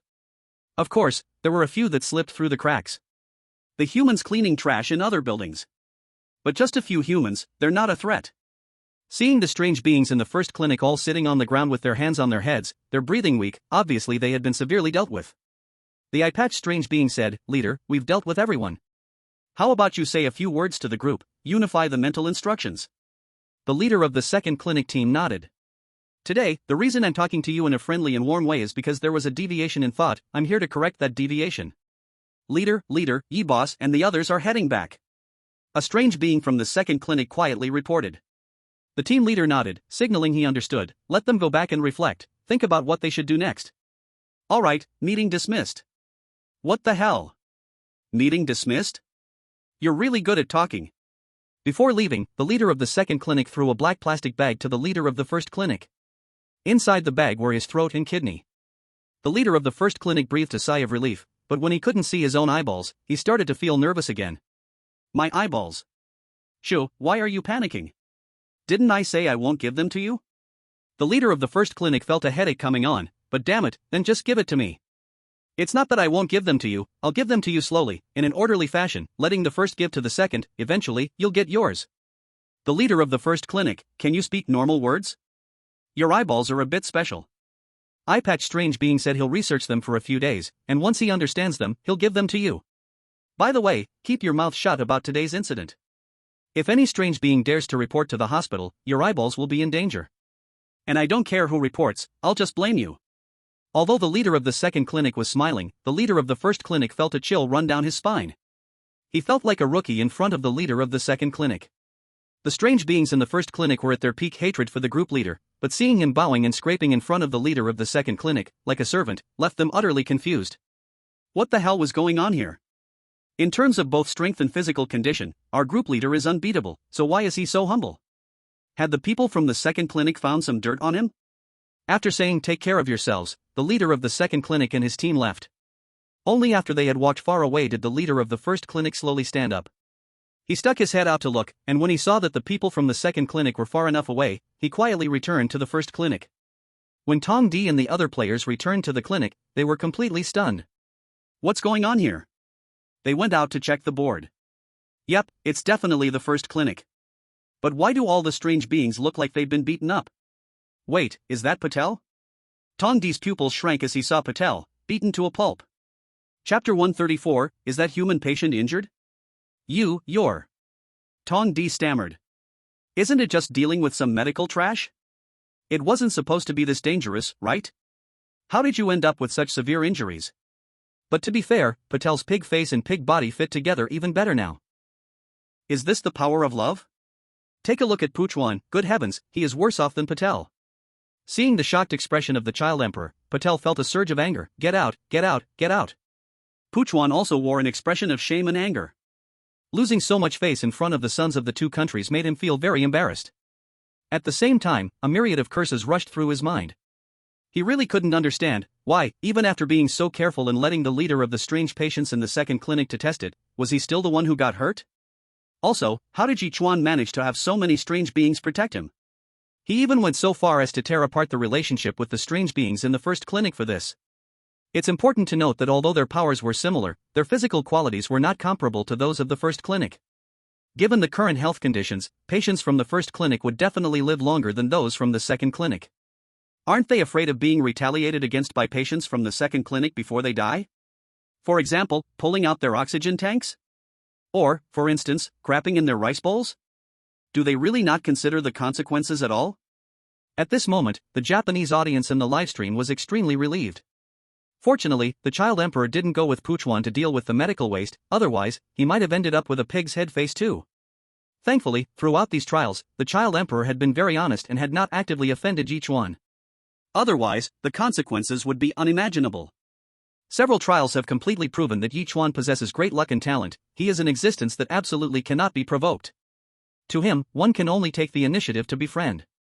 The child emperor has been working towards this direction, but so far, there has been no progress. But there is no need to fear, the warriors of Japan naturally have the advantage of being sycophants. As long as the child emperor persists, he will definitely succeed. Then someone might ask, Brother Yang, isn't it embarrassing to be a sycophant? Embarrassing? That just means the object of your admiration is not strong enough, it's their incompetence. What does that have to do with you? The one who should be embarrassed is them. He actually let his sycophant be treated with discrimination. He should reflect on himself and then courageously strive for better after feeling ashamed. As a master, how can he allow his sycophant to endure such treatment? The Japanese people, typical of fearing power but not virtue. Although China was powerful before, it was too kind, so they did not take China seriously at all. But now it is different. Ye Chuan did not inherit the concept of valuing harmony above all. In this strange world, it is utterly upside down. Just look at the fates of those who oppose him, one is worse than the other. Even that buddy has been taken out. What is there that he does not dare to do? Yet by doing so, he even won over a part of the Japanese people. In their country, voices calling to become sons of China have already emerged. I suggest we directly join China and become one of its provinces. This suggestion is good, but I fear China won't accept us. No worries, we can try to bring it up. Ye Chuan is so powerful, the rewards gained by China this time will surely be the best. Looking down on all, a situation where one is strong and multiple benefits is already unstoppable, we must acknowledge this adoptive father before others do. That makes sense. Ye Chuan has naturally become a force. Didn't you see that he cannot even speak, and the strange beings of the second clinic automatically clear enemies for him? That's right, the child emperor must stay close to Ye Chuan in order to share in the benefits. I hope Ye Chuan doesn't disdain the child emperor as his sycophant. Seeing these outrageous statements, can the Chinese netizens bear it any longer? Do the Japanese really have no bottom line at all? They just accept calling someone adoptive father just like that? That's too terrifying. This sycophant absolutely cannot be accepted, otherwise, today they can bite others under China, and tomorrow they can turn to another master and bite China. A fickle dog can be used, but absolutely cannot be taken in. Once again, it proves that the Japanese are petty people. Damn the Japanese, how dare they openly betray our Stars and Stripes country, aren't they afraid we'll throw another strange atomic bomb at them? Japanese, you will pay for your ignorance. That's right, thinking they have latched onto a big thigh, little do they know, this could very well be Shen Zhao's last trump card. When the next trial comes, Shen Zhao will definitely run out of tricks. At that time, if they want to be our Stars and Stripes country's sycophant, they will pay a huge price. That's right, we must make Japan our Stars and Stripes country's harem, offering us services for free. Really looking forward to it. Soon after, the strange chief doctor pushed the door and entered. He thought, it's better to warn the fools in the first consultation room not to provoke Ye Chuan. Everyone in the Guimin hospital knows that he has a good relationship with the first consultation room, but if Ye Chuan mistakenly believes that he was the one who incited it, that would be trouble. But when he saw the group of strange people, he clearly froze. What's going on here? It was just dealing with medical waste, why does it feel like they're participating in a world war? What's happening? Team leader, did you guys fight? The strange chief doctor immediately sternly questioned the team leader. The guy wasn't even hurt, instead his skin was even more delicate and shiny. He walked to the team leader, his gaze sharp. I told you to deal with the medical waste, did you actually do it? The strange team leader quickly stood up. Yes, we handled it all, it's all clean now. Then what's going on with them? They might have been infected by a virus? The team leader quickly thought of a perfect excuse. Infected by a virus? The strange chief doctor was skeptical. It's not that the possibility doesn't exist, but it's very small. Could it be that those guys who came in were once again seduced by the strange medical representative's beauty and got a batch of defective goods? Damn it! Why can't they hold up under the test? Wait, no. If it's a viral infection, why are each of their symptoms different? Tell me, did you guys go and fight with the patients from the second consultation room? The strange chief doctor's anger was burning, and his face was dark. Was it too late after all? Did that human patient from the second consultation room get hurt? Ah. The team leader froze. What do you mean ah? I'm asking you, did that human patient get hurt? The strange chief doctor's voice rose several decibels. No, absolutely not. The strange team leader quickly responded, fearing that if he was a second too late, the chief doctor would explode. Upon hearing that Ye Chuan wasn't injured, the strange chief doctor sighed in relief. What a relief! If that adult were really hurt, he would have been utterly responsible, no matter how many times he died. The strange chief doctor was even more displeased with the strange people in the first consultation room. What's the use of good physical condition? What does fast recovery matter? If you anger that adult, there's only one path, death. The strange team leader thought the strange chief doctor was angry because the strange people from the second consultation room had broken the hospital rules and challenged authority. But now, it seemed not. It seemed like he cared about that human? What's going on? Who exactly is that human? The strange people in the second consultation room protect him, fine, but now even the strange chief doctor favors him so much? The strange chief doctor coldly looked at the strange patients below and said, I don't know what happened, but I warn you all, be honest. No strange being is allowed to have any conflict with the patients from the second consultation room, especially not with that human patient. Otherwise, I will stop his treatment and turn him into a specimen. When the strange chief doctor said such blunt words, all the strange beings were stunned. You still like us the most, our chief doctor? We've been bullied, and you still warn us to be honest? Is there really such a reason in this world? Could it be that this human actually has a sky-high background? Is he someone's favorite pet? If that's the case, then we definitely shouldn't provoke him. But then, did that mean we just took a beating for nothing? They were originally planning to take revenge. However, after hearing the strange doctor's words, they abandoned that thought. But do we just take this bullying silently? Of course not. If we can't retaliate against the strange doctor in the second consultation room, we can at least target the group leader. After all, it was he who brought the strange being into the village. And those few human patients who came from the consultation room deserve to die too. Why do I say this?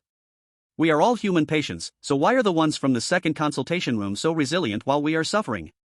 It must be the bad luck they brought. Upon feeling the substantial killing intent from the first consultation room, all the players felt a chill run down their spines. A password. If I had known the first consultation room was so unfriendly, I would have never come here. Now being here is like walking on thin ice, it's tough to get by. The child emperor felt like the sky was falling. Oh my, I didn't do anything and I'm caught in the crossfire. Pu Chuan's deskmate, the strange one whose head is covered in eyes, is now staring fiercely at Pu Chuan with over a dozen eyes, wishing Pu Chuan would be swallowed alive. Doctor, can you move this mouse to another place? I feel like being with him affects my recovery. The strange doctor glanced at Pu Chuan. He had a little fondness for this little mouse at first, but after losing face in the department, he already held a grudge against Pu Chuan. So faced with the demand from the multi-eyed oddity, he agreed without even thinking. That stinky mouse, go to the back of the consultation room next to the trash can. With the first one, of course there was a second one. Doctor, I think he affects my recovery too. Doctor, I'm affected as well. Alright, you smelly mice, all of you go to the back of the consultation room. Hearing those words, everyone felt extremely distressed. You have to know, sitting at the front, if the strange doctor was in a good mood, he might treat you individually or give suggestions. But now at the back of the consultation room, that's a true no man's land, where no one cares or looks after you. How are their bodies supposed to recover? If recovery is poor, then there will be no rewards for strange marriage. It's over, are we going to end up empty-handed again this trial? At this moment, Yichuan had returned to the second consultation room.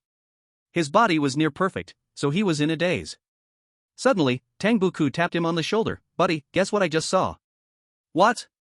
Tang Buku smiled mysteriously and said, "I saw that group from the first consultation room all got beaten up." "Huh? Isn't fighting prohibited in the strange people's hospital? Who dared to do it?" I inquired a bit, and they said it was because when dealing with medical waste, strange creatures appeared inside. Yichuan was stunned by what he heard. Strange creatures? What is that? Tang Buku explained, simply put, it's that the medical waste wasn't dealt with in time and mutated, evolving the viruses into strange creatures. Damn, that's a bit ridiculous. Yichuan twitched his lips. Tang Buku nodded and said, it is indeed a bit ridiculous, the odds are extremely low, basically as low as the chance that your wife is the boss. So, I inquired a bit more and guessed that this incident might be related to the people in our consultation room. What? Yichuan seemed to sniff the sound of gossip.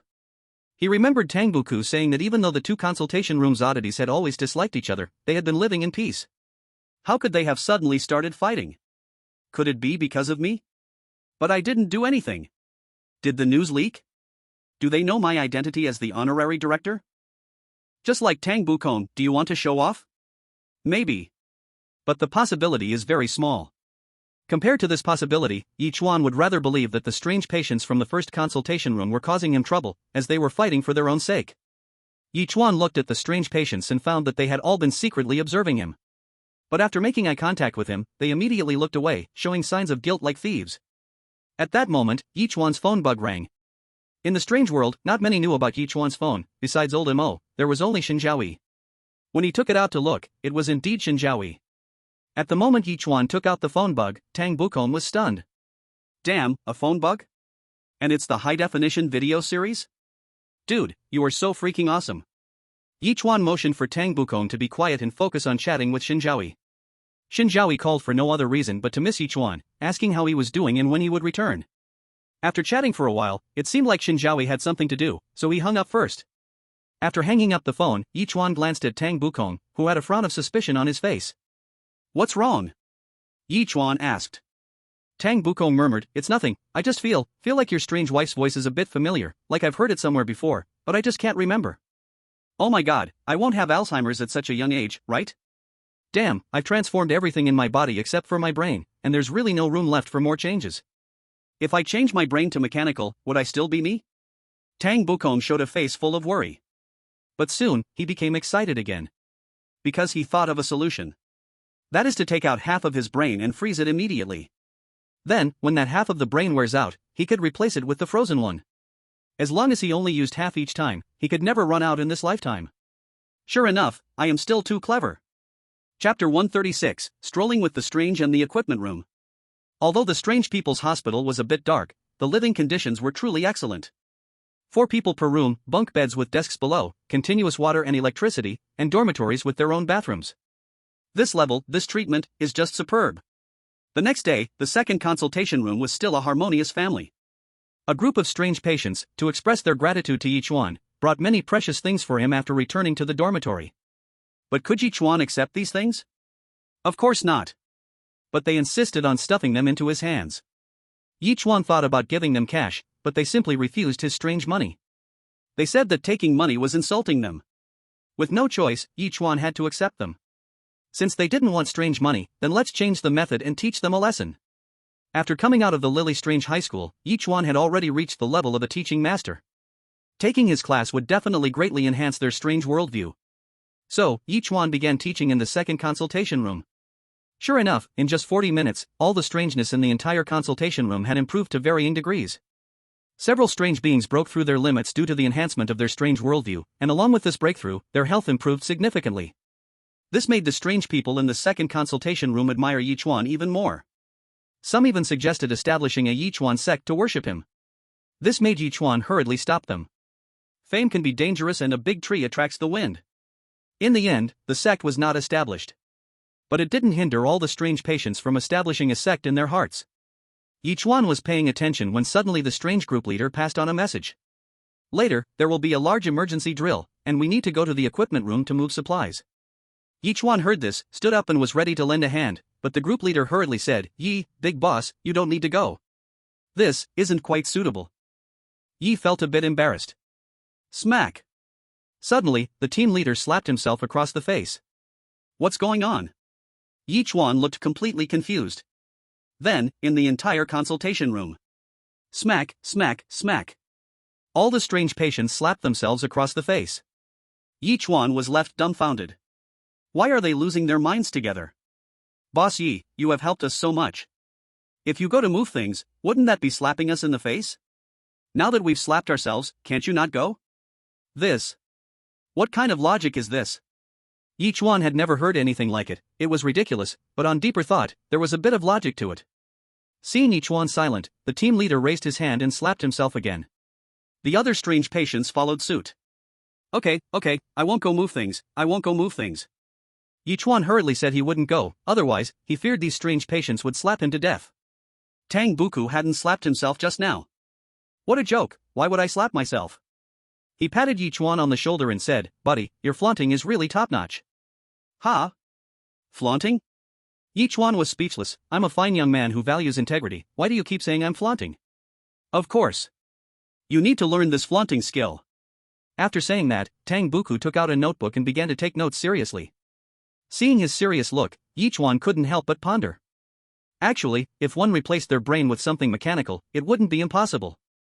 After taking notes, Tang Buku said to Ye Chuan, "Alright, let's head to the playground."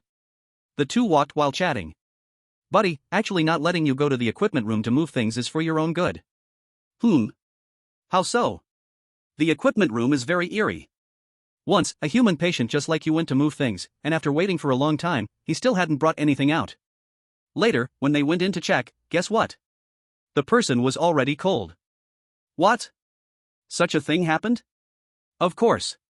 The two arrived at the playground, and Tang Buku pointed at a small house in the distance, saying, "Do you see that? That's the equipment room." Ye Chuan took a look and didn't feel anything special. Originally, he wasn't interested in the equipment room, but after Tang Buku said that, he became curious instead. What is inside the equipment room? Strangeness? Red-haired monsters? Or ominous creatures? I want to see. This type of large-scale first aid drill always involved the first and second consultation rooms together. However, both consultation rooms needed to move their own equipment. Compared to the second consultation room, the first consultation room wasn't as closely knit. After the last betrayal, the team leader of the first consultation room had completely lost his authority. He ordered the strange patients to move equipment, but not a single one listened to him. After a few more words, some strange patients openly opposed him. Damn it, it really made him feel very frustrated, but he wasn't afraid of further urging causing public outrage. With no other choice, he could only turn his gaze to the back, where Pu Chuan and the others were. Damn it, if I can't command them, can I not handle you few filthy rodents? You all, go to the equipment room to move the equipment we need. Here's the list, hurry up. Hearing the strange team leader's words, all the players felt quite indignant inside. Damn, are we some lowly beings to be constantly enslaved like this? Pu Chuan wanted to tell the team leader, "My strange wife is a knight kneeling, a presence you can't provoke." But how powerful one might be, here in the strange civil hospital, even if a knight appeared, they had to obey the rules. Too far away to reach.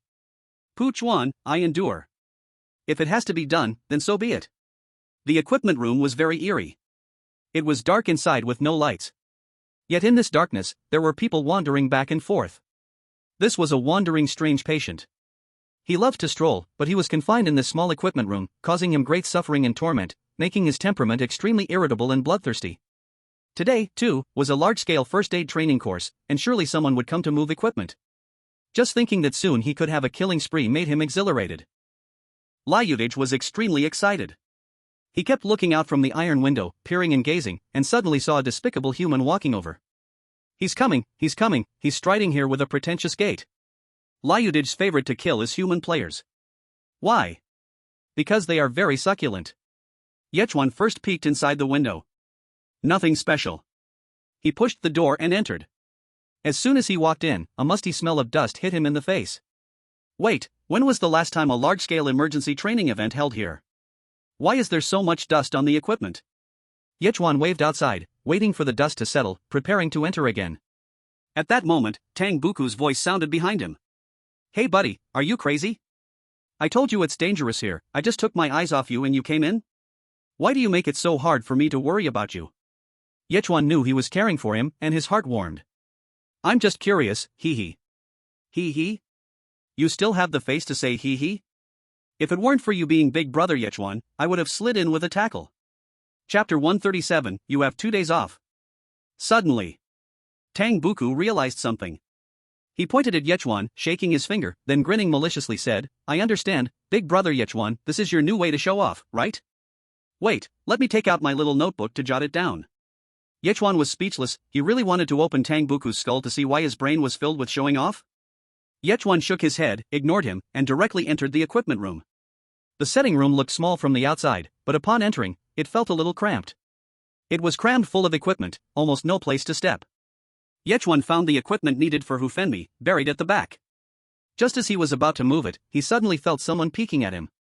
He looked around. Nothing at all. Was he too sensitive?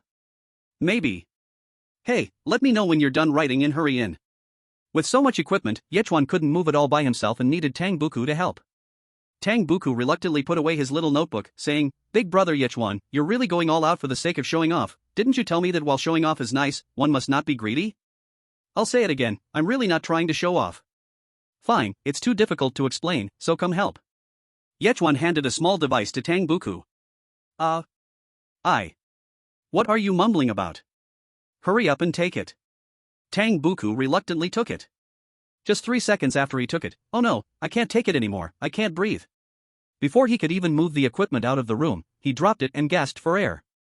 Yichuan was stunned. Wait, you're a modified monster, made of titanium alloy, and yet this is all you can do? Tang Buku felt a bit shy and said, I'm just not in good condition, let's do it again, the next time will definitely be fine.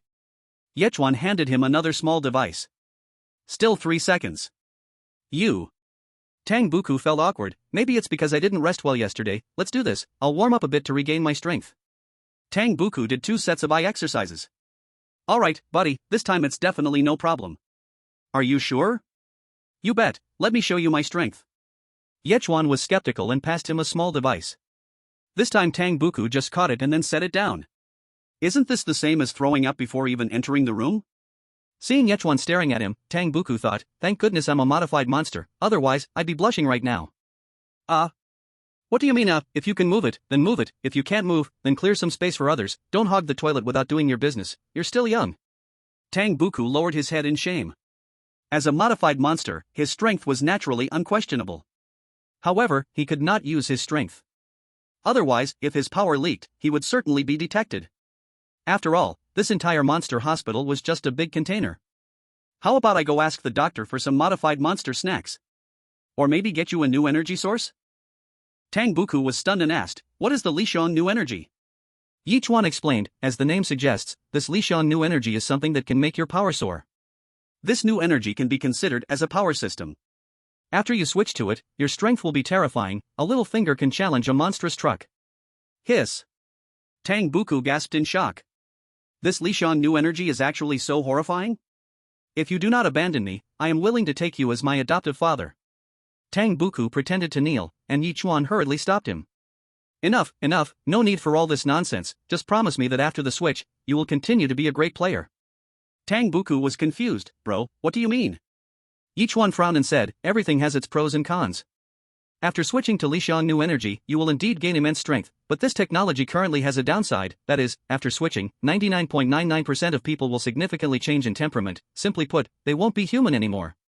Tang Buku gasped again, then shook his head and said, how about, let's just forget it, the consequences are too great, I can't bear it. While the two were talking, the wandering ghost's big knife was already impatient. A human rat could be killed with just a breath. And another transformed ghost, so unreal. It seems luck is on my side today, a double kill is possible. But just as he was about to act, another ghost entered the scene. The wandering ghost cancelled its action, cautiously looking at the newcomer. What's going on today? Is this a conference? This ghost, upon seeing Yichuan and Tang Buku, showed a shocked face, then excitedly ran over. The wandering ghost was stunned. What's happening? Is this a snatch? I, the wandering ghost, am not to be trifled with. No way you are taking my prey. However, what the wandering ghost didn't expect was that this ghost went right up to the human rat and actually bowed to ask how he was.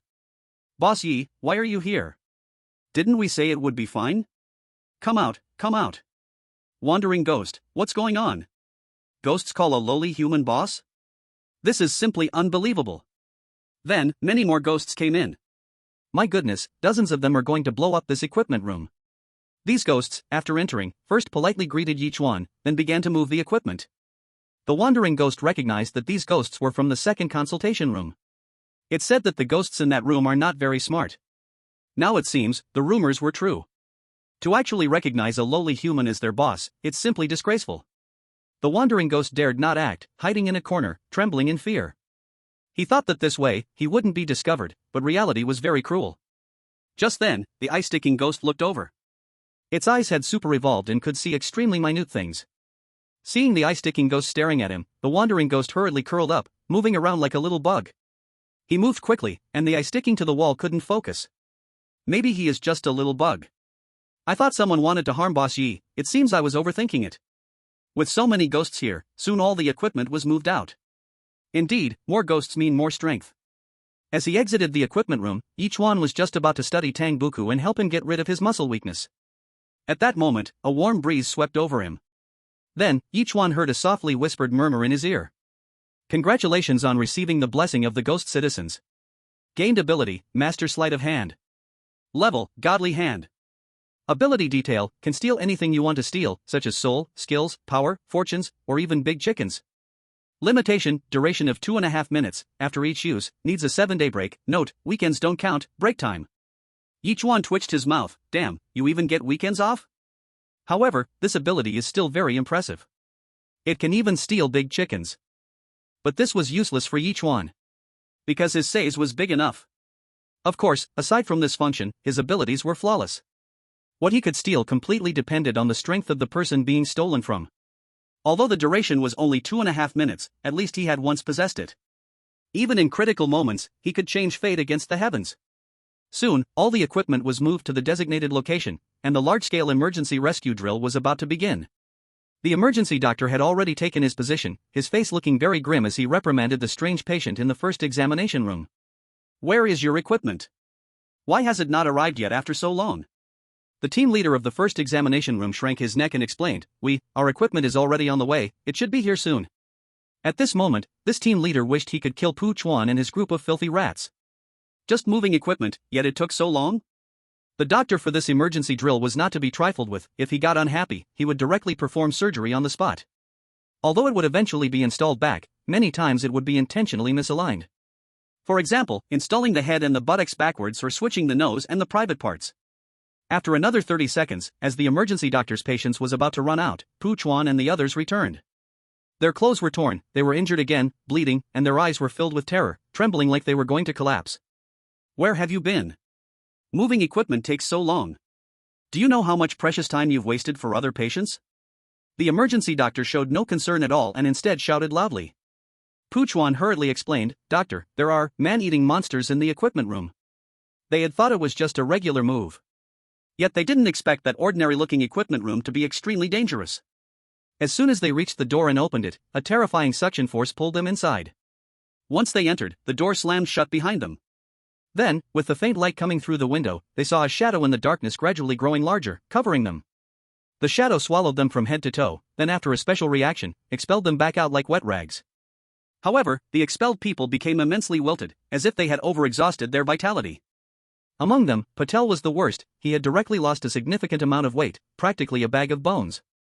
They were now all very worried. Although they were still alive, they didn't know what kind of consequences awaited them. Tang Buku, well versed in many things, said, I heard a legend that in the corners of the strange people's hospital, there lurks an entity that feeds on the essence of life. Any life that has been swallowed by it will have its life force stripped away. Beings like him, who are just a bag of bones, probably won't live past 30. Upon hearing this, everyone was stunned. This is a sin. I just went to move something, how did I lose years off my life? Shit. Pu Chuan cursed fiercely. He now hated the team leader of the first examination room to the bone. If it weren't for him forcing the group to move the equipment, how could it have come to this? Patel felt almost unable to stand, as Tang Buku's phrase like him was aimed right at him. I won't live past 30? The sky is falling. I am only 27 and a half. Do I only have 2.5 years of life left? As for the child emperor, he showed no changes. He was also swallowed and came out of the wet rags, but he felt no difference from before? Could it be the result of his constant training with the strange wife? It's possible. All players lost varying degrees of life essence. Of course, Ye Chuan was the exception. He still looked radiant and even a little handsome, making others feel increasingly uneasy. Why? Why the hell does this guy always have such good luck? Weird live broadcast room. At first, the audience didn't pay much attention to the player's struggling state. After all, the bizarre world is a place full of dangers, and getting hurt is normal. But when they learned that losing life essence would actually cost them lifespan, they were completely unsettled. Oh my god, does this mean that Yichuan has lost at least 10 years of his life? Not just that, by the look of his weak state, he has probably lost at least 20 years. Stop barking. Our Patel from Asen country is the one suffering the most. Just look, he was such a strong man before, now he's just skin and bones. Why hasn't that Chinese mouse encountered any danger? Didn't he also go to the equipment room to move things? Oh yes, after recognizing China as his adoptive father, he surely received the blessing of good luck. Compared to other players, the little emperor's lost lifespan is negligible. The emergency doctor looked at these annoying rats chattering away and felt very unhappy. Yap, what are you all making noise for? Quiet down. You wasted so much time and still dare to spread alarm? I will punish you all. Everyone take these emergency devices and do a drill for everyone. What? Just us? Why is this a large-scale emergency drill? It's because the activity is too big, needing so many bizarre elements. Right now, making just a few humans do the drill, isn't this risking their lives? What kind of expression is that? Do you intend to go against my will? The emergency doctor's eyes became unfriendly. Tang Buku laughed awkwardly. Great, this drill just got easier. However, the emergency doctor heard what he said and immediately looked over, saying, You, who allowed you to speak? Did I let you talk? You, go do the drill. Tang Buku was stunned. Doctor, what does this have to do with me? The equipment from our second consultation room has long been taken. Isn't it clear enough? You spoke without permission, that's your punishment. The emergency doctor already held biases against the patients in the second consultation room and now was no longer pretending. Are you going or not? If you don't go, all the bizarre elements in your second consultation room will go with you. Tang Buku was very annoyed, really wanting to kill this emergency doctor. So arrogant. If it weren't for me not being able to use my powers, I would have told you to crawl. Everyone knew the emergency doctor's methods were very cruel. The team leader from the second consultation room came over and gestured for Tang Buku to stop talking. We will do the drill with you. Yeah, don't provoke this mad dog any further, otherwise, he will use all kinds of despicable methods later. It's alright, we'll all do it together, and we can finish the drill quickly. The emergency doctor heard this and sneered coldly, finishing quickly? Think again. You all, however many people there are, do the drill however many times, understood? Seeing everyone submit, the emergency doctor felt refreshed. The taste of power is truly wonderful. Chapter 139, Gong Million reappears. With the bizarre patients in the entire consultation room helping to drill, it naturally wasn't so exhausting. However, as the drills increased, they couldn't hold on anymore. Tang Buku was a modified bizarre, he should have been durable, but the reality was that he was even weaker than Ye Chuan. After 5 drills, he could no longer keep up. Ye Chuan asked with concern, Are you alright?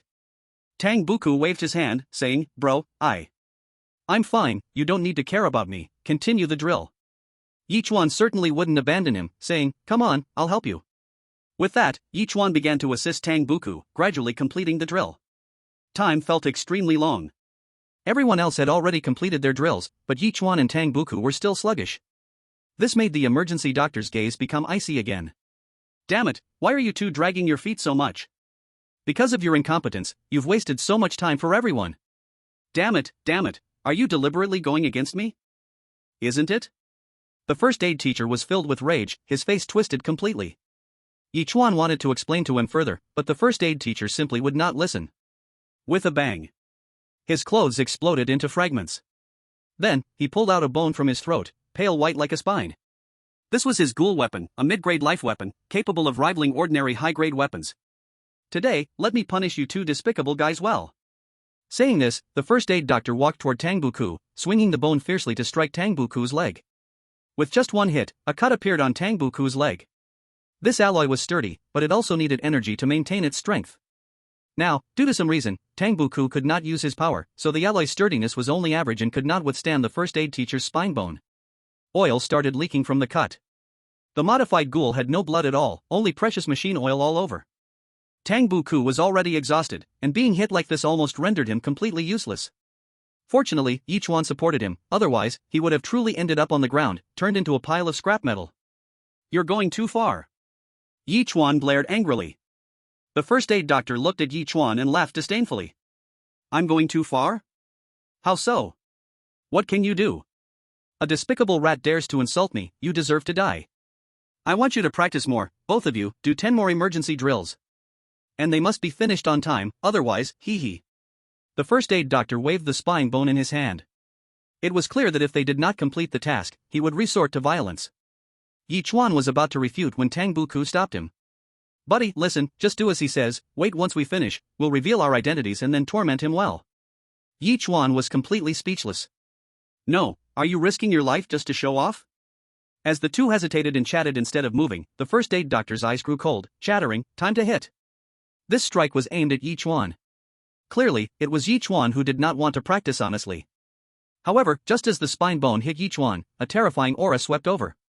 The mark in the middle of Ye Chuan's forehead suddenly glowed intensely. This aura was exceptionally powerful, causing the first aid doctor to stop and look at Ye Chuan in disbelief. This, are you messing with me? His gaze was filled with uncertainty. What on earth was happening?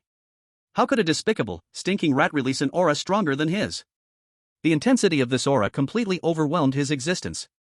He couldn't help but kneel down, begging for mercy. Soon, the first aid doctor discovered the source of this powerful aura. It was not emitted from Ye Chuan. In front of him appeared a white tiger. This tiger had double pupils and wings on its back, looking extremely intimidating. No mistake, it was Gong Baiwan. In the bizarre live stream room. Watching the first aid doctor beat Tang Buku and Ye Chuan, all foreign viewers were absolutely delighted. This was as it should be, the Chinese rat should be punished. The first aid doctor attacked too quickly, Ye Chuan didn't even have time to reach into his pocket for the honorary director's medal. So, he was definitely going to take this beating.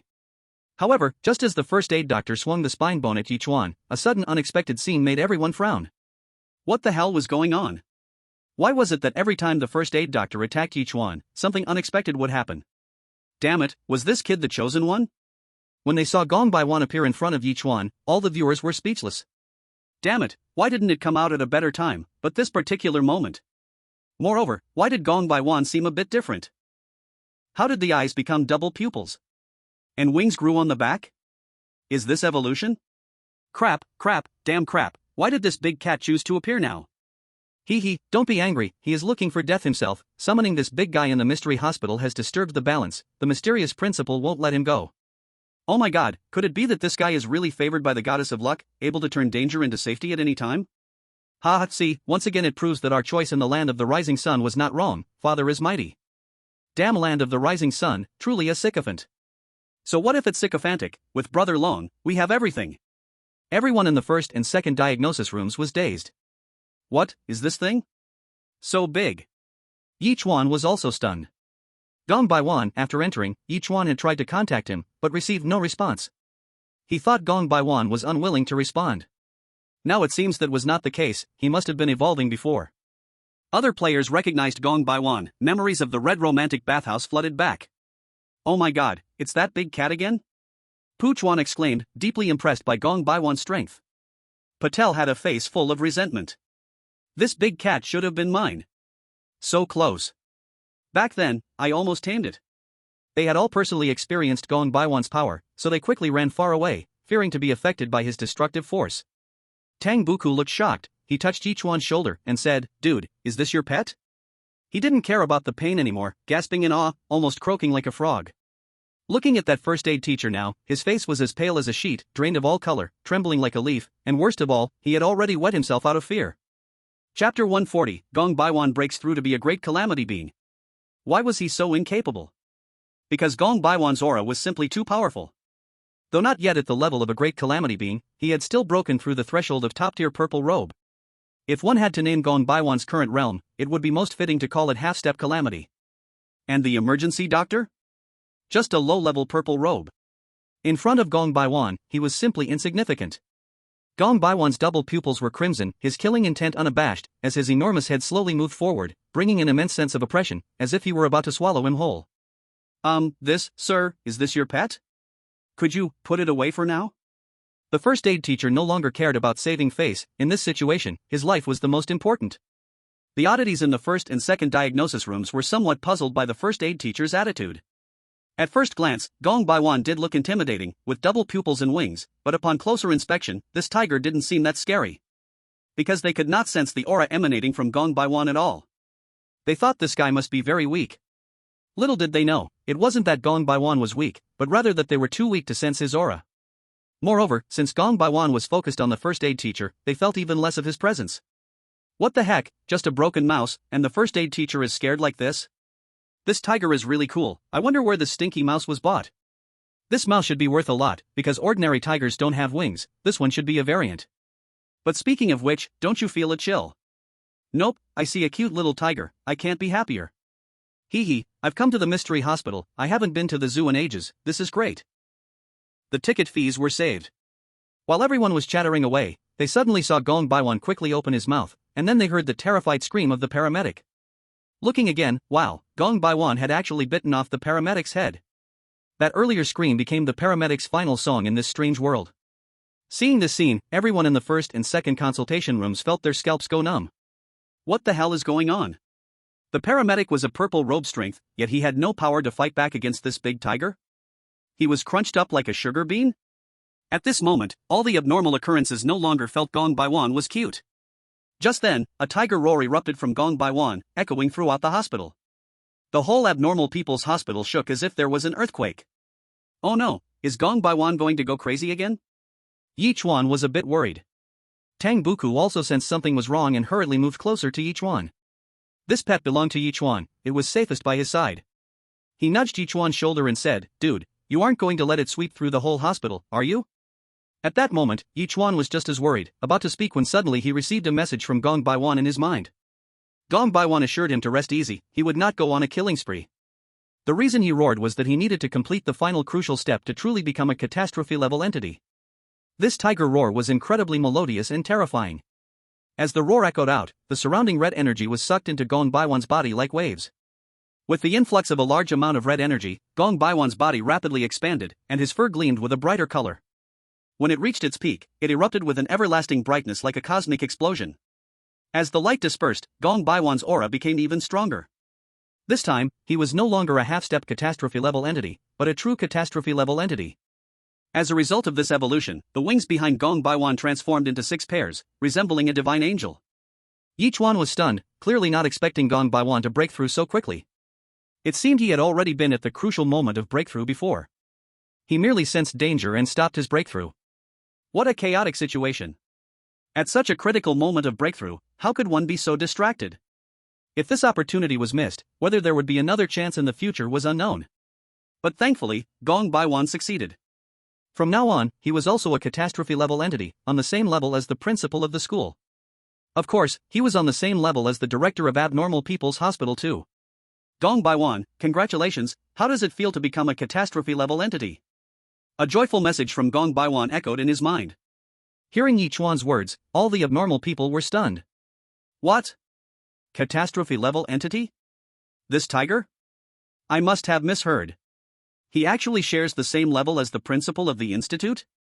The entities in the second consultation room snapped back to reality, looking at Ye Chuan with even more admiration. As expected of Ye Lauda, he was simply a cow going to space, too amazing. This pet tiger is a catastrophe-level entity. No wonder even the abnormal attending doctor treated him with such respect. Yes, if they didn't show some respect, they might end up like that paramedic, suffering a tragic fate. A purple robe entity should have had a bright future, yet because they provoked someone they shouldn't have, their great future was wasted. As for the entities in the first consultation room, everyone's expressions changed dramatically. Oh my god, I never expected this lowly human actually had such a trump card. At this moment, they were actually a bit relieved.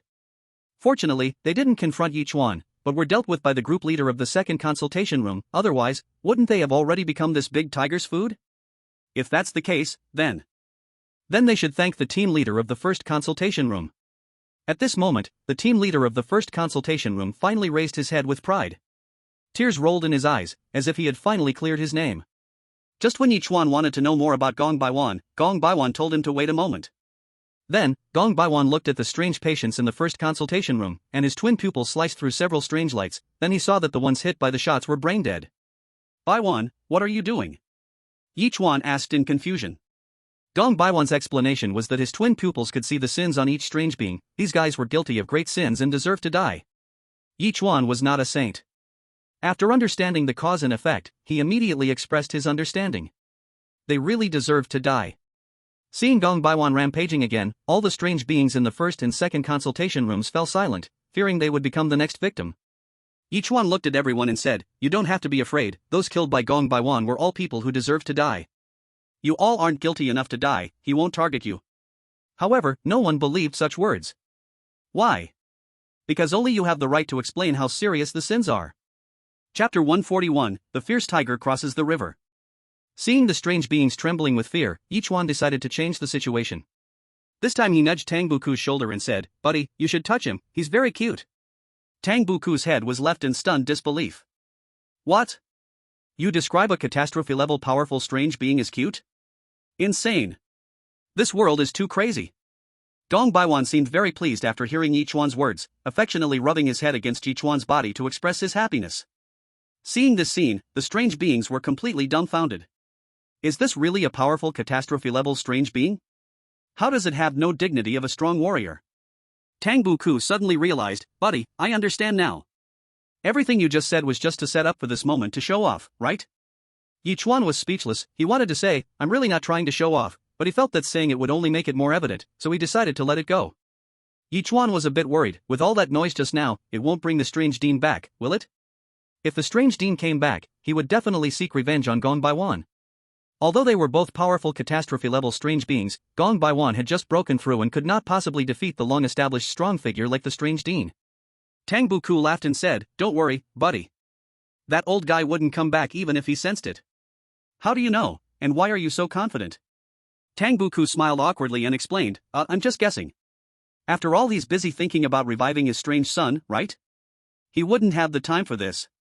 The emergency doctor had already died, so this large-scale emergency drill was naturally forced to be interrupted. While the two were talking, the vice president of the strange hospital arrived. Behind him were Pu Chuan and others. They led the strange vice president carefully. When the strange vice president saw the scene in front of him, he was instantly filled with murderous intent. Several strange patients were dead, but how could even the emergency doctor be killed? Emergency doctors were incredibly scarce in the strange world, and each one was a precious gem. Because of this, even though emergency doctors had a bad reputation in the strange people's hospital, they still held their positions firmly. But now, with the emergency doctor dead, it was simply an enormous loss for the strange people's hospital. Who did this? Who the hell did this? Just now, Pu Chuan and others were busy reporting, and they didn't see the murder happen. When they returned, they were also dumbfounded. What's going on? He clearly reported that a patient wasn't following the doctor's orders. Why did a bleeding incident happen when deliberately going against the doctor's advice? The strange vice director was furious and about to explode, but suddenly felt the lingering presence of Gong Baiwan's aura. Wait, this is the aura of a calamity-level entity, strange and powerful? Although it was already extremely faint, the strange vice director's perception was extraordinarily sharp, and he still detected it. A calamity-level entity, an existence beyond all living beings. How could such a powerful being appear in the strange people's hospital? As a calamity-level entity, there's an unwritten rule between them. They would never invade another's trial ground without reason, or else it would be seen as a provocation, a declaration of war. How dare this calamity-level entity blatantly break the rules? Could it be that he's so confident in his own strength that he doesn't care about fighting the strange hospital director? It's not impossible. But no matter the reason, this calamity-level entity is someone the small strange vice director can't provoke. Seeing the strange vice director and sensing the killing intent from him, Gong Baiwan raised his tiger head and looked over. The unique aura of a calamity-level entity overwhelmed everything. That powerful aura made the strange vice director tremble, almost making him retreat. Luckily his bladder was large enough, otherwise, he would have been just as scared as the emergency doctor, wetting himself. Yichuan patted Gong Baiwan's fur, signaling him not to act impulsively. Tang Buku then tapped Yichuan's shoulder and said, "Bro, you've already played the big boss role, let me handle this." As he spoke, he asked Ye Chuan for the honorary director's badge.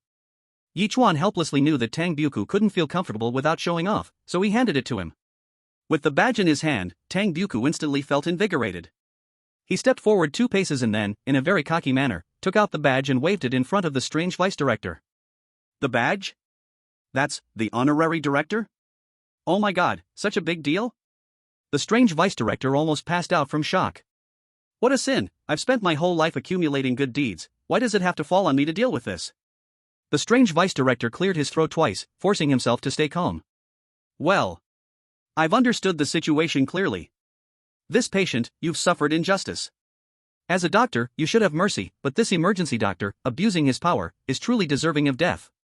On behalf of the First Strange People Hospital, I solemnly apologize to you. Don't worry, we absolutely won't hold you responsible. Not only will we not, but we'll also award you a certificate for upholding justice. What do you think? Tang Buku lifted his head proudly, feeling extremely pleased. The others, like Ye Chuan, were dumbfounded upon hearing this. What the hell is going on? They stared in shock at the strange vice director, who was just exuding killing intent a moment ago, but now was as docile as a little lamb. What happened to your authority as vice director? Strange live stream platform. Wait, you're throwing away all dignity. And he killed so many strange patients, and you're giving him a certificate for upholding justice? Is there no law? No regulation? This is bad, I have a bad feeling. Oh my god, this Strange People Hospital won't form a friendly relationship with Linglan Strange High School, right? No, don't. What will we other countries' players do? I feel like I'm having a heart attack. Wait, did Gong Baiwan just break through so carelessly? I knew Shen Zhaoyi wasn't simple.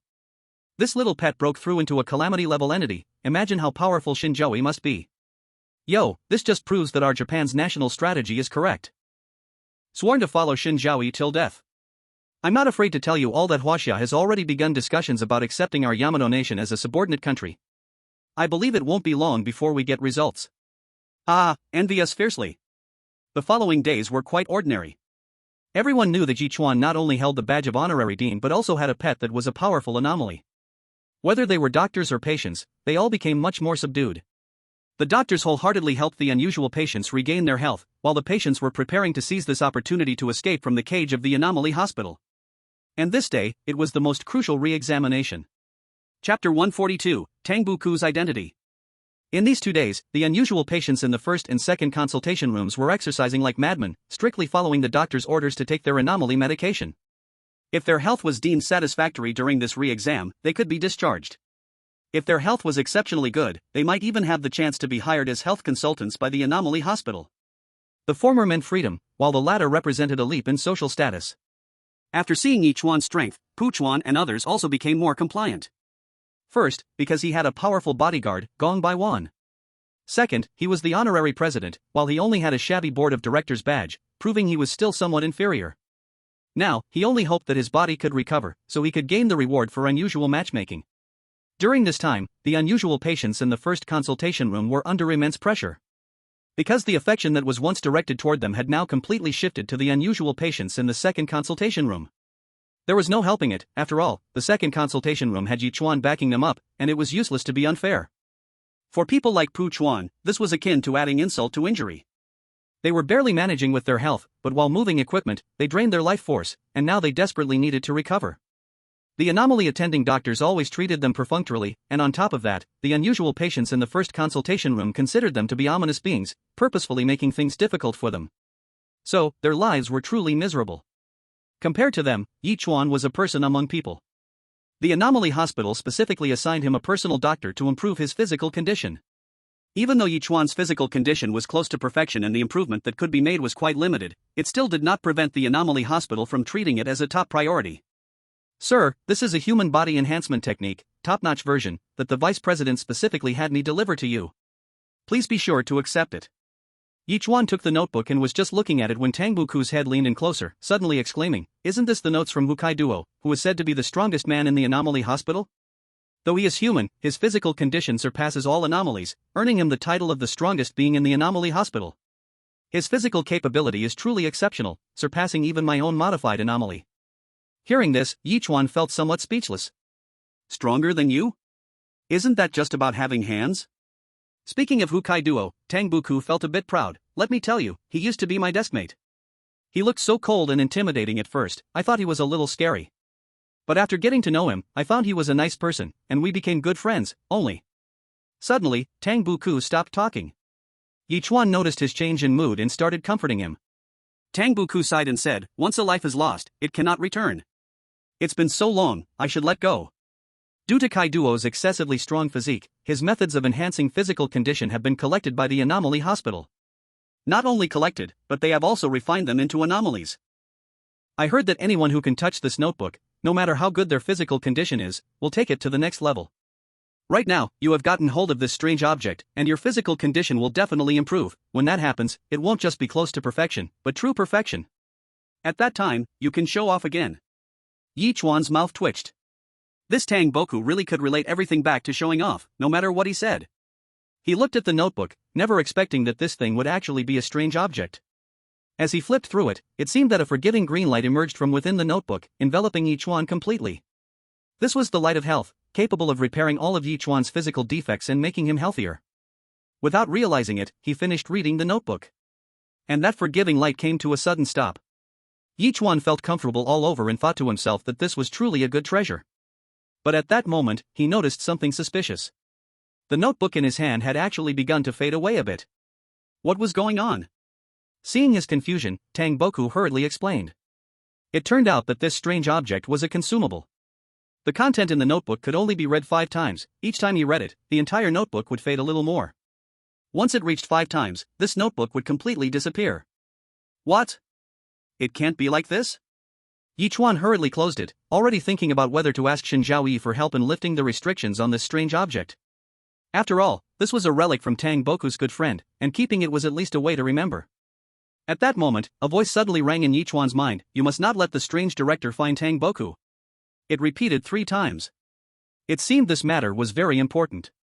Yichuan looked at Tang Boku beside him. Without a doubt, Tang Boku's identity was definitely not simple. Clearly, they were all transformed strangeness, yet his body was weak to the point of being ridiculous. Moreover, when they went to the department to save him, it was obvious that those strange doctors were still very wary of him. The most important point was, he recognized the honorary director's badge at a glance. This was truly unscientific. You should know, ordinary strangeness, not to mention recognizing it, they hadn't even seen it. It's like that saying goes, as long as I am poor enough, you can't show off your wealth to me. And Tang Boku's vision was certainly not that of an ordinary strange patient. Seeing Yichuan staring at him, Tang Boku felt uneasy. Dude, why are you looking at me like that? I don't play with guys, I play with machines. Yichuan's expression remained unchanged as he asked, "Who exactly are you?" Tang Boku's heart jolted, stammering, I am Tang Boku? Are you sure? Tang Boku looked at Yichuan's determined eyes and sighed. Sigh, it seems you know something. Alright, since it is like this, then I won't pretend anymore, I will lay my cards on the table. Actually, I am the strange director's strange son. Their whispering was clearly heard by every audience member. Everyone around the world was in an uproar. What? What is going on? He actually said he is the strange director's strange son, isn't that ridiculous? Wasn't the strange director's son dead? That's right, the strange director has been crazily searching for someone to save his son all these years, yet his son is alive, and he is right in the strange civil hospital? God, since Tang Boku told Yichuan his identity, will Yichuan be in danger? It shouldn't be. Tang Boku was very close to Yi Tiandi, he wouldn't harm him. Let's hope so. Then, Tang Boku pulled Yichuan into the bathroom and closed the door. Dude, now that I have disclosed my identity to you, you won't blame me, right? Tang Boku had few friends, so he still cared a lot about Yichuan. Yichuan shook his head and asked, why would I blame you? But since you wanted to keep it from me, why suddenly tell me? Tang Boku's face turned a bit awkward. I see you read the notes left by Hukai, and then you kept looking at me like that. I thought he wrote something he shouldn't have, making you doubt my identity. I don't want you to be suspicious of me, so I thought it would be better to tell you myself. Then, Tang Boku started to vent. His father, the mysterious principal, always hoped that Tang Boku would have a strong body. But unfortunately, Tang Boku has been weak since he was little, so the principal tried various methods to improve his physique. Perhaps those methods were too extreme, and Tang Boku couldn't withstand it, leading to a tragic outcome.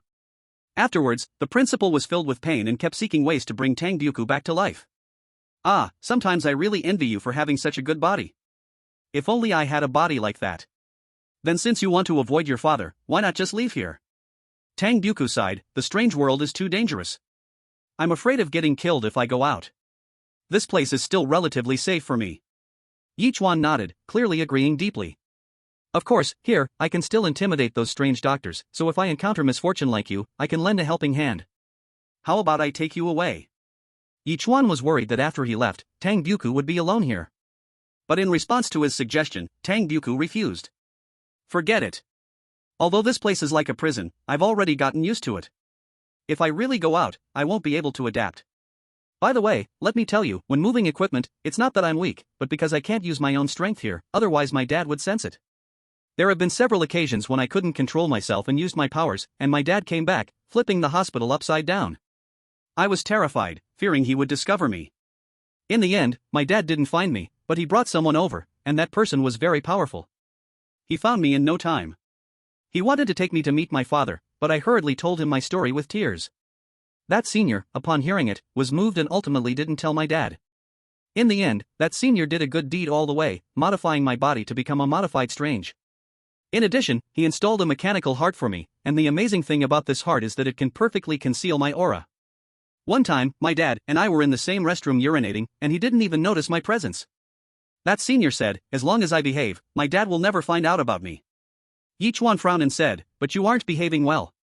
Before I came here, that group of strange chief doctors spread the rumor that you are the son of the hospital's high-ranking leader. Later, I came, and you showed off the honorary principal's badge. This is certainly not low-key. Tang Buku heard this, extended a finger and shook it, saying, does showing off conflict with being low-key? Don't you know that showing off is the most awesome kind of low-key? Ye Chuan? Are you trying to say that being low-key is the greatest form of showing off? Tang Buku laughed heartily, pretty much. Dude, do you want to see my mechanical heart? Ha? Ye Chuan's expression was strange as he said, your heart can be taken out? Of course, come on, today I'll let you see it. Saying this, Tang Buku unzipped his zipper, opened his heart door, and revealed his mechanical heart. The mechanical heart was constructed with extreme precision, and it maintained the operation of Tang Buku's strange body. With a click, Tang Buku reached in and pulled out the mechanical heart. Holding it in his hand, he waited back and forth. Dude! How about it? Pretty impressive, right? Pretty impressive indeed, but you better hurry and put it away, don't drop it later. Tang Buku flashed a wicked smile and smashed the mechanical heart hard onto the ground, truly shocking each one. The mechanical heart jumped 3 feet high. Buddy, don't panic, this mechanical heart is really tough, even if a catastrophe comes, it can't be destroyed. Let me tell you an even more amazing news, as long as this mechanical heart isn't destroyed, I am immortal. And to destroy this mechanical heart, in this entire strange world, there are probably very few who can do it. Ye Chuan genuinely felt it was impressive this time. Alright, I get it, it's impressive, hurry and put it back. Tang Buku, proud, was about to put it back, but accidentally lost his grip and dropped it on the ground, rolling far away. Tang Buku suddenly turned pale with fright. Oh no, oh no, oh no. Ye Chuan, confused, looked at Tang Buku and said, stop pretending, didn't you say that in this entire strange world, there are very few who can destroy this mechanical heart? Tang Buku pounded his thigh, I didn't say the mechanical heart broke, I said I broke. You're pregnant? Ye Chuan was even more confused, no, I'm getting more and more confused as I listen. Tang Buku explained, buddy, didn't I just tell you this mechanical heart can help me hide my aura? Well, I hid a little, but it has one condition, that is, the mechanical heart must not leave my body by 1 meter. Once it exceeds this distance, my aura will leak. By then, my dad will sense my location. Ye Chuan's mouth twitched, that really is bad, the current distance is at least 1 meter and 1, right? Tang Buku's face turned serious, stating, less than that, based on my analysis of the distance, this distance is at least 1 meter and 5 centimeters. Come on, at such a time, you still care about 5 centimeters? Ye Chuan really wanted to smack him on the head, saying, why don't you leave the hospital now, then your dad won't be able to find you. But Tang Buku looked at Ye Chuan and said, no, the one who should leave the hospital is you. You have no idea how terrifying my dad's power is, even if your palace is already a powerful anomaly, you still wouldn't be a match for him. Moreover, he's a crazy person, anyone who comes into contact with me, he will undoubtedly kill. Buddy, time is running out, you need to leave quickly, or it really will be too late. Ye Chuan frowned, took out the honorary dean badge, and said, what about this? It was awarded personally by him, it should be useful, right? Tang Buku shook his head, it's useless, he wouldn't recognize anyone when he's crazy, this badge won't affect his speed of strike at all. That doesn't work either? Ye Chuan thought, then it seems I can only use that one trick, invincible, my lover. Relying on the power of Shen Zhaoyi, it should definitely work. And I now also possess the ability to steal skills, worst case I'll just steal his strength, right? Ye Chuan suddenly smiled and said, don't worry, I have a way to help you. Ye Chuan's confident expression stunned Tang Buku, who asked, buddy, you aren't just putting on a show with me, are you? Chapter 144, Welcome Back, Anomaly Dean Monarch. This trick isn't fun at all. Your pet palace can't even manage 1 million, as for you, being human makes it even worse. Yichuan said confidently, I'm human, that's true, but my anomaly wife is amazing. And then? Alright, just rest easy, leave it to me. Yichuan assured Tang Buku, but how could Tang Buku relax? Maybe this time he truly would be discovered by his dad, so Tang Buku cherished this rare good time even more. Tomorrow is the re-examination, but neither of them is worried at all. Yichuan is in invincible health. As for Tang Buku, he could only wait to die. In order to leave beautiful memories to savor in the end. The two began to leisurely walk in the hospital. This was their first time feeling so relaxed in the hospital. After walking for a while, they felt tired and returned to the second consultation room. Inside the second consultation room, everyone was making a final push. Some had already injected themselves with stimulants to ensure they would pass the re-examination tomorrow, while others had bizarrely spent a lot of money to buy strength pills. Just as the two sat down, not long after, suddenly a low, deep tiger roar came from Gong Million's mouth. His expression was serious, as if he had encountered a formidable enemy. Ye Chuan knew that the strange director must have returned. So, he readied himself for what was to come. Soon, the entire Strange People's Hospital shook as if a great dragon had turned over, and all the buildings began to sway violently. Oh my god, what's going on? Could it be the legendary strange earthquake? It must be. Quick, evacuate, leave in an orderly manner. Under the group leader's command, all the strange beings quickly went downstairs. When they reached the open space, they were dumbfounded by the scene before them. In the sky over the Strange People's Hospital, a gigantic vortex appeared. The vortex looked like a black hole, gradually expanding, as if it wanted to swallow the entire Strange People's Hospital. What is happening? Some wanted to escape, but it seemed that an invisible barrier existed around the Strange People's Hospital, completely cutting off everyone's hope of survival. It's over, it's all over, we're dead for sure. Quickly, that rapidly expanding black hole covered the entire Strange People's Hospital. Suddenly, a scarlet light shot out from the black hole. Then, a ragged old man appeared before everyone. Upon seeing this man's appearance, the strange vice director along with the doctors from various departments collectively knelt down. All of us at the Strange People's Hospital greet the return of the director, the great king. All of us at the Strange People's Hospital greet the return of the director, the great king. The calls echoed, deafening everyone. What?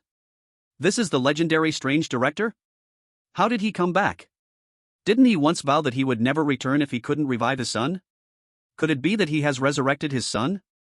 Oh my god, can the deceased really be brought back to life? Could the director's medical skills have reached the point of resurrection? Facing the crowd's greeting, the strange director remained impassive. His murky eyes scanned every corner of the Strange People's Hospital.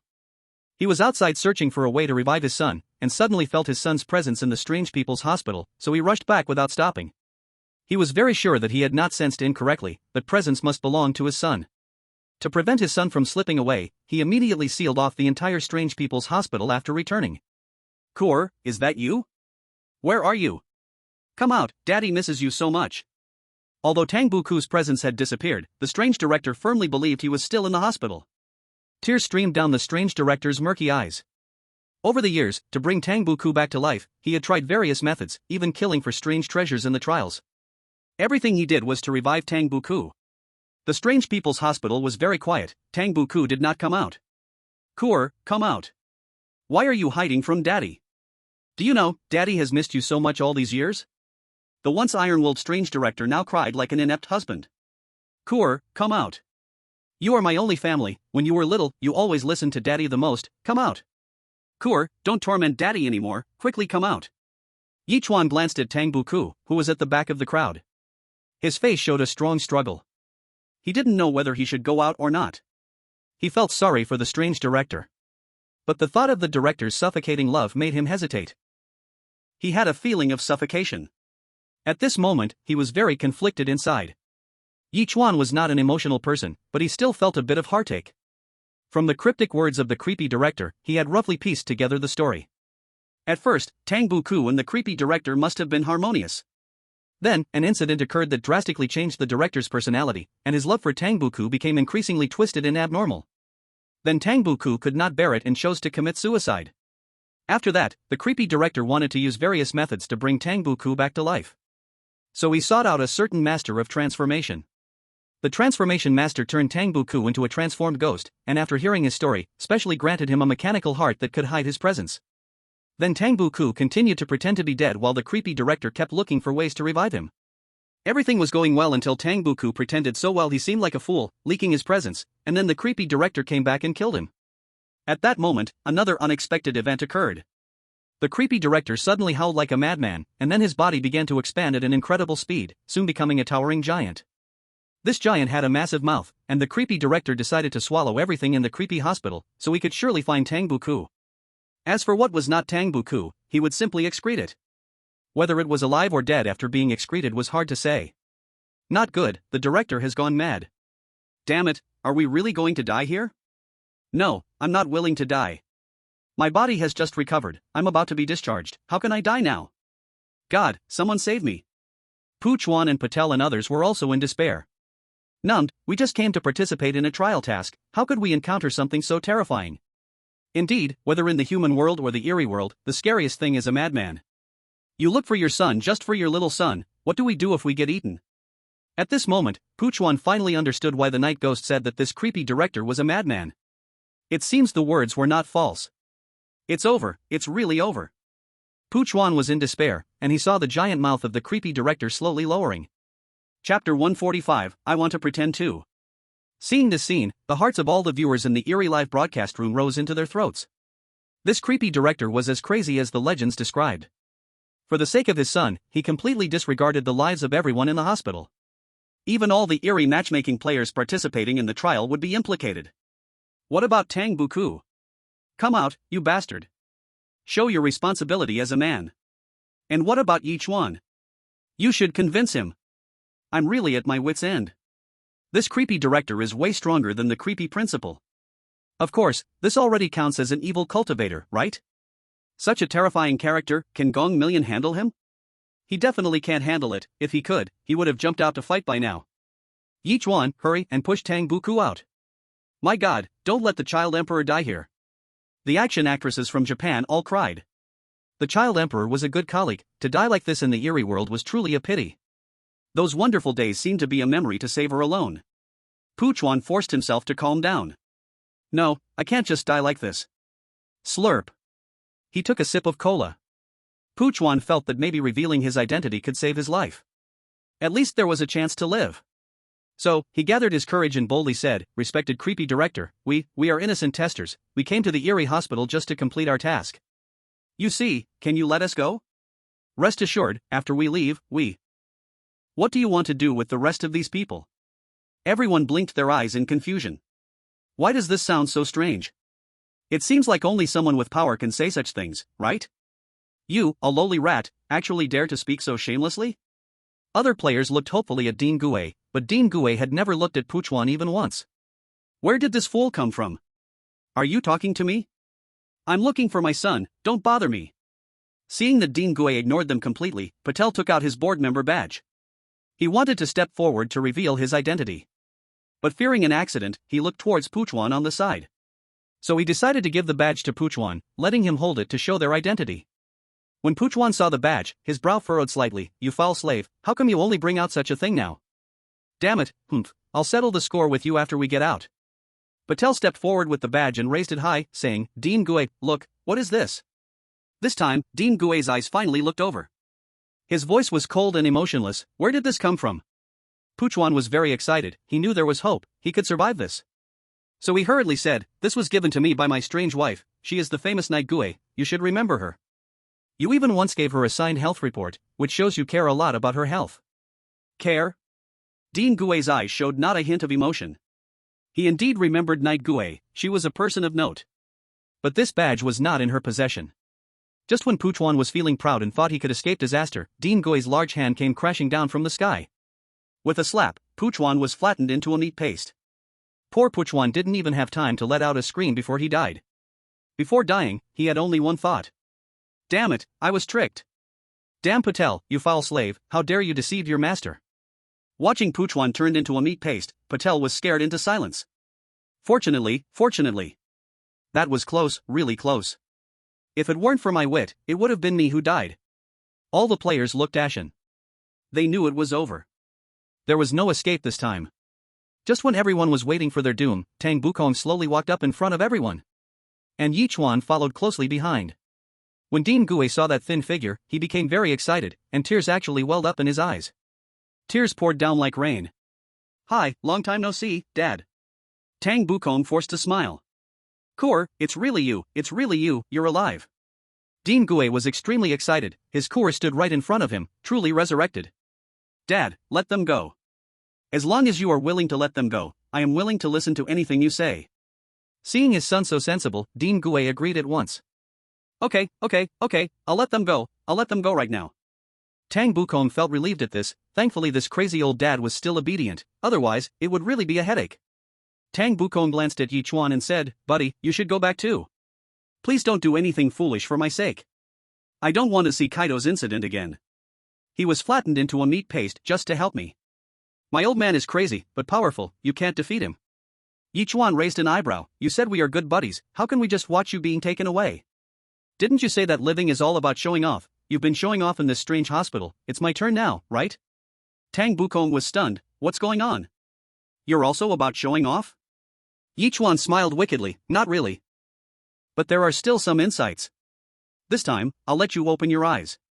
In the strange live broadcast room. Hearing Ye Chuan's words, the audience in Huaxia instantly became worried. What is the heavenly emperor Yi doing this time? For the sake of brotherhood, this is really too impulsive. Everything was fine, why is he messing around again? Exactly, Tang Buku has already stepped up, the matter should have been settled, it's confusing. Oh no, self-inflicted, cannot survive. Ye Chuan, don't be impulsive. There are so many of us behind you, don't disregard us for a transformed ghost. Oh my god, who can persuade him? Where is the command center, hurry and contact him. Unbeknownst to them, the strange matchmaking command center director was also very anxious at this moment. He wanted to suggest Ye Chuan, but unfortunately, he had just contacted him and the energy was not yet full. Right, isn't there still the Zhaoyi card? That should be Ye Chuan's confidence. Thinking of Shen Zhaoyi's strength, the director felt a bit more at ease. Perhaps there is still a chance for things to turn around. But there is still some unexpected time. Before Tang Buku could understand Ye Chuan's intention, he saw Ye Chuan smile wickedly, then take out a card. Chapter 146. Can you stop showing off for a moment? Before he could figure out what Ye Chuan wanted to do, Tang Buku turned into a beam of light. Yes, he actually turned into a beam of light. No, to be precise, his body began to become ethereal. Real and illusory. Then, this beam of light slowly floated towards the strange director. Arriving above the strange director's head, it gradually merged into it. This is a father-son fusion? The child emperor was stunned. But the child emperor could not believe that Ye Chuan had died so easily. A wildly unrealistic thought suddenly appeared in his heart. Ye Chuan would walk out alive, right? Before entering, he seemed to press something against his chest. Was that a secret weapon? The child emperor did not know, but could not help but feel a little more hopeful. The body of the strange dean was interconnected, like a small world. As Ye Chuan entered behind him, he felt as if he had fallen into a swamp, his movements becoming sluggish. Of course, for Ye Chuan, who used the Zhaoyi card, this slowness was nothing, and he still moved freely. In the dean's body, Ye Chuan strolled leisurely and soon found Tang Bukue, who had entered before him. At this moment, Tang Bukue was tightly bound by the dean's intestine, unable to move. This was the dean's way of preventing him from escaping. It should have been very painful, yet Tang Bukue had a smile on his lips. What was going on? As he approached, Ye Chuan finally understood the truth. It turned out that Tang Bukue was enveloped in a fantasy, a dream interwoven with illusions, making him completely forget his situation. Ye Chuan decided to help Tang Bukue break free from the illusion and began to use his power.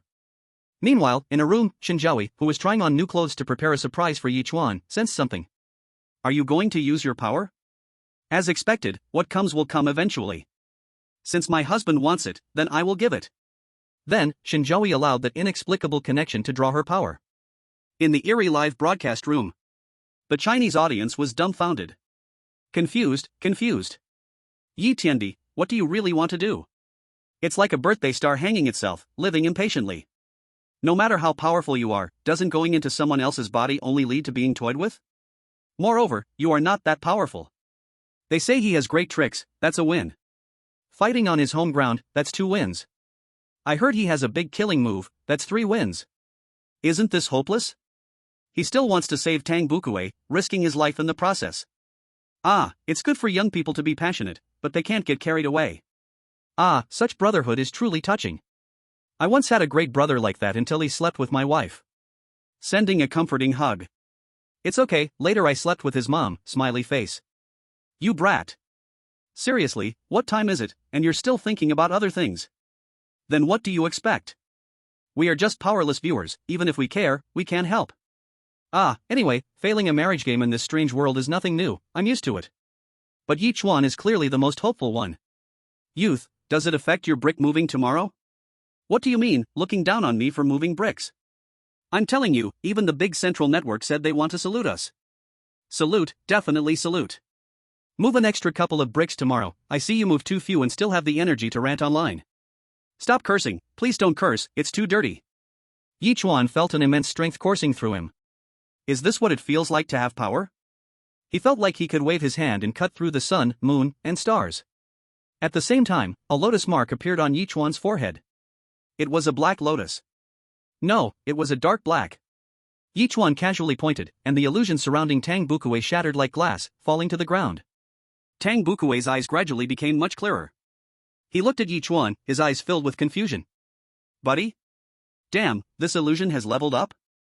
But just as he thought it was an illusion, he saw Ye Chuan starting to act against the intestine binding him. Wait a minute. This is not an illusion. Buddy, is it really you? Ye Chuan grinned, what else could it be? Tang Bukue was shocked, his jaw nearly dropping. What the hell, what's going on? How did you come in too?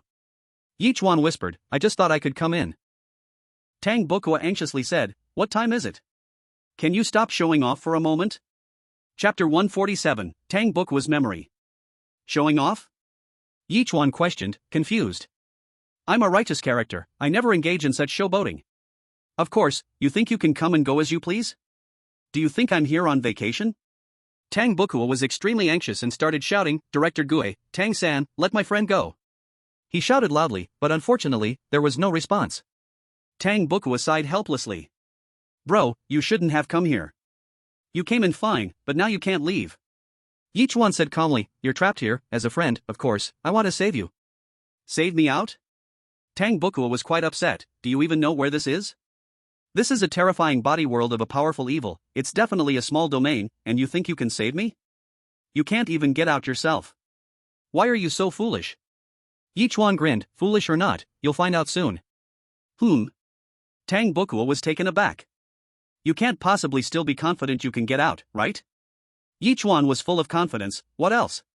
Did you think I'm here on vacation? Watch closely, I'll only demonstrate this once. Now, let you witness my wife's power. Suddenly, Director Gue's expression changed drastically.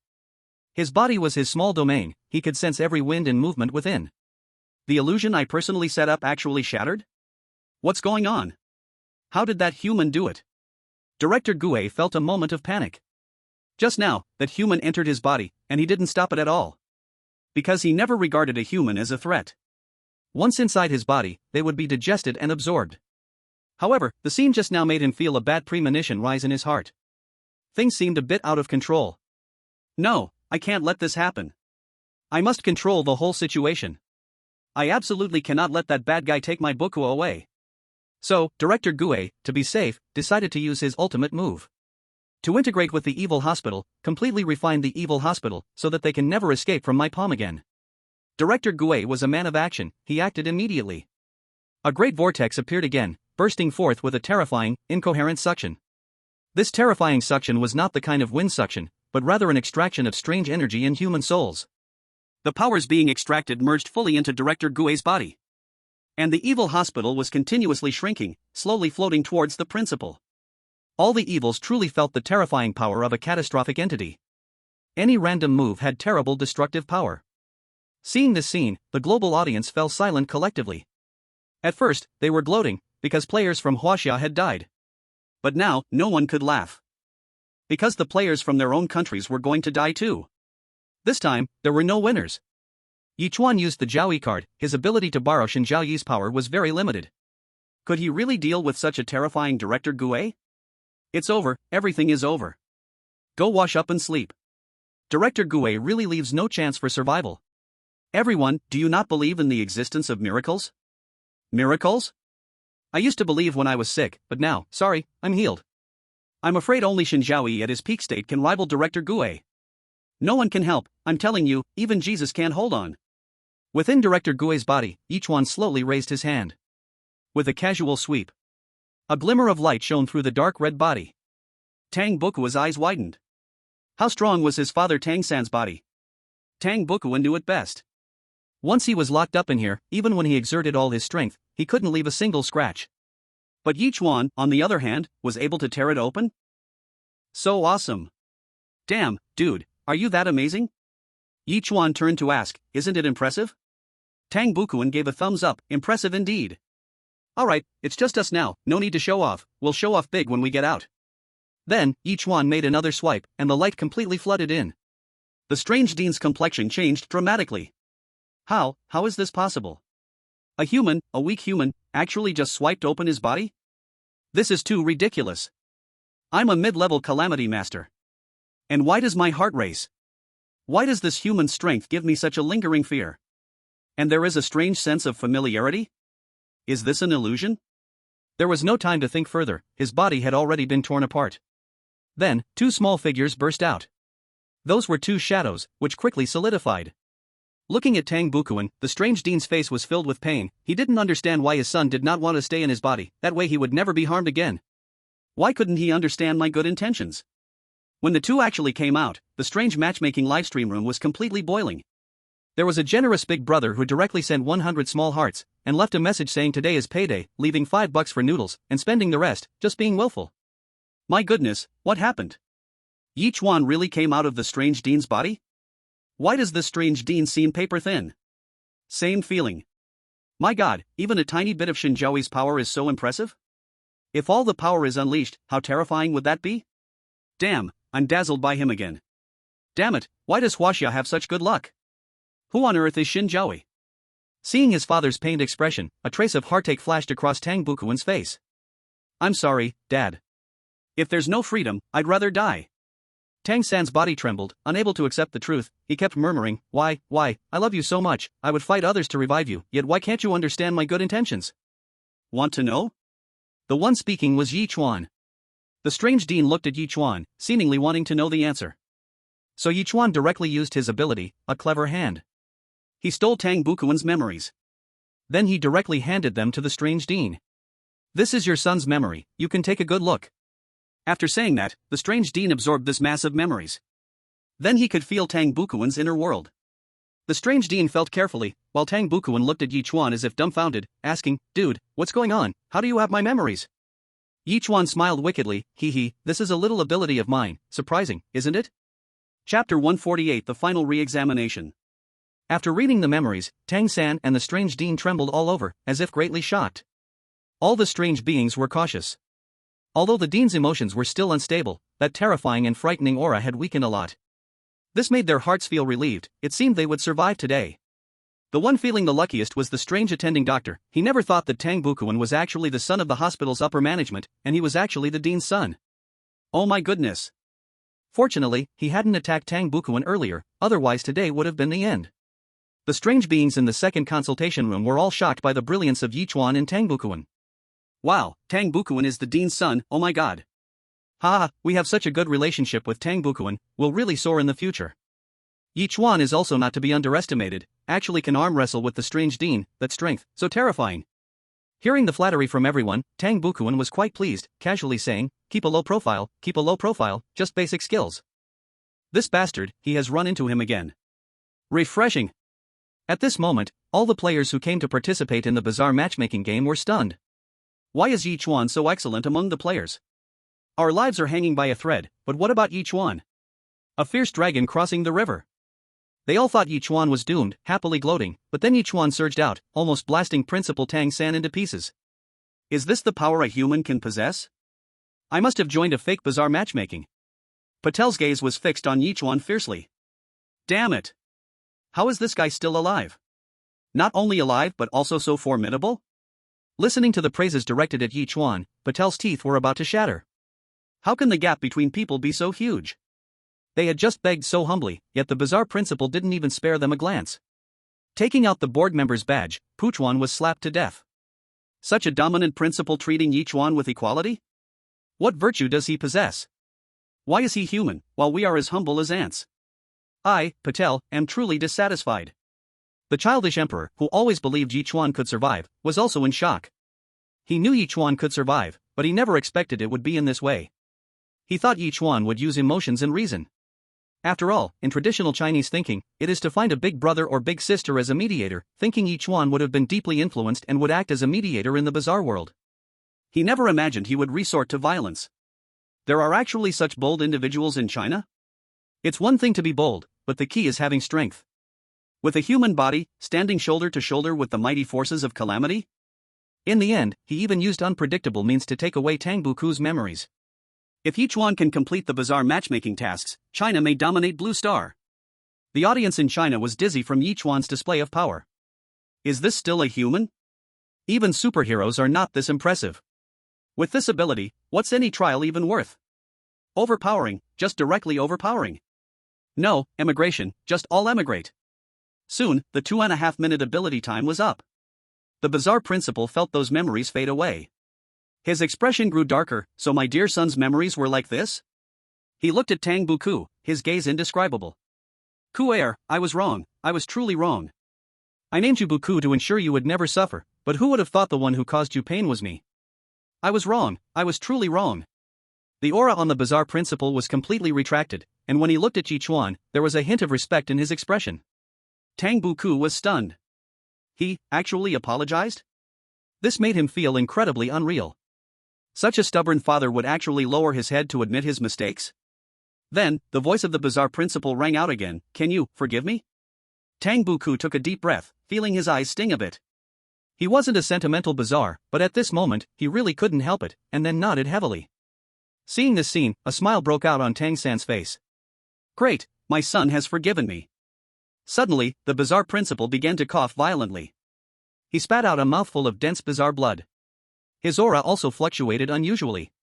To revive Tang Buku, he had once been immensely crazy, to the point of infuriating a top-level calamity being, engaging in a fierce battle and sustaining severe internal injuries. Previously, he had only managed to hold on with a new belief. Now, with thoughts becoming clear, he felt relieved, and in a moment of relaxation, his injuries worsened significantly again. However, being able to see his child still lively and kicking before using up all his energy, he should be content, no regrets in death. The bizarre principal looked at Ye Chuan, and upon seeing Ye Chuan's strength, he already had an idea. He was about to fall, and the thing he couldn't let go of the most was his strange son, Tang Buku. So, he wanted to help Tang Buku find a strong supporter before his death, which would allow him to leave in peace. My lord, thank you for guiding me back to the right path. If you need my service, just command me, I will do anything, no matter how dangerous. Tang San spoke with a resonant voice. Anyone who heard him would have to say he was a real man. Yichuan thought for a moment and said, the final re-examination at the hospital was originally scheduled for tomorrow, can we move it to today? Upon hearing this, Tang San was instantly stunned. What is going on? You're already so capable, and yet you're still thinking about a re-examination?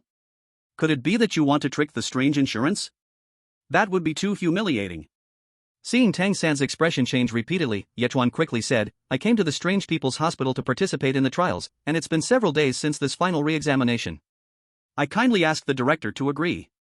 Tang San hurriedly agreed and then instructed all the strange doctors to gather downstairs, calling out all the strange patients as well. This time for the re-examination, everyone who passes will be discharged. Moreover, upon discharge, the Strange People's Hospital will provide each patient with 50 strange bills. Upon hearing this news, all the strange patients were stunned. What madness is this? The Strange People's Hospital is actually handing out money? The strange doctors acted swiftly. After the order was given, they moved all the testing equipment downstairs, directing the strange patients to line up, then began to test them one by one. During the testing process, the strange director personally supervised. Although he had been outside these years and did not handle hospital affairs, he had heard some news about the hospital. Now, the Strange People's Hospital had become very greedy, focused only on profit, even eyeing the subsidies from the strange heavenly path, causing much discontent among the patients. But he had been too eager to resurrect his son then and did not pay attention. Now that his son was alive, it was time to set things right. Each re-examination result must go through his personal review. It could be said to be extremely strict. Those who had taken stimulants were completely exposed in the eyes of the strange director, directly pulled out and thrown into the insane asylum behind the Strange People's Hospital. Anyone who deceives themselves with stimulants is nothing but a madman, right? Yichuan's body examination was quick, and all indicators reached perfection. After passing all checks, the strange director personally issued the health report, framed in gold. Perhaps due to Ye Chuan's protagonist aura, the strange patients in the second clinic had surprisingly good results this re-examination. Except for one patient, all the other strange patients reached normal strange levels. The exception was the strange patient who had poured concrete into his own kidney. Due to the lack of timely care for the poured concrete, combined with the concrete's poor quality, it cracked and ruined his kidney. Aside from his kidney function, all of his other indicators were qualified. However, this still did not meet the discharge standards. The concrete strange patient was now utterly hopeless. Not only could he not be discharged like the other strange patients, but he would also no longer have a kidney in the future. However, at that moment, the strange director came over, extended a hand, and opened it, revealing a golden sea dog kidney lying quietly on it. This. The strange patient who had poured concrete was stunned, looking at the strange director, his face filled with disbelief. The sea dog kidney was the king of kidneys, possessing one allowed you to attract countless female stranges. And the golden sea dog kidney was even more powerful, the king of kings. One kidney was stronger than 6 kidneys. With such a kidney, you could conquer the heavens, the earth, and everything in between. Nothing would be beyond your reach. Take it.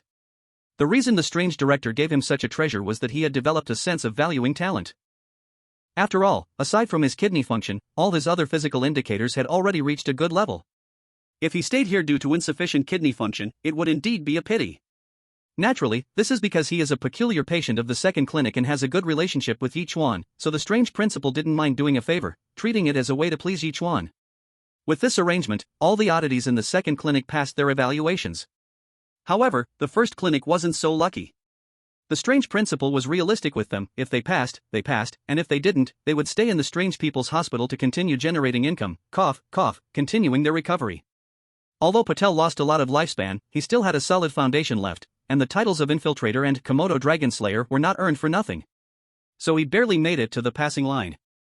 The Child Emperor didn't need much to say, his movies with so many female stars were the best proof. In the end, all the rechecks were complete.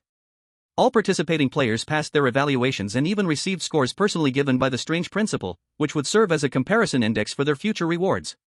Then, the strange principal let out a breath. These players were all teleported back to the Xingfu community. This trial has now ended. However, Ye Chuan had not yet left. The strange principal claimed he had a great treasure to give to Ye Chuan, as a reward for his excellent health. Reward? Could it be a certificate? The strange principal reached into his throat and then pulled out a mirror. Any creature with a bit of power in this strange world knows that in the strange people's hospital, there is a treasure that can help people fulfill their wishes. This is not just a rumor, it's true. However, they don't know that this so-called treasure is actually my strange device. This strange device is not ordinary, it was granted to me by a great figure and is usually kept in my belly, rarely taken out. This mirror, besides being able to help people fulfill their wishes, has the biggest advantage of allowing people to peek into their own hearts, eliminating their obsessions and making their thoughts clearer. Before the incident with Ku'er, I often took it out to cleanse myself. But after Ku'er's incident, I never took it out again. I was afraid that if I cleansed my soul, the thought of reviving Ku'er would diminish, and then I would lose my Ku'er forever. Now that Ku'er is revived, I have no way to repay you. I willingly give you this mirror that can fulfill wishes. Ye Chuan felt like he was hearing a fantastic story. A mirror that can fulfill wishes? That's interesting. Then, Ye Chuan cautiously took the mirror and tried to look into it. The mirror was empty, feeling nothing at all. In fact, he didn't even see his own reflection. Ye Chuan scratched his head. What was going on? He looked at the strange principal, who was filled with shock, exclaiming, This is the heart of a child. Only someone with an extremely pure heart would have such a situation. No wonder Ye Chuan was able to reach such a level with the body of a mortal. But soon, the strange principal was slapped in the face. 2 women appeared in the mirror. Both were shapely and graceful. One was Teacher Shen Zhiyan, as for the other, her face seemed shrouded in mist, making her appearance unclear. Wasn't it supposed to be the heart of a child? Tang Bukue saw this and said, Awesome, brother, you have great luck with women. Feeling any pressure? Do you need me to lend you my biggest weapon? Ye Chuan ignored Tang Bukue's joking and wore a very strange expression. I am a good man with great integrity, why are only women appearing? Also, who is that woman with the blurred face? Shen Zhaoyi? Cough, the strange device may not work much for you, you mainly still need to use it to make wishes. Through the mirror, one can communicate with that great person, and once communication is established, any wish can be realized. To realize a wish, huh? Ye Chuan looked at the mirror. Damn, dude, that's impressive, hurry up and think of a good wish. If it were me, I'd wish to become the second strongest in the weird world. Ye Chuan glanced at Tang Buku, aren't you always trying to show off? Why only wish to be second strongest? Tang Buku rolled his eyes and said, "Dude, what can I say? If I wished for first place, where would that great person fit in? Would he still keep mixing around? This makes some sense." At the same time, the anticipation of the Chinese audience skyrocketed. A magic mirror that can fulfill wishes, this is really impressive. Oh my god, how powerful must the person who granted the magic mirror to the strange principal be to say such arrogant words? Wow, so amazing, this must be unique in the weird world. Emperor Yi, be cautious, don't waste this opportunity, think it through. That's right, at times like this, we must think about how it can help us in China. Chapter 150, Wishing to Heal the Strange Principle. In front of the audience of Blue Star, Yichuan was about to open his mouth to make a wish. But at this moment, Tang Buku's father, Principal Tang San of the Strange Institute, suddenly coughed violently, then a stream of black blood flowed down between his legs. He seemed unable to stand steady, his body curled like a shrimp, and pain was evident on his face. Tang Buku saw this and hurriedly supported the strange principal. "Dad, what's wrong?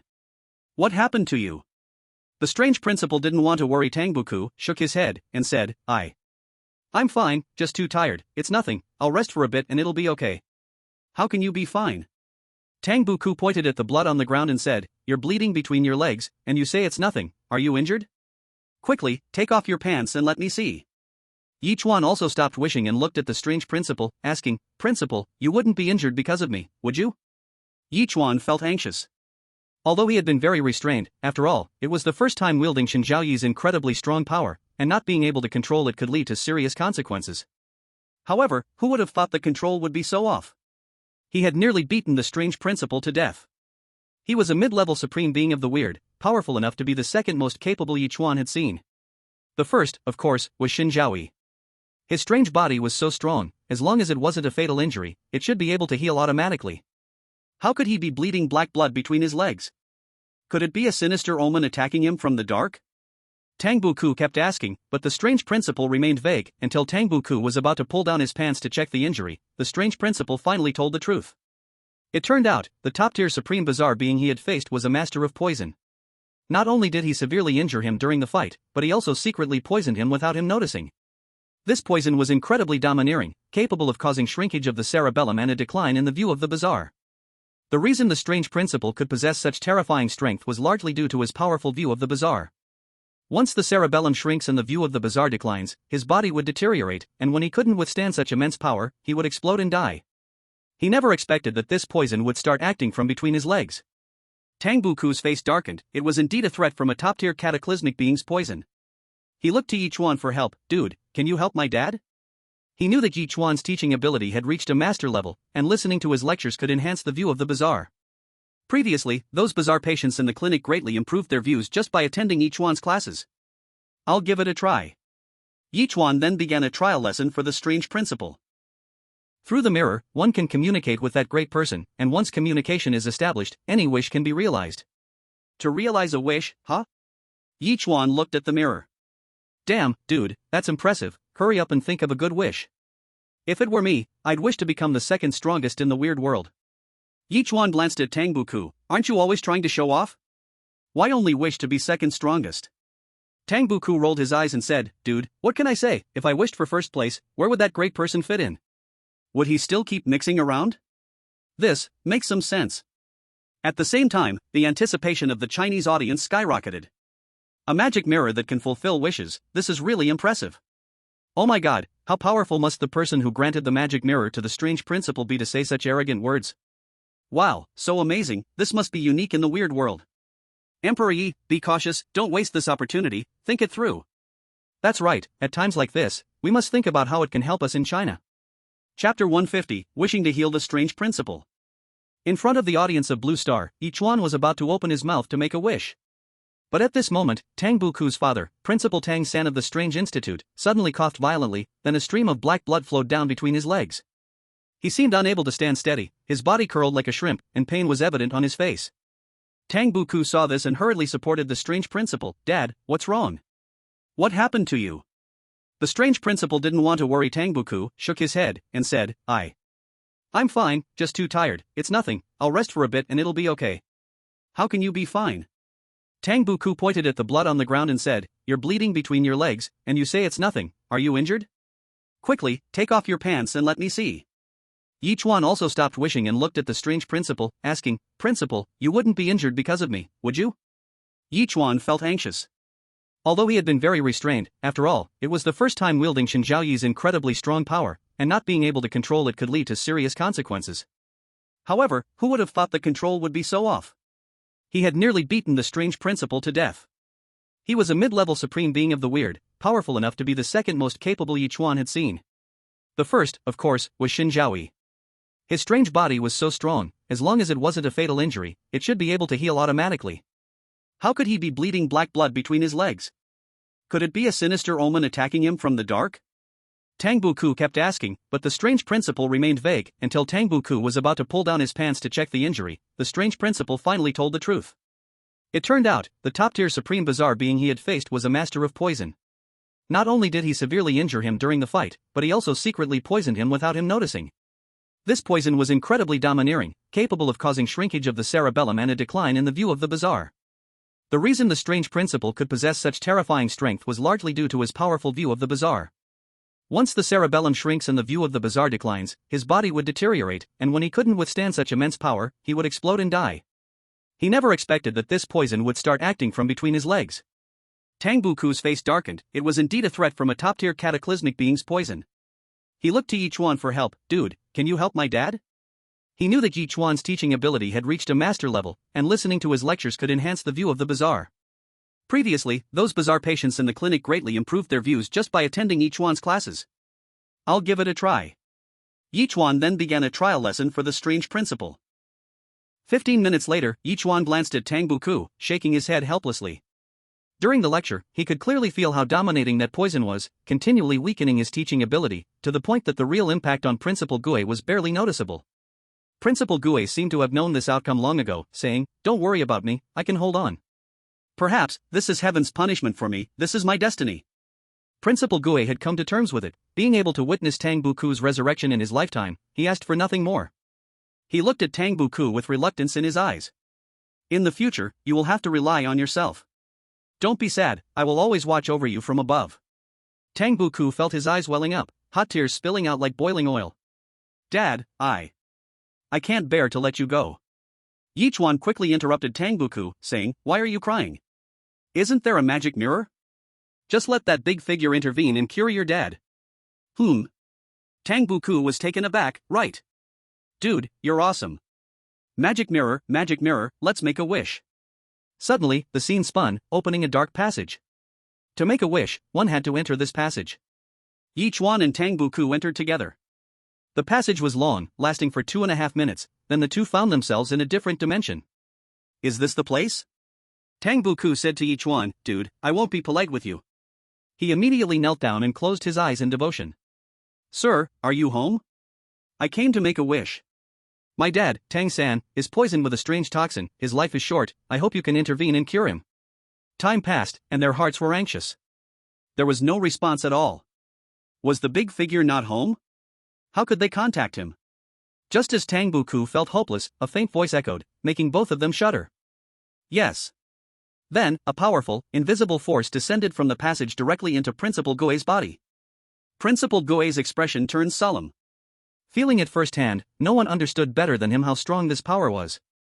Before long, the great power dissipated, and a green, strange energy was extracted from Principal Gue's body, completely sealed by that power. Principal Gue knelt like someone on a pilgrimage, starting to express his gratitude.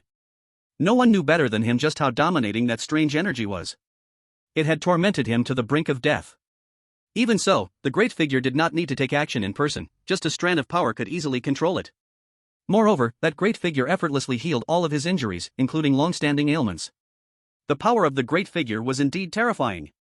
Once the task was completed, the great power quickly returned to the alternate dimension. Within the space, seeing Principal Gue continuously kneeling, Tang Buku knew the wish had come true. He knocked his head 3 times in gratitude. "Thank you, sir, you are truly amazing." At this moment, Ye Chuan wore a thoughtful look beneath his mask. For some reason, he felt an inexplicable sense of familiarity with that strand of great power just now. Without time to think further, the alternate space collapsed, and the two were forced to follow the passage back to Guimin Hospital. They had used the wish function. From now on, this magic mirror could only be used to cleanse oneself. But one still couldn't deny, this was a powerful strange artifact. At that moment, the audience in Long Kingdom was filled with disappointment. Sigh, Yi Tiandi, you are confused. Exactly, this was a perfect chance to demand benefits, but it was wasted. This guy has no regard for us Huaxia, we must take action against him. Are you speaking human language? After a moment of thought, the little fairy is undoubtedly him. His last video was unbelievably good, not even letting anyone smoke on the train station. What the hell? Is this a person? Did you accidentally inject the needle into the brain while doing the miscarriage prevention injection? I really can't stand this anymore. Is no one going to deal with these stinky little asterisk girls? Chapter 151, End in Reward. Seeing Ye Chuan, Director Tang San from the Trickster Hospital knelt down in gratitude. Sir, thank you for curing my illness. Yichuan felt quite embarrassed, glancing at Tang Bukue, signaling him to help his father up. Director, please stop calling me sir all the time, it's a bit embarrassing. And, my strength is not because I am powerful. It's because my wife is amazing. By the way, you should also know my wife. She's the one you gave this honorary director badge to. As he spoke, Yichuan took out the badge. Upon seeing the badge, Director Tang San was struck as if hit by lightning. He knew this badge too well. Because it was the badge he personally handed to that distinguished person. Now, this badge was lying in Yichuan's palm so beautifully. And he was saying it was given to him by his wife. Could it be that distinguished person? Director Tang San dared not think any further. If he did, he was afraid he would touch a forbidden subject. No wonder Yichuan could crush him with the body of a mortal, it was actually with the help of that distinguished person's power. So that's how it is. Tang Bukue, seeing his father Tang San in this state, thought he was once again being lecherous. But after a second glance, he felt it was different. Forget it, as long as his father was fine. At this point, Yichuan felt it was about time to wrap up his visit to the Trickster Hospital.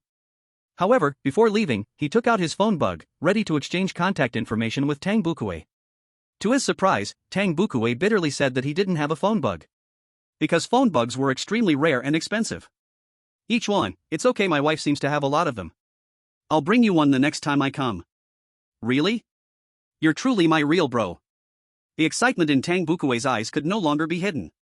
If he could really get a phone bug, he could show off a little. Seeing that his son, the trickster, had such a good relationship with Ye Chuan, Director Tang San was very pleased. By latching onto such a powerful figure, my son's future is boundless. Sir, I don't know if you're interested in the position of director of the Trickster Hospital? Director Tang San suddenly spoke. What? Director? Me? Ye Chuan was a little confused. Don't joke around. I'm so young. How could I have the qualifications to be the director? Based on seniority, it would definitely be the vice director first.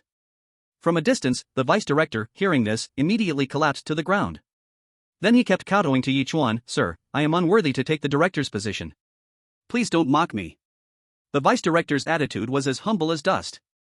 After hearing Director Tang San's words, the foreign viewers watching the live broadcast were absolutely furious. What are you smoking?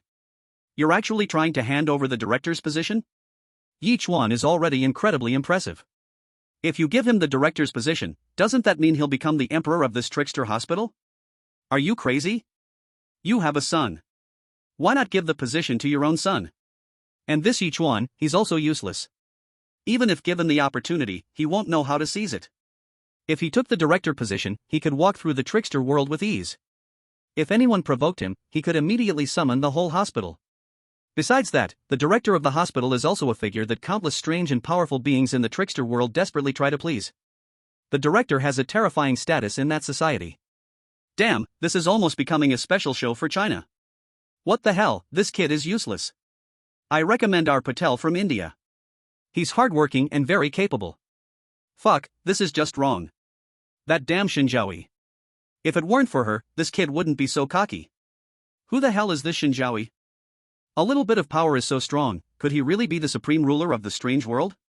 Sigh, if only Shen Zhaoyi were a promiscuous woman, just indulging our Patel for a few days would be enough. I dare bet, once she gets together with Patel, she will definitely feel that they have been missing each other for a long time. My lord, whether in ability or physical strength, no one will have any objections to you being the dean. This, still won't do, I won't stay here long in the future, my aspirations are not here. Principal Tang San sighed helplessly. If he could bind with Ye Chuan, the Strange People Hospital would definitely take a step up. Could such a good opportunity be missed so easily? The principal was filled with deep reluctance. At this moment, Tang Buku spoke, "Buddy, instead of being the dean, why not just hold a title? It's quite common for such things. How about you just be the first executive vice dean, a nominal position?" Ye Chuan declined at first, but thinking that he wouldn't have to manage anything, he agreed. "Alright then, but let me clarify, I won't be involved in any major matters of the hospital. Otherwise, I'll resign immediately. Don't worry, buddy, I promise not to assign you any tasks." After Yichuan agreed, the strange world and the real world both received the voice of the strange system. As Yichuan has now become the vice dean of the Strange People Hospital, from now on, the first Strange People Hospital of the strange world becomes a strategic partner of Huaxia. All Huaxia players can enjoy free treatment in the hospital. Additionally, if you want to find a job, the Strange People Hospital will provide corresponding positions. At this moment, all Huaxia people were ecstatic.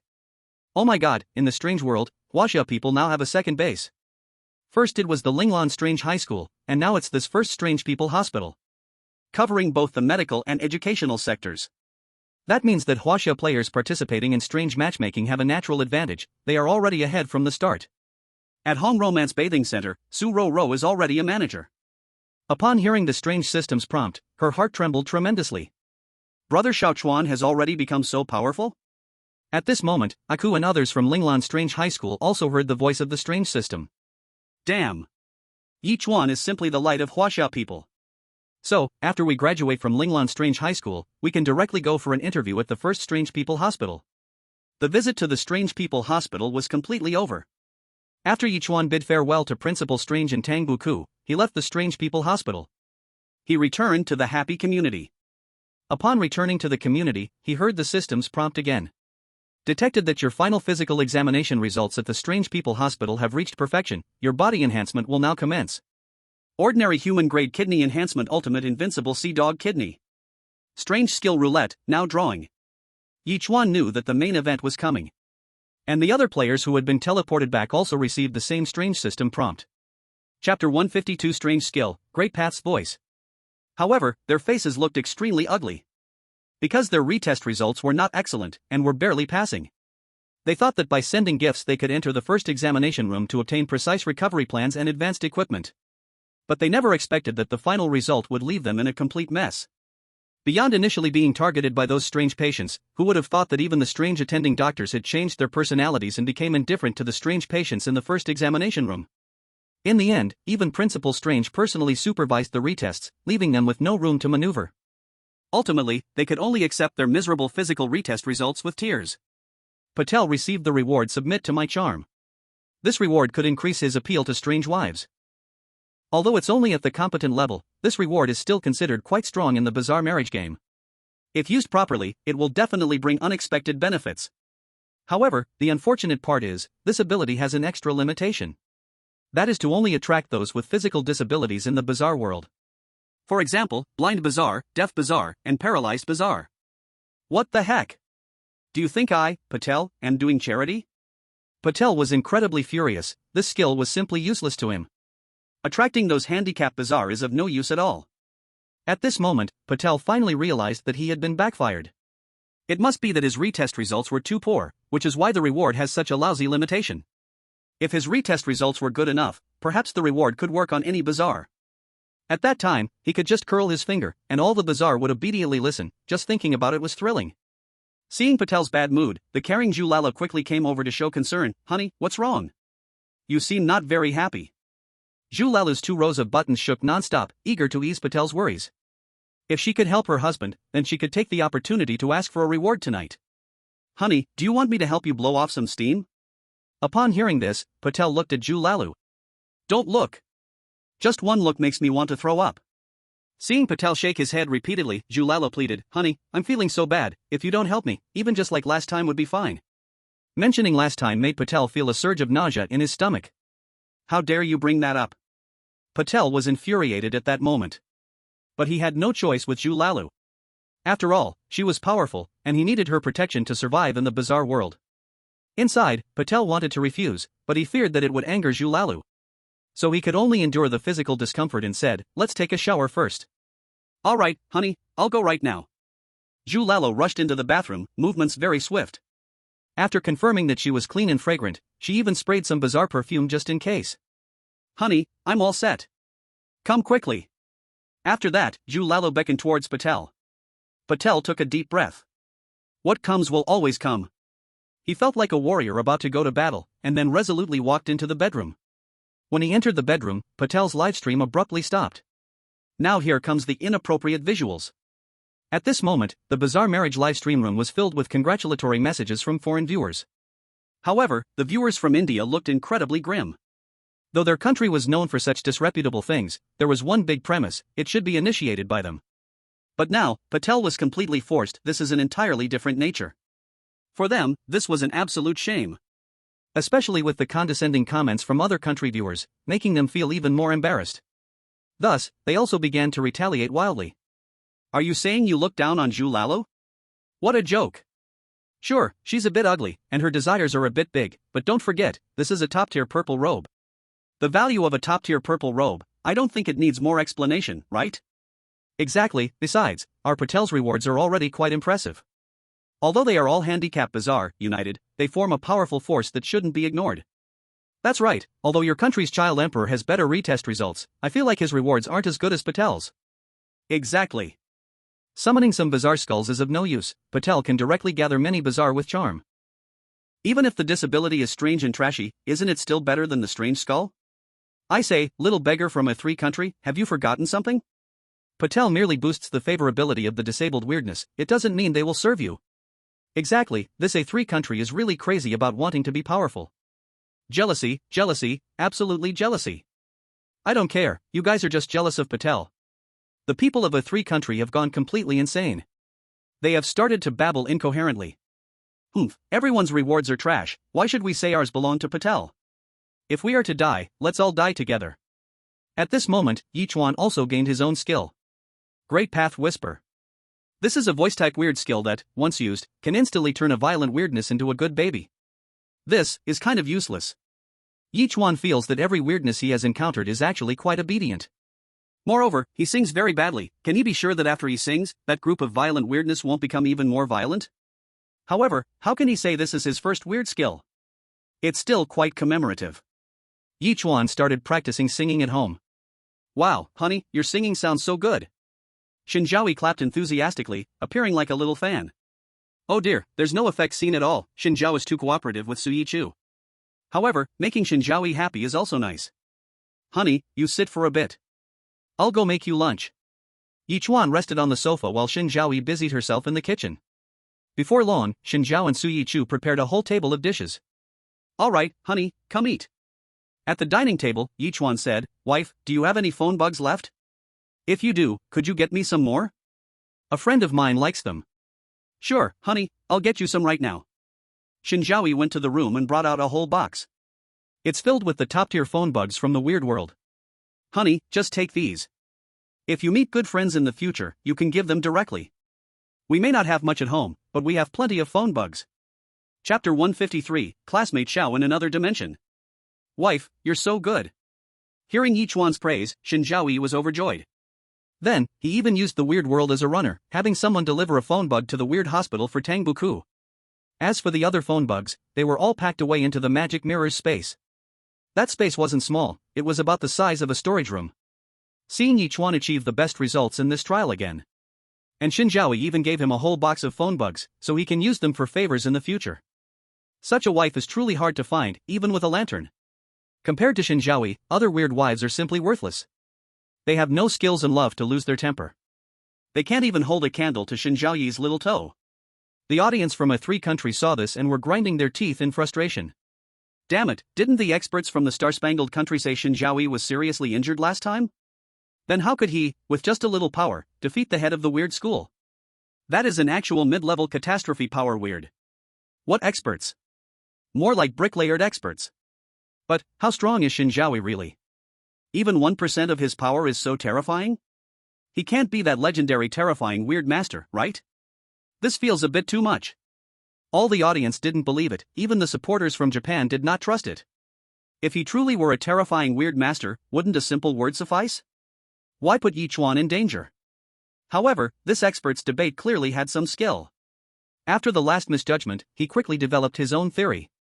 Last time I misjudged, but it was only a little, the general direction is still problem-free. As for Shen Zhaoyi, she is absolutely seriously injured, her peak strength should be a bit higher. It surely reached the level of calamity. That so-called invincible, my lover, this Zhaoyi token is just nonsense, the true power inside is actually saved by Shen Zhaoyi in some way. This is also why the cooldown time of this skill is so long. It's just a facade because he is seriously injured. He can't save his powerful strength and thinks of using a long cooldown trial as an excuse. As everyone knows, people are prone to forget. After some time, Ye Chuan will forget this matter, and it will naturally pass. Moreover, I now seriously suspect that Director Gue let him go, he might just want to give Shen Zhaoyi some face. The crowd was convinced by this analysis. It made a lot of sense. This explanation is invincible, I totally agree. That's right, Shen Zhaoyi certainly was glorious in the past, but that is all history now, he is just an ordinary guy among the strange. This analysis is incisive, I am convinced. Experts are experts, they see things so clearly. Next time, when he no longer has this ability, I'll see how proud he can be. He can't possibly think that the big sister who tested him believes Shen Zhaoyi, right? Don't make me laugh, I have a low sense of humor. Foreign audiences mocked without restraint, using various unpleasant words to belittle Ye Chuan and Shen Zhaoyi. Of course, except for the Chinese and Japanese people. The Chinese were furious. The Japanese were like loyal guard dogs, upon hearing someone belittle Shen Zhaoyi, they immediately bared their fangs and entered barking mode. Now, in their Japan, Shen Zhaoyi has replaced all the deities, becoming the only rightful deity. Baka Yaru, daring to insult the great Zhaoyi is simply unforgivable. Die, you all die. A wild boar Peppa actually dares to be compared with the great Zhaoyi, it's just ridiculous. Just wait, the great Zhaoyi will never admit defeat easily and will hit you hard in the face soon. That's right, I hope by then, you'll have time to beg for mercy. Japan may lack martial power, but their verbal combat is indeed invincible. After a round of cursing, it can be said that gods kill gods, and Buddhas kill Buddhas. Even allied Chinese audiences urged them to drink some water before continuing to type and were mistakenly hurt. However, that person quickly apologized to the Chinese audience upon others' reminders and then, to express his sincere remorse, he started a live broadcast and cut off his little finger to remind himself. When they saw the scene of blood flowing, the Chinese audience fell silent. I see, so that's why the Star-Spangled Banner Nation liked Japan so much, now I finally understand why, I even kind of like it. So loyal, really too loyal. Touched, from now on, all expired rotten meat will be sold to Japan. Just right, I have a batch of expired condoms that can be turned into chewing gum to send over first. After this mission, the strange world seemed to return to calm once again. Yichuan spent every day with Shen Zhaoyi, feeling happy and carefree. He had always wanted to use the phone worm to contact Shen Zhiyan, but he found that the energy was still not full. Damn it, what the hell is going on? What energy is being charged? Why is it so hard to charge? After asking Shen Zhaoyi, he learned that the charged energy comes from when one arrives in the strange world from the real world, where a trace of strange substance is born. And each time, the amount of strange substance born from a person is not enough for Ye Chuan to make one phone call. According to Shen Zhaoyi's estimate, the next time he can make a call, it will probably have to wait until the Crimson Tide arrives. The Crimson Tide is the incursion of this strange world's crimson into the real world. At that time, wherever the Crimson Tide covers, the beings inside will be swept into the strange world. They did not enter through strange marriages. So once you come in, you are free. Of course, the price is that you can hardly guarantee your own safety. Many people fall to the ground as boxes, just appearing, they become food for the strange mouths. Only a few can survive. The Crimson Tide has no rules, sometimes the time interval is very short, and sometimes it is very long. Ye Chuan listened, feeling a wave of helplessness in his heart. There is really nothing that can be done. I don't even know how Teacher Shen is at home, if she has met someone like Sister Liang Zhang. Just then, Ye Chuan suddenly felt a ringing in his ears, then he felt dazed, as if he was pulled into an alternate space. In this space, he saw a man sitting on the 108th floor, full of despair. Seeing Ye Chuan suddenly appear beside him, the man was not afraid at all, but instead asked, "Do you want to hear my story?" Although he didn't know who he was, Ye Chuan nodded. Then the man began to slowly tell his story. It turned out that his surname was Shao, and he was an outstanding student at a national university in Huaxia. He suffered from itching disease, which was hard to talk about, but unexpectedly because of this, his whole life was ruined. The story starts on that ordinary day. Zhao's eyes were full of memories. Chapter 154, Seeking Justice. On that day, I went to the library as usual. Then my itching disease flared up, so I reached in to scratch. Unexpectedly, a female classmate crawled under the table and secretly filmed for a whole hour. After filming, she said I was a perverted man, escalated the matter, and when the school found out, they did not even investigate, just gave me a punishment to quell the matter. My family has been farming for 3 generations, and finally, I got the chance to go to university, thinking I could ease the burden on my family after graduation and let my parents rest in peace, but unexpectedly, all of this was ruined by that demon. He ruined my life, yet he is living a prosperous life and even boasts online that he is going to study for a doctorate happily. But what about me? Who will pity me? Zhao's eyes were filled with despair, completely devoid of anger. Yichuan felt immense anger upon hearing this. It was truly despicable. What on earth is that broken school doing? A sense of justice surged within him, and Yichuan said to Zhao, "Don't worry, I will definitely seek justice for you." Zhao glanced at Yichuan and shook his head. "It's useless, we are all ordinary people, the bottom-level trash, we can only be manipulated, how could we possibly fight against them?" Yichuan walked over and patted Zhao's shoulder. I can guarantee you that they will pay the price they deserve." As soon as he finished speaking, Yichuan's body jolted. When he opened his eyes, the 108th building had disappeared, and Zhao was also gone. Was it a dream? But why did it feel so real? Yichuan reached out to drink a cup of water, but suddenly saw that his hand had a layer of dirt. Was this the soil from Zhao? Yichuan knew that this was definitely not a dream. It really happened. This made his heart boil with anger. Damn it! I am fighting desperately in a strange world, but you people are making a big deal in the real world, even colluding and abusing power? Yichuan was enraged. I know you can definitely hear me. In the real world. The strange marriage live broadcast room. When the audience in Huaxia heard this sentence, they felt an extraordinary familiarity. Such a familiar origin. Is there something happening again? The director of the Strange Marriage Command Center's heart trembled, then hurriedly called the few people sent to protect Shen Zhiyan, asking about Shen Zhiyan's situation. After learning that everything was normal, he breathed a sigh of relief. Fortunately, Shen Zhiyan was fine this time. Perhaps what Ye Chuan said just now was merely an expression of homesickness. Everyone, listen to me carefully. The matter of classmate Zhao must have an explanation. Otherwise, I will not participate in the upcoming bizarre matchmaking game. You all know the consequences of not participating in the bizarre matchmaking. If you don't want me to mess things up, then hurry up and resolve it. By the way, remember to live stream it for me like last time.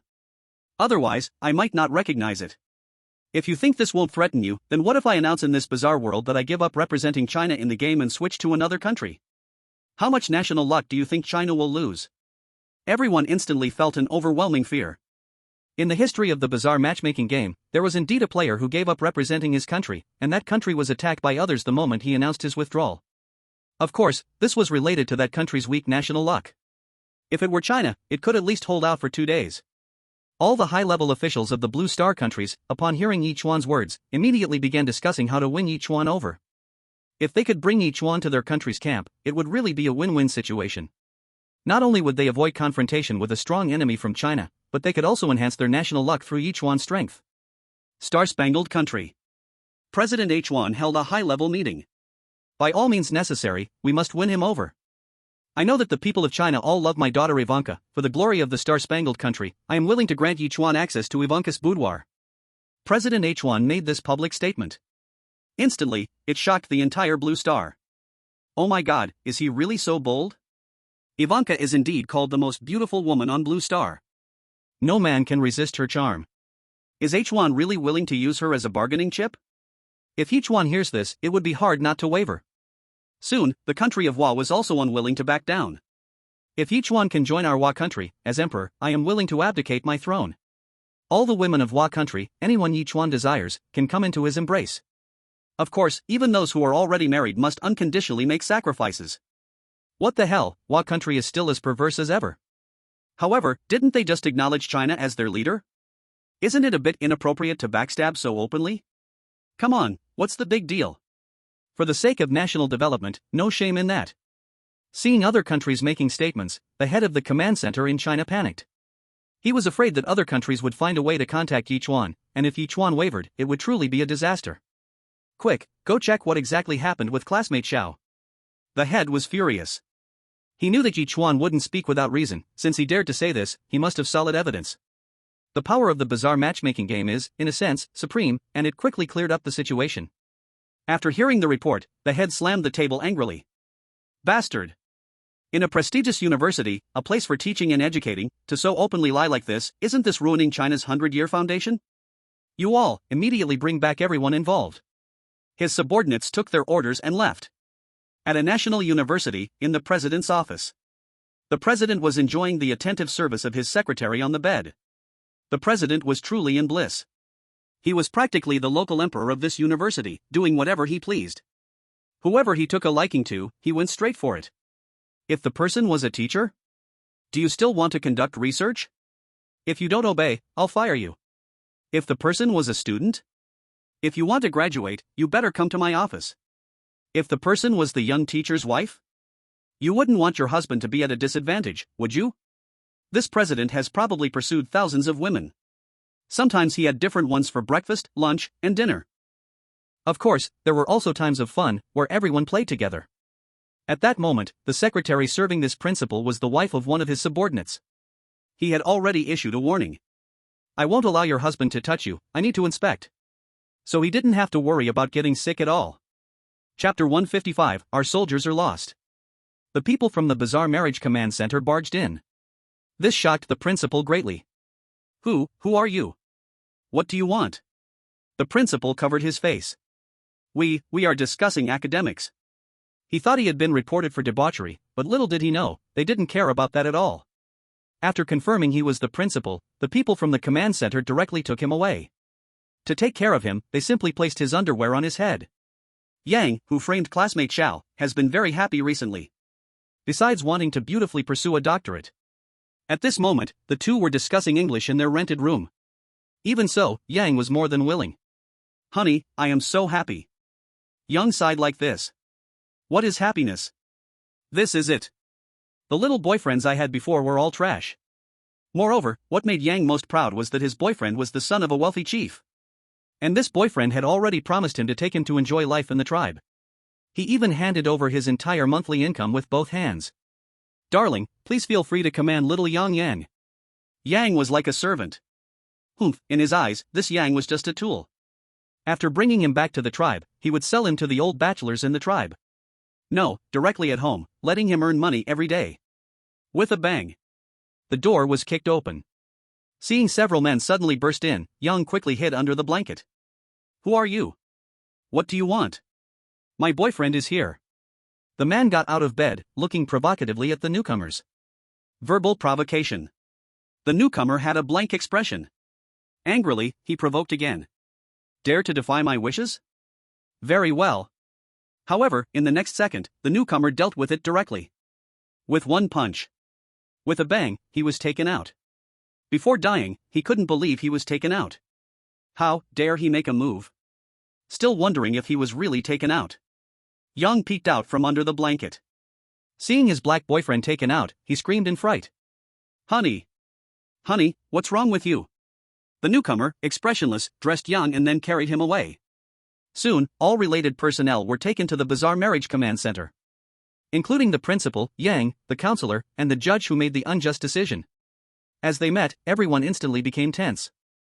Finding them at the same time, could it be about that matter? Director, everyone has been caught. The director nodded, having already understood the truth of the matter. Filled with immense anger. These pests truly deserve to die. At the same time, he realized that the previous cleanup was not thorough enough. It needed to expand to all industries. He had already sent someone to the Bazaar live broadcast room to make an announcement for an immediate live stream. However, there was still a tricky problem: how to let Ye Chuan see the results of his execution. Since the last contact, the charging had not yet ended. Director, I remember that Little Japan seems to have something similar, why don't we borrow from them? They now recognize us as their big brother, so they will definitely agree. The director nodded, feeling it was feasible. Alright, then you go contact them. The Prime Minister of Japan answered the phone, and after explaining the intention, he actually refused. Your Excellency, I'm sorry, but I cannot comply. What a joke. Our Japan is also trying to win over Ye Chuan, do you think we would help you? The director of the Bazaar Marriage Command Center was a tough leftist. Hearing that the Prime Minister of Japan refused, I directly grabbed the phone. I am the director of the Strange Marriage Command Center of Huaxia. Are you sure you won't hand over the thing? The Japanese Prime Minister replied, I've made myself very clear. Good, very good. I just received news that one of our soldiers has disappeared within your territory. We need to send people in to search immediately. The Prime Minister's face changed dramatically. This is an excuse, this is a baseless matter. The director laid it all on the table, so what if it is? What can you do? I'll tell you directly, if you're sensible, hurry up and hand over the thing. If you think I'm joking, I'll directly bring my army to conquer you. Don't think I don't know your thoughts. You want to pull Ye Chuan to your side, stop dreaming. Even if Ye Chuan feels heartbroken, he will absolutely not abandon his national hatred to join you. You better think carefully. If Ye Chuan joins other countries, what good will it do for you? Will other countries be as kind-hearted as us Huaxia? Let's not even talk about anything else, just your previous daddy, the country with the stars and stripes, have they ever treated you as human? Alright, I'll ask one more time, will you hand it over or not? The Japanese Prime Minister seemed enlightened, feeling that the words of the Huaxia director had awakened him from a dream. Yes, he was right. Even if Ye Chuan turns to other countries, he would never choose Japan. Cold sweat broke out on his back, and then it can be roughly interpreted that we will be honest, we will give it immediately. Hurry up. After hanging up the phone, the director went to the place where the principal and a few others were being held. Looking through the small window, he was shocked. What the hell? Are these people idiots? It turned out that here, the principal and classmate Yang had gotten together again and were having a great time. What's going on? It turned out that when the two were captured, they were only halfway through, feeling stuck, and when they got here, they found a sense of feeling again, and thus hit it off. With a bang. The director kicked the door open. You like to play, huh? Someone, bring glue to stick them together. Let them die together. Familiar efficiency is very fast, soon using glue to stick the two together, and even reinforced with 2 steel bars. Then, the things from Japan were delivered. The director hurriedly had someone start a live broadcast. In the live broadcast room, he directly used the items to contact Ye Chuan from the strange world. I tried my best, it really can't be changed anymore. Just get through this, I really don't know what's going on, even an ordinary sentence can go wrong, I'm really drunk. The described parts in between are omitted, they don't significantly affect the overall story progress, just some provocative and face-slapping words. It's okay to omit them, please understand. Let's just get by today, thanks. The rough meaning is like this, I can't really make it clearer. Lastly, I'll skip my complaints here, 438 words omitted. Chapter 156, Regret and Admit Mistakes. Seeing Ye Chuan again, the director felt very ashamed. After all, such a big incident happened, it was really embarrassing. Now, Ye Chuan can be said to be the hope of all of Huaxia. Whether Huaxia can completely rise depends on whether Ye Chuan can continue to participate in the strange marriage tasks. So, when faced with various requests from Ye Chuan, he would do his utmost to meet them. Moreover, what Ye Chuan proposed was not unreasonable. He was upholding justice. Comparable to Huaxia's modern Bao Qingtian. The director first apologized to Ye Chuan, admitting his negligence and failure to supervise properly, and said that he would seriously reflect on his shortcomings in future work. These were all standard words, making Ye Chuan feel a bit annoyed. Seeing Ye Chuan frown, the director stopped talking nonsense and directly turned the camera to all the people involved in classmate Zhao's case. At this moment, they were all kneeling on the ground, continuously begging for forgiveness. At this time, they already knew why they were captured. They felt an immense regret inside. It wasn't regret over hurting classmate Zhao, but rather regret why I didn't go all the way at that time, after the matter was resolved, and didn't kill to silence. That's why today's situation exists. Classmate Yang cursed madly, saying that classmate Zhao should die for bullying her, a little fairy.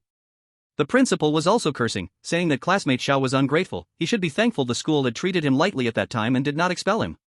Ye Chuan listened clearly in the strange world. Huh, he actually has no remorse at all? Humph.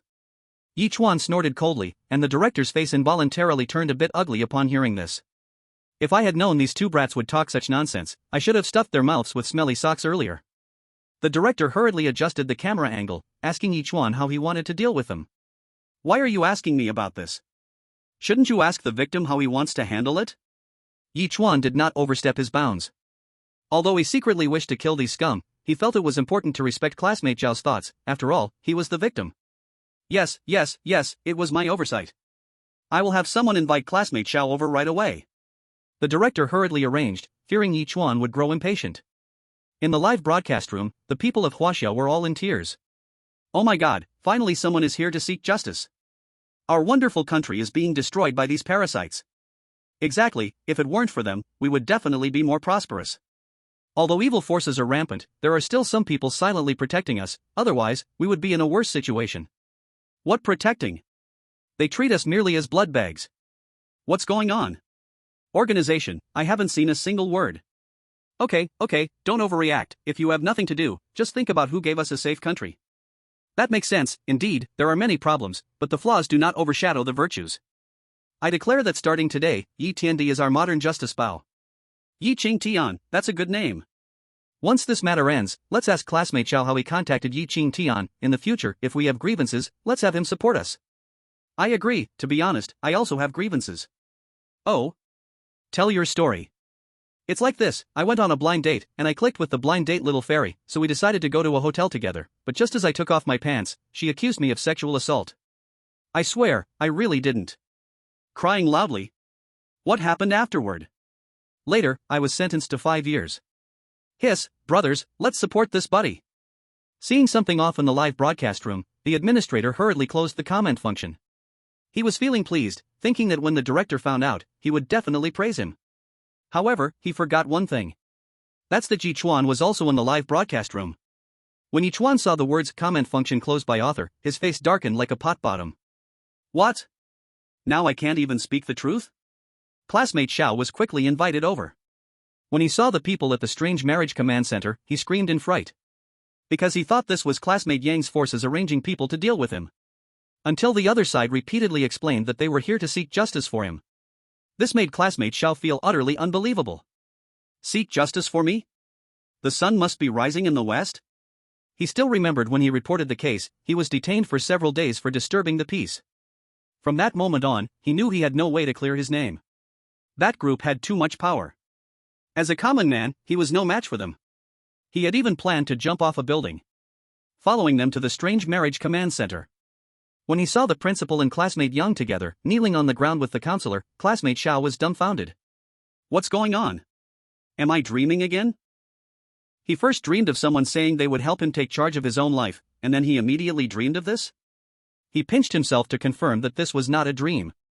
Then, the director of the strange matchmaking command center came, briefly explaining the situation, and student Xiao was greatly shocked. So, it wasn't a dream? Student Xiao, tell me, how do you want to deal with them? The director fully entrusted the power of decision-making to student Xiao. The principal, seeing that the power over life and death was now in student Xiao's hands, no longer dared to insult him and began to plead for mercy. Student, I am the principal. Didn't the school always teach you to respect teachers and valuing the way? You must not act recklessly. Student, I know you must have suffered great injustice. Don't worry, when I return, I will definitely clear your name, okay? If you can't find a job, come to our school, I will make you a professor, how about that? You can supervise graduate students and even doctoral candidates. You don't know, it is so much fun to lead them, they listen to everything you say. By the way, I will also apply for projects for you and provide financial support. It must be said that the conditions offered by the principal were simply too tempting, directly elevating student Zhao's status. He instantly transformed from a lowly nobody to someone of importance. Student Yang also began to plead for mercy. Student, I was wrong, I shouldn't have wronged you. Please, show mercy. As long as you spare me, I will give you anything. Even my body, from now on, you can play with me however you want, teach me however you want. By the way, my family has money, and I have a younger sister who just started college. I can let her serve you with me, please spare me. Student Xiao, but you are my counselor. Once a teacher, always a father. Have you forgotten this principle? Teachers indeed make mistakes, but no one is perfect. Who doesn't make mistakes? As long as one can correct them, that's the greatest virtue. Have you never made a mistake?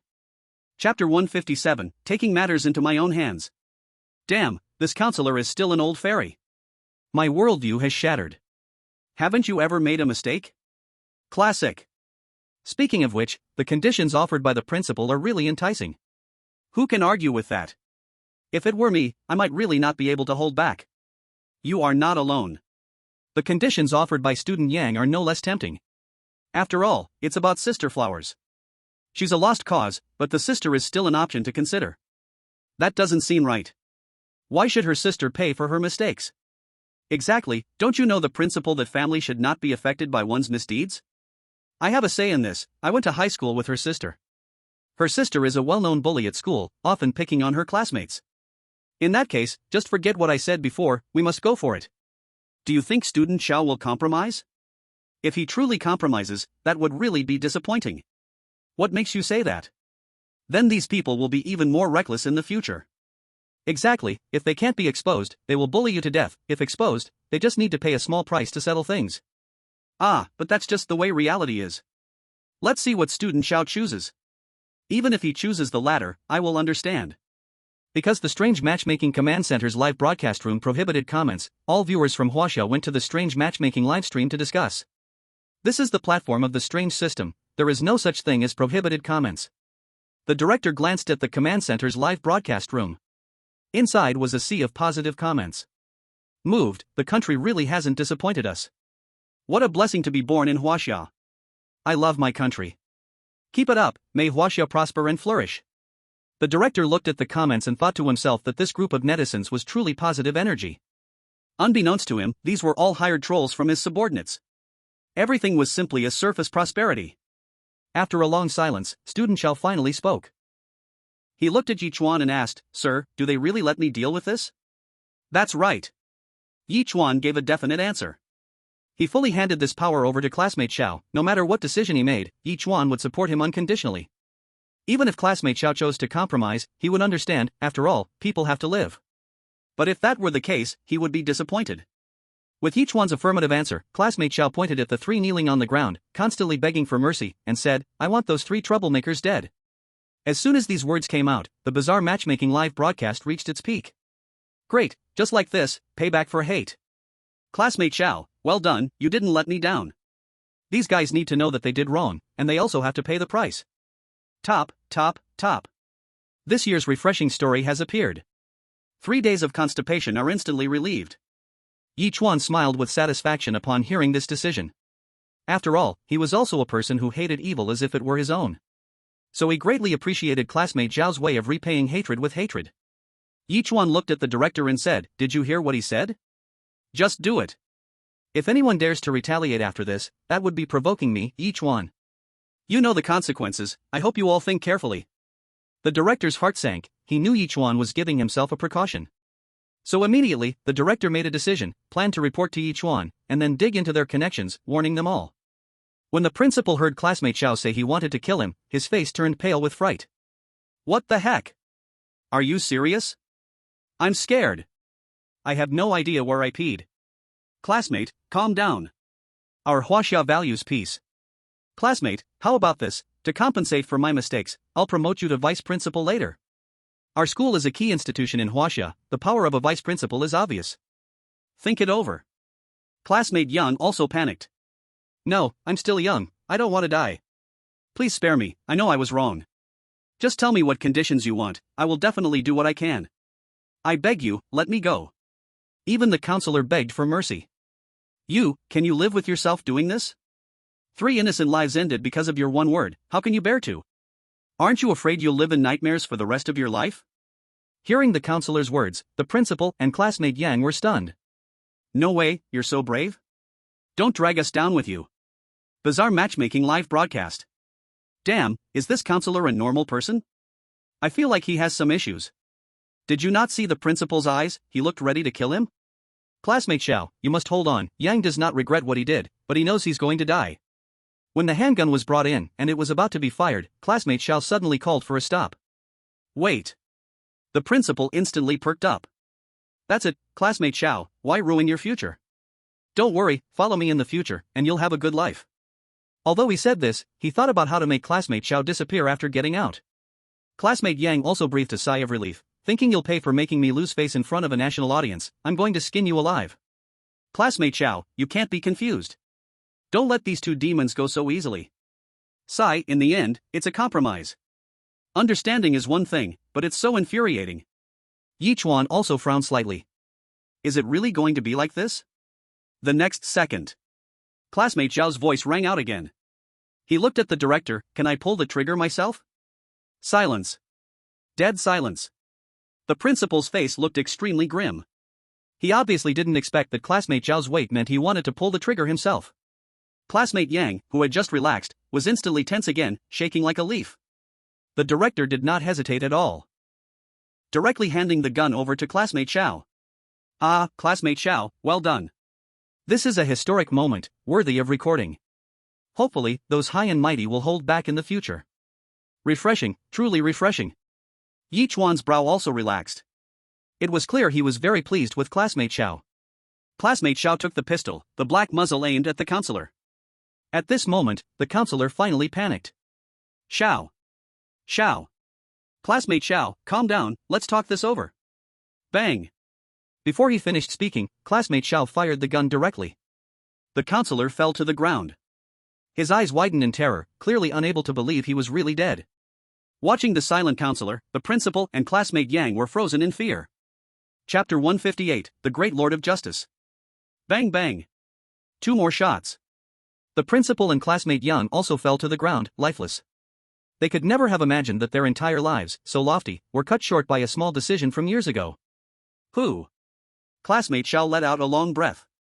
He looked at Ye Chuan and directly knelt on the ground with a thud. During this time of being wronged, he had been fighting for his rights. But it was all in vain. They covered for one another, colluding to treat him like a dog. To be honest, he had already given up. No chance to win.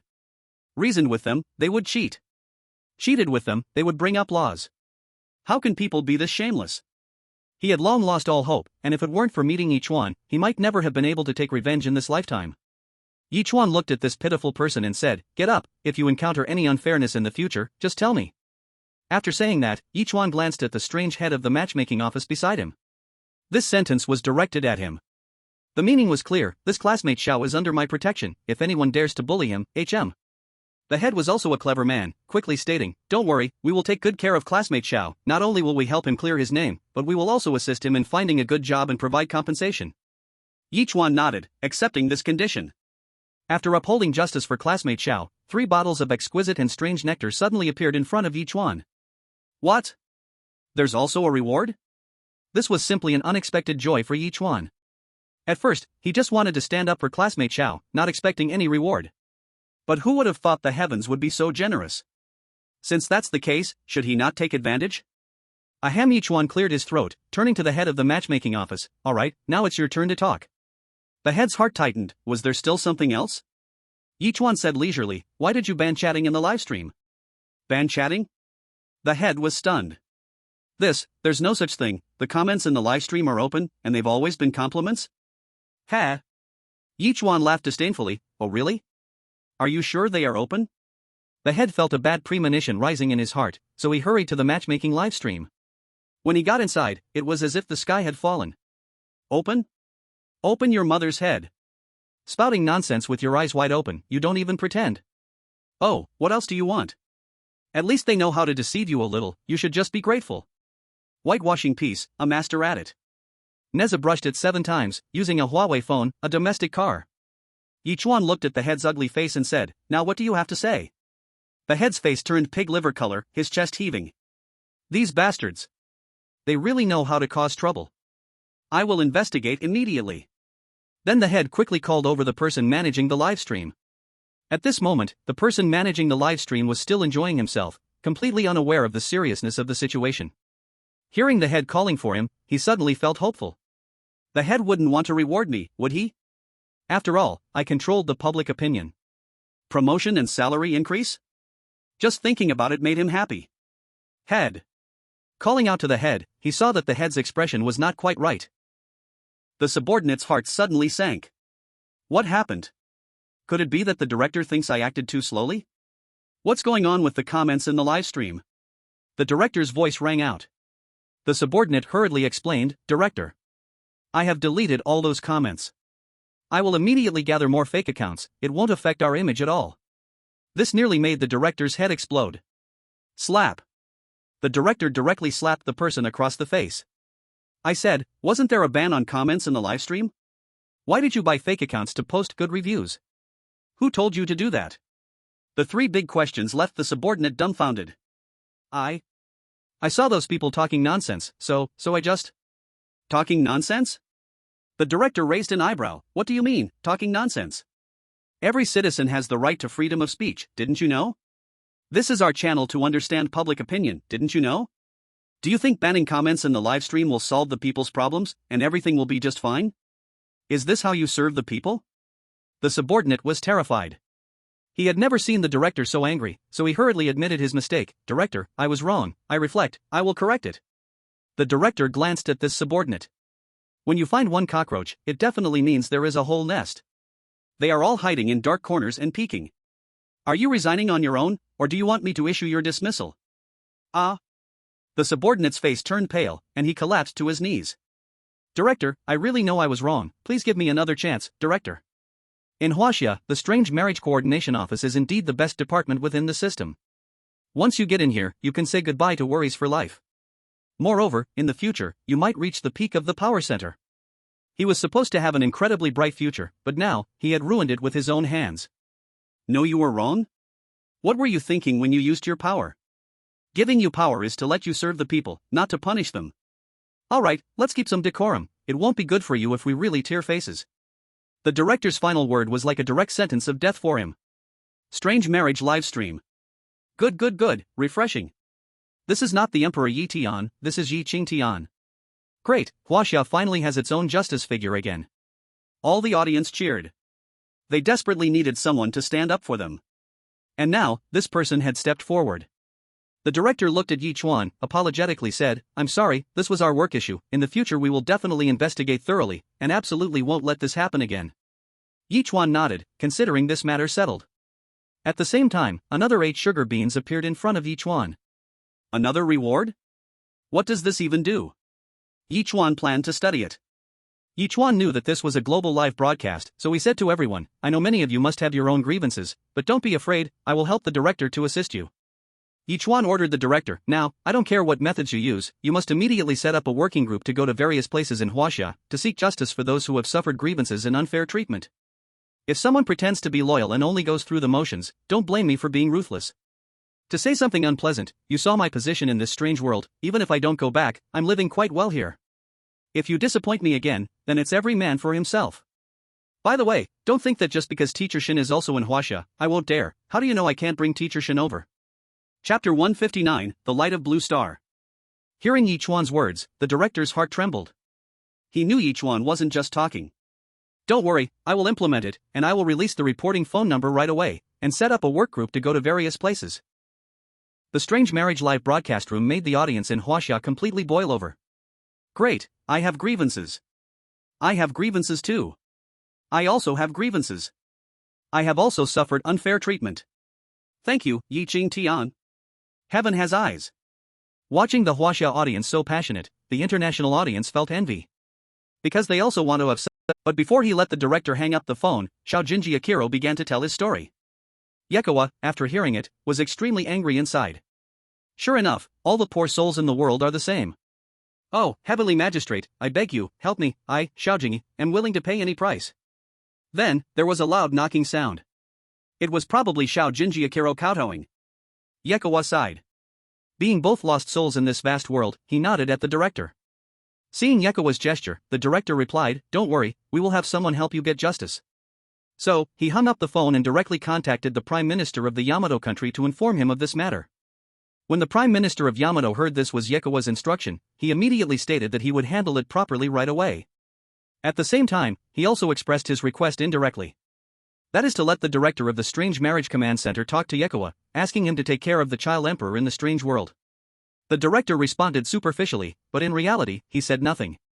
He understood very well the nature of the Yamato people, fearing power but lacking virtue. If Yichuan really helped the child emperor, the first thing the child emperor would do once he became powerful is to target Yichuan and Huaxia. So, just let the son be a good son. No need to think about being strong, dear old dad will protect you. After dealing with Xiaojinji Akiro's matter, another bottle of exquisite strange nectar appeared before Yichuan. Can helping foreigners get justice also earn rewards? Yichuan suddenly felt that his horizon was too narrow. He should not be limited to the little piece of land in Huaxia but should strive for greatness and look at the world. Thus, Yichuan made a significant decision. Everyone on Blue Star, listen up. If you have any grievances, you can tell me, and I will help you get justice. Audiences from other countries. From A3 country. What the hell, who do you think you are? You really think you are someone important? Exactly, next trial, let Patel kill you. Really, don't you know your own identity and status? From Star-Spangled Country. Damn it, has Yichuan's relationship with Huaxia really eased? Chuan is too slow, he should have sent Iwanka to seduce him earlier. Now, it's too late to say anything. From Monkey Country. Pfft, still talking about justice, do you even know what justice means?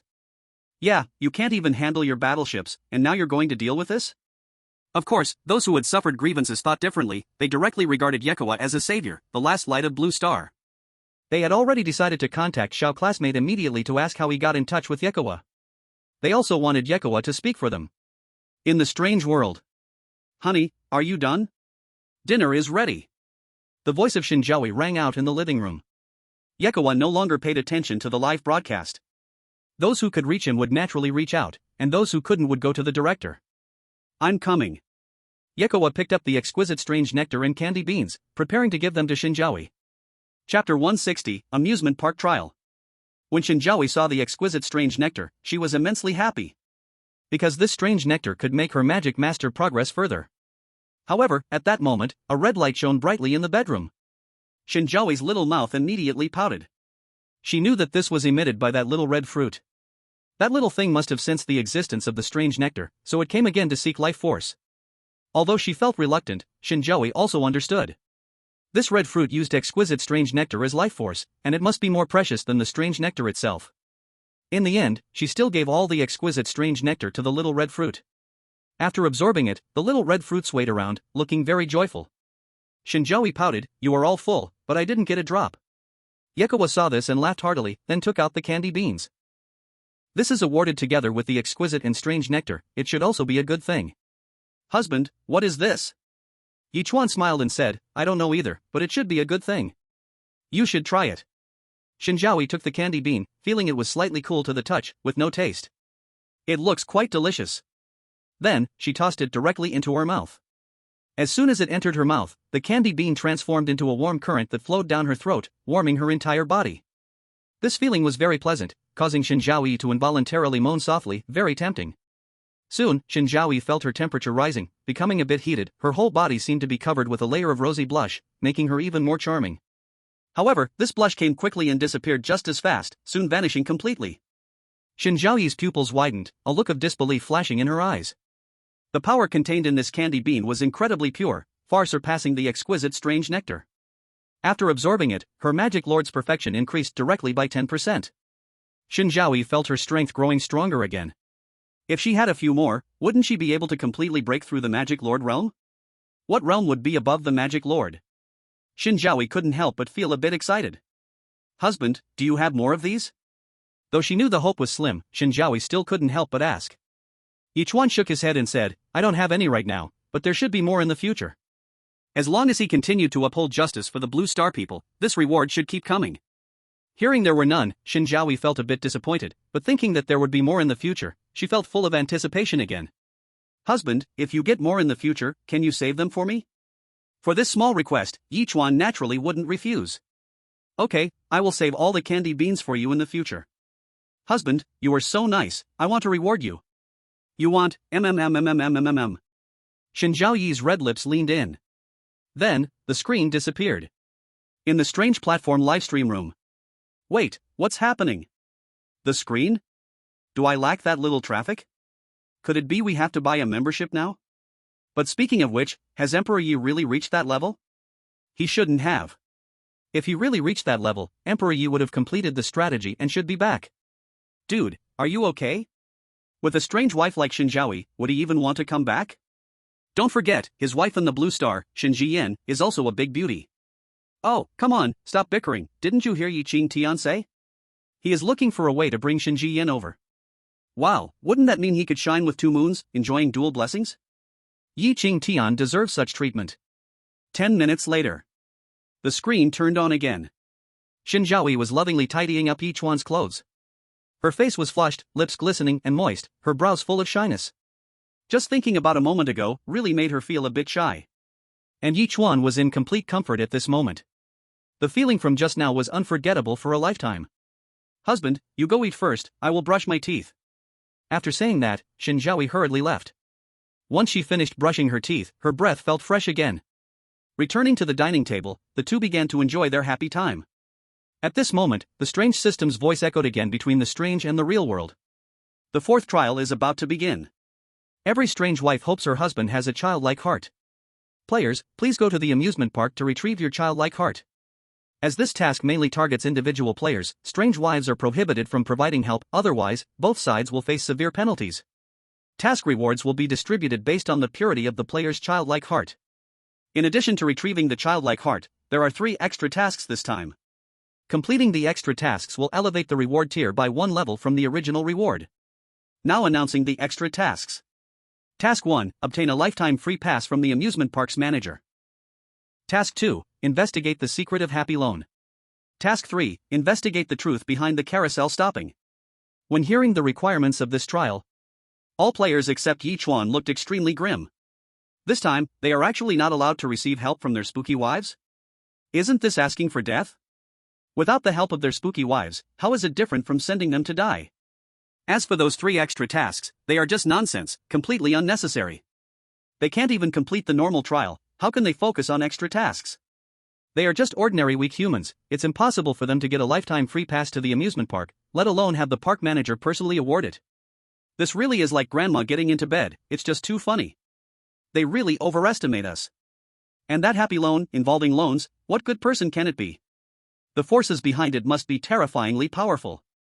However, the last task, to investigate why the carousel stopped, sounds the simplest. Maybe it's just a broken part. Or something got stuck somewhere. In short, this one is still somewhat bearable to try. While others were frowning and worrying, a few smart guys discovered a loophole in the rule. The trial indeed doesn't allow the spooky wives to provide help, but it didn't say that their friends or little brothers can help, right?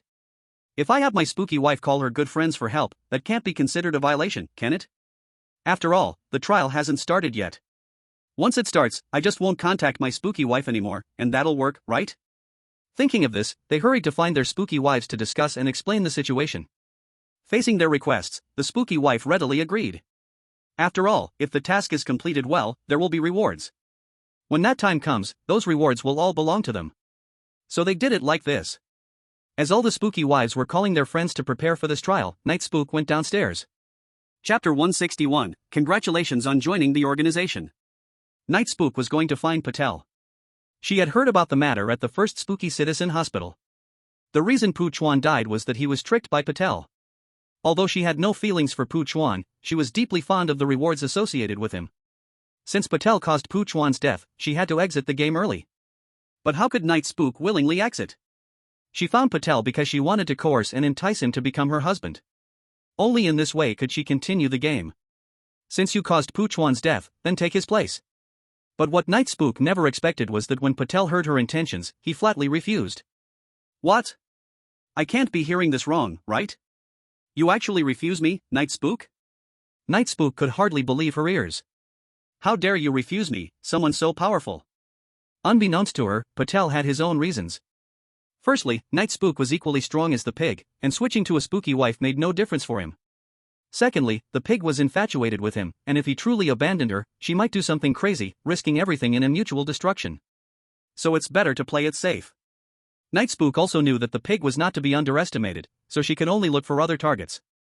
Thus, she turned her gaze to players from the Russian region. He was tall and strong, sure to stand out in the trial. And his spooky wife was a Peepa Spooky, weak and merely a mid-level purple robe. As for her, she was a top-level purple robe. There was a clear gap in their strengths. She was confident that with just one finger, she could crush the Peepa Spooky. At that time, she would follow the rules first, and if she didn't cooperate, then she would resort to force. Arriving at the Peepa Spooky store, Night Spook knocked. The door opened. A terrifying aura of danger rushed forward. What is going on? Why is it the same as when I faced the strange principal before? It felt as if a mountain pressed on my chest, making it hard to breathe. This loot-shaped monster has become a powerful calamity? Damn it! When did this happen? I am a product of the old era, I haven't even succeeded, and you have? The loot monster is shaped like a lute, entirely made of green jade, but only around the eyes is a seductive blood red. The knight kneeled, thinking quickly. I'm sorry. I took the wrong floor. After saying this, the knight slipped away as quickly as he could. I can't provoke this, I can't provoke this. The loot monster's eyes stared at the knight's back fiercely. She was resolute, as long as the knight dared to stay even a moment longer, she would ruthlessly annihilate him. This is the confidence of a powerful calamity monster. Any purple robe is just an ant. Fortunately, the knight was smart, he didn't stop even as he disappeared around the staircase. The loot monster closed the door and said to Andre beside her, Don't worry, I will let my little brothers join you in the trials. A confident smile appeared on Andre's face. With the help of the loot monster's little brothers, isn't this trial a sure thing? This scene was broadcast live in a strange way. The audience across the Blue Star was stunned. Why? Because Andre's monster wife is the only one among all players to become a powerful calamity monster. Last time he was just a high-level purple robe. How long has it been, and he has already broken through to become a calamity monster? At this moment, the Russian nation was completely boiling. Our Russian nation is this strong, play the battle song. The reason the loot monster could break through is definitely thanks to Andre receiving strange rewards. That is why the rewards haven't been announced, perhaps it's because Andre's reward is too strong. A new era has arrived. I declare that the loot monster is the only king of the happy community. Shen Zhaoyi is already history, no matter how great he was before, against the loot monster now, he must be humble. The trial level in the gaming arena is also double S rank. Weak monsters used to easily give away their heads, but the loot monster is different. He is a powerful calamity monster, taking in little brothers as purple robes. Doesn't that just crush them? You speak well, what you say makes sense. Now I want to see how Shen Zhaoyi can still be arrogant. Hey, isn't your Russian nation very close to Huaxia? Why do you still hold hostility toward Shen Zhaoyi? Ha, my friend, you're too naive. Haven't you heard that there are no eternal friends, only eternal interests? Exactly, this is what a good brother is. They fear their brothers will suffer, and fear their brothers will drive a Range Rover. I hope Huaxia is well, but I hope Huaxia is not too well. At this moment, Ye Chuan was cleaning up Shen Zhaoyi's room. Women, whether human or strange, have the same flaw. That is, whenever a man appears nearby, they start neglecting housework. There's nothing to be done. Yichuan felt sorry for her and had to clean up beforehand. This time, Yichuan did a thorough cleaning, sweeping the house inside and out, then mopped with a rag. After everything was tidy, he finally sat down on the sofa. On the coffee table was a cup of strange bean paste milk. Yichuan was not shy and drank it right away. However, he suddenly found that after finishing, his back was unexpectedly covered with a tattoo. It was a throne, with a sword inserted on it. It looked incredibly domineering. At this moment, Shen Zhaoyi came out from the kitchen after washing the dishes and had a strange expression when she saw Yichuan drink the bean paste milk. Honey, did you finish already? Yichuan nodded. It was so good, I couldn't help it. What's the problem? Shen Zhaoyi shook her head and said, there surely isn't a problem, I just didn't expect you to drink it so fast. This red bean milk, if sipped slowly, will not result in a tattoo. However, if it is drunk all at once, then side effects will appear. A tattoo will appear on the back. And this tattoo is the emblem of Shen Zhaoyi's power. Once you have this tattoo, it is equivalent to joining Shen Zhaoyi's organization. Then someone might ask, Brother Yang, if some starving weirdos drink it all at once, will they also join Shen Zhaoyi's organization? Answer, of course not. Because the founder of the Ghost Grain Hall is Shen Zhaoyi's organization's hospital, and his products are exclusively for organization members. Those ordinary weirdos, let alone drinking it, they wouldn't even see it. Shen Zhaoyi didn't expect Ye Chuan to mistakenly join the organization as well. Congratulations, darling, you are now a member of their organization. You must behave well from now on, or else they will punish you. Ye Chuan was stunned, somewhat confused. Organization, what organization? Chapter 162, The Dawn Organization. Shen Zhaoyi smiled mysteriously and said, well, it's a secret for now. Her organization is named Dawn, meaning to see through the clouds and find the sun. In her organization, there are many powerful weirdos. Strong individuals are as numerous as cattle, and even the most deadly weirdos are just ordinary members. It can be said that Shen Zhaoyi became the big sister not only because of her unbeatable strength but also due to the contributions of the Dawn Organization. Once, the Dawn Organization went out on an expedition, leaving not a blade of grass behind. Even at the top testing grounds, there are always those who, when facing the Dawn Organization, can only retreat like a turtle. Even some high-ranking deadly weirdos, when facing the Dawn Organization, experience boundless fear inside. Now that Ye Chuan has acquired the exclusive tattoo of the Dawn Organization, the likelihood of his identity being discovered when he participates in trials has significantly increased. But this is a good thing, it's very safe. Not long ago, when the People Weirdo broke through to become a calamity-level powerhouse, she already sensed it. However, she didn't pay much attention. Calamity-level powerhouses, there are plenty in her organization. Moreover, the means of the People Weirdo are too weak.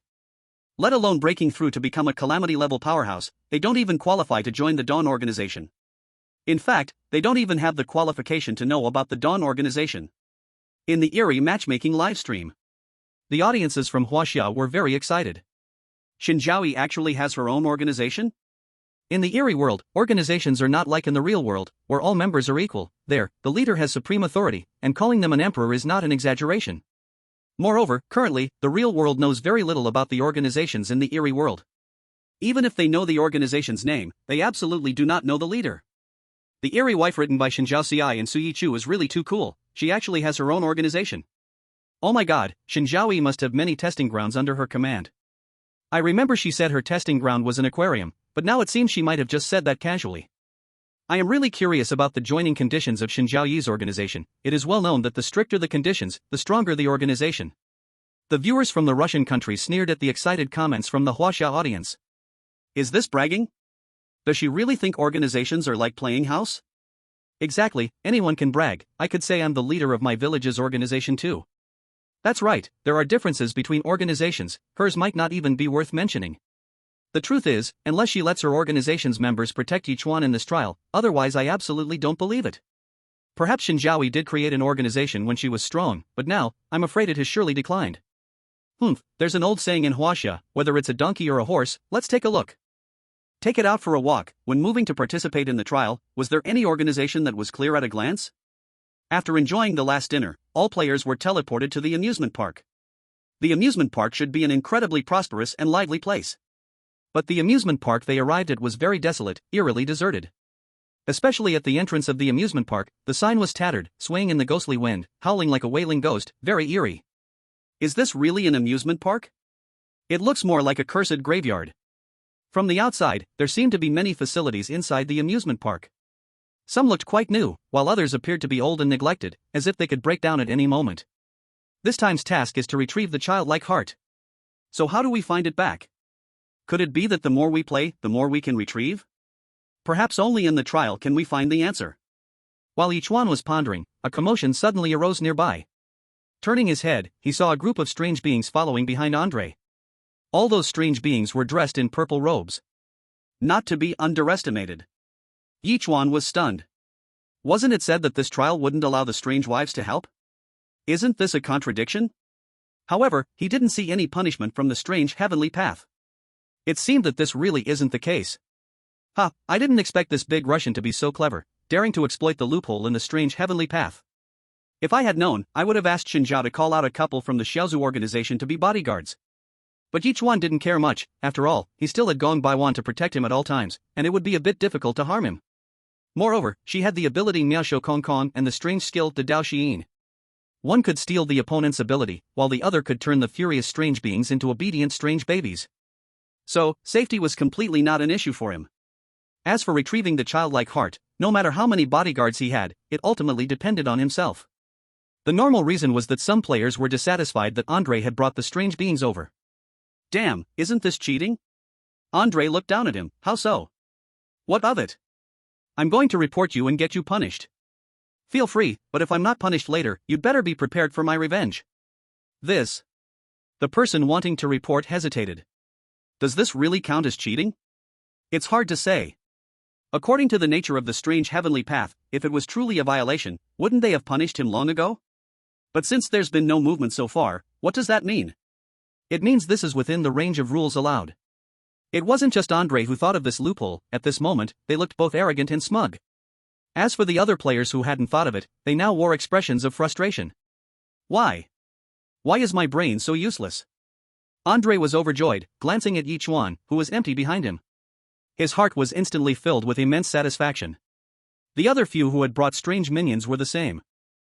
You had your fun before, but this time you won't have such good luck. I aim to bring you crashing down to the dust this time. You shall never rise again. Patel wasn't feeling very high-spirited at the moment. Everyone knows that the brains of the people from A3 country have always been a big problem, never very effective. So he wasn't surprised that someone hadn't noticed this loophole. However, when he saw that there were also no strange beings behind Ye Chuan, his mood improved a great deal. The Chinese people pride themselves on being smart, but it seems they are no better than this. A small language difference, and they couldn't see through it, Andre's little minions were undoubtedly the strongest, and in this trial, he had a great advantage. This time, it should be my time to make a name for myself in the strange live streaming room. As for Ye Chuan, he just needs to lie obediently on the ground. If he doesn't behave, then it'll be time to be rude. My little brother will solve everything for me. Everyone has already arrived, but the amusement park hasn't recognized them at all. Not even the amusement park manager did. What's going on here? You should know that in previous trials, even waiting a bit would result in someone being chosen to guide us. What is happening this time? Chapter 163, The Story of the Red Hat. Yichuan curiously walked towards the amusement park. Seeing this, other players also followed closely behind. At the same time, they cursed in their hearts, "Damn it, you are the most eye-catching one." As soon as they entered the amusement park, Andre immediately focused on the most expensive attractions. He made his weird little brother occupy them, not allowing other players to get close. Other players with little brothers also learned from him, starting to claim their own territory. Although they didn't know how to regain their innocence, choosing the best attractions surely couldn't hurt. After they occupied the good attractions, the remaining players could only choose the ones they looked down upon. Now, these players were extremely angry inside at the players of these shooting attractions, because each of them had occupied several resources. Do you understand how much you're taking? The amusement facilities they divided were all old, small, and even broken. Some could be considered antiques. Can this broken thing really help us regain our innocence? It might be quite difficult. Yichuan didn't think too much and first wandered around the amusement park. The attractions here were not much different from those in the real world, just more thrilling. But this was normal, after all, weird ones came to play, they had the strength and couldn't die. As Yichuan was wandering, he noticed something wasn't quite right. Other players had actually started a battle over the amusement facilities. What was going on? Is it related to the task? Yichuan watched as they fought over the attractions and saw the pirate ship in the corner was completely ignored, so he walked over. No one was fighting over this one, completely because it wasn't thrilling enough, so the weird ones rarely visited. Although there were rarely weird ones around, this area could be said to be the cleanest spot in the entire amusement park. The pirate ship was polished to a shine, the large hull could reflect a person. "Hello, would you like to ride the pirate ship?" At this moment, a girl in a red hat hurriedly ran out. Her face was filled with a warm smile. She was obviously very happy to see a customer after such a long time without business. This girl looked quite young, her height didn't even reach Yichuan's shoulders. Ride the pirate ship? Yichuan shook his head, as he didn't bring any weird money this time. He couldn't just play for free. Seeing Yichuan shake his head, a glimmer of disappointment flashed in the girl's eyes. Well, alright. Seeing Yichuan neither playing nor leaving, the girl was quite nice and fetched a stool for him to sit down. She even thoughtfully asked if he was thirsty. After Yichuan refused, the girl sat down herself, resting her chin in her hands, looking troubled. Seeing her like this, Yichuan curiously asked, "What's wrong, you look gloomy?" The girl looked up at Yichuan and said, "Isn't it obvious? Every day guarding the pirate ship, yet not a single customer comes. If it were you, you'd be worried too." Yichuan looked around. Originally there were already very few weirdos coming to the amusement park, plus this pirate ship was in such an out-of-the-way spot, and it wasn't thrilling, it was completely normal for no one to come play. Why don't you improve it? Maybe making the pirate ship a bit more thrilling could attract customers. The girl rolled her eyes and said, "Improve it? I can barely make ends meet, where would I find the money to renovate it?" Yichuan sighed lightly. Sure enough, no matter where you are, money is the key. Although the girl had cleaned the pirate ship very well, it still didn't affect its lack of visitors. Yichuan wanted to help her. But now, there is nothing they can do. What is going on with this trial? Why hasn't anyone come to guide them? Do they really have to find their innocent hearts by themselves? Yichuan, feeling bored, began to hum a song. He was singing Sailor. Little did he know, once he started singing, it automatically triggered the skilled voice of the road. This voice seemed to have a magical power, making the strange girl unknowingly immersed in it. In a daze, she seemed to board a pirate ship. The pirate ship broke through the playground's restraints and then soared toward the stars and sea. In the tumultuous waves of the ocean, the strange girl directly cut through the waves, as if she had transformed into the king of the sea. When the song ended, the strange girl returned to her senses. Everything around her was still exactly the same as before. The ocean earlier seemed like an illusion. Yet it felt so real. If she were on another strange pirate ship, letting him sing here, it would surely be an amazing experience. But would he cooperate with her? The strange girl had no confidence in this. But she still decided to give it a try. The strange girl stood up and walked in front of Yichuan, softly saying, Can I hire you?" "What?" Yichuan was taken aback. The strange girl thought he was unwilling and hurriedly explained, "Don't worry, I will pay you. Although I have no money right now, but if I make money, I will give you some." The strange girl's voice grew smaller as she spoke, lacking confidence. Because this was really too much like getting something for nothing, making her feel quite ashamed. "I'm hiring you, but I have no money. You help me earn money first, then I'll take out a portion to pay you." What kind of logic is this? Even entrepreneurs from Blue Star would shed tears upon seeing this. Sure enough, the strange world is advanced, we must learn. At this moment, the Chinese audience exchanged glances. This strange world is truly filled with cunning people. The strange girl looked quite cute, but unexpectedly, she was so shrewd. If Ye Chuan agrees, then he's really lost his mind. Yeah, no wonder this pirate ship has no one to play, it turns out it's a scam. Haha, pirates are all about robbing money. Hey, how can we call it robbing in the strange world? It's called voluntary contribution. Seeing Ye Chuan's silence, the strange girl's heart gradually cooled. As expected, still not okay? However, just when she was about to give up, Ye Chuan surprisingly nodded in agreement. Sure, but you need to tell me your story. The strange girl looked at Ye Chuan's eyes in disbelief. He actually, really agreed? A smile reappeared on her face. To prevent Ye Chuan from changing his mind, she hurriedly recounted her story. It turned out her name was Strange Red Hat. She lost her parents at a young age and had always depended on her grandmother, living off this pirate ship. Although they lived very frugally, the grandmother and granddaughter were very happy together. Until 6 months ago, Strange Red Hat's grandmother disappeared. Strange Red Hat was anxious at that time and searched everywhere for her grandmother but could not find her. She inquired everywhere and finally learned of her grandmother's last whereabouts. She had gone to that abandoned carousel that no longer spins, and it was there that she disappeared. That place was a forbidden area in the playground. This forbidden area was not forbidden by the playground management but was a consensus formed voluntarily by everyone. Anyone who approached there would encounter misfortunes. Chapter 164 Big Shot, Young Master Zhao. Ye Chuan suddenly realized. He didn't expect there to be such secrets in this playground. Perhaps it had been a long time since he spoke to someone, or perhaps he wanted Ye Chuan to stay and help her earn strange money. In any case, Strange Red Hat revealed all her secrets. She told Ye Chuan that this pirate ship earned nothing at all, she was close to being unable to afford the rent. Not only that, but the playground management also had a tyrannical clause. That is, all of their income. It must be a 50-50 split. If you don't agree, you'll be kicked out of the amusement park directly. The Strange Red Hat kept holding on only because this place was filled with her and her grandmother's weirdness. Of course, besides that, she also had an unrealistic little fantasy. That was to make a lot of money from the pirate ship, then hire a few strong bodyguards, and go to the carousel to rescue her grandmother together. Yichuan suddenly felt sorry for her and said, "Don't worry, I will help you." At that moment, the Strange Red Hat saw two weird ones walking over in the distance. They were giggling and seemed to be planning to play on the pirate ship. Just as the Strange Red Hat was about to stand up to greet them, Andre's weird little brother came. They had nothing and directly carried the two weird ones to the Battle Tiger roller coaster. What's so fun about a broken pirate ship? Of course, the Battle Tiger roller coaster is more thrilling. Then, that Strange brother glanced disdainfully at the Strange Red Hat and Yichuan. As if to say, trash, just stealing your customers. Yichuan's eyes turned cold. This guy from the country of the Rus was truly lacking in manners. Not only did he find a loophole in the rules this time, but he also allowed those little brothers to snatch customers? The two strange ones just now looked quite young. At this age, playing on the pirate ship was just right, sending them to the Battle Tiger was like trying to scare them to death. The Strange Red Hat sat back down, sighing helplessly. Since her grandmother disappeared, she had already gotten used to having her customers snatched away. No, this is ruining market fairness.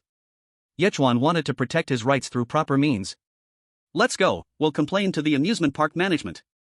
The Strange Red Hat wanted to say forget it, as it was better to avoid trouble. Otherwise, she was afraid those people would target her even more. But Yichuan's attitude was firm, and she had no choice but to follow. However, the Strange Red Hat was extremely anxious inside because she knew the amusement park management had a bad temper. They arrived at the management office. They found the deputy manager of the amusement park. This deputy manager was dressed very flashy, black suit, big sunglasses, big gold chain, big cigar, and a big watch. When they entered, he was leisurely counting cash with his legs crossed. Upon hearing Yichuan's request, the deputy manager showed a look of disdain. If you can't compete with others, that's your fault. What does it have to do with our amusement park? If he can steal your customers, then you can steal theirs, we won't stop you. Alright, do you have anything else? If not, hurry up and scram, don't disturb me from counting money. Yichuan couldn't help but furrow his brows upon hearing this. The deputy manager's words seemed to make some sense at first listen. But on further thought, something was wrong. Because the Strange Red Hat had told him that every month, besides paying rent, they had to hand over half of their income as protection money. But now when they really encountered a problem, was this how it was? The protection money they paid was truly like being fed to dogs. Moreover, the Strange Red Hat was weak. If she went to steal customers from other weird ones, she wouldn't be beaten to death?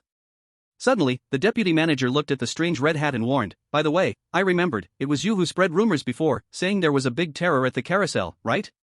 I warn you, don't talk nonsense. If you really affect our amusement park's business, can you afford the consequences? Want to find your grandmother? Then go ahead, I haven't stopped you, but if I hear you slandering our amusement park again, just wait to see how I deal with you. Alright, today a big shot is coming to inspect the amusement park, so all of you behave and don't cause me trouble. The strange red hat was very scared of this deputy manager and pulled Ye Chuan out. We can't afford to provoke him. She didn't want to cause trouble. She just wanted to honestly make money to hire bodyguards and then find her grandmother. But Ye Chuan shook his head. How can one possibly make money when business is constantly being stolen? When the time comes, don't even think about hiring bodyguards or finding grandmas. I'm afraid we'll all be chased out. Since I don't need to worry about the amusement park manager, Ye Chuan decided to help the cunning red hat in his own way. Since that cunning manager allows such competition, then don't blame me for being rude. As the two just walked out of the management office, they saw a group of strange figures from afar. They were all in neat suits, dressed sharply, with loafers and white gloves, looking just like little mental oddities. However, these were no ordinary street dancers. Their name tags on their chests were very clear. The one in front, with a pompadour hairstyle and a small leather bag, was the general manager of the amusement park. So, Ye Chuan swaggered over, ready to have a word with this useful talker. If he were sensible, that would be fine. If he's not sensible, then don't blame me for being rude. Although Ye Chuan himself was just a powerless human, his influence was surprisingly huge. Firstly, he had Gong Million, a powerful entity, protecting him closely. Secondly, he had quite the connections. If he needed help, he could call on old Mo from Red Romance, the principal of Linglan High, or the head of the First Entity Hospital. Ye Chuan didn't believe that with these connections, he couldn't bring justice to the cunning red hat here. At this moment, the esteemed general manager of the amusement park was speaking submissively to another strange figure. This was the big shot that the deputy manager mentioned just now. Young Master Zhao. A big figure that even the general manager and the high-ranking officials of the park cannot afford to offend. He had a considerable presence, simply because he was a half-step powerful entity. In addition, he had his own testing grounds, a petroleum field. So, he was quite wealthy and spent generously. Logically speaking, such a big shot wouldn't bother with playing at an amusement park. But young Master Zhao was different. He loved to come to the amusement park for no reason, saying it was to relive his childhood. But today, he wasn't here to play. Beside young Master Zhao was a seemingly ordinary figure. This individual had a cold demeanor, looking emotionless, and one of his arms was broken, but it was replaced with an arm made of ice, which he could manipulate freely. Who was this person? The amusement park's general manager had no idea. But he knew for sure that this person was definitely a big figure. Because even young Master Zhao showed great respect to this strange individual. Chapter 165, I will be the one to decide for you. The general manager did not know this big figure, yet he couldn't ask young Master Zhao now. Now, no one was speaking, I just ask you, is it awkward or not? However, it was impossible to just stand here without doing anything. Finally, the general manager of the amusement park spoke. Young Master Zhao, do you still want to reserve the entire park? Young Master Zhao, upon hearing this, did not answer directly, instead turning to the unfamiliar figure beside him and respectfully asked, Mr. Qingji, what do you mean? Qingji nodded coldly with a slight grunt, cold air escaping from his nose. The reason he was so aloof was that he was backed by a powerful organization.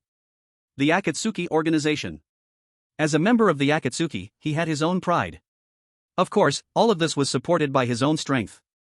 He himself was also a powerful entity, though just a low-level one, yet not to be underestimated. The reason he came to the amusement park was at young Master Zhao's invitation. As for why young Master Zhao invited him, Qingji was well aware. It was simply because he wanted him to make an introduction, to achieve a rise in the strange hierarchy and join the Akatsuki organization. Once he joined the Akatsuki, it would be unparalleled in the world of the strange. The benefits and treatment are top-notch. Moreover, after joining, even when facing the deadly and mysterious Supreme Being, one can still remain proud and unyielding.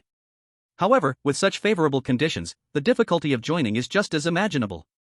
From Qingji's understanding of the big sister head, this young Master Zhao had almost a zero probability of passing the assessment. No, it can even be said to be negative. The strange manager of the amusement park was stunned. The proud young Master Zhao actually showed such respect to this person? And his gaze was so sincere. This made the strange manager of the amusement park involuntarily gasp. Who is this big shot that is even greater than young Master Zhao? A few people strolled forward, just about to take a walk around the amusement park when Qingji suddenly stopped and with a stern expression said, Wait a minute. Everyone looked puzzled and a bit anxious. Could it be that Lord Qingji wants to make a suggestion? The strange manager hurriedly told his assistant to take out a notebook, ensuring he would write down the Lord's instructions and carry them out carefully. Unbeknownst to him, the reason Qingji stopped was that he sensed the aura of the big sister head. Ye Chuan had not yet reached this group when a yell came from behind. It's the strange red hat's exclamation. Turning back to look, he saw two strange Peepa beings pushing and shoving the strange red hat, their attitude extremely arrogant. Seeing this, Yichuan quickly turned back. Damn, this is simply too much. Stop it. Yichuan shouted, but the Peepa beings completely ignored him. You damn. He turned around cursing, but upon seeing Yichuan, for some reason, his heart tightened. What's going on? Clearly just a lowly weak human, why does it give off a feeling of being hard to provoke? Yichuan pushed aside the two strange Peepa beings, shielding the strange red hat behind him. He took a glance at the strange red hat, her bones seemed to be broken. How much strength did they use? The Peepa being came back to their senses, and upon realizing that Yichuan was just an ordinary human, the fury instantly burned. Damn, I was actually scared by a little mouse just now? What a disgrace. This lowly filthy mouse must die. Only then can the disgrace be washed away. Yichuan first helped the strange red hat set her bones back, then asked with concern, what's wrong? What happened just now? The strange red hat cautiously looked at the Peepa beings. She was afraid of bringing trouble to Yichuan, so she swallowed back her grievances and said, it's nothing, just a misunderstanding. Yichuan frowned and said, how can it be nothing? You just had a broken bone. Tell me, why did they bully you? I will help you get justice. Seeing Yichuan so resolute, the strange red hat finally whispered about the incident. It turned out that she was worried about Yichuan going alone and decided to follow him. But she had walked too fast and accidentally bumped into the shoulder of this Peepa being. She apologized immediately, but the Peepa being still wouldn't let it go and insisted that the strange red hat compensate. The strange red hat was no match for them, so she took out a strange bill to try to pacify them. However, this Peepa being didn't accept it and instead thought that it was the strange red hat trying to insult them. Thus, the earlier scene unfolded. Yichuan was furious upon hearing this. He turned to the Peepa beings and began to curse them intensely. The strange red hat is already poor, you guys are still extorting her, are you still strange beings? Apologize to the strange red hat. If you bully the strange red hat again, I'll break your legs. Yichuan could no longer tolerate it. Evil beings bullying the weak. It cannot continue like this, otherwise, the strange red hat would be bullied to death. You filthy mouse, you're seeking death. Just as the Peepa being was about to strike, a loud shout came from behind. Stop. What are you all doing? The person who came was the strange manager of the amusement park. His face was extremely grim. He was receiving a super VIP, and at such a serious moment. These two guys are actually arguing here. If Mr. Qingji gets angry, it will be a disaster. At this moment, young Master Zhao's expression is not looking good either. You should have reserved the place in advance if you knew such unpleasant things would happen.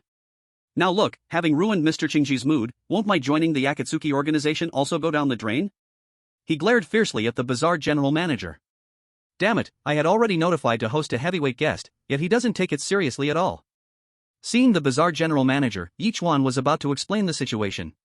But who knows, this Peepa Goi was so unreasonable, he accused the good person first. General manager, it's them, those two are deliberately causing trouble by shoulder bumping me.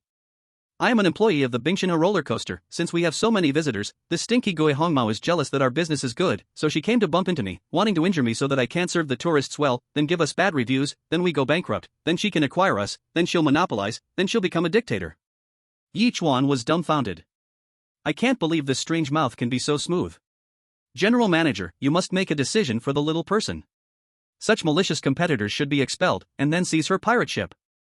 Upon hearing this, the bizarre general manager thought, this is truly a blessing that relies on misfortune, and misfortune that hides blessings. Although it affected Mr. Qingji's mood, it is just the right opportunity to show how fair our amusement park management is. What, there's actually such a situation? Don't worry, as the person in charge of the amusement park, I will not stand idly by. The bizarre general manager spoke with righteous indignation, looking coldly at Yichuan and Gue Hongmao. Chapter 166, The Rude Person? No, the rude Gue. In the eyes of the bizarre general manager, the person from Bingshan roller coaster would never lie. That is the most popular attraction in the amusement park. It must be this pirate ship's jealousy of their good business. Seeing the bizarre general manager's unfriendly gaze, Gue Hongmao hurriedly defended, no, it's them who are deliberately. Shut up. The facts are very clear, you still dare to argue here? The bizarre general manager yelled softly and wildly interrupted Gue Hongmao's words. You look quite obedient, I didn't expect you to be so full of lies. I am currently receiving distinguished guests, hurry up and pack your things and get out. What? Pack up and leave? Gui Hongmao's face instantly turned pale. She obviously couldn't accept such a result. She was clearly the one being bullied, yet this bizarre general manager was biased in helping the bully? If she leaves the bizarre amusement park, she won't even be able to afford to hire a bodyguard. Moreover, she might not be able to support herself. No. She absolutely cannot leave this amusement park. After seeing the bizarre general manager's actions, the viewers in the bizarre livestream were furious. Damn it, how did this bizarre general manager get promoted? Judging without any clarity? I can't believe Pipa is not a good thing. How can she be so shameless? This bizarre general manager is really reaching the limit. Kicking out a well-behaved Gui Hongmao from the amusement park is definitely a personal loss for him. Ye Chuan, quickly rally support. Let this stupid bizarre general manager see what kind of powerful person he has offended. Right, don't hesitate, it's making me anxious. On the other side, the viewers from Russia were quite happy. Because this Pipa Gui was indeed the bodyguard of their player, Andre, in the amusement park. Who says bizarre entities lack intelligence? I think Pipa Gui's cleverness is quite impressive. Exactly, Andre didn't even need to step in, just a little trick from his subordinate has already led Ye Chuan to end this trial early. I can't stop laughing, it seems like the highest reward for this trial. This is our Maozi country. The strange sky has not rewarded the country twice now, the possibility of it doing so this time is very high. Good job, Andre. In the real world, dealing with Huaxia, it's really quite enough. General Manager. The strange red hat had tears in its eyes, biting its lip, preparing to plead humbly, hoping the strange general manager would not kick it out. However, just then, another set of footsteps sounded. It was the strange ones who had been with the strange general manager who came over. Yichuan frowned, feeling that the one with an arm like an ice block had been staring at him. Moreover, that gaze held an indescribable flavor. Damn it, could this guy be a one in the strange world? Sigh, if only a bear could come. With this strange big body, it would definitely make the bear feel over the moon. Yichuan sensed something was off and quietly took a half step back. He wasn't afraid of the strange being powerful, but he was afraid of it being perverted. At this moment, young Master Zhao was also a bit annoyed. After all this effort to invite Qingji to come, to reminisce about childhood memories, but he ended up encountering such unhappy things. What are you doing exactly? Young Master Zhao's voice was filled with impatience. I told you half a month in advance, clear the place in advance, but you couldn't bear to part with those few strange bills, treating my words like nonsense. You even patted your chest to guarantee, saying everything was foolproof, and this is your foolproof? If it weren't for Qingji being beside him, young Master Zhao might have already slapped him. Just now, once he sensed things were not right, young Master Zhao was thinking of ways to bring up topics, hoping to attract Qingji's attention so he wouldn't notice the situation here. But unfortunately, Qingji was as indifferent as if he were ice cold, showing no interest in what he said. Instead, he lifted his leg to see Lu coming. There was no way, he couldn't just block Qingji. So he could only follow him. Seeing that he was being scolded again because of these two little troublemakers, the strange general manager's anger surged even more. Young Master Zhao was a big patron of our amusement park, if I offend him because of this, I swear, I will tear these two little things into pieces. The strange general manager had not thought of a suitable excuse yet. At this moment, he saw Qingji suddenly step forward. Qingji's expression was respectful and serious, entirely different from his previous high and mighty demeanor. He spoke to Ye Chuan, saying, "What is your name? Don't you have a strange wife? What is her name?" The strange matchmaking game, Qingji also knew about it.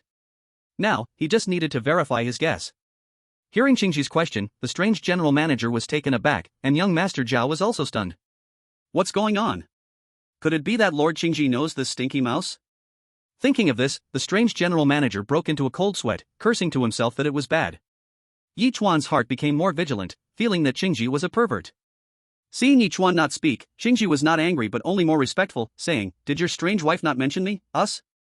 Ye Chuan was a bit confused. From Qingji's sincere gaze, he seemed to realize that this guy might not be a pervert. "I haven't heard of it." Ye Chuan spoke. Although this strange one was not a pervert, he was probably one of those not very smart types. Young Master Zhao saw Ye Chuan's casual and perfunctory attitude in speaking to Lord Qingji and felt his anger rise. Damn it! How noble is Lord Qingji's status? Why aren't you kneeling and speaking? The strange general manager was also furious. So it turns out he doesn't know Lord Qingji. He immediately became indignant. Everyone else was bowing to Lord Qingji, yet you're different? Aha, a stinky mouse, and still want to be high and mighty? The eerie general manager couldn't help but show off himself. You despicable rat who doesn't know respect. Dare to be rude to Lord Akiji? Today, let me teach you a lesson. Remember this in your next life. After saying that, the Eerie general manager prepared to take action, planning to deal with Ye Chuan and the Eerie Red Hat. At that moment, Akiji emanated the cold air of the Ice Age. Then, with that icy arm, he gave the Eerie general manager a fierce slap. This slap completely stunned the Eerie general manager. "You worthless thing, dare to be rude." The Eerie general manager was frozen, pointing at Ye Chuan and the Eerie Red Hat like a wronged little wife, saying softly, "Lord Akiji, the rude ones are them, right?" Chapter 167, The Dawn Organization is a trouble. This slap also stunned young Master Zhao. Ha! Why was it the Eerie general manager who got slapped? Could it be Lord Akiji really knows this little rat? But from the little rat's reaction, he indeed doesn't know Lord Akiji. However, the next second, they saw a ghostly scene. Lord Akiji took a step forward, then knelt on one knee before Ye Chuan in front of everyone. "I, Akiji, pay my respects to the elder brother-in-law." At this statement, the whole place fell silent. All the eerie beings had their mouths drop in shock. What the hell is this situation? Elder brother-in-law? What kind of ridiculous title is that? Seeing this scene, the Eerie general manager's mind exploded. What's going on here? Lord Akiji actually knows this little rat, and even knelt down to him? What does elder brother-in-law mean?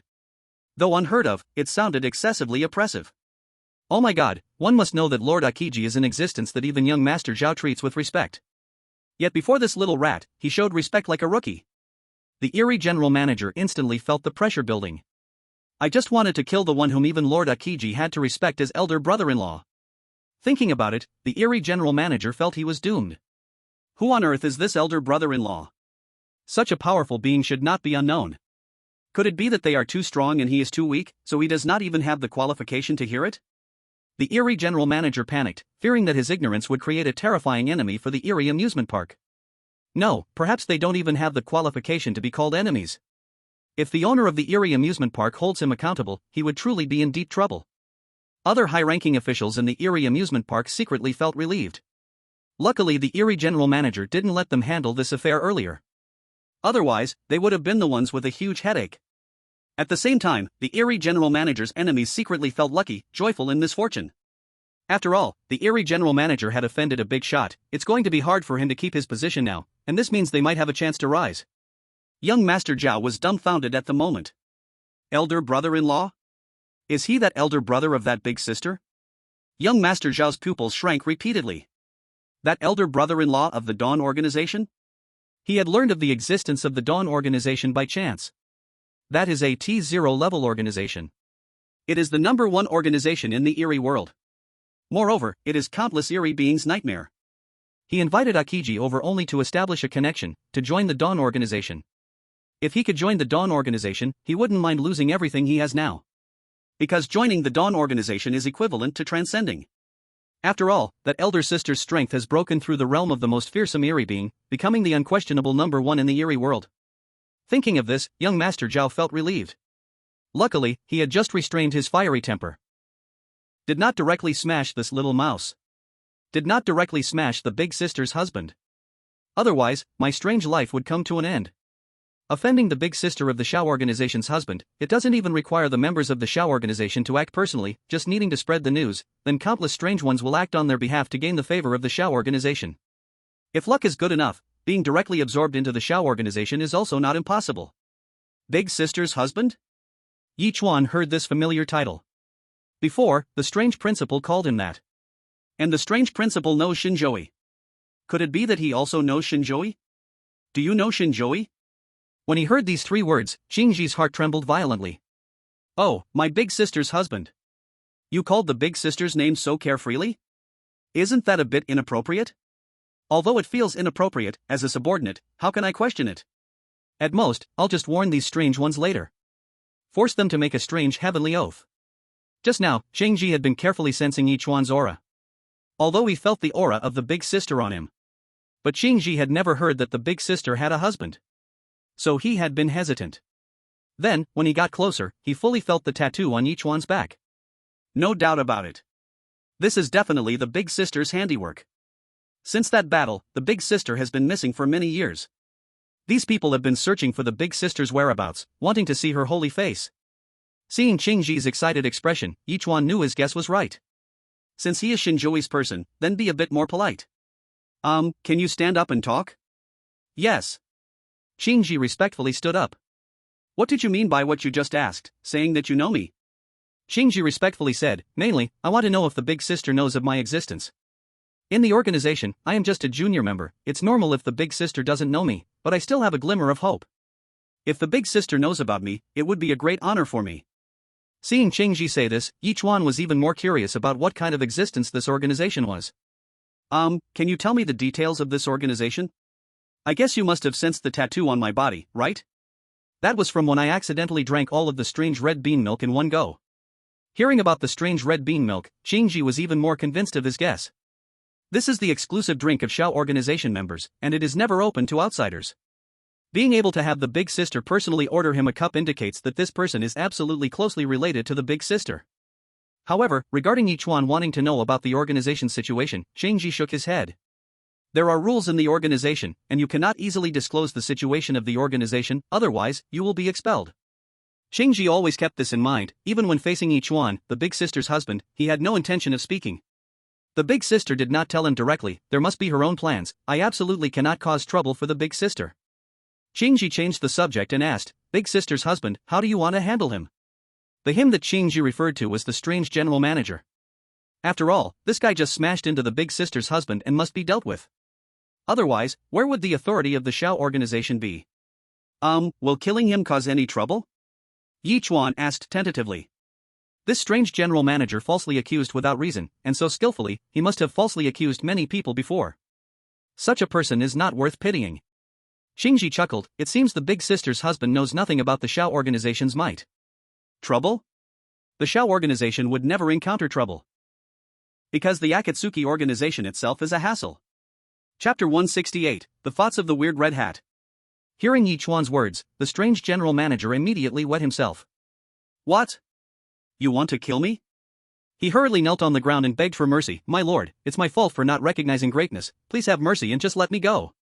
Young Master Zhao remained silent, and the other high-level executives were also in silence.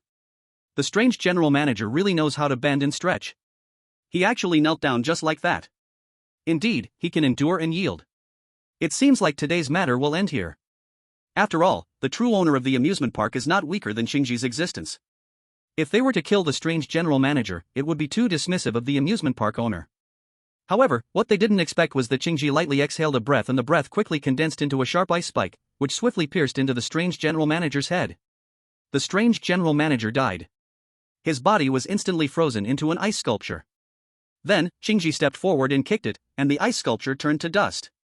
The strange general manager had disappeared, even his body was gone in the strange world. Young Master Zhao's pupils constricted. He was killed so effortlessly? Not giving any face at all? With the strange general manager already dead, Qingji looked at the instigators, clearly not planning to let these two loot-like strange beings off the hook. The two loot-like strange beings felt extremely uneasy under Qingji's gaze. Run! They frantically ran towards the Tyrant Tiger roller coaster. While running, they begged for mercy. However, it was utterly useless. With a casual wave, Qingji formed two ice blades in the air, which then flew at the two loot-like strange beings with invisible speed. In the blink of an eye, the loot-like strange beings followed in the footsteps of the strange general manager. If you offend the sister-in-law head, how can you have any chance of survival? In Qingji and others' hearts, the sister-in-law head is a sacred and inviolable existence. And Ye Chuan, as the husband of the sister-in-law head, is equally sacred and cannot be insulted. After doing all this, Qingji looked at Ye Chuan and said, sister-in-law head, everyone has been dealt with. Do you have any other orders? Ye Chuan shook his head. No more? Such a good chance to build rapport in front of the sister-in-law head, Qingji felt he couldn't miss it. So, he took the initiative to ask, sister-in-law head, you are really too unsafe here alone, why not let me protect you? This wouldn't be a hassle? You are too modest. To serve you is my honor.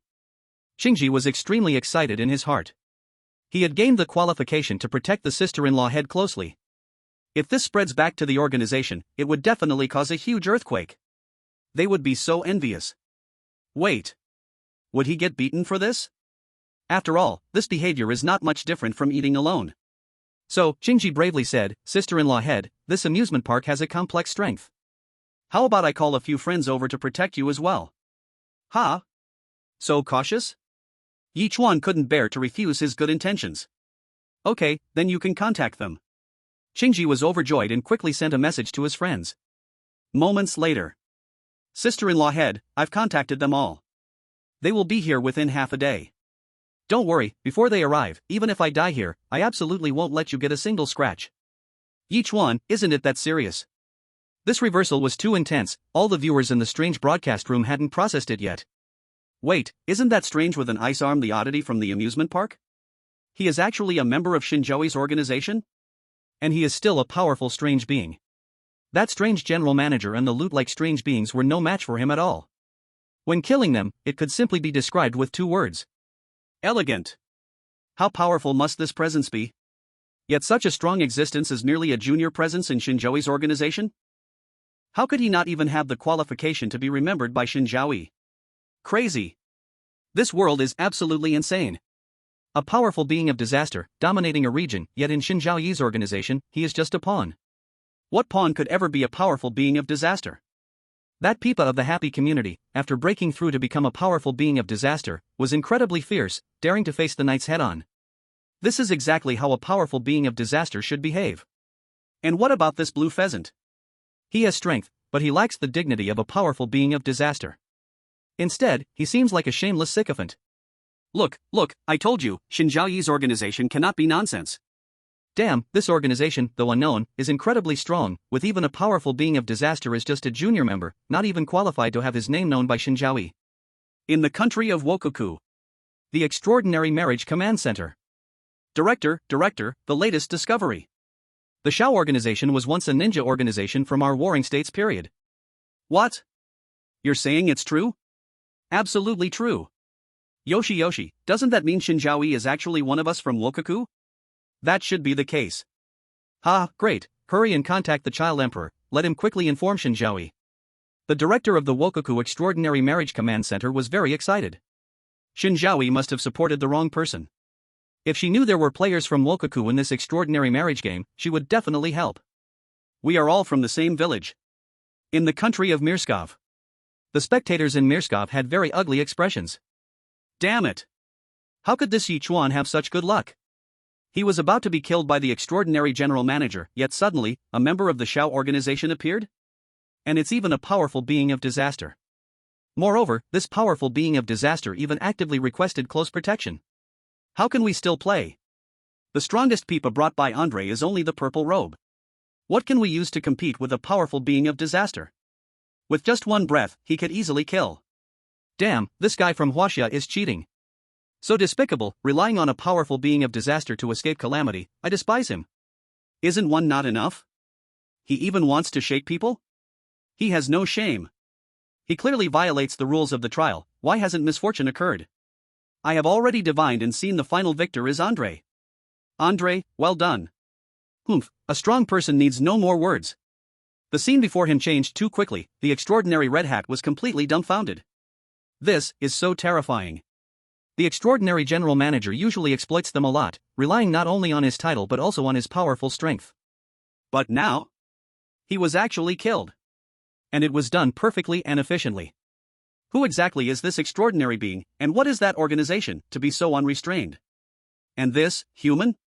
His status is so noble? The extraordinary Red Hat felt for a moment that he had stumbled onto a treasure.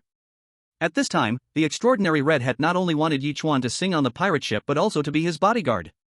Chapter 169, Arrogant Andre. The blue pheasant looked at young Master Zhao beside him and said, "Young Master Zhao, I'm truly sorry about this. After all, I was invited here by young Master Zhao, so the amusement park owner might likely cause trouble for him." However, the blue pheasant continued, "Don't worry, I will issue a statement to inform all extraordinary beings that this matter has nothing to do with you. I need to protect my brother-in-law now, so I can't enjoy the fun times with you." Young Master Zhao felt that the blue pheasant was being so polite that he was trembling with fear. It's fine, protecting your brother-in-law is the priority."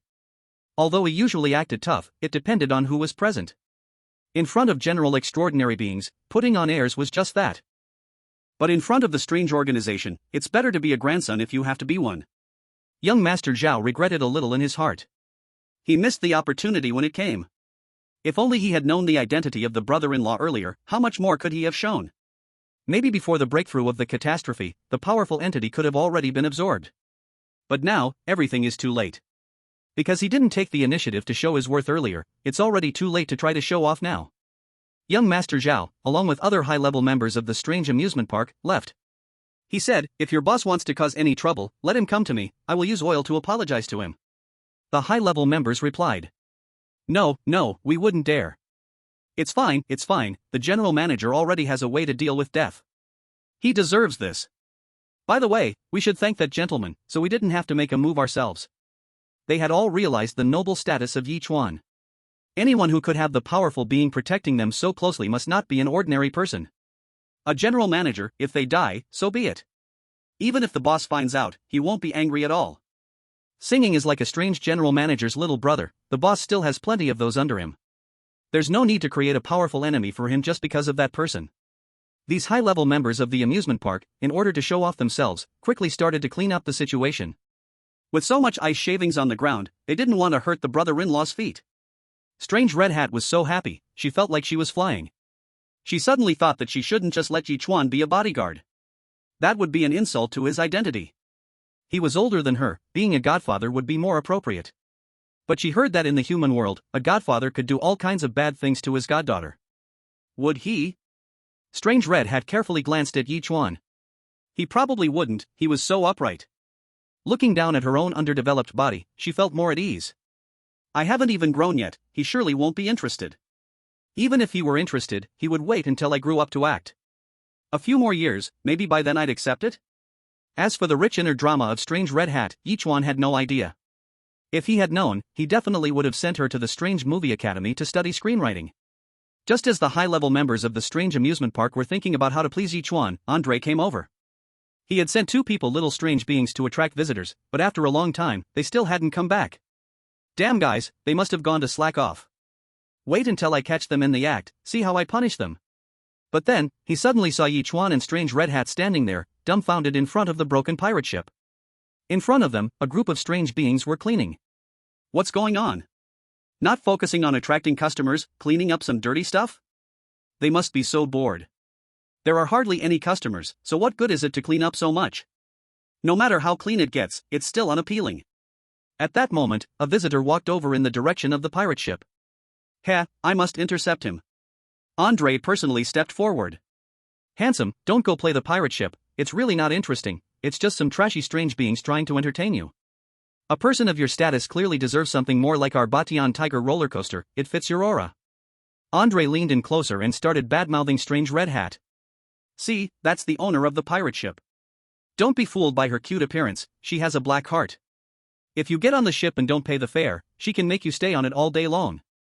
But our Batian Tiger roller coaster is different, we have clear pricing, no hidden fees. The strange being showed hesitation, but, your Batian Tiger roller coaster seems expensive, I don't have much strange money left. Don't worry, I have some influence here, I can give you a discount. Let's go take a look, the price is negotiable. Andre was aiming to mess with Yichuan. He can earn a little less. But absolutely cannot let Yichuan earn a bit. That strange one immediately understood the thought as soon as they heard about the discount. After all, as the saying goes, if you come to the amusement park and don't ride the Beast Titan roller coaster, it's like you never came. Today is indeed the day. He was just about to follow Andre to see the Beast Titan roller coaster when suddenly a group of strange beings rushed over and blocked them. Andre was stunned, a bunch of cleaners dared to meddle? What a death wish. They even wore suits and ties. If it weren't for seeing them sweeping, I would have thought they were high-level leaders of the amusement park. What the heck, sensible one should hurry and get out of the way. If you anger me, I'll make you pay. Andre didn't take them seriously at all and continued to pull the strange customer away. His identity was no ordinary person's now. The strange wife had become a master of calamity, he was one of the top figures in this strange world. Naturally, his status had risen with the tide. Once this was said, the expressions of several high-level figures in the amusement park instantly turned cold. Damn it, what kind of character do we usually deal with? That's a high-ranking strange being. Now, a lowly human rat dares to spout such nonsense? And right in front of Lord Qingji. What does this mean? Intentionally making them look bad? However, this rat was too arrogant, his wife wouldn't also be some big boss of an organization, right? Damn it, what are you saying, woo. One high-ranking official couldn't take it anymore and was about to explode, but was immediately covered by the others' mouths. Gotta find out the situation before getting angry. Seeing this, Andre thought they were scared, thinking what a bunch of cowards. Get lost, annoying guy, or I'll have someone kill you later. Andre had already thought that if this group of cleaners didn't know their place, he would just let Pipa, the strange one, kill them. Unbeknownst to him, his words sent all the high-ranking strange beings into a fit of rage. However, even in their rage, they still held back and asked, "Does your wife have an organization?" What the hell kind of question is this? Andre looked down his nose at them. What the hell does it have to do with you? A bunch of stinky cleaners, who do they think they are to ask about such core secrets? Organization? What organization? My wife is a calamity master. Try to touch me and see. I'll have my wife kill you all. Chapter 170, Andre's arrogant moment. Calamity master? He really is a strong one. Now the high-level figures in the strange amusement park were in a tricky situation. What to do? Should they handle him or not? Xingji sneered, is the calamity master really that impressive?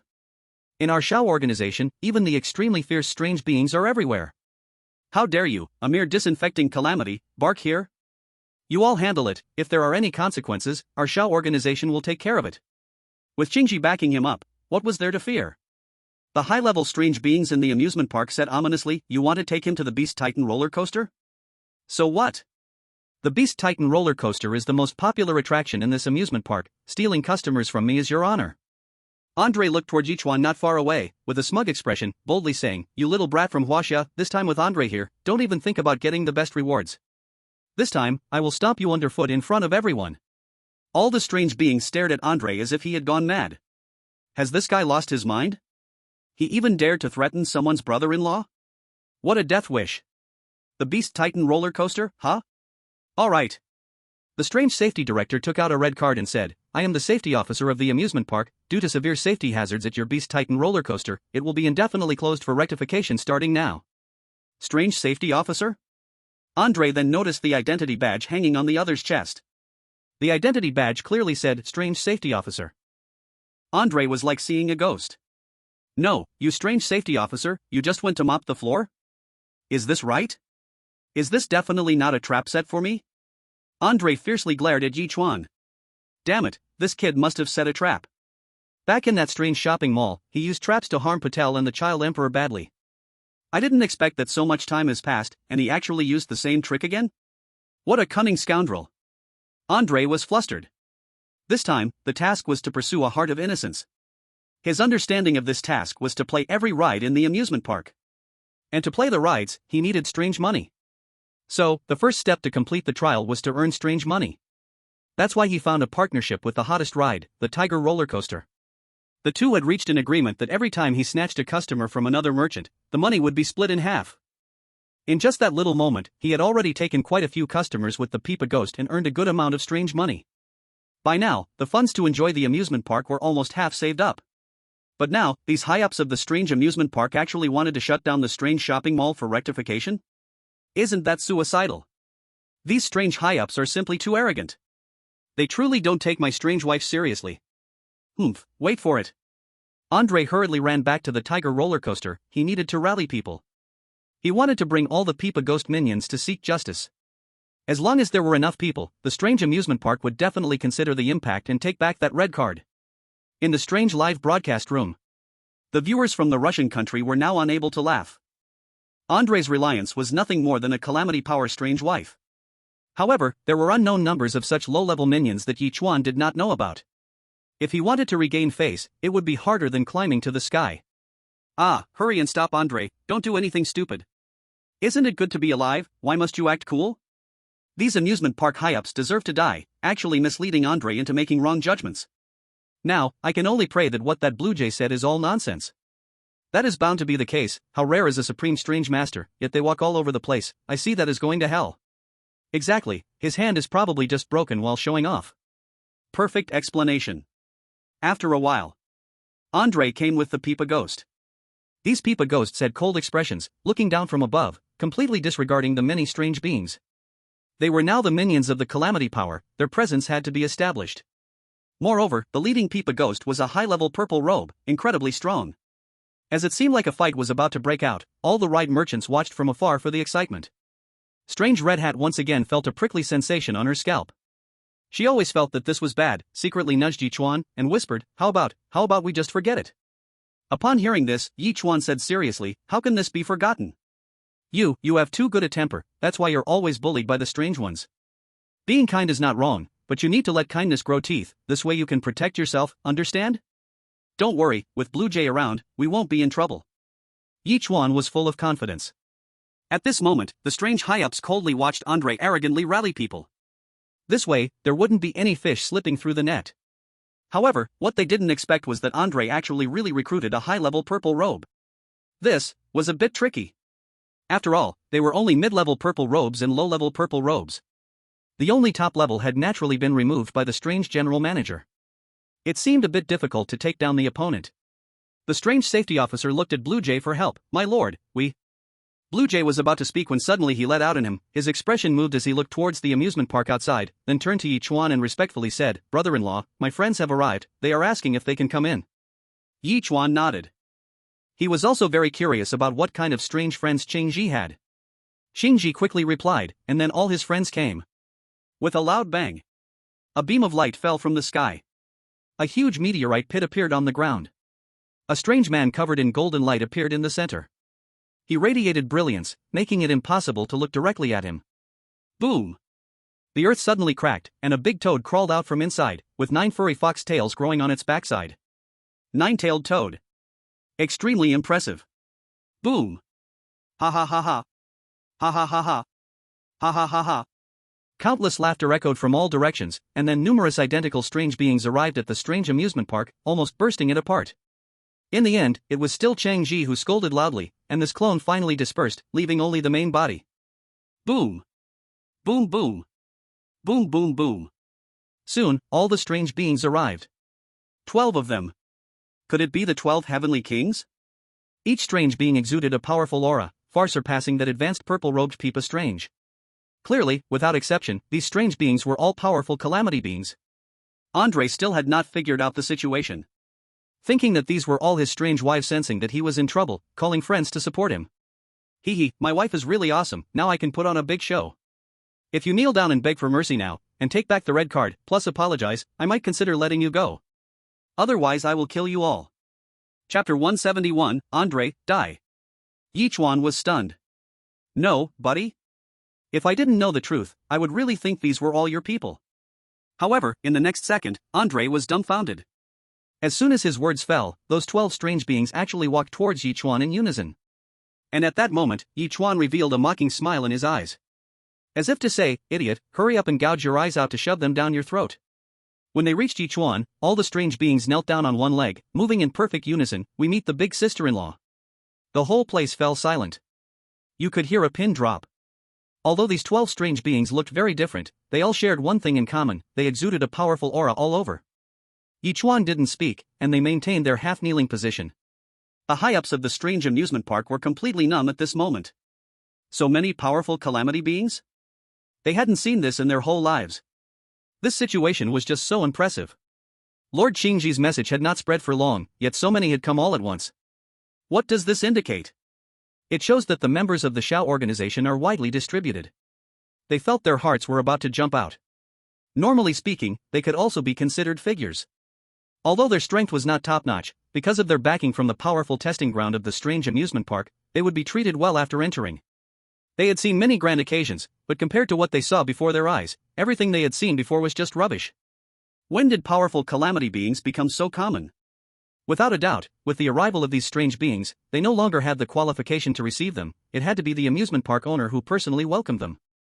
Today, they would remember the Shao organization. The power of this organization far exceeded their understanding of it.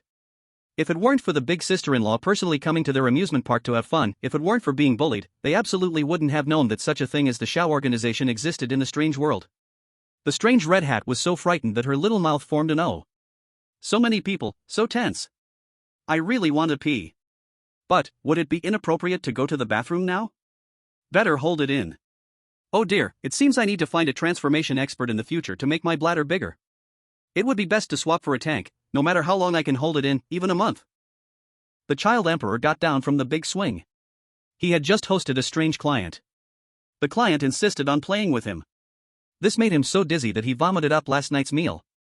As he was vomiting, he saw this bizarre scene. 12 powerful anomalies, their strong presence exactly like the strange principal and director. And they even knelt before Ye Chuan? My goodness. Baka baka. These 10 powerful anomalies must also be the strong rulers of some trial. The child emperor suddenly didn't feel like vomiting anymore. Instead, he became extremely excited and began to peep. He now had an incredibly clear self-awareness. That is, no matter what, he could not easily offend anyone in the world of anomalies.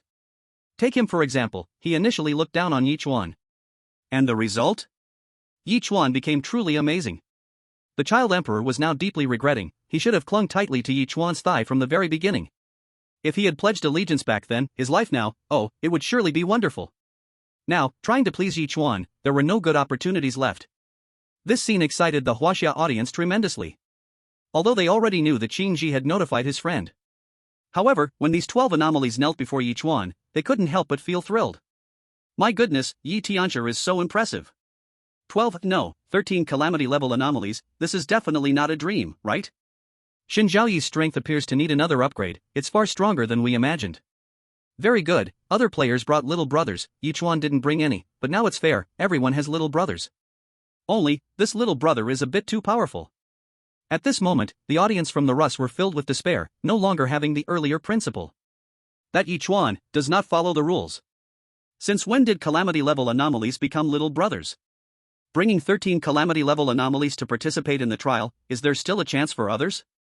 Heavens, heavens, Andre is truly born at the wrong time. Caesar, please bless Andre. I'm willing to sacrifice my second wife's life for Andre to survive this disaster. At this moment, the Pipa anomaly protecting Andre had wilted. They had originally been arrogant, but now they did not dare to make a sound. Like new recruits, they did not even dare to breathe. Now, let alone protect the leader's mate, they could not even decide how to die. Fear appeared in Andre's eyes. Why?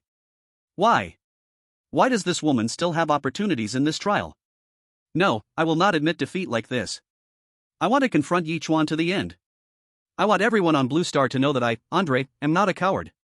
Ye Chuan glanced at the nervous red-hatted anomaly, thinking he couldn't scare this little girl. Everyone, please get up. The 12 calamity-level anomalies stood up. Ye Chuan didn't want the red-hatted anomaly to see any more violent bloody scenes, so he said to Qing Ji, Mr. Qing Ji, could you please handle this? We'll head back first. Yes, big brother-in-law. Then, Ye Chuan took the red-hatted anomaly back to the pirate ship. After watching Ye Chuan return, Qing Ji turned to look at Andre and the others. At this point, the Pipa anomalies behind him had all fled, leaving Andre standing there in fear and stubbornness.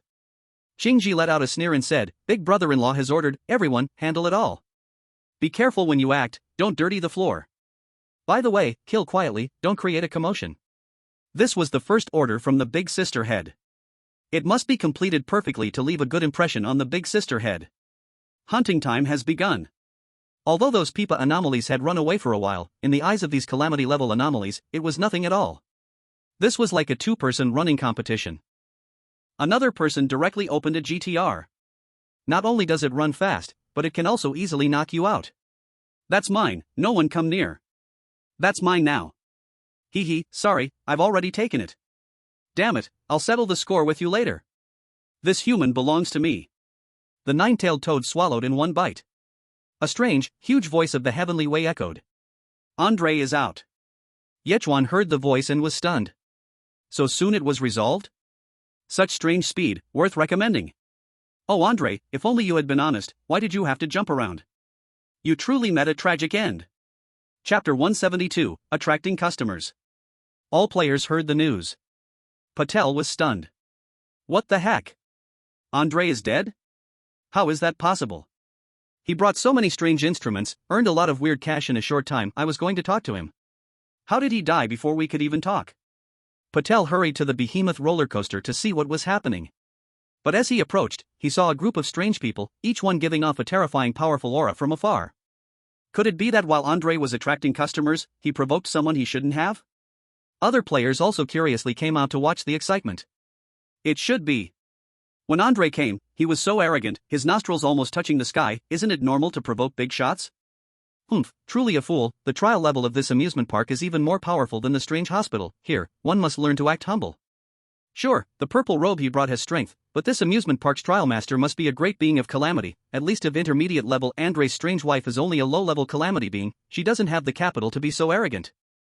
Seeking death on his own, can't blame others. Patel felt a wave of fear. Fortunately, Andrei died early. If he had waited until he gathered enough, and then borrowed him, being so arrogant would mean death for him too. No, this amusement park is full of hidden talents. I can't underestimate anyone. No matter what strange thing one encounters, one must be respectful. Other strange beings also became even more respectful upon witnessing this. The strange red hat had been psychologically preparing for a long time, finally calming down. She was actually very curious about what kind of identity this big brother-in-law Ye Chuan holds. And that big sister, who is she? That Shao organization is so impressive. She heard Ye Chuan mention before that his strange wife isn't anything special.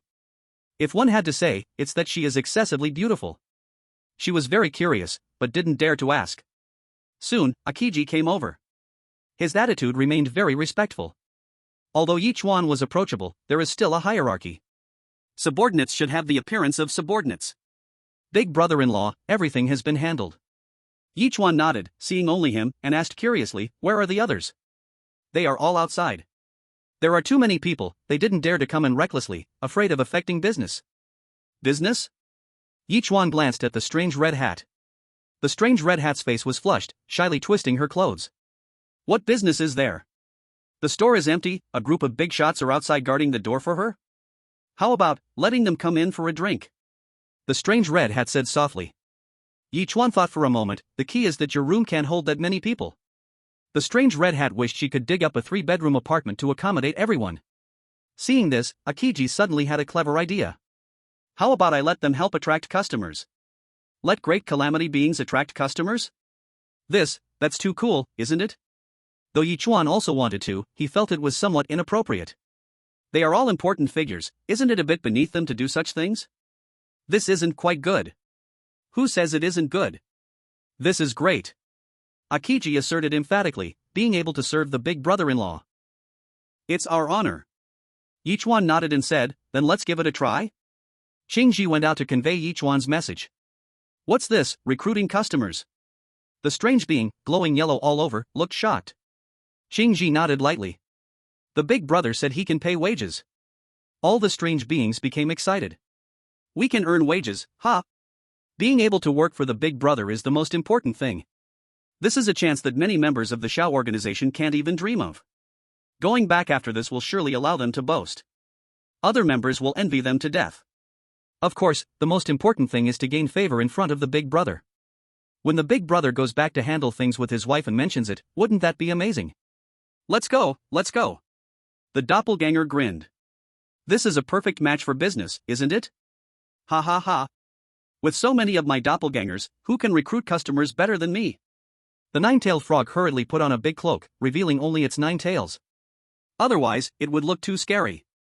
The golden light strange also dimmed its brightness, otherwise, it would blind the customer's eyes. The mimic strange transformed into a cool, beautiful strange being, ready to attract lecherous strangeness. Lecherous strange customers are still customers. Other strangeness also got ready, preparing to show off their skills. Qingji watched them eager to try and reminded, you must remember, absolutely no violence, do not cause trouble for the big brother's friends. Of course, you can't appear too humble either, otherwise, it will affect the authority of our Shao organization. You all do well, whoever performs best, I will highlight praise in front of the big brother later. Qingji's tone sounded as if he was the manager of this group. If it were before, other strangeness would definitely not accept such a tone from Qingji. They are all junior members, why should he be so impressive? But now, no one had objections. Why? Because Qingji knew the big brother earlier. Besides, they got this opportunity because of Qingji. So, let him be a little manager for now. These strange beings behaved gentlemanly, each going off to recruit. A pair of young vampire strange beings entered from the amusement park entrance. The female vampire wore a floral dress and had a green agate necklace around her neck. And it was a gold chain, mind you. As for the male vampire strange, he dressed very ordinarily. Cheap stuff, totaling no more than 10 strange bills. As soon as they walked in, the female vampire strange headed straight for the Baishanho roller coaster. Seeing this, the male vampire strange hurriedly said, Neat silk, shouldn't we play something else first? This roller coaster. I heard it's very dangerous, and it often has malfunctions. Just recently it sent a strange flying out. The male vampire strange didn't have much savings. After buying the ticket, there were only a few strange bills left in hand. And the Baishanhe roller coaster is a popular attraction in the amusement park, costing a lot. If they really played, then that would end their date. The male vampire strange certainly did not want that. He wanted to wait until it got dark, then use the excuse of not being able to go back to book a room together. That was the ultimate goal. Right, he still had to save some strange bills for the room. Ah, these strange bills really aren't enough. The female vampire strange immediately became unhappy upon hearing this. Chapter 173 Jack and Meat Silk. What do you mean? Didn't we agree that I could play whatever I wanted when we came? But, this. It's truly hard to make a hero out of a penny. With little money, even talking lacks confidence. Meat Silk was unhappy verbally, but her actions spoke otherwise. Reluctantly glancing at the Baishanhe roller coaster, she continued walking with Jack. Jack felt very moved inside, vowing to repay Meat Silk tonight with all his effort. The two continued ahead, and soon they reached the pirate ship. This pirate ship is the cheapest attraction in the strange amusement park. Of course, it's also the most cost-effective project. Because the experience time is the longest. Jack came for this from the very beginning. Ruth naturally saw Jack's thoughts. This pirate ship is indeed nice. If she were still a little ghost, she would be extremely happy. But sorry, she is now an adult ghost. This no longer moves her. But to be fair, this pirate ship, whether it's the facilities or the entrance, is the cleanest one. Of course, this also has to do with the fact that it has very few customers. A cool female ghost came over. She wore a professional smile, looking very well trained. Her chest was exaggerated in size, clearly soft to the touch. Welcome, you two. How long would you like to enjoy? Due to the lack of guests, the strange red hat launched a new model, charging by time. Ruth looked at the price list on the wall, and the prices were friendly to ghosts. 15 minutes only costs $1 ghost. Dear guests, if you get a card now, you can enjoy a recharge promotion of getting as much as you put in. This promotion wasn't offered by the strange red hat. But it was the trick of this clone ghost itself. This kind of recharge discount is absolutely irresistible to any ghost. Of course, he wouldn't let the strange red hat suffer a loss, he would just make up the difference himself. Although he wasn't a billionaire ghost, taking out this amount of ghost dollars was still quite easy. Everything is aimed at attracting customers. Everything is for serving the big sister ghost. I recommend you recharge this, recharge $50 ghost and get $50 ghost back, and personally, I will take $5 ghost off your bill. Jack wasn't good at math, had trouble understanding words. Stop, just say how much I put in and how much I get. He was almost dizzy from it all. Recharge 45, get $100 ghost. The promotion is only valid today. What the heck? Recharge 45? Isn't that like losing my life? Jack's pocket had only $50 ghost, he had to save $10 ghost to book a room. This isn't enough. No way, I need to find an excuse. Ruth, this pirate ship feels so creepy, let's go somewhere brighter. Creepy? Go somewhere brighter? This is something a ghost would say. It's simply ridiculous. But since it's a customer's need, it must be fulfilled. The clone ghost looked at the golden light ghost. The golden light ghost grinned and walked over. You really like the bright, huh? Jack shivered and nodded. Then you're in luck. Shine bright. Suddenly, the golden light surged. This place became dazzling, incredibly sacred. The clone ghost smiled and offered service again. Are you satisfied with the brightness now? If you're not satisfied, it can be even brighter. That's enough. Jack hurriedly said. It's already this bright. If he said it wasn't enough, wouldn't that be picking a fight? He's just a little angry spirit, even the fierce-looking small boss at the market could intimidate him, let alone these two even stronger beings. These are definitely powerful figures. It's truly terrifying. Jack's forehead broke out in cold sweat, feeling bitter inside. What to do? Am I really going to waste my ghost dollars here? Find another excuse. The smell here makes me a bit uncomfortable, how about? Uncomfortable smell? The clone ghost clapped his hands. Suddenly, the air purification ghost arrived. He inhaled and exhaled, instantly replacing the original air with the fresh, unpolluted air from deep in the mountains. Gulp. Jack swallowed hard. Wait, how do they have such powerful abilities? What are they here to serve for? Jack was puzzled.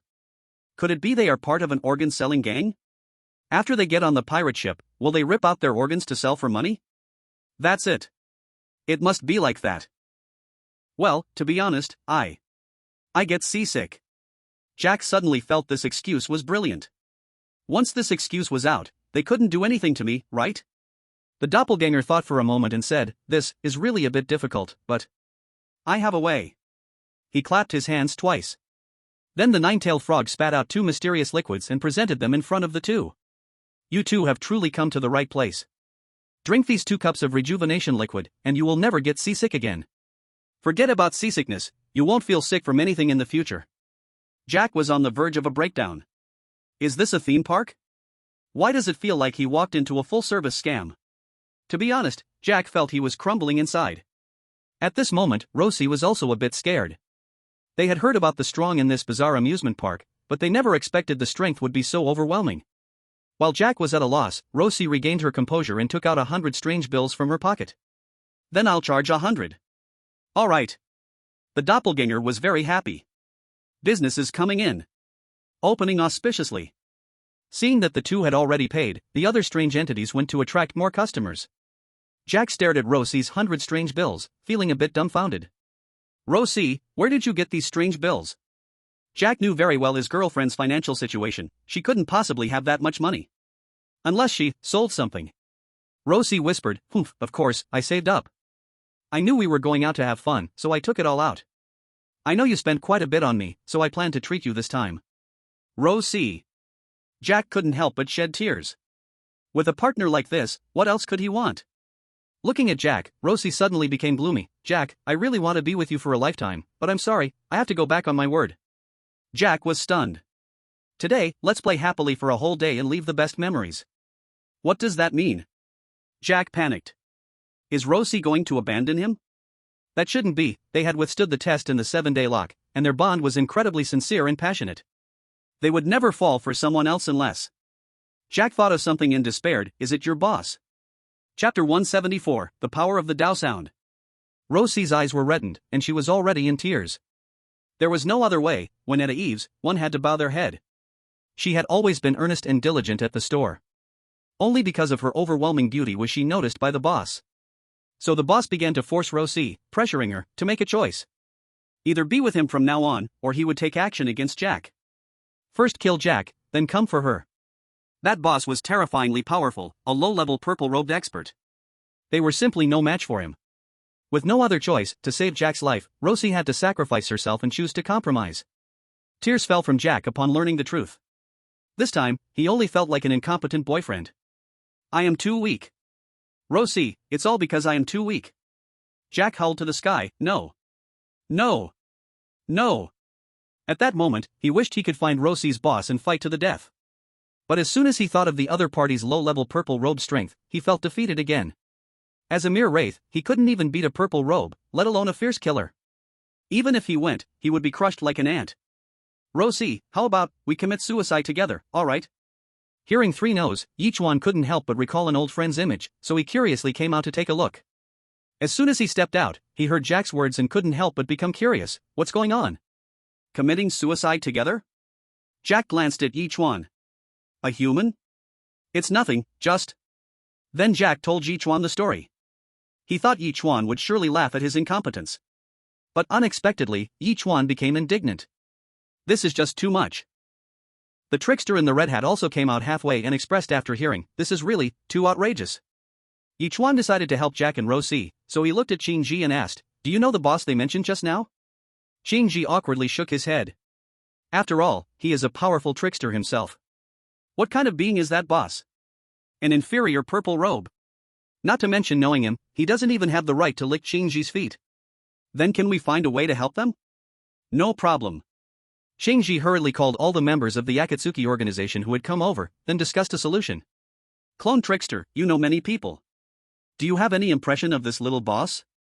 "Wait a moment, my clone is sorting through memories." Soon, the clone trickster filtered out the information based on the description. "Found it. Wait a moment, I'll bring him right out." The clone trickster acted quickly, and within 5 minutes, the trickster boss was brought here by him. The trickster boss was laughing urinatingly, kneeling on the ground, not daring to breathe. Seeing Rosie, he knocked his head on the ground, begging for forgiveness. Clearly, he had already been kindly communicated with. Rosie, upon seeing this scene, said in disbelief, "Boss." Jack was also startled. What was going on? How could Rossi's boss suddenly appear here? And kneeling down to beg so humbly. His brain wasn't functioning well. But one thing he noticed. That is, all of this was orchestrated by Ye Chuan. To make the trickster boss so scared, his power is undoubtedly strong. Jack's breathing became cautious. The heavy mountain pressed on their hearts was solved so lightly? To express gratitude, Rossi directly got a card. The two boarded the pirate ship, and the trickster in the red hat hurriedly started it up. We are open now.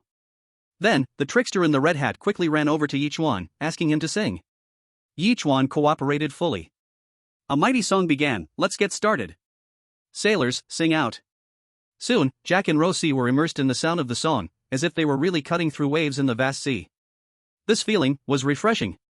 Listening to Yichuan's song and looking at the illusions before them, they unknowingly had a breakthrough in strength. They surprisingly leaped from being resentful spirits to fierce ghosts. Jack and Rossi simply couldn't believe it. Amazing. Incredible. It should be known that their talents were the lowest, and they should have never become fierce ghosts in this lifetime. Yet, they had a breakthrough just by riding a pirate ship? And it was a painless breakthrough. Damn it, this can't be a dream. Jack doubted if he was dreaming. If not, why would such a good thing happen to him?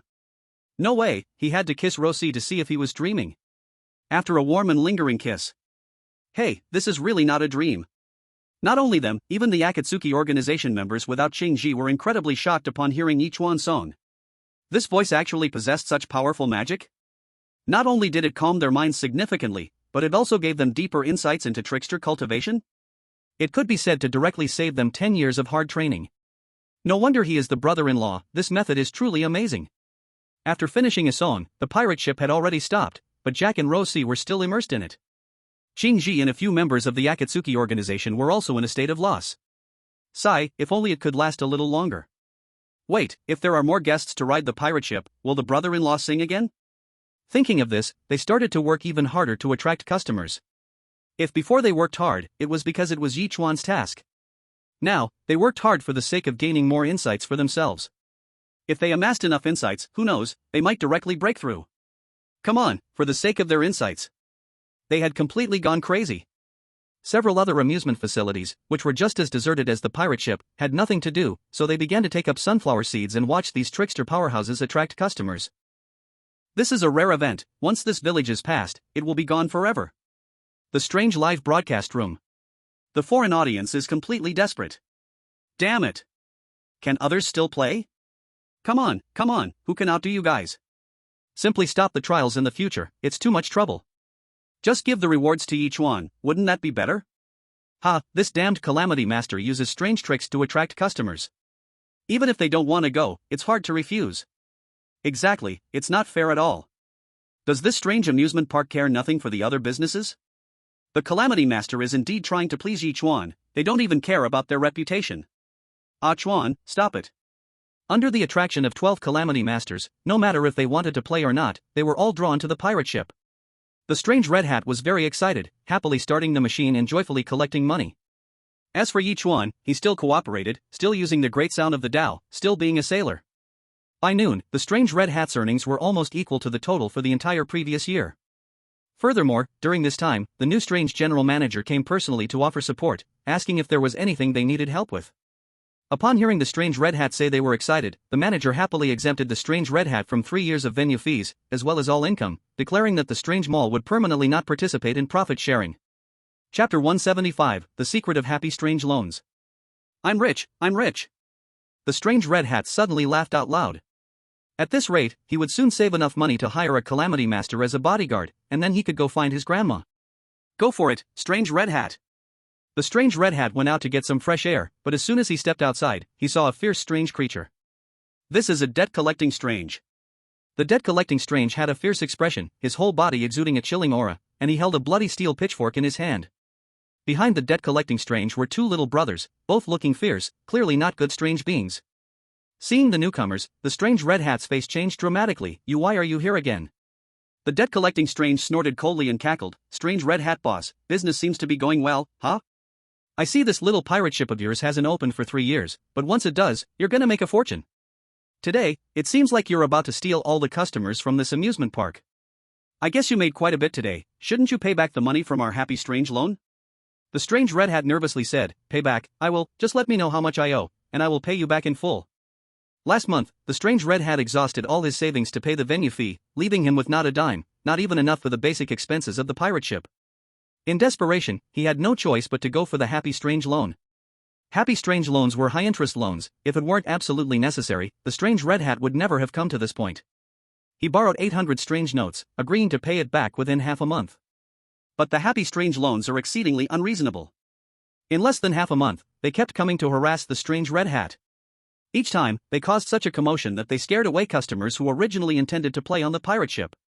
It can be said that the strange red hat's business was so poor because of them. Moreover, they didn't just come to collect debts, they played on the pirate ship for free, even bringing their kids, friends, friends' kids, and friends' friends, all sorts of strange parents to play. To be fair, the energy costs from their playing were almost 600 or 700 strange notes. Not to mention the snacks those guys ate while they were here. Honestly, the 800 strange notes should have been completely paid back by now. The debt-collecting strange grinned, "Oh, it seems like you really have made a lot of money. In that case, I won't hold back." The debt-collecting strange took out a calculator and began pressing it furiously. After a long while, the strange calculator emitted a sound. 4,368. The debt collector grinned wickedly and said, "Time to pay up." "How much?"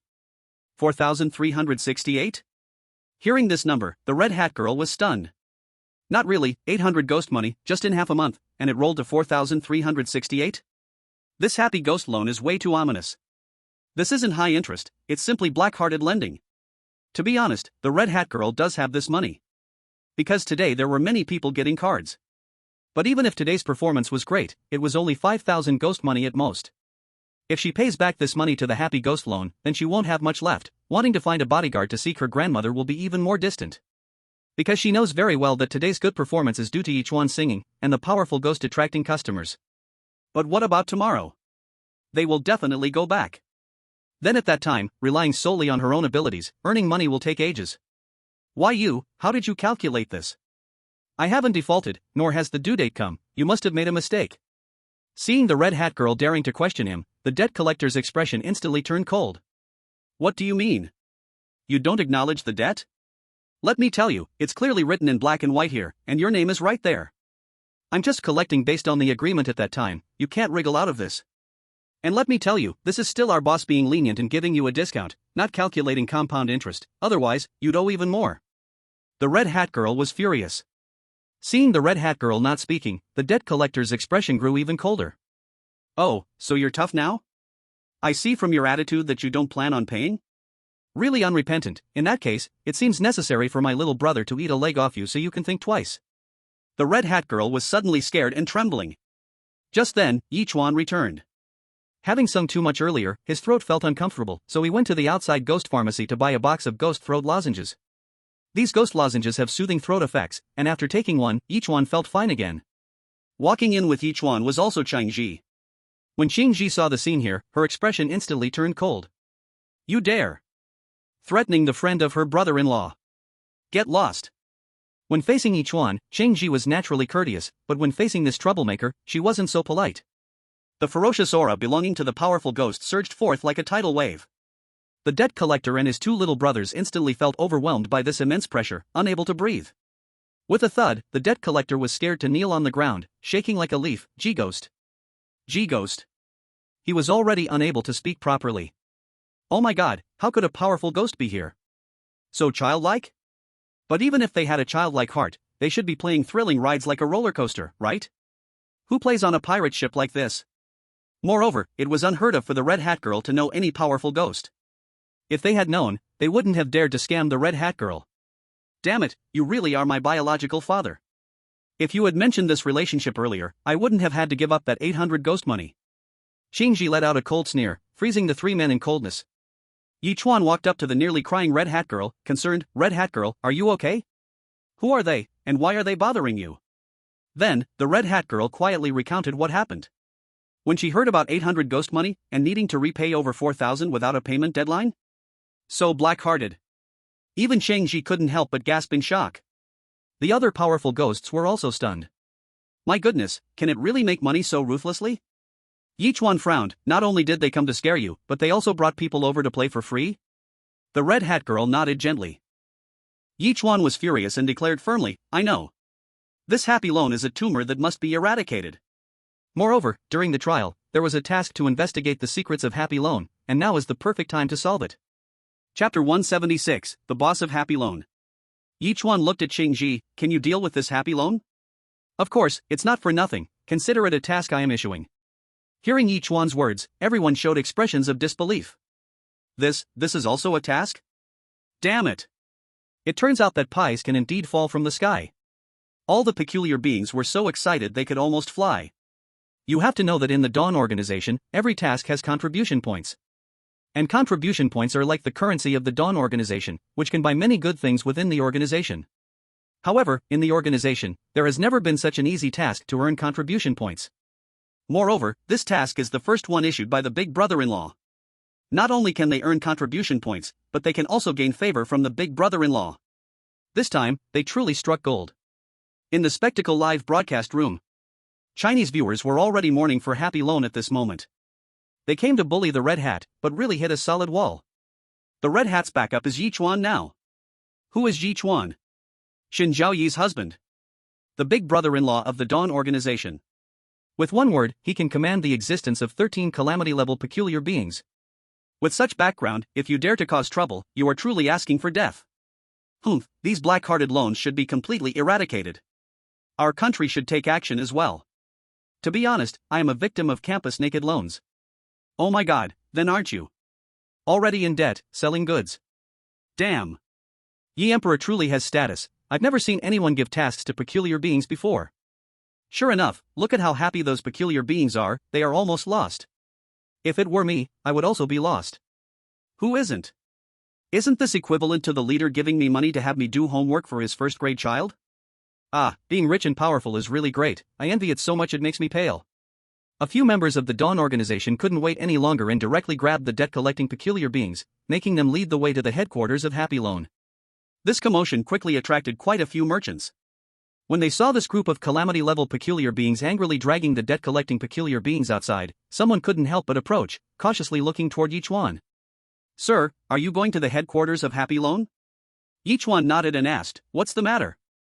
The merchant sighed, to be honest, we are also victims of Happy Loan.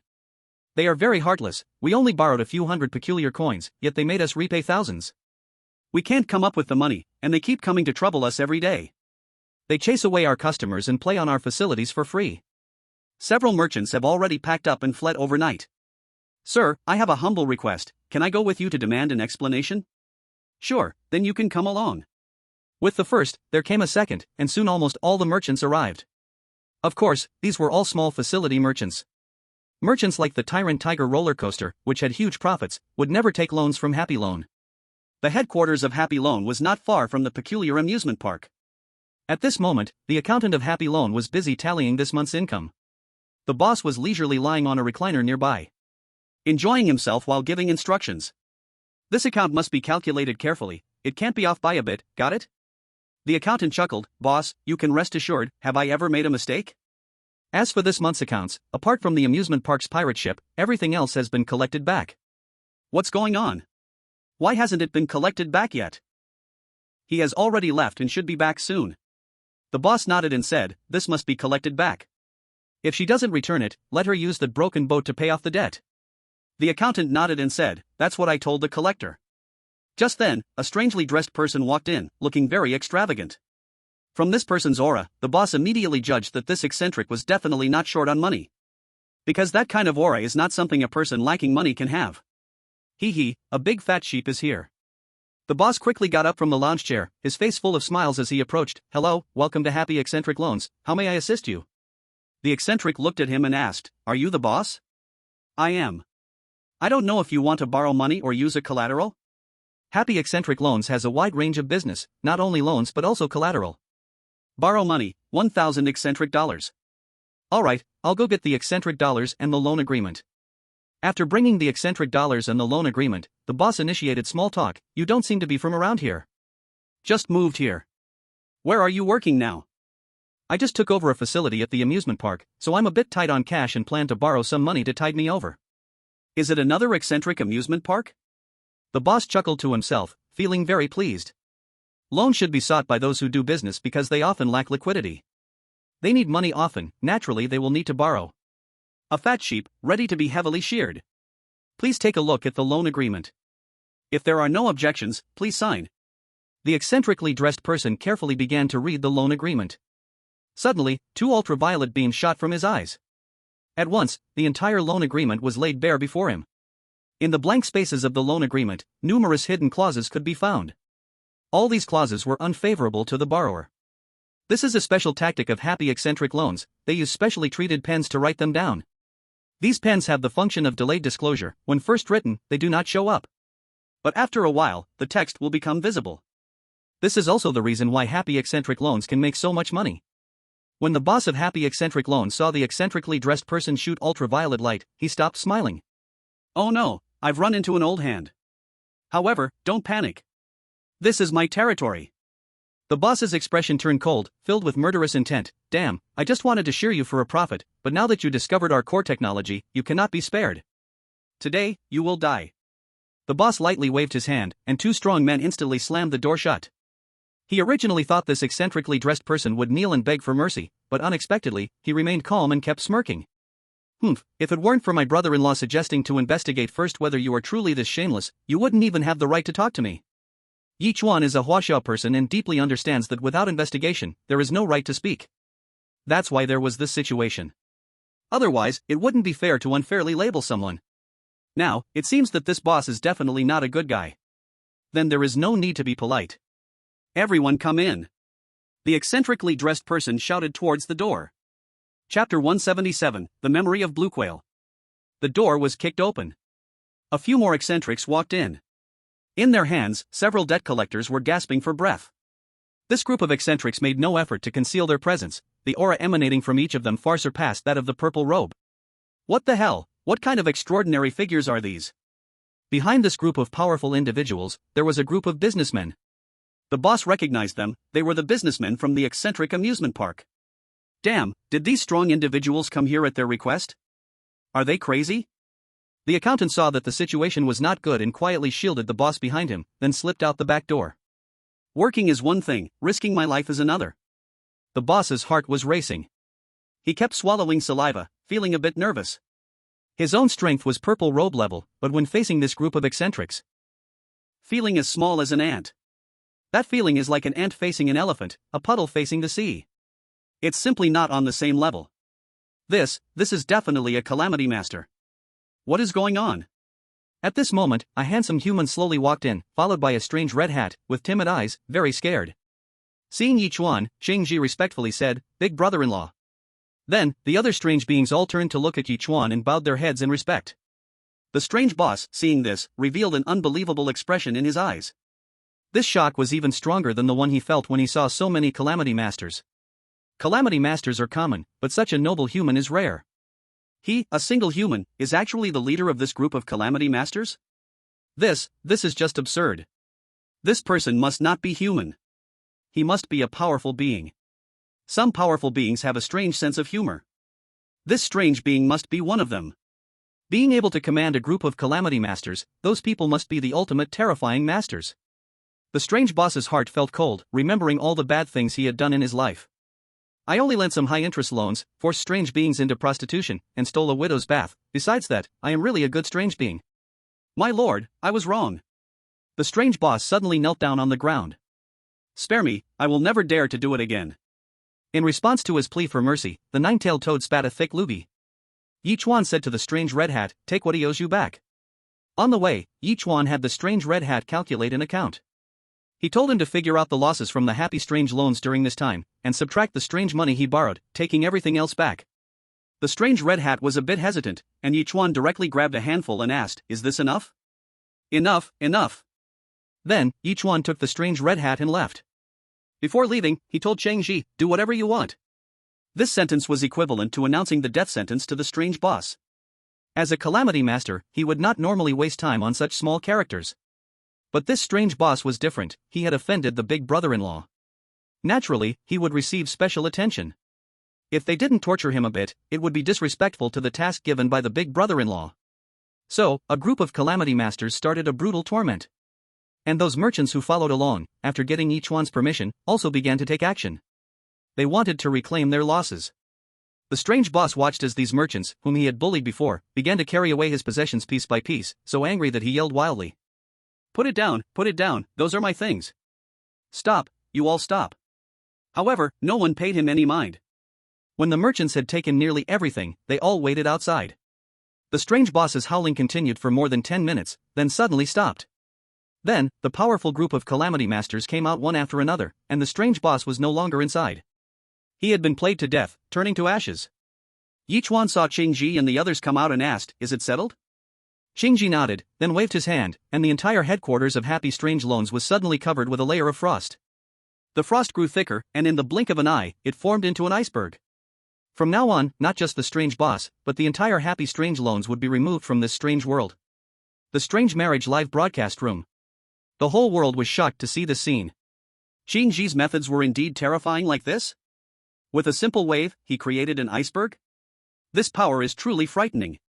Even if the head of the first strange citizen hospital came, he would probably have to avoid his brilliance. Yet, such a powerful character is just a beginner in the Shao organization. How strong would the intermediate members be? How strong are the senior members? Incomprehensibly deep. Foreign spectators are feeling quite uncomfortable. If Ye Chuan is so amazing, won't the future trials be a one-man show? Unlike their worries, the spectators from China are so excited they could explode. Wow, is Qingji a god, then creating an iceberg? I see this iceberg is really solid. If this was given to Lucan, wouldn't it make a fortune? Ah, you're really something. Those merchants who came along were dumbfounded. Their eyes were about to pop out. What kind of strength is this? They had thought they were strong, but they never expected them to be this strong. Is it really that terrifying? If they really fought, wouldn't it be heavenly? The joyful boss of the strange red hat is a purple robe, a tall figure in their eyes. However, just such a powerful entity was turned to dust with a snap of the fingers. No wonder the business of the strange red hat is booming today. It turns out a big character is helping out. They looked at Ye Chuan with awe in their eyes. Although this guy is just a human, this group of strong ones clearly obeyed his commands. In their hearts, they were almost envious to death of the strange red hat for knowing such a big character. Qingji, you're impressive. Are you about to break through? Asked the nine-tailed toad. Qingji nodded and said, I'm almost there. No wonder you're so showy, said the shining man. Qingji chuckled, what is the pursuit of strength for? Isn't it just to show off? If you can't show off, what's the meaning of life? Is it the big sister who made the move? Some people were eager to know what happened next. Green Pheasant spoke. At first, we did not seek help from the big sister's husband. At that time, the XIAO organization was rapidly expanding, and the big sister was busy leading senior members to conquer new territories. We thought, since we can't win, we might as well back out, but Zack didn't seem to want us to leave. He trapped us in the trial with his control over it, picking us off one by one. He waged a guerrilla war, constantly sending cannon fodder to harass us, not letting us rest and recover our forces. When we were too exhausted to fight anymore, that's when he struck. Moreover, he didn't take us all out at once. Instead, he targeted our group members who were the weakest and most drained. Each time, he captured one, then refined them, increasing his own power. When we entered, he was only a mid-level catastrophe being, but as he continued to refine our group members, he quickly broke through to become a high-level catastrophe being. With Zack as a high-level catastrophe being, we were naturally no match for him, becoming sheep for the slaughter. That was when we decided to seek help from the big sister. After receiving the signal, the big sister quickly ended the battle there and rushed over to rescue us. But during the time we waited, more members died, and even our group leader fell prey to Zack. After absorbing the leader, Zack broke through to become a top-tier catastrophe being. When everyone heard top-tier catastrophe being, they all gasped in shock. The value of these words was self-evident. Without the terrifying being of the old master, top-tier catastrophe beings were invincible in the world. Guai Hong Mao shrank his neck. Oh my, is this something a little novice like me can handle? Ye Chuan was also captivated by the tale. Had Shen Zhao ever faced such a terrifying enemy? Was her power really that strong? But why could she not feel that overwhelming aura on her? Was it the legendary simplicity of the ultimate path? Just when they thought the entire army was about to be wiped out, the big sister arrived. Have you ever seen a palm technique descending from the sky? Everyone collectively shook their heads. Green Pheasant's eyes sparked with excitement. I have seen it. When the big sister arrived, a hand descended from the heavens and struck down on Zack fiercely. With that one strike, Zack was turned to dust. Although he had the ability to regenerate continuously, if you destroy his body while also eliminating all his soft tissue, then Zack is truly dead. Just like that, with one palm, the battle ended, and the big sister waved her sleeve and left, saying from afar, "Go back to the organization." A single palm, and a top-tier catastrophe being quietly exited the stage like that? Hearing this, the other members felt envious in their hearts. To witness the unparalleled aura of the big sister was a blessing beyond measure. This was a fortune earned through many years of cultivation. Green Pheasant came back to his senses and continued, "From then on, the place was filled with the big sister's palm energy, becoming a forbidden zone of life. Anyone who stepped foot there would be turned into minced meat." Hiss, hiss, hiss. This is the legendary aftertaste of a person's presence. So terrifying. In the strange live broadcast room, the entire audience of Blue Star listened intently. It felt like a dream, surreal. Everyone was momentarily speechless, unable to find words. Could it be any more awesome? A little cow in a rocket?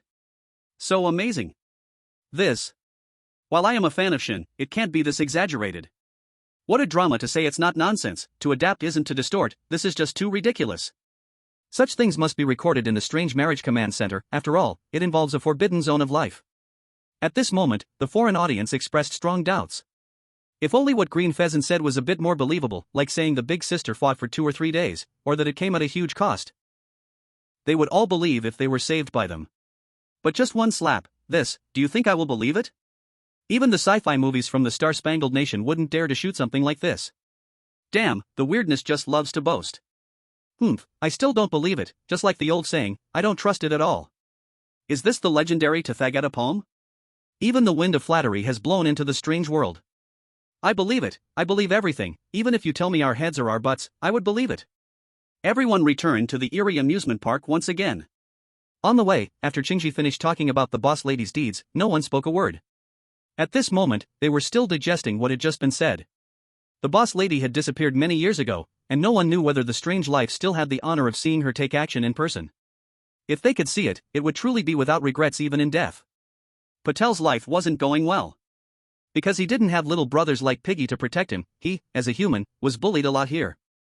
Also, the bumper car he joined was full of mental little weirdos, each one of them acting so arrogantly, shouting at him, and he didn't dare to even fart. Looking at how today was going to end badly, yet he hadn't saved up enough Eerie money to complete the task. Chapter 179, Offering the Family Treasure. Although life was miserable, Patel still found some psychological comfort. That is, Yichuan hadn't seen anyone for a long time. Was it because he gave up on completing the task? Very likely. After all, his pirate ship was really no fun. Thinking of this, Patel felt a slight comfort. If someone so powerful couldn't complete it, then me not completing it would be completely reasonable. But speaking of it, why hasn't the bumper car boss been seen for so long? Damn it, is he really treating me like a donkey to work? Let me watch here while he goes back to sleep peacefully? Damn exploitative weirdness. If that's the case, then I'll teach you a lesson. Patel looked toward the cashier. If he remembered correctly, there was still nearly 100 Eerie money inside. If he took it, even if he didn't complete the task, at least it wouldn't be a total loss. Just as Patel was about to guard and steal, the bumper car boss returned. He was very excited, carrying a box in his hand, the box without a lid, filled with top-quality Hutton Eerie jade. Catch it, hurry up and catch it, I'm exhausted. Patel quickly took it. The bumper car boss said, find a place to put it first, I still have to go to Eerie Red Hat to continue carrying stuff. This time, from the Happy Eerie loan, not only did they recover their previous losses, but they also looted the Happy Eerie loan boss's possessions clean. There was too much stuff, they couldn't carry it all at once, so the clone Eerie also went along. Since his clone was many, he was able to bring it all back in one go, and now it was all stored at Eerie Red Hat. Although all these things belonged to the Happy Eerie loan boss, it was already known who took what, so there was no need to worry about how to divide it. Eerie Red Hat shop? Isn't that the pirate ship? Isn't that the shop where Yichuan is? What does it mean to move things from there? Could it be that the shopkeeper owes this boss a lot of money, so they are using items to pay off the debt? Patel's sense of superiority immediately rose again. Doesn't this mean that in this trial, Yichuan is still not as good as me? Hee, trash. Patel quickly took advantage of the situation and said, that amusement facility, a broken pirate ship, has no meaning at all. And the new guy who came to help today, he's just a good-for-nothing, can't do anything. Business there is bad, I think it's all because of him. He's the kind of person who affects the overall environment. If only that broken Red Hat had half of your insight, that pirate ship wouldn't have fallen to the state it's in now. Patel felt that he really had the art of language. In just a short sentence, it not only belittled the strange Red Hat in Yichuan but also flattered the bumper car owner. Would he, in his happiness, give me a little tip? However, soon Patel realized something was wrong. Hey, why does the atmosphere feel a bit chilly? Upon closer inspection, he saw the bumper car owner glaring at him with a dark expression. You bastard, do you know what you're talking about? Then, the strange owner directly used a wild punch, hammering down on Patel's head. Patel only felt stars in his eyes, the world spinning around him. Immediately, 2 big bruises appeared on his eye socket, and blood started to flow from his nose. Patel was utterly confused. What's happening? Why are they hitting me? Patel felt wronged, thinking if my Pigu was here, I would let his little piglet kill you. But now, with no support, he could only endure. Boss, why did you hit me? Patel felt that he really was in a place where reason was lost. I just said something so perfect, why are you still angry? What kind of rotten fish or stinky shrimp are you to dare speak ill of the strange red hat? And you, friend of the strange red hat's owner, are you even worthy to discuss it? Don't you even look in the mirror to see what you are, how dare you speak wildly? If you want to die, go ahead and crash into something, but if your reckless words drag me down, I'll make you wish you were never born. That gentleman is our great benefactor, saving us from peril, and if you insult him, you are provoking all of us. If I hadn't seen you working hard to attract customers earlier, I would have slapped you to death by now. Alright, just get out of here, don't let me see you again. After that, the bumper car owner threw some coins at Patel. Still in a daze, Patel saw the Ferris wheel owner come over. Hurry, take the treasure up to thank that gentleman. Only then did the bumper car's strange owner lighten his face, quickly looking for his family heirloom. Of course, when he went out, he dragged Patel along, locking the bumper car's door behind him. As for the few little strange spirits, let them play inside for now, after all, at that time, I won't collect their strange money, I believe they will be very happy about it. Watching the bumper car strange owner and Ferris wheel strange owner walk away, Patel finally came back to his senses. What has Ye Chuan done? Why does the strange owner respect him so much? And he even wants to take out family treasures to give to Yichuan? What the hell is going on? Patel, in a daze, took a few coins and prepared to leave. Passing by the pirate ship, he saw a long line forming. But this line wasn't made up of strange tourists, all the strange owners of other attractions were waiting. Each strange owner held a box in their hands. Could it be that all of them have brought their most precious family heirlooms? What crazy thing are they doing? Patel was increasingly baffled by this world. At this moment, Yichuan was also feeling a headache. These strange owners were too polite. He had already made it clear that there was no need for gifts in return since he was primarily helping the strange red hats seek justice. As for them, they were just a side note. My lord, please, you must accept this. My lord, just a little token. My lord, I'll bow to you, please accept it. Little hat, you should also advise the lord. Yeah, little hat, your relationship with the lord is good, if you persuade him, he will definitely listen. The strange red hat had a strange look on her face, little hat? Previously, when this group bullied her and robbed her customers, they didn't have this attitude. The naive strange red had understood a truth.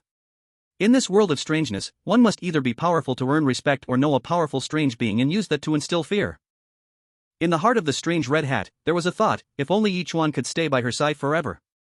However, she also knew that this was simply impossible. Ye Chuan was the brother-in-law, how could he settle down in one place? His future was the stars and the sea. The strange red hat simply couldn't withstand the enthusiastic insistence of the strange bosses. She had no choice but to muster her courage and persuade Ye Chuan. Chapter 180, Going to the Carousel. In the end, Ye Chuan really had no choice but to accept a portion. And this portion wasn't even particularly valuable. As for the others, Ye Chuan refused to take anything. All the merchants had no choice but to leave with their belongings, but they did offer something. They told Ye Chuan that he could bring friends to experience their facilities for free. After they left, Ye Chuan suddenly received a prompt sound from the strange system. It said he had completed the task of restoring a childlike heart. Ye Chuan was stunned. Didn't he have to try all the facilities to regain the childlike heart? Little did he know, restoring a childlike heart wasn't about playing through all the entertainment settings, but about understanding how to help others. The reason for setting such a trial was to ensure that their strange wives could count on these players in times of trouble. Though the main quest was complete, Ye Chuan remembered there were still 3 side quests in this strange amusement park. The first was to get a lifetime pass personally gifted by the strange general manager. This had already been given by the new general manager after the previous strange general manager had been killed. The second was to investigate Happy Weird loans, which had now been erased from the strange world. The third was to uncover the mystery of the stopped carousel. Ye Chuan's eyes lit up with anticipation. In the strange live streaming room, the audience from the Asen country was feeling extremely unbalanced at this moment. Damn! Where is the justice? Patel worked diligently and earnestly at the strange bumper cars, and what happened? He was casually brushed off with a handful of coins by the strange boss. In contrast, Ye Chuan, under the protection of Shen Zhaoyi, could be said to be showered with gifts. Damn, if this were on Blue Star, he would definitely be a big corrupt official. Damn it, one day, when the dragon rises in the waters, I will see the Yangtze River flow backwards. Damn, if all goes well, Yichuan will once again take the top spot in this trial. Why is he always so lucky? Now that he has completed the task and is not leaving, is he here to show off? Wait, he wouldn't be thinking of going to the carousel, would he? Don't be silly, the system already said the difficulty of the carousel is as high as the stars. You have to be really foolish to go there. What do you think the system will reward him with this time? I don't know, but I do know that no matter what the reward is, it has nothing to do with our ASEAN country. Isn't that obvious?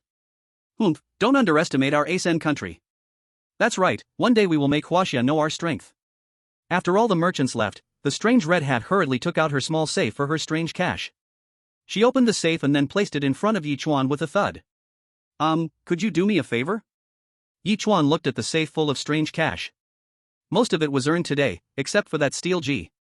What's the matter? The strange red hat whispered, I want to use this money to hire a few of them, to go with me to find my grandmother.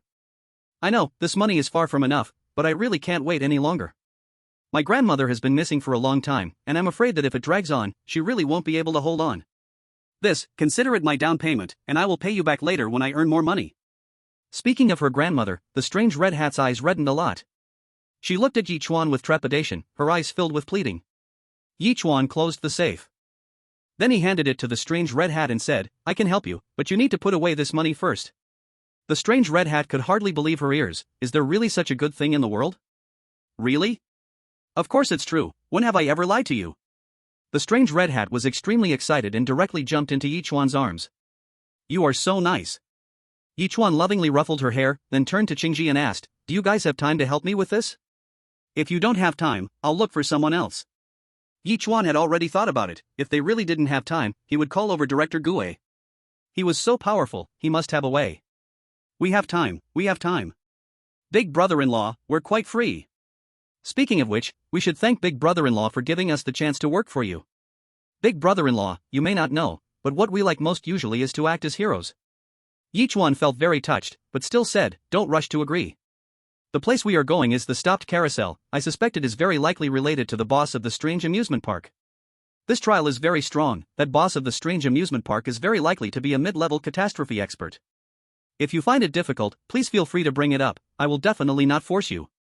These words were originally very ordinary, but hearing this made everyone in the group tear up.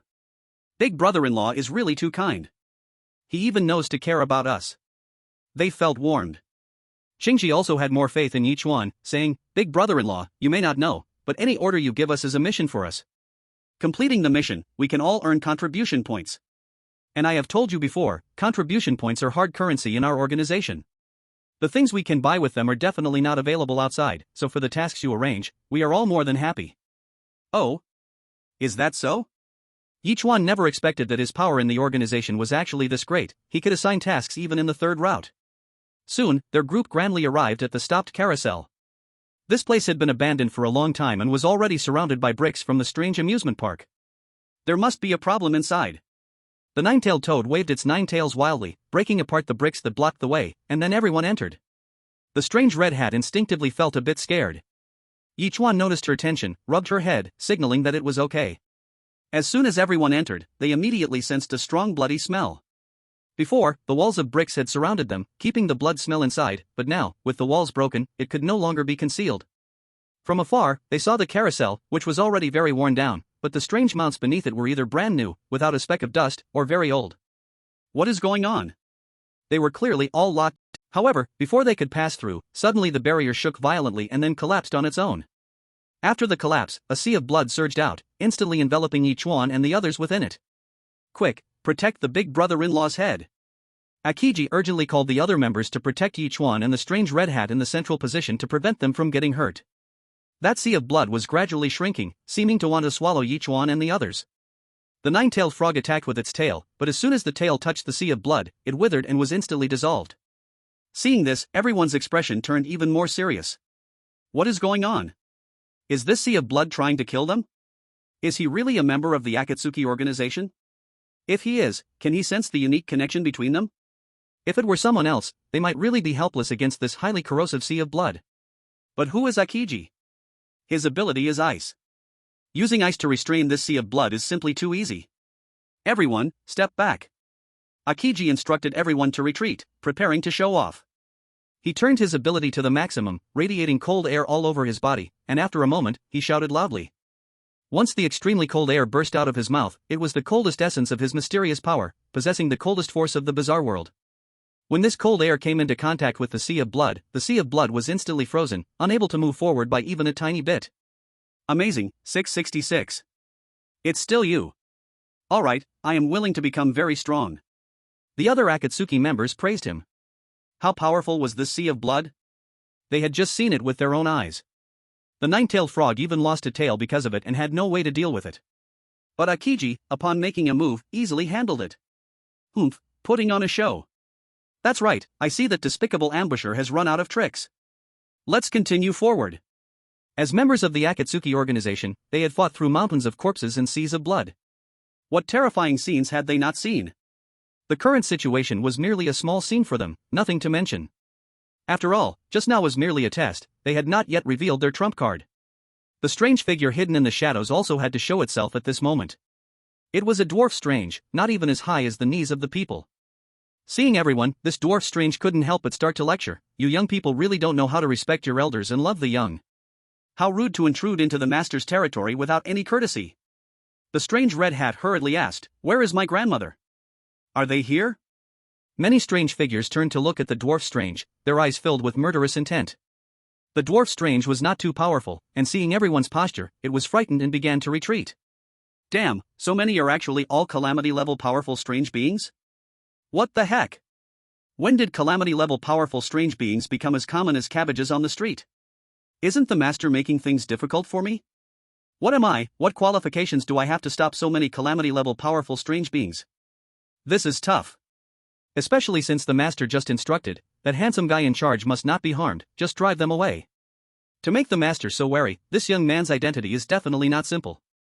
Thinking of this, the dwarf strange took out a flatbread and swallowed it in one bite. This is his ability, the pancake world. As he swallowed the flatbread, the consciousness of everyone and the strange beings in his line of sight felt as if they were being sucked into a black hole vortex.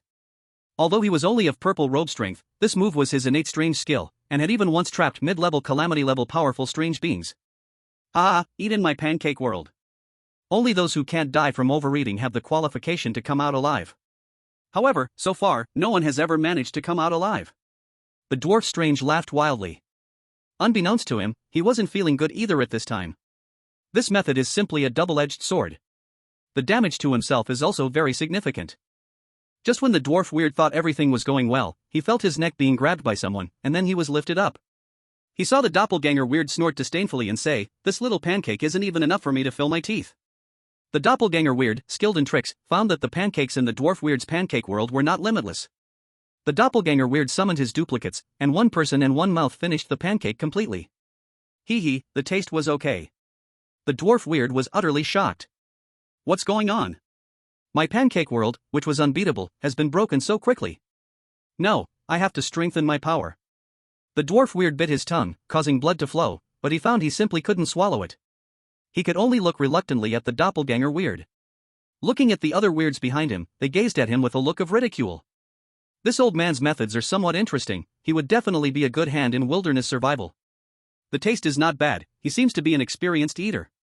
What a pity, he met the doppelganger weird and was just hitting a brick wall. The timid red-capped weird shrank his neck. Clearly frightened. Bang! The doppelganger weird then threw the dwarf weird to the ground. He looked like he was tossing away trash. Cough, cough, cough. The dwarf weird coughed violently. You must not take a step closer, otherwise, I will perish with you. The dwarf weird said fiercely, determined to complete the task assigned by his master, even if it meant death. Otherwise, what awaited him would be worse than death. The many weirds listened to the words of the dwarf weird and were utterly dismissive. Perish together? With you? The nine-tailed toad's furry tail directly wrapped around the dwarf weird and delivered him to its mouth. A little nose guy also wanted to act like a hero? Everyone took a breath and began punching and kicking the dwarf weird, then continued to advance. The dwarf weird cried out in pain, pleading with them not to go in, but it was utterly useless. In the weird live broadcast room, the global audience was speechless. Isn't this dwarf weird just a clown invited by a monkey? His method of dealing with people is just eating pancakes? You would have to be an idiot to come up with such a tactic. At first, everyone thought this merry-go-round might be a dragon's den, but now it seems, it is just like this. If the underlings are so foolish, then the master must be no better. Chapter 182, Dream Weird, Ma Liang. In the weird live broadcast room. Why do I feel it's so dull watching Ye Chuan's livestream? +1. You are not alone. Just too strong and spicy. To be honest, compared to Ye Chuan, I still prefer watching how players from other countries get scared. Soon, everyone broke through the barrier. The dwarf weird had a face full of despair. It's over, I have betrayed my master's trust. I hope my master won't whip me with a small whip. Upon entering the barrier, everyone felt a shift, and then they entered a different space. Is this the sleeve world or the Shumi illusion realm? The sky here was as gloomy as in the weird world, but it was much more prosperous than outside. Traffic was bustling, and voices filled the air, almost like Blue Star. However, if you look closely, you can still see the strange aspects here. Everywhere revealed the weirdness. Tanks have rear-view mirrors. Guns and cannons have eyes. Brother Black's language is understandable. This is too weird. Everyone continued to proceed carefully. Suddenly, another dizzying spin, the world in front of them unexpectedly looked different from before. Here, the tanks no longer have rear-view mirrors. A human-shaped weird seemed to be undergoing an interview, shaking its head non-stop. It was babbling a lot, saying something about who in their family had a place there, and where they had a house. The nine-tailed toad listened for a while, unable to bear it any longer. With a flick of its tongue, it swallowed the chatterbox weird whole. Then, the world before them unexpectedly changed again. Akiji's face grew serious. This is the illusion world. Everything you see here is an illusion. I think I know who the owner of this amusement park is. Phantom Dream Agony. Once a mid-level member of the Akatsuki organization, with a powerful curse tool, the divine brush, that can make anything drawn become reality. Now, we must have entered the world he created. A world he created? Ye Chuan heard this term for the first time. Blue Pheasant nodded and said, when we say a world he created, the only difference from the real world is that here, it's the realm of Phantom Dream Agony. Other than that, it's exactly like the real world. What do you mean? Does that mean if we die here, we actually die? Blue Pheasant nodded and said, not just us, everyone and every phantom you see here were once alive. What? Ye Chuan's pupils shrank. Does that mean these people all died at the hands of Phantom Dream Agony? This made Ye Chuan very angry. If that's the case, wouldn't the Red Hood's grandmother be in great danger? No wonder he was hiding so much, having killed so many people and phantoms, he must have many enemies. Red Hood's eyes suddenly turned red, and she had a bad premonition. Blue Pheasant comforted her, saying, don't worry, there is still a chance.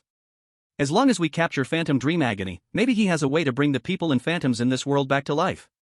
Red Hood remained worried. This was just Blue Pheasant's assumption. At this moment, prompted by Blue Pheasant, the other phantoms remembered. The Phantom Dream Agony you mentioned, is it the one that was expelled from the organization by the Big Sister? That's him. Hiss, that guy was already a powerful mid-level calamity a long time ago, right? So it's that madman. I heard he kept ambushing our Akatsuki members to increase his power, killing many phantoms to absorb their strength. That madman, he wouldn't have become a high-level calamity now, would he? It's not impossible, everyone be careful. Oh no, the intensity has risen. A high-level calamity phantom, even if they teamed up, they wouldn't be a match. Moreover, they were fighting in someone else's dream world, making it even easier for him to handle. Listening to the description of this Phantom Dream Agony, the global audience fell into silence. It's not that Ye Chuan was powerful, but at least he could barely hold his own within an acceptable range before. But now, a high-level calamity phantom has appeared. According to the annoying protagonist Halo, does that mean he will turn danger into fortune this time? And if he really defeats Phantom Dream Agony, how many rewards would he get? My goodness, I can't even dare to think. Is this the child of luck?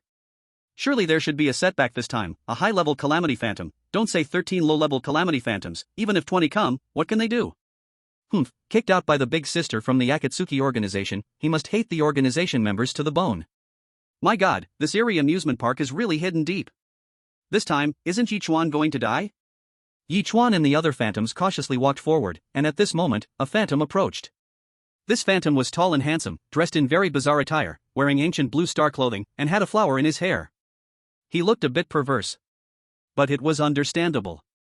After all, those who create art all have a bit of eccentricity. The moment this phantom saw Ye Chuan, he seemed very excited. Buzz! This phantom instantly teleported right in front of Ye Chuan. The speed was so fast that one could hardly react. Blue Pheasant was taken aback and was about to unleash energy, but the next second, he witnessed an action that shocked him for 10,000 years. This phantom actually knelt down in front of Ye Chuan and started banging his head on the ground furiously. Before long, his head was battered and bloody. A crowd of strange beings looked utterly confused. No, what is happening? Illusion Dream wept bitterly, crying and saying, "My lord, I've finally waited for you, thankfully I didn't give up. I have truly realized my mistakes, please speak to the big sister head, can you let me return to the Shao organization?" What on earth? Return to the Shao organization? Everyone was stunned. No, big brother, you made such a big fuss, just to return to the Shao organization? Who exactly is in the Shao organization? Viewers worldwide were numb at this moment. Is this Ma Liang really a high-level anomaly? You made such a grand entrance, with barriers and servants blocking the way, after several scene changes, only to kneel like this? Where is your dignity as a high-level disaster anomaly? Akiji and others did not speak, only looking at Ye Chuan, curious about what decision he would make. In fact, they were also feeling very complicated inside. On one hand, they naturally didn't want to fight. They were merely low-level disaster anomalies, not at all the match for someone like Ma Liang, a high-level disaster anomaly. However, if they truly forgave him, the big sister head would absolutely not agree. This kind of anomaly returning to the Shao organization would surely be a burden.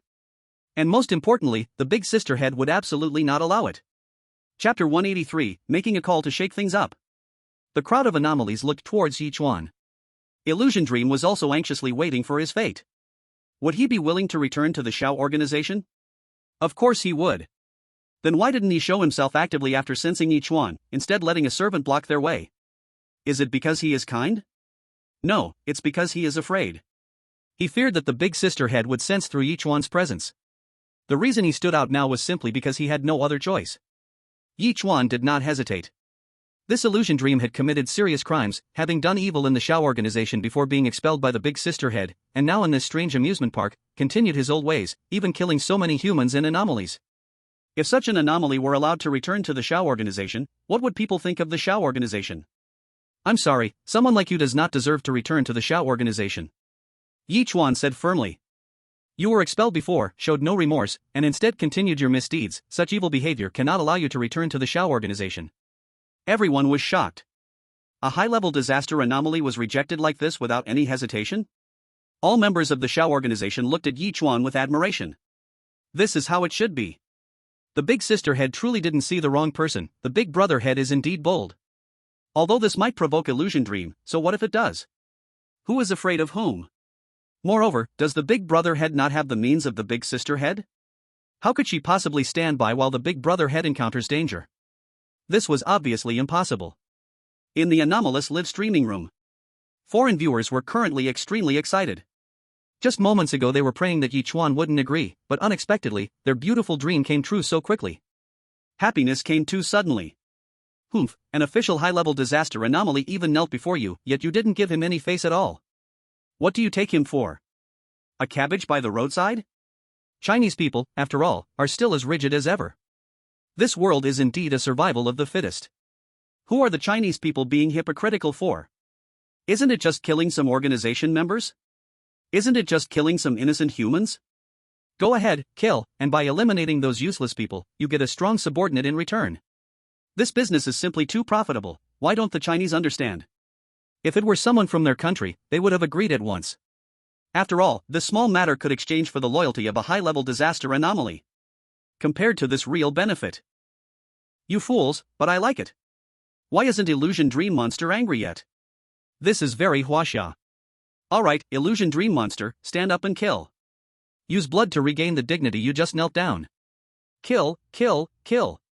Sure enough, after hearing Ye Chuan's refusal, Illusion Dream Monster's expression instantly turned cold.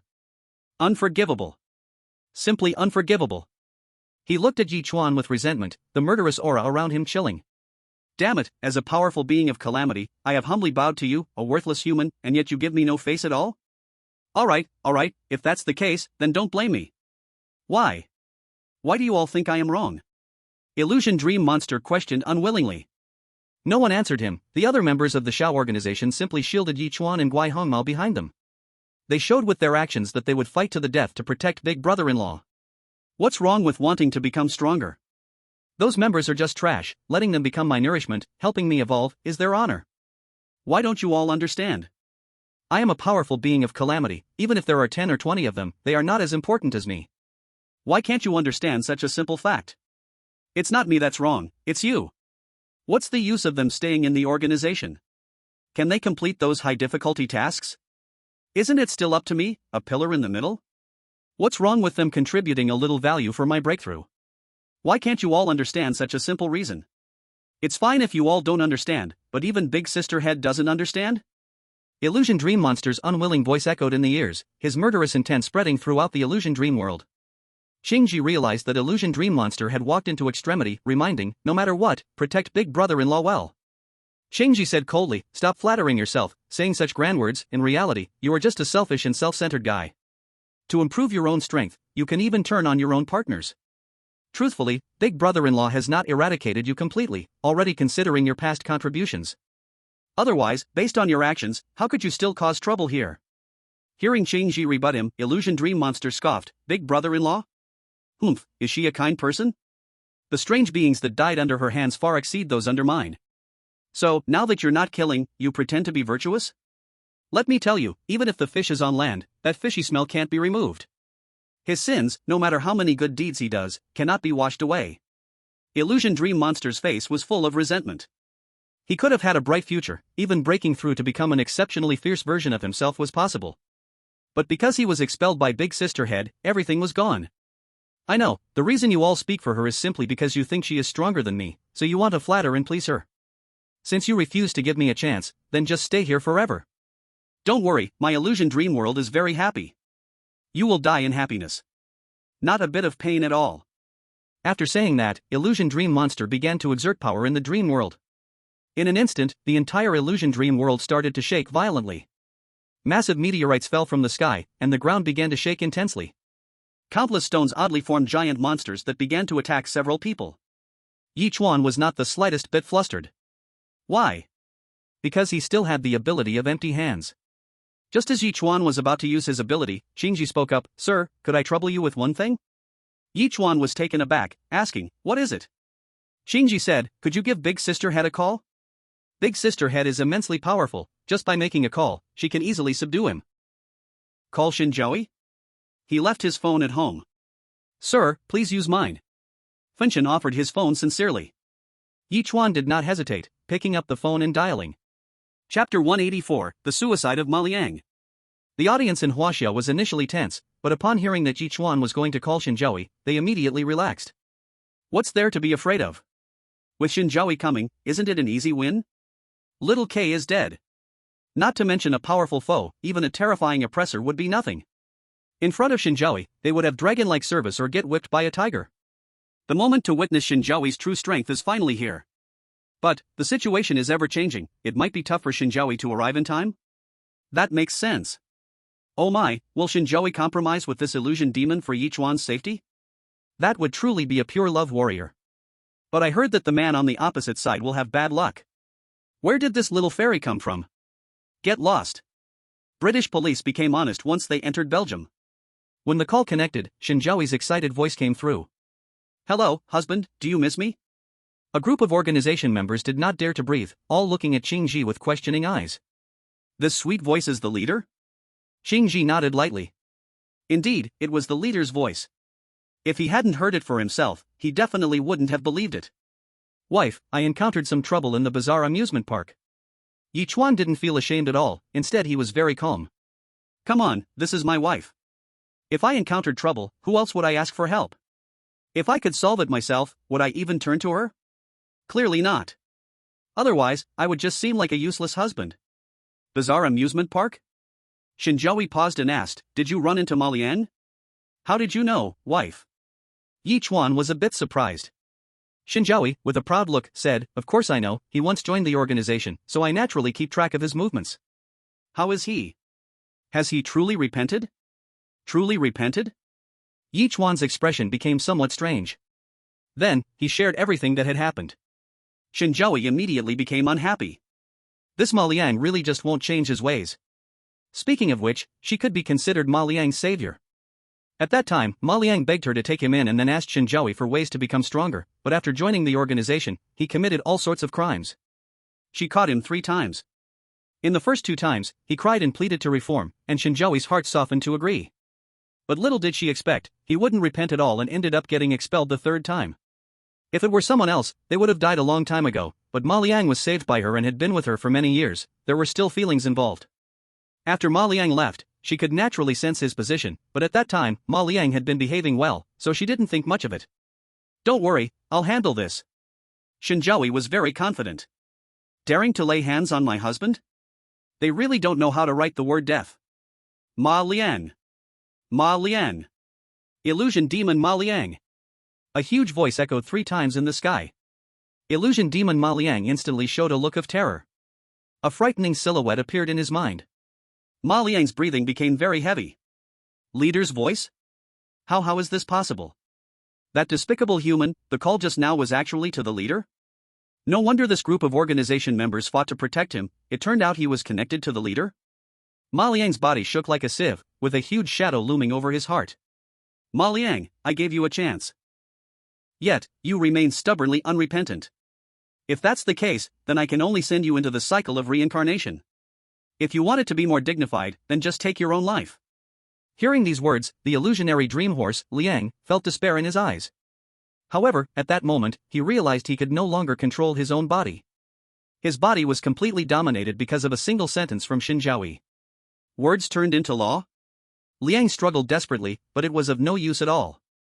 Endless fear made his whole body go cold in an instant. A hint of regret surfaced in his heart. Crap, had I known it would be this way, I would have run away. But it was all too late. The illusionary dream horse, Liang, smashed his own skull with one slap. A once powerful being met its end just like that. When the global audience saw Liang die this way, they were all shocked. Was it so hasty? Shen Zhaoyi killed with such ease, simplicity, and joy? Did a single sentence just end a person's life? What kind of miraculous ability is this?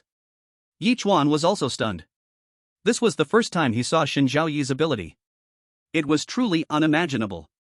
Just by saying over the phone, just kill yourself, this powerful being did just that? Ye Chuan was over the moon. His wife was truly amazing plus. Having such a wife brings so much security. Now that Liang was dead, it was time to find the strange red hat's grandmother. At the side, Shang Ji had become accustomed to the descending palm technique.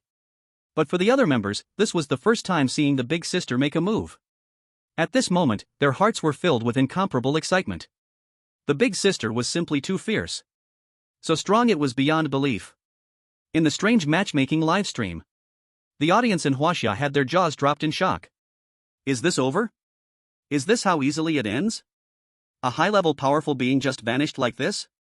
Oh my, that's too impressive. Wait, I thought there was supposed to be an epic battle, I was just eating a skewer. Oh no, what's this? I just ordered beer and chicken, and now it's all done. What did I even miss? I just went to the bathroom, and it was over. Bro, you don't know what you just missed. Just wait and regret it. After Liang's death, the powerful strange amusement park became a headless trial. At that moment, the voice of the strange system rang out. Ye Chuan is next in line to inherit the strange amusement park. The strange amusement park becomes a unified trial ground for Huaxia. Ye Chuan was stunned. What? I became the owner of this amusement park? But I haven't even participated in work yet, I have no management experience at all. What if I step down and let someone else take over? The moment this thought arose, Ye Chuan dismissed it. Let's not kid around. If I step down, can this amusement park still be our unified trial ground for Huaxia? For the sake of my fellow Huaxia people, I'll take this loss. Just then, the strange red hat suddenly shouted. Grandma! On the spinning carousel, a grey wolf's mount appeared, and out came the strange red hat's grandmother. However, her condition was extremely poor. She was on the brink of collapse. Chapter 185, Strange Witch Black Lotus. The strange red hat was anxious, running in circles in place. This is bad, Grandma is going to die. But she was just anxiously pacing, with no way to help. At that moment, Qingji took out a green pill from her bosom, the pill radiating a rich life energy. Quick, give this to your grandmother, after taking this, she'll be fully revived. When they saw this pill, a member from Shao organization gasped. You're willing to bring out such a pill? Oh my god, this is a life-saving thing. No matter how severe the injury, as long as there's still a breath left, it can bring someone back from the dead. This is too. The nine-tailed toad wanted to say it's too wasteful. After all, in their eyes, the strange red hat's grandmother was just a worthless oddity, having no practical value at all. To give her this pill was simply a waste of precious resources. Xingji smiled and shook his head, saying, "It's fine, isn't the elixir meant to be eaten?" My gosh, Xingji is such a trickster for fun? Don't talk nonsense. He is as cold as his trickster abilities. The red hat didn't immediately take the elixir but looked at Ye Chuan instead. She knew that if it weren't for Ye Chuan, Xingji would never have brought out this elixir. Ye Chuan thought this was just an ordinary elixir, but upon hearing the nine-tailed frog's words, he instantly realized its preciousness. This Xingji is a remarkable person. Isn't he generous? Ye Chuan nodded at the red hat. With Ye Chuan's approval, the red hat carefully took it. Just as the red hat was about to feed the elixir to her grandmother, Ye Chuan suddenly called to stop.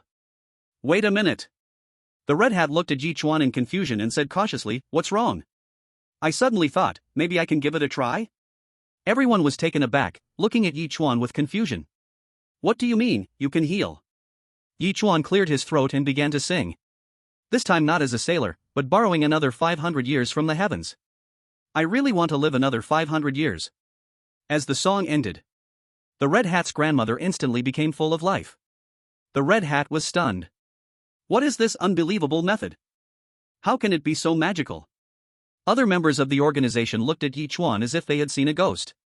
Wait, you are a human, this strong, is that even right? How does it feel like your methods are even more powerful than ours, the tricksters? The red hat never expected that Ye Chuan's voice could not only help his pirate ship earn revenue but also heal? The trick grandmother was completely awake and saw the red hat, in disbelief. Little red hat, is that you, my little red hat? Grandma, it's me. The red hat immediately threw herself into her grandmother's arms. The two embraced and wept.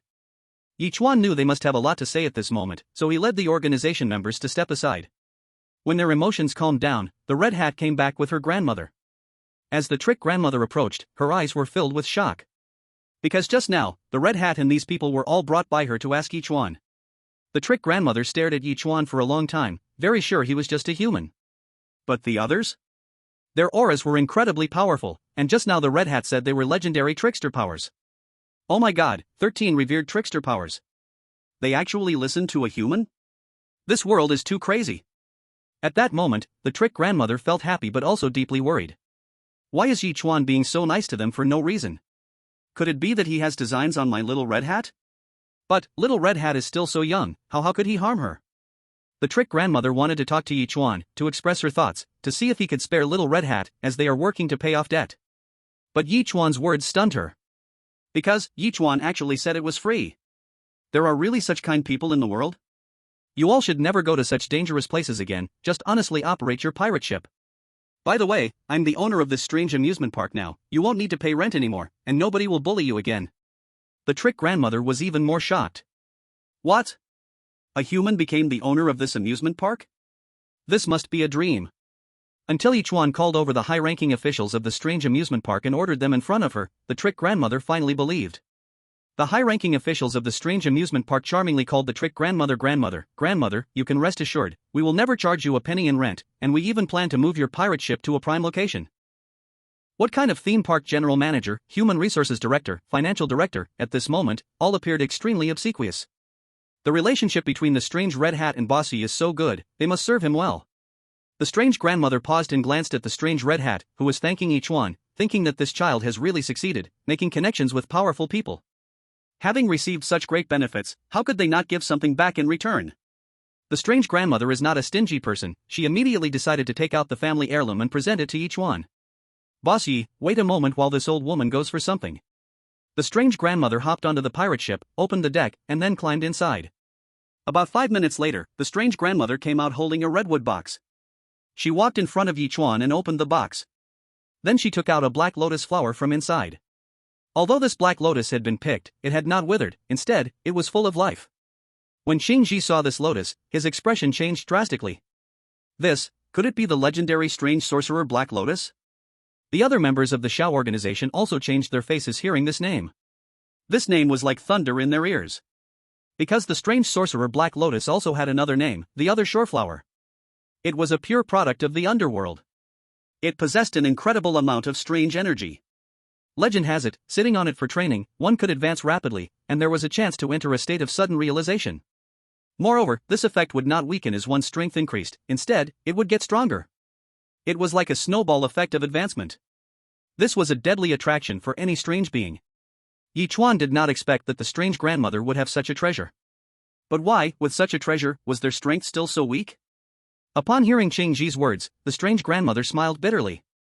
You only talk about the benefits of the strange sorcerer Black Lotus, but you don't know how terrifying its side effects are. When these words were spoken, everyone was extremely puzzled. The strange sorcerer Black Lotus actually had side effects? They had never heard of that. Chapter 186, All Our Friends Space. The strange grandmother slowly began to speak. Only when the strange Black Lotus recognizes your strength will it have miraculous effects. If it does not recognize you, you will suffer a backlash. Back then, my old man was also not strong enough, and in the end, he turned to ashes. The strange ones did not seem moved by this. After all, the strange grandmother's strength was low, and her man's strength was naturally not strong either. However, the strange grandmother seemed to see their thoughts and spoke again. At that time, my old man was a mid-level tribulation powerful strange. As soon as this was said, everyone gasped. A mid-level tribulation powerful strange? So strong? And still turned to dust? They looked at the strange Black Lotus with much changed expressions. Incredibly serious. Among so many people, a mid-level tribulation powerful strange could be considered the strongest, right?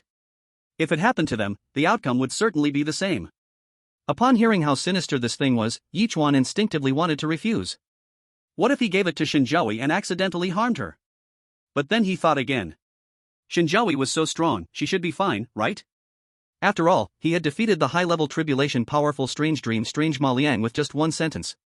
With such power, she should be more than enough to handle a strange Black Lotus.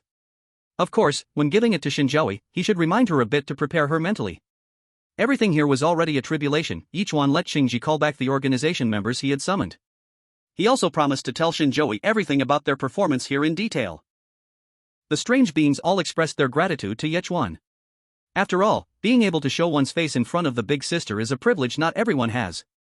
Green Turn refused to leave until Ye Chuan did. In order to keep in touch with the strange red hat frequently, Ye Chuan took out the phone bug that Shen Zhaoyi had given him and gifted one to her. Shen Zhaoyi had many of these phone bugs. Every time Ye Chuan went to a trial, he made lots of friends. To ensure that Ye Chuan could have his friends in this strange world, Shen Zhaoyi gave him many phone bugs to carry around. This way, whenever Ye Chuan made a new friend, he could give out a phone bug and stay in contact anytime. After giving the phone bug to the strange red hat, Ye Chuan pulled her into a phone space. This space was very magical. Anyone pulled in by Ye Chuan could project a strand of their thoughts to speak at any time, anywhere. And the thoughts left by other members would also receive messages instantly. If someone happened to be bored, they could chat together. In this special space, all were strange beings that Ye Chuan knew. Besides Shen Zhaoyi, there were also the strange principal, the strange dean, Tang Buku, Old Mo, and so on. Of course, now there were two more in this space. The strange red hat and Green Turn. The strange red hat looked at the phone bug in disbelief. This phone bug was quite expensive. Even if their pirate ship was full every day, it would take 3 years of saving without eating or drinking to buy one. And yet, Ye Chuan just casually gifted one away. This was too impressive. Moreover, in this space, why did everyone feel so strong? The principal of Lingtu Strange High School? The dean of the world's first strange citizen hospital? The transformed Tang Buku? Old Mo, the owner of the Red Romance Bathhouse? Compared to these tasks, I feel so normal. Chapter 187, We Are All Family. The strange red hat was so scared that she wanted to retreat. There's a saying that goes well, don't force yourself into a different circle, and the strange red hat felt like she had entered a circle she couldn't fit into. Should I leave? She carefully looked at Ye Chuan. Ye Chuan gave her a reassuring look and said, don't be shy, everyone here is my friend. Now that you are my friend, that naturally makes you their friend, too.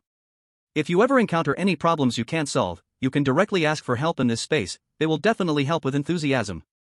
To put the strange red hat at ease, Ye Chuan decided to introduce her to everyone. Gather around, everyone, gather. All the strange beings immediately focused. Everyone, this is the strange red hat, also my good friend. She is a bit timid, so please don't bully her. If the strange red hat needs your help, please lend a hand as much as you can because we are a loving family. Hearing Ye Chuan's words, the strange red hat's heart nearly jumped out. Wait, is it that direct? I wasn't prepared at all. The strange beings were very supportive of Ye Chuan, eagerly responding. Oh, the manager's words are like a divine decree for us at the Red Romance Bathhouse. Don't worry, if the strange red hat encounters difficulties, we will certainly do our best. By the way, manager, when do you have time to come back? We have been making quite a profit recently. I am eager to give you the strange currency. The principal of Lingtu Strange High School glanced at the strange red hat and said, You're not that old, little friend. Are you interested in coming to our school to enhance your strange outlook on life? Don't worry, as long as you come, it will all be free. Tang Buku was very excited because before the strange red hat came in, he was the weakest. But now, not anymore. Welcome, welcome, strange red hat. From now on, you'll be the little sister of this space. Come on, quickly call me brother, and let me hear it. The strange hospital's strange director, Tang San, scolded, Don't be rude, show some respect to Lord Yichuan. Got it, old man. You can tell that their father-son relationship is quite harmonious now. Akiji remained cold as ever. Yes, big brother-in-law. Yichuan looked at the lively group chat and felt very happy. This feeling, it really feels like returning to Blue Star. Then, Yichuan encouraged Gue Hongmao to speak. Gue Hongmao nervously said, Hello, everyone, I am Gue Hongmao, please take care of me. Welcome, welcome, warmly welcome. Throw flowers, throw flowers. Clap, clap, clap. Seeing this, the Chinese audience and the weird livestream was stunned. Wait, other people's trials are life and death, but Yichuan's trial is to make connections? Not only does he complete every trial smoothly, but he can even make connections. And the connections he's making are with big shots. There are so few purple robes, and everyone starts as an expert in calamity. What the heck, is this a QQ group for the strange world? I have a question, is this space paid? Big Bold, who are you implying? Never thought I'd see a group chat in the weird livestream. Damn, I really want to join. If I could join this space, I'd die without regrets. Hee hee, what's this, drinking like this over a few dishes? Exactly. Stop bragging, go eat some more food. At this moment, an alternative viewpoint raised by a comment instantly sparked a hot discussion. Everyone, don't be fooled by the appearance. This is not a space for chatting with friends. This is clearly a place for Yichuan to build his own power. Damn, after you said that, it really makes sense. It makes too much sense. The people in this space are either Yichuan's employees or people who have received favors from him. If Yichuan needs help in the future, wouldn't he just have to call and everyone would come running? Damn, humans established organizations in the strange world, so won't Chinese people be able to directly rely on them in the future? Born in China, I am very honored. The Chinese audience never imagined that their fate would be rewritten by Yichuan. In an instant, a massive immigration craze swept across Blue Star, and everyone wanted to apply for a Chinese passport. However, Chinese passports have always been the hardest to get in Blue Star, and these people were destined to return empty-handed. However, some grandsons saw the business opportunity in this. Using the blessings of their ancestors and through connections, they began to handle these black market operations. The trial was over. Yichuan left the strange amusement park and returned to the happy community. As soon as he returned, the system prompt sounded. Mission completed, successfully retrieved the heart of a child. This is done? Yichuan was stunned. After all, he hadn't even played through any of the rides in the strange amusement park except for the pirate ship. Does that mean, completing the mission isn't about beating the amusement park? Yichuan recalled his actions after entering the strange amusement park. It seemed like he hadn't done anything except help others. Could it be that learning to help others was the true heart of a child? No way, this is the strange world. Could it really be trying to create a loving, harmonious strange world? Detected that the player possesses the strange witch's black lotus, rewarding. The player may choose one of the following rewards. Reward 1, Super Invincible Titanium Alloy Strange Sea Dog Kidney. Reward 2, Strange True Knowledge Glasses. Reward 3, 3 Lives, 3 Worlds, 10 Miles of Peach Blossoms. These rewards all look good, Yichuan wanted them all. But unfortunately, the damn strange system only let him choose one. This made Yichuan hesitate. So many rewards, which one should he choose? The Titanium Alloy Strange Sea Dog Kidney was incredibly powerful. If chosen, even sitting for 10 years would be non-stop. Moreover, if this was selected, after successfully conquering the strange wife, he could bring it back to Blue Star and start mass production. Of course, the effect wouldn't be as good, only 1/12 of the effect it had in the strange world. It means a perpetual motion that lasts at most a month, 30 days. A true perpetual motion machine, considered a must-have for men. One can imagine, this is definitely the ultimate dream of every man on Blue Star, and once it's mass-produced, people will sell anything to get it. It will surely replace things like houses and cars. For anyone wanting to get married, the essential condition will be owning a titanium alloy weird sea dog kidney. After all, this concerns future happiness. Ye Chuan thought for a moment, then gave up on this reward. Why? Because he was already quite powerful and didn't need it at all. Having it would just be a bonus, but not having it wouldn't affect his ability to show his strength. His gaze turned to the second reward, the weird truth-seeing glasses. The power of these glasses lies in their ability to see through people's hearts and deceit, ignore any lies, and even predict good or bad fortune. They can be said to be the essential choice for both home and travel. It sounded pretty good, but the problem was, Yichuan wasn't afraid of anything. Competing with strength, competing with connections, did he fear anything? So, Yichuan looked at the third reward. This reward, just by its name, sounded pretty weak. Chapter 189, Task Redistribution. This 3 lifetimes, 10 miles of peach blossom, also called true love flower. It blooms once every 30 years, bears fruit once every 30 years, and each time it bears 3 fruits. Each fruit has the ability to grant wishes. However, it comes with a side effect when granting wishes.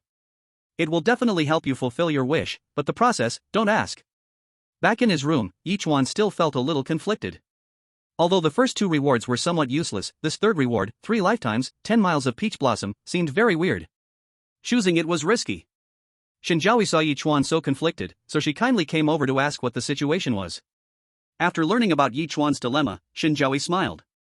Because there was absolutely no need to be conflicted. These 3 things were all created by her, and the rules of use were set by her as well. Even if Yichuan chose the 3 lifetimes, 10 miles of peach blossom to make a wish, she could erase all the side effects with a single thought. Hubby, just follow your heart, pick whatever you want. Yichuan saw how confident Shen Zhaoyi was, and thought about her power, so he stopped being conflicted. He directly chose the 3 lifetimes, 10 miles of peach blossom. As soon as Yichuan made his choice, a peach tree appeared in the living room. It's true, the peach tree actually added a nice vibe to the living room. Yichuan moved the peach tree to a place where it wouldn't be in the way, then took out the strange red hat and gave it to his weird witch, Black Lotus. Wife, I'm giving this to you. At that moment, the weird marriage live stream room went into a frenzy again. It seemed like every time a task ended, it would stir up a lively discussion. The previous expert jumped out again. Everyone, I was careless before, I didn't research thoroughly enough, Shen Zhaoyi's current situation needs to be re-evaluated. I previously thought she had suffered serious internal injuries and her strength had declined, but now it seems that's not the case. From my deeper analysis, she should have been sealed by some even stronger anomaly, and her current strength should still be at the level of a senior catastrophe level anomaly. This Shao organization should have been created by her before she was sealed. However, she's indeed strong, but definitely not as strong as the Qingji anomaly claimed. That was definitely a deliberate exaggeration. From this performance, she's already reached her limit, and her future performance will never exceed this. I'll say it here, Shen Zhaoyi is done for. If anyone disagrees, come argue. The Chinese audience immediately started to scold. Stop spouting nonsense here. Yeah, does Shen Zhaoyi even need to brag? What this expert says makes sense, we support it nationwide in ASEAN country. Exactly, this is a real expert. Piglet, hurry up and break through. Suppress Shen Zhaoyi. The pig is invincible in the world. The audience from ASEAN country was shouting very fiercely, while the Huaxia audience was already too lazy to argue with them. Seeing this group from ASEAN slandering Shen Zhaoyi, the Japanese couldn't stand it any longer and jumped in to argue. In the end, both sides went from online disputes to offline confrontations, and it was only when their star-striped country father stepped in to mediate that the situation was de-escalated. Yichuan and Shen Zhaoyi happily lived for another half-month. During this month, Yichuan checked the energy of the phone bug every day, and it still wasn't fully charged, but it was just 1 bar away. It's coming soon I can talk to Teacher Shen. Yichuan was getting a bit impatient. One day, while Yichuan was eating in the living room, suddenly an Eerie system assigned a task. Chapter 190, the 19th layer of hell. Do you want status? Do you want power? Do you want to stand above others? If you want these, then come to the 19th layer of the Eerie Hell. Here, you will have a chance to gain an official position, even becoming the lord of the 19th layer of hell. Even the king of hell from the 11th hall is not a dream. In the 19th layer of hell, your dream investor welcomes every dreamer. Task reward, based on the position obtained by the player, the Eerie matching system will provide corresponding rewards. After hearing the introduction, Ye Chuan was momentarily stunned. The 19th layer of hell? There is still this layer? Is it a newly constructed one? It seems that hell has been quite busy recently. This task can be said to be the most complicated one Ye Chuan has encountered since participating in the Eerie tasks. The trial grounds are no longer the previous school or hospital but an entire layer of hell. Undoubtedly, the rewards must be incredibly rich. Of course, the danger level must also increase accordingly.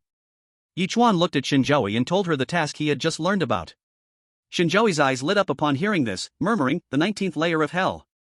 Are they finally unable to resist selecting a new layer lord? Honey, wait a moment. After saying that, Shen Zhaoyi got up and returned to the room.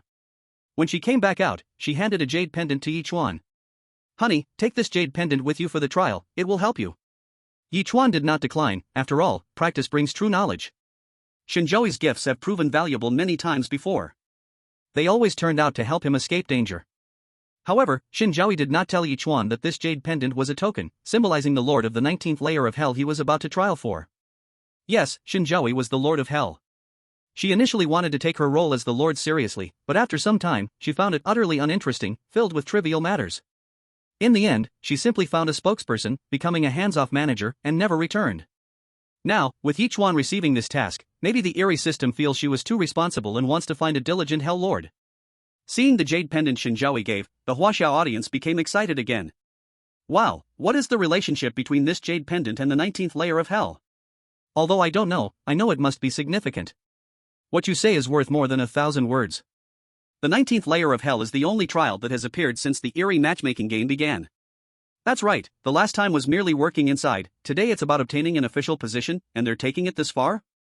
Oh my god, there are rumors that this 19th layer of hell has a connection with the 18th layer of hell on our blue star.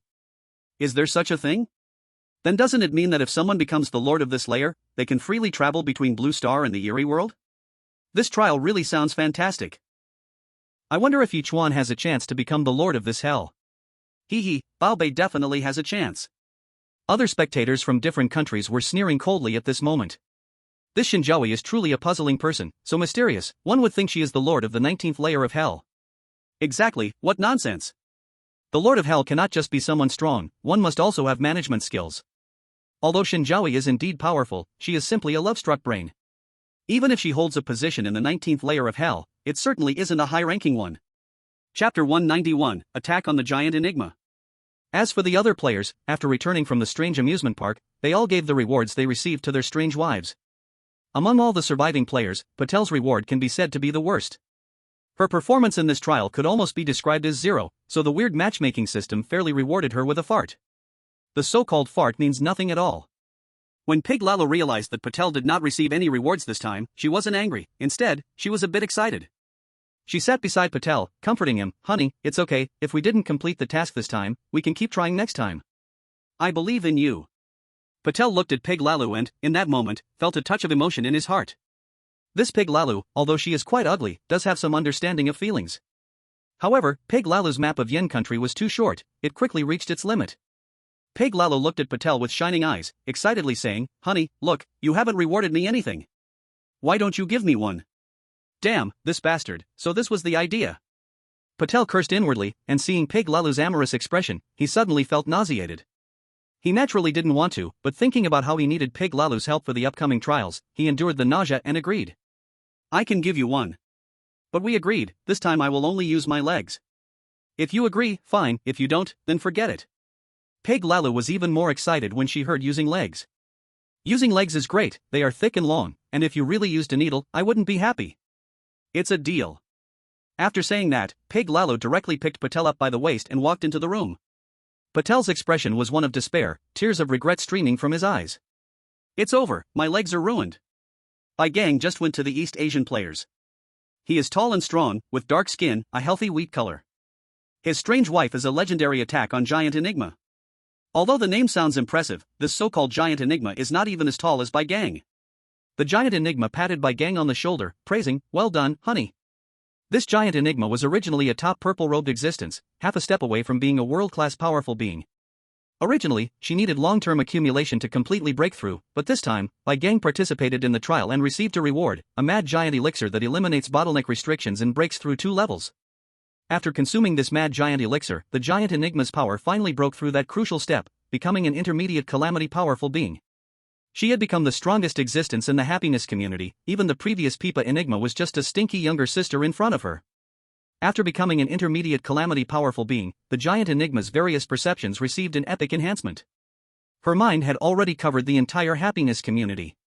Of course, her key perception was Shen Zhaoyi. She could sense that Shen Zhaoyi was very powerful but extremely low-key.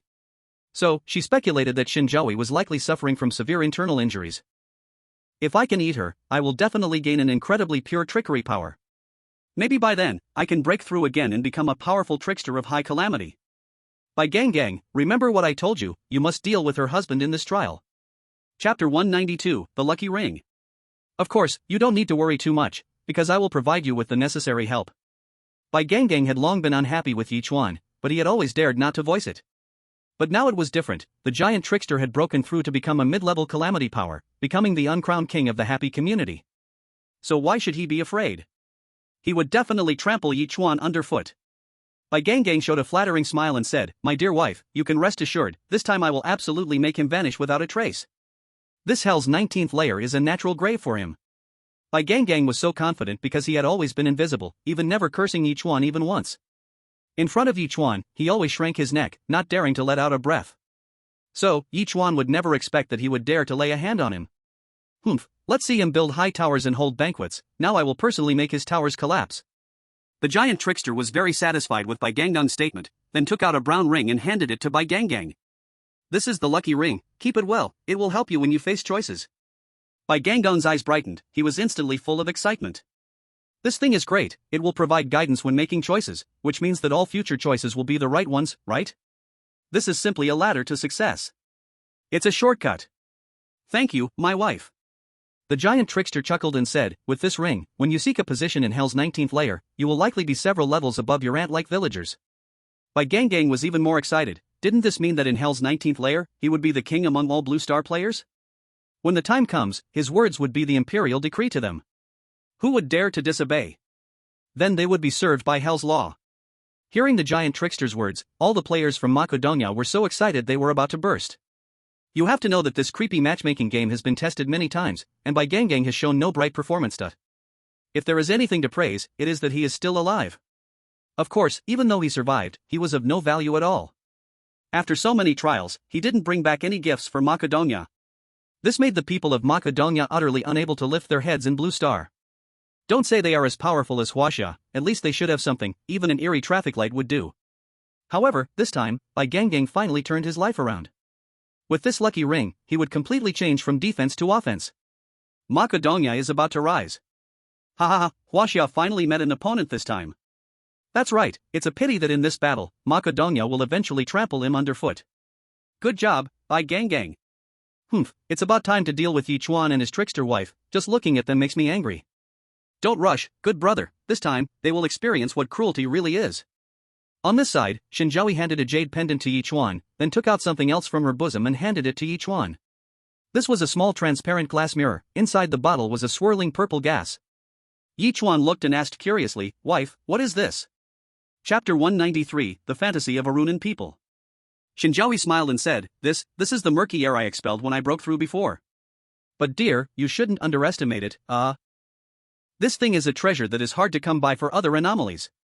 Anyway, you absolutely cannot smell it yourself, but you can give it to your friends, or if you've really obtained a position in the 19th level of hell, you can use it to reward your subordinates. This is the first time Ye Chuan has heard the phrase good thing from Shen Zhaoyi's mouth. In the past, when Shen Zhaoyi gave things, she never introduced them so in detail. The reason she is being so detailed this time, besides worrying that Ye Chuan might misuse it, is that this thing really is a good thing. Hearing Shen Zhaoyi's introduction, the Chinese audience's expressions were extremely strange and wonderful at this moment. Wait, sister, you just said this is turbid air, how can it be a good thing? So, because it looks pretty, you can do whatever you want with it? Could it be like the beautiful little fragrance in the real world? Even though it is turbid air, just because it came from you, it suddenly has value? It seems, there's a bit of reason to that. And when we think back to how Shen Zhaoyi dealt with the owner of the Eerie amusement park, Ma Liang, with her effortless command over words, there's nothing impossible about this. My god, I blindly guessed that this wisp of turbid air from Shen Zhaoyi has the power to break through realms. No, the vision is too small. I guess that besides breaking through realms, it could completely change an anomaly's qualifications. It's terrifying. How could something good fall from the sky? The bigger the benefit, the bigger the risk. I'm afraid that if one absorbs this wisp of turbid air, they'll become a puppet controlled by Shen Zhaoyi. So what? Shen Zhaoyi is so beautiful. Even if I don't absorb the turbid air, I'd still willingly be her dog. What a good deal. Then I'll call her mom. No, it's Junior Wang. Seeing what Shen Zhaoyi gave, the people from the A3 country naturally couldn't help but laugh. He, I see Shen Zhaoyi must be like a plastic bag, really good at packing things. Right, a jade pendant picked up from somewhere, and a turbid heir she knows herself as turbid, and yet she calls it a treasure? I think Shen Zhaoyi is out of tricks. She has nothing better to offer, so she's trying to fool this Chinese person with some trash. Exactly, great minds think alike. Then this time, it's the best chance for our A3 country. Yes, this time, Jululu really gave us a big help by giving Patel a pair of underwear that allows cheating. It will definitely help Patel get a satisfying position in the 19th level of hell. Just thinking about Patel punishing the Chinese rats after getting the position excites me. Then we can use Ye Chuan, this smelly old rat, to threaten China, and make them open the king's visa. Then we can form a group and go to China to become the upper class. I'll go poop in the moat of their capital. Too small, brother, think bigger, of course we need to poop on every inch of land in China. Seeing the comments from the A3 country, the Chinese audience was not at all angry. These dear people, really, they can daydream all they want. Open the king's visa? Open your grandma's legs. And Patel wants to mess with our emperor Ye Tian? What a toad yawning, such big talk. Ye Tian emperor, this time, let's crush this cockroach from A3 country severely.